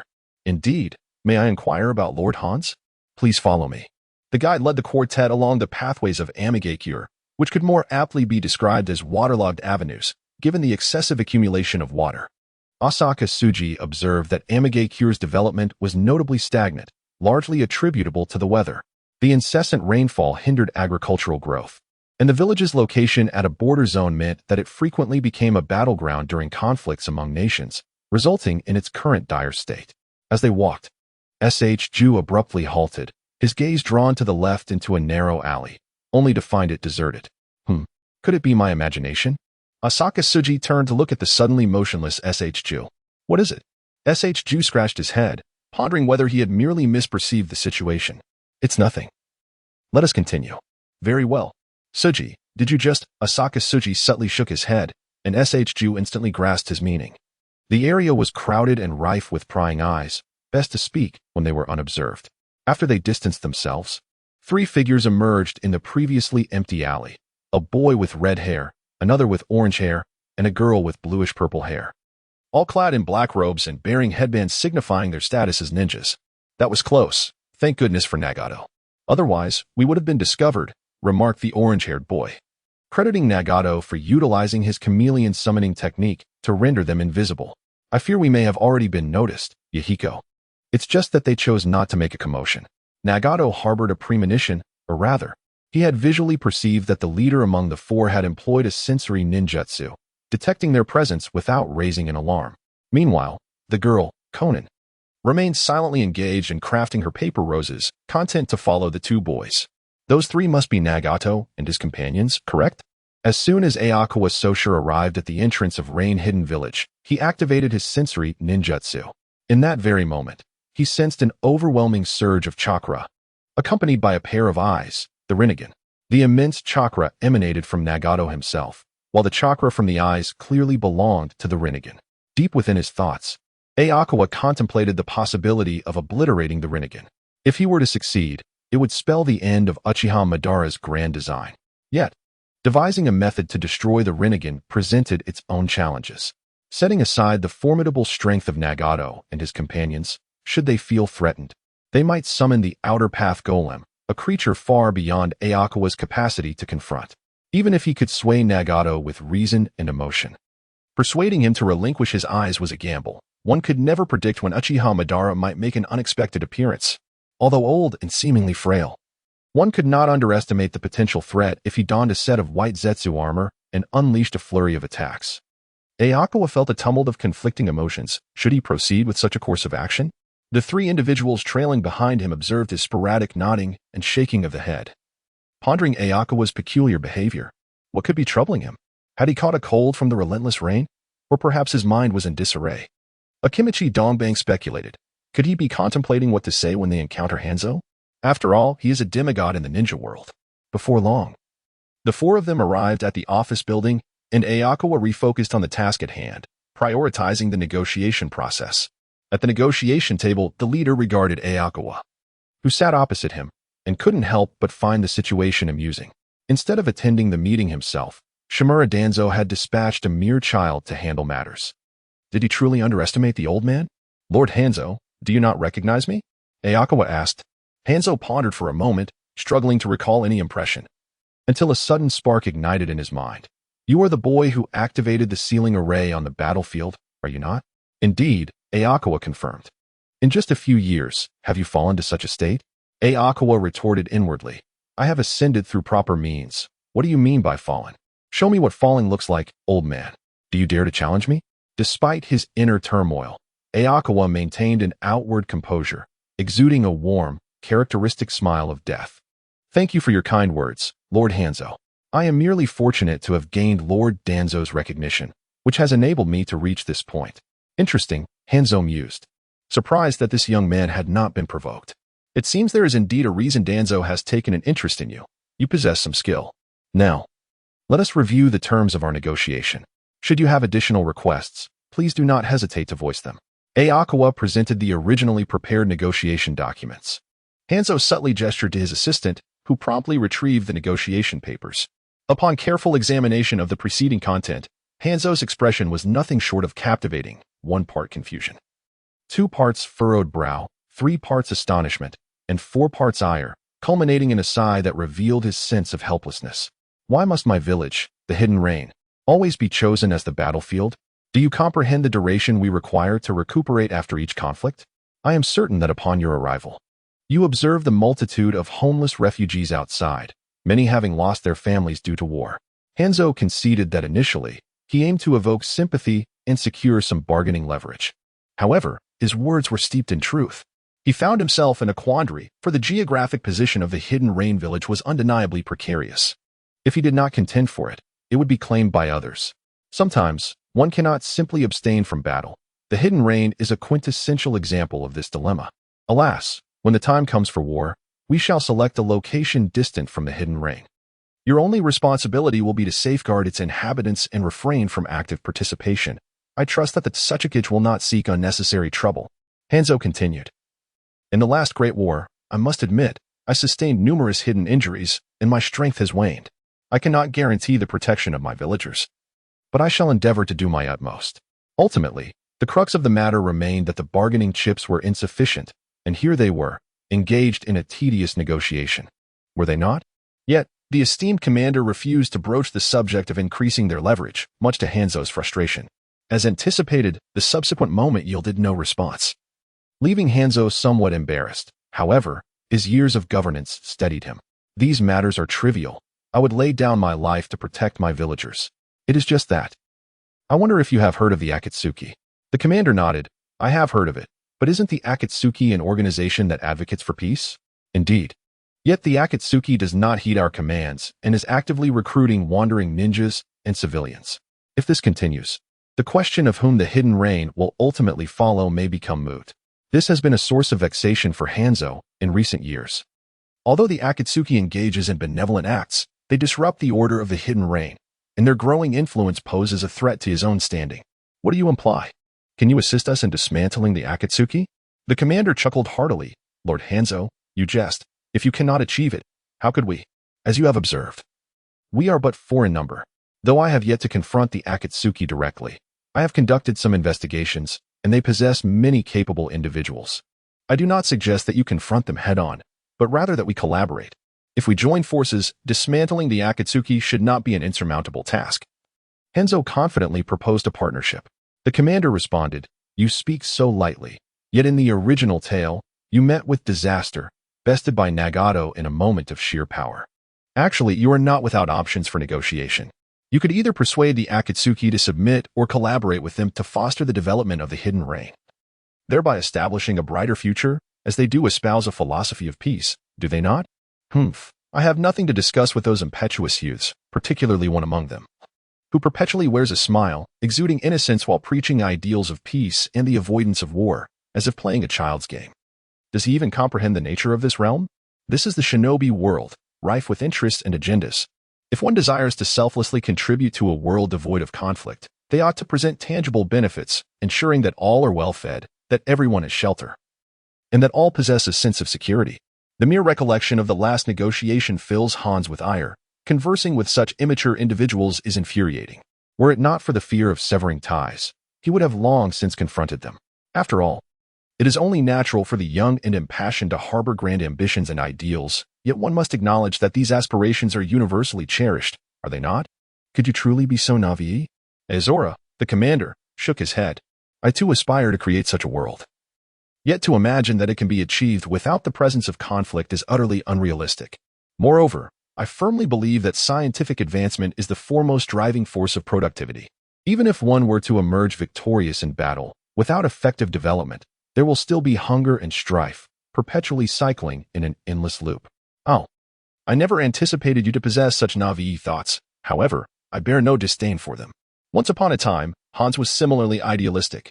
Otherwise, he could not have single-handedly ascended to lead the Hidden Rain village. Yet, The position of the Hidden Rain is exceedingly precarious. Should any village desire warfare? The Hidden Rain presents itself as an ideal battleground. Years of conflict, compounded by inclement weather, have left him with no choice but to resort to plunder. Without such actions, survival would be an impossibility, leaving no time for recuperation or meaningful development. What say you? Have you made your decision to join forces with me in subduing the Akatsuki organization? With Danzo no longer a hindrance, Hans now contemplates the possibility of incorporating the Akatsuki into his own ranks, for they harbor numerous talented individuals, particularly the leading trio, one of whom, with his crimson hair, likely belongs to the Uzumaki clan, possessing an immense reservoir of chakra. Furthermore, based on his mastery of ninjutsu, his potential is boundless. Subduing them? Indeed. Do not be deceived by my toxic exterior. I have not taken many lives myself. I am not a bloodthirsty individual. Aiozora replied, that may be true. Most met their demise through poison, and I cannot recall having personally slain many. I could accompany you in persuasion, yet should we fail, I shall bear the consequences. Nevertheless, I assure you that the Hidden Rain will not disrupt the battlefield. Very well. After the negotiations concluded, Hans dispatched individuals to secure a resting place for them. On the journey back, Ju suddenly spoke. The members of the Akatsuki are indeed quite naive. Oh, I never expected to hear such words from you. Ju offered a self-deprecating smile, reflecting on his own past innocence. I too have grown, you know. It seems that during these past years, since assuming the role of clan leader, you have acquired a wealth of knowledge. Ju replied, all of it was forced upon me. Alas. Let us not dwell on that. Let us hasten to enjoy a meal first, for I see that Akimichi Chg is already looking utterly famished. Leaning against the side of Akimichi Tab, his complexion had turned somewhat pallid, a clear indication of hunger. Chapter 120. The Akatsuki Trio. The food in the rain-hidden village was truly incomparable to that of the Leaf Village. This bread was exceedingly hard. At a small eatery adjacent to the inn, Ju was gnawing on the bread, nearly chipping a tooth.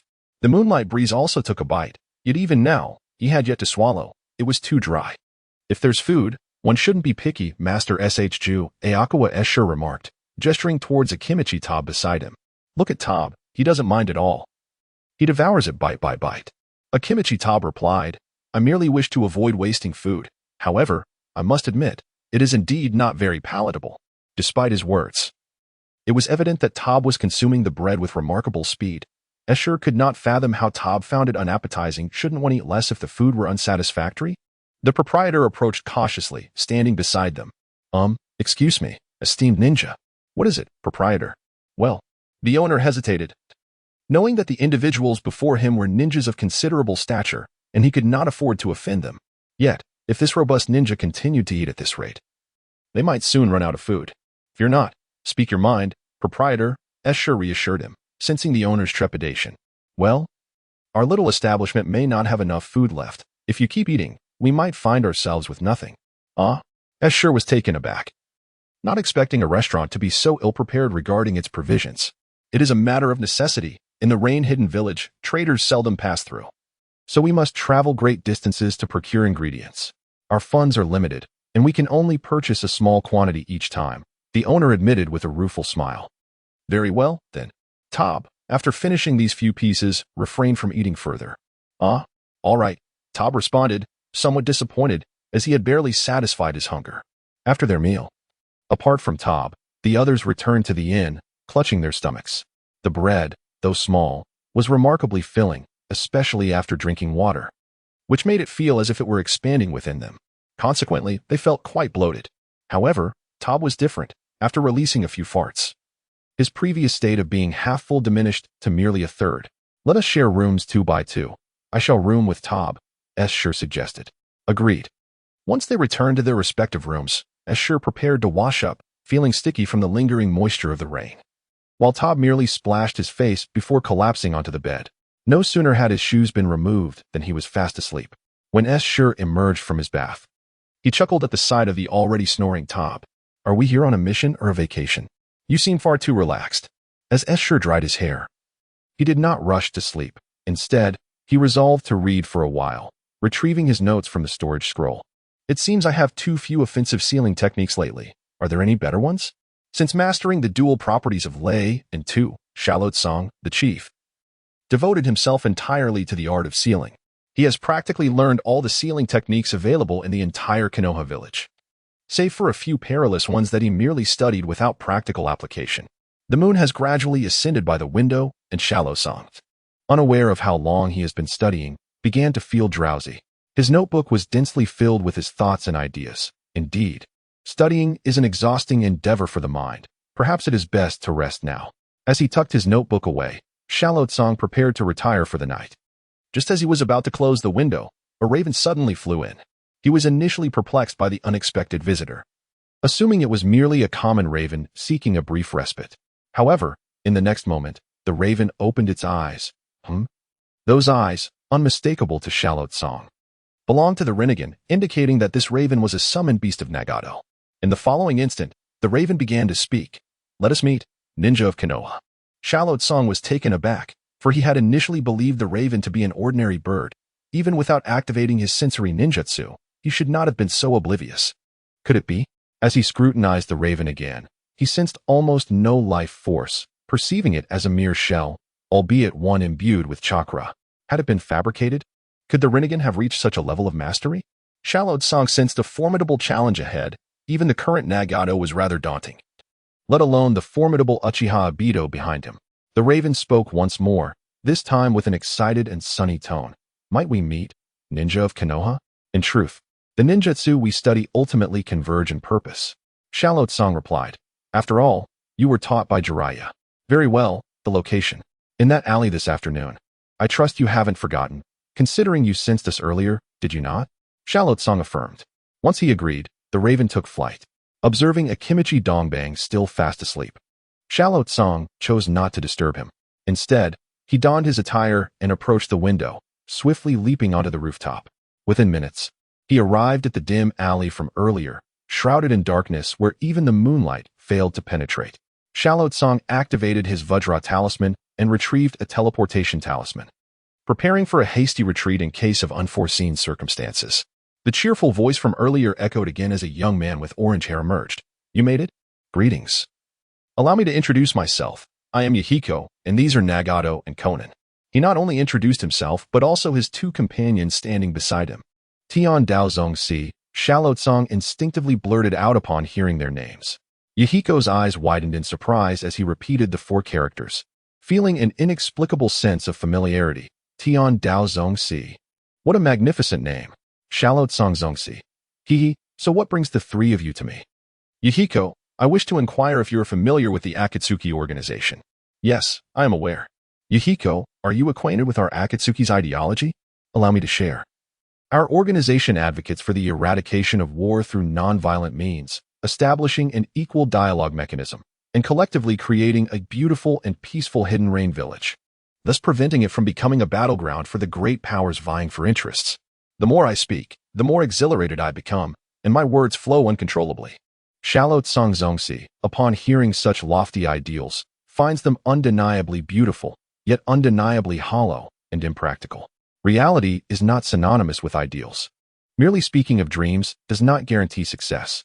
So, what is your intention in sharing this with me? Chapter 121 Ambush. I have heard that the situation between Kenoha and Awagakure is rather precarious. Shallow Song Zongsi did not anticipate that Akatsuki's intelligence network was so capable. Very few are privy to this information, aside from the higher-ups of both villages and the leaders of other villages.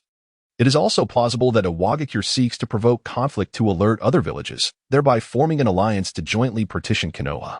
However, even in that scenario, the number of those aware is certainly limited, indicating that Akatsuki has indeed connected with informed individuals. Shallow Song Zongsi remained silent, waiting for Yahiko to continue. I sincerely hope that the war between Kenoha and Awagakure does not encroach upon Hidden Rain Village, or rather, it would be best if you do not choose this place as a battlefield. The choice of battleground is not mine to dictate. Why must war be initiated? Cannot we all sit down calmly and engage in earnest dialogue? A step back from each side could avert much turmoil. Shallow Song Zongsi. What is it?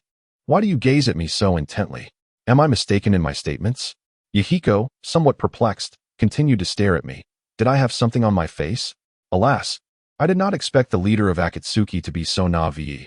I am at a loss as to whether to deem you innocent or foolish. Xiaolou Zongzi believes that innocence and kindness are not inherently negative traits, yet for a leader, such naivete may lead to the detriment of oneself and those who follow. In truth, prior to your visit, I had already conferred with Hans.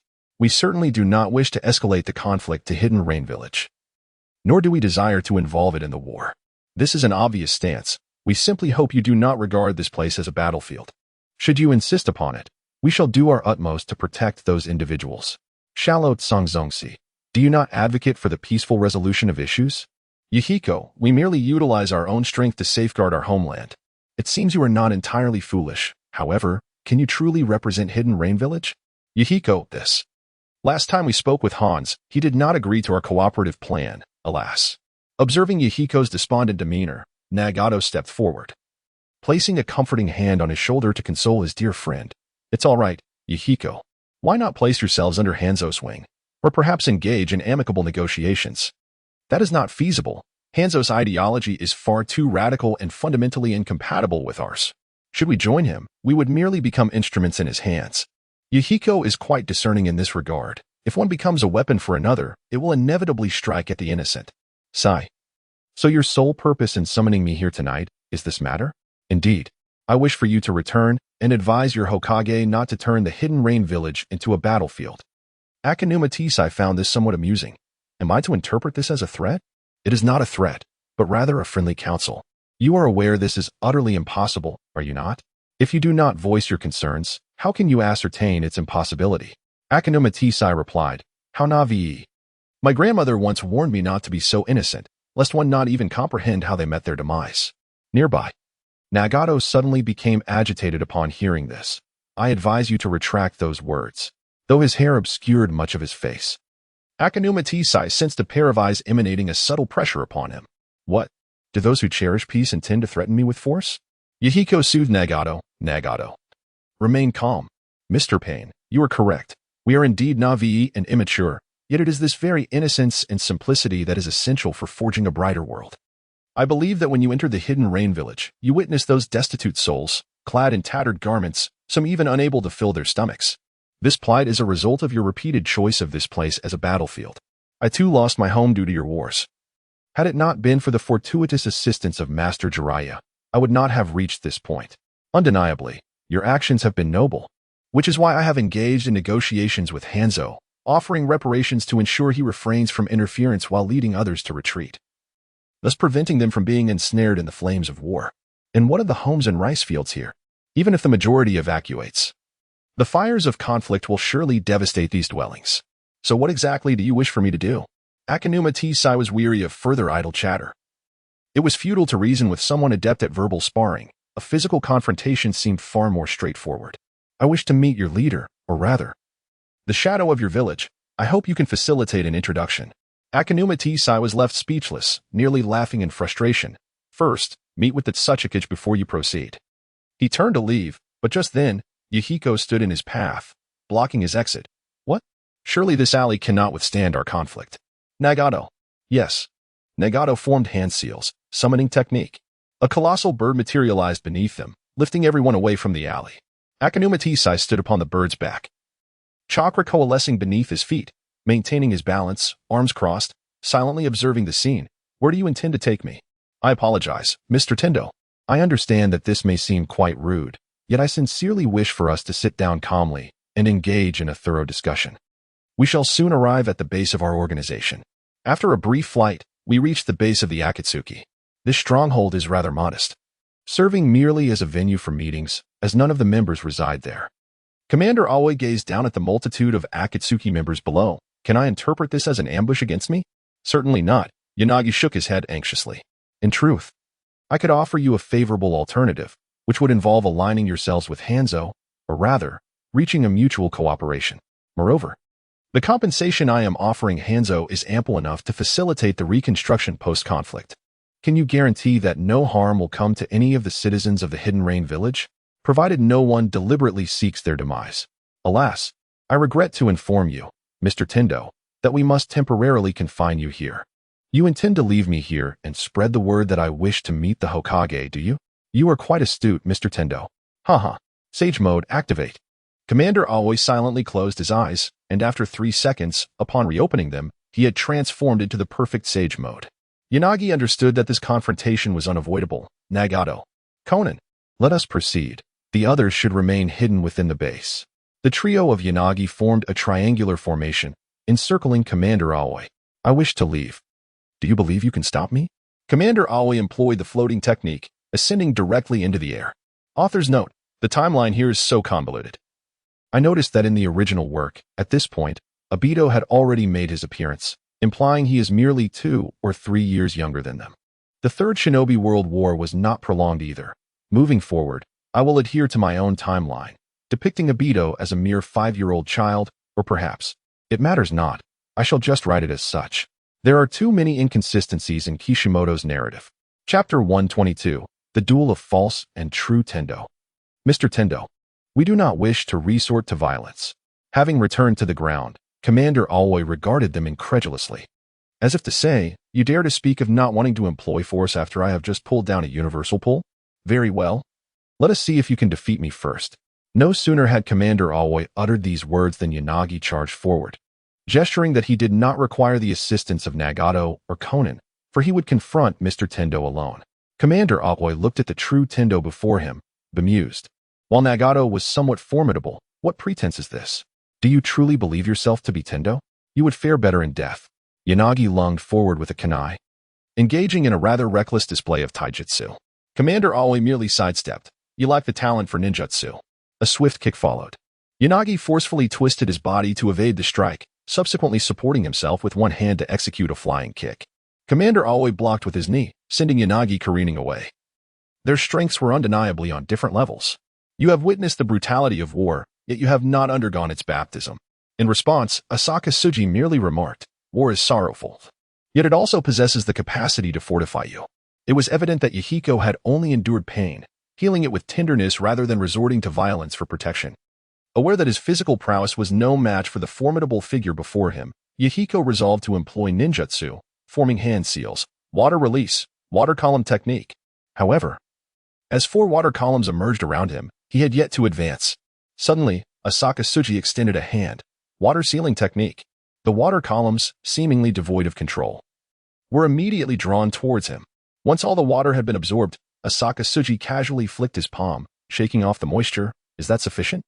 This revelation astonished not only Yahiko but also Conan and Nagato, who gazed with wide eyes, unable to fathom that someone of their age could possess such overwhelming strength.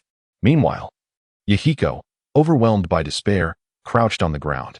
He had envisioned the disparity and acknowledged his inferiority to this 10th figure. Yet he had never imagined that even his prideful signature ninjutsu would pale in comparison, effortlessly consumed without even a chance to attack. I shall take my leave now. Observing Yahiko's disheartened state, Asaka Tsuji silently turned to depart. You shall not leave. Asaka Tsuji turned back to find Nagato, who had revealed one eye, gazing at him with fervor. Nagato helped Yahiko to his feet. You focus on your task. I will handle the rest. Nagato, Yahiko said, his heart swelling with emotion, lamenting his own lack of strength. Conan, take good care of Yahiko. Indeed, and you must also be cautious. Nagato approached slowly. Come now, tend. Sage art, transmigration of non-existence. Asaka Tsuji remained silent, merely raising his hand to unleash a mighty technique. Remarkable. Nagato lay sprawled on the ground. Though uninjured, fatigue weighed heavily upon him, making him acutely aware of the opponent's might, especially since no ninjutsu seemed effective against that individual. Yahiko approached, surveying the ground littered with spikes and craters, remnants of the earlier technique. He can manipulate the earth. Meanwhile, Asaka Tsuji had returned to the inn, dispelling his sage mode. Fortunately, that old fool did not emerge. The moment he activated sage mode, he had employed the technique of all things listening, scanning for any sound within a 5-kilometer radius. There was no sign of that old man, but he did uncover an intriguing development, as White Zetsu already appeared. It makes sense, given that those eyes require constant vigilance. Stripping off his clothing and reclining on the bed, Asaka Tsuji reflected on the unexpected events of this journey. Oh, I wonder if Hans will manage to collaborate smoothly with the Akatsuki. He sensed that many challenges lay ahead. The Third Shinobi World War was on the verge of erupting. If Hans and the Akatsuki intervened at this juncture, it would spell significant peril for the Hidden Leaf Village. The priority now was to minimize all losses and prevent the casualties from escalating. Meanwhile, far at the border of IWN Village, the team led by Tsukumo Hatake found themselves embroiled in a heated argument. "Let me go, Captain Tsukumo.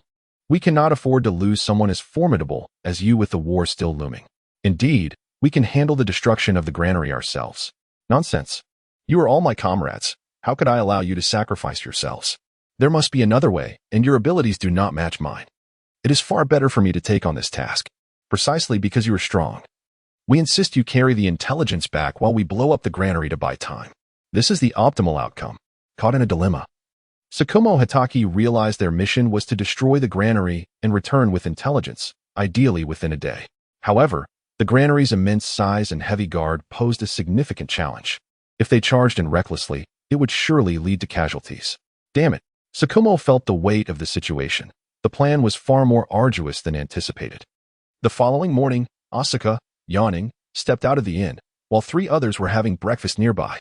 Asuka reached out for a bite. "What did Hans say?" "He mentioned a rendezvous at noon, then we'll seek out the Akatsuki. By the way, Commander, did you not sleep well last night? You look rather drained." "Oh, it's just that I'm not accustomed to a new place." Asuka took a bite of a large flatbread and sipped some water. "I feel fine," remarked Akiyama.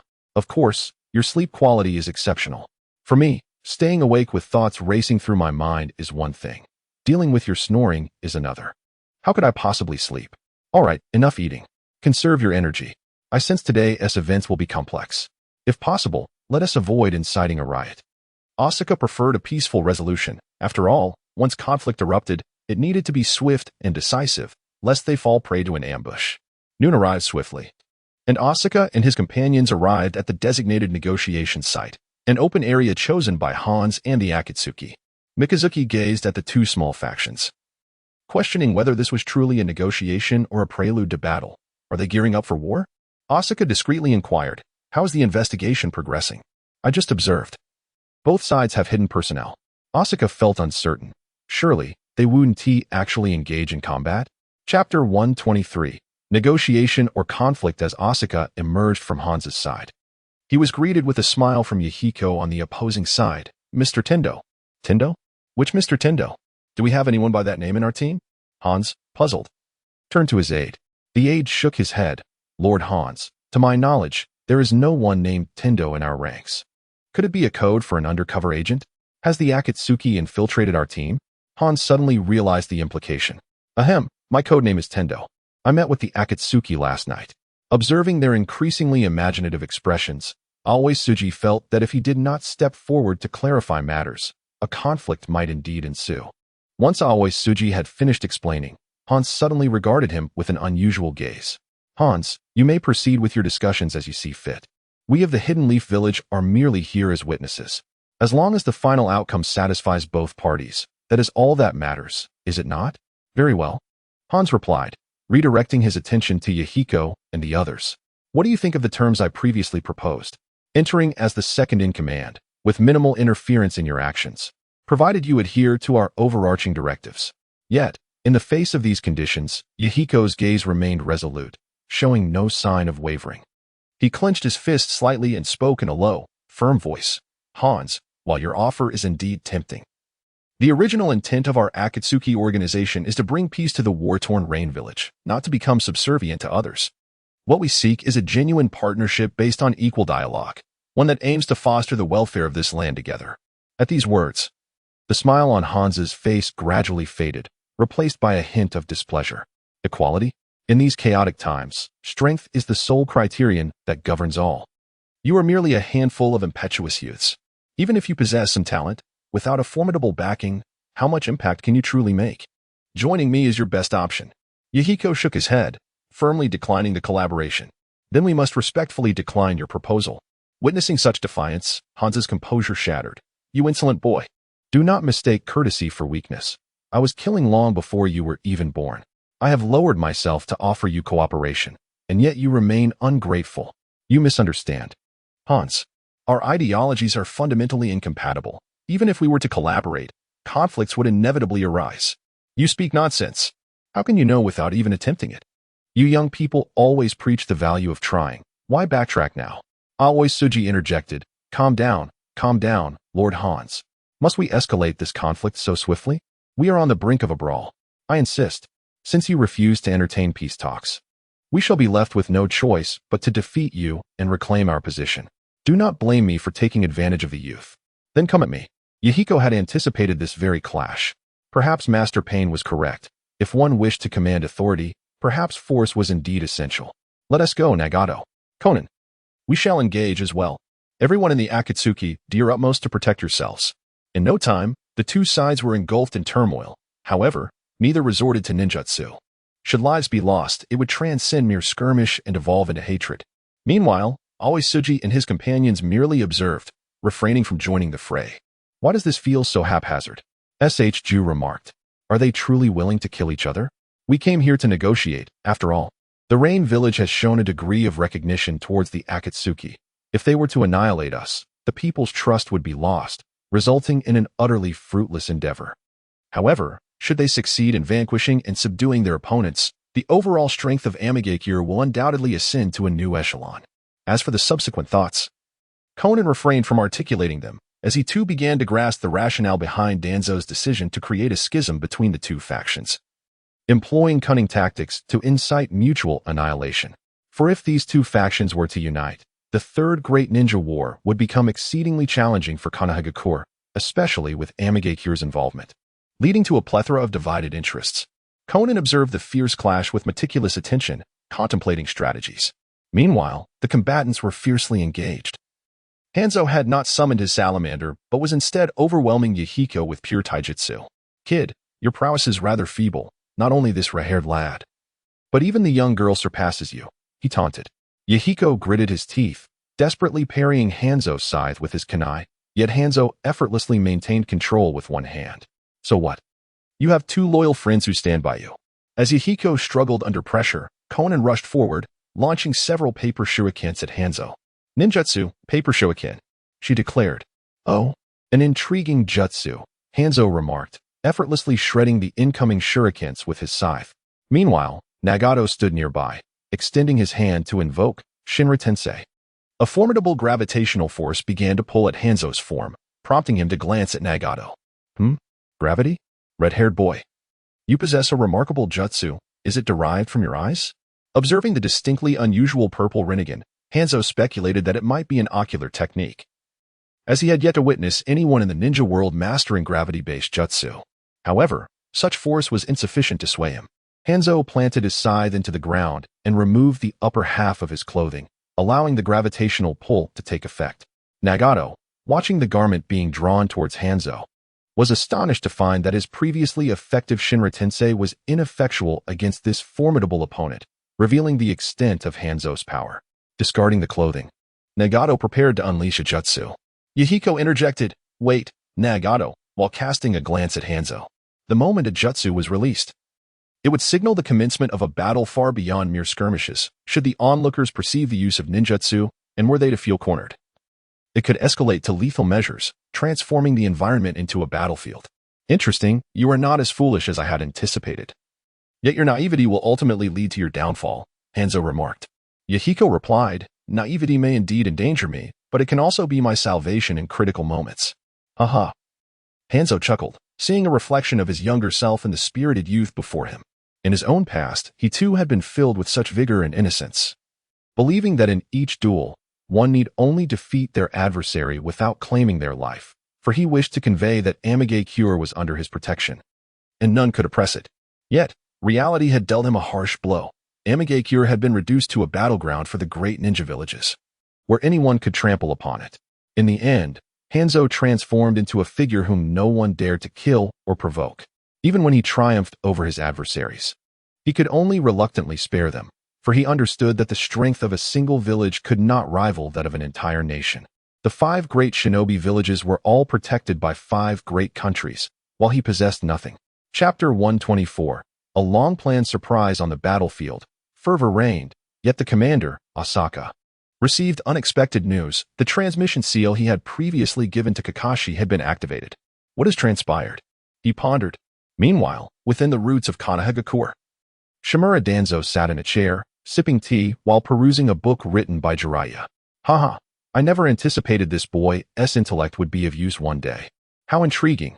I shall have to try such a pose next time, he mused. Just as he took a sip of tea, several individuals suddenly appeared on the table, crashing down and shattering it. Danzo swiftly concealed his book and drew a weapon, adopting a defensive stance as he regarded the fallen figures. Who goes there?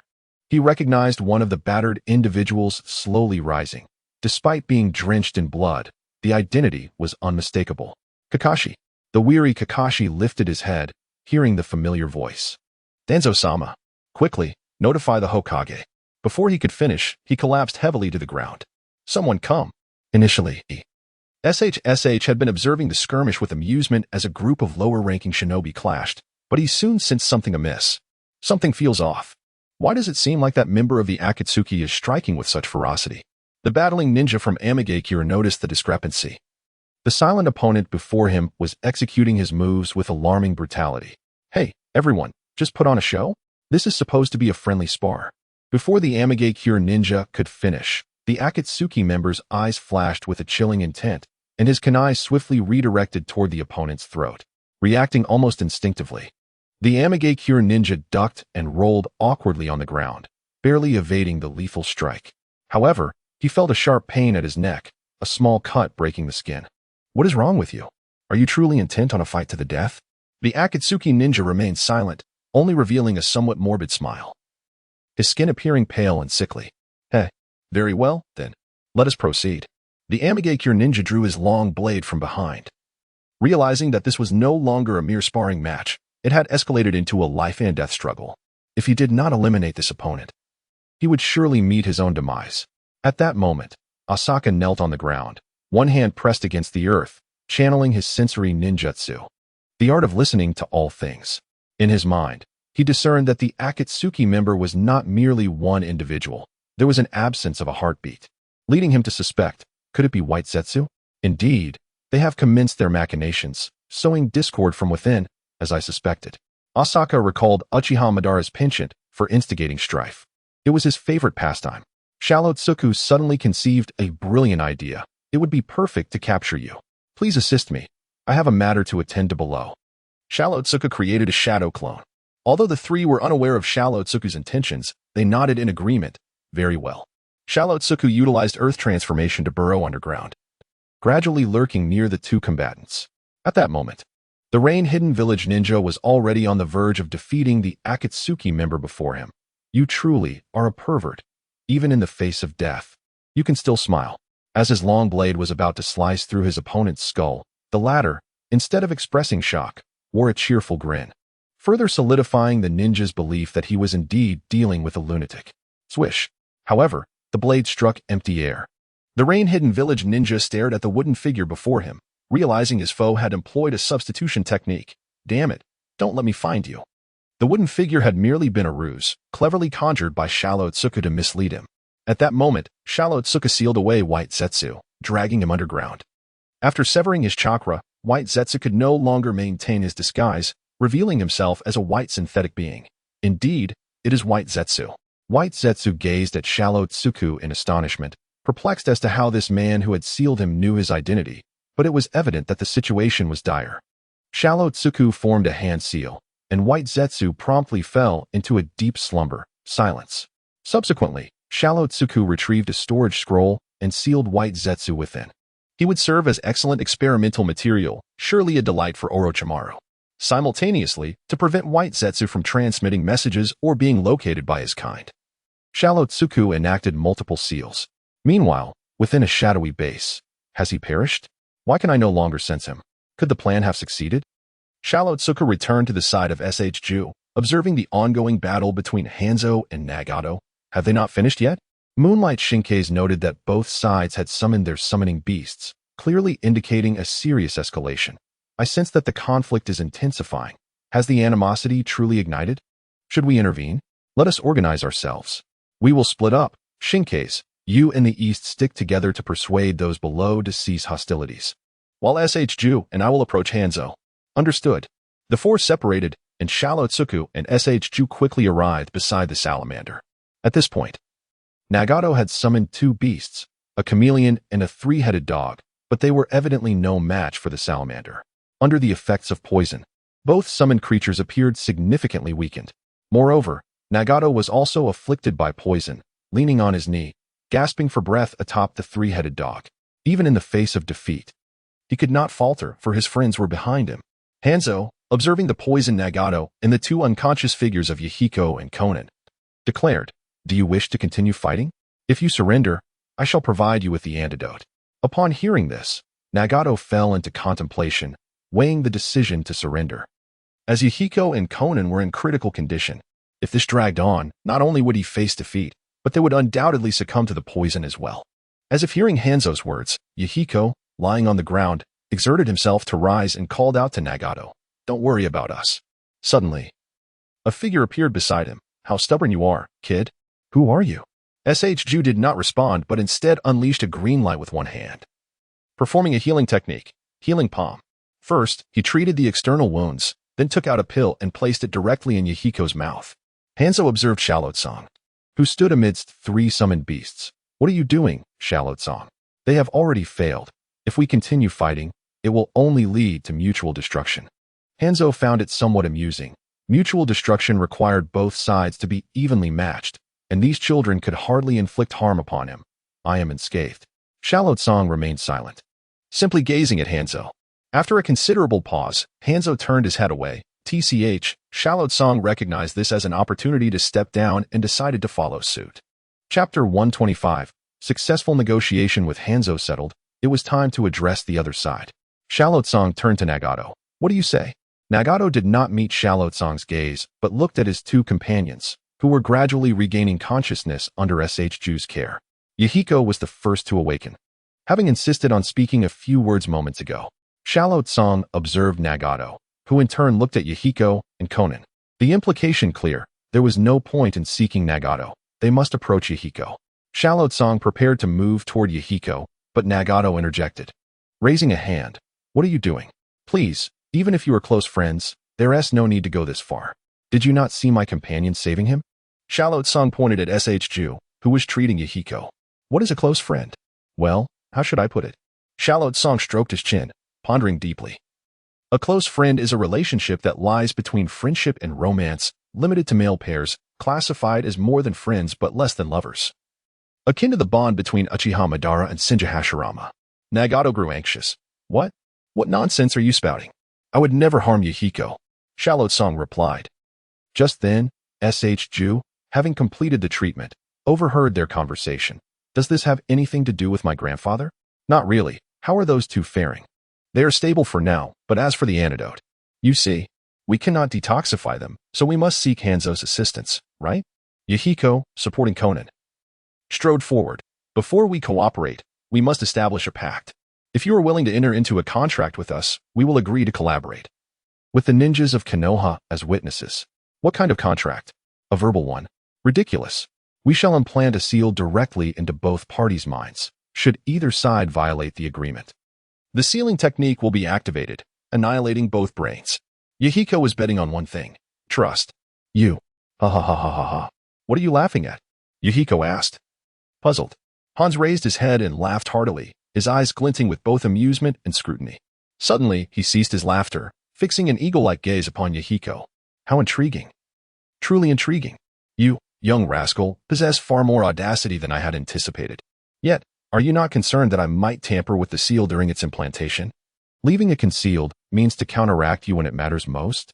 Unfazed, Yahiko met Hans's gaze with unwavering resolve, asserting, "I wager that you too desire to achieve your objective. I wager that you understand that only genuine collaboration can procure the antidote from your grasp. If we lack even this modicum of trust, then our cooperation is doomed to fail from the outset." He turned to glance at the frail yet resolute Konan beside him, then cast his gaze towards Nagato behind them. "For the sake of my comrades, this risk is one I am willing to take. Moreover, I speak of the leaders of both parties. It is not merely I who will implant the seal, but you must also implant ours. Do you truly believe I would entrust my mind to a stranger?" Yahiko, indeed, I would. Even the observing Shinkai was taken aback by Yahiko's candid admission. Hans was momentarily at a loss for words. "There is no need for the sealing book. I shall not place my mind in jeopardy. Even if you refrain from activating the seal, it does not imply that the enemy will do the same. If you were to be controlled, I would find myself in peril." Hans shook his head, rejecting the proposal. Let us proceed directly to signing a negotiation agreement. As you mentioned, the ninjas of Kenoha are present. They can serve as witnesses, providing security for both parties. Should either of us violate the agreement, we may seek Kenoha's assistance to eliminate the transgressor. Upon hearing this, Shinkai was immediately intrigued, realizing that regardless of whether conflict arose or not, Kenoha would benefit, an astute strategy, making refusal difficult. Very well, I entrust this matter to you. Yahiko turned to the group, led by Shinkai, bowing deeply, not only as a sign of respect, but also to express gratitude for their earlier assistance in saving him and his comrades. Meanwhile, within the Kenoha hospital, a room filled with notable figures witnessed the unconscious form of Kakashi beside the still unconscious Shikaku. Sarutobi Hiruzen sighed deeply. Though the mission was successful, I wonder about the situation. What news from Tsunade? Shimura Danzo replied, the injuries are quite severe. The explosion was unexpectedly fierce. Without the teleportation seal, they would have perished there. Hiruzen paused in silence before inquiring, and what of the situation in Awagakure? The plan succeeded, which will undoubtedly delay the onset of war. Their supply depot was destroyed, and they will require time and resources to replenish their stock. Hostilities are unlikely to erupt in the near term. Hiruzen felt a wave of self-reproach wash over him. It is all my fault. This plan was fraught with sacrifice from the beginning, a necessity I had not anticipated. I did not foresee that Shikaku would be the kind of person to allow his comrades to perish. At the doorway of the room, several teammates who had been rescued gazed anxiously at the still unconscious Shikaku, expressing their concern. Is Shikaku-senpai going to be all right? It was all for your sake. If only I were a bit stronger or perhaps more decisive. Although the plan succeeded, Senior Shuamao has sustained severe injuries. Tsunade, clad in a white coat, approached and requested, please step aside. Ah, yes, of course. Tsunade entered the room, and Sarutobi Hiruzen immediately inquired about his disciple's condition. As of now, it appears stable, however. He will need to rest for a month, and he must refrain from any movement. The force of the explosion has inflicted considerable damage to his internal organs and body, and he has sustained burns on the surface. Although surgery has been performed, he requires recuperation. Is there no danger to his life? None. Will he be able to? In a month, he will certainly be full of vigor, provided he rests properly. That is good to hear. Kakashi, lying by the bedside, seemed to have awakened from a nightmare, suddenly rousing with a shout. Father. Realizing his father had not yet awoken, he intended to pour a glass of water. However, upon turning around, he was startled to see so many people gathered in the room. Panic set in. Lord Hokage and Lady Tsunade. I am Shimura Danzo, came the reply. Though unfamiliar with the individual, Kakashi recognized him as a respected elder, given his age was comparable to that of the Hokage. Lord Danzo. The aloof Danzo nodded, while Sarutobi Hiruzen approached Kakashi, crouched beside him, and gently stroked his head, speaking softly. Little Kakashi, your father is not in grave danger. He simply needs to rest quietly for a month. Do not worry. This injury was incurred while on a mission, and we will arrange for someone to take care of him. Your only concern should be your studies. Is my father really okay? That is wonderful. Thank you, Lord Hokage. It's nothing. We should be grateful to your father. He saved his comrades and accomplished the mission. His foresight surpasses my own. You have an exceptional father. Though Kakashi was unsure of the details, the Hokage's praise made him blush slightly, and he could only manage a simple, thank you. Chapter 126. The battle for White Zetsu. After completing their diplomatic duties, the leaders, including Shallow Blue, prepared to embark on their return journey. Meanwhile, Hans and Yahiko began discussing the evacuation and protection of the citizens and ninjas of Amagakure in the event of war. There were numerous pressing matters, and everyone was occupied with their respective tasks to prevent White Zetsu from suffocating. Shallow Blue released him from the storage scroll and established a barrier around them to avoid detection. I didn't expect this fellow to wake up, he remarked, observing White Zetsu, who lay on the ground, wrapped like a dumpling with his mouth covered. Ropes and trees curiously prodded his body. It was surprisingly soft and full of vitality. Although not human, the chakra within him was undeniable, evoking a sense of familiarity. What is this? Is it human? It doesn't particularly resemble one. Is this what you found on the battlefield? The Moonlight Divine Wind had previously heard of medical research in this area. Could it be an artificial human? It's certainly isn't edible, Shallow Blue replied. After a moment of silence, Shation suddenly spoke, his expression grave. Zonxi. Yes, I understand.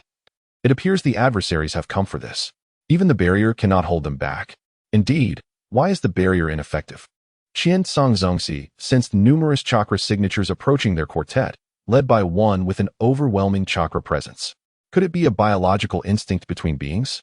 After all, White Zetsu is a manufactured entity, and among the more unique variations, some possess the ability to inhabit others. Might they be able to sense their kin? If that is the case, it would explain the ineffectiveness of the seal in providing isolation. Shutian perceived familiar chakra signatures, mirroring the one lying before them. They must be here for this. Precisely, they likely wish to prevent us from obtaining it for study. If the nature of White Zetsu is unraveled, then the subsequent schemes of Uchiha Obito would be jeopardized. What manner of creature is this? I have long been curious. Its chakra exudes a sense of familiarity. Qian Zongzi nodded, pondering, is it not familiar? After all, it is created from the cells of your grandfather. Meanwhile, a large contingent was drawing near, led by Uchiha Obito, clad in white Zetsu armor. Kuro Zetsu, act as my eyes. Rest assured, Lord Obito, I shall handle it. Suddenly, the originally white mask transformed to black, and two eyes appeared upon it, looking more like a painted illustration than reality. Now is not the time to reveal our identities. Do not utter my name when the moment comes. Understood, rest assured, my lord. Excellent. It has been some time since I last exercised my limbs. I wonder if this body can endure. Though nearly a century old, Uchiha Obito, despite wearing the supportive white Zetsu armor, could not escape the realities of aging. His bodily functions were declining, and without the Rinnegan, he might not prevail in combat. My lord, one of the youngsters is particularly adept at sealing techniques. We must exercise caution. Avoid his brilliance. He is merely a young upstart. What can mere sealing techniques do against me? Just face him head on. Kuro Zetsu intended only to offer a word of caution, but inadvertently committed himself. Qian Zongzi retracted White Zetsu. They are here. More than 10? How shall we divide them? Let us distribute them evenly. How else would we do it? However, the leader is mine. After all, I am the only one here familiar with Uchiha Obito's abilities, having seen them depicted in the original narrative. As for the other White Zetsu, their strength was likely below even that of a Chunin, easily manageable by Shutian and his companions, though they could prove troublesome if not entirely eradicated. However, upon confronting these White Zetsu, the trio revealed expressions of astonishment, for each one possessed the ability to utilize would release. In this moment of turmoil, Shengshu's mind was beset by a myriad of doubts, yet the imminent assault from across the way demanded immediate attention. Could it be? Before him, the figure of White Zetsu surged forth, extending a wooden spike towards him. With a swift strike, the Moonlight God Wind severed the assailant's arm, only to witness it regenerate back to its original form. Was this the wood release of the first Hokage, or had his eyes deceived him? How could one not be slain? Despite recognizing the identity of the individual before him, Asaka Tsuji felt compelled to inquire, while secretly gathering strength for a sealing technique. Who are you? Uchiha Madara provided no answer, revealing only his darkened visage and the prowess of his wood release. Wood release, cutting technique. From his arm, wooden spikes erupted, lunging towards Asaka Tsuji. With remarkable agility, he evaded the attack while simultaneously executing his sealing technique, sealing of the limbs. What? Even when bound? Uchiha Madara paused only briefly before his entire form transformed into wood. A wooden clone. Where was the real one? Uchiha Madara materialized directly behind him, a wooden spike piercing towards his back. Die. With a resounding impact, Asaka Tsuji was hurled through the air, crashing into several trees before finally coming to a halt. Without a moment's respite, he quickly rose, despite the excruciating pain, alert to prevent any further assault from Uchiha Madara. My back. Now. Asaka Tsuji felt the tumult within his innards. Although the diamond ceiling had mitigated the fatal blow of the wooden spike, the force behind it was terrifying. How could these adversaries not be vanquished? It seemed only ninjutsu would suffice. Ordinary physical attacks were utterly futile. Regardless of severing limbs or heads, they would rapidly regenerate. Shengshu observed Tsuji, who had been sent flying by a single blow, realizing the formidable strength of their opponent. They needed to resolve the situation swiftly to assist him. Burn them all. The Moonlight God Wind nodded in agreement. Understood.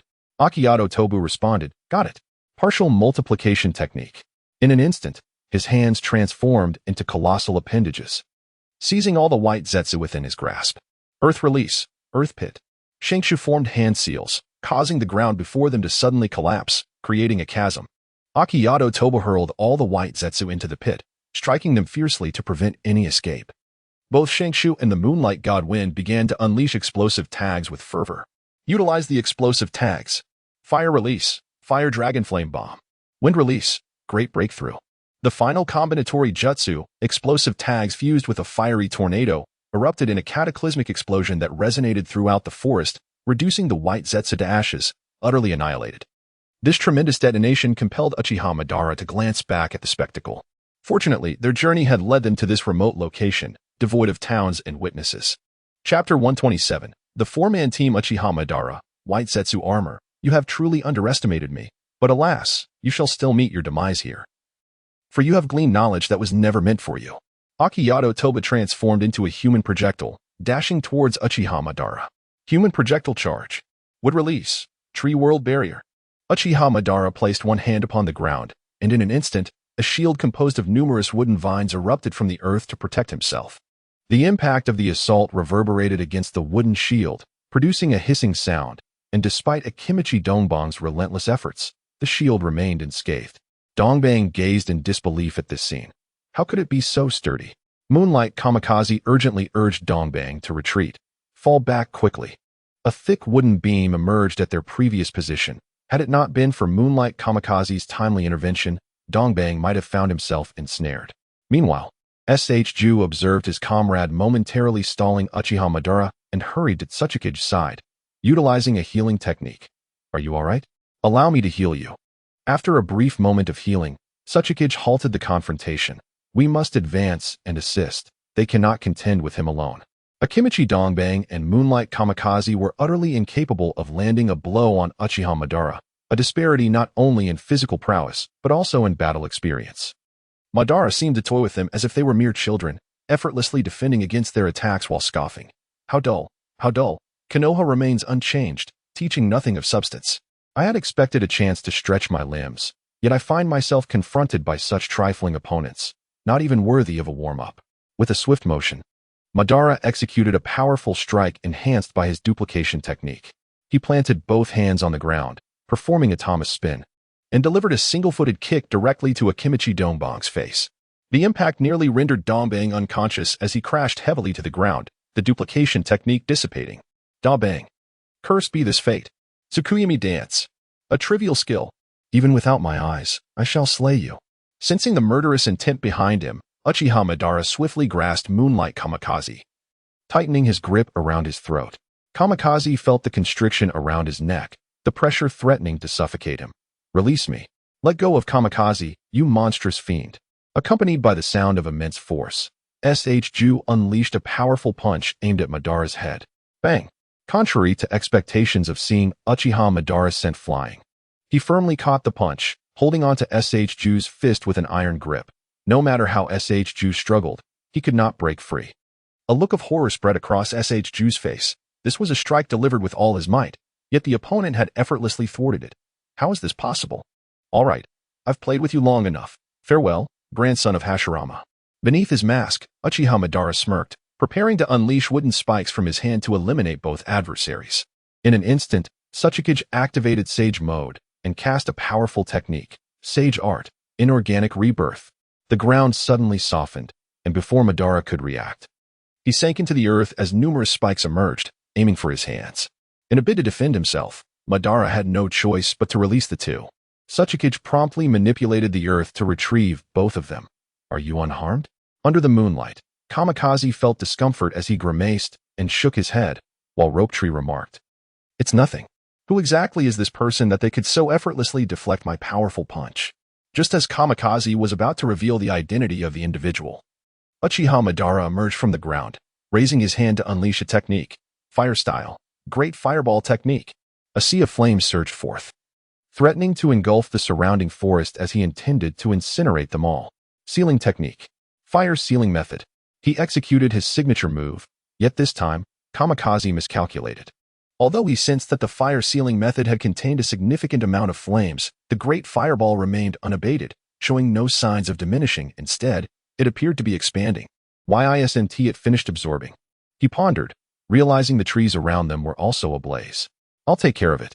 Water Style, Water Wave, shouted Akimichi Dongbang, who then utilized the multi-size technique to enlarge his body, uprooting a large tree and attempting to extinguish the flames with it. Meanwhile, Uchiha Madara stood still, watching the futile efforts of the others to combat the fire, clad in his white Zetsu armor, seemingly untouched by the heat of the inferno. Heh. Let your suffering unfold slowly, he mused, releasing another great fireball, encouraging the flames to grow even larger, intending to roast them alive and turn their secrets to ash. Feeling overwhelmed by the sheer volume of fire, Kamikaze gathered the others, exclaiming, "Everyone, come here quickly." Akimichi Dongbang, having shrunk his form, approached Kamikaze and asked, "Do you have any good ideas, Captain?" Bracing himself against the ground, Kamikaze produced a scroll inscribed with the character for water. Upon striking the scroll, it began to emit water. Fire shield. Circles of protective barriers formed around them, filled with sealing inscriptions. Fortunately, I had studied this beforehand. Otherwise, I would have been at a loss for defense, he thought. To avoid detection, Kamikaze also employed the inorganic rebirth technique, erecting layers of earthen walls to encircle the four of them. Akimichi Dongbang, nursing his swollen face from an earlier fall, lamented, "The opponent's strength is overwhelming. We can't possibly win." Kamikaze retrieved a teleportation seal, planning a collective retreat. Had it not been for his desire to gather more intelligence, he would have fled at the moment of Uchiha Madara's appearance. He initially believed that even a brief encounter would allow for some resistance. But it turned out to be a one-sided onslaught, with Madara seemingly toying with him. If he had been serious from the start, their struggle would have been utterly futile. Retreat was their best option. However, as Kamikaze attempted to activate the teleportation seal, he found himself unable to do so. "Why can't I activate it?"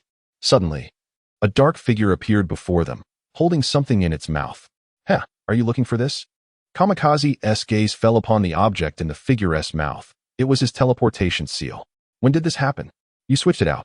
"Ha ha ha ha. The adults are attempting to sneak away." At that moment, the protective barrier began to shatter, revealing that Uchiha Obito outside was relentlessly assaulting it with wood release and fire release techniques. In no time, the barrier was completely destroyed. Let us eliminate them. The dark-faced figure returned to rest upon Uchiha Obito's head, his originally white mask now stained black. Chapter 128. Escaped the instant the barrier shattered, the commander, Aoi, sliced his finger to invoke a sealing technique for symbol seal modification. Uchiha Obito suddenly noticed something unusual around him. Huh? The white Zetsu armor on his wrists and ankles vanished into thin air, exposing his emaciated limbs. Damn, is this all I can achieve? Aoi found the white Zetsu to be quite a troublesome entity. Had he not covered it, he could have easily severed Obito's limbs during the ambush. Interesting. A sealing technique of spatial nature? Boy, how about I offer you a chance to survive? Join me, serve me, become a rogue ninja of Kenoha, and eliminate your 3 companions. Then you might just have a chance to live. Aoi was not inclined to engage in idle chatter. He erected a 5 seals barrier to protect the 3. You live. Sage art. White dragon technique. Aoi absorbed natural energy to conjure a luminous dragon, unleashing it from his mouth, causing the air to tremble violently. Uchiha Obito lost both visual and auditory perception, though he had no eyes to begin with. Ha ha ha. Do you think this will work on me? Obito could still hear, indicating that the previous assault had been thwarted. That lord, just wait a moment. Aoi immediately unleashed a Rasengan, without any explanation, striking directly at Uchiha Obito's head. Bang. He was sent flying. What is happening? The black Zetsu on his head explained. Although you were not affected, the white Zetsu attached to you was. Uchiha Obito. How long will it take to recover? It might take a while. Obito found the situation troublesome. He forcibly lifted his limbs, poking at his ear, where the damaged white Zetsu armor quickly began to repair itself. Feeling his limbs regain control, Uchiha Obito excitedly exclaimed, "Good. Let us begin the next round." Aoi sensed the situation was indeed insolvable, so he is forcibly regaining control? Huh? If it weren't for your revival, you would have been dead long ago. Do you understand? Aoi was truly on the verge of cursing. Here is something different for you. Would release, Advent of the Tree World.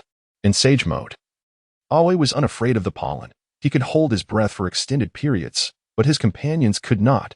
Everyone, cover your mouths and noses, cease breathing. Uchiha Obito was preparing to release pollen, only to find Aoi had anticipated this. Oh, it seems you know quite a bit. Sage art, wind blows technique. Aoi floated in the air, his belly swelling immensely, unleashing a fierce gale that blew all the pollen back toward Uchiha Obito. However, clad in white Zetsu armor, Uchiha Obito was completely immune to the pollen. Are you done making a fuss? Aoi. Huh? Uchiha Madara suddenly manifested a dark rod in his hand, leaping swiftly to strike at Asaka Tsuji. Not good. Asaka Tsuji swiftly darted away, evading the blow. Hadn't he lost the Rinnegan? Why was there still this dark rod? Pondering in astonishment, he wondered if Madara had preserved it in advance. This rod could disrupt the chakra within his body, making it likely that even his powerful Vajra sealing talisman might not withstand it. The little insect evaded swiftly. Then let me unleash another technique. After missing his target, Uchiha Madara prepared to release another ninjutsu upon landing. Curse you. Asaka Tsuji activated the explosive tags buried underground. Ha! Boom! A violent explosion erupted, accompanied by a cloud of smoke, with the explosive tags continuing to detonate. Asaka Tsuji had buried nearly all the explosive tags on the 4 individuals, hoping to buy some time. However, with his snake-like eyes and corneal vision, Asaka Tsuji could clearly see the scene within the smoke. Uchiha Madara was enduring the explosions with sheer strength, his white Zetsu armor proving formidable. We must retreat. Without a moment's hesitation, he snatched his 3 companions and swiftly fled. Shinju, channel Chakra to me. Asaka Tsuji prepared to maximize their speed, knowing Chakra was indispensable. Alright. Whoosh. The initial speed of 35 miles per hour skyrocketed to 70 miles per hour. The fierce wind resistance battered their faces, distorting their features. Damn. Yet Asaka Tsuji remained calm, focusing intently ahead, striving to accelerate further. Just a bit faster. Once the explosive tags finished detonating, Uchiha Madara knelt weakly on one knee, his white Zetsu armor beginning to crumble into pieces. Apologies, Lord Madara. I cannot hold on much longer and need to rest for a moment. The disintegrating white Zetsu began to slowly writhe, eventually coalescing into a humanoid form. The previous modifications to the sealing technique had inflicted significant damage, akin to losing flesh. Coupled with the subsequent explosions, even if he could regenerate, it would not be without cost. Thus, the white Zetsu was depleted. Without his white Zetsu armor, Uchiha Madara lacked the strength to rise, as age had taken its toll. His earlier performance was solely due to his immense chakra and reliance on the white Zetsu armor. Black Zetsu, standing nearby, sought to remind Uchiha Madara that had he not played so recklessly, all 4 could have been eliminated. Lord Madara, I must say you have been overly complacent. Had you not acted so foolishly, those 4 could have been entirely eradicated. However, upon hearing this, Uchiha Madara slowly turned his head, though aged and devoid of eyeballs. His hollow eye sockets fixed a piercing gaze upon Black Zetsu. Are you instructing me on how to act? Just a few words caused Black Zetsu to tremble uncontrollably. I dare not. Carry me back. It seems we have stirred the grass and startled the snake. This time, we must lie low. And lacking eyes is quite inconvenient. War is about to erupt. Find me a pair of Sharingan. It is disconcerting to be without vision. After hearing this, Black Absolute felt quite helpless. Ordinary glasses are easy to find, yet it had to be the Sharingan. At such an advanced age, nearing the grave, the successor still remains unchosen, and there are quite a few matters at hand. Huh? Why is there no response? All right, I understand, Lord Madara. Ideally, it should be the 3 Tomo, as the Eternal Mangeki Sharingan could significantly impair vision. Meanwhile, the quartet that was desperately fleeing was led by Asaka Tsuji, who was flying with all his might, fearful that Uchiha Madara would catch up. Only after they had entered the land of fire did Asaka gradually slow down. Primarily because SHG was somewhat exhausted, the power bank was running low. Yet, Asaka dared not stop. He never anticipated that the centenarian Uchiha Madara, clad in white absolute armor, would be so formidable. If I ever get the chance, I'll surely remove your oxygen tube. Chapter 129. Successfully escaping back, 2 individuals were slung over Asaka Tsuji's shoulders, while another dangled beneath, leaving him drenched in sweat and breathless. SHG observed Asaka, whose lips were chapped, and attempted to persuade him to take a break. Shall we rest for a moment? To this, Asaka simply replied, we are almost there. There is no need to rush, and quickened his pace once more. After an indeterminate time of flight, upon spotting the outer walls of the village, Asaka finally felt a sense of relief and began to descend gradually. As soon as he touched the ground, his sage mode was instantly dispelled, and he collapsed. Had it not been for SHG continuously supplying chakra along the way, Asaka would have been unable to maintain the balance of 3 energies for long. The constant absorption of natural energy would have caused his body to explode. Help me up, he requested. Akimichi DB stepped forward, hoisting him onto his back while retrieving a water flask from his waist. Quick, take a sip. Thank you, DB. After replenishing his fluids, Asaka felt truly revived. A quick touch to his back revealed that his clothes were already soaked with sweat. No one warned me that the white absolute armor was this powerful. In the original work, when Obito donned the white absolute armor, it appeared bloody and violent but didn't seem particularly formidable. However, the moment Uchiha Madara wore it, Asaka clearly felt the true power of the armor. What are you mumbling about, Chouji? By the way, who exactly was that man in the black mask we encountered earlier? His attire was so peculiar. Was he after the artificial being in our possession? That seems likely. I only sensed that thing on the battlefield. And I couldn't believe someone would come specifically to kill us for it. Thankfully, we managed to escape quickly, or rather, it was all thanks to everyone's efforts. If it had been just me, I would have been done for today. To be honest, I don't wish to meet my end so soon. I've only lived for 15 years in this world, and in my previous life, I was merely in middle school. Alas, this matter must be reported. We currently have no knowledge of their intentions, nor of how this thing can stealthily bypass others' perceptions and even mimic their appearance. Asaka's words remained unfinished. The Moonlight Godwind spoke the unfinished words. Perhaps other nations also harbor such lurking entities. Indeed, they can conceal themselves even more adeptly than spies. Should they seek to incite conflict among the great powers, the consequences would be dire. Captain Asaka was eager to meet with the Hokage to underscore the urgency of this matter, urging the need for Orochimaru to investigate the white Zetsu, ideally developing it into a biological weapon while also contemplating countermeasures.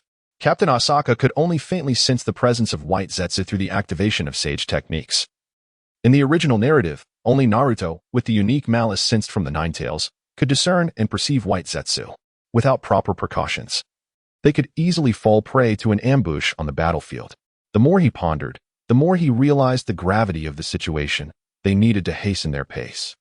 With great effort, Captain Asaka slid down from a Kimichi Dongbong's back, his legs feeling as heavy as lead, yet he persisted toward the village. Upon entering the village, the four members were pressed for time. Despite their injuries, they were not yet incapacitated. Moonlight Godwind supported Captain Asaka, while Akimichi Dongbang and Nara Shikako leaned on each other for support. Shall we first seek treatment? You can barely walk. Rest for a while before meeting the Hokage, suggested one. No. Captain Asaka's voice was hoarse, but he insisted on conveying the importance of white Zetsu. This matter is urgent.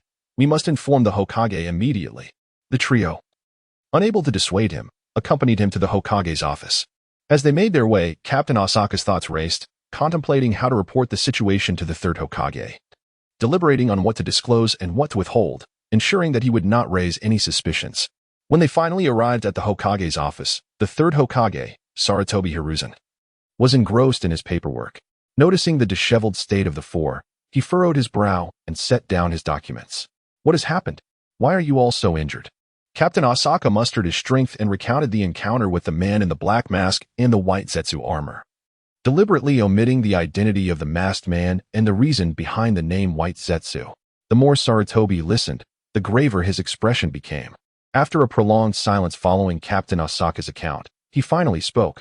I did not anticipate such a perilous existence. If what you say is true, and this white creature can mask its presence and imitate others, not to mention its numbers, it indeed poses a substantial threat. Hokage, I recommend that we immediately have Orochimaru begin research on this white creature. Captain Asaka, now in a position of greater authority as the second-in-command of the route, found that generally, the Hokage would not dismiss his sound advice, especially in the absence of Danzo. Furthermore, if we can modify it into a biological weapon, we might also discover ways to counter it. Additionally, other nations may already have these creatures lurking in the shadows, and we remain unaware of the machinations of the hidden hands at play. We must fortify our defenses, or the ramifications could be catastrophic. Very well. You shall consult Orochimaru tomorrow. He has been collaborating with Tsunade lately, so they can work together on this. By the way, what is the status regarding the Rain Village? Setting aside the machinations of the hidden hand, the foremost concern lies with the matters of war. It would not be too late to investigate once the conflict is past, primarily due to the insufficient manpower. Even if Sarutobi Hiruzen had the intent, he remains powerless. The scars from the Second Shinobi World War have yet to heal, and another battle looms on the horizon. Everything is progressing smoothly. We have already conferred with Hanzo and discussed matters concerning the Akatsuki organization. Under the care of a medical nin from the Umbu, Commander Asaka recounted the entirety of this mission to the Rain Village. This is fortuitous. As long as Hanzo refrains from intervening, we will have one formidable adversary less. You should return and rest for now. Yes, Lord Hokage. Upon exiting the Hokage's office, Commander Asaka hurriedly made his way towards Orochimaru's laboratory. This project had previously received funding approved by Commander Asaka himself, placed in a laboratory that, while overtly positioned beside a legitimate hospital, allowed Orochimaru to conduct his experiments with great delight. You all should head back. I will visit the laboratory. This needs to be delivered to Orochimaru promptly, as he alone knows how to render a person unconscious while still alive. Commander Asaka feared that prolonged sealing of white zetsu could lead to its demise. I'll accompany you. My sister is there as well. Very well. Chapter 130. The surprising Orochimaru. Alas, it has failed again. The Hashirama cells are too active. Observing the lifeless mouse in the petri dish, Orochimaru let out a sigh. The experiment had once more ended in failure. If even a mouse cannot survive, one cannot expect success with humans. This is an unavoidable circumstance. Not everyone can withstand such trials, and moreover, mice lack chakra, making suppression impossible. It seems that human experimentation is the only recourse. Orochimaru, be mindful. Human experimentation is strictly prohibited, and we cannot foresee the consequences. Suddenly, the laboratory doors swung open, and Commander Asaka entered, carrying white zetsu. Let us use this for the experiment. Tsunade, witnessing the unexpected arrival of the two figures, questioned the burden upon Commander Asaka's shoulder. Is that a person? Shinjutsu? Have you completed the mission? Oh, what is that? I believe, dear Professor Orochimaru, that you will find this exceedingly intriguing. It is an indestructible little being. Wait. You aren't bringing a person here, are you? I must remind you that human experimentation is strictly forbidden. If it must be done, it should involve only the most heinous of individuals. Tsunade was not entirely opposed to human trials, recognizing that some medical experiments could benefit humanity. However, she advocated for the avoidance of harming the innocent, as finding a plethora of truly wicked individuals within a village is no simple task. Commander Asaka, do you have any anesthetics, Orochimaru-sensei? As one who has extensively studied the Hashirama cells, Orochimaru sensed something was amiss, a scent emanating from the individual wrapped over Commander Asaka's shoulder. Yes, to your right. You can take it directly. Shinjutsu, retrieve that. I will unseal him, and when the time comes, we shall pierce his neck directly. Understood. Shallotsong, the commander, placed white absolute on the ground and made a small incision on the bandage around its neck, revealing skin that was anything but human. Curious? A humanoid? How does Orochimaru-sensei know? It is said that creating humanoids is an arduous task, yet I have encountered them before. Alas, their existence is fleeting. Orochimaru had previously engaged with the technologies of other nations during missions, so he was aware of humanoids, though the technology remained woefully primitive. Tsunade, you should be quite familiar with this scent, or rather, you should feel nothing at all, correct? Tsunade approached. This is impossible. Could it be that someone has leaked information? This is clearly Senju cells. This humanoid was indeed created using Senju cells. Precisely, but very few are privy to this knowledge. Apart from a select few high-ranking officials and ourselves, it is inconceivable that anyone else would know, and this is evidently the result of a successful experiment. Orochimaru's expression also grew serious. If news of the Senju cells were to leak, it would imply the presence of a spy within the village unknown to all. And this year, stealthily, a portion of the Senju cells has been stolen. Shallotsong understood their thoughts. Yet he also felt that disclosing the truth would raise doubts about its veracity. One cannot simply claim that Uchiha Madara bit off a piece of flesh from Senju Hashirama for cultivation purposes. Such twisted whims could only belong to Uchiha Madara. Nevertheless, Shallotsong deemed it necessary to convey the matter, so he reiterated what he had previously shared with the Hokage. Upon hearing, both individuals reacted almost identically to Hokage Sarutobi Hiruzen. What could this mastermind possibly intend? Are they seeking to incite war? Others may be unaware. But Orochimaru knew that this humanoid could be mass-produced. Mass production signifies an army of humanoids that require neither sustenance nor rest, capable of outlasting others. Should they amass into a formidable force, the entire ninja world would once again be plunged into chaos. Furthermore, from Shallotsong's account of his encounter with the mastermind, it was evident that their power was at least at the level of a Kage, effortlessly defeating 4 individuals. Orochimaru doubted his ability to achieve such a feat. The origins of this individual were shrouded in mystery, and their power was exceptionally formidable. When had such a figure emerged in the ninja world? After administering the injection, Rope Tree remarked, "All done. The injection is complete. Xiaolou Song observed White Absolute's breathing gradually stabilize and slowly began to lift the seals that bound it. This entity is now in your hands, Orochimaru-sensei. You must devote yourself wholly to its research. Upon hearing this, Orochimaru smiled, suddenly extending his tongue to lick his lips. Rest assured. Tonight shall likely be one of sleepless toil. Watching the increasingly sinister expression of Orochimaru, Xiaolou Song felt reassured. By the way, Orochimaru-sensei, regarding the hybrid rice I mentioned last time, you said it is currently being cultivated, and results should emerge next month. If it proves edible and yields abundantly, it could be integrated into agriculture. Splendid. What about the matter concerning the previous computer? I am not particularly well versed in that. Is there a difference compared to a television? Xiaolou Tsukasa felt a tinge of disappointment, yet it was understandable. Even if the computer were created without a network, it would be futile. While mobile phones are indeed convenient, establishing base stations throughout the shinobi world would be a monumental task that no nation would readily agree to. What if intelligence is gathered electronically? One could only proceed with caution. Moreover, although Orochimaru is an expert in biological technology, it is unlikely he possesses any expertise in programming. Thus, I shall first seek treatment at the hospital. This is precisely why Xiaolou Tsukasa chose to come to the laboratory, as it is adjacent to the hospital. Delivering the items swiftly and receiving treatment is of utmost importance. Hey, am I not right here? Where do you think you are going for treatment? Or do you believe that any of the doctors in the hospital can rival my capabilities? Xiaolou Tsukasa glanced at Tsunade, who had her hands on her hips, and suddenly realized that the previous battle had considerably drained his energy. Oh, I almost forgot. You there, hurry and extend your hand. Ju shook his hand. You should treat Tsukasa first. I don't have any significant issues. Quickly, stop dawdling. Do you want me to hit you? Why are you hiding your hand behind your back? Do you think I am oblivious to your little tricks? Aware of his sister's anger, Ju reluctantly presented his hand. His hand had become quite swollen and red. Tsunade approached and gently touched it, only to elicit a yelp. Ah, that hurts.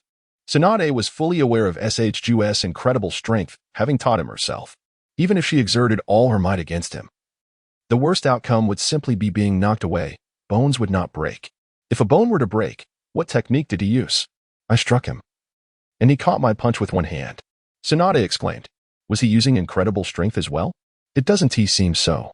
I felt no force. He merely caught my punch and held onto my fist until he kicked me away, at which point I realized my hand was broken.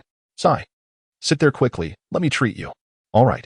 Xiaolou Tsukasa had anticipated Ju's injury to be so severe. Are you all right? Ju chuckled lightly. Don't worry. I'm fine. I lost all sensation after the fight. Xiaolou Tsukasa remarked. Uchiha Madara. Chapter 131. The awakening of White Fang research will require some time. And in the interim, everyone has been recuperating. However, during these past few days, Xiaolou Tsukasa learned of the White Fang incident. He was surprised to discover that the teleportation seal he had provided played a pivotal role, enabling everyone to return safely. Though they were gravely injured, the mission was accomplished. Upon pushing open the door to the hospital room, Xiaolou Tsukasa entered with a basket of fruit and immediately spotted Kakashi peeling an apple. Ah, Kakashi. Yes? Mr. Tsukasa. How are things? What did the doctor say? Kakashi paused his task, placing the peeled apple onto a nearby plate, and expressed his gratitude. Father's injuries are healing well.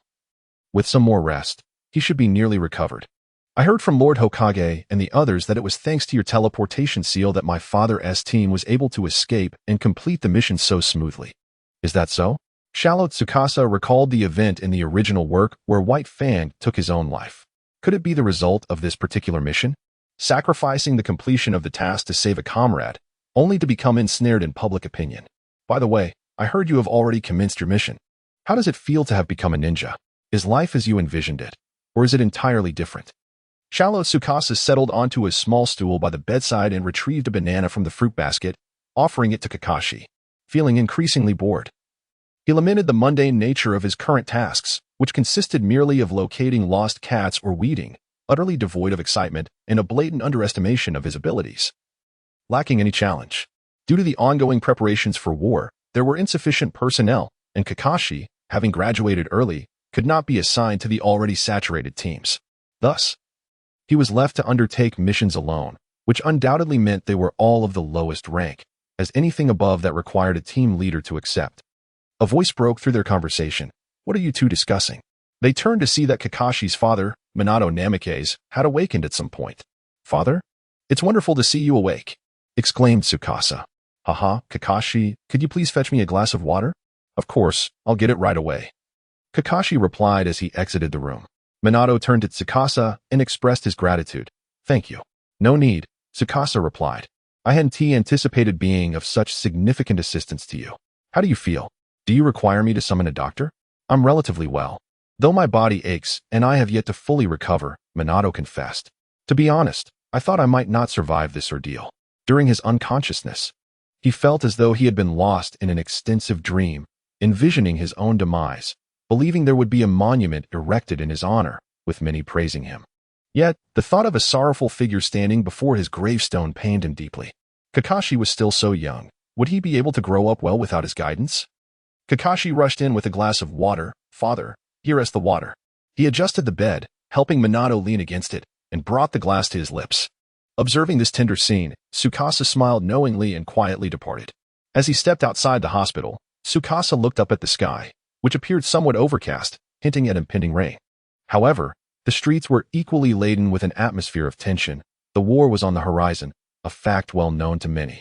Merchants and vehicles passing through inevitably exchanged bits of information, which circulated within the village.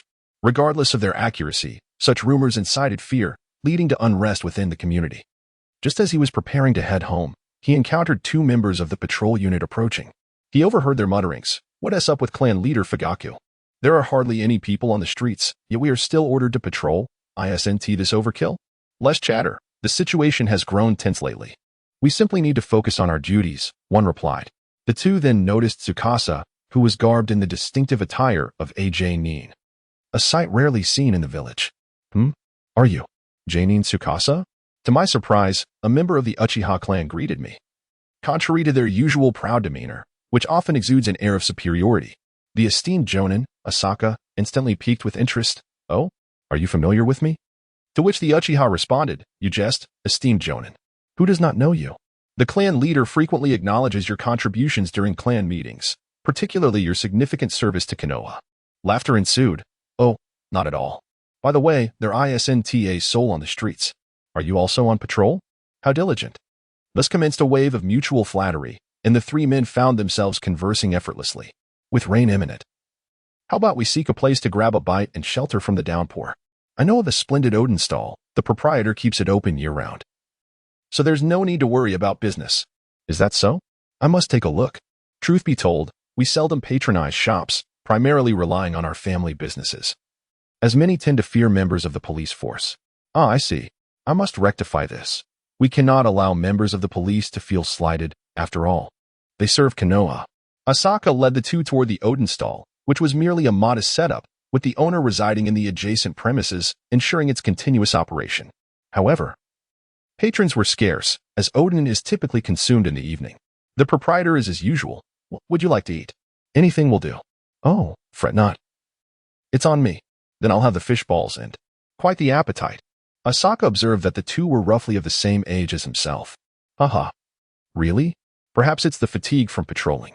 While the police force often faces grievances, one cannot deny that the Uchiha are dedicated workers. They may come off as proud and obsessive, but their commitment cannot be questioned. A proud individual would never tolerate others pointing out their flaws, for they strive for perfection themselves. Let's drop the formalities. We all share similar ages. Just call me Asaka. We are from the same village, after all. There is no need for such distance. In that case, I shall not hold back, Asaka. Now that is the spirit. What are your names? I am Uchiha. The dashing young man. I am Uchiha, the fellow with the buzz cut. Asaka privately marveled at their stature. They were indeed notable figures. Sensing the chakra within them, he noted it was substantial, as they were among the clan's elite. After all, one must possess the strength of a Chunin or above to be selected as a member of the police force.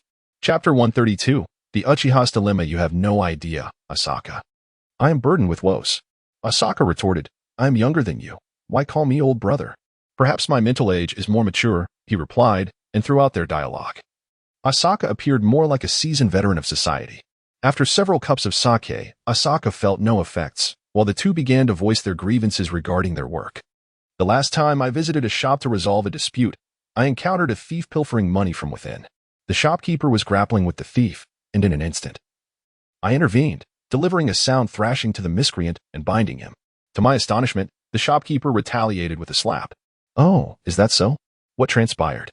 In the aftermath, the shopkeeper revealed that the thief was his son, and he was attempting to educate him. He claimed I had injured his son, hence his aggression toward me, chastising me for my lack of understanding, asserting that I had acted impulsively without grasping the situation. Uchiha Dawa felt somewhat aggrieved. Speaking of which, during a previous incident involving a married couple's quarrel, initially, it was merely a typical dispute. However, the situation escalated as they began to physically assault each other and damage property. Only after they grew weary from their altercation did I step in to mediate. To my surprise, they united against me, questioning why I hadn't intervened sooner, lamenting the unnecessary destruction of so many belongings. Ultimately, I had to compensate for the damages out of my own pocket, sigh, that amounted to 3 months' salary. Uchiha Yue, upon contemplating his empty wallet, felt a pang of distress. Those 3 months had been a struggle to make ends meet. Had it not been for the assistance of Captain Uchiha Hokage, he would have been disinclined to continue in this line of work. Aoi Tsuji found it rather amusing how two seemingly serious individuals, after indulging in drink, began to lament their woes. However, encountering such situations, Aoi Tsuji could only remark on the laws and order within the shinobi world, which lack a definitive standard. The security forces possess law enforcement authority but lack a solid reference point, as there are no established laws, rendering enforcement devoid of systematic regulation. This ultimately leads to such outcomes. Kishimoto, being a mere manga artist, has little comprehension of legal matters, and in the village, most individuals possess scant awareness of legal principles, often limited to notions of morality. This is still in light of the Hokage's promotion of a village characterized by a love for peace and harmonious coexistence, encouraging greater concern and camaraderie among its inhabitants, urging families to integrate into the community. Truth be told, it merely restrains those of moral integrity, while the morally bereft disregard such ideals. Clearly, the incidents faced by Uchiha Dawa and Uchiha Yaoi stem from individuals lacking in virtue, and importantly, there are no legal means to address their misdeeds. Although they are part of the security forces, at their core, they remain ninjas, and action can only be taken in cases of severe injury, murder, or espionage. Any aggression towards civilians carries significant consequences. In my view, it is the procedural inadequacies of the security forces that warrant improvement. Everyone must collaborate and adopt a long-term perspective. Uchiha Yaoi attempted to interject. One must not speak so lightly. It was the trust of the second Hokage that bestowed this responsibility upon us. Uchiha Dawa scoffed. I hold a different opinion. It is merely fear of our strength that led to this. Hush, do not speak so recklessly. Uchiha Dawa brushed aside the hand that Uchiha Yaoi extended. There are no outsiders here. Speak freely. Am I not correct? What say you, Tsuji-san? Aoi Tsuji. Indeed, Aoi Tsuji had contemplated the existence of the security forces. It is undeniable that the trust placed in the second generation played a role. Yet it also served as a test and a form of surveillance.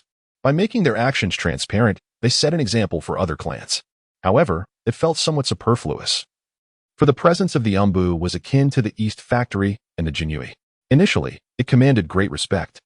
Yet it could only assist the Umbu without intervening in their affairs.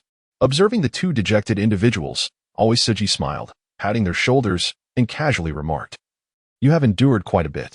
Just wait a while, and I shall see if I can offer you some assistance." Suddenly, a low voice resonated behind them. Is that true? The trio turned in unison, startled. The eighth captain, and also Fayek, the clan leader. Uchiha Daohua and Uchiha Yaoi sprang up from their seats, expressing their respect towards the two. Uchiha Hakuda's expression darkened. He thought to himself that while he usually turned a blind eye to their activities, it was rather unfortunate that the leadership had come to inspect, inadvertently catching the two in the act. During patrols, you left your post without authorization, indulged in food and drink, and shall face the consequences. Hakudai. This is not their fault. I summoned them here. Non-work-related matters constituted a breach of duty. Uchiha Daohua and Uchiha Yaoi's faces flushed slightly, the sin of alcohol still lingering. Yet upon hearing these words, despair washed over them. Their fear was not of punishment or fines, but of losing face. When the clan convened, they would undoubtedly be singled out, which was a profound humiliation for proud Uchiha. Aoi Tsuji savored a flavorful piece of Odin radish. Remaining seated against the cart, Who said we weren't discussing matters? After all, I am the second in command of the Roots, with responsibilities to uphold. It should be unnecessary to escalate this situation merely for discussing the recent work conditions with the members of the security forces. The underlying message was clear. Grant me some leniency. This is something the two of you are aware of, and there is no need for it to be blown out of proportion. However, Uchiha Hokage remained obstinately unyielding. That is unacceptable. Even you must adhere to the rules. An outsider cannot lead them away from their posts. Aoi Tsuji. As the atmosphere grew increasingly awkward, Uchiha Fayake stepped forward. Ahem, Hokage. Let us defer this matter for later. You should guide them to continue their other duties. Yes, clan leader Fayake. Although uncertain of the reasons, he adhered strictly to the clan leader's directives. Observing the three depart, leaving Uchiha Fayake alone, the silence became palpable. Aoi Tsuji felt a hint of awkwardness. Your clan members are quite intriguing. Please do not take offense. Hokage is simply overly serious, without any malice intended. Not at all. I do not hold it against him. However, clan leader Fayake, I must remind you that since we all reside in the same village, we are not truly outsiders. Are we? Uchiha Fayake. I initially thought that Shansong Zongsi had not absorbed my earlier words, yet unexpectedly, he highlighted two particularly significant terms. Instantly, a sense of urgency enveloped me. The Uchiha clan's position was already precarious, and if we were to further offend the lower echelons, our prospects of garnering favor with the Hokage would be severely compromised. Uchiha Fugaka hastily began to clarify. The 8th Hokage did not mean it that way. Chapter 133. Resolving the issue by addressing the source of the problem. Of course, I am aware of that. Have you eaten yet? Please, sit down and share a meal with me. Shansong Zongsi moved aside, shifting the remnants of Uchiha Yakumo's bowl to the side, gesturing for Uchiha Fugaku to take a seat. Surveying his surroundings, Uchiha Fugaku noted the absence of bystanders and the presence of ninjas, indicating that this small establishment was rather secluded. Nodding in agreement, he settled down. Would you care for a drink? Uchiha Fugaku sought to further explain the 8th Hokage's remarks. Actually, let us have a drink. Look at the deluge outside. The weather is so dreary. A little alcohol will warm your spirits. Shansong Zongsi promptly filled a cup. It was indeed the first time Uchiha Fugaku encountered someone so effortlessly familiar, and with the drink already poured, refusing would be a sign of disrespect. Thank you. As the warm sake coursed through him, Uchiha Fugaku felt a measure of warmth return, especially with the increasingly frigid weather, compounded by the rain. As the head of the Uchiha security team, he dutifully clocked in every day, striving to perform at his best, yet he found himself. Casting a sidelong glance at Shansong Zongsi, he was taken aback to find Shansong Zongsi gazing at him with utmost seriousness. What is it? A wave of tension washed over him, not due to any imposing aura, but rather the peculiar atmosphere. Why the smile? You seem to harbor ulterior motives. Actually, your subordinates did not oppose what you said earlier, indicating that the 8th Hokage does not perceive those words as erroneous. Fugaku? Uchiha Fugaku murmured, surprised that we had grown so familiar as to drop titles. Not quite. The 8th Hokage was merely anxious, and given his serious demeanor, he cannot abide laziness in his subordinates, which may have led to his brusque remarks. You need not worry, that was not his true intent. He listens to you well. Indeed, he is a loyal supporter of the clan leader. To whom is he more loyal, you or the Hokage? With that single inquiry, Uchiha Fugaku felt his body stiffen. Ha ha ha, I was merely jesting. Uchiha Fugaku took another sip of his drink, shaking his head with a hint of melancholy. To be frank, I believe you. As one of the leaders of the Root, must be aware of the challenges currently confronting our Uchiha clan. Before you pose such questions to me, Fugaku, have you considered how to confront these issues yourself? Or do you have any effective strategies or solutions? Naturally, the aim is to integrate into the village, encouraging our clan's ninjas to engage in village missions and positions, allowing them to contribute to the community. Your words resonate deeply, and I genuinely believe in your sincerity. However, do you truly think it is achievable? You are indeed correct. I am somewhat acquainted with the Uchiha clan's circumstances. Fujimoto, you have recently ascended to the position of clan leader, have you not? Observing the youthful visage of Uchiha Fujimoto, it is evident that he is yet untouched by the passage of time, lacking even the faintest traces of worry upon his countenance, embodying a spirited and composed young man. I have heard whispers of your impending nuptials. Is it true? Yes, it is. I fail to comprehend why such a personal matter is being broached. Mikoto and I are classmates. I wholeheartedly wish you both well in your union, yet I cannot help but feel that the timing is rather inopportune. Uchiha Fujimoto, why do you say that? Asaka SG gestured to their surroundings. You can see for yourself. The current atmosphere is rather tense. The possibility of conflict between the Hidden Rock Village and the Hidden Leaf Village looms unpredictably. In such an environment, do you truly believe it is wise to celebrate? His words struck like a bolt of clarity. The villagers already harbored discontent towards the Uchiha clan, and now, on the brink of war. It would seem utterly inappropriate to hold festivities. Is this a celebration in anticipation of conflict? Ascending to the position of clan leader signifies that Uchiha Fujimoto possesses intelligence. However, he still lacks the wisdom that time and experience bestow. What I believe you ought to do is foster greater unity within the clan. Uchiha Fujimoto. You. Hush. I am aware of much, including matters concerning the eyes. Very well. I did not expect you to possess such knowledge. In truth, I must confess, many within the clan oppose me, yet they wield considerable influence. Some hardline elders, consumed with ambition, obsess over seizing power and elevating members of the Uchiha clan to the position of Hokage, even resorting to violence. Among them is Uchiha Shana, who closely follows in Uchiha Madara's footsteps.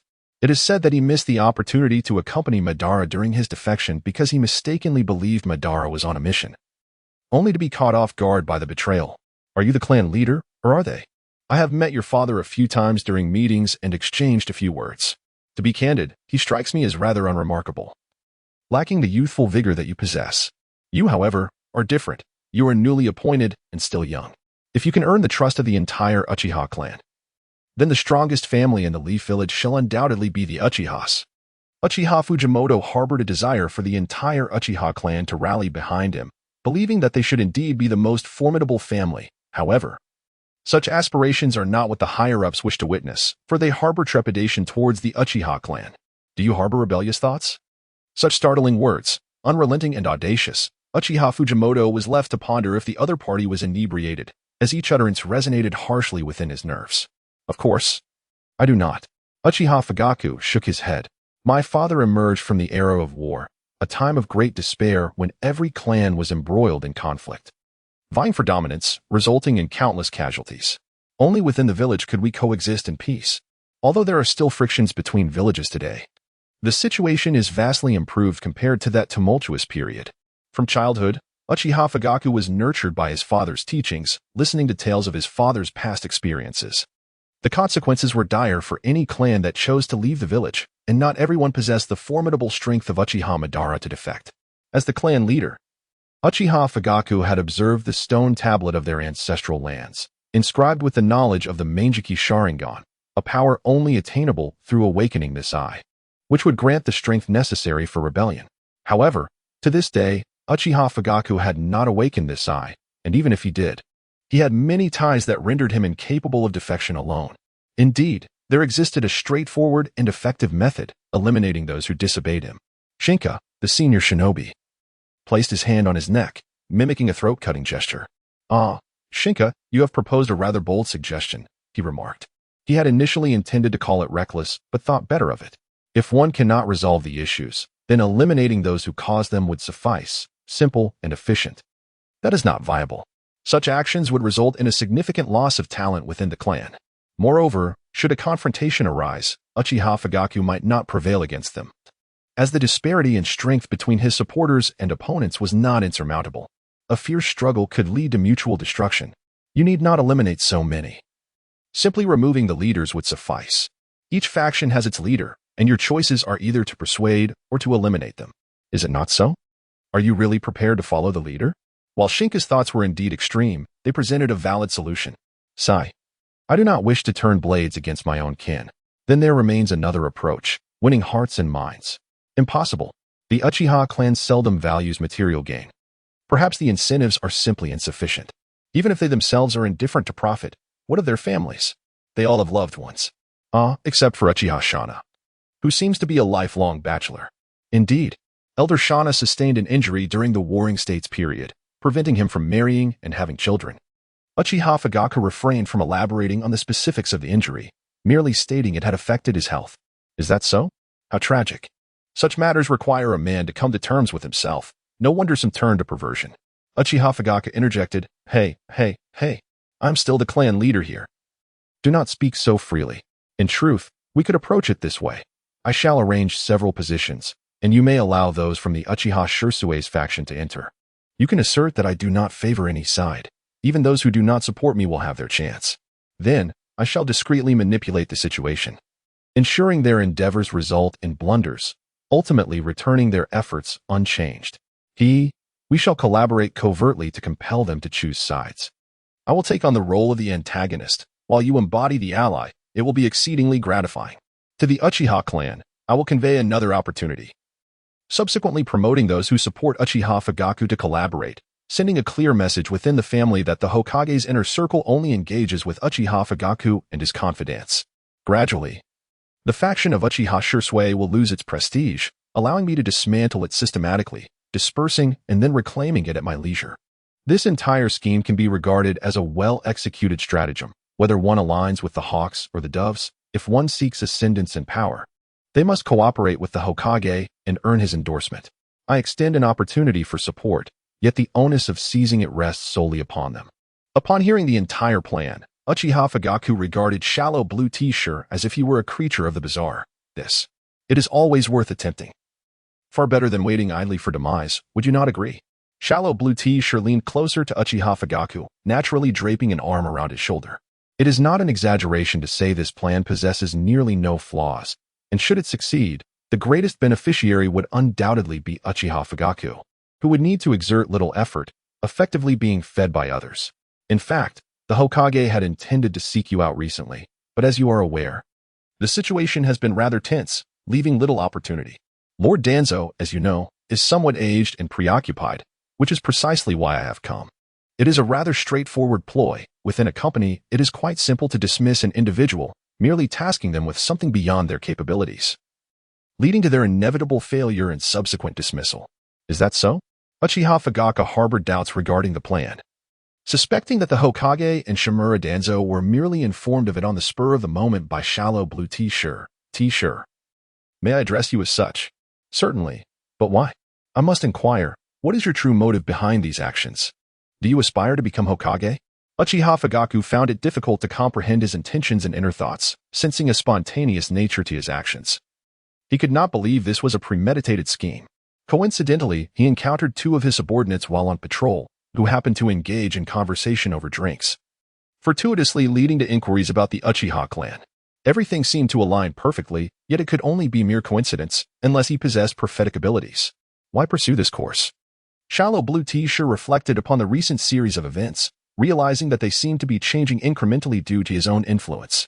Initially, he had embarked on this path with a mere experimental mindset, unaware that the flutter of his butterfly wings would so effortlessly alter the course of so many lives. Recalling the previous encounter with Uchiha Madara, Asaka Sosha reflected on the significant resistance faced while soaring through the air. The desire for unimpeded flight was inevitably hindered by this force. He yearned to influence the winds and alter the course of others, a deep-seated aspiration within him.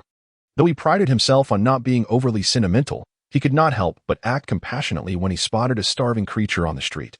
He would buy a grilled sausage, take a bite, and offer the remainder to the little animal. In a moment of vulnerability, perhaps fueled by the effects of alcohol or the solitary presence of Uchiha Fugaku, who seemed to have vanished, Asaka Sosha divulged his innermost thoughts. Perhaps when one desires to act, one simply must. I have not lived through wartime. My parents were civilians, unassociated with any noble lineage. When Kenoha was founded, my grandparents were among the first to be integrated into the village.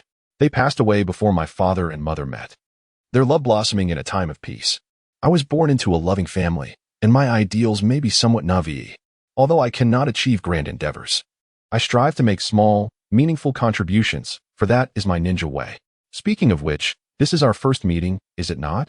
Uchiha Fugaku regarded Asaka Sosha, whose cheeks were flushed from drink and whose gaze had grown dreamy, and suddenly smiled, uttering a line that would forever linger in his memory, at the very least. I believe you to be a good person. It is my honor to befriend you. With that, Asaka Sosha slumped onto the table, likely succumbing to intoxication.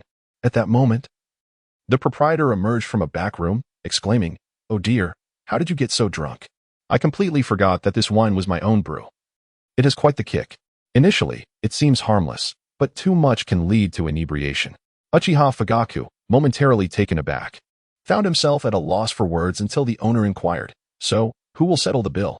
Uchiha Fugaka replied, "Oh, my apologies, I shall take care of it. How much is it?"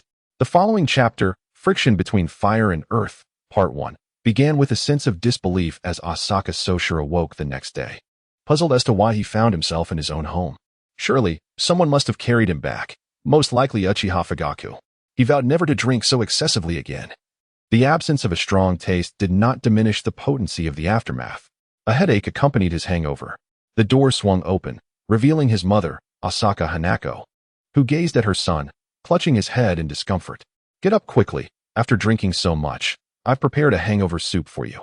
Asaka Soshiro sheepishly smiled, replying, "All right. I understand, Mom. You should properly thank the friend who brought you home last night, braving the heavy rain to do so. What does he look like?" Quite respectable," he replied, chuckling. Upon descending the stairs and spotting the hangover soup on the table, Asaka Soshiro immediately took a seat and began to drink. His father, Asaka Sankawa, was engrossed in the newspaper, cautioning, "Drink slowly. No one is competing with you. Why the rush? There's rice as well. Don't just consume the soup." Shallotsong, the commander, nodded while pouting, I understand. Surprisingly, this isn't the Third Shinobi World War. It makes sense. The timing doesn't align. The current conflict involves only Kenoha and Iwagakure, with the battleground set in the Land of Rain, while other villages appear to be mere spectators, perhaps hoping to reap some benefits from the chaos. One must remain vigilant, as the timing of this confrontation has been delayed by a year. This is due to the successful mission led by Hitaki Tsukumo a year ago, which resulted in the destruction of granaries, leaving Iwagakure unable to adequately stockpile food as a strategic resource for a considerable time. This battle should be relatively straightforward. Shallotsong felt that the past year had flown by, and everyone had changed to some extent. Even he had grown facial hair, a natural consequence of adolescence and the surge of male hormones. He had just shaved yesterday, yet today he felt stubble upon his upper lip, the hair growing too quickly. Glancing at the person beside him, Minato Namikaze, he inquired, "Why haven't you grown any facial hair?" "Huh? Facial hair? I do have some," Minato replied, pointing to the area around his lips, indicating Shallotsong to look closely. Upon closer inspection, Shallotsong remarked, "You mean that fine fuzz? That hardly counts as facial hair. Isn't it still facial hair? Besides, what's so appealing about having a beard? Kushina told me last time that beards aren't particularly attractive." This time, the overall commander of the battlefield was Hitaki Tsukumo, with Nara Shikaku as the deputy commander, effectively taking over his father's position and beginning to learn the responsibilities of a strategist. Is Jiraiya still searching for the so-called child of prophecy? Shallotsong suddenly pondered. Yes, he is. He just returned last week, likely to address this situation. After it's resolved, he might set off on another journey, Minato responded. Hey, I recently heard from Shinosuke that his sister seems to be in a relationship. Really? That's wonderful news. Wait. Don't tell me you're unaware of Jiraiya's feelings for Tsunade. Shallotsong looked at Minato, doubt etched across his face. As his disciple, how could you not know this? I had no idea. Jiraiya-sensei likes Tsunade-san? Minato appeared genuinely surprised, as this was news to him, especially since Jiraiya had never confided in him about such matters. Just then, someone approached them, and the situation turned amusing. Hey, are you gossiping about me? You little rascal? As long as he wasn't embarrassed, it was others who would feel awkward. Did I say something incorrect? Isn't this common knowledge? I even heard from Orochimaru-sensei that you once. Cough. Shallotsong quickly placed his hand over his mouth. I apologize. Let's not speak recklessly. We were merely testing the bonds of our camaraderie. Ugh, that's disgusting. Shallotsong wiped his mouth. Is it true? If they truly become a couple, you better not shed any tears. I'm not as fragile as you imagine. I hope that when the time comes, Tsunade's child will call you Uncle Jiraiya, and you will reciprocate with the same affection. Jiraiya seemed to envision a future scenario, momentarily lowering his defenses. How absurd. What is so remarkable about that kid? He looks like a pretty boy, not as tall or robust as I am. Yet, it cannot be denied that he possesses a certain charm, and I have previously encountered him. He is quite polite and aspires to be Hokage. Currently, he is a Jonin, and just look at him. Handsome, affluent, driven, and courteous. Any normal girl would likely not refuse him, unlike you. What about me? I am also a Jonin. I am one of the legendary three. The great sage of Mount Myaboku, Jiraiya. And I am wealthy too. Haha. What are you laughing at, you brat? I won't concede. As long as they haven't made their relationship public, I still have a chance. Give it up. I sense they are on the verge of becoming a couple. It's a natural thing for a man to have feelings and a woman to reciprocate. You should be more open-minded and not confuse camaraderie with romance. Jiraiya scoffed, revealing a disdainful expression. What can a Navi child who has never been in love teach me? Love is merely a fleeting desire for physical pleasure. Something I have long since come to terms with. Suddenly, Jiraiya's interest was piqued. Oh? It seems you are quite knowledgeable. Haha, I know more than you think. I have read your book, and to be honest, aside from the engaging plot and fine writing, the illustrations lack originality. Illustrations? Does my book have illustrations?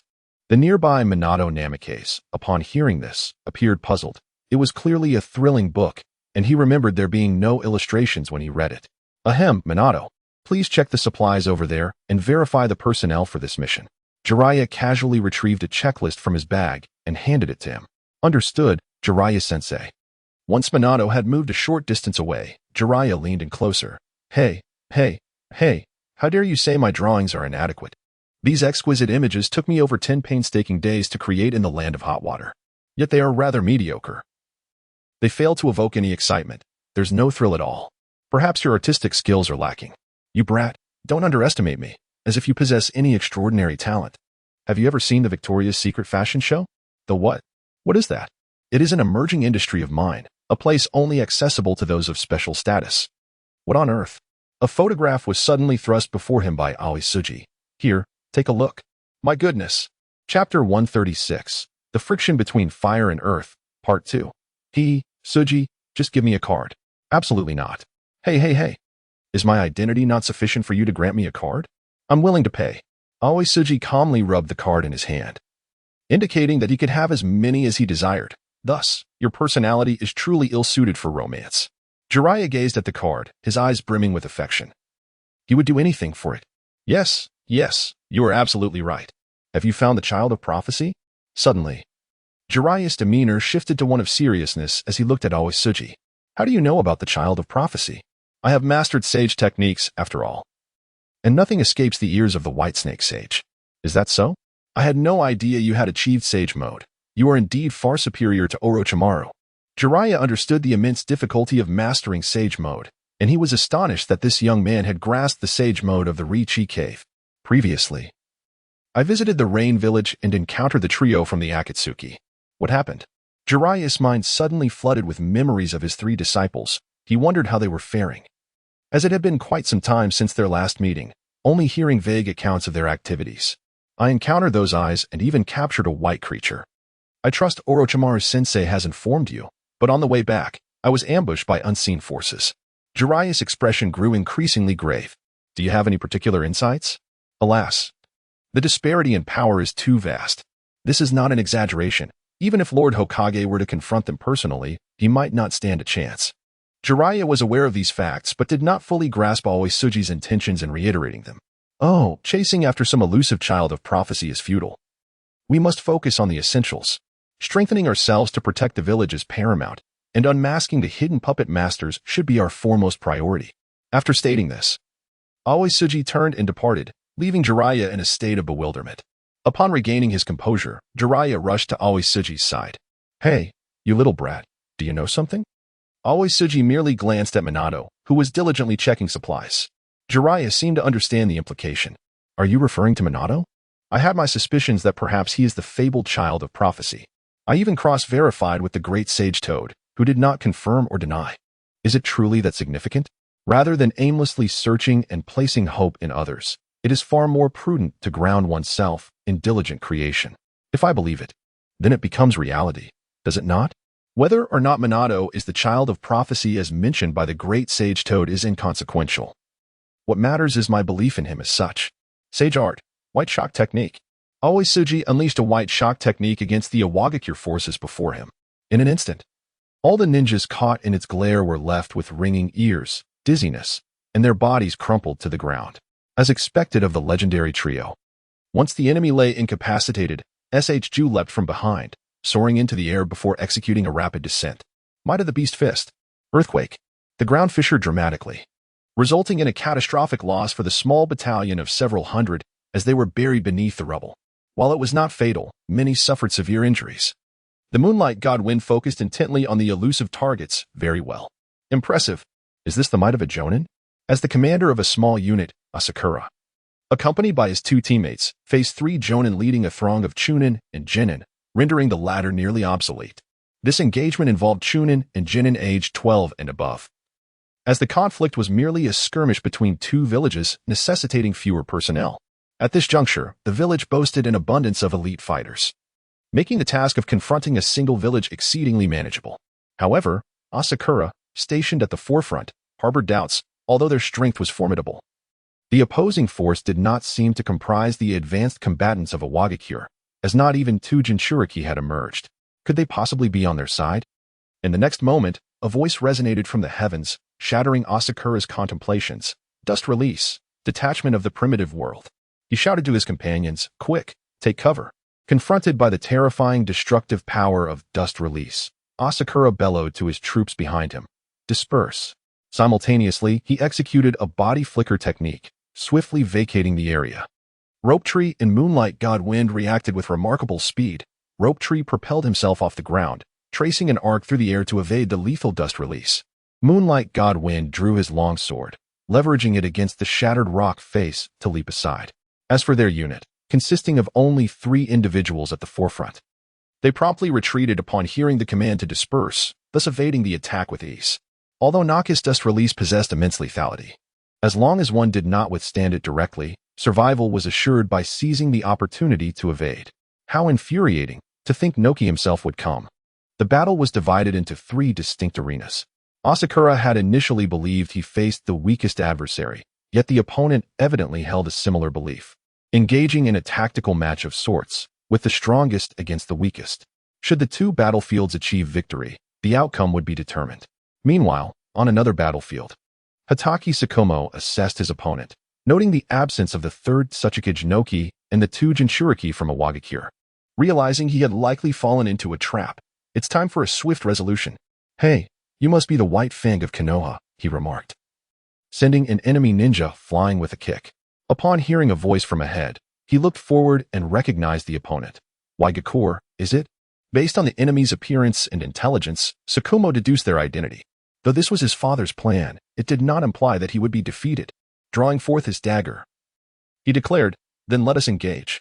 Back at Asakura's side, the explosive force of Naka's dust release struck the ground, a tremendous explosion resonating through the air, with debris flying and dust swirling. Several genin were hurled by the shockwave, colliding with trees, blood spilling from their lips. Asakura observed this scene, his gaze vigilant as he shouted towards the direction of the dust. "Everyone, remain alert and prepare for confrontation. Chunin, be ready to encircle at a moment's notice. Jinin, form teams of 3 for battlefield reclamation. Maintain your distance and avoid clustering together." Understood. As the 3 of them, Aikian Songzong, Chouji, and Yueming Shinfeng, gazed at the formidable figure of Inoki suspended in the air, a heavy atmosphere enveloped them. Inoki, observing the trio and the dispersed enemy forces below, chose not to pursue, for he understood that vanquishing these 3 would herald victory in this war. "You have quite the spirit, young one," he remarked. "I am exceptionally brave." "Thank you very much. Let us go." Aikian Songzong replied with fervor. As the smoke began to dissipate, several figures clad in the attire of a Wagakure emerged, with the 3rd Tsuchikage, Inoki, at the forefront. Hovering in the air, his gaze was icy. "Leaf ninjas, today shall be your final resting place." Chapter 137, Confrontation with Inoki. Boom. Boom. Boom. 3 blasts of dust release struck the ground, creating 3 massive, perfectly cylindrical craters. "You little brat. Why don't you come down here?" one of them taunted. "Humph. Such sharp words from a mere child." Before he could finish, Inoki, suspended in midair, his wrinkled visage contorted with rage, held a square block of dust release, poised for attack. Aikian Songzong's pupils dilated, and he instinctively retreated, just as he evaded. Another Inoki surged forth, his claw-like hand grazing past Aikian's clothing, the fierce assault tearing his sleeve into tatters, leaving a stinging pain on his skin. "When did this happen?" he exclaimed. "Humph. Did you think I was unprepared?" Inoki sneered. "While unleashing dust release moments ago, I dispatched several Earth clones to ensure control over any moving targets." Furious, Chouji landed a punch that shattered the head of one Earth clone, only to find it did not vanish. Instead, it morphed into a viscous mud that wrapped tightly around his arm. Earth sealing technique, Ikian Sanzong declared, tearing away the remnants of his sleeve. Swiftly performing a hand seal to eliminate the mud ensnaring Chouji, while his other hand caught the fist of the Earth clone, absorbing it instantly. Not entirely clean, old man. Ikian Sanzong taunted, rubbing the dirt from his hands.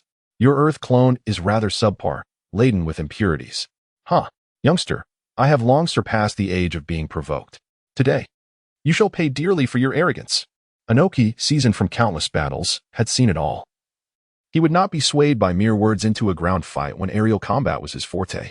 Dust release, terminal removal technique. The square object in Inoki's hand expanded several times before he launched it, propelling himself downward as well, uncertain if the attack would find its mark. Ikian Sanzong observed the dust release, now nearly the size of the terminal removal technique, alongside his companions Chouji and Yueming Shifeng. Are we prepared? All set, they affirmed. Then let us commence. Sealing technique, triad enclosure. A protective barrier enveloped the three. Vajra wall formation. Ikian Sanzong added another layer. Still not enough. Yueming Shifeng interjected. Water release, water wall. Rope tree, multiple earth release, earth flow wall. Let us see if it can withstand this. Shallow Tsong, the commander, gazed at the oncoming cubic mass. An assault that even Susanoo could not endure. What a formidable matching mechanism. How did I encounter such a thing? Humph, a trivial trick. Do they truly believe that the sealing technique would prove effective? Bang! A blinding white light flashed, and regardless of whether it was water release or earth release, everything vanished into oblivion. The defensive sealing barrier failed to hold, and the three individuals were instantly reduced to air, leaving behind a cubic pit. The descending Noki surveyed his masterpiece with great satisfaction. Humph, turns out they are so easily defeated. Meanwhile, in the heights above, Shallow Tsong and his two companions had long since ascended into the clouds, perceiving everything beneath them. The earlier trio had been mere shadow clones. The moment Noki emerged, Shallow Tsong had instructed his teammates to disperse shadow clones and stealthily burrow underground, only to re-emerge at a distance before soaring into the sky. However, the subsequent maneuvers were genuine, revealing the ordinary sealing barrier's utter inability to withstand the might of dust release. Such power is truly extraordinary. What should be done next? There has yet to be any news from the other two battlefields. They must still be ongoing. The choices are either to hold the line or to secure victory. Those are the only two options available. I suppose I can simply engage him in close combat. Although his ninjutsu is formidable, the time required to gather dust release is lengthy. As long as I remain in close quarters, forcing him into physical combat and preventing him from gathering his techniques should suffice. Meanwhile, you two provide cover for me. For now, this is the only course of action. I shall see if I can find an opportunity to employ the sealing technique, given that the little potato has been half floating in the air. Shallow Tsong's sealing technique may not reach him. The key is that this fellow is quite cunning. He might conjure several earth clones to act as decoys while he secretly gathers his strength from behind. Rope Tree will engage him in physical combat, while Kamikaze slips through the gaps. If at any point I see him vacate his stance to gather ninjutsu, I shall hurl an explosive tag or shuriken. Excellent. I am in the sky, ready to provide support at a moment's notice. I intend to deliver a decisive blow. All right. Rope Tree commenced a rapid descent from the sky, moving at an unimaginable speed, launching a fist directly toward Naka's head. Old man, brace yourself. What? The cunning little rascal, he is using a clone. Nevertheless, confronted with this sudden, powerful punch, Noki enveloped his hand in rock, preparing to take the hit. Earth release, super light heavy rock technique. Youngster experienced the sensation of weightlessness. When their fists collided, Rope Tree felt as though he had struck a cloud, and his entire being was rendered weightless. Bang! Noki, witnessing Rope Tree's half-suspended state, delivered a punch to his abdomen. Rope Tree shot upwards like a rocket, accelerating to a speed of 80 miles per hour, showing no signs of stopping. In the sky, Rope Tree found himself unable to control his body. It was the perfect moment to unleash dust release upon him. Prepare to meet your end. Whoosh. Upon hearing the sound, Noki swiftly dodged to the side, where a shuriken appeared, adorned with an explosive tag. Boom. Do you think you can interrupt my ninjutsu? You must first possess the requisite strength. For limbs heavy sealing, earth armor. Noki felt a sudden rigidity enveloping his entire body, as countless curse seals manifested upon his skin. Damn it, I failed. Cracks suddenly began to form on the surface of Naka's body, causing layers of earth to peel away. This earth armor, created in response to sensing the cursed seals, allowed the seals to adhere to its surface, thus sparing him from harm. Fortunately, this delay afforded Shinka the opportunity to successfully catch the rope tree soaring through the air. Are you all right? I'm fine, though it's quite tricky. This old man possesses an abundance of experience and is fully aware of our next moves. After all, he has lived for such a long time. Nevertheless, you are correct. He is indeed an old man. If we can just drag this out slowly until the other two factions claim victory, we will prevail. However, unbeknownst to Shinka, one battlefield was experiencing a harrowing struggle, led by Jiraiya and his troops. Chapter 138, Tailed Beast Jinchuriki. Spiraling Sphere. Minato Namikaze unleashed a spiraling sphere, sending an enemy flying away. The spiraling sphere followed the enemy's trajectory into the distance. To his surprise, a slight infusion of wind chakra yielded remarkable results. Originally, the small spiraling sphere could not be released, but it merely required a touch of chakra to do so. Referencing the spiraling sphere launching Killer Bee. A painful scream echoed through the air. Minato observed a small skirmish 10 meters away, where a multitude of comrades were sent flying by the tail of a tailed beast. Indeed, both tailed beast Jinchuriki were present on this battlefield. Damn it, Jiraiya felt somewhat overwhelmed, as the opponent before him was effectively stalling his efforts. While the other old man, Satsuki, remained unchallenged, especially with his molten release, an ordinary person could hardly approach him. Where are you looking? Your opponent is me, Jiraiya. Han sensed a hint of underestimation from his adversary, causing his temper to flare, steam rising from his armored form. Boiling release, unmatched might. In an instant, he charged forward like a colossal truck. Jiraiya realized he could not withstand this blow head-on. His previous encounter revealed that Han's strength was on par with Tsunade's monstrous punches, and the temperature of the steam was exceptionally high, making it quite formidable. Yet, glancing at the crowd behind him, Jiraiya understood that if he did not intercept this attack, the ensuing chaos would result in devastating losses for his troops. Jiraiya formed hand seals, earth release, yellow spring swamp. Instantly, a yellow swamp materialized beneath Han's feet, hindering his advance. However, the force was overwhelming. As his ankles sank into the swamp, Han effortlessly pulled himself free. Ninjutsu, wild hairline technique. Jiraiya commanded his long hair to ensnare Han, attempting to toss him aside, but no matter how he tried, he could not dislodge him. The opponent's hands firmly grasped my hair, as if engaged in a tug of war, mercilessly constricting my locks, rendering my strength ineffective. Thus, we found ourselves entangled in this predicament. Let go, you scoundrel. I felt the sharp pang of pain radiating from my scalp. Do you think I will simply release you upon your request? I might just pull your hair out instead. Then give it a try. Jiraiya manipulated the hardness of his hair, transforming it into a prickly and sharp form. Han, feeling the increased rigidity of the hair, felt his hands punctured but refused to relent. Will you let go or not? I will not. Above Han, a voice echoed, accompanied by a colossal fireball. Fire release. Great fireball technique. Jiraiya observed as Minato, who had returned to his side, nodded. Minato. Yes, Jiraiya-sensei, are you alright? I'm fine. By the way, how are the other two faring? They are safe, but the situation with Old Z is rather peculiar. There is extensive damage in the vicinity, yet I have successfully evacuated the injured. However, no one dares to approach. Old Z's body, engulfed in lava release, poses a threat indiscriminately. Swinging it around could harm both foes and allies alike. Consequently, there is no one within a 10-meter radius of Old Z, and the ground is marked by the traces of lava release, forcing both sides to engage in long-range ninjutsu clashes. Yet, it was evident. Lava release, scorching river of rock technique. Old Z unleashed multiple lava spheres, while the Leaf Village ninjas employed water release to counter, though with limited success, as the lava spheres pierced through the water barrier, striking the main forces. Fortunately, the speed of the lava spheres was somewhat mitigated.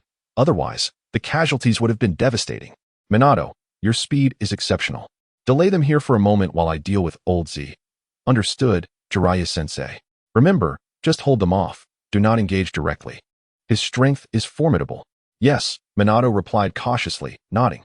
On the other side, Old Z gazed upon the battlefield, witnessing the mounting casualties with a sense of helplessness. The loss of life, both his and the enemy's, was ever increasing. Inoki, Is this truly what you wish to see? At this moment, the beardless old Z harbored thoughts of wandering the world. This war was entirely unnecessary, yet Inoki insisted on fighting, relentlessly striving to gather resources even if they remained unscathed. Hey, old Z. Oh, Jiraiya? What? Do you wish to confront me? To be frank, your abilities are exceedingly troublesome. The lethality of lava is vast and formidable, making it a formidable weapon against groups. Unleashing a torrent of lava could render many ninjas incapable of standing on solid ground. Thankfully, old Z has refrained from such actions, mindful of his own ninjas. Moreover, in a one-on-one confrontation, Jiraiya believed he could not best the opponent, for the latter had proven himself a competent Jinchuriki, capable of transforming into a tailed beast. Jiraiya pondered his strategy, contemplating how to deal with the lava release. What to do? What to do? Eureka! Water release. Great waterfall technique. Old Purple had anticipated the opponent would employ some profound ninjutsu. To his surprise, they sought to utilize water to counter his magma. However, magma is not mere flame, and his melting escape technique was, in fact, far more formidable. Ordinary water would not extinguish it. As he gazed upon the cascading waterfall rushing towards him, Old Purple unleashed a sea of lava to confront it. The sizzling sound resonated throughout the battlefield, while steam began to gradually envelop the area. What an opportunity! Earth-style, Great Yellow Spring Swamp. Jiraiya formed hand seals, summoning a vast swamp to cover the molten ground. With the aid of the surrounding steam, the magma produced by his melting escape technique began to petrify, ultimately transforming into a dark and brittle substance. Earth-style Rock Arm. Noki summoned a colossal stone arm from the ground, aiming to crush the troublesome Moonlight Kamikaze. A massive hand appeared beneath Moonlight Kamikaze, leaving no room for evasion. Sage Art. Non-organic reincarnation. At the instant the rock hand emerged, Shallowed Song Zosi invoked sage techniques, causing spikes of earth to rise from the ground, piercing through the stone hand. Oh, sage techniques? Boy, what is your name? What business is it of yours? Ah, you're far too inexperienced to play with me in Earth-style. Earth-style, Giant Rock Golem. Suddenly, a gigantic stone giant rose from the ground. The surrounding ninjas stood in astonishment, utterly dumbfounded. Could a human truly achieve such a feat? It was comparable in size to a tailed beast. Ha ha, tremble. You feeble ninjas. I hope you remember this day well. At that moment, Noki finally grasped the feeling of humiliation he had endured that day. This was the sensation. Do you think no one else can play? Sage Art, Titan of the Skies. Arise. Shallowed Song Zong's eye shadow flickered, and his pupils rapidly transformed to their original hue. His entire face was strained, veins protruding, clearly indicating the considerable toll this technique had taken, but it was worth it. A similarly formidable rock giant ascended, more intricately designed and aesthetically pleasing. Haha. Put on a brave face, old man. I know you're struggling. The immense burden on Shallowed Song Zong's body rendered him unable to maintain a facade of ease, gasping as he cursed Noki. Let us see what you've got. Chapter 139, The War of Giants Boom. The fists of the two giants collided, producing a violent sonic boom. Debris erupted, scattering in all directions. A small shard of rock shot towards Shallowed Song Zong's face. He instinctively dodged, but it still struck him with a resounding thud, shattering upon impact. Fortunately, he possessed the diamond protection seal. As for Little Potato, the rock armor adhered to his body without any signs of damage. With remarkable speed, he formed hand seals and unleashed Earth-style, earth-shattering mountains and rivers. The ground cracked open, and countless fissures surged towards Shallowed Song Zongzi in a frenzied assault. The stone giant under Shallowed Song Zongzi's command instantly sank deep into the earth, proving that playing with Earth-style ultimately could not surpass the Earth Shadow. However, I too can employ this non-organic reincarnation. Shallowed Song Zongzi exerted himself to control the stone giant manipulated by Noki. You think you can control my giant technique? Dream on. TheSparring, Limitless Separation Technique. After the release of the Earth Release Technique, the formidable Yuki emerged once more, revealing that the previous incarnation was merely a rock clone, while his true self stealthily gathered dust release behind. The Dust Release Limit Removal Technique is an advanced version of the original Realm Removal Technique, boasting an expanded range and increased potency, alongside a sustained effect that reduces any object approaching the limit removal state to atomic form. The massive cubic shape advanced toward the shallow Azure commander, who swiftly ascended, abandoning the giant beneath him in a desperate bid to evade. A resounding hum, a blinding white light enveloped the entire battlefield, and all present witnessed a colossal, radiant cube engulfing the immense rock giant that had previously stood motionless. As the white light dissipated, the rock giant vanished into thin air. Meanwhile, the shallow Azure Commander had already soared into the clouds, hiding within their embrace while keeping a watchful eye on Yuki, who was not in an ideal state either, having expended considerable energy on that recent grand technique. If the dust release could be unleashed continuously, it would be quite formidable. However, the chakra consumption is substantial, primarily due to the technique's inherent delay, rendering instantaneous release impossible. Surely, Little Potato must be out of chakra by now. The shallow Azure Commander prepared to unleash a sealing technique, intending to catch him off guard. Not willing to reveal himself? Then I shall compel you to emerge. Standing atop the giant's head, Yuki surveyed the area for the elusive shallow Azure Commander before shifting his gaze to the Leaf Ninja forces. Despite their adept concealment, his elevated position made it easy to spot them. With a mere punch from his giant, he could obliterate them. Meanwhile, on the ground, Ki and the Moonlight God Wind observed Yuki guiding the rock giant toward the retreating leaf forces, controlling its fist, and instantly comprehended his intentions. Damn it. You old scoundrel, fight me one-on-one if you dare. With a mighty punch. Unmatched consecutive strikes. Ki employed the body flicker technique to position himself in the giant's path, frantically pounding the ground, causing fissures to appear in mere moments, initiating a collapse. Humph. Let you live a little longer. I will deal with you after the troops are dispatched. Yuki atop the giant disdainfully proclaimed, Earth release, stone prison body. As the ground lay shattered, fragments of stone uncontrollably adhered to Ki's body.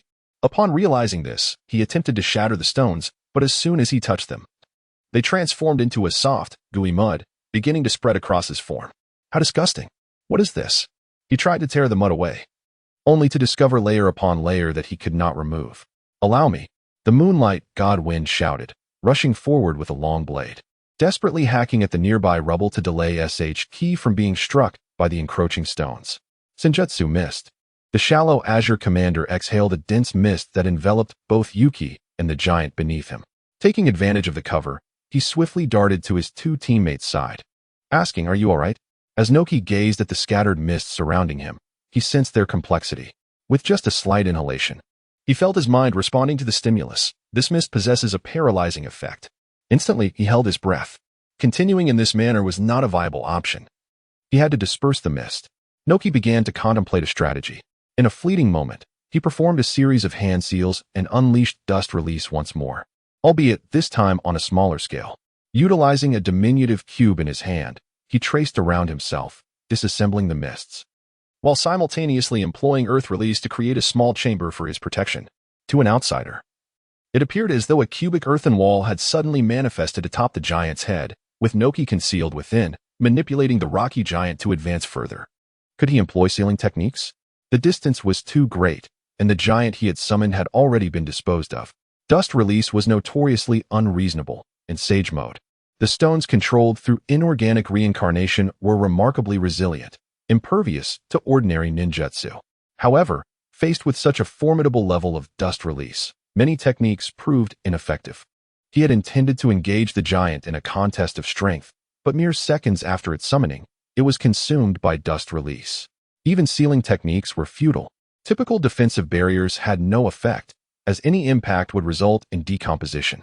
Moreover, Noki, a seasoned powerhouse, exhibited only slight fatigue after repeatedly utilizing dust release. Once he regained his strength, it would likely spell our defeat. The giant towered several dozen meters high, making it impossible for Shallow Blue to ascertain its precise location. Attempting to seal it was futile. What were they to do now? Minato swiftly retreated to Jiraiya's side. In his recent skirmish with Han, he had gained no advantage. Even the Rasengan had been withstood effortlessly, failing to breach the defenses. Yet, his opponent could not capture him. What now, Jiraiya-sensei? Jiraiya too had retreated from his battle with Old Purple, his condition far from optimal, with scorch marks marring his armor and his hair singed blackened by molten lava. We may need to withdraw. At that moment, Han and Old Purple donned their tailed beast cloaks. Having realized through their confrontation with Jiraiya and his disciple that to achieve a swift resolution, they must harness the power of the tailed beasts, specifically the tailed beast bomb. How has our unit's retreat progressed? They have already pulled back a considerable distance, and I have entrusted the flying thunder god Kenoha to them. That is reassuring. Although there is a sense of reluctance, Jiraiya truly had no means to contend with the two-tailed beast Jinchuriki. In another theater of battle, Kakashi gazed at the sealed yellow earth, tightly bound by bandages, revealing just a portion above the surface, yet it bore an expression of defiance. Ignoring it, he spoke briefly to his commander before proceeding to support other battlefronts. We must hold the line. Chapter 140. In a predicament, Kamikaze, go assist those retreating forces. Instruct all ninjas proficient in fire release to unleash their flames into the sky. As the troops advanced towards retreat, the moonlight illuminated the thoughts swirling in the mind of Commander Asakura. He recalled the words spoken before their departure, and if his assumptions were correct, Commander Asakura would soon employ that particular technique. Though uncertain of its effectiveness, he recognized that it was the only course of action available. The worst-case scenario would involve his lightning release Kirin encountering the opponent's dust release. However, this tactic would at least buy precious time for the main forces to withdraw further. Moreover, the colossal rock giant could not be dealt with by an ordinary small Kirin. It would necessitate the harnessing of greater natural energy. Once expended, Commander Asakura would presumably revert from Sage mode, rendering him vulnerable and making escape perilous. Glancing at SHU, who sat nearby, idly sifting through the dirt beneath his feet, Asakura couldn't discern whether he was lost in thought or simply dazed. With a bittersweet smile, he asked, "Aren't you leaving?"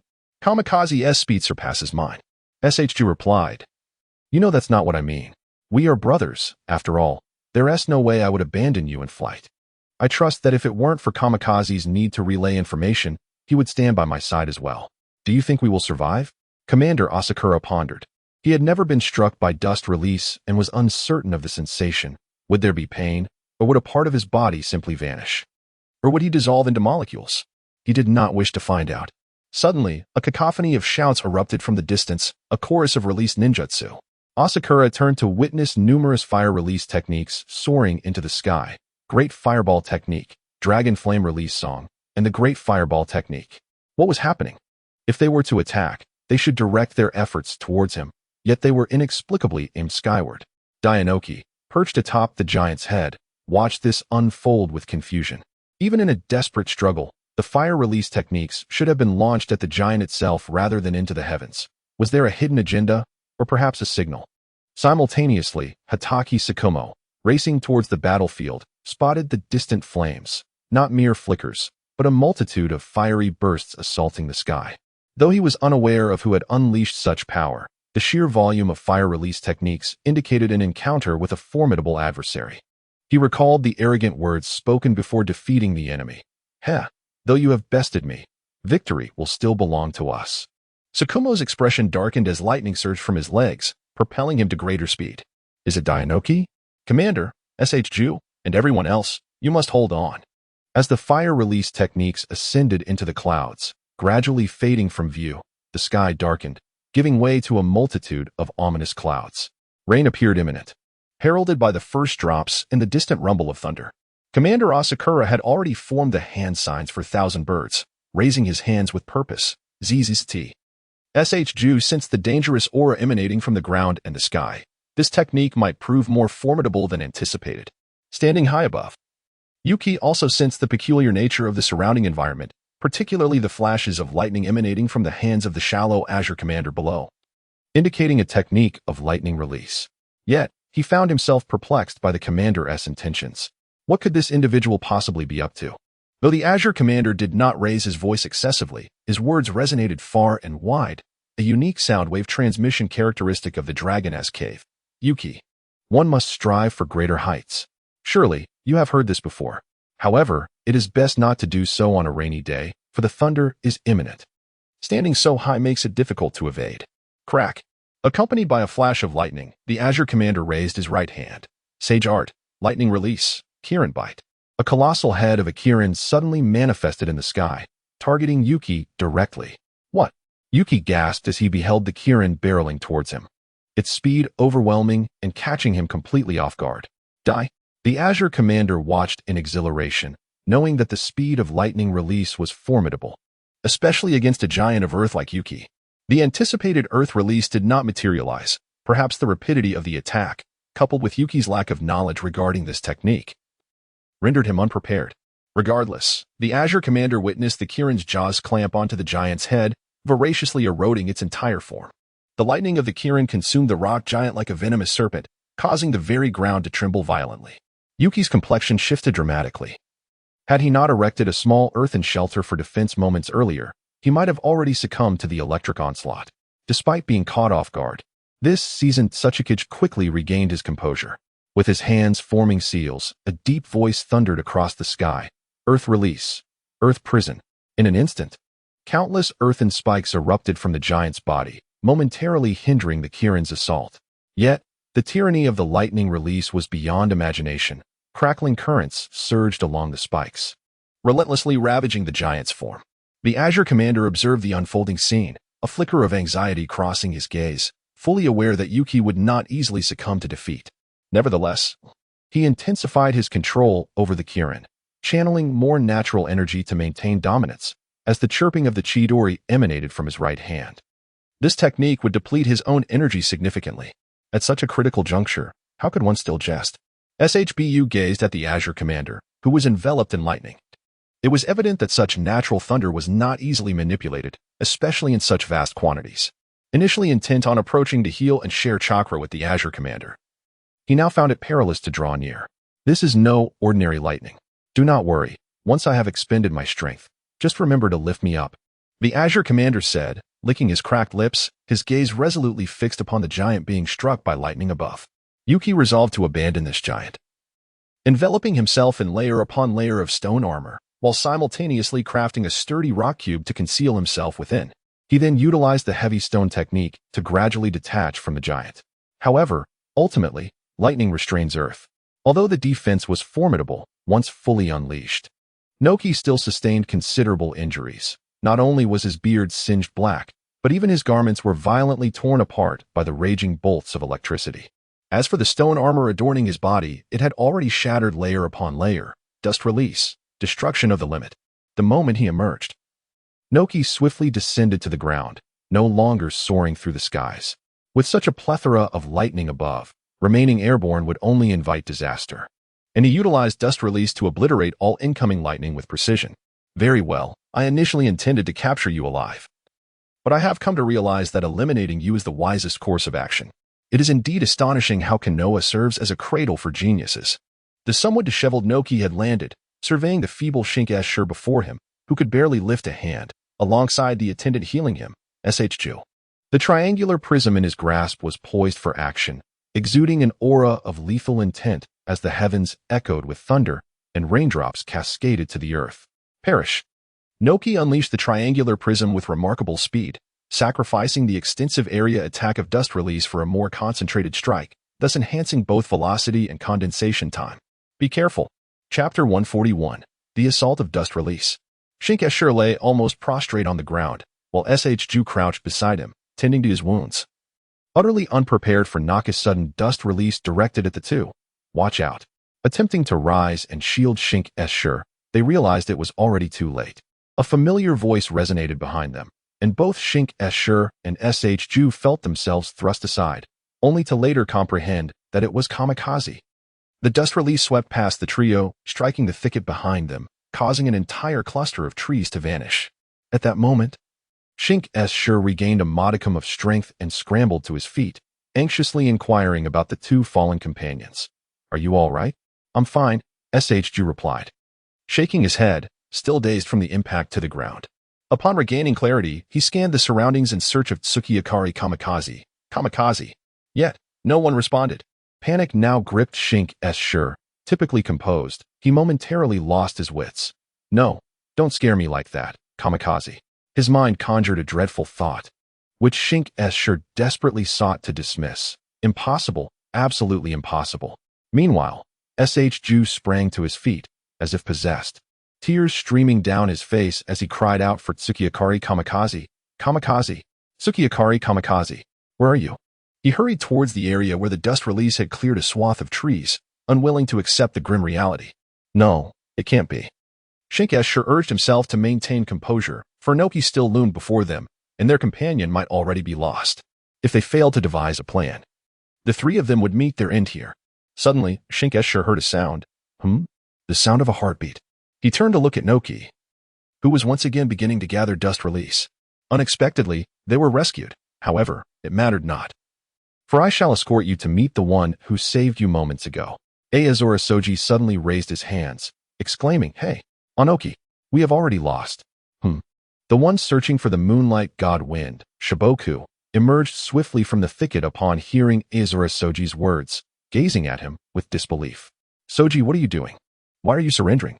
Onoki, not daring to underestimate the youth before him, was on the verge of completing his dust release technique, ready to unleash it in mere moments. "Kid, what scheme are you concocting now?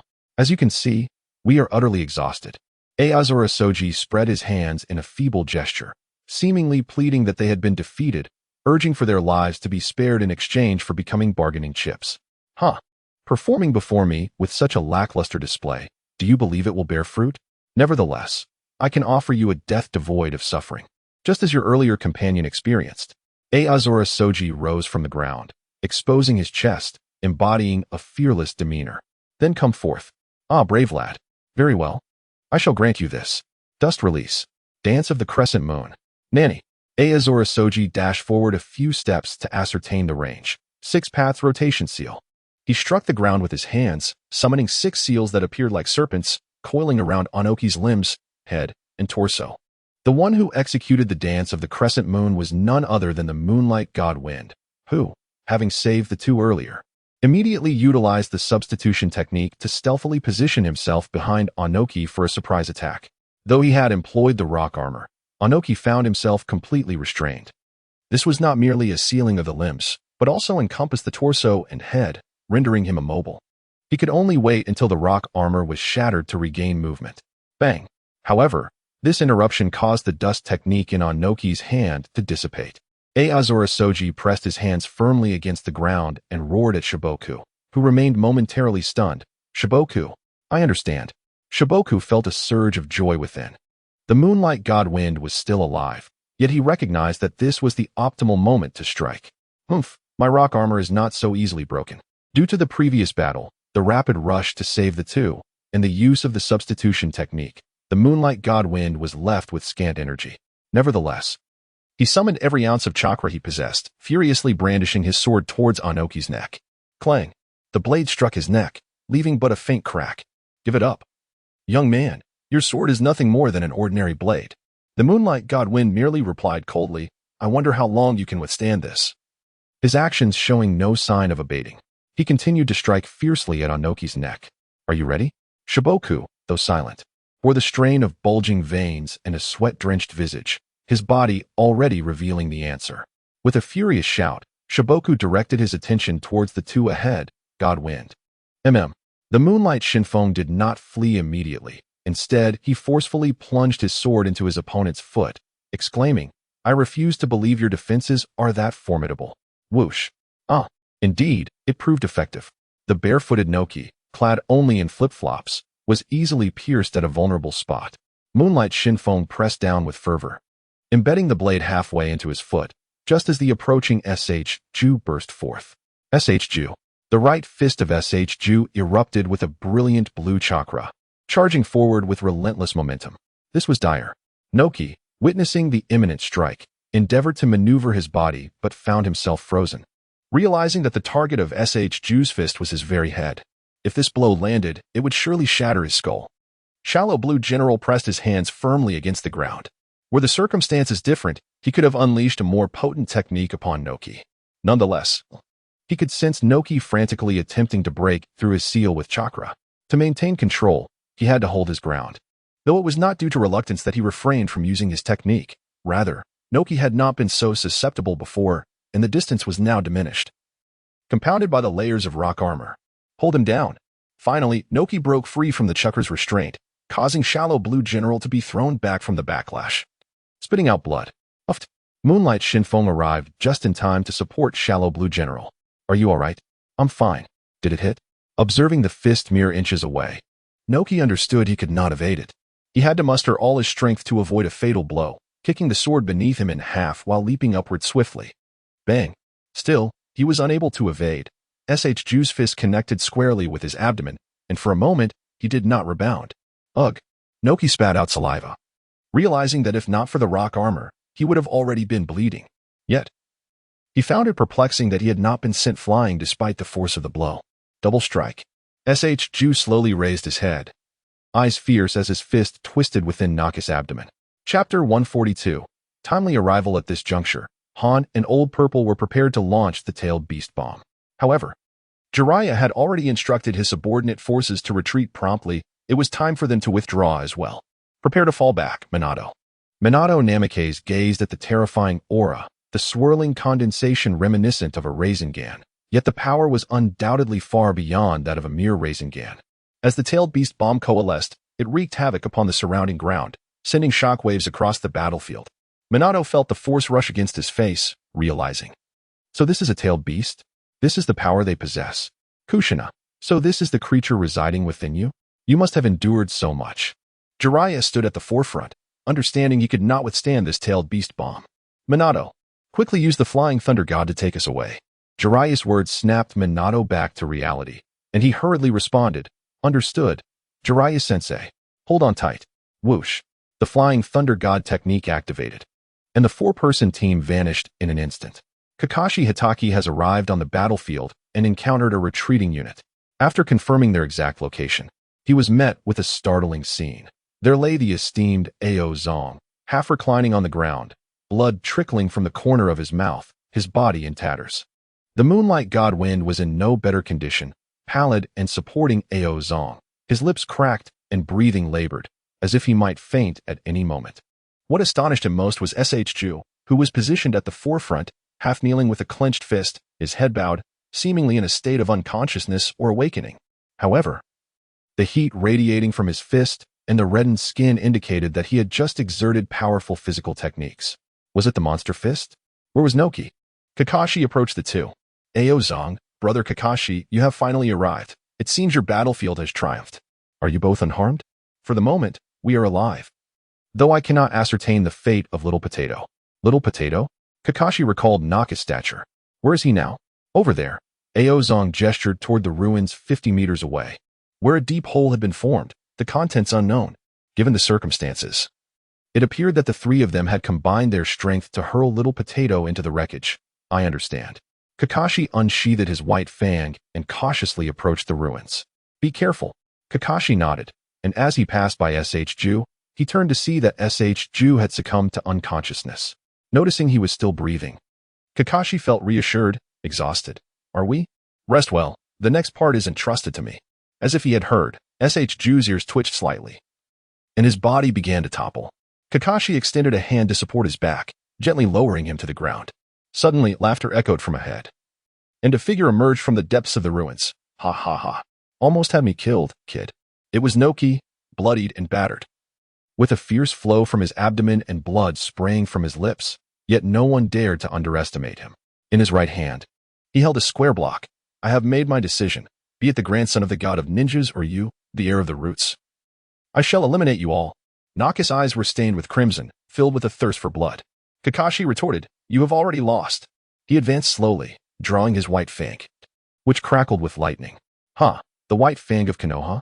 Has my son already fallen? So be it. Defeat is acceptable, but these youngsters shall not survive. Mark my words. Earth release. Swish. You have been defeated. His voice traveled faster than his speed. Kakashi had already positioned his blade against Naka's throat, while a lightning afterimage lingered in the distance. A sharp pain coursed through his neck, a combination of the electric shock and the keen edge of the white fang. If I do not comply, you should be aware that you cannot take my life. With an unwavering expression, Kenoha's Shikamaru slowly pressed his white blade deeper into his neck. You may certainly test that, he replied. After 10 seconds of silence, Noki lowered the large cube he had been holding. Alas, I have been defeated. But I shall not concede. We shall always await your return. He chuckled softly, as long as I draw breath, and Iwagakure remains as it is. We shall rise again to reclaim our interests. Naka's gaze did not meet Shikamaru's. Others were uncertain of his focus, yet the perceptive Aojirai understood his meaning. This was an undeniable truth, for the ninja world lacked unity, and each village was deprived of the time needed to develop its productivity. Advancing technological capabilities requires not only time, but also capital and resources. How could a destitute village, struggling on barren land, allocate time to research such matters? Hence, conflict is inevitable. As the wealthiest of the villages, Kenoha must contend, whether it wishes to or not. To abstain is to engage, an immutable truth.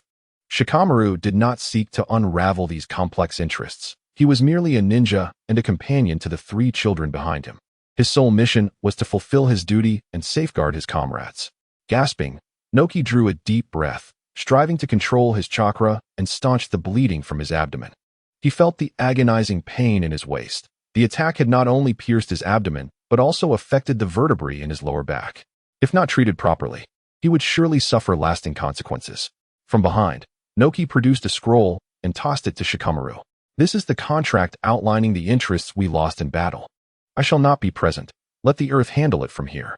With that, he turned and departed, his battered silhouette, coupled with the surrounding devastation, narrated tales of hardship and hinted that this was merely the beginning of a new phase.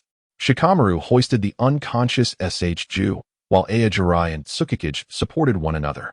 Let us return home, he urged. Agreed. Along the way, the group remained silent. Shikamaru was inherently a man of few words, and the unconscious and weakened Tsukikage was incapable of speaking. Normally a chatterbox, Aojirai fell into silence, likely overwhelmed by the recent events. He recalled the battle against Uchiha Madara. Initially believing Noki was not as formidable as anticipated, only to realize post-battle that a lack of display does not equate to weakness. Had Shikamaru not arrived in time, their defeat would have been inevitable. Aojirai found himself questioning internally, have I begun to grow complacent? Chapter 143, Reflections Post-Battle. Ouch. Please, be gentle. Sister, can you not be lighter? In Kenoha Hospital, SH-Ju grimaced, turning his head away, striving to suppress his tears. The pain was excruciating, piercing to the core. You are aware of your pain, yet you seemed rather pleased when displaying your prowess. Is it truly so effortless to employ a dual technique? I would never use it lightly. As Tsunade employed her medical ninjutsu to mend his arm, she wielded a scalpel to slice through the meridians, extracting the congealed blood. SH-Ju bit his lip, his nails digging deeply into his palm, beads of sweat rolling down his forehead. The scalpel in Tsunade's hand glimmered faintly. Each incision struck like a hammer against his nerves. Sister, I promise I won't dare to do this again. SH-Ju's voice trembled, laced with a sobbing plea for mercy, rife with regret. It was evident that while the punch had been exhilarating, the ensuing treatment was utterly terrifying. Tsunade, however, showed no signs of hesitation, her expression cold as she retorted, Next time? You think there will be a next time? If you had fractured your bones or severed your meridians this time, you would never have the chance to practice ninjutsu again. The verdant glow of the medical jutsu pulsed around SH-Ju's wound, yet the lacerated flesh remained grotesque and menacing. I only regret the subsequent treatment, however. Even if my bones were to break, as long as I can save them, that is sufficient. With the green light of the medical ninjutsu, SH-Ju finally breathed a sigh of relief. The pain had been so intense that he nearly fainted, but thankfully, he was restored in time to alleviate some of the agony. Tsunade said nothing about saving their comrades, but she knew that this ninjutsu technique was perilous. Sigh. Perhaps I should avoid using the double strength technique from now on. The double strength technique was not an ordinary martial art. It involved the concentration of chakra within the arm's meridians, stimulating acupoints, combined with innate brute strength, yielding a formidable effect, yet without sufficient physical resilience. The overwhelming force could easily surpass the arm's capacity. I understand, but with you here, sister, your medical ninjutsu is extraordinary. You will surely heal me, right? Tsunade offered no smile in return, only a swift punch. Bang. Ah, my head aches. What are you doing, sister? Humph. Let this serve as a lesson. In the Hokage conference room, Sarutobi Hiruzen and others deliberated over the content of the alliance agreement. Sigh, during my tenure as Hokage, I have signed countless such agreements. Yet not once has any other village fully adhered to them. This is the content of the current agreement. Does anyone have any objections? A voice raised a concern. Are we truly going to send Suna back? There was no choice. After all, he was the eldest son of the Tsukikage. And had not the Tsukikage appointed him as one of the signatories for this negotiation?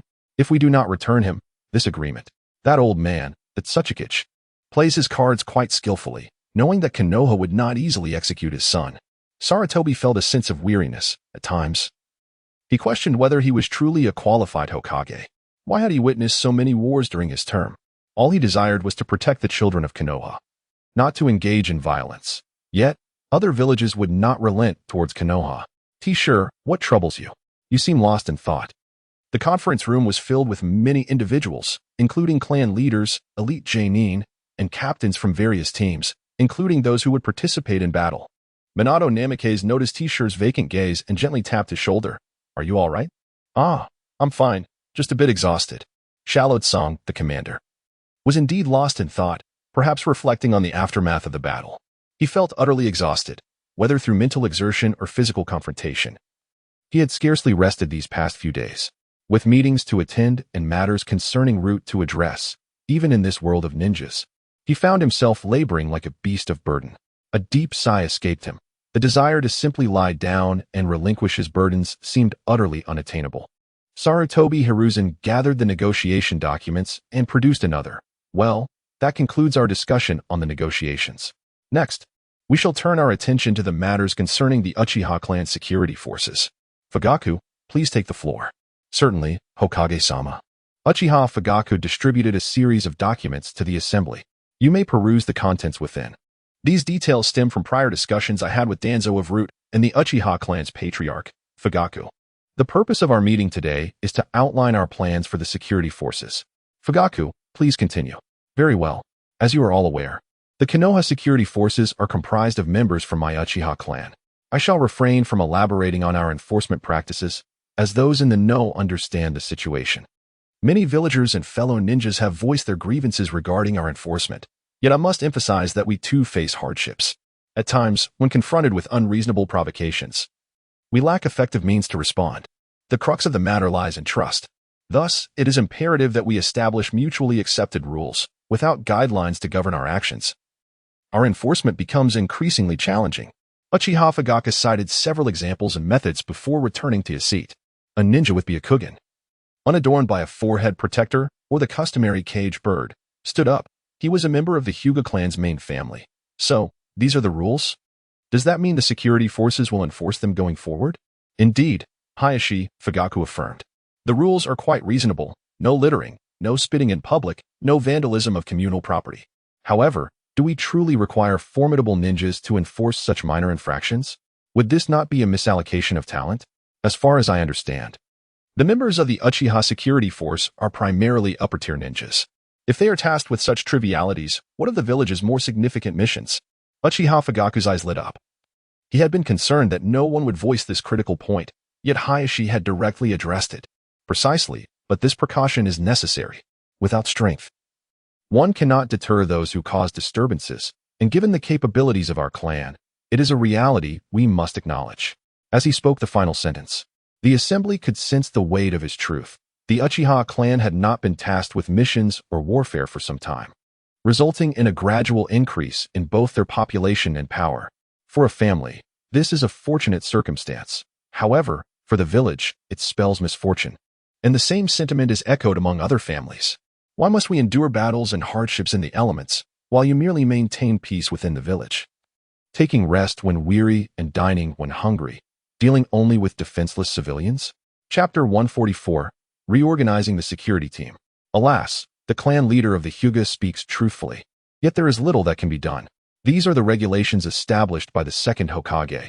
Without the Hokage's approval, we dare not recruit others unilaterally. Uchiha Fugaku felt a twinge of anxiety at the Hyuga's remarks, subsequently turning his gaze towards Sarutobi Hiruzen. Furthermore, Hokage-sama, our Uchiha clan is unequivocally committed to the welfare of the village. We have never been cowards fearing for our lives. Should the village require it, we would willingly lay down our lives. The Hyuga clan leader certainly does not imply otherwise. I have faith in your Uchiha clan. Remain calm, Fugaku. Please sit down and have some water to collect yourself. Yes, Hokage-sama. Meanwhile, the ever-observant Aizawa S.G. quietly spectated, surprised to discover a flair for dramatics within the Uchiha clan. During previous discussions of strategy, I had not perceived that this thick-browed individual possessed such talent for performance. No wonder your eldest son is so bold, while your second son appears oblivious. It seems he has inherited your theatrical prowess. After taking a sip of water, Uchiha Fugaku sighed, his eyes glistening with a hint of red, an embodiment of the helplessness that comes from being misunderstood. Even Hinata Hizashi, who had posed the question, felt a tinge of embarrassment at his own harshness. Did I speak so harshly? That was my intention, Uchiha clan leader. It's quite all right. I have grown accustomed to it. Over the years, being misunderstood has become a common occurrence for us. It's merely a bit of wear and tear. One that I can endure. I am truly sorry. Uchiha Fugaku. No matter. Aizawa SG. Hey. If you continue to overact, it may backfire. Do you truly believe others are oblivious? Yet, there are indeed those who remain unaware, such as the nearby Namikaze Minato, who gazed at Uchiha Fugaku with a sorrowful expression. I had no idea it was so arduous for you, Fugaku. Since when have you grown so familiar with him? I had dined previously with Kushina and Makoto, thus learning a few things. Although my knowledge of the Uchiha clan is limited, it is evident that Fugaku is a good man. Oh, a devoted husband? What does that mean? It refers to being a slave to one's wife, colloquially speaking. Someone who heeds their wife's words. Namikaze Minato felt that the term slave to one's wife was somewhat inappropriate, yet reflecting upon his interactions with Kushina, it seemed to hold some merit. After all, this is an expression of love, is it not? It is precisely because I love her that I listen earnestly. Regarding this matter, I previously perused the manual established by the second Hokage, who identified several shortcomings and proposed various solutions. After consulting with other advisors, we have concluded that it is imperative to reformulate certain strategic issues concerning the Uchiha Guard. Indeed, as the Hyuga clan leader aptly stated, it is unnecessary to squander our elite combat capabilities on trivial matters, particularly when the Uchiha clan possesses numerous formidable ninjas capable of executing many village tasks. Thus, we have resolved to incorporate ninjas from other clans and civilian ninjas into the Guard. Upon the utterance of this final statement, all present were enveloped in expressions of astonishment. Especially Hinata Hisashi, who began to regret hastily stepping forward earlier. Had he known, he would not have rushed to volunteer. Now, it seemed he had inadvertently marginalized Uchiha Fugaku. Consequently, when it comes time for recommendations, it is certain that the ninjas of the Hyuga clan would not be favored. How could this be? Must the foremost clan of Kenoha be relegated to second place? If Uchiha Fugaku were privy to Hisashi's thoughts, he would surely remark, "You are overthinking it, my friend. I will select you, for without your initiation of this discussion, the ensuing matters would not be feasible. However, you erred in saying that the foremost clan of Kenoha can only be the Hyuga. It is undoubtedly the Uchiha clan. All right, here is a recommendation list. It is advisable that the recommended candidates be Chunin or above. There is no need for Jonin, as the Uchiha Guard will have its own Jonin for deployment. Everyone should return and consider their choices. This meeting is adjourned. You may leave." As the meeting concluded, the esteemed Shinka and the illustrious Minato Namikaze returned side by side. "I have recently conceived a new ninjutsu," Shinka announced. "What kind of ninjutsu?" Minato inquired. "It involves integrating a nature transformation into the Rasengan. I previously experimented with wind nature chakra, but it proved quite challenging to incorporate, as maintaining a high-speed rotation while introducing an attribute is difficult. This is the inherent limitation of the Rasengan, a ninjutsu without hand seals, which possesses significant destructive power. However, this very strength complicates the integration of nature transformation. What nature do you wish to incorporate?" Shinka conjectured that he might be on the verge of creating a spiral shuriken. "Certainly, the wind attribute. It would enhance speed and cutting power, and most importantly, I am already quite familiar with it from my previous experiments." "At what stage are you currently?" "It's somewhat difficult to control. The wind attribute tends to inflict self-harm during the condensation process." As he spoke, Minato extended his hand, revealing an array of scars. Remnants of his recent endeavors. Minato. Come on, let us go." "Where to?" "To continue training, of course. You wish to incorporate nature transformation into your Rasengan." "A feat I have yet to achieve," Jiraiya proclaimed with pride. "Why are you so boastful?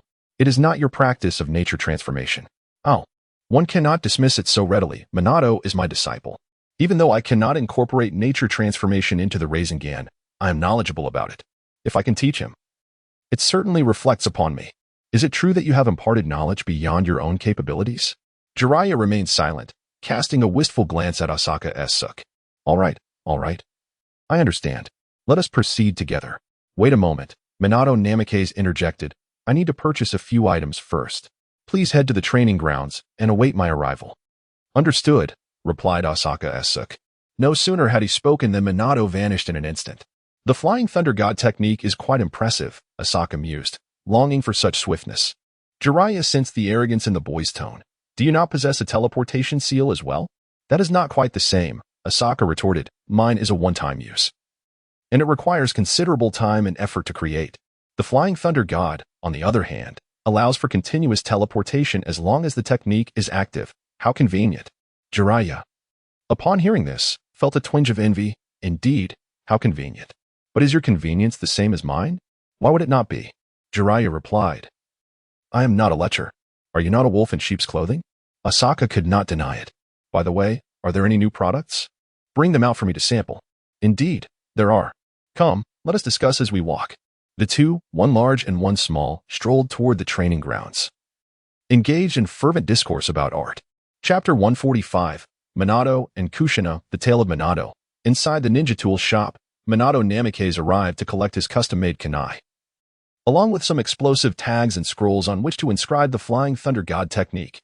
This one, and this one as well. I'll take these for now. And I will also need some soldier pills and bandages. Certainly, Minato, please wait a moment while I fetch them from the warehouse. No rush, my good sir. A new container. I can sense your fear and confusion. You comprehend, do you not? It is you who feels more constrained than I. Allow me to liberate you. Hurry. Uzumaki Kushina awakened abruptly from a nightmare. Once again startled from her slumber. The terror of the dream and the heightened anxiety had deprived her of restful sleep for many days. Glancing at the photograph of Mito by her bedside, Kushina tenderly caressed her abdomen, her expression dimmed. Approaching the window, she beheld the same familiar scenery. Ever since she became the Jinchuriki, Kenoha had subjected her to strict surveillance, with two Umbu members shadowing her incessantly. This had stripped her of the vibrant freedom she once enjoyed. Moreover, due to recent tensions with the Rock Village, many shinobi were preoccupied, including her sister Tsunade, SHC, and her boyfriend, Minato Namikaze. However, the thought of Minato's return the previous day lifted her spirits considerably. Oh, butterflies outside. Soon I shall join you in flight. As she stepped out of her room, the two Umbu agents approached her, adhering to their customary inquiries. What are your plans for today? The prospect of a date with Minato filled Kushina with joy. Did I not inform you? I am to train in sealing techniques with Minato. Meanwhile, having procured the necessary ninja tools, Minato Namikaze suddenly recalled an urgent matter. Oh no. He had promised Kushina that they would study sealing techniques together upon his return yesterday. Unexpectedly, after stepping out, he was caught up in a brief conversation with Master Jiraiya and completely forgot about the commitment. He hoped he wouldn't be late. Remembering the designated meeting place, Minato hastened towards it. Fortunately, his speed was commendable. Upon arriving, he found no sign of the vibrant red figure, indicating he had arrived first. In the distance, he heard voices and turned to see Uzumaki Kushina, accompanied by two Umbu, rushing towards him. Minato, seeing him arrive ahead, Kushina felt a surge of joy, signifying that he had indeed kept their agreement in mind and had been waiting for her. You're as punctual as ever. Rest assured. Today's lesson in sealing techniques will be quite rigorous. Deep down, Kushina was eager for a moment of solitude with Minato, aware that the Uzumaki clan possessed a plethora of sealing techniques yet to explore. However, Minato felt a wave of regret wash over him. It was he who had forgotten their arrangement. Sometimes, inspiration was crucial, and he was on the verge of completing a technique. I'm sorry, Kushina. Today, I wish to practice a different ninjutsu in another location. I came to inform you. Minato fiddled nervously with his face, unable to meet Kushina's gaze for fear of witnessing her disappointment. As expected, upon hearing his words, Kushina fell silent, her eyes widening in surprise. Minato quickly added, No. It's just that I haven't perfected it yet, and it's a very dangerous technique. I don't want you to get hurt. Hence, I've chosen a practice area outside the barrier. The third training ground? Indeed. At that moment, two children passed by nearby. Hey, Kakashi, let us spar together. No, besides, you're not even a ninja yet. How infuriating. Let us make a pact. Once I become a ninja, we'll spar together. Kakashi felt an involuntary sigh of relief escape him. He had successfully avoided torment for a considerable time. Shall we go grab a bite? How about a chiraka ramen? I'm up for it. Splendid. Today, it's my treat. My father gave me a generous allowance. As they walked past Minato, they chanced upon Obito Uchiha approaching. Hey, Kakashi. However, regarding Minato's explanation, Kushina's emotions had overwhelmed her rationality. For reasons unbeknownst to her, despite understanding that Minato was correct, she felt an uncontrollable urge to be angry and aggrieved. If you dislike being with me, just say so. In an instant, her hair transformed into a fiery red, radiating a fierce aura that astonished the two Umbu behind her, who thought the nine tails might emerge. Faced with this misunderstanding, Minato quickly clarified, I have never thought that way. Hey, Minato, a voice called from behind. The gazes of the two were drawn to the sound behind them, prompting them to turn around. It was their two companions. Lord Third has sent word that we are to make a brief visit to discuss the report concerning our mission against the tailed beasts. We must keep Team 6 waiting too long. Beside the two companions, several young and beautiful girls squealed upon seeing Minato Namikaze. Shall we invite him out? Do you think he would accept our invitation? He probably would, considering I haven't heard of him having a girlfriend. This implies that Minato is single. How delightful. This means I have a chance. What? Minato is mine. Upon hearing that it was an urgent report from the third Hokage, Minato replied, I'm sorry. I must take my leave. See you later. Kushina Uzumaki, witnessing this, wanted to say something more, but as she stepped forward, she felt a hand from the Umbu grab her shoulder. Please stop. We are already outside the barrier. If we venture beyond it, we risk losing control. I'm sorry, but this is all we can do. The Umbu understood her urgency, yet they were acutely aware of how formidable the Ninetales within her was, should they surpass the barrier. They could not guarantee they could seal it. Watching Minato join his teammates, surrounded by girls laughing and chatting, Kushina felt a pang of grievance and sorrow. Unbeknownst to her, memories of her grandmother Mito surfaced in her mind. We came here as vessels for the Ninetales, but before that, we must seek love and place it within this vessel. In doing so, even as a Jinchuriki of the Ninetales, one can attain happiness and continue to live. Chapter 146. Minato and Kushina. The Tale of Minato. Part 2. The image of Mito appeared vividly in Kushina's mind. Back then, she had no understanding of what it meant to be a Jinchuriki, yet she would lie on her grandmother's lap, allowing her to stroke her hair. A moment of pure happiness for her grandmother. At such a tender age, Kushina was oblivious to the true essence of love. Love? Indeed. But it is a relentless waiting for something that may never come. Love must be fought for. Meanwhile, in the netherworld, a young Uzumaki Mito slapped the slumbering Hashirama Senju awake. Smack. Feeling the sting on his face, Hashirama groggily awoke. Huh? What is going on? Is there news from Madara? Suppressing his inner fury, Mito wished she could yank his ears off, but here in the netherworld, even if she did, they would simply return in the next moment. Madara. Madara, is he all that occupies your thoughts? Have you forgotten what we discussed yesterday? What? To watch the sunset together. Mito exclaimed, annoyed, giving him a kick. Oh. Is that what it was? Higi, how could I forget? I'll go right away. I hope you truly haven't forgotten. By the way, has Tobirama gotten up yet? I rose early and immediately engaged in practice with Izuna. Alas, his unwavering seriousness remains unchanged. I wonder where Tobirama has hidden himself. Even if he has perished, does he not wish to face me? Sigh. I too yearn for a spar with him. The pure land of Huangquan is vast, and without a special connection, locating someone who wishes to remain hidden proves quite challenging. Bang. My head aches. Hashirama clutched his head, perplexed by why Naruto Uzumaki would strike his own head. Left only with the sight of his retreating figure. I shall ponder this slowly. In a huff, Naruto stormed away, baffled as to how he had ever found this fool appealing. Does he truly consider himself a vessel? Humph. As the reminiscence concluded, I was on the verge of returning to my rightful place. However, Naruto Uzumaki's heart brimmed with reluctance. She was determined to uncover the truth. After steeling her resolve, she swiftly formed a hand seal and ensnared two guards with her sealing technique, the adamantine chains, before turning and fleeing. Unprepared, the two found themselves instantly bound to the ground. This was Uzumaki's sealing art. Quickly, they attempted to break the seal and retrieve her.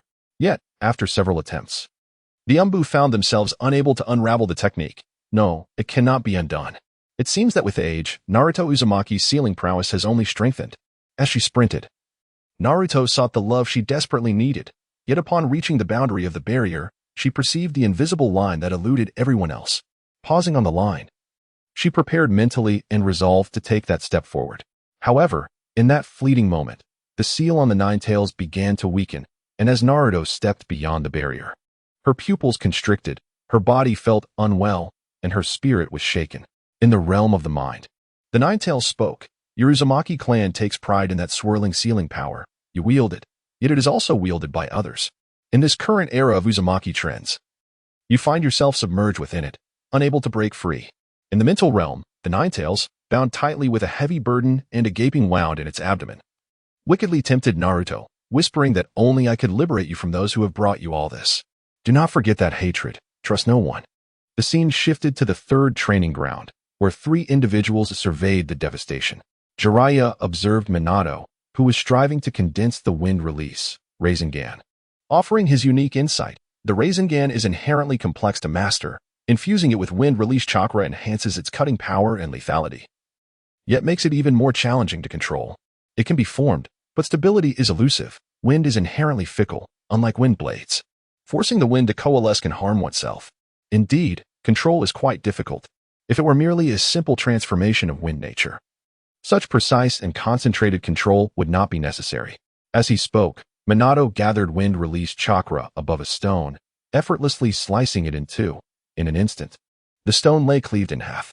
In the next moment, the stone reverted to its original state, and the once ravaged training ground was rejuvenated.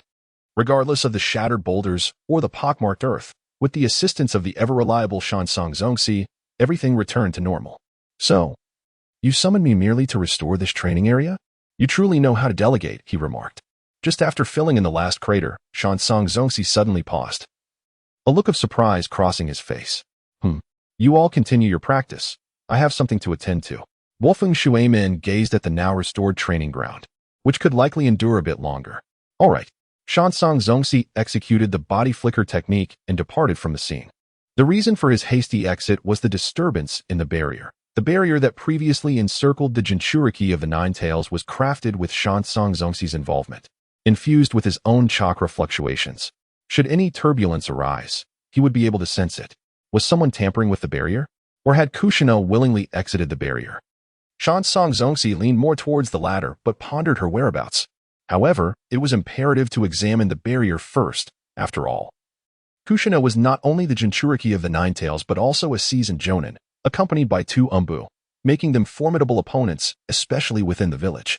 After a brief respite, Wolfeng Shuemin resumed his attempts, channeling wind release chakra to rotate and slice through the air. Yet, predictably, he encountered a setback. Not good. A sharp pain radiated from his palm. It was about to explode. In a flurry, Wolfeng Shuemin pressed the wind release Rasengan against the ground, resulting in a cacophony of flying debris. Jiraiya, observing nearby, recognized the inherent flaws of this ninjutsu. When the wind release Rasengan detonated upon contact with the ground, it caused a violent shredding effect. If one did not evade, they would also be caught in the aftermath. The danger of the wind release Rasengan was significant. Without formidable control, it could easily injure the user's palm. Wolfeng Shuemin replied, I considered that beforehand. As long as I strike the enemy and then use the Flying Thunder God technique to escape at the moment of detonation, I should be fine. Jiraiya responded. Only you could achieve such a feat, however. Wolfeng Shuemin's ultimate intention was to utilize this jutsu as a ranged attack. He recalled the Tailed Beast Bomb.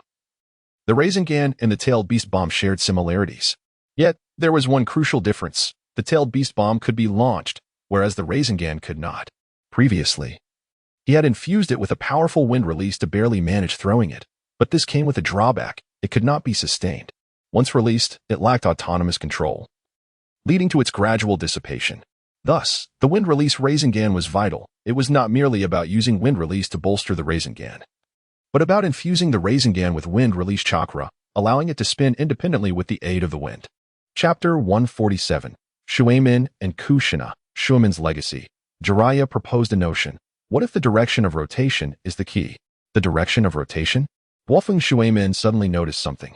I am rotating to the right. Jiraiya grasped Minato's head with one hand, observing the swirl atop it. The direction to the right. Does it correspond to the orientation of your swirl? I have heard that when refining chakra, aligning it with the direction of one's swirl makes the process easier. If that is indeed the case, your ability to effortlessly execute the Rasengan might be related to this swirl. Isn't that mere superstition?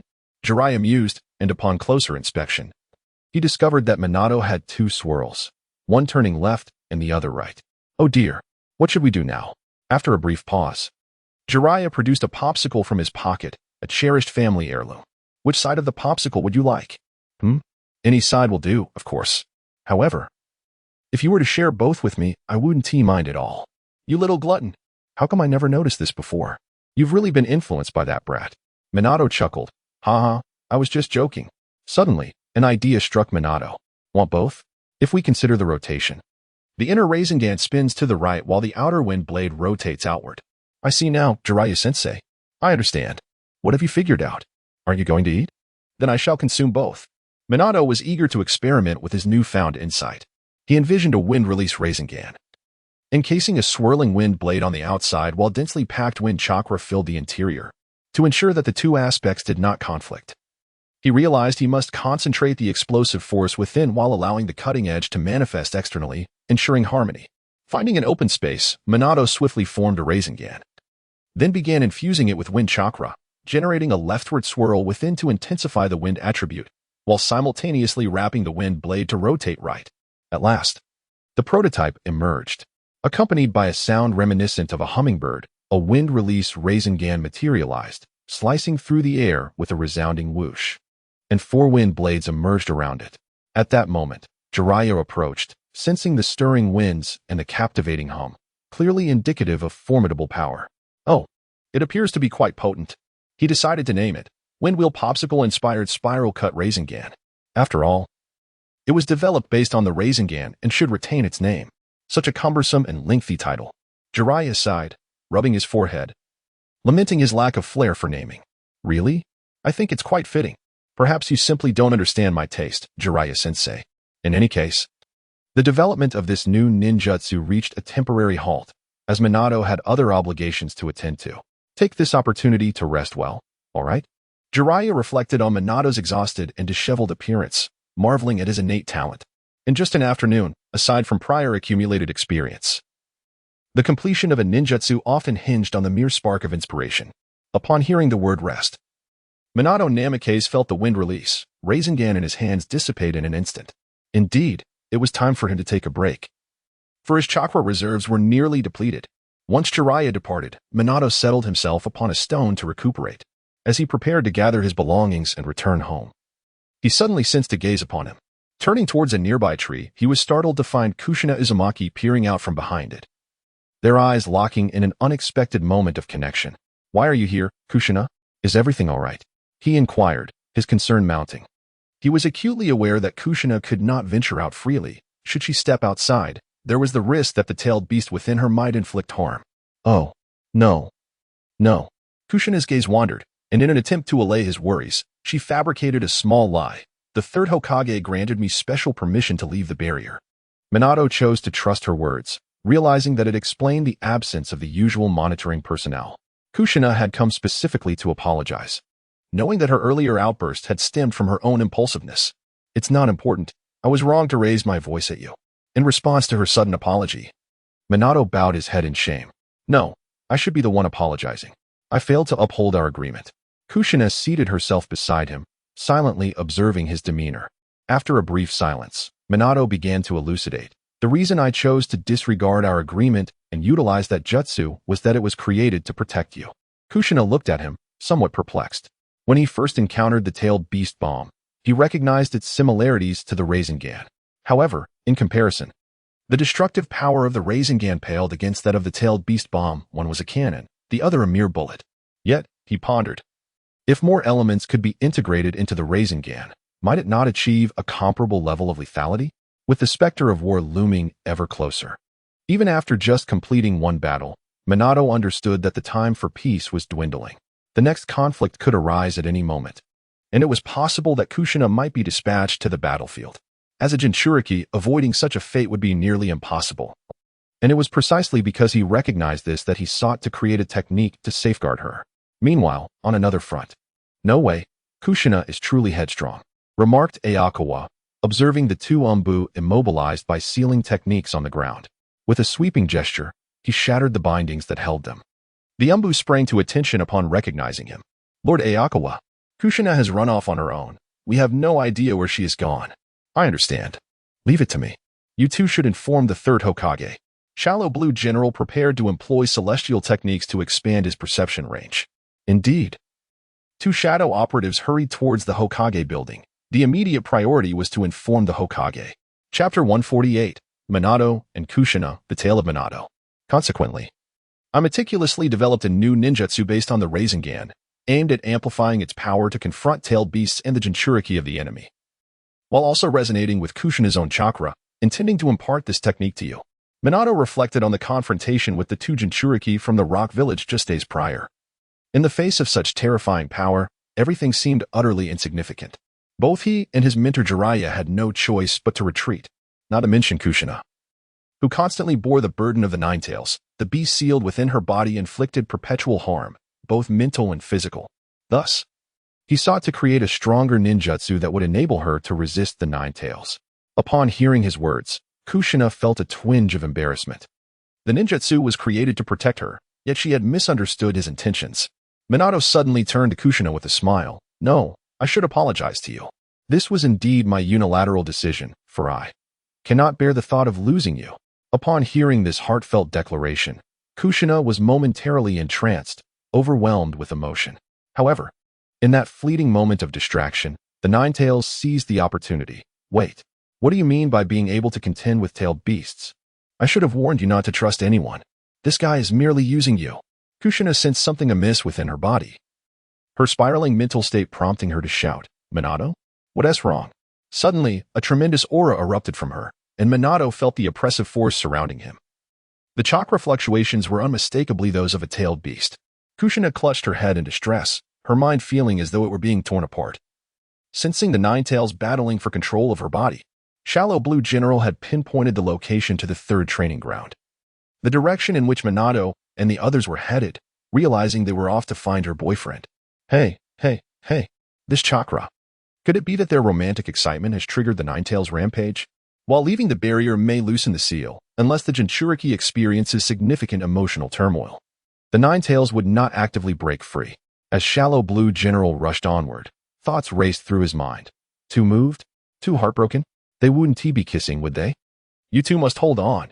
Minato gazed at the increasingly tailed beast-like Kushina, eager to assist her, but as he reached out, a chakra tail struck him from behind, sending him flying. Minato was hurled several meters away, bouncing on the ground multiple times before finally coming to a stop against a rock. Ugh. As he expelled a mouthful of fresh blood, a crimson streak appeared across his upper body, caught off guard by a sudden lash of a tail. He found himself gravely injured. Within the realm of his consciousness, the Nine Tails began its verbal onslaught. Quickly, shatter the seal entirely. Only then can you be liberated from this agony. Should you refuse, I shall possess you and end your life. Uzumaki Kushina stared in shock at the ferocious Nine Tails, her momentary rage causing her to lose complete control over her body, rendering her incapable of sealing it away. At that moment, a powerful cursed mark manifested instantaneously within the mental realm. What is this? A sealing technique? Who is responsible for this? Outside, the mighty Minato Namikaze, despite his own grievous injuries, gazed at the gritting teeth and pale-eyed Kushina. He employed the sealing technique that Kushina had previously taught him to reinforce the seal upon her abdomen. Kushina, hold on. Within the spiritual domain, the Nine Tails observed the sealing technique with astonishment. Although he was not a member of the Uzumaki clan, this young man had managed to enhance the four-symbol seal with his own intention, a feat I have not witnessed since the days of the first Hokage. To avert another sealing, the Nine Tails manipulated Kushina and began its verbal assault. Why would a ninja like you be so fixated on this young girl? Though this blonde youth is quite young, the Nine Tails sensed his formidable talent, having created that remarkable wind release technique at such a tender age. His sealing technique was exceptional as well. Given time, he would undoubtedly rise to a status akin to that of Senju Hashirama. In response to the Nine Tails' verbal barrage, Minato Namikaze declared a heartfelt sentiment. I admire those who are strong. I cherish those who are stronger than I. He enveloped her in a deep embrace and began his declaration of love. Therefore, I hold great affection for Kushina. In the mental realm, this moment of pure love left the Nine Tails in utter bewilderment, for as a tailed beast, it had no comprehension of what love entailed. Pure love, you say? You young fool. However, within the consciousness of Uzumaki Kushina, this profound confession stirred her emotions and left her momentarily dazed. I cannot bear the thought of losing her. After a brief stupor, Kushina found herself lost in memories, recalling the words of her grandmother Mito. We harmonize with the whirlwinds of nature. And as ninjas renowned for our vitality and sealing techniques, we were once a clan celebrated across the world. Thus, one can grasp the tremendous power of sealing techniques. Before our clan's annihilation, our formidable vitality, combined with an immense chakra reserve and unparalleled sealing techniques, enabled us to become a renowned clan. Therefore, do not underestimate the power of sealing techniques. That strength was consumed by the ravages of war, and we became entrapped within it. Our very existence seemed destined to be ensnared by the whirlpool of sealing, yet our strength brought forth tranquility. While the whirlpool is two-dimensional and static, the spiral is three-dimensional. Though they may appear to be the same spiraling phenomenon, the ever-changing steps alter the scenery continuously. Uzumaki Kushina pondered, what lies at the pinnacle? To which Uzumaki Mito replied, it is the essence contained within this vessel. In times of sorrow, I often come here to gaze upward at the beauty of the sky.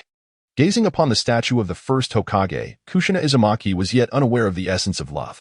Mito Uzumaki remarked, Kushina, we may indeed find ourselves at the epicenter of turmoil, yet if we ascend with unwavering resolve, love shall undoubtedly reveal itself. May you, in the future, witness vistas distinct from the present, soaring freely under the gentle embrace of the breeze, radiating your brilliance like a shuriken, venturing wherever your heart desires. I shall, replied Kushina. As the reverie faded, she opened her eyes, her gaze transforming into one of unwavering determination, and began to fiercely resist the Nine Tails. With a shout, she unleashed the adamantine sealing chains, golden chains erupting from her being in an attempt to seal the Nine Tails. However, it was too late, within the realm of her mind. The Nine Tails unleashed a tailed beast bomb, striving to break free from the seal. The overwhelming force, speed, and chakra shattered the chains in an instant. Simultaneously, in the physical world, the tailed beast cloak adorning Kushina morphed from one tail into seven, rendering her completely unable to control her body. With a sickening sound, Minato Namikaze was pierced through the chest. In the mental realm, Kushina observed the injured Minato, shouting desperately, Minato, do not concern yourself. Leave this place at once. I will not leave. I refuse to abandon you. Seizing the opportunity, Minato embraced Kushina tightly, plunging into her mental world. Chapter 149, Minato and Kushina, Minato's Tale, Ase Tsuji. Hurrying to the scene, beheld the gravely injured Minato and the tailed beast-empowered Kushina. What in the world is happening? Are you both all right? However, neither responded. Tsuji, perplexed by the situation, decided to assess the circumstances, especially since Minato's hand was still embedded in his chest. What if Tsuji attempted to seal him and the hand was withdrawn, resulting in a catastrophic bloodbath? Surely, they could navigate this crisis safely? Tsuji had never encountered such a scene in the original narrative. If Minato were to succumb now, what would become of their unborn child? Nonetheless, Tsuji had tasks to attend to. Observing the immense chakra of the Nine Tails surging chaotically around him, he realized the urgency. I must seal this area swiftly. With a single hand pressed to the ground, he summoned a formidable chakra barrier enveloping a radius of 50 meters. 5 sealing barriers. This should suffice. Hang in there, Minato. Maintaining a safe distance and preparing for battle, he also readied a teleportation seal, should the hand be withdrawn, allowing for instant transportation to the hospital. Release your sealing grip. This being is my Jinchuriki and has nothing to do with you. Tsuji exclaimed. You spoke. Meanwhile, Minato, eyes closed, responded, no, that's not it. I can feel that Kushina has always held my presence in her heart. Tsuji interjected. Could you refrain from professing pure love while bleeding? You nearly led me to believe you were truly finished. In the realm of the mind, Namikaze Minato materialized instantaneously, soaring through the air as he beheld the Nine Tails.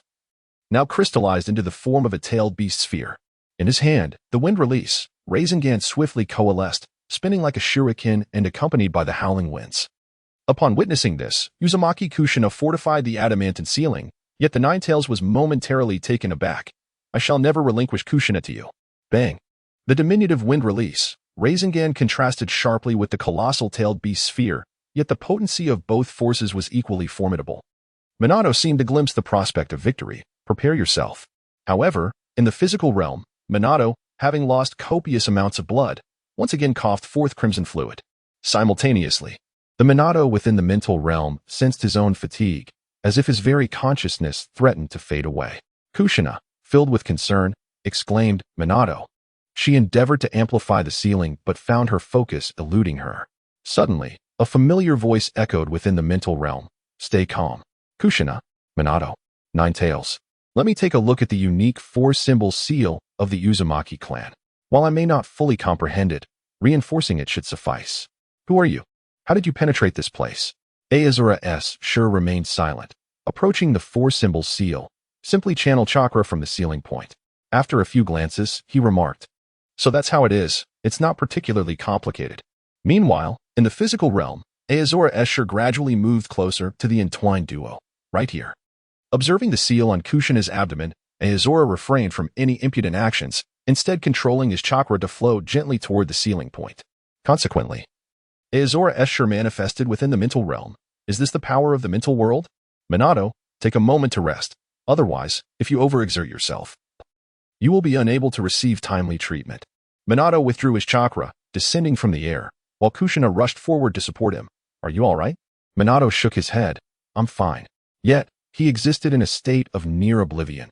Had it not been for his desire to ensure Kushina's safety, he might have succumbed to unconsciousness long ago. Now, he merely persisted. I leave it to you. Rest assured, Sage Art, Binding Spirit. The ground erupted with innumerable stone pillars, which, under his command, whirled as if alive, ensnaring the nine tails and firmly anchoring them to the earth. What have you done, you brat?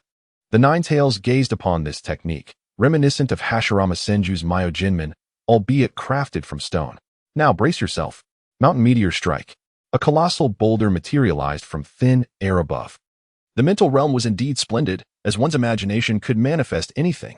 Azora Escher reveled in the limitless possibilities for experimenting with jutsu. Yet the pressing matter remained the ceiling issue. What? This is impossible. The nine tails stared in disbelief at the monstrous rock looming above him, questioning who truly reigned as the master of this mental realm and why an outsider could conjure such marvels. Suddenly, bang!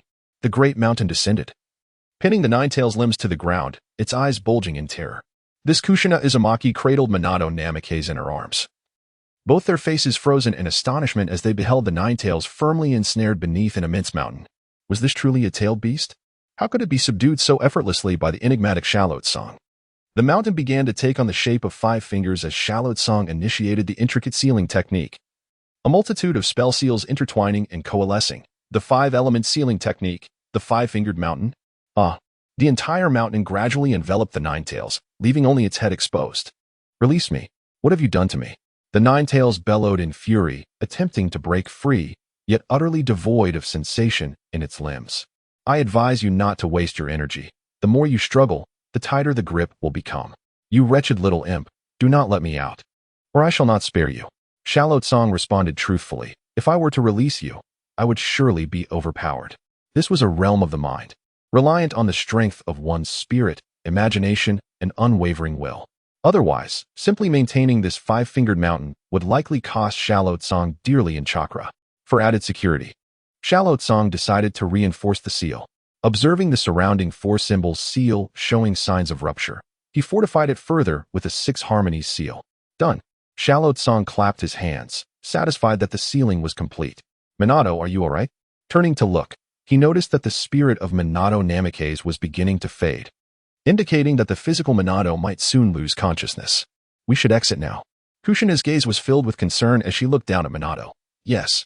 As they withdrew from Kushina's mental realm, Shallot Song redirected his attention to the pair, realizing the situation had become quite complicated. The now revived Kushina stared at her hand, which was embedded within Minato's body, momentarily at a loss for words. Shallot Song stepped forward to assess the predicament. Do not hastily withdraw your hand. It may complicate matters. Utilizing a teleportation seal might cause spatial fluctuations, leading to more blood loss for Minato. What should we do? Kushina asked, her voice trembling as she felt the warmth of Minato's blood on her arm, her uncertainty leaving her desperate for guidance.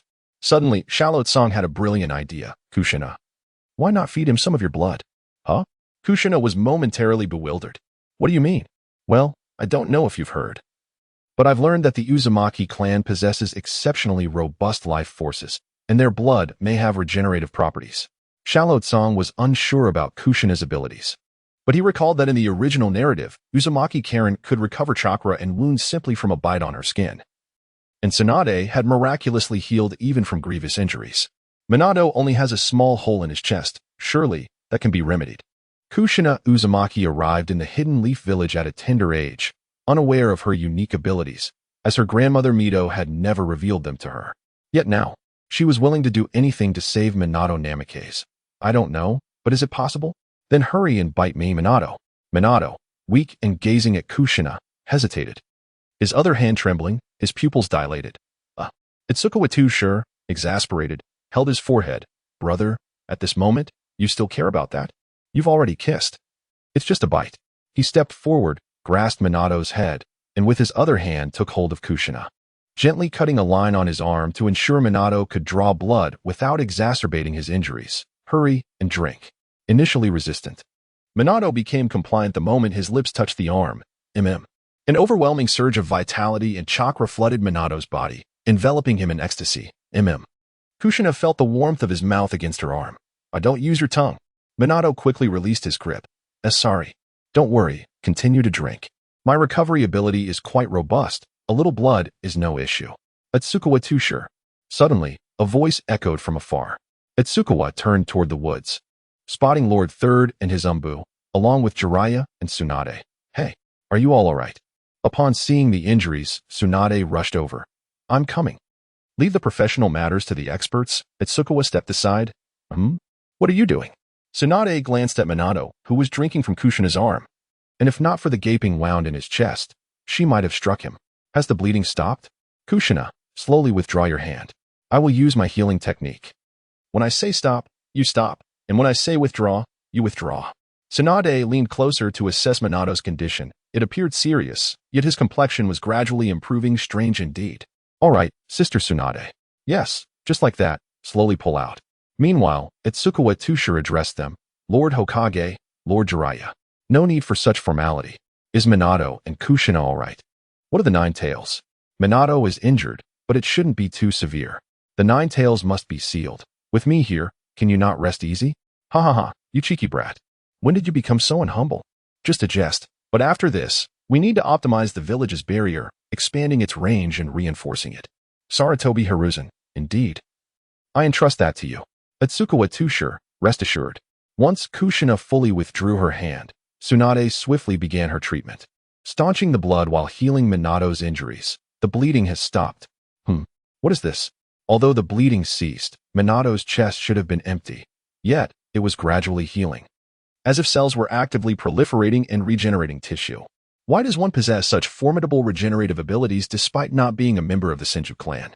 This remarkable resilience nearly rivals that of myself and Hashirama. Uzumaki Kushina initially intended to express, actually, but was abruptly interrupted by Minato Namake's sudden coughing of blood. Cough. We must hasten back for treatment. This equipment is insufficient. Asuma Sarutobi approached with several individuals, utilizing a transportation seal to return to the Kenoha hospital. Then let us return swiftly. This left the Hokage, the and Jiraiya to deal with the aftermath. Alas. This is all my fault. I should have been more attuned to Kushina's emotions.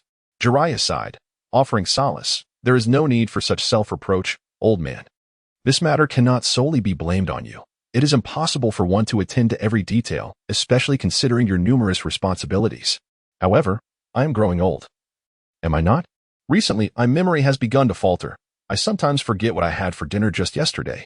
Hiruzen Sarutobi shook his head, chuckling at his own predicament. Then perhaps it is time for retirement. The village is brimming with talent. Surely there must be someone capable of stepping into the Hokage's role? Hiruzen suddenly regarded Jiraiya with utmost seriousness. Would you be willing to take on that mantle? Jiraiya was taken aback, scratching his head and laughing nervously. Huh? Teacher. Surely you jest. After a moment of silence, he realized that his mentor was indeed serious as he stared earnestly at him. You know, I could manage a team, but overseeing an entire village is beyond my capabilities. Sighing, I had initially intended to pass the position to Orochimaru. However, after our last conversation, you are aware that ever since Asuma returned with that peculiar white creature, Orochimaru has been utterly consumed by his research, nearly losing himself in it. At our last meal together, he spoke incessantly about his findings, yet there is one thing I have come to understand. What is it? That is, he truly adores the study of ninjutsu and these pursuits. It has been ages since he last displayed that genuine smile. Hiruzen Sarutobi genuinely regards both Orochimaru and Jiraiya as his own children. They are both orphans, and when he took them under his wing, he devoted himself wholly to their upbringing. Teacher, your words evoke a twinge of jealousy within me. Observing Hiruzen's contented expression, Jiraiya also smiled. Surely, Tsunade has prepared something delicious for dinner tonight. If you wish to eat, do come. I would not deny you entry. Let us make that clear. I have completely forgotten when the last time was that I enjoyed a meal. Perhaps it was when I undertook my first solo mission. Teacher, perhaps we could allow the Hokage position to be filled by someone else, like Kakashi I inquired previously, but he is unwilling. Furthermore, you know that the decision is not solely mine. There are many intricate factors at play. Besides, it is not solely your fault or his. At this, Hiruzen became visibly frustrated. Ha ha ha, that is a testament to your teachings. You rascal. Chapter 151, Wind Release, Spiral Shuriken, Part 1, in the tranquil confines of the hospital room. The heavily bandaged Minato Namikaze opened his eyes, greeted by the familiar sight of the ceiling. Instinctively, he propped himself up from the bed, exclaiming, ha. Beside him sat Kushina Uzumaki, while Tsunade and Jiraiya stood opposite. Upon seeing Minato suddenly awaken, Kushina was overwhelmed with excitement and instinctively embraced him tightly, exclaiming, ouch, ouch, ouch. Despite her words of pain, Minato responded with a gentle smile, feeling the warmth of her touch on his shoulder.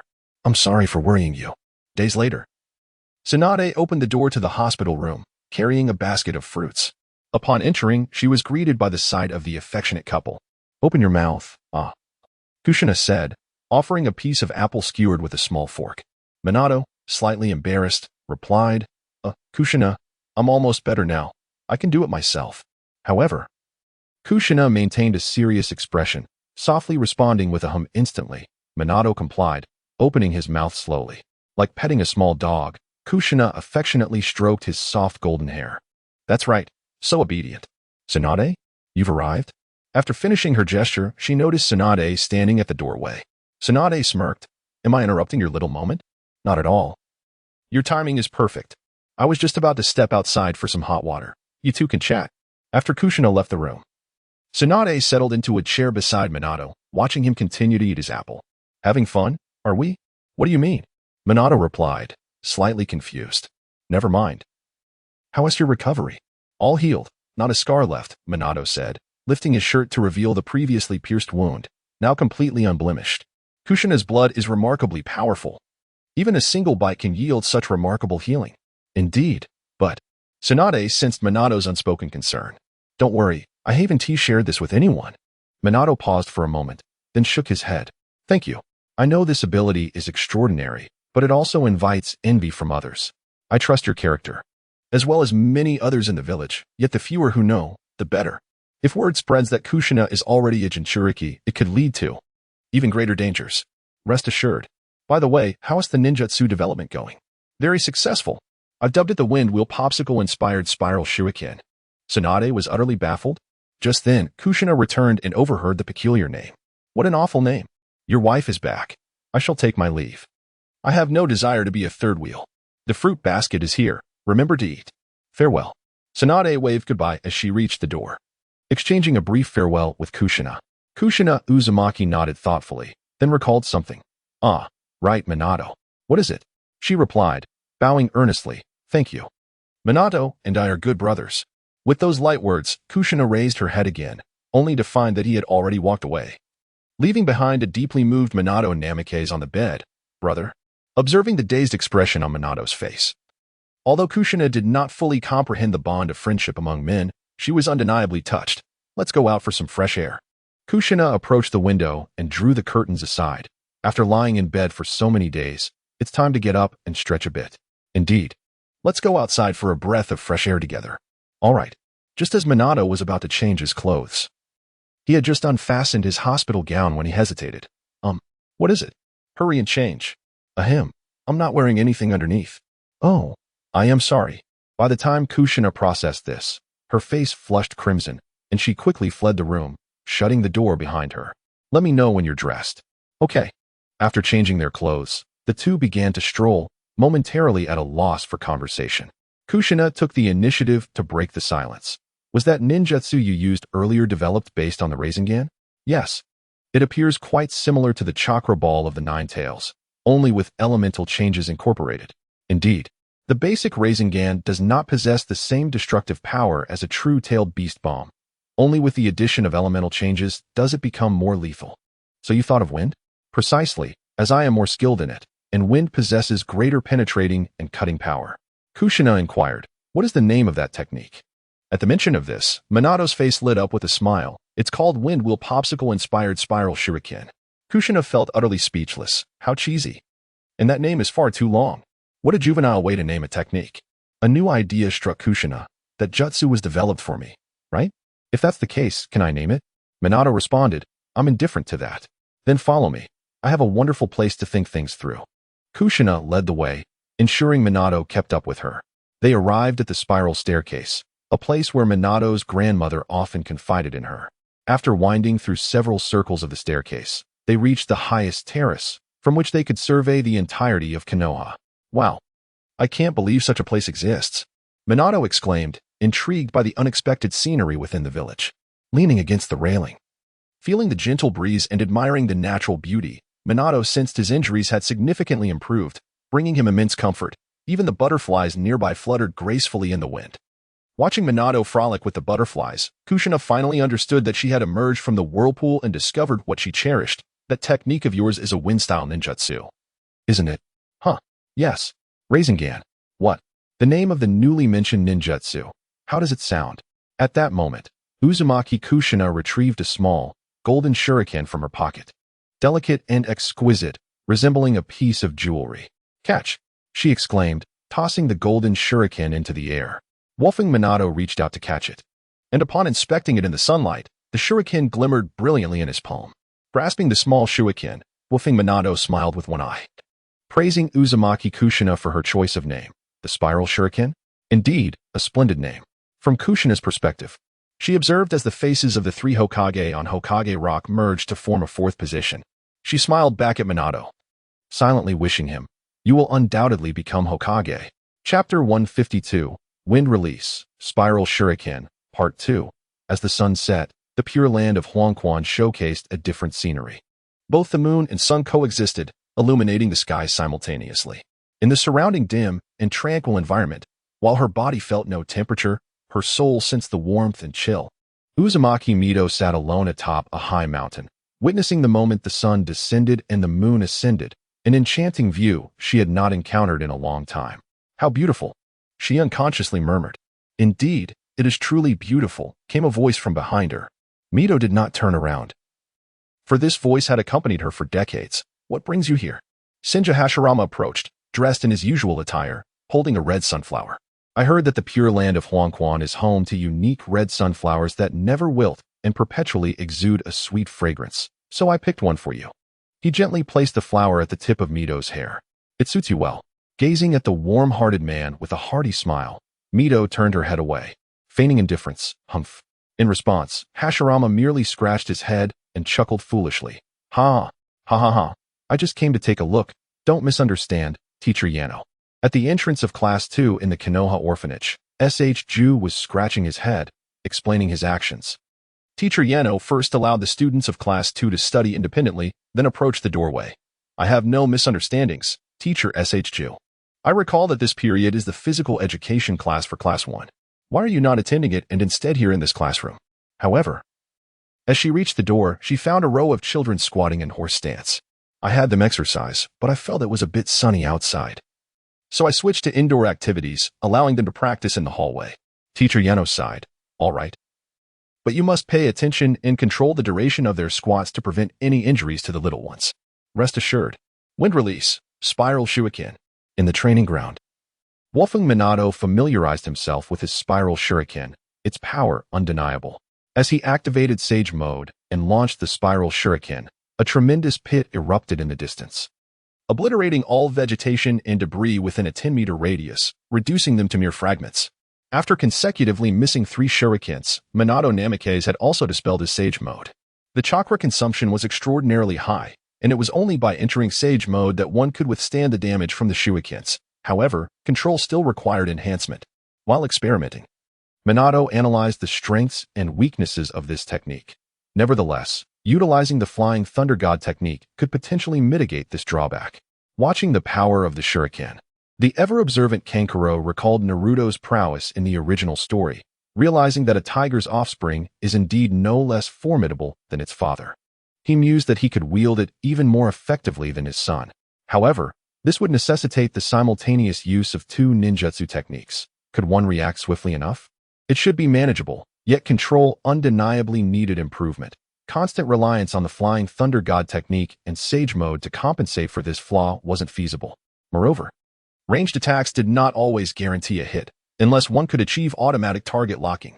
Suddenly, Minato pondered a brilliant notion. If he could utilize the Flying Thunder God for remote tracking, he could trigger the Spiral Shuriken to automatically lock onto enemies based on the markings. Tracking ninjutsu? That requires a certain level of expertise, he chuckled. But it's merely a hypothesis for now. I am uncertain of its feasibility. Nonetheless, I believe it should work. Despite his words, Kankuro could sense the confidence radiating from him. That sounds promising.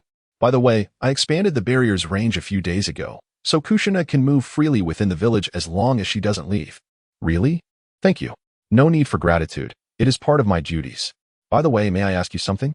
Minato casually seated himself on a wooden stump. What is it? Kankuro leaned against a nearby tree. What are your thoughts on the choice of the Hokage? Huh. Minato was momentarily taken aback. As an ordinary Jonin, was he really entitled to voice an opinion on the Hokage candidates? Why not? You will be casting a vote anyway, and all Jonin are eligible to vote. I believe it should be Lord Orochimaru, considering his qualifications, experience, and age. Alternatively, perhaps Master Jiraiya, though he seems rather disinterested in this matter. On that note, Master Orochimaru is even less interested. I haven't seen him in nearly a month, and for the past 2 weeks. His lab has been entirely off-limits to anyone except for those delivering his meals. He has no desire to emerge. Kankuro expressed with a hint of exasperation. He understood that experiments could drive one to madness, but witnessing it firsthand was truly alarming. The only one allowed in is Lady Tsunade. But even she has only visited a few times this month. As for the other candidate, Tsunade seems preoccupied with her romantic endeavors. Do they not wish for the position? Why? Minato struggled to comprehend why the 3 disciples of the Hokage showed no desire to ascend to that illustrious role. It was indeed a grand dream. Perhaps it is only you who yearns for it. Don't you desire it? Minato inquired. I almost wish to resign from my duties at the root. If it weren't for the substantial commissions I earn each month, I would be utterly exhausted. Is it the paperwork that burdens you? There is indeed a plethora of tasks at hand. Formulating plans, executing them, conducting field investigations, seeking funding, rallying personnel, all while managing the salaries and welfare of my subordinates. Additionally, I must engage in covert operations. Do you comprehend the extent of my exhaustion? The crux of the matter lies in the fact that recently, Lord Danzo utilized my card for a trip to the hot springs in the land of hot water, despite my having barely visited since acquiring the card. He seems to indulge in those springs bi-daily. Kenoha s Minato. I see now. That is what you were ultimately trying to convey. Speaking of which, you have yet to visit, have you? The hot springs in the land of hot water are renowned, situated beneath a volcano, with natural mineral waters infused with medicinal solutions. A single soak can alleviate all ailments, leaving one refreshed in both body and spirit. Is that so? Perhaps one day I could accompany Kushina for a dip. Would we be eligible for a discount? Not merely a discount. I could arrange for you to indulge free of charge, as my establishment is on the verge of opening. Captain Asaka has already contemplated using the guise of an inspection to enjoy complimentary soaks for several days before returning. The thought alone brings joy truly. Nothing surpasses the delight of enjoying something for free. Congratulations are in order, then. Although it is arduous and exhausting, the rewards are indeed commendable. Chapter 153, the Chunin Exam plans within the root base. Captain Asaka was diligently attending to his responsibilities when a knock echoed on the office door. Before he could grant entry, a figure darted into the room. Irritated, Captain Asaka directed his gaze toward the intruder and asked, "What is it?" Shinju approached the desk, rubbing his hands together with a grin. "Hey, I merely wish to ask a favor from you. I am not adept at courting women." Captain Asaka's impatience stemmed from the fact that spring had arrived, ushering in the season of romance, particularly for someone like Shinju. "Of course. I am aware you're a single dog. I wouldn't consult you on such matters." He gestured. "Someone. Show our guest out." Wait. I was merely jesting. Why can't you learn from others? Isn't it commendable to work diligently? You're fortunate to have a rare moment of leisure without missions. Yet you still complain about teaching classes and earning a salary without effort. It's those children. Let me tell you. There's a child who has been particularly close to Yano, and Yano even gifted them his glasses. How outrageous. He hasn't even touched those glasses himself. And yet he prepared special cleaning supplies for them on his desk before work, only to part with them so easily. You're envious of a child's affections? Of course not. I merely observe that Yano's attention is consumed by those children, neglecting to acknowledge my presence. Is it possible that she simply does not harbor feelings for you? Captain Asaka stated the uncomfortable truth. Whether she likes me or not is her concern. My affection for her suffices. Infatuated fool. What does infatuated fool mean? Is it a famous breed of canine? Perhaps a new variety cultivated by the Inuzuka clan? Captain Asaka, enough of this. What is it that you truly desire? Arrange a mission for us, preferably one that allows for our paths to converge. The issue is, there are no missions available at present. I refuse to believe that. You see, there is nothing to lose. If you like someone, pursue them boldly. Simply confess your feelings. Are you not a man? What nonsense are you spouting? I am indeed a courageous man. However, what is there to confess when I have yet to ascertain whether the other person harbors feelings for me? We have not even cultivated a bond. Rushing into a confession would be utterly futile. Without a confession, how can you ascertain its viability? Let me tell you, the most effective way to communicate with women is through directness. It seems like you presume to understand this well. If all else fails, one could always resort to spending money. After all, once you've spent, you may emerge as a sage. Roshu scratched his head in confusion, pondering, what is a sage? Shallow Tsang Zongxi indeed closed his eyes, leaning back in his chair, revealing a distinct 45-degree angle of his jaw. All four are void, more devout than the Buddha himself. Huh? So, what does that mean? Alas, you are still a child, whereas I have matured into adulthood. Who is a child? I am already 17 this year. Older than you by a year. Thus, you are indeed the child. You do not comprehend. Moreover, you cannot venture to that place, for if you do, your sister may dismantle my base. All right. Do not gaze at me with such a mournful expression. I shall search for a task. Let us see what I can find. Shallow Tsang Zongxi perused his documents. Ah, here it is. There is indeed a task available. But is it not a bit of an overestimation for the two of you to undertake it? Not at all. The simpler the task, the better. This way, I shall have ample time to nurture my feelings with her. Very well, take a look. Ropeshu reached out to take the document, examining its contents. Is this the Chunin Exams? Precisely. This Chunin Exam will involve several small villages participating together. To maintain safety, both Jonin and Chunin must be present to oversee operations, and many from our route must also ascend. After all, without sufficient strength and status, one can only perform menial tasks en route. One must pursue advancement through legitimate means to gain greater opportunities. Oh, and there is the Uchiha police force? Indeed. As most ninjas in the Uchiha police are from the clan, some possess Chunin-level abilities yet have not acquired the Chunin headband. Thus, a re-evaluation is necessary to prepare for the expansion of personnel in the police force. So many people. Indeed, it requires considerable management. Kakashi? Is that not the son of Shuoemo? After all, the youngest on this list is Hatake Kakashi, aged 6. Preparing for the Chunin exams at such a tender age? Truly a genius. Yes, but this is Kakashi's own determination. I shall now seek out Yanoyu to share this delightful news with her. Why the haste? This matter has not yet been made public. Wait until I find an opportunity this afternoon to meet with Lord Hokage and discuss it further. Very well, then I shall take my leave. No sooner had the words left his lips than Ropeshu departed, leaving no trace of longing behind. Shan Sang Zongxi observed the fleeting presence of the rope tree, hastening in and out, and could only lower his head to continue with his duties. The recent intelligence work had not progressed smoothly. Were they all plotting something? As he scrutinized the reports from spies regarding each village, it became evident that they were all developing steadily. This was indeed a positive sign. If one were unaware of the original narrative, the timing of the aid coincided with the eve of the Third Shinobi World War. How could it appear so tranquil on the surface? They must be secretly amassing strength, even if it was not immediately apparent. However, the collaboration between the Akatsuki and Hanzo seemed to be progressing well, having already identified a new stronghold. Zongxi reviewed the information transmitted from Hanzo, preparing to initiate a minor relocation of the majority of the civilians and ninjas from the Rain Village, striving to avoid residing and developing in the heart of the impending conflict. You wish for me to provide funding? Perhaps I shall visit one day.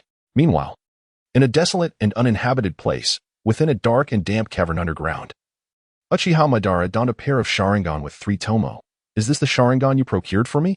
Indeed, Lord Madara.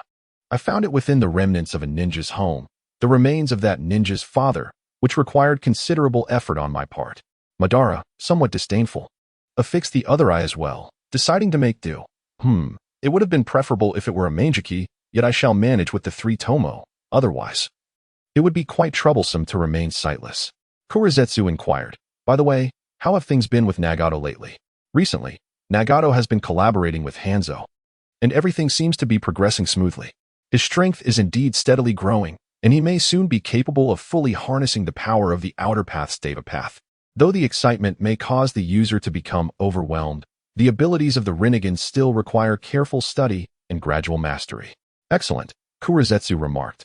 Actually, Lord Madara, why not directly implant a Rinnegan into someone, then use Genjutsu to manipulate them into utilizing the Rinnegan's innate techniques, thus facilitating your resurrection in advance? This would allow for the infinite Tsukuyami plan to be orchestrated earlier. To this, Madara merely shook his head. I prefer not to expose myself. And as for collecting tailed beasts, Hashirama has already undertaken that task. It is not something I wish to pursue. Moreover, with tensions rising among the nations, instability abounds. And the Third Shinobi World War is imminent. There are countless actions that can be taken at this juncture. Recently, how has that child I introduced you to been faring? You mean Uchiha Obito? He is quite a bright child, seemingly immune to temptation. This is precisely the kind of optimistic child I desire. Yet, when that love within him fades, he will plunge into an abyss of darkness. I too cannot sustain myself for much longer. Reliant on these tubes without knowing how much longer they will support me. For now, all I can do is wait in silence. Uchiha Madara gazed at the intravenous tube supplying nutrients behind him, wishing fervently for the end of his life. In such a state of mere survival, he felt that death would be a far more dignified option. Yet, the thought of his grand design remaining unfulfilled held him back from such an act. Senja Hashirama. Await our clash. Once I have departed from this world, we shall engage in a splendid battle, he mused. Envisioning the sheer exhilaration of vanishing before Hashirama's eyes prior to his resurrection, as the reincarnation of Indra, having deciphered the inscriptions on the stone tablet. Madara was aware of the existence of the Pure Land of the afterlife. This realm possessed a world beyond death. By the way, who is the current Jinchuriki of the Nine Tails? He pondered. A woman named Uzumaki Kushina, a descendant of Mito, I presume? Indeed. And what of those three young men we encountered last time? They have taken White Zetsu, have they not? Yes, a man named Orochimaru is currently studying it. But progress has been alarmingly slow. Madara scoffed disdainfully. A trivial charade. This is something derived from the Outer Path's golem. How could it be so easily replicated? He contemplated whether to eliminate the trio, sensing one of their leaders might be privy to his plans. There's no rush. They are but small fish, incapable of stirring significant waves. Even if they were to create a tempest, it would merely be a performance for me before the impending calamity, he declared, brimming with arrogance. Dismissing their significance, Black Zetsu remarked, Go ahead, do as you please. Once you have perished, I shall orchestrate matters at my leisure. Waiting here, hesitating this way and that.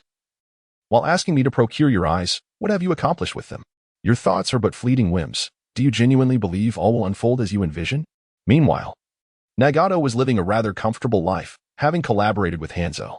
Both parties were diligently working together to develop their village, devoid of any desire to collect tailed beasts to fill the Outer Path's golem.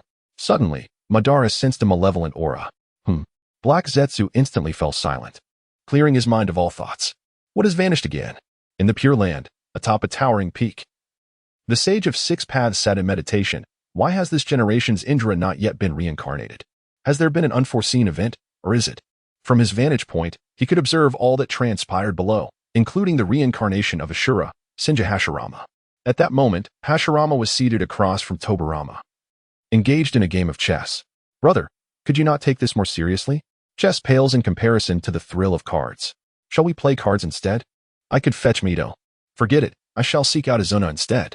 Tobirama, observing his elder brother's carefree demeanor, found little enjoyment in their match. Though playing chess with Izuna often resulted in his head being struck with the board, Hashirama's earnestness in their games, coupled with a wager, where the loser would receive a cut from the winner, would swiftly engage Izuna's full attention. Within the training grounds, the root area has expanded several-fold compared to before, now featuring dedicated practice spaces. Since delving deeper into the intricacies of the Flying Thunder God technique, AOSG has refined its formula, integrating it with his own sealing techniques. Theoretically, this should be feasible, especially considering that in the original narrative, Minato Namikaze utilized the Flying Thunder God to transfer the Tailed Beast Bomb. Furthermore, both the Flying Thunder God and the Lightning Guidance incorporate sealing techniques, thus, it stands to reason that one could similarly infuse the Flying Thunder God technique into a sealing art. The original 4-symbol seal required a blood sacrifice, necessitating a cut on the hand each time it was employed. Despite this, its potency was not particularly formidable. What truly is spatial sealing, and what constitutes an alternate space? This evokes memories of Obito Uchiha's Kamui, an alternate space that can potentially be created or may already exist within this world, merely awaiting discovery. If such a space exists, one could merely inscribe a marker upon it.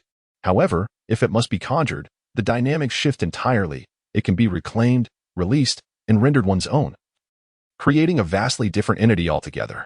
With a hint of trepidation, OASG extended his hand toward the sandbag before him, affixing the modified for symbol seal upon it.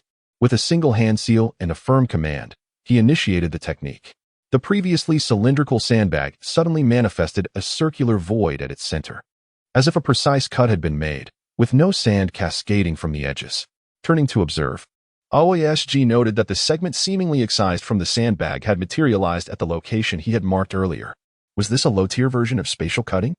As he caressed the edges of the void, he realized that despite appearances, the entire sandbag remained intact. It had not truly been severed, but rather, the two spaces were distinct. If this were indeed the case, an evil grin spread across OASG's face, his mind bursting forth with ideas like fireworks, each one igniting after the other. Yet, for now, these notions remained theoretical, requiring practical experimentation to bring them to fruition. Should this technique be fully realized, it would be nothing short of extraordinary, necessitating further research. Chapter 155, Kakashi's Assessment Ahem. The Chunin exams are drawing to a close, Miss Yakushi. Are you feeling fatigued? A bit, indeed, having been ongoing for 3 consecutive days. However, circumstances dictate a swifter pace, given the various obligations of each village. Yakushi Nanoya rubbed her eyes. Having spent the days documenting and engaging with some genin to evaluate their potential for promotion to Chunin, perhaps I should take the stage. That would not be prudent. Mr. Ju, your formidable strength could obscure the true capabilities of the participants. Ha ha ha, very well then. In truth, prior to the event, OASG had cautioned Yakushi Nanoyu about Ju's tendency to become overly aggressive during combat. Should a genin provoke him, unleashing his overwhelming strength could lead to unintended consequences. Injuries are trivial, but becoming incapacitated or suffering fatality is far more grave. Gazing at the final name on the list, which was arranged by age, the last entry read, just one more to go. Kakashi, wearing a mask, yawned and stared with a pair of lifeless eyes. Somewhat listless. Hurry up. I can hardly wait. All right, please hold on a moment while I tidy up the venue. I shall assist you. Hey, Kakashi, you come too. Why? There is no need for so many questions. Just come when I say so. Fine. Thus, the 2 older ones and the younger one began their cleanup. The previous Chunin really went overboard with the traps, what with insects and poisons. The ground is practically corroded. Ju nudged Kakashi beside him. Don't you know Earth style? Fix it up. Don't you know it as well? Moreover, I'm about to take a test. I need to conserve some chakra. What if I fail the test after using Earth style? That would only indicate your lack of skill. Just go back and redo it. At such a young age, how can you aspire to be a Chunin? Kakashi seemed to grasp something. Is this what my father told you? Ju. How could that be? I've always thought this way, you know. At this age, one should diligently carry out the tasks assigned to a genin. Once you become a Chunin, the assignments 1TB is easy. They're arduous and exhausting. Ju, at this age, was no longer the hot-blooded youth he once was. Having matured significantly through the trials of war and the responsibilities of leadership, yet one thing remained unchanged: his commitment to protect the new generation within the village. For instance, Kakashi, who stood before him at merely 6 years old. At this moment, Kakashi bore the pride unique to geniuses. He did not wish to be known merely as the son of the Kenoha White Fang. I am my own person. My brilliance stems from my own efforts and innate talent. I already possess the strength of a Chunin. Why shouldn't I be promoted? Those Chunin who tested before may not even surpass me. Observing the escalating argument between the two, the medic Nin, Yao Shi hastened her tidying efforts to avert further disputes, quickly stepping between them to interrupt their dialogue. All done. Now I shall test you. Kakashi turned his head away. No? Yao Shi Why not? I do not engage in fights with girls. Yao Shi Completely taken aback, she quickly regained her composure. Haha. So Kakashi is a little gentleman after all. However, once you become a ninja, such notions must be cast aside. In battle, there are only enemies, devoid of gender. I am fully aware of that. But we are not enemies. We are from the same village, and I will not fight with a girl. Yao Shiyinai found herself in a bit of a predicament. This Jew stepped forward, exasperated. Don't listen to this brat-ass nonsense. I don't believe a 6-year-old who reads such books would say that. If you wish to fight me, then let us do it. No need for all this prattle. Yao Shiyinai, curious, inquired, what books? Upon hearing this, Kakashi's face flushed crimson, though his mask concealed it. It's nothing, come on, let us fight. I'm already eager to begin. I must forewarn you. I shall show no mercy, and upon returning home after our bout, do not shed tears. You are the one who might weep. Ha ha. The medic, Yano, stood at the center of the arena, the sign of battle. In the arena, one tall and one short extended their hands, forming the sign of confrontation. The moment the sign was established, Jew deliberately slowed his pace, lightly tapping his toes on the ground, stirring up a gentle breeze as he began to approach Kakashi. He wished to gauge the prowess of the prodigious youth Kakashi, renowned throughout the village. Kakashi, however, spared no leniency.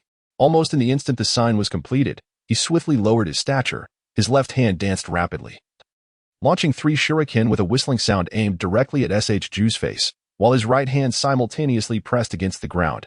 Doton, Dori Heki. Though he was proud, he understood that his opponent was Nin, and the strength of Nin was self-evident.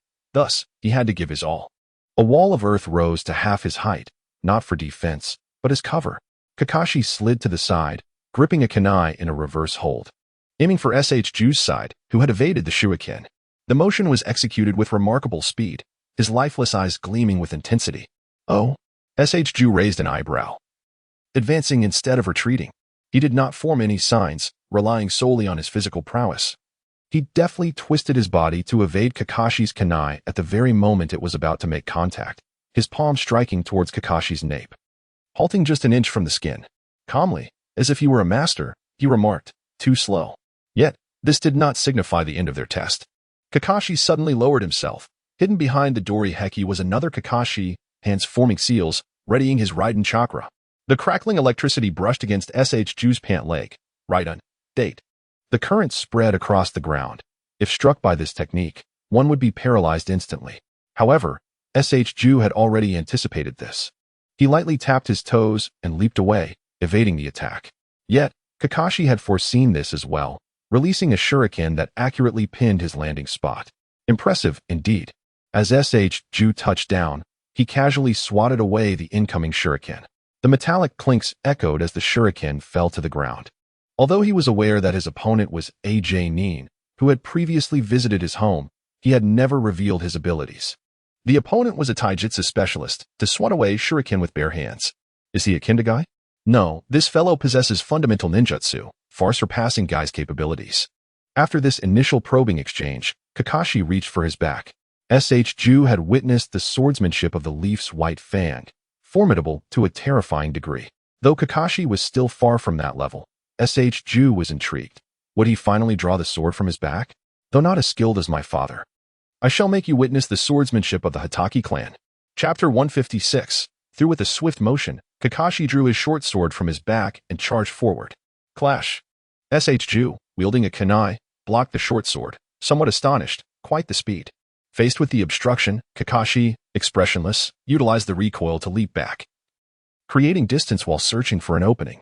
However, Jew remained stationary, seemingly riddled with vulnerabilities, yet this very stillness rendered him all the more terrifying. With a reassuring smile, he addressed the anxious child ahead. Do not be so tense. Take it easy. I have yet to exert myself, Kakashi. Kakashi, somewhat incensed by Jew's nonchalant demeanor, felt belittled. Is that so? Then let us see what you can do. No sooner had he spoken than Kakashi swiftly formed hand seals, his fingertips tracing ephemeral shadows before exclaiming, Shadow Clone Technique. Instantly, 2 clones materialized at his sides, forming a triangular formation that encircled Jew. All 3 drew their blades simultaneously, the gleaming short swords converging from 3 directions. Oh, have you learned to utilize clones in conjunction? Jew remarked, unperturbed. He deftly slid sideways, evading the frontal assault while simultaneously striking the left clone's wrist with a kunai. With a puff, the clone dissipated into smoke. Seizing the opportunity, the right clone advanced, its short sword aimed directly at Jew's back. Yet, as if he possessed eyes on the back of his head, Jew arched his body backward, nearly parallel to the ground, as the blade narrowly grazed his nose. Using the momentum of his bend, he kicked the clone's knee, resulting in yet another burst of white smoke. The remaining original clone, sensing the precariousness of the situation, hastily performed hand seals. Earth release. Earth flow wall. A wall of earth erupted from the ground, shielding him from harm. Utilizing the cover, Kakashi swiftly retreated, now holding several shuriken embedded with explosive tags, which he hurled toward the top of the earthen barrier. However, contrary to his expectations, the anticipated explosion failed to materialize, leaving Kakashi puzzled as he gazed at the summit of the wall. To his astonishment, SHJu had appeared atop the wall, gripping the very shuriken he had thrown, now connected to the explosive tags. Mr. SHJu, be careful. Fear not. Such explosive tags would not harm me even if there were 10 more. He confidently grasped the tags and held them firmly. Hey, are you out of your mind? Yet, mere seconds later, a soft pop echoed, akin to a fart. When SHJu opened his hand again, it remained unscathed, save for a sprinkle of black soot. Kakashi's eyes widened in disbelief, staring incredulously at the scene. How is this possible? Now do you comprehend the disparity in our strengths? Thus, I suggest you return and hone your skills. The time is not yet ripe. Once you ascend to the rank of Nin, you will no longer be regarded as a child. In both war and other missions, one must be prepared for the battlefield, where death is a constant companion. From the sidelines, Kushina watched, his demeanor serious as he spoke, his every intention aimed at safeguarding the children and nurturing the budding talents of Kenoha. SHJu. Meanwhile, SHJu silently observed Kakashi below, reveling in the thought, surely, my actions appear impressive. They must have captivated you, Miss Non. Ha! Simultaneously, on the elevated platform of the testing grounds, several dignitaries sat, including Sarutobi Hiruzen, who gazed down at SHJu with satisfaction. SHJu has grown immensely, wouldn't you agree? Sure? Shallowed Song, the commander, could hardly be oblivious to the thoughts swirling in this young man's mind. Undeniably, his musings held a semblance of truth. However, was it truly necessary to articulate them so ostentatiously? It was evident that he sought to win the favor of the young lady. Haha, indeed, Lord Hokage. In truth, Sarutobi Hiruzen harbored a hint of selfishness. While it is said that only those who can grow into true prodigies deserve the title, there are moments when exceptional talents require distinct treatment. For instance, if a child possesses the ability to soar, yet is confined to the ground, over time, he may forget his innate gift of flight. Do you believe it is appropriate for Kakashi to ascend to the rank of Nin? At present, the resources and training available to a genin no longer suffice to aid Kakashi's development. Furthermore, with the current scarcity of personnel in the team, it would be inequitable to assign such commendable resources solely to Kakashi. However, once he attains the rank of Nin, the situation transforms entirely, as he would no longer provoke dissent. I believe that promotion to Nin is indeed feasible, although my elder brother, Shikaku, previously mentioned that Kakashi still requires experience. Having faced insufficient challenges thus far, how can he gain such experience without being elevated? Moreover, despite our growth, we are still just in our teenage years, far from the time when we must make sacrifices. Haha, you are correct, Commander. They are not yet at the stage of sacrifice. To become a Nin, one must not only pass the examination but also obtain the Hokage's endorsement and certification. Thus, the overall situation hinges on the Hokage's perspective. Are you inclined to take on this responsibility? Lord Hokage, you are aware of my overwhelming commitments. Just last week, Danzo went to the land of hot water. Coughs very well. We shall summon Minato. Shallot-san chuckled. Meanwhile, the battle raged on, as techniques and swordsmanship were employed in succession, yet yielded no effect. Instead, one found themselves in a disheveled state, drenched in sweat and gasping for breath. Kakashi leaned on his knee with one hand, bending over, his sword-wielding hand trembling with fatigue. In contrast, the opponent, SHJu, remained unfazed, unblemished by even a speck of dust, utterly devoid of exhaustion. After a brief shout, he declared, I will not concede. Kakashi lifted his head once more, shouting in defiance as he charged forward with his sword. Did I not mention that it is futile? SHJu remained poised, waiting for Kakashi to close the distance. Kakashi's speed had diminished significantly, far from his initial vigor. Upon reaching SHJu, Kakashi swung his sword, only for it to be effortlessly caught by SHJu's grip on his wrist. A sharp pain shot through as pressure was applied. The dagger clattered to the ground. Will you concede? Or not? Hey, you little rascal, do you not believe I could snap your wrist? He spoke the harshest words in the gentlest tone. Go ahead and break it. I will not yield. Feeling the sting in his wrist, Kakashi's other hand desperately attempted to pry away Chu's fist. Ha ha ha. Good lad, you have passed. Kakashi looked up in bewilderment. What? Having passed? You cannot truly believe you can surpass me, for this is a test of strength, not merely a trial to be completed. I deem your prowess sufficient. Thus I shall grant you passage. Releasing Kakashi's hand, I remarked, do not be dazed. Take a look at your hair. You ought to tidy it up next time, lest your forehead protector be ill-fitted. With that, I commenced a vigorous head rub. Kakashi emitted a vocal protest. Do not touch my head, you scoundrel. Yet, it was to no avail. Chapter 157, The Disappearance of the Third Wind Shadow in the Land of Hot Water, atop a hot spring hotel. The enigmatic Aozang was exchanging information with his undercover agent. You agents are rather amusing, perpetually favoring rooftop encounters. Haha, after all, is this not our stronghold? Is this month's budget sufficient? I have yet to exhaust what you provided last time. My leader, it is far too generous. Besides, as you know, my ventures in Sunagakure are modest and do not necessitate such substantial funds. Observing the agent's weathered skin, hardened by the elements of Sunagakure, Aozang remarked. You have borne much hardship these past 2 years. The sandstorms of Sunagakure are no trifling matter. The ordinary-looking, bearded man, Sato Demon, appeared somewhat flattered by the acknowledgement. It is nothing. I find it quite manageable. Aozang inquired, do you not wish to return? Please, Master Aozang, do not jest with me. Haha, merely jesting. This time, upon your return, you need not depart again. Your son is nearing 2 years old. If you delay further, he may not even recognize you. Is this truly the case? Do you think I would come in person otherwise? They would not permit your return without my presence. While feeling touched, he remained mindful of the purpose of their meeting. About the intelligence. We shall discuss that shortly. First, let us descend to the hot springs and partake in some nourishment. The journey has been arduous. Very well, Master Aozang. As the two entered the hot spring, they unexpectedly encountered a familiar figure. Lord Danzo? As Shimizu Danzo soaked in the springs, he turned at the sound of his name. Who calls for me?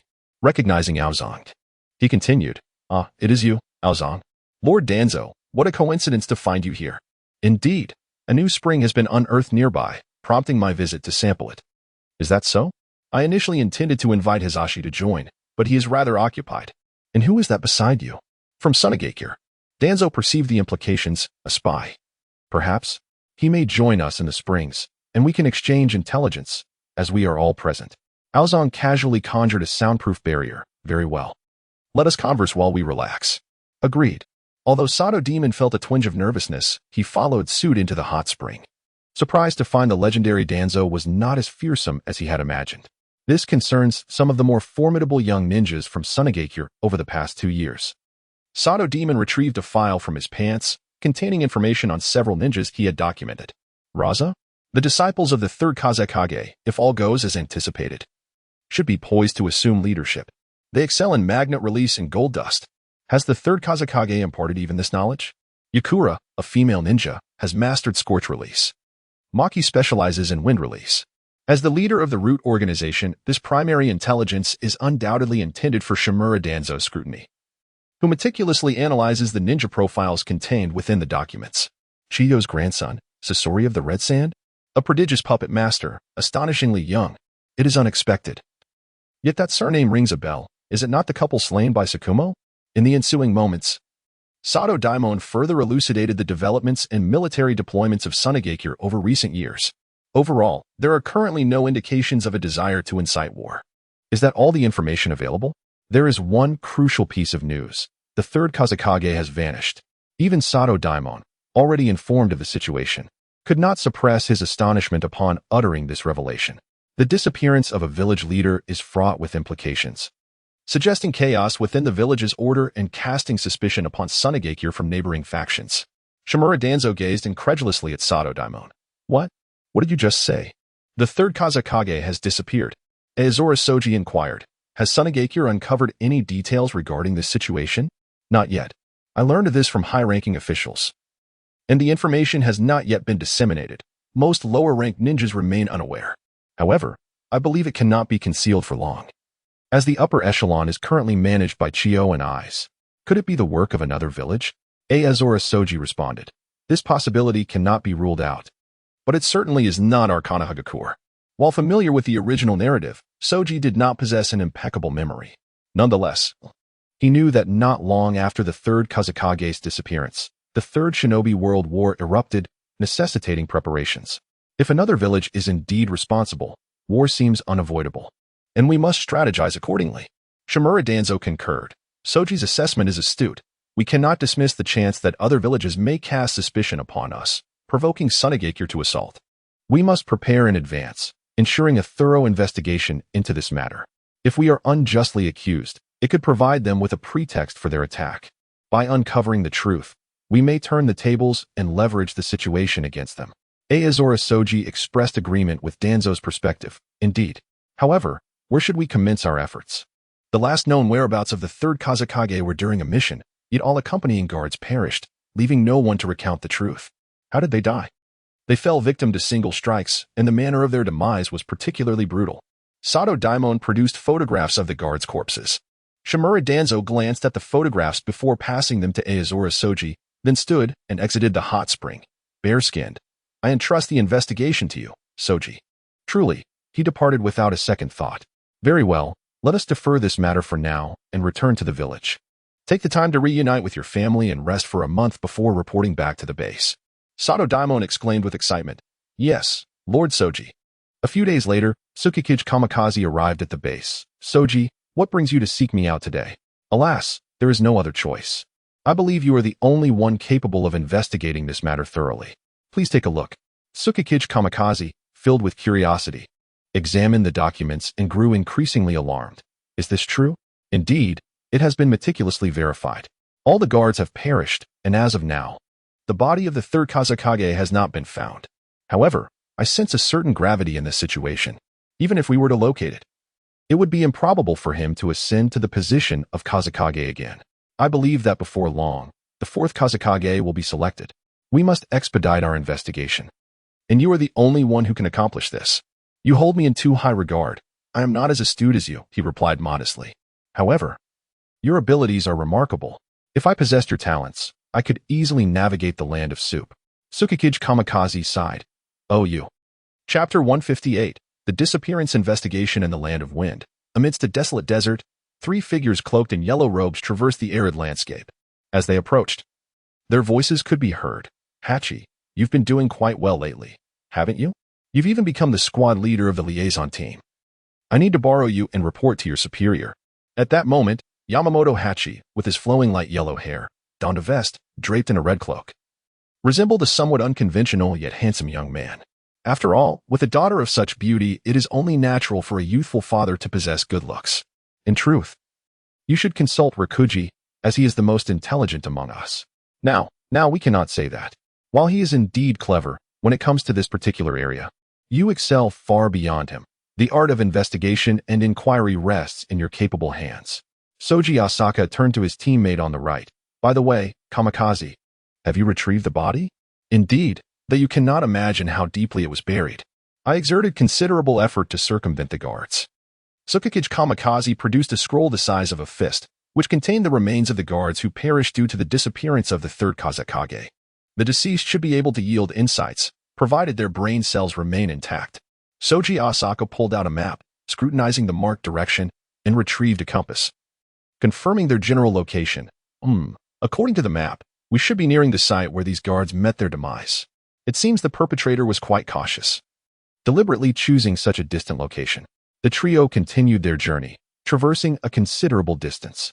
Soji Asaka soon felt discomfort between his toes, as sand settled within, creating an unpleasant sensation. We have arrived, he declared. Despite the many days of wind and sand obscuring the area, a lingering scent of blood was still present. Having spent several years in the reconnaissance unit, Yamamoto Hachi was all too familiar with the smell of blood. In the mountains, Yai Yamamoto crouched down and began to sift through the sand. Before long, he uncovered dried and darkened bloodstains, which had seeped into the sand and glimmered ominously under the sun's rays. This must be the spot. Although the perpetrator had exercised caution, their methods revealed a glaring oversight.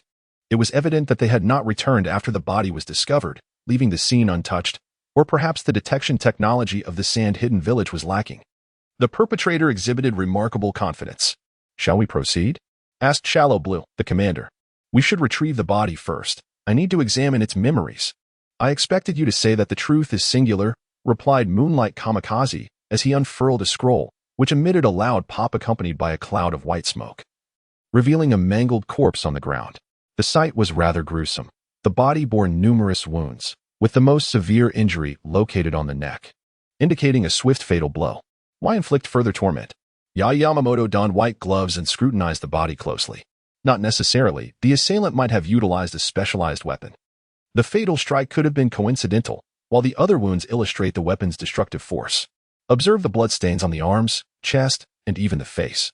Though the facial injuries are minimal, this suggests that the victim instinctively protected their face with their hands just before the attack, unaware that the neck remained unguarded. Indeed, such specialized matters should be left to professionals. Shallow Blue, unfamiliar with analyzing the deceased, inquired, "Can we probe into their memories? I wish to scan the brain." Yamamoto removed his gloves and knelt beside the corpse, placing his right hand on the forehead. He then closed his eyes slowly, invoking the mental secret technique of the Yamamoto clan to scan the brain of the deceased. The brain was intact. "Now, please observe closely. I shall commence a thorough search." Understood. Within the corpse's memories, the scene unfolded. It was another day of sifting for iron in the sand with the third Kazekage, albeit at a more distant location this time.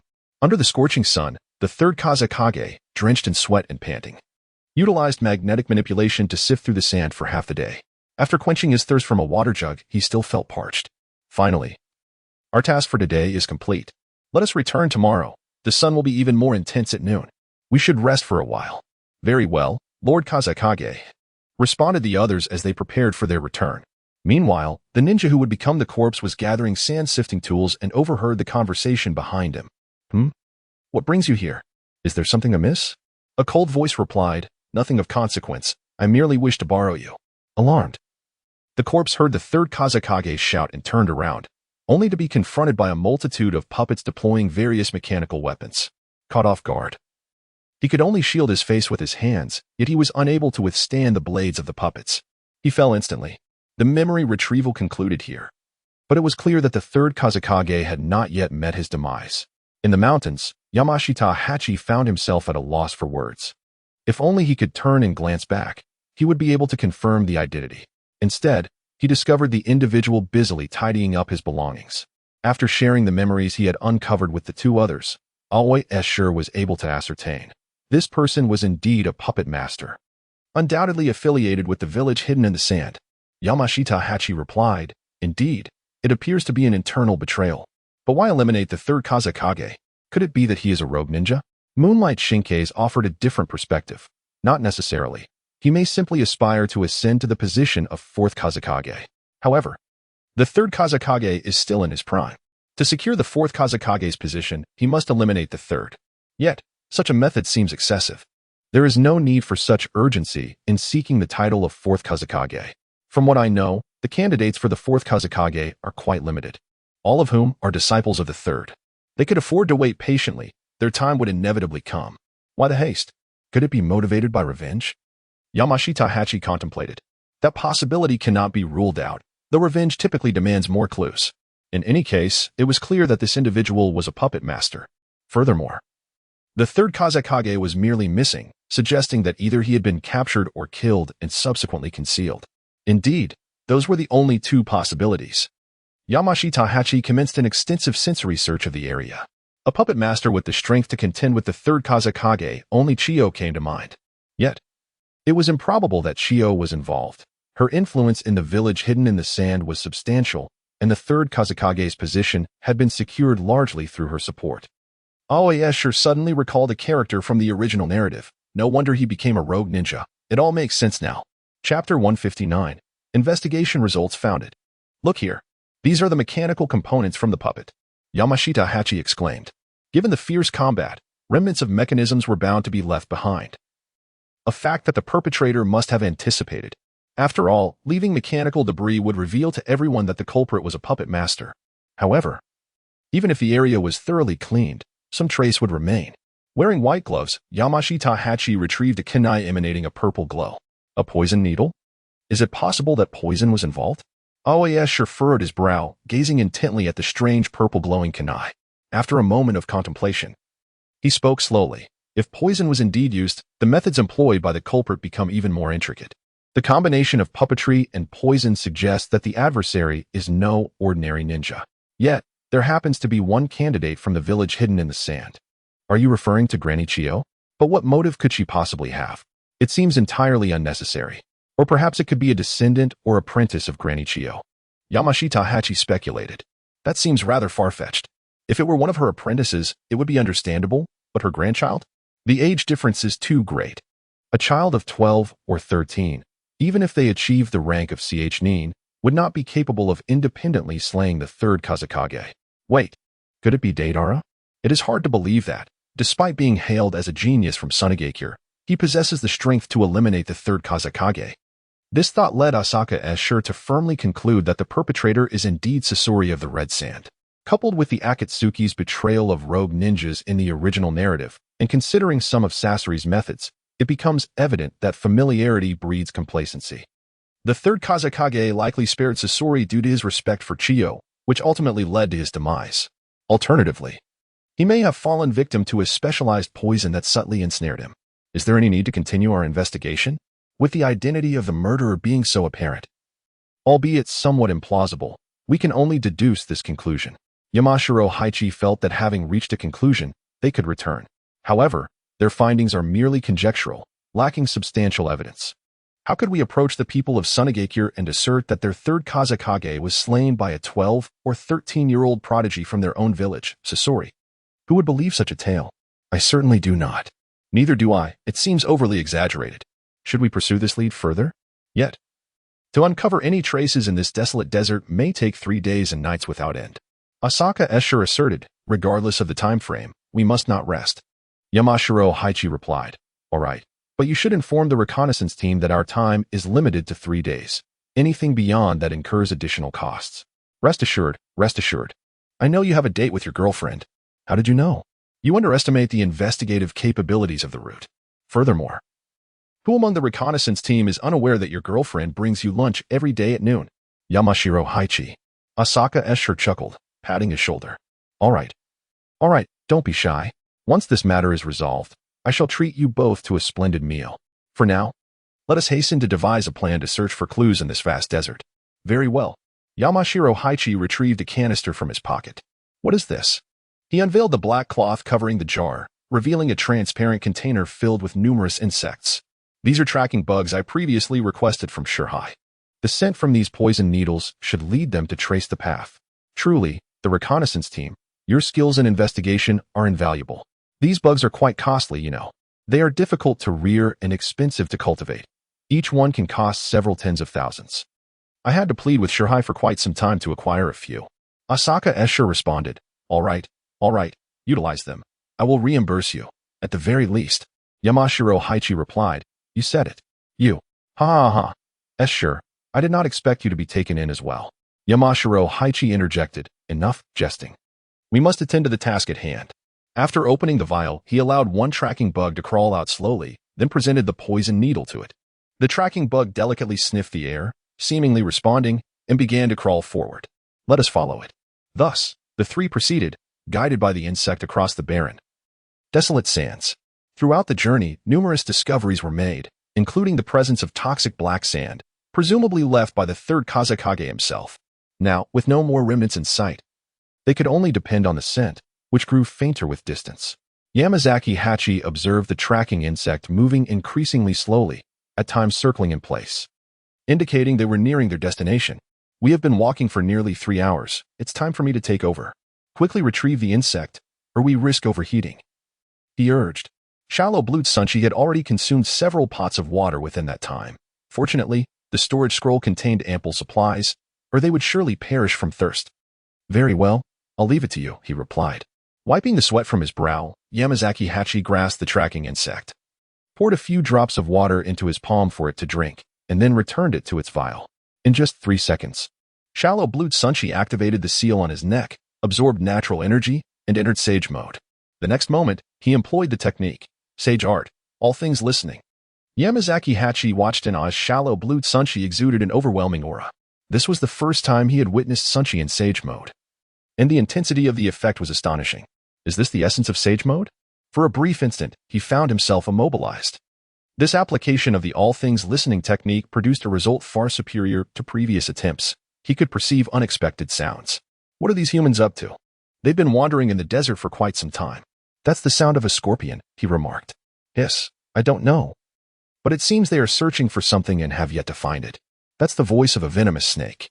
How intriguing. Is this the outcome of my advancement? Shallow Blue Sunshi noted his increasing mastery of the Sage Seal, absorbing more natural energy, which correspondingly amplified the power of his techniques, enabling him to hear various sounds and even converse with them. However, just as he was about to attempt communication, a thought struck him. Wait, wouldn't summoning a spirit beast be a more expedient approach? Frustrated, he realized that in his desire to impress, he had overlooked a more effective method. Chapter 160. The Underground Secret Base. Shallow Blue Sunshi gazed at the palm-sized spirit beast. I entrust this to you, little Bai. Of course, Master Sunshi, replied the little white snake. Sniffing the toxic needle, it relied on its instincts to ascertain the general direction before proceeding further. Master Sunshi, the scent is nearly gone here. What are the other small creatures? He inquired.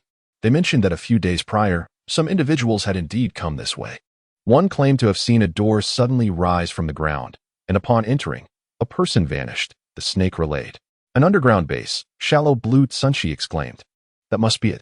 Thank you for your efforts, little Bai. I shall return now, Master Sunshi. Understood.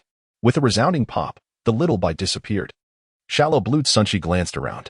Let us hasten to locate the mechanism. Agreed. Yamazaki Hachi and the others began to search and explore. The area was entirely composed of sand, making it quite challenging to locate anything. What if we could disperse the sand? Since this is an underground base, there must be a ceiling above. If we could blow away the sand concealing it, the entrance would surely be revealed. Let us give it a try. I leave the task to you, Kamikaze. With a gesture, Kamikaze focused, proclaiming, Fear not, for I shall employ the wind release, wind-blowing technique. A powerful gust of wind erupted from his mouth. The fierce wind howled as it swept across the landscape, lifting massive clouds of sand into the air, resembling a colossal yellow mushroom cloud. As the sand continued to be displaced, the ground gradually revealed some peculiarities. Shallow Tsang, the commander, began his observation the moment the sand was blown away and soon discerned a clue. Look over there. There appears to be a section with a slightly different color. The three of them hurried over to inspect it closely, discovering a cleverly disguised stone slab that matched the hue of the surrounding sand. Had they not scrutinized it carefully, it would have been nearly impossible to detect such caution. If they hadn't looked closely, the wind could easily have swept the sand back over it, rendering it undetectable. Yamashita squatted down, feeling along the edges of the stone slab, attempting to find a mechanism to activate it. Found it, he exclaimed excitedly, pressing down on a concealed protrusion. With a dull mechanical sound, the stone slab slowly slid to the side, revealing a deep, dark opening from which a chilling breeze, tinged with the scent of blood, emerged. Shallow Tsang furrowed his brow, while Kamikaze drew his long knife, assuming a defensive stance. Yamashita squatted beside the switch, looking at his companions as they prepared to enter. I'll keep watch at the entrance. If it closes, I'll reopen it. Then it's in your hands.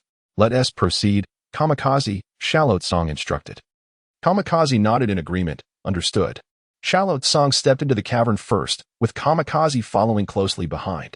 Upon entering, they were greeted by a refreshing coolness, yet both remained vigilant, scanning their surroundings. The cave was dimly lit, illuminated only by the faint light filtering in from the entrance, barely allowing them to see. They advanced cautiously, every step taken with great care to avoid triggering any hidden mechanisms. They soon arrived at a lengthy tunnel, where the ground ahead was dark and extended far beyond their sight. It was hard to believe there were no traps or mechanisms. It was almost too good to be true. Shall we test it? Kamikaze suggested.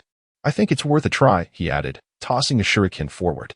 To their surprise, nothing happened. Perhaps it lacks sufficient weight, Shallow Tsang mused, recalling mechanisms that only activated under the weight of a human. Should you go, or shall I? Kamikaze pondered. Are you foolish? You don't know how to make use of resources? He retorted. Could it be Shallow Tsang retrieved the scroll used for preserving corpses from earlier? Isn't this a ready-made solution? Wouldn't that be inappropriate? Not only are we probing into his memories, but we are also using his corpse as a pathfinder. Oh. It's unavoidable. I trust he will understand our intentions, and I am merely seeking to uncover the truth of his past. In the underworld, he should comprehend. Without a moment's hesitation, he summoned the corpse from the scroll. Grasping the garment of the deceased, Shallow Tsang hurled it forward. Indeed, upon contact with the ground, a small stone slab gently depressed. The mechanism was activated. Shallow Blue Commander uttered a phrase, and in an instant, small holes emerged along the surrounding walls. From these apertures extended slender, syringe-like projections that began to spray venom while simultaneously releasing toxic gas. The once motionless corpse, upon being struck by the venom, commenced a process of decay. The corroded body emitted wisps of white smoke. Shallow Blue Commander remarked, let us assist in the cremation ahead of schedule. The body had already begun to melt. If we did not act swiftly, it would be entirely consumed by the venom. A small fireball was conjured by Shallow Blue Commander, incinerating the corpse completely. However, the mechanism was not yet finished. Following the onslaught of venom and toxic gas, the next phase involved shurikens, with steel wires ensnaring the ground, forming a dense web, each strand coated in venom. Whoosh! Shallow Blue Commander hurled a shuriken forward, which traversed the web and immediately fragmented, succumbing to corrosion. This is absurd. How are we supposed to proceed? The only option was to devise a way to dismantle the trap, but our immediate concern was the encroaching toxic gas. Let us employ wind release to disperse it. Thus, Moonlight Divine Wind utilized the wind to blow the toxic gas away, yet this merely provided a temporary reprieve. For this space was rather confined, preventing the gas from dissipating entirely. Suddenly, a faint rustling sound emanated from the darkness, as if something was moving swiftly. Shallow Blue Commander and Moonlight Divine Wind stood back to back, fully alert. As the sound drew nearer, a shadow abruptly sprang forth from the darkness, darting through the dense web of steel wires without sustaining damage. What is this? Puppet bees. As the shadow materialized, it revealed a swarm of puppet bees, densely clustered together. No wonder they had managed to navigate through the steel web. Was there someone orchestrating them from behind? Perhaps not. Observe how they do not evade our attacks. Shallow Blue Commander threw a shuriken, striking one of the bees, which plummeted to the ground. Yet, at the moment of impact, a slight explosion ensued. Were they rigged with explosive tags? What shall we do if they come flying towards us? If we eliminate them all, the explosion from so many bees will surely bury us. Let me ponder. The only recourse is to seal them away. Hexagram formation. Beneath the swarm of bees, a hexagram seal materialized, enveloping them all. Gradually, it constricted, and Shallow Blue Commander observed as it shrank to the size of a fist, reaching out to grasp it. This will suffice. As for the steel web ahead, we would have to resort to transformation techniques. Very well. Transformation technique and metamorphosis are two distinct concepts. You hold onto the teleportation talisman. Wait until I pass through before you teleport to me. Understood. Transformation technique. Transform into a serpent. Shallow Blue Commander performed hand seals, morphing into a serpent the size of a worm. Chapter 161. Secrets unveiled. Behold my grand leap. Witness my petite jump. Observe as I leap like a carp soaring over the dragon's gate. Moonlight Divine Wind. Observing the writhing, leaping figure of the little worm, Akatsuki Shinso, he found himself at a loss for words, utterly captivated by its enchanting dance. At long last, he arrived. After traversing the lengthy trap-laden passage, Akatsuki Shinso reverted to his original form, drenched in sweat, for the serpentine dance he had just performed had been excruciatingly arduous, a true test of skill and ninjutsu. He nodded toward the distant moonlight, beckoning Kamikaze Tsukikage to approach. Very well. Kamikaze Tsukikage retrieved the teleportation talisman, activating it with Chakra, and in the blink of an eye, he materialized beside Akatsuki Shinso. This device proved remarkably effective. When it came time for the three of us to retreat, we could return directly to the village. Indeed, however, it does consume a significant amount of chakra. The distance from here to the village means that once the teleportation is initiated, one might need to rest for an entire day. After all, Tsukikage's chakra reserves are considerably less than my own. That makes sense. Then let us walk a bit further before we teleport back. Let us proceed. Akatsuki Shinso and Kamikaze Tsukikage, one wielding the talisman and the other a long blade, ventured deeper into the base.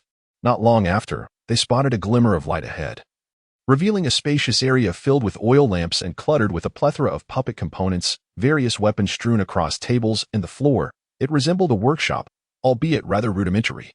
Indeed, let us document this scene first.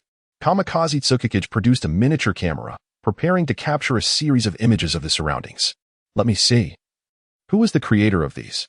While his companion busied himself with photography, Akatsuki Shinso examined the objects around him. Approaching a table, he noticed a notebook resting atop it. A research journal?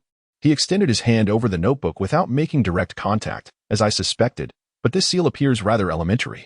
With a single wave of his hand, the seal on the notebook was dispelled. Donning a glove, Akatsuki Shinso picked up the notebook and began to read its contents, only to be taken aback by the bold letters that emerged. Human puppetry? Are such experiments truly being conducted? Shinso, come take a look at this.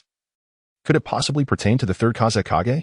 Turning his head, Akatsuki Shinso beheld Kamikaze Tsukikage opening a cabinet, revealing a massive incubation chamber within. Containing a person, a striking figure with blue hair, their naked bodies suspended within, surrounded by iron sand. They must be deceased, I suppose. This liquid does not resemble a nutrient solution. Its odor is reminiscent of formaldehyde, the substance used to preserve corpses. Kamikaze Tsukikage wrinkled his nose, detecting the pungent scent emanating from within, a foul odor indeed. So, did Sasori capture and kill the third Kazekage to create a human puppet? It seems highly plausible. After all, the third Kazekage possessed formidable power, and according to the information contained herein, should this endeavor succeed, it would yield a force akin to controlling a Kage in battle. As Aozora Sashi gazed upon the contents of the notebook, a sense of horror deepened within him. How was this Corgi even conceived? It was evident that everyone possesses their own area of expertise: artificial beings, puppets, and reincarnated souls. Aozora Sashi felt as if he were witnessing a grotesque ascent of flesh and blood into machinery, a sacrifice of one's own emotions. He recalled Orochimaru's lifelong pursuit of immortality. This was indeed one of the methods. Perhaps he could replicate a version to present to Orochimaru. Without hesitation, Aozora Sashi took up his camera and began to photograph the contents meticulously. Suddenly, a wall behind them began to part, revealing a red-haired youth who appeared with an expression devoid of emotion. "Who are you?" he inquired. Moonlight Kamikaze instantly assumed a defensive stance, recognizing the figure. Sasori of the Red Sand? Sasori scrutinized the two, sensing their chakra was on par with his own, undoubtedly indicating they were Jonin. However, one of them remained inscrutable to him. In this confined space, the puppetry art was not conducive to combat. "What brings you, leaf ninjas, to my laboratory?" "I heard that your village's third Kazekage has gone missing," Moonlight Kamikaze replied. Sasori's expression remained icy. "And so? What of it?" "It seems you are the one responsible for his abduction." "And if I am? What is your purpose here?" he retorted. "To develop human puppets? The previous subjects have ceased to suffice. Be they Jinin, Chunin, or Jonin, they no longer serve as effective weapons. Thus, I must experiment with shadows." The two could hardly fathom how this 14-year-old boy could utter such deranged declarations with such calmness. "You truly are a mad scientist, willing to sacrifice even your own village's leader for your experiments. All is for the art of puppetry. You simply do not comprehend. Indeed, we may not understand, but we have no desire to. Your village is in chaos due to the third Kazekage's disappearance, yet you refuse to speak the truth. What if the conflict spills over into other villages? That is your concern, not mine. Ah, young one, you must have already devised an escape plan, intending to shift the conflict onto another village while you discreetly defect." Sasori remained silent, yet the two understood this was likely the case. Aozora Sashi's words rang true. "You may leave, provided you keep today's events to yourselves. I shall not lay a hand on you.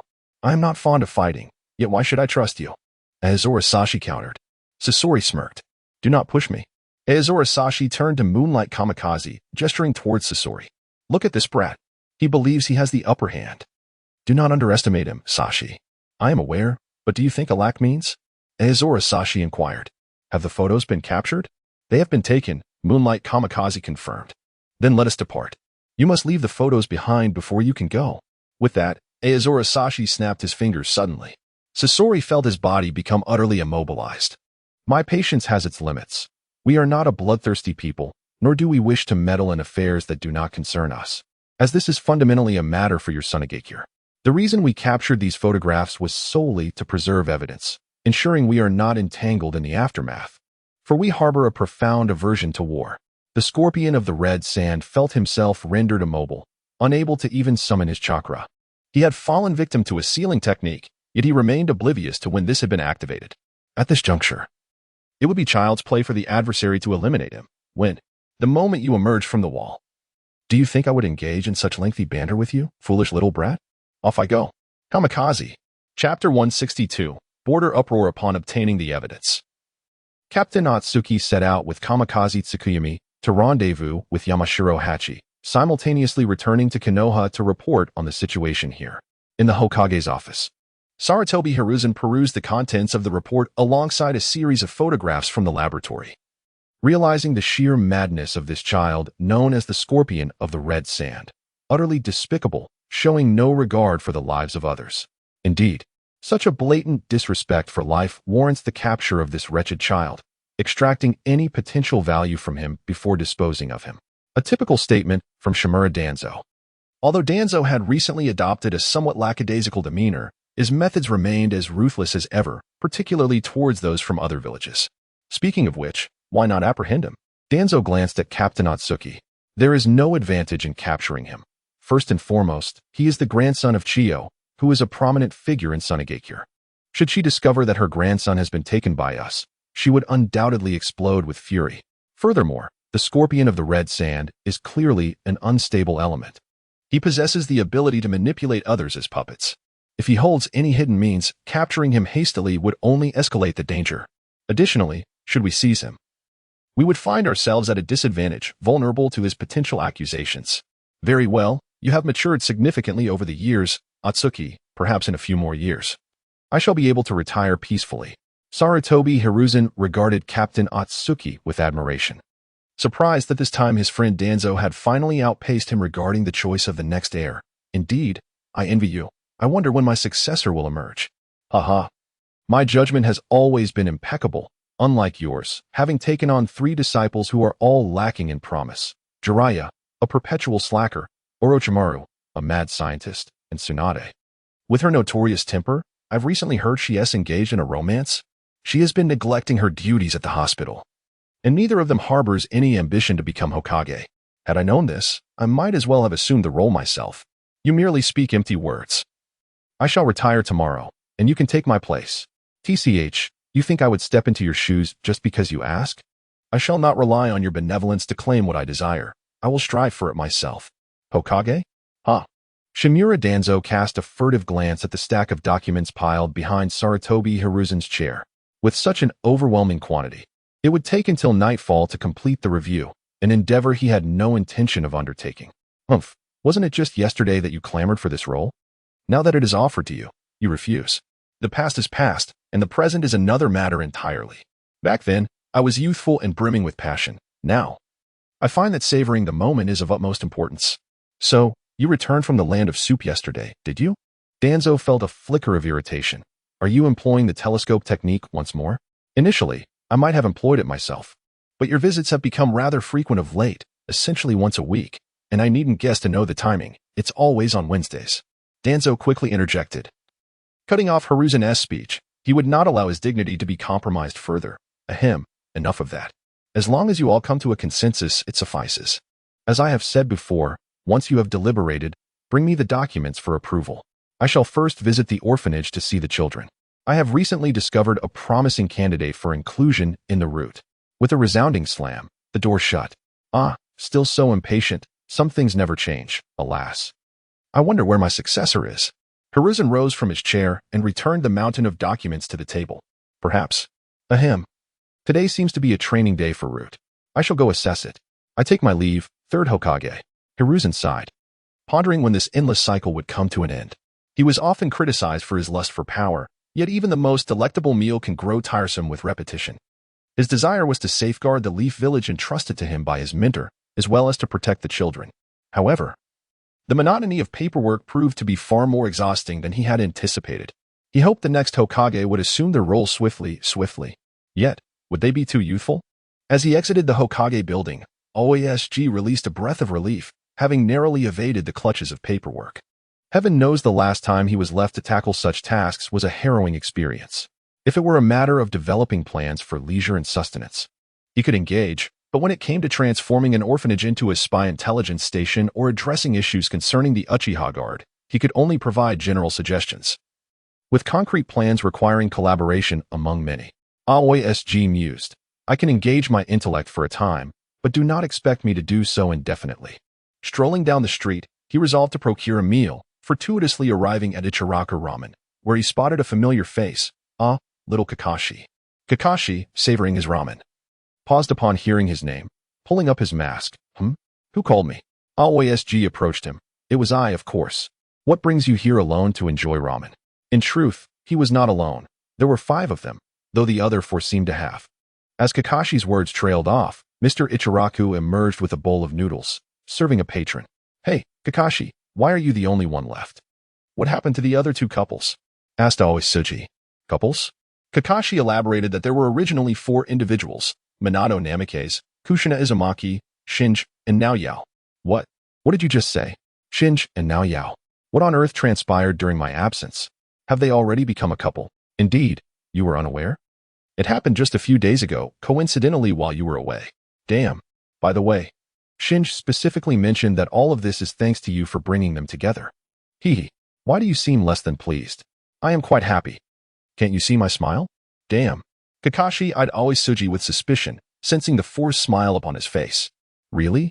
Mr. Ichiraka chimed in. Yes. They all refer to you as the love strategist. Aoi replied, as the little strategist of Kenoha. What is your perspective on this turmoil? The borders of the Land of Fire were engulfed in a riot. However, under the formidable presence of Shikamaru Nara, the unrest was subdued. Chapter 163. Friction among nations. As Kenoha's next strategist, Shikaka Nara observed the quelled riot, his mind spiraling with thoughts. This is highly abnormal. It is simply too strange. If there were not a conspiracy at play, I would find it utterly unbelievable. Indeed, while those individuals did not bear the forehead protectors of ninjas, their jutsu and skin tones clearly indicated they were from the Hidden Cloud Village, yet they audaciously claimed to be bandits. Moreover, just yesterday, they employed Earth-style ninjutsu while still asserting they were bandits who merely crossed the border. Not to mention the puppeteer from the day before. Shikamaru felt a headache coming on at the thought, aside from the Land of Water, which is separated from the Land of Fire by a body of water. The other 3 nations dispatched probing ninjas. It was not only us. A small unit ventured to the borders of Sunagakure last night, and ninjas from the Hidden Cloud Village also approached their territory. This time, it was not a unilateral attack. The Third Great Ninja War was on the brink of eruption. It was a time for a reshuffling, and the villages would inevitably clash. However, they had all tacitly chosen to strike at Kenoha first, exhausting our village before the 4 of them resumed their conflicts to divide the spoils. Is war looming once again? Shikamaru thought of his son, Kakashi. If war were to ensue, his son, having attained the rank of Chunin, would surely be sent to the battlefield. How long do you think this probing will last? Shikaka gazed earnestly at Shikamaru. Until you are no longer at the border. Shikamaru, puzzled, leaned in. Is it truly just reliant on me? You hold me in far too high regard. It is not that I overestimate you, but rather that you underestimate yourself.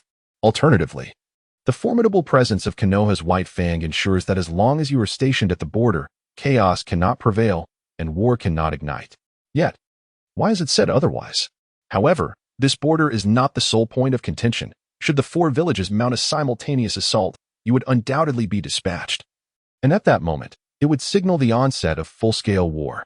Hatake Tsukumo unsheathed his white fang blade. I shall exert every effort to safeguard this place. In the name of my warrior's honor. Haha, Brother Tsukumo, there's no need to be so tense. Your anxiety is making me anxious as well. I haven't had a proper night's sleep due to the border disturbances these past few days. Then you should rest promptly. Only then did Hatake Tsukumo realize that not only he was weary from the night's battles, but also Nara Shikaku, who had been tirelessly analyzing the situation. Observing his disheveled hair, it was evident he needed rest. Very well, I just calculated the time. If the other 4 villages test the waters, then currently, the Mist Village has yet to make an appearance. However, for them to arrive, they must travel by boat. So they will not be coming in the short term, at least a week. This week grants us the opportunity to dispatch teams to investigate the conditions along the borders of other nations. Agreed. Within Orochimaru's laboratory, clad in a white lab coat, dark circles under his eyes failed to mask the madness in his gaze. Ha. Ha ha. At last, we are on the verge of success.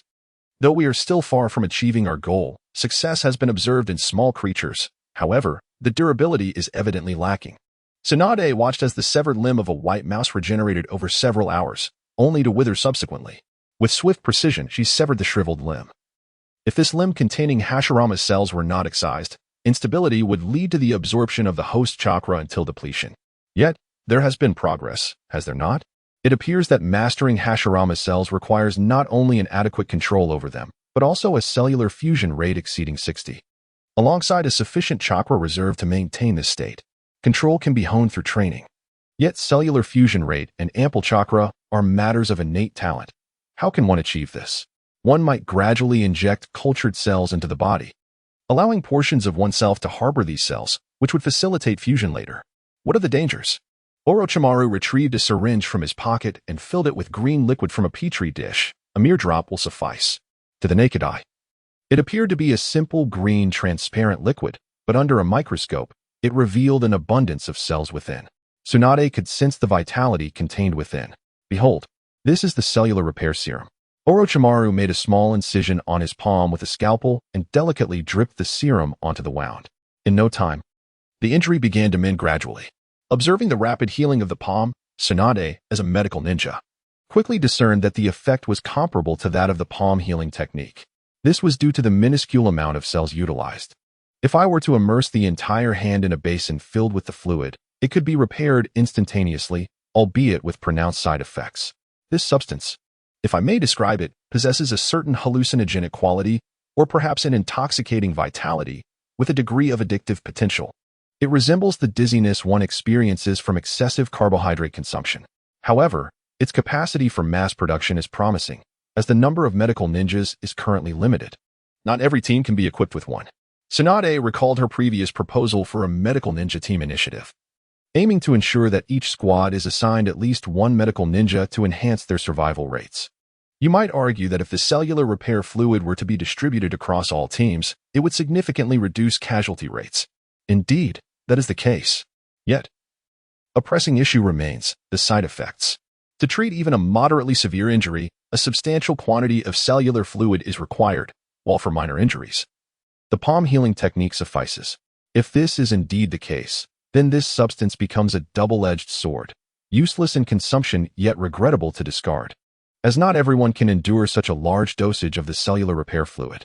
If it spirals out of control, the consequences could be disastrous. I previously contemplated a solution, introducing basic cells into each individual's body, allowing them to develop a certain level of adaptability. This way, when the time comes for future applications, they would possess the capacity to handle increased dosages. This could be a groundbreaking advancement. Essentially, every ninja in the village would need to undergo this cellular inoculation. Indeed, my intention is to name this initiative the Vaccination Program. We can prioritize the village's children and students from the Ninja Academy for the initial inoculations, as younger individuals exhibit higher acceptance of the cells, leading to greater adaptability in the future. Should their compatibility be high, it is conceivable that they could eventually withstand the entirety of the Hashirama cells and potentially harness the wood release. That seems rather exaggerated. As the granddaughter of the first Hokage, Tsunade understands that awakening the wood release is not a trivial feat. After all, even direct descendants have failed to do so, let alone others. In response, Orochimaru merely smiled enigmatically, remarking, perhaps. Chapter 164, The Gold-Plated Team Without a Raise. Oh, have you changed into a new outfit? In the Kenoha ramen shop, Aoi Asaka observed the newly attired Minato Namikaze, not in a Jounin vest, but rather in a form-fitting waist armor, complete with a small pocket on his shoulder for carrying items, all enveloped in a sleek black garment. Haha, this design was conceived by the third Hokage. He mentioned that periodically, several Jounin would be assembled into a team to undertake more challenging missions. Aoi remarked, in simpler terms, it's just a gilded position. It's not that straightforward. Not everyone can be selected. Nonetheless, you do look rather cool in that outfit. Who else was chosen alongside you? Yamanaka Ino and Nara Shikamaru. Just the three of you? As of now, it is just the three of us. In fact, we have already been carrying out a mission since your last departure. Oh? What mission? The task concerning Lulan, which, after all, is a subordinate town of the Fire Nation. I visited it last time. It was rather luxurious. The previous mission involved witnessing the inauguration of the new Queen of Lulan. Lulan? That name sounds remarkably familiar, but Commander Chien-sung could not recall it at the moment. So, the mission is not yet complete. Given that Lord Minato's earlier words referred to the last mission, it seems this new task may be related. Indeed. This time we are charged with protecting the Queen of Lulan, as intelligence suggests that a certain minister, in Lushan, is reportedly concocting dreadful weapons that could pose a threat to the Queen and her subjects' safety. When do we depart? Should I lend my support? There is no need. I believe our current numbers suffice. I encountered that in Lushan previously, and I sensed his ill intentions. Suddenly, amidst the queue, Kakashi rushed over. Lord Minato. I wish to participate in this mission. Just you? A mere ch-nin? It is not that Commander Qian-song looks down upon Kakashi. Rather, this mission is not one that just any ninja can join. As a ch-nin, Kakashi should not recklessly involve himself in this operation. Lord Minato replied, "It is not entirely impossible. After all, this is merely a straightforward protection task. It aligns with what Commander Qian-song said. It is merely a gilded task. Such teams can be formed and disbanded at will. This is simply to save face for those who issue missions.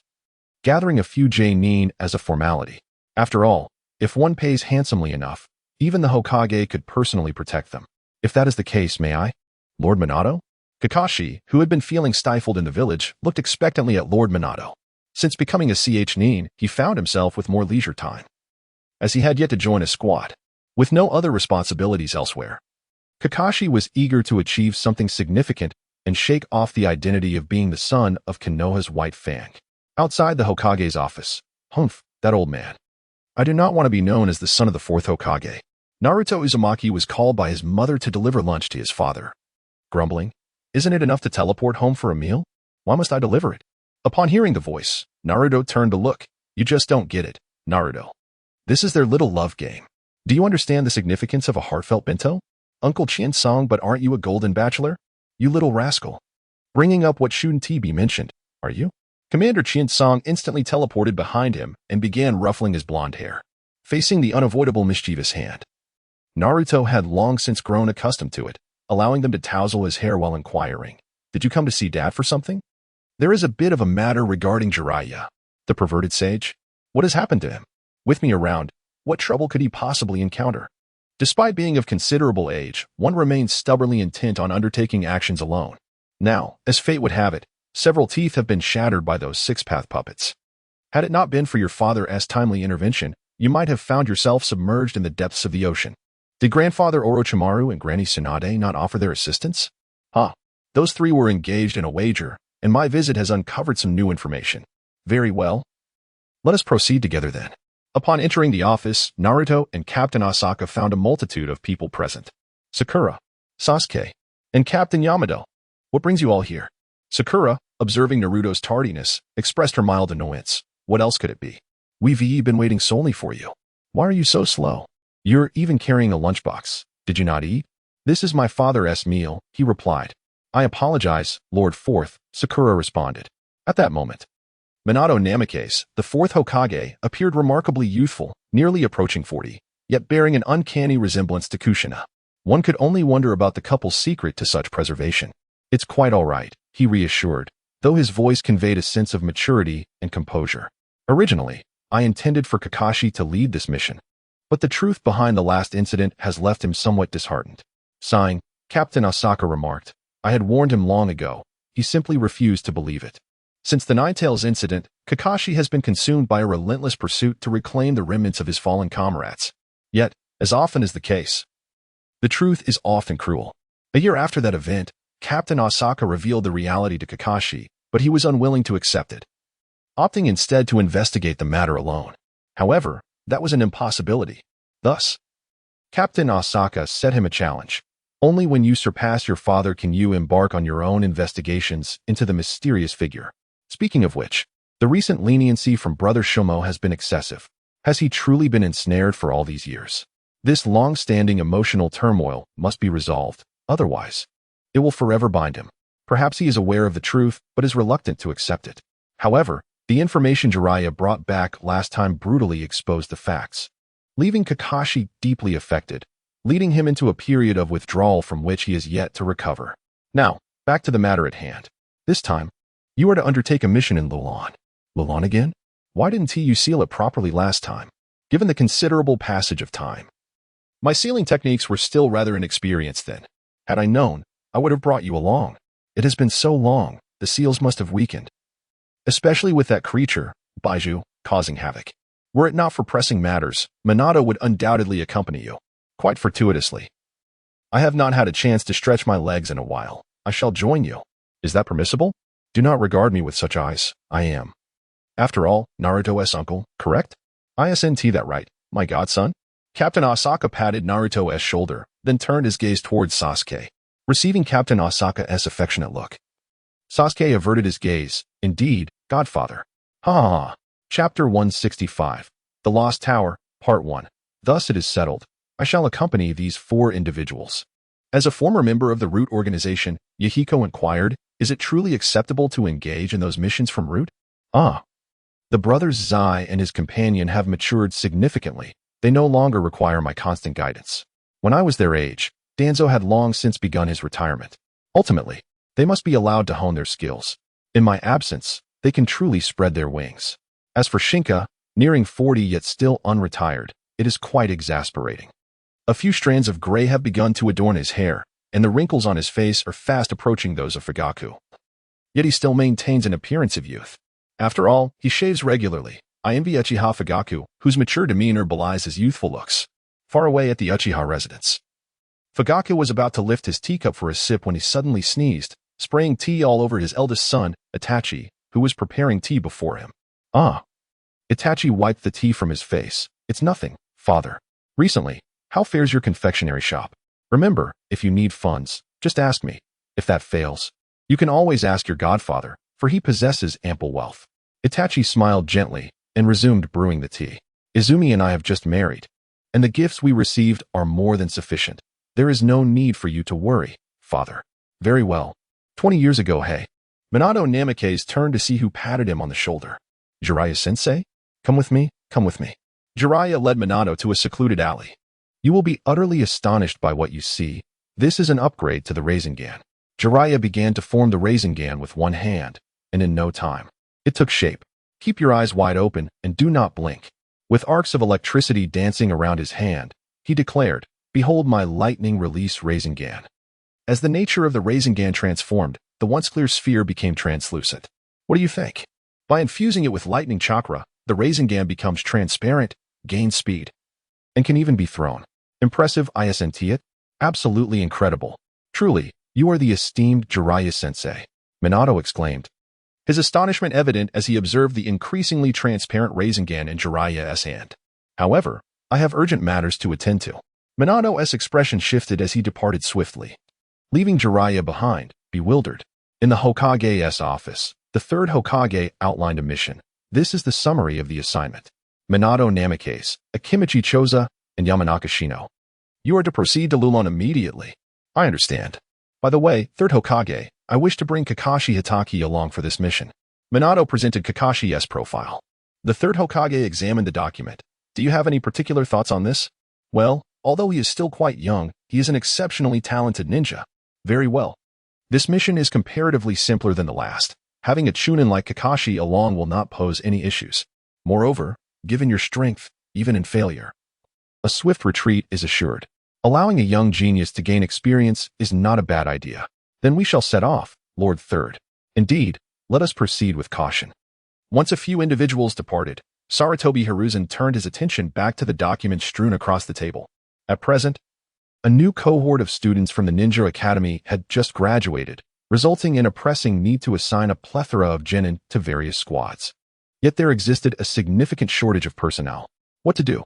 Meanwhile, at the ramen shop, Mike Guy, Asuma Sarutobi, and Shizun found themselves in line, exchanging banter about Kakashi's recent pretentious behavior. Asuma, with a toothpick in his mouth, remarked, "Shall we perhaps dine elsewhere? The queue is rather lengthy. However, I find Ichiraka ramen to be exceptionally delicious," replied Shizun. Yet, standing in line indefinitely is not a viable solution. Is that not Jens-san? Asuma's gaze fell upon Jens, who was seated at a nearby table, enjoying his noodles, and an ingenious idea struck him. Jens-san. Asuma? What brings you here? Oh, you're wearing a forehead protector now? Aha, I just started wearing it a few days ago. You're not sneaking off to smoke behind your father's back, are you? Of course not. Then what is with the toothpick in your mouth? My nose is quite sensitive. After my cigarettes were confiscated last time, I resorted to using a toothpick as a disguise, right? Asuma grew anxious. No, I truly haven't. Ha ha ha, I'm merely jesting. You all should join me for a meal. Boss, bring us 3 bowls of ramen and put it on my tab. All right, please wait a moment. It will be ready shortly. Thank you, Jens-san. Among the 3, the 2 boys were well acquainted with one another, while Shizun simply followed their lead in calling out to him. 20 years later, Naruto Uzumaki stood before a puppet, swiftly forming a Rasengan. Rasengan. Perfectly executed. To his astonishment, shattering the puppet revealed a multitude of explosive tags. No way, how insidious. In a flash, Naruto activated his flying thunder god kunai. He landed unceremoniously beside his squad. Sasuke, observing Naruto's face planted into the ground, sighed and rubbed his forehead. Honestly, you're such an idiot. Indeed. I warned you to be cautious. When confronting a puppet enemy, one must not be deceived by the puppet itself. Rather, one should pay close attention to the chakra threads controlling it. Sakura, eyeing the oblivious Naruto, expressed her thoughts. Oh, but you have the flying thunder god technique. So I figured. Yamato interjected. Naruto, why don't you use a chakra blade while you possess the flying thunder god technique? The fourth Hokage informed me before his departure that your mastery of it is merely superficial, resulting in inconsistent success. Moreover, the intricate markings of the technique were crafted by the fourth himself. If both of your flying thunder god markers are destroyed, you will be unable to teleport safely. I momentarily forgot. But more importantly, where has that rascal controlling the puppet scuttled off to? Sasuke sighed, watching Naruto's renewed fervor. Sigh, are you truly Minato-sensei's son? One can only say the apple doesn't fall far from the tree. Meanwhile, within the Uzumaki residence in Konohagakure, Kushina Uzumaki was casually chatting with her friend when she suddenly sneezed. Achoo. What is the matter, Kushina? Makoto Uchiha inquired. Kushina Uzumaki rubbed her nose and remarked, It's nothing. The weather hasn't turned chilly yet. How could I possibly sneeze? By the way, what do you think of this scarf I knitted? It looks lovely. But why have you made for? If memory serves me right, your family consists of only 3 members. You wouldn't understand. As a mother, I truly fret over my son. You have no idea. Kushina began to indulge in the gossip typical among women. Makoto Uchiha, upon hearing this, felt that Naruto was even more oblivious than her own son. How could he not notice that? Indeed. Chapter 166, The Tower of Despair, Part 2, it feels somewhat off. When Minato was Naruto's age, he had already won you over. What are you talking about? Ha ha ha, it's nothing. Nothing at all. Speaking of which, my Sasuke is in the same team as Sakura, and she adores him. Yet, Sasuke remains as unyielding as an ice cube, seemingly oblivious to her affections. I wonder when his mind will awaken.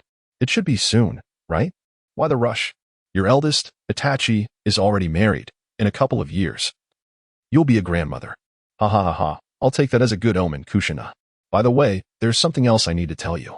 A whirlwind of yellow sand was blown away, revealing an opening. What is this? In stepped Yamato, the little encyclopedia, declaring, The goal of our expedition is the underground dragon vein of the Lulon ruins. Dragon vein? You mean the colossal energy crystals flowing underground, which equate to an endless supply of chakra. The 4 of them settled on Sasuke's hawk, embarking on their descent while listening to Captain Yamato's explanation. It now lies dormant deep beneath the surface. Why is there no one here at the ruins? Sakura inquired. Well, it's called ruins for a reason. How could there still be people? I've heard that after the 4th Hokage sealed the dragon vein, the environment deteriorated, prompting the queen to lead her people to migrate to other towns. Without the dragon vein's blessing, they returned to a mundane existence. Yamato leaped down, announcing, All right, everyone, dismount. Sasuke. Sasuke nodded and released his summoning beast. Yamato turned to the 2 individuals endowed with extraordinary insight and perception, Sasuke, with his Sharingan, and Naruto, from the Uzumaki clan's sensory techniques. Which of you shall take the lead? The task of locating the dragon vein fell upon them. Naruto volunteered, I'll go. Sasuke expressed some skepticism. Are you sure you can handle it? Of course. It's in my capacity, isn't it? Very well. It's in your hands. Over here. Sensing the traces of chakra, Naruto charged ahead, with Yamato closely following. Sakura prepared to catch up, but Sasuke stopped her. What's the matter, Sasuke-kun? There are indeed traces over there, but there are also signs here. Sakura was taken aback, but in the next moment, Sasuke activated his 3-Tomo Sharingan. There's a trace here as well. It could be a trap. Since both directions show signs, we'll have to split up. Yamato, looking back from the front, stated, Then it's up to you too. All right, let's go. Okay. Upon the prospect of embarking on a solitary mission with Sasuke, Sakura found herself enveloped in a mix of anxiety and delight. Meanwhile, Sasuke continued to manipulate his Sharingan, the awakening of his 3-Tomo Shuriken stemming from the day of his brother's wedding. Overwhelmed with excitement at the thought of his brother marrying another, he inadvertently triggered the awakenings, although it may have been influenced by the effects of vaccination as well. Mental stimulation played a role, yet the gradual optimization from childhood vaccinations also contributed. Sasuke was eager to test the power of his three tomo, capable of being sustained for an hour, quite impressive. On the other hand, Naruto suddenly recalled an important detail. Didn't Uncle Asaka mention he would join us? Why have we not seen him since the beginning? Have you only just noticed? Before we left, Lord Tusher said he had to attend to a matter first and would be arriving shortly. Besides, we have the teleportation talismans with us. He could arrive at any moment. Who is speaking ill of me? As if on cue, the talisman in Dato's pocket began to glow, and a figure gradually materialized. It was indeed Lord Asaka. I merely sought to test your resolve. In truth, I preferred to avoid the arduous journey through the desert's relentless sands, so I allowed you to come first while I transported myself here, thus saving time. You are correct. Lord Tusher, Dato remarked, maintaining his usual solemn demeanor. Naruto sensed that they were close. Let us proceed. The two followed, and shortly arrived at the location of the seal. Has the Flying Thunder God technique dissipated? Lord Asaka inquired, gazing at the kunai embedded in the altar, noting the diminishing effectiveness of the seal. Time and external damage contributed to its weakening, likely inflicted by the likes of Hyakuzoku. Furthermore, only half of the Flying Thunder God technique remained intact. Dato observed Hyakuzoku, clad in a sleeveless robe, with a gaunt physique and bandages wrapped around his waist, as he darted to the center of the altar. Hyakuzoku, what are you intending to do? Hyakuzoku sneered at the trio. You lot have arrived a tad too late. My puppetry will soon be infused with the power of the dragon vein. Another puppeteer? How tiresome, Lord Asaka retorted. I have bested no less than a dozen puppeteers from Sunagakure, including the likes of Sasori. It was true that the 5 great nations were now on amicable terms. Yet past victories were indelible. I know of you, Lord Asaka, the sealing expert of Konohagakure. However, once I harness the power of the dragon vein, not only the 5 nations but the entire world will be at my command. Enough with the prattle, let us end this. Lord Asaka swiftly reinforced the sealing technique on the altar. Is this the seal that Minato employed in Lulan? Your execution is rather crude. Allow me to refine it. What have you done? I merely reinforced the sealing technique. Dato interjected, yield now, Hyakuzoku. Humph. If I cannot dispel it, then I shall consume it instead. Lord Asaka instantly immobilized Hyakuzoku, freeze. As he gazed at the immobile centipede, Naruto felt a profound sense of ennui. He had anticipated that this mission would showcase his abilities. Yet it concluded in such an anticlimactic manner. Is this truly the end? It seems far too simple. What do you think? All right, be patient. Once I return, I shall entertain you all at length. This mission is not as straightforward as you presume. The reason for our prior absence was that Commander Asakura had dispatched someone to investigate information regarding the rogue ninja from the Sand Village. For understanding both oneself and the enemy is crucial in battle. Suddenly, the centipede erupted in laughter, chanting an incomprehensible incantation. Heh, ha ha ha ha ha. Upon completing the invocation, the centipede demonstrated an extraordinary technique known as instant disrobing, its coat disintegrating, enveloped in a violet glow and runes. This was a sealing technique with which Commander Asakura had no prior acquaintance. What in the world is this? The centipede freed itself from its physical constraints and began forcibly extracting a kunai from the ground. In an instant, the kunai was drawn forth, unleashing a powerful beam of purple light. Sensing the imminent danger, Commander Asakura prepared to retreat with his companions. This is bad. He could feel the overwhelming energy. This was not merely chakra, but rather natural energy. It became evident that the dragon vein was indeed the energy permeating the Earth's surface. If it could not be sealed, it would unleash an endless torrent, and should too much natural energy be lost, the surrounding environment and surface would transform into lifeless remnants. However, an impulsive Naruto charged forward. Stop! Yet, after only a few steps, he was ensnared by a formidable gravitational force. Yamato attempted to use a wooden stick to pull him back. Commander Asakura sought to employ a teleportation talisman, only to suddenly remember that he had not placed it on Naruto. I'll do it. In the blink of an eye, the 3 were drawn into the vortex. Chapter 167, The Tower of Despair, Part 3, a tremendous surge of natural energy was released, felt even by Sasuke and Sakura from afar. Accompanied by the sound of collapsing structures. What is that noise? The buildings are collapsing. What about them? I have no idea. Damn it, Sakura. We need to get out first. All right. As the surrounding boulders began to tumble, they realized that escaping was the only way to rescue their companions. Where on earth are we? In the vast expanse of a subterranean chamber, Commander Asakura opened his eyes to find himself sprawled on the ground. Where are the others? He scanned his surroundings, glancing upwards where a distinct light shone, indicating that the surface lay above. Instantly, Commander Asakura activated Sage Mode. Let me sense my surroundings. It feels distant. Why is there an abundance of life force above? Is this not a ruin? Or have we been transported elsewhere? The Dragon Vein. Commander Asakura's mind was inundated with questions, yet uniting with his companions took precedence. He resolved to seek out Naruto first, intending to teleport to Yamato once he found him. 20 years ago, the enigmatic figure of Namake's Minato arrived in Lulan with 3 companions. After conducting an investigation, they uncovered that in Lushan, who had been closely guarding the newly appointed Queen Sarah, was far from benevolent. It appeared that he was the architect of much mischief. He had been amassing the male populace from the lower echelons to toil as laborers while siphoning their chakra. Was the Dragon Vein not sufficient? Minato and his comrades discreetly visited numerous households, uncovering a myriad of unsettling truths. Beneath the veneer of this vibrant city lay a labyrinth of dark conspiracies. The craftsmanship of these puppets was remarkably advanced. Minato had previously battled against the puppet masters of Sunagakure, yet the quality of these puppets was evidently several tiers superior. Akimichi Choza speculated, could it be that in Lushan utilized the power of the Dragon Vein to create them? To which Yamanaka Shika responded, it is a possibility. Should we still seek out Queen Sarah? Their gazes turned towards Minato, seeking his counsel. The primary mission had been to protect the Queen of Lulan. Yet their findings suggested a troubling alliance within Lushan. If that were true, their protective duty would be rendered moot. Indeed, we must proceed, unravel the truth before passing judgment. Minato declared resolutely. Suddenly, a furious roar echoed through the sky, concealed in the shadows. Minato and his companions turned their attention to a young boy clad in orange and black, engaging in combat with flying puppets. Who is that?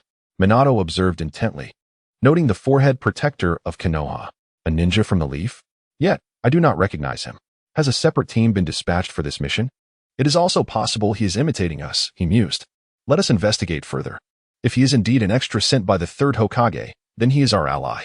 And he is in dire need of assistance. Meanwhile, as Naruto Uzumaki fought valiantly, he wielded a chakra blade, swiftly shattering several puppet arms. However, overwhelmed by the relentless onslaught of puppets, he soon found himself knocked to the ground. With a thud, Naruto crashed onto a stone bridge. A wave of pain coursing through his body. Why is this so difficult? He groaned as a puppet launched a cannonball that obliterated the ground beneath him, shattering the bridge. As the dust settled, Naruto lay half reclined, wincing from the pain radiating from his left leg, which was wounded and bleeding. Yet, before he could tend to his injury, his adversaries closed in, intent on eliminating him with a barrage of chakra-infused shurikens. Desperate, Naruto raised his chakra blade to fend them off. But the sheer number of projectiles became overwhelming. As time slipped away, he resolved to employ the Flying Thunder God technique once more, praying for fortune to favor him, flying. But before he could finish, a masked figure materialized beside him, swiftly embracing him and whisking him away from danger. Who are you? Naruto exclaimed. Multiplication technique. Insect ball technique. After Minato saved Naruto, Choza and Shika joined forces to dispatch the remaining puppets. Impressive. However, these 2 techniques seem remarkably familiar. It dawns on me. This is a ninjutsu of the Uchiha clan. There was another one. What was it called? Naruto scratched his head, attempting to recall the name of the companion who employed insects, but the memory eluded him. Observing the puppet, which he had struggled to defeat, easily dispatched by the other 2, Naruto felt a profound sense of the opponent's formidable strength. What was the true nature of those puppets? Minato Namake's discerned the underlying mystery and provided an explanation. It appears they have been enhanced through the chakra of the Dragon Vein. Naruto, without any pretense, directly inquired about the masked individual's identity. Who are you? Surely, you are a Kenoha ninja, right? Minato then slightly revealed the forehead protector bearing the emblem of Kenoha. We are also ninja of the Leaf. Noticing the wound on Naruto's leg, he remarked, we must bandage that injury promptly. The treatment commenced. Once the bandaging was complete, Minato assured him, there, all done. I must ask, who exactly are you? Why do you also have yellow hair? Naruto recalled the ninjas from his village. Aside from himself and his father, only the Yamanaka clan and Tsunade possessed yellow hair. But theirs appeared distinct from his. He hesitated, about to inquire if he was from the Yamanaka clan. Minato gleaned from the fragments of conversation that this young man was not sent by the third Hokage for support. Thus, he need not divulge any mission details. I cannot answer those questions. Then where are we? Minato responded. Have you wandered in? We must leave this place swiftly. This is Lulan. What? How can that be? Minato replied, there is no time for a detailed explanation. During our mission, could you please vacate this town? Once our task is complete, we can discuss matters further.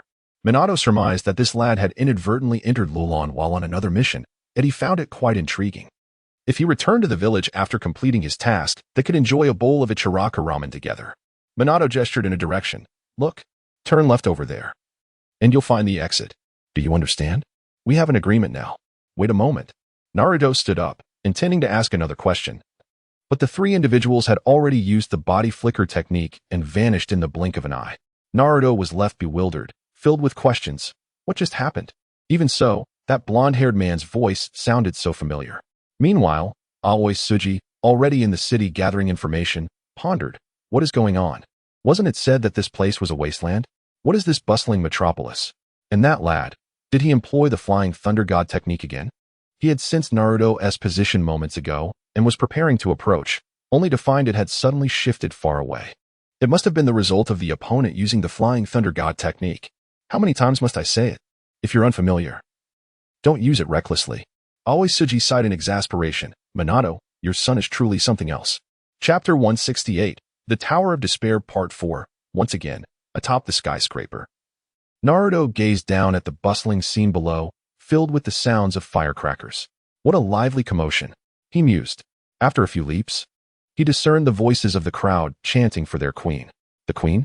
Little did they know, the queen was ensnared by Lushan's deceitful words, lost in the comfort they provided.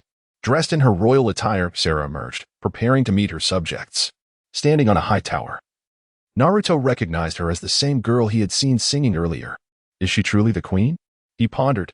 If he were to inquire, perhaps he could unravel the mystery.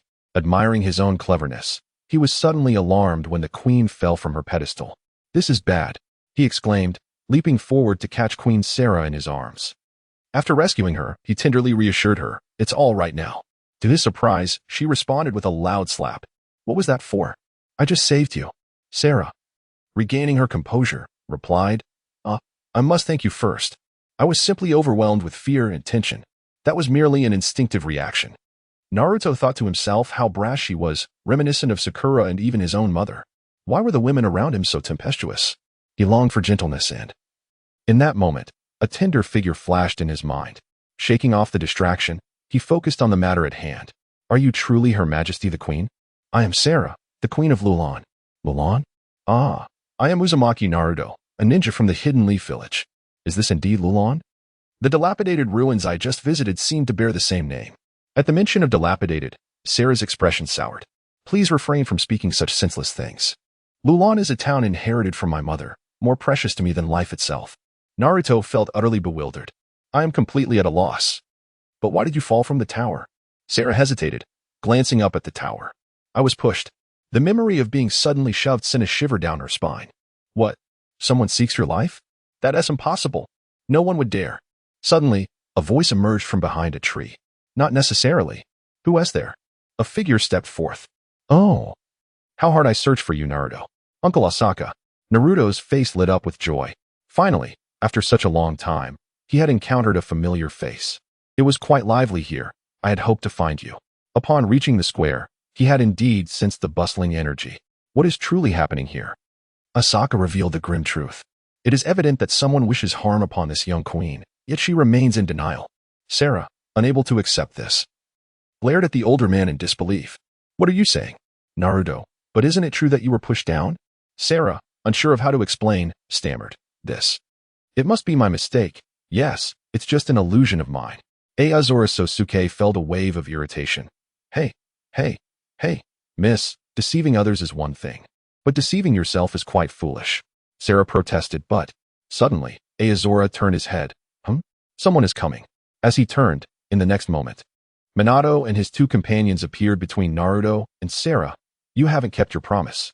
Recognizing the attire they wore, Aozora immediately identified it as the former limited edition golden uniform. How intriguing. Who are you three? Kamikaze Minato responded. You? Sarah inquired. Who on earth are you? Naruto felt his intellect surge, seizing the high ground. Are you here to take her life? He rushed forward, only to be subdued by Kamikaze Minato with a swift chokehold. Kamikaze Minato suddenly felt his body immobilized. It was a sealing technique. Dingzhua and Jiwei sensed it as well. Azora remarked, Hey, it seems you don't regard me highly. Naruto pried open the hand around his neck and squatted down beside Azora. Uncle Azora. The masked Kamikaze Minato attempted to unravel the sealing technique, but found it intricate and challenging. Azora. Though masked. Azora could sense the tension in the voice of the blonde opposite him. You're also blonde? Hey, could it be? Kamikaze Minato felt it necessary to clarify. We are also here to protect the Queen of Lulan. Azora formed a hand seal, and in the next moment, a massive teleportation array appeared beneath everyone's feet. Let us find a safe place to talk. In the blink of an eye, they were transported to a secure high ground. This was a location Azora had prepared in advance, specifically chosen to facilitate their gathering here. Azora plopped down on the ground. Everyone, let us speak. Minato, you go first. Kamikaze Minato looked at Azora. Azora, why don't you release me first? Azora snapped his fingers. Just say it directly. Are you afraid I'll attack you? Minato noted that Azora appeared taller and more robust than he had days prior, with slight wrinkles on his face, a sign of mature manhood, exuding a masculine aura. Could this truly be Azora, who was younger than him by a year? Then there was only one possibility. At least right now, he was not his match. Naruto, who despised riddles, had been bewildered by their strange conversation. He exclaimed, Wait a moment. What are you all talking about? What Minato? Is this masked guy my dad? At this moment, it was Kamikaze Minato who found himself at a loss. Looking at this young man who was only a few years younger than him. When did I have such a grown son? Do not be overly alarmed. It is precisely as you surmise. You share a lineage with Kushina. At this moment, both Dingzhua and Jiwei seemed to grasp something significant. Perhaps we should discuss the intelligence. Thus, both parties recounted the missions dispatched from their respective villages, along with speculations about traversing time and space. In other words, you are my father, Naruto exclaimed in astonishment, pointing at the strikingly handsome man with golden hair before him.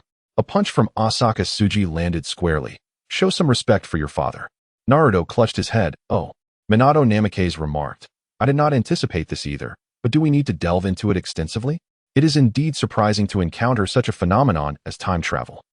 Minato himself was taken aback, yet he understood that excessive discussion could potentially influence future outcomes.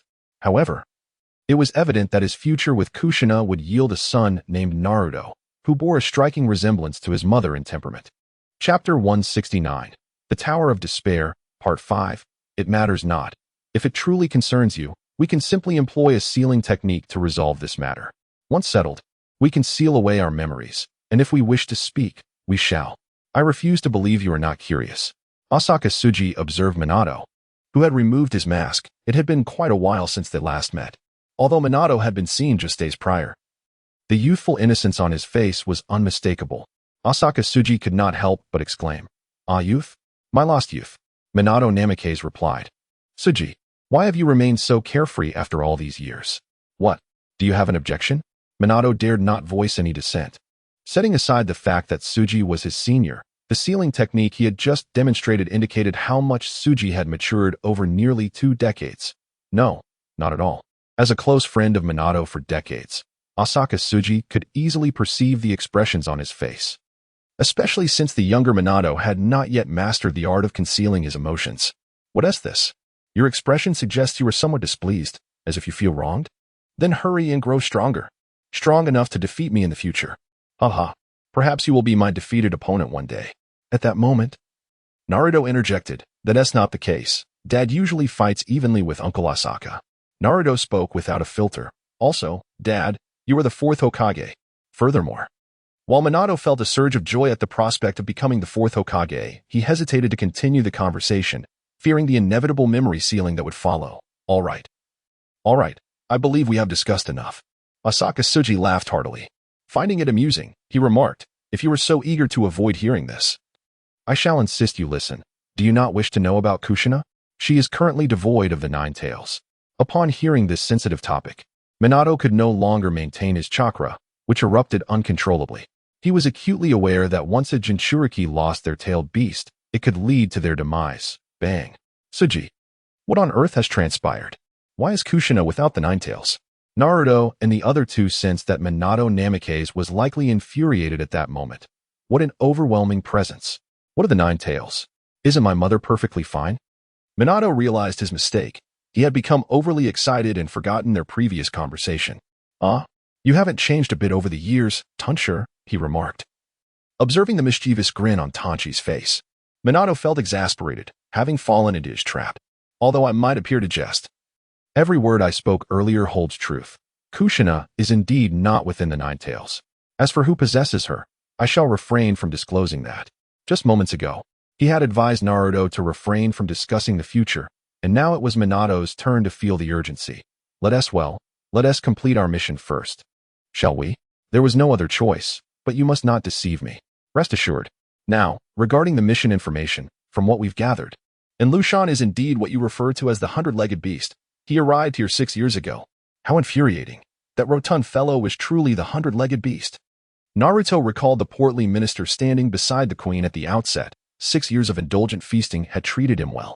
Tonsure, intrigued, remarked that he had not anticipated the dragon vein to possess such power, or perhaps it was that the hundred-legged beast bore the seal of time. A space-time ninjutsu? Are you interested again? Absolutely. This pertains to time, albeit highly unstable. Space-time is the confluence of time and space, if space itself is already so enigmatic. Time is even more so. Tonsure added, when we capture the hundred-legged beast, make sure not to kill him immediately. I wish to study the techniques he possesses. Minato replied. We shall do our utmost. Moreover, if we do not eliminate the hundred-legged beast, the techniques he has devoured will not be undone. And you will not be able to return to the future. Naruto, somewhat puzzled, inquired of Chouji Akimichi, what exactly are they talking about? Chouji shrugged. Perhaps this is merely the exchange of minds among intellectuals. I don't quite grasp it myself. In the meantime, Shibi Aburame quietly interjected, I can catch some details. But by the way, speaking of the future, will my child be a boy or a girl? May I ask your name, sir? Akimichi Chouji. So you are Uncle Chouji. Oh, you know me? Indeed, considering my relationship with Minato, if we both have children, they should become friends. Your son is named CHG. A dear friend of mine who often shares snacks with me. Is that so? It seems he truly cherishes you. As a member of the Akimichi clan, being able to indulge in food is unparalleled. If one can receive food from the Akimichi, it signifies a bond beyond the ordinary. Meanwhile, Tonsure and Minato continued deliberating their strategy, so when Lushan is indeed the hundred-legged beast, it appears his ambition to rule the world through the dragon vein is no idle threat. We must locate Lushan swiftly, should he truly develop such weaponry. It could spell disaster. Tonsure patted Minato's shoulder. What are you afraid of? Do you not trust in my strength? With a light chuckle, Minato Namikaze remarked, after 20 years. To be honest, I cannot fathom the true extent of your strength, but I am certain it surpasses my own. He endeavored to sense the chakra within Shallowtsong, only to find himself unable to perceive anything at all. The more elusive it became, the more mysterious it appeared. True strength does not necessarily reveal itself fully, but rather operates in the shadows, unbeknownst to others. However, after hearing enough from Queen Sarah, she could no longer contain herself. Please, stop lying. 6 years ago, it was not some nameless ninja called Baizu who arrived in this town, but a remarkable man named Lushan. Now, as a minister, he has inherited the will of his mother and diligently works for this town. A man who cherishes peace would never engage in the creation of the weapons you speak of. Minato observed the anxious girl and replied, Your Majesty, I regret to inform you that you have been deceived by that man. I cannot believe such words. You are the more suspicious ones. With that, Sarah turned and walked away.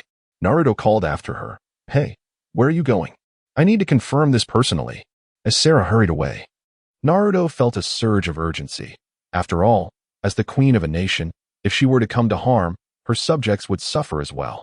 Hey, you just almost lost your life to an ambush. Could it be that in Lushan? No, Baizu is scheming in the shadows? Despite Naruto's calls, Sarah did not respond. Minato then conceived a plan. Let us split our forces. I hope you can protect Her Majesty. Chapter 170, The Tower of Desolation, Part 6. Wait, am I going? Naruto pointed to himself. Indeed, as a ninja of Kenoha, you should understand. Moreover, if we are to be precise, the tasks we are undertaking are quite similar, and we arrived here a tad earlier, making us more familiar with the terrain. Leave the task of locating Baiju to us. You shall protect Sarah. Naruto had no major objections. Is that so? Well then. Minato produced his Flying Thunder God Kunai. Here, take this. As long as you possess it. I can reach your side instantly, no matter where you are. Minato looked at Naruto, who was now nearly as tall as he was. They were not far apart in age, and he felt somewhat unaccustomed. Ah, isn't this the Flying Thunder God Kunai? I have one, Dad. Naruto effortlessly referred to him as Dad, without an ounce of embarrassment. Primarily because Minato's appearance after removing his mask bore a striking resemblance to the father he knew 20 years later, albeit with a slightly youthful voice. However, as a young man who was still unmarried, Minato felt a hint of awkwardness upon hearing the term Dad. Yet, he quickly noted another aspect. I didn't expect you to begin learning the Flying Thunder God technique at such a young age. Yes, but I'm not quite adept yet. Even the simplest application of the technique eludes me. I'm just utilizing the kunai you gave me before my departure. He then pulled out a sizable handful of kunai from his pocket. Such a quantity. It seems my kunai may not be needed after all. Not at all. They all seem quite similar, don't they? Naruto, 2 decades later, compared 2 kunai from 20 years ago and found little difference between them. Can I take a look? He inquired. Of course, came the reply, for these were originally his father's possessions. Is this the Flying Thunder God technique that I will wield in the future? He noted that although the design remained largely unchanged, it was only upon infusing his chakra that he discovered the remarkable intricacies of the technique. The engravings had become not only more refined, but also more stable, and the chakra consumption had diminished significantly. Moreover, he had incorporated elements of his ongoing research into it. Having examined the kunai, he was prepared to return it to Naruto. Here you go. However, Naruto replied, it's all the same. Let us just swap them for now. I need to find her quickly. We'll meet again later. Watching Naruto dash off in pursuit of someone, Minato could only sigh, remarking, he truly resembles Kushina. Turning to the still-present Aoi SG, he asked, aren't you going to follow him? Aoi shook his head. One is sufficient. Do not underestimate him. His strength is formidable. But as you know, being powerful is one thing, and being careless is another. Is that so? Well, it seems I've done a decent job of protecting him in the future. Decent? He is a prince, after all. A prince? What title is that? Naruto exclaimed. You still use terms I don't understand. Ha ha ha. If you knew, it would be a different matter. Rest assured, before he departed, I placed a diamond charm on him. Unless you strike him with a Rasengan, you won't breach his defenses. Minato replied, that is wonderful. So, will you join us in our endeavors? Not at the moment. Since we have traveled back in time, I have a few matters to attend to. Though uncertain about Aoi's intentions, Minato decided to trust him. Very well, we shall regroup later. Minato then produced a teleportation seal crafted by Aoi. Aoi gazed at the seal presented to him. You're still using this outdated method? Minato replied. You created this, after all. Aoi, caught off guard by his own words, realized the embarrassment stemmed from his past self. All right, I have developed a new version that is far superior. Capable of unlimited use without degradation. As long as you have sufficient chakra, you can teleport endlessly. Once your tasks are complete, simply infuse it with chakra, and I will receive the notification. Good, let us depart. Minato exclaimed. With that, Minato utilized the Flying Thunder God technique, whisking the two away to the location marked earlier. Aoi observed the three vanish and thought, though I am reluctant to disrupt the course of history, I cannot resist. I hope to reconnect with the previous seal. Sage mode. Activate. Instantly, his visage transformed as Aoi began to sense the teleportation seals he had crafted in the past, hoping for a successful activation. Let us expand the scope a little. Indeed, it is in the Hidden Leaf Village. Do not be surprised to see me, little S. Sook. In the Hidden Leaf Village. After a day's work, S. Sakasaka was preparing to head home when he unexpectedly encountered the patrolling Fugaku Uchiha. Ah, what a coincidence. Is that not Fugaku? Why are you out and about today? S. Sook, have you finished your work? Not exactly. I am not patrolling today. I merely came out to purchase a few items. Purchasing items? Even the head of the Uchiha clan personally goes shopping? I thought there was a commercial street in your clan's territory. It is for Makoto. Her birthday is in a few days. Oh, I see. Observing from the shadows. The older version of S. Sakasaka reflected on his past self's expression. Was I ever so lewd? He shrugged it off. Well, Fugaku, do not hold it against me. I am merely opening your eyes in advance, so you may avoid future suffering. At that moment, their conversation ccame to an end, and Esuk felt fatigued and prepared to return home, bidding farewell. Meanwhile, Fugaku concentrated on selecting a gift. What should I choose? He was afflicted with decision paralysis. Overwhelmed by the dazzling array of products, he nearly activated his Sharingan to scrutinize every detail. Hey, Fugaku, still not finished choosing? Sick. What brings you back? Were you not heading home? I came to offer some suggestions and to purchase a few items. On my way home, I suddenly remembered that my mother's birthday is also approaching, so I thought I would buy something for her as well. Is that so? Then let us choose together and share opinions. Wait a moment, there is something on your neck. Allow me to assist you. What is it? A little bug. Ah, where? Suk Asaka swatted at the bug, successfully capturing it. It is a mosquito. You should thank me quickly, or else you would have been drained of blood. Ah, thank you. Fugaku gazed at the mosquito in Suk's hand and then touched his sore neck. You could have just swatted it. Why hit so hard? You nearly bruised my muscle. Chapter 171. Matters of the future, then I shall take my leave. Suk selected a scarf, preparing to head home. Fugaku chose a ring. Though it was not an engagement ring, it should suffice to convey his sentiments. Do wait patiently for your successful proposal. It is still early, haha. As they parted ways, Suk watched Fugaku's figure vanish around the corner, silently glancing at his right hand. On his right hand rested a ring, and upon closer inspection, one could discern a tiny needle attached to the ring. The concentrated vaccine liquid should prove quite effective, I suppose. This does not count as an early influence. After all, he will be opening it in 2 years anyway. Shallow Blue Commander recalled the moment when Uchiha Fugaku awakened his eyes. The side effects were quite evident. At that time, lacking sufficient chakra support and under emotional strain, he forcefully awakened the Mangeki Sharingan, exhausting a significant portion of his ocular power. The recovery took an extensive period. And even after the development of the vaccine and cellular chakra restoration fluid, lingering side effects remained, resulting in his Mangeki Sharingan being activated for half the duration compared to others. However, this scarf truly needed to be given away, as he had forgotten a birthday long ago. Shallow Blue Commander pushed open the door and discovered that his parents had not yet returned home. Dinner had not been prepared. He decided to head upstairs for a brief rest. I'm back. You truly have a poor memory, don't you? Who are you? I am you. Shallow Blue Commander roared, glaring at the figure in the shadow of the staircase. What nonsense are you spouting? Hurry up and show yourself.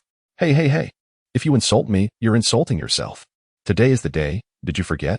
Shallow Blue Commander. What? Is that not English? Who are you? At that moment, the older version of Shallow Blue Commander emerged from the shadows, revealing his true form. Is such a bizarre occurrence even possible? Time travel has been conjured up. Quite normal. I believe this could be some sort of special edition. After all, I haven't seen much of it myself. Shallow Blue Commander inquired about his future. What position have I attained? Of course, the position you desired, nearly in a semi-retirement state. Observing his younger self, who had not yet reached the age of 40, he mused, indeed, it seems I've accomplished quite well.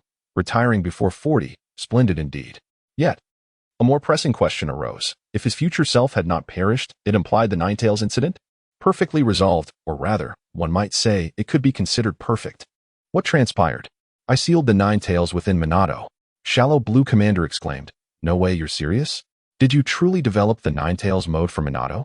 Indeed. At that time, I exerted considerable effort to achieve this, ensuring that Kushina, who had lost the Ninetales, retained her life, while also resealing the Ninetales. After all, one cannot allow an infant to possess the Ninetales. Evidently, Minato was an excellent vessel. But didn't you kill Uchiha Obito? Ah. What I'm about to tell you involves a series of changes. The wielder of the Rinnegan is no longer Nagato. Shallow Blue Commander gasped. Who is it then? The investigation is ongoing, and it's not ruled out that it could be Uchiha Madara. It's possible he revived himself to seize control of the Rinnegan and orchestrate schemes in the shadows, though this possibility is slim, given his temperament. If he were to revive and reclaim the Rinnegan, his first action would likely be to initiate a war, rather than hide. The resurrected Uchiha Madara was no mere old man. Shallow Blue Commander felt a surge of anxiety. The unfolding events had surpassed his expectations. No way? Indeed. And I also ensured Lin's safety, yet I failed to prevent Obito's descent into darkness. Alternatively, one might say Obito is no longer Obito. His body is entirely governed by another, and even his soul is not his own. What? The discourse grows increasingly enigmatic. What does it mean that he is not even his own soul? Moreover, is not Obito's will rather resolute? Even Rin, who is alive, could not guide him from darkness to light. Instead, he has succumbed to corruption. Indeed, This leads me to speculate that perhaps Obito is not truly Obito, but rather that Kagaya has usurped his consciousness, having also reclaimed Kakashi's Sharingan. The dual Kamui of Obito is quite insidious. Meanwhile, in Lulan, the true conspiracy of Lushan has been unveiled, prompting everyone to take action to thwart it.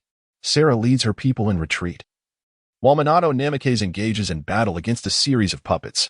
Utilizing the multiplication technique, Shikamaru deftly strikes a puppet controlled by Lushan against the wall, while Shino Aburame employs insects to dismantle another. The puppet crashes into a subterranean pit, and Naruto approaches cautiously, asking, "Did we succeed?" Minato stands by, keen to observe any developments below. In the next moment, a violet chakra manifests upon the shattered components, causing them to entwine and the puppet to gradually enlarge. Minato remarks, "This situation is becoming concerning." And Lushan, controlling the puppet, declares, "Now, let me unveil the ultimate puppet I have crafted. Behold my new corporeal form." In the Hidden Leaf Village, at the residence of the esteemed Asuka, a realization dawns. So, Obito's soul has been sealed. Or perhaps it has returned directly to the Pure Land. This is a possibility. However, I previously instructed Orochimaru to summon Obito using the White Zetsu puppet via the Impure World reincarnation technique, but he did not materialize. Thus, his soul has neither perished nor returned to the Pure Land. It may be sealed away or reside within another body. In any case, the current Obito is not Obito, presenting himself under the guise of Tobi. But is Tobi not White Zetsu and Black Zetsu? Asuka continues, "I have encountered him once before. He did not seem as disjointed as one might assume, remaining silent throughout. He should not be White Zetsu, and if he were Black Zetsu, he would hardly be so taciturn. What of the user of the Rinnegan?" Originally, Amigakure was gradually progressing, but one fateful night, Nagato was stealthily deprived of his Rinnegan by Black Zetsu, who also orchestrated the downfall of Hanzo, rendering him incapacitated. Is Black Zetsu truly that formidable, capable of undermining Hanzo? It is unbelievable. Are you aware of what you are saying? Hanzo, he cannot be easily subdued. His resistance to toxins is exceptionally high as he harbors poison within him. But it was not poison, it was a specialized anesthetic. After administering the anesthetic, an illusion was cast upon him. This is truly underhanded. When did this transpire? The specifics are unclear. I only received word after a considerable interval. The grievous injuries sustained by two Kage-level ninjas are a devastating blow to Amigakure. Fortunately, Yahiko and Konan possess considerable strength, allowing them at least to safeguard themselves. Asuka asserts, as long as we survive, there remains hope. Yet, the new possessor of the Rinnegan has emerged to stir trouble. Chapter 172. New developments. Asuka inquires, what shall we say? Due to the unity and collaboration of the Rain Hidden Village, the Akatsuki organization has essentially become a mere shadow of its former self, with the majority of ninjas having defected to the Rain Hidden Village. However, the new bearer of the Rinnegan has re-established the Akatsuki, now proclaiming it as the new Akatsuki, specifically recruiting rogue ninjas from various villages with exceedingly lucrative offers, including Akatsuki member, Haiden. Moreover, you are aware of the formidable nature of the Rinnegan, coupled with the daunting powers of the dual Kamui. To this day, I have yet to locate their base. Each time a rogue ninja attempts to stir trouble, they vanish without a trace. Once the dual Kamui is activated, escape is guaranteed. Regarding the Ninetales incident, did Minato not leave a mark? It is impossible to do so against the dual Kamui. Do you comprehend the value of the dual Kamui? Furthermore, it is wielded by seasoned experts. During that battle, Minato nearly faced calamity and sustained severe injuries. The reason I sealed the Ninetales within him was to enable him to harness its power for recovery. As Shallow Blue Commander gazed at his future self, he pondered, "Brother, after 20 years, how have you accomplished so little? It seems you are not aware of much more than I am. Why not rush to the lair of Kagaya and deal with them?" Shallow Blue Commander, Uncle Version, rolled his eyes. "You make it sound easy, but first, I must locate them. Do you think my sage perception is something extraordinary? So far, my range has merely expanded to 100 kilometers, and yet I still haven't found them. They are undoubtedly hidden in a most unpleasant location. Have you developed any new ninjutsu? Please share it with me." Shallow Blue Commander, Uncle Version, how shameless can you be? Shallow Blue Commander, what need is there for shame? It cannot be consumed as sustenance. Besides, am I not you, and you me? Must we truly create such a divide between ourselves? Shallow Blue Commander, Uncle Version, you have a point. But I did not anticipate transcending time and space, hence my hurried arrival. I have already injected the perfected Hashirama cell into Uchiha Fugaku. Nanny, are you jesting? You injected him instead of me? At this moment, Shallow Blue Commander, Uncle Version, appeared somewhat dejected. I owe him. Shallow Blue Commander seemed to grasp the gravity of the situation. All right, what else did you bring that is useful? Yes, indeed. Shallow Blue Commander, Uncle Version, unfurled his scroll, revealing his research notes. Here, these are the sealing techniques I have developed over the years. Now, that is more like it. I shall not return them. Shallow Blue Commander, Uncle Version. I never expected you to repay me. By the way, there is this. This is a white Zetsu clone. I am unsure of its origin, but it is deceased. Previously, I utilized it to absorb damage and subsequently kept it. You may take it to Orochimaru for research. Although it is merely a remnant devoid of life, it will surely hold value. Cough cough, by the way, do you have a mobile phone? A gaming console will suffice. Shallow Blue Commander, Uncle Version sigh. I knew you would inquire about that. Of course, I have one, but there is no network here, so online games are unplayable. This is all we have. As Qian Songzongxi gazed at the gaming console he had retrieved, he mused, a gaming console? It is filled with numerous single-player games, sufficient entertainment for the time being. Haha, at last, I can indulge in gaming to alleviate my boredom. He continued, well, this is all that is at your disposal for now. After all, I am aware that my future knowledge is rather limited. You should refrain from making drastic changes. Considering your current capabilities, if Heiju and his cohorts were to launch a surprise attack, it could lead to unforeseen consequences. Qian Songzongxi nodded earnestly, understood. By the way, have you forgotten what day it is today? What day? He inquired. Of course, it is my mother's birthday. You have no idea how heartbroken she was the night I forgot this occasion. I actually forgot. By the way, regarding the future, he reassured. Both of them are doing well, and they have since welcomed another child. Is it a sister or a brother? A brother, who has fully inherited their genes. Has he chosen the path of a ninja? Qian Songzongxi, Uncle Version, replied, would you want him to be a ninja? Shaking his head, Qian Songzongxi said no. Then all is well. Focus on running the barbecue restaurant. I must say, your skills are exceptional. At such a young age. You have already opened 2 restaurants far superior to us. Is that true? I shall enjoy a life of luxury in the future. Not quite. The future is fraught with peril. And you must strengthen your abilities. To be frank, I have already delivered the meal to your lips. If you cannot develop more formidable sealing techniques, you can expect to be surpassed by Minato and Fugaku. After all, be it Minato's space-time technique combined with the Nine-Tails Chakra mode, or Fugaku's Sharingan abilities and Susanoo. Qian Songzongxi remained unfazed. If they surpass me, so be it. I will simply lie back and let them. Qian Songzongxi, Uncle Version, chuckled. Truly, I am proud of myself. The two shared a knowing glance and burst into laughter. Ah ha ha ha. Suddenly, Qian Songzongxi, Uncle Version, sensed a surge of chakra from the earlier summoning seal. I must take my leave. Ensure that our mother does not shed tears today. Rest assured, I will handle it. He responded. From here onward, everything is in your hands. Given Minato's tendencies, he will undoubtedly employ sealing techniques to erase memories. As someone from the future, Qian Songzongxi, Uncle Version, accepted the sealing without concern. Thus, he sought out Qian Songzongxi of this era, as understanding all information was essential for effective response. Yes, go with confidence, Qian Songzongxi assured. Qian Songzongxi, Uncle Version, remarked, that does not sound reassuring. In any case, the future is something you must navigate on your own. You need not follow the path I have taken. Pursue your own course as long as you protect those who need safeguarding. Enough of this chatter, be off. All right, in an instant. Qian Songzongxi, Uncle Version, vanished from his position. Whoosh. The next moment, he appeared in Lulan. Meanwhile, the Qian Songzongxi at home noticed the scarf on the table just as the front door swung open. He turned to see his mother entering. Mother, happy birthday. Oh, you little rascal. I can't believe you remembered my birthday. Every year passes, and I remember it like clockwork. Humph, I can't wait for today's feast. Hee. Are there any of my favorite dishes? Surely there are. Chapter 173, Back to the Future. The moment Asaka Tsuji was transported, he beheld the father and son duo rolling dumplings, the Taiji spiral sphere. It truly resembled a scene from a movie, and it all came rushing back to me.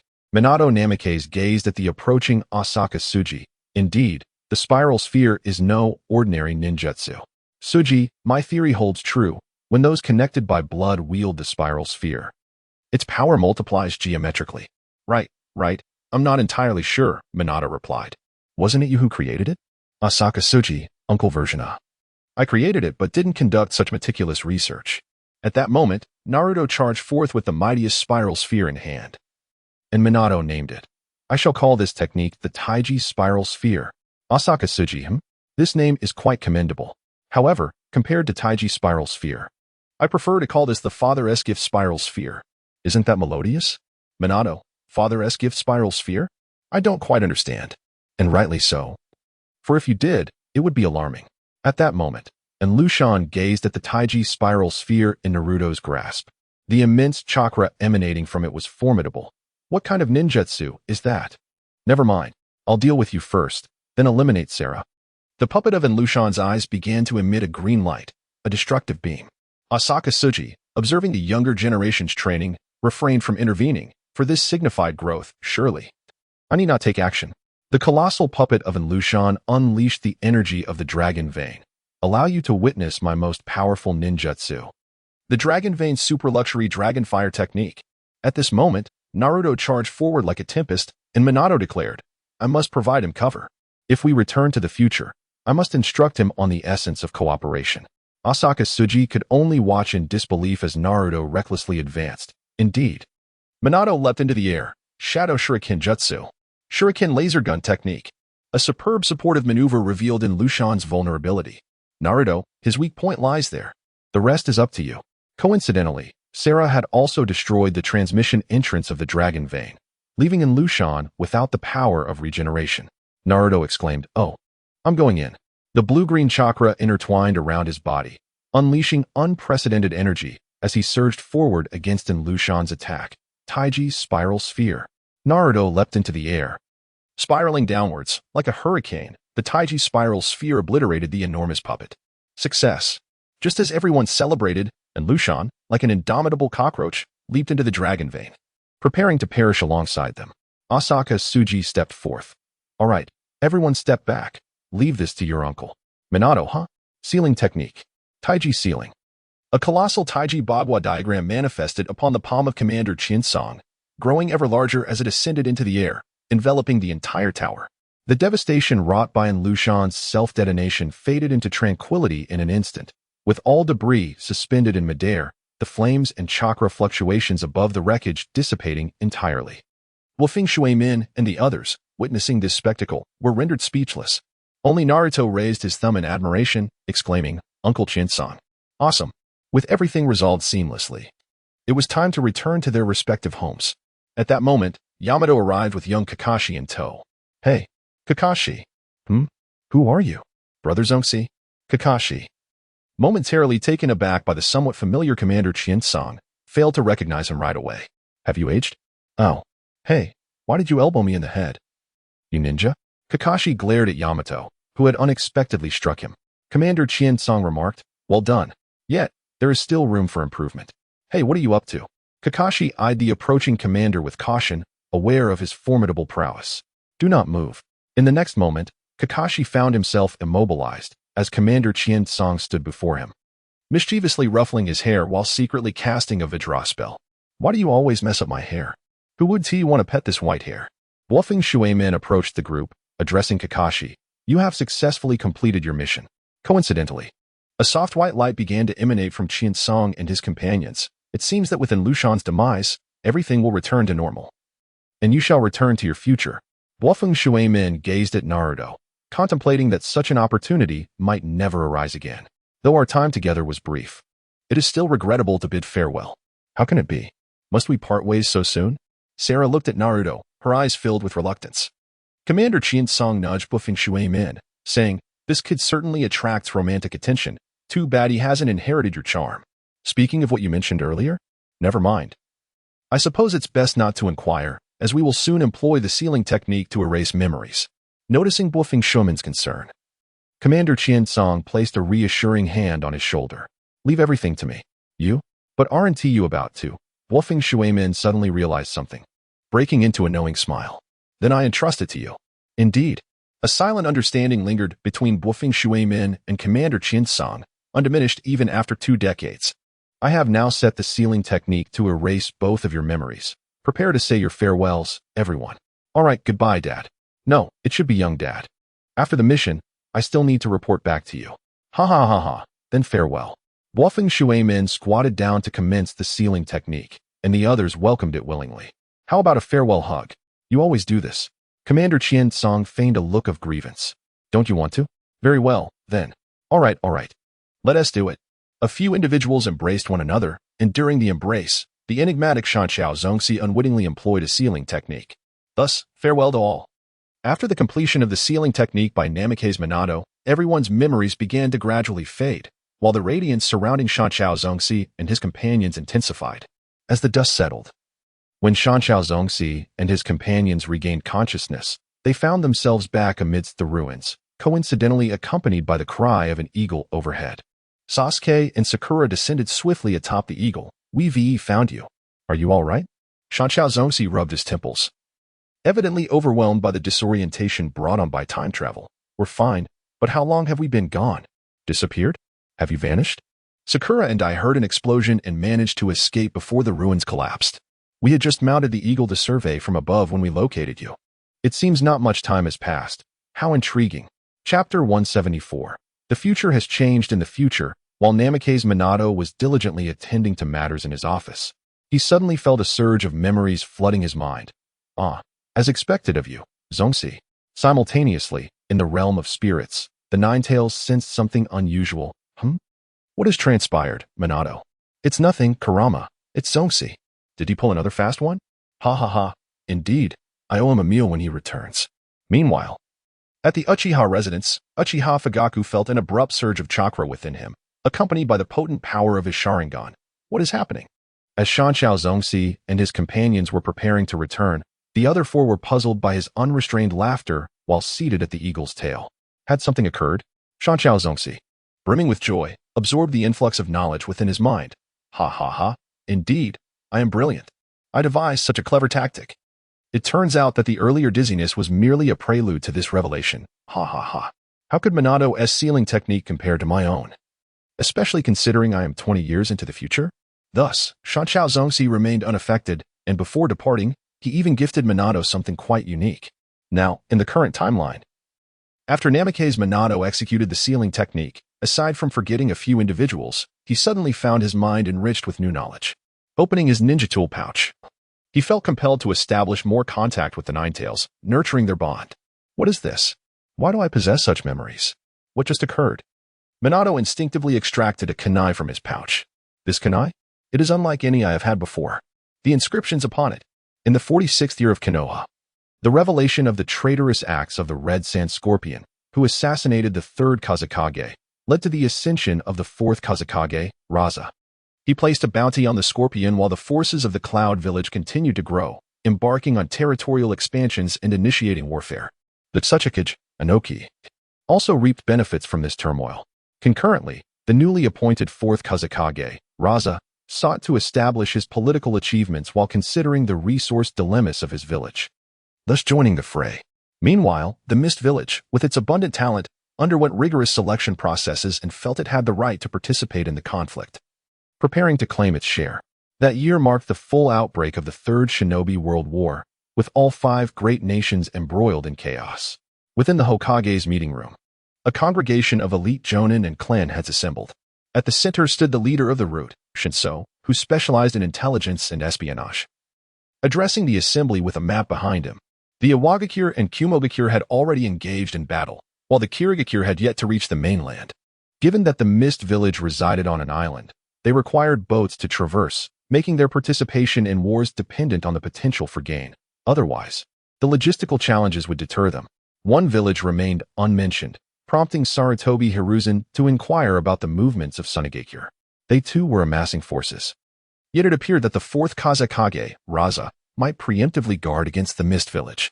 Should the Mist Village reach the mainland, they would first enter the Land of Wind, making conflict unavoidable unless prior communication was established, an arduous task considering one resided inland and the other overseas. Furthermore, the hidden Uchiha Madara had presumably fled the land to the islands of the water country, evading detection while easily controlling the inhabitants there. Did anyone else have perspectives to share? Although the other 4 villages refrained from attacking Kenoha, once war erupted, we would inevitably be drawn in. There exists no sanctuary amidst warfare.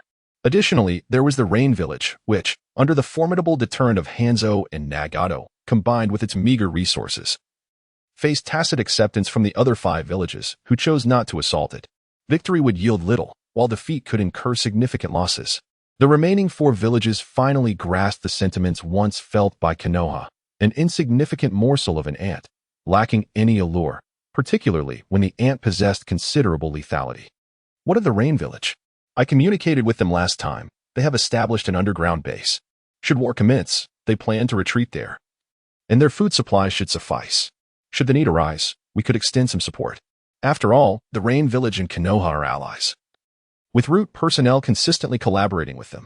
If necessary, we could request assistance, as both Hanzo and Nagato are formidable figures of shadowy strength. Although Sarutobi Hiruzen envisioned a promising future, reality is harsh.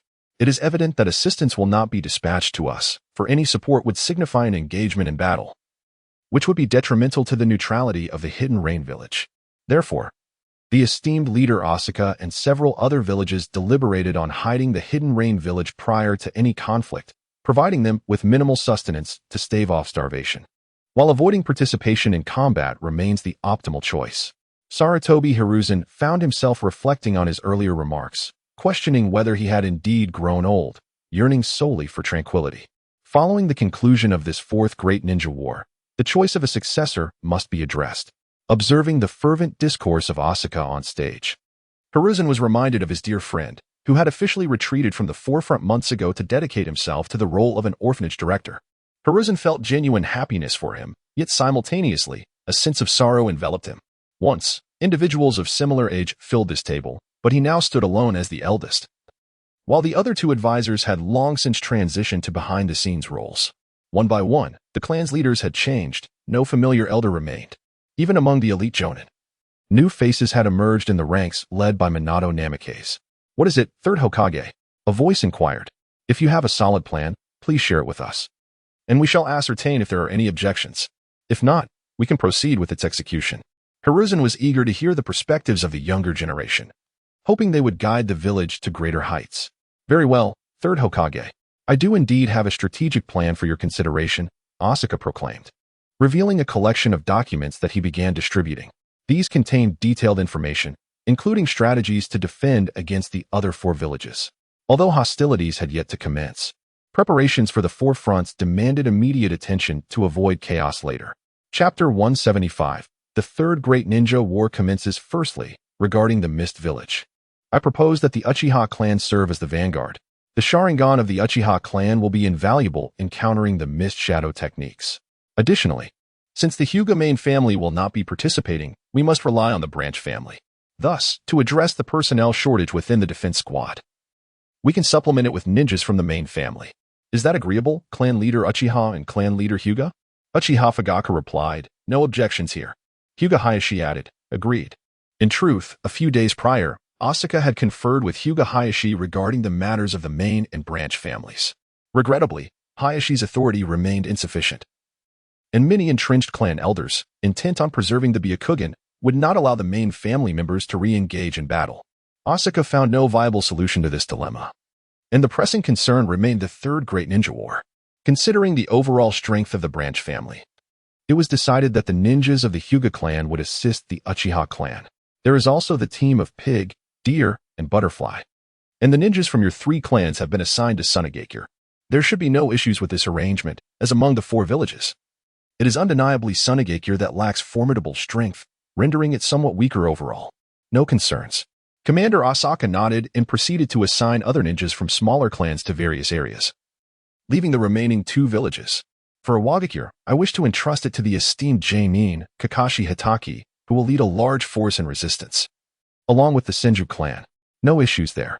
As for the esteemed Jainin, the responsibility for Kumogakure falls to you. Your speed is unparalleled, and you alone can match them in that regard. Kushina Izumaki replied, rest assured, I will give my utmost effort. Thus, the general distribution is settled. As for my route organization, we will rotate support across the 4 battlefields, ensuring the logistics and safety of each unit, striving to minimize casualties. Regarding the CH Nin and Jinin squads, they will be assigned randomly, aside from those led by Jainin. All other squads will be randomly distributed. The coordination among the squads led by Janin is remarkably harmonious, hence there is no need to disrupt that synergy. After discussing some logistical details concerning rations and supplies, the meeting was nearing its conclusion. Sensing something was amiss, Sarutobi Hiruzen felt the absence of his 3 disciples. What of the legendary 3? Jiraiya and his companions were present in the conference room, yet remained silent, prompting Hiruzen to take the initiative to speak on their behalf. This was a prearranged strategy. A leader must commence the dialogue. Do not worry, 3rd Hokage, Tsunade assured. I will lead a medical team that will rotate among the 4 battlefields. And I have also assembled a security team led by Dan Kato to ensure that medical assistance is fully provided. Very well, Hiruzen continued. As for Lord Jiraiya and Lord Orochimaru, I have assigned them special tasks, which are confidential, and I shall refrain from discussing them in this meeting. Is that so? That seems to cover everything. Let us conclude today's meeting. Please take some time to digest this information and prepare for what lies ahead. We will reconvene in a few days to reassess the battlefield situation. Understood. After the meeting adjourned, 4 individuals remained: Commander Asaka, Sarutobi Hiruzen, Jiraiya, and Orochimaru. Is it about the white creature from last time? Indeed, and I have made new progress in my experiments.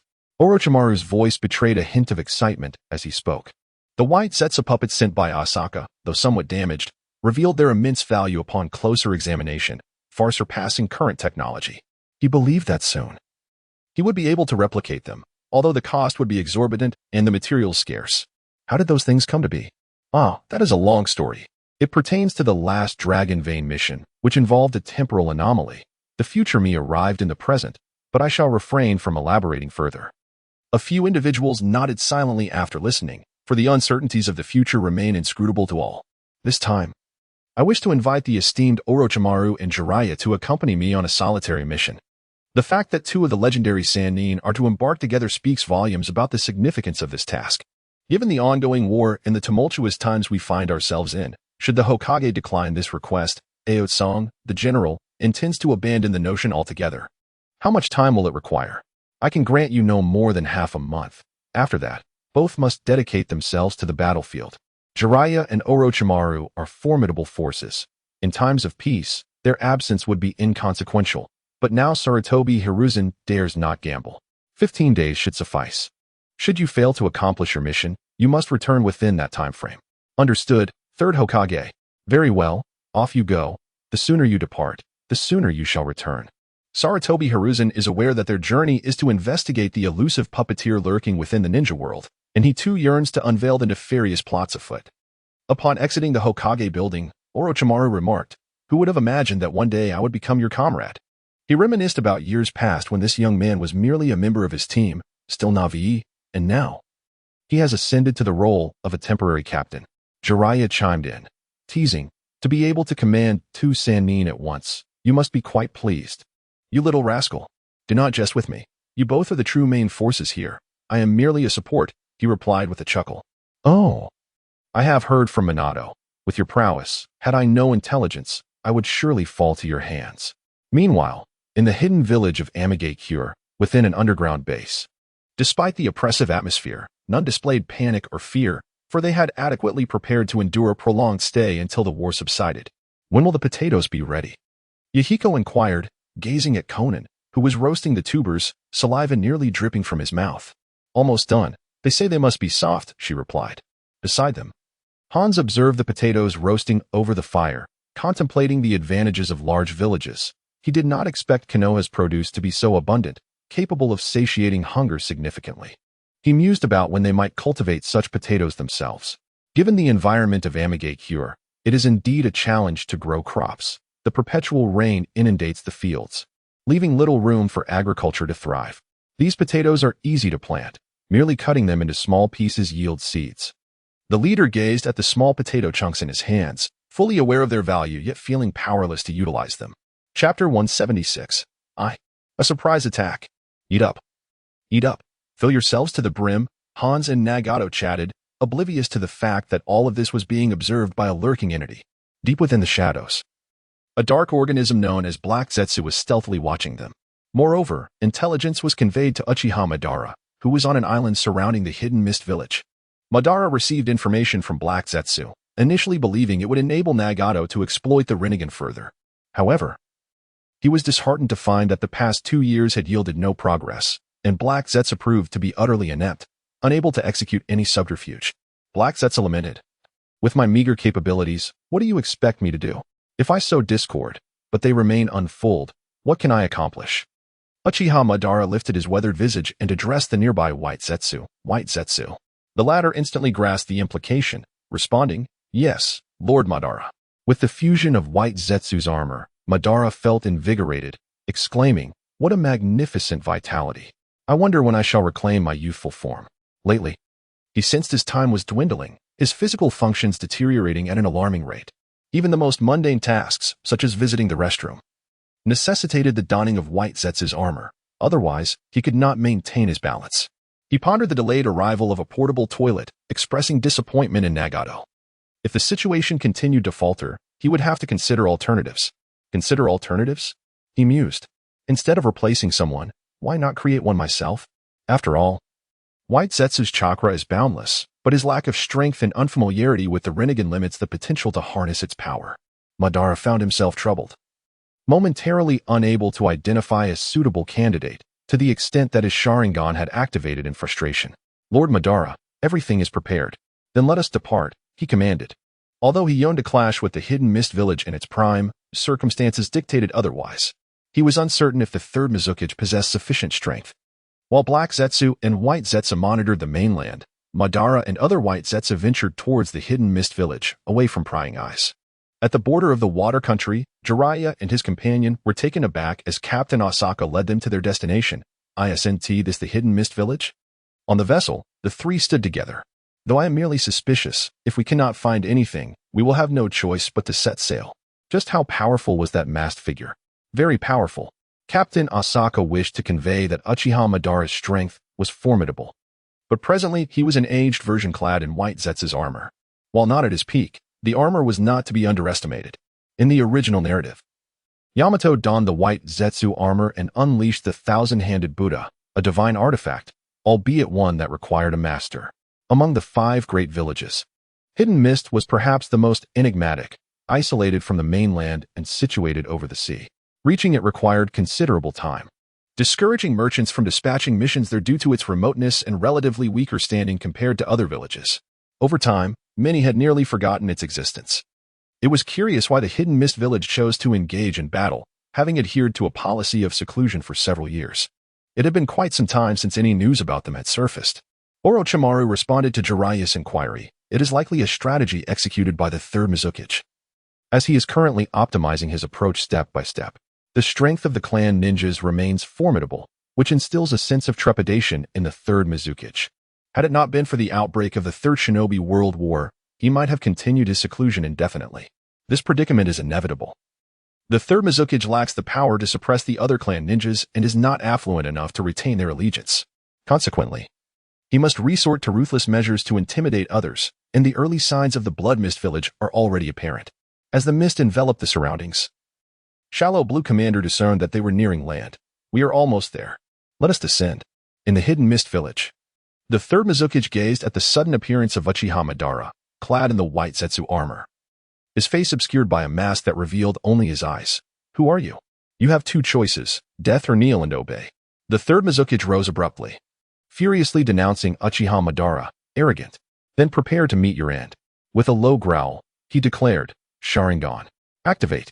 The third Mizukage was taken aback. "You are a ninja of the Uchiha clan." Before he could fully process this revelation, he fell victim to an illusion. Observing the fallen third Mizukage, Uchiha Madara shook his head. "Boring. I had hoped you would provide some surprise, yet you merely bark like a feeble dog." Water release. Water arrow technique. Suddenly, multiple water arrows materialized around Uchiha Madara, surrounding him. "I shall afford you another opportunity. Who are you, and were you sent by Kenoha?" The dazed third Mizukage had transformed into a puddle of water. The true third Mizukage re-emerged. Uchiha Madara cast a glance at the reappeared third Mizukage, a mocking smile curling beneath his mask. "A water clone? It is somewhat more commendable than your prior canine yapping."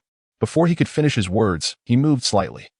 The vine patterns on his White Zetsu armor glowed with a verdant light, and an overwhelming chakra surged around him. "Since you refuse to choose, only the path of death remains. Fire release. Great fire annihilation. The raging flames surged toward the third Mizukage like a tsunami, distorting the very air with their heat. The third Mizukage pupils constricted as he swiftly formed hand seals. Water release, great waterfall technique. A colossal wave collided with the flames, and the resulting steam rapidly enveloped the entire hall in a thick fog. Now this is more like it. Show me some commendable skill. Uchiha Madara's voice echoed from the depths of the mist, imbued with an unsettling pressure. The third Mizukage dared not underestimate the situation. Although the fog of the hidden mist village was his domain, he could not detect his opponent's presence.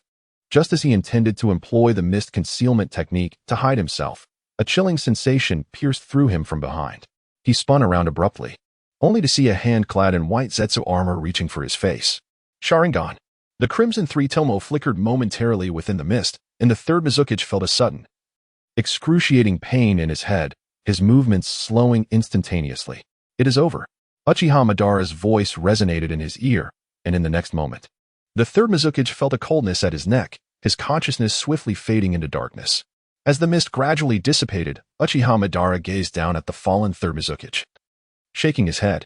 Indeed, still too weak. There is no thrill left in this world of shinobi. No one remains capable of igniting my excitement. He turned to the shadows. Addressing White Zetsu, cleanse this place and inform Black Zetsu that our business in the land of water has been concluded. Yes, Lord Madara, came the reply. Several figures of White Zetsu emerged from the walls, commencing the task of clearing the scene. Uchiha Madara approached the window, surveying the village shrouded in mist, a flicker of impatience crossing his eyes. It is time for this place to dance. Meanwhile, Jiraiya and his companions, having just set foot on the soil of the hidden mist village, were suddenly struck by a powerful surge of chakra emanating from the depths of the village, which swiftly faded away. What an immense chakra, Jiraiya remarked, his expression grave. Tisai, what is happening? Tisai's brow furrowed in concern. It appears we have arrived at a most opportune moment. The hidden mist village is likely in turmoil. Orochimaru licked his lips, a glimmer of excitement in his eyes. Intriguing. It seems this journey will not be dull after all. The three exchanged glances and quickened their pace, heading deeper into the village.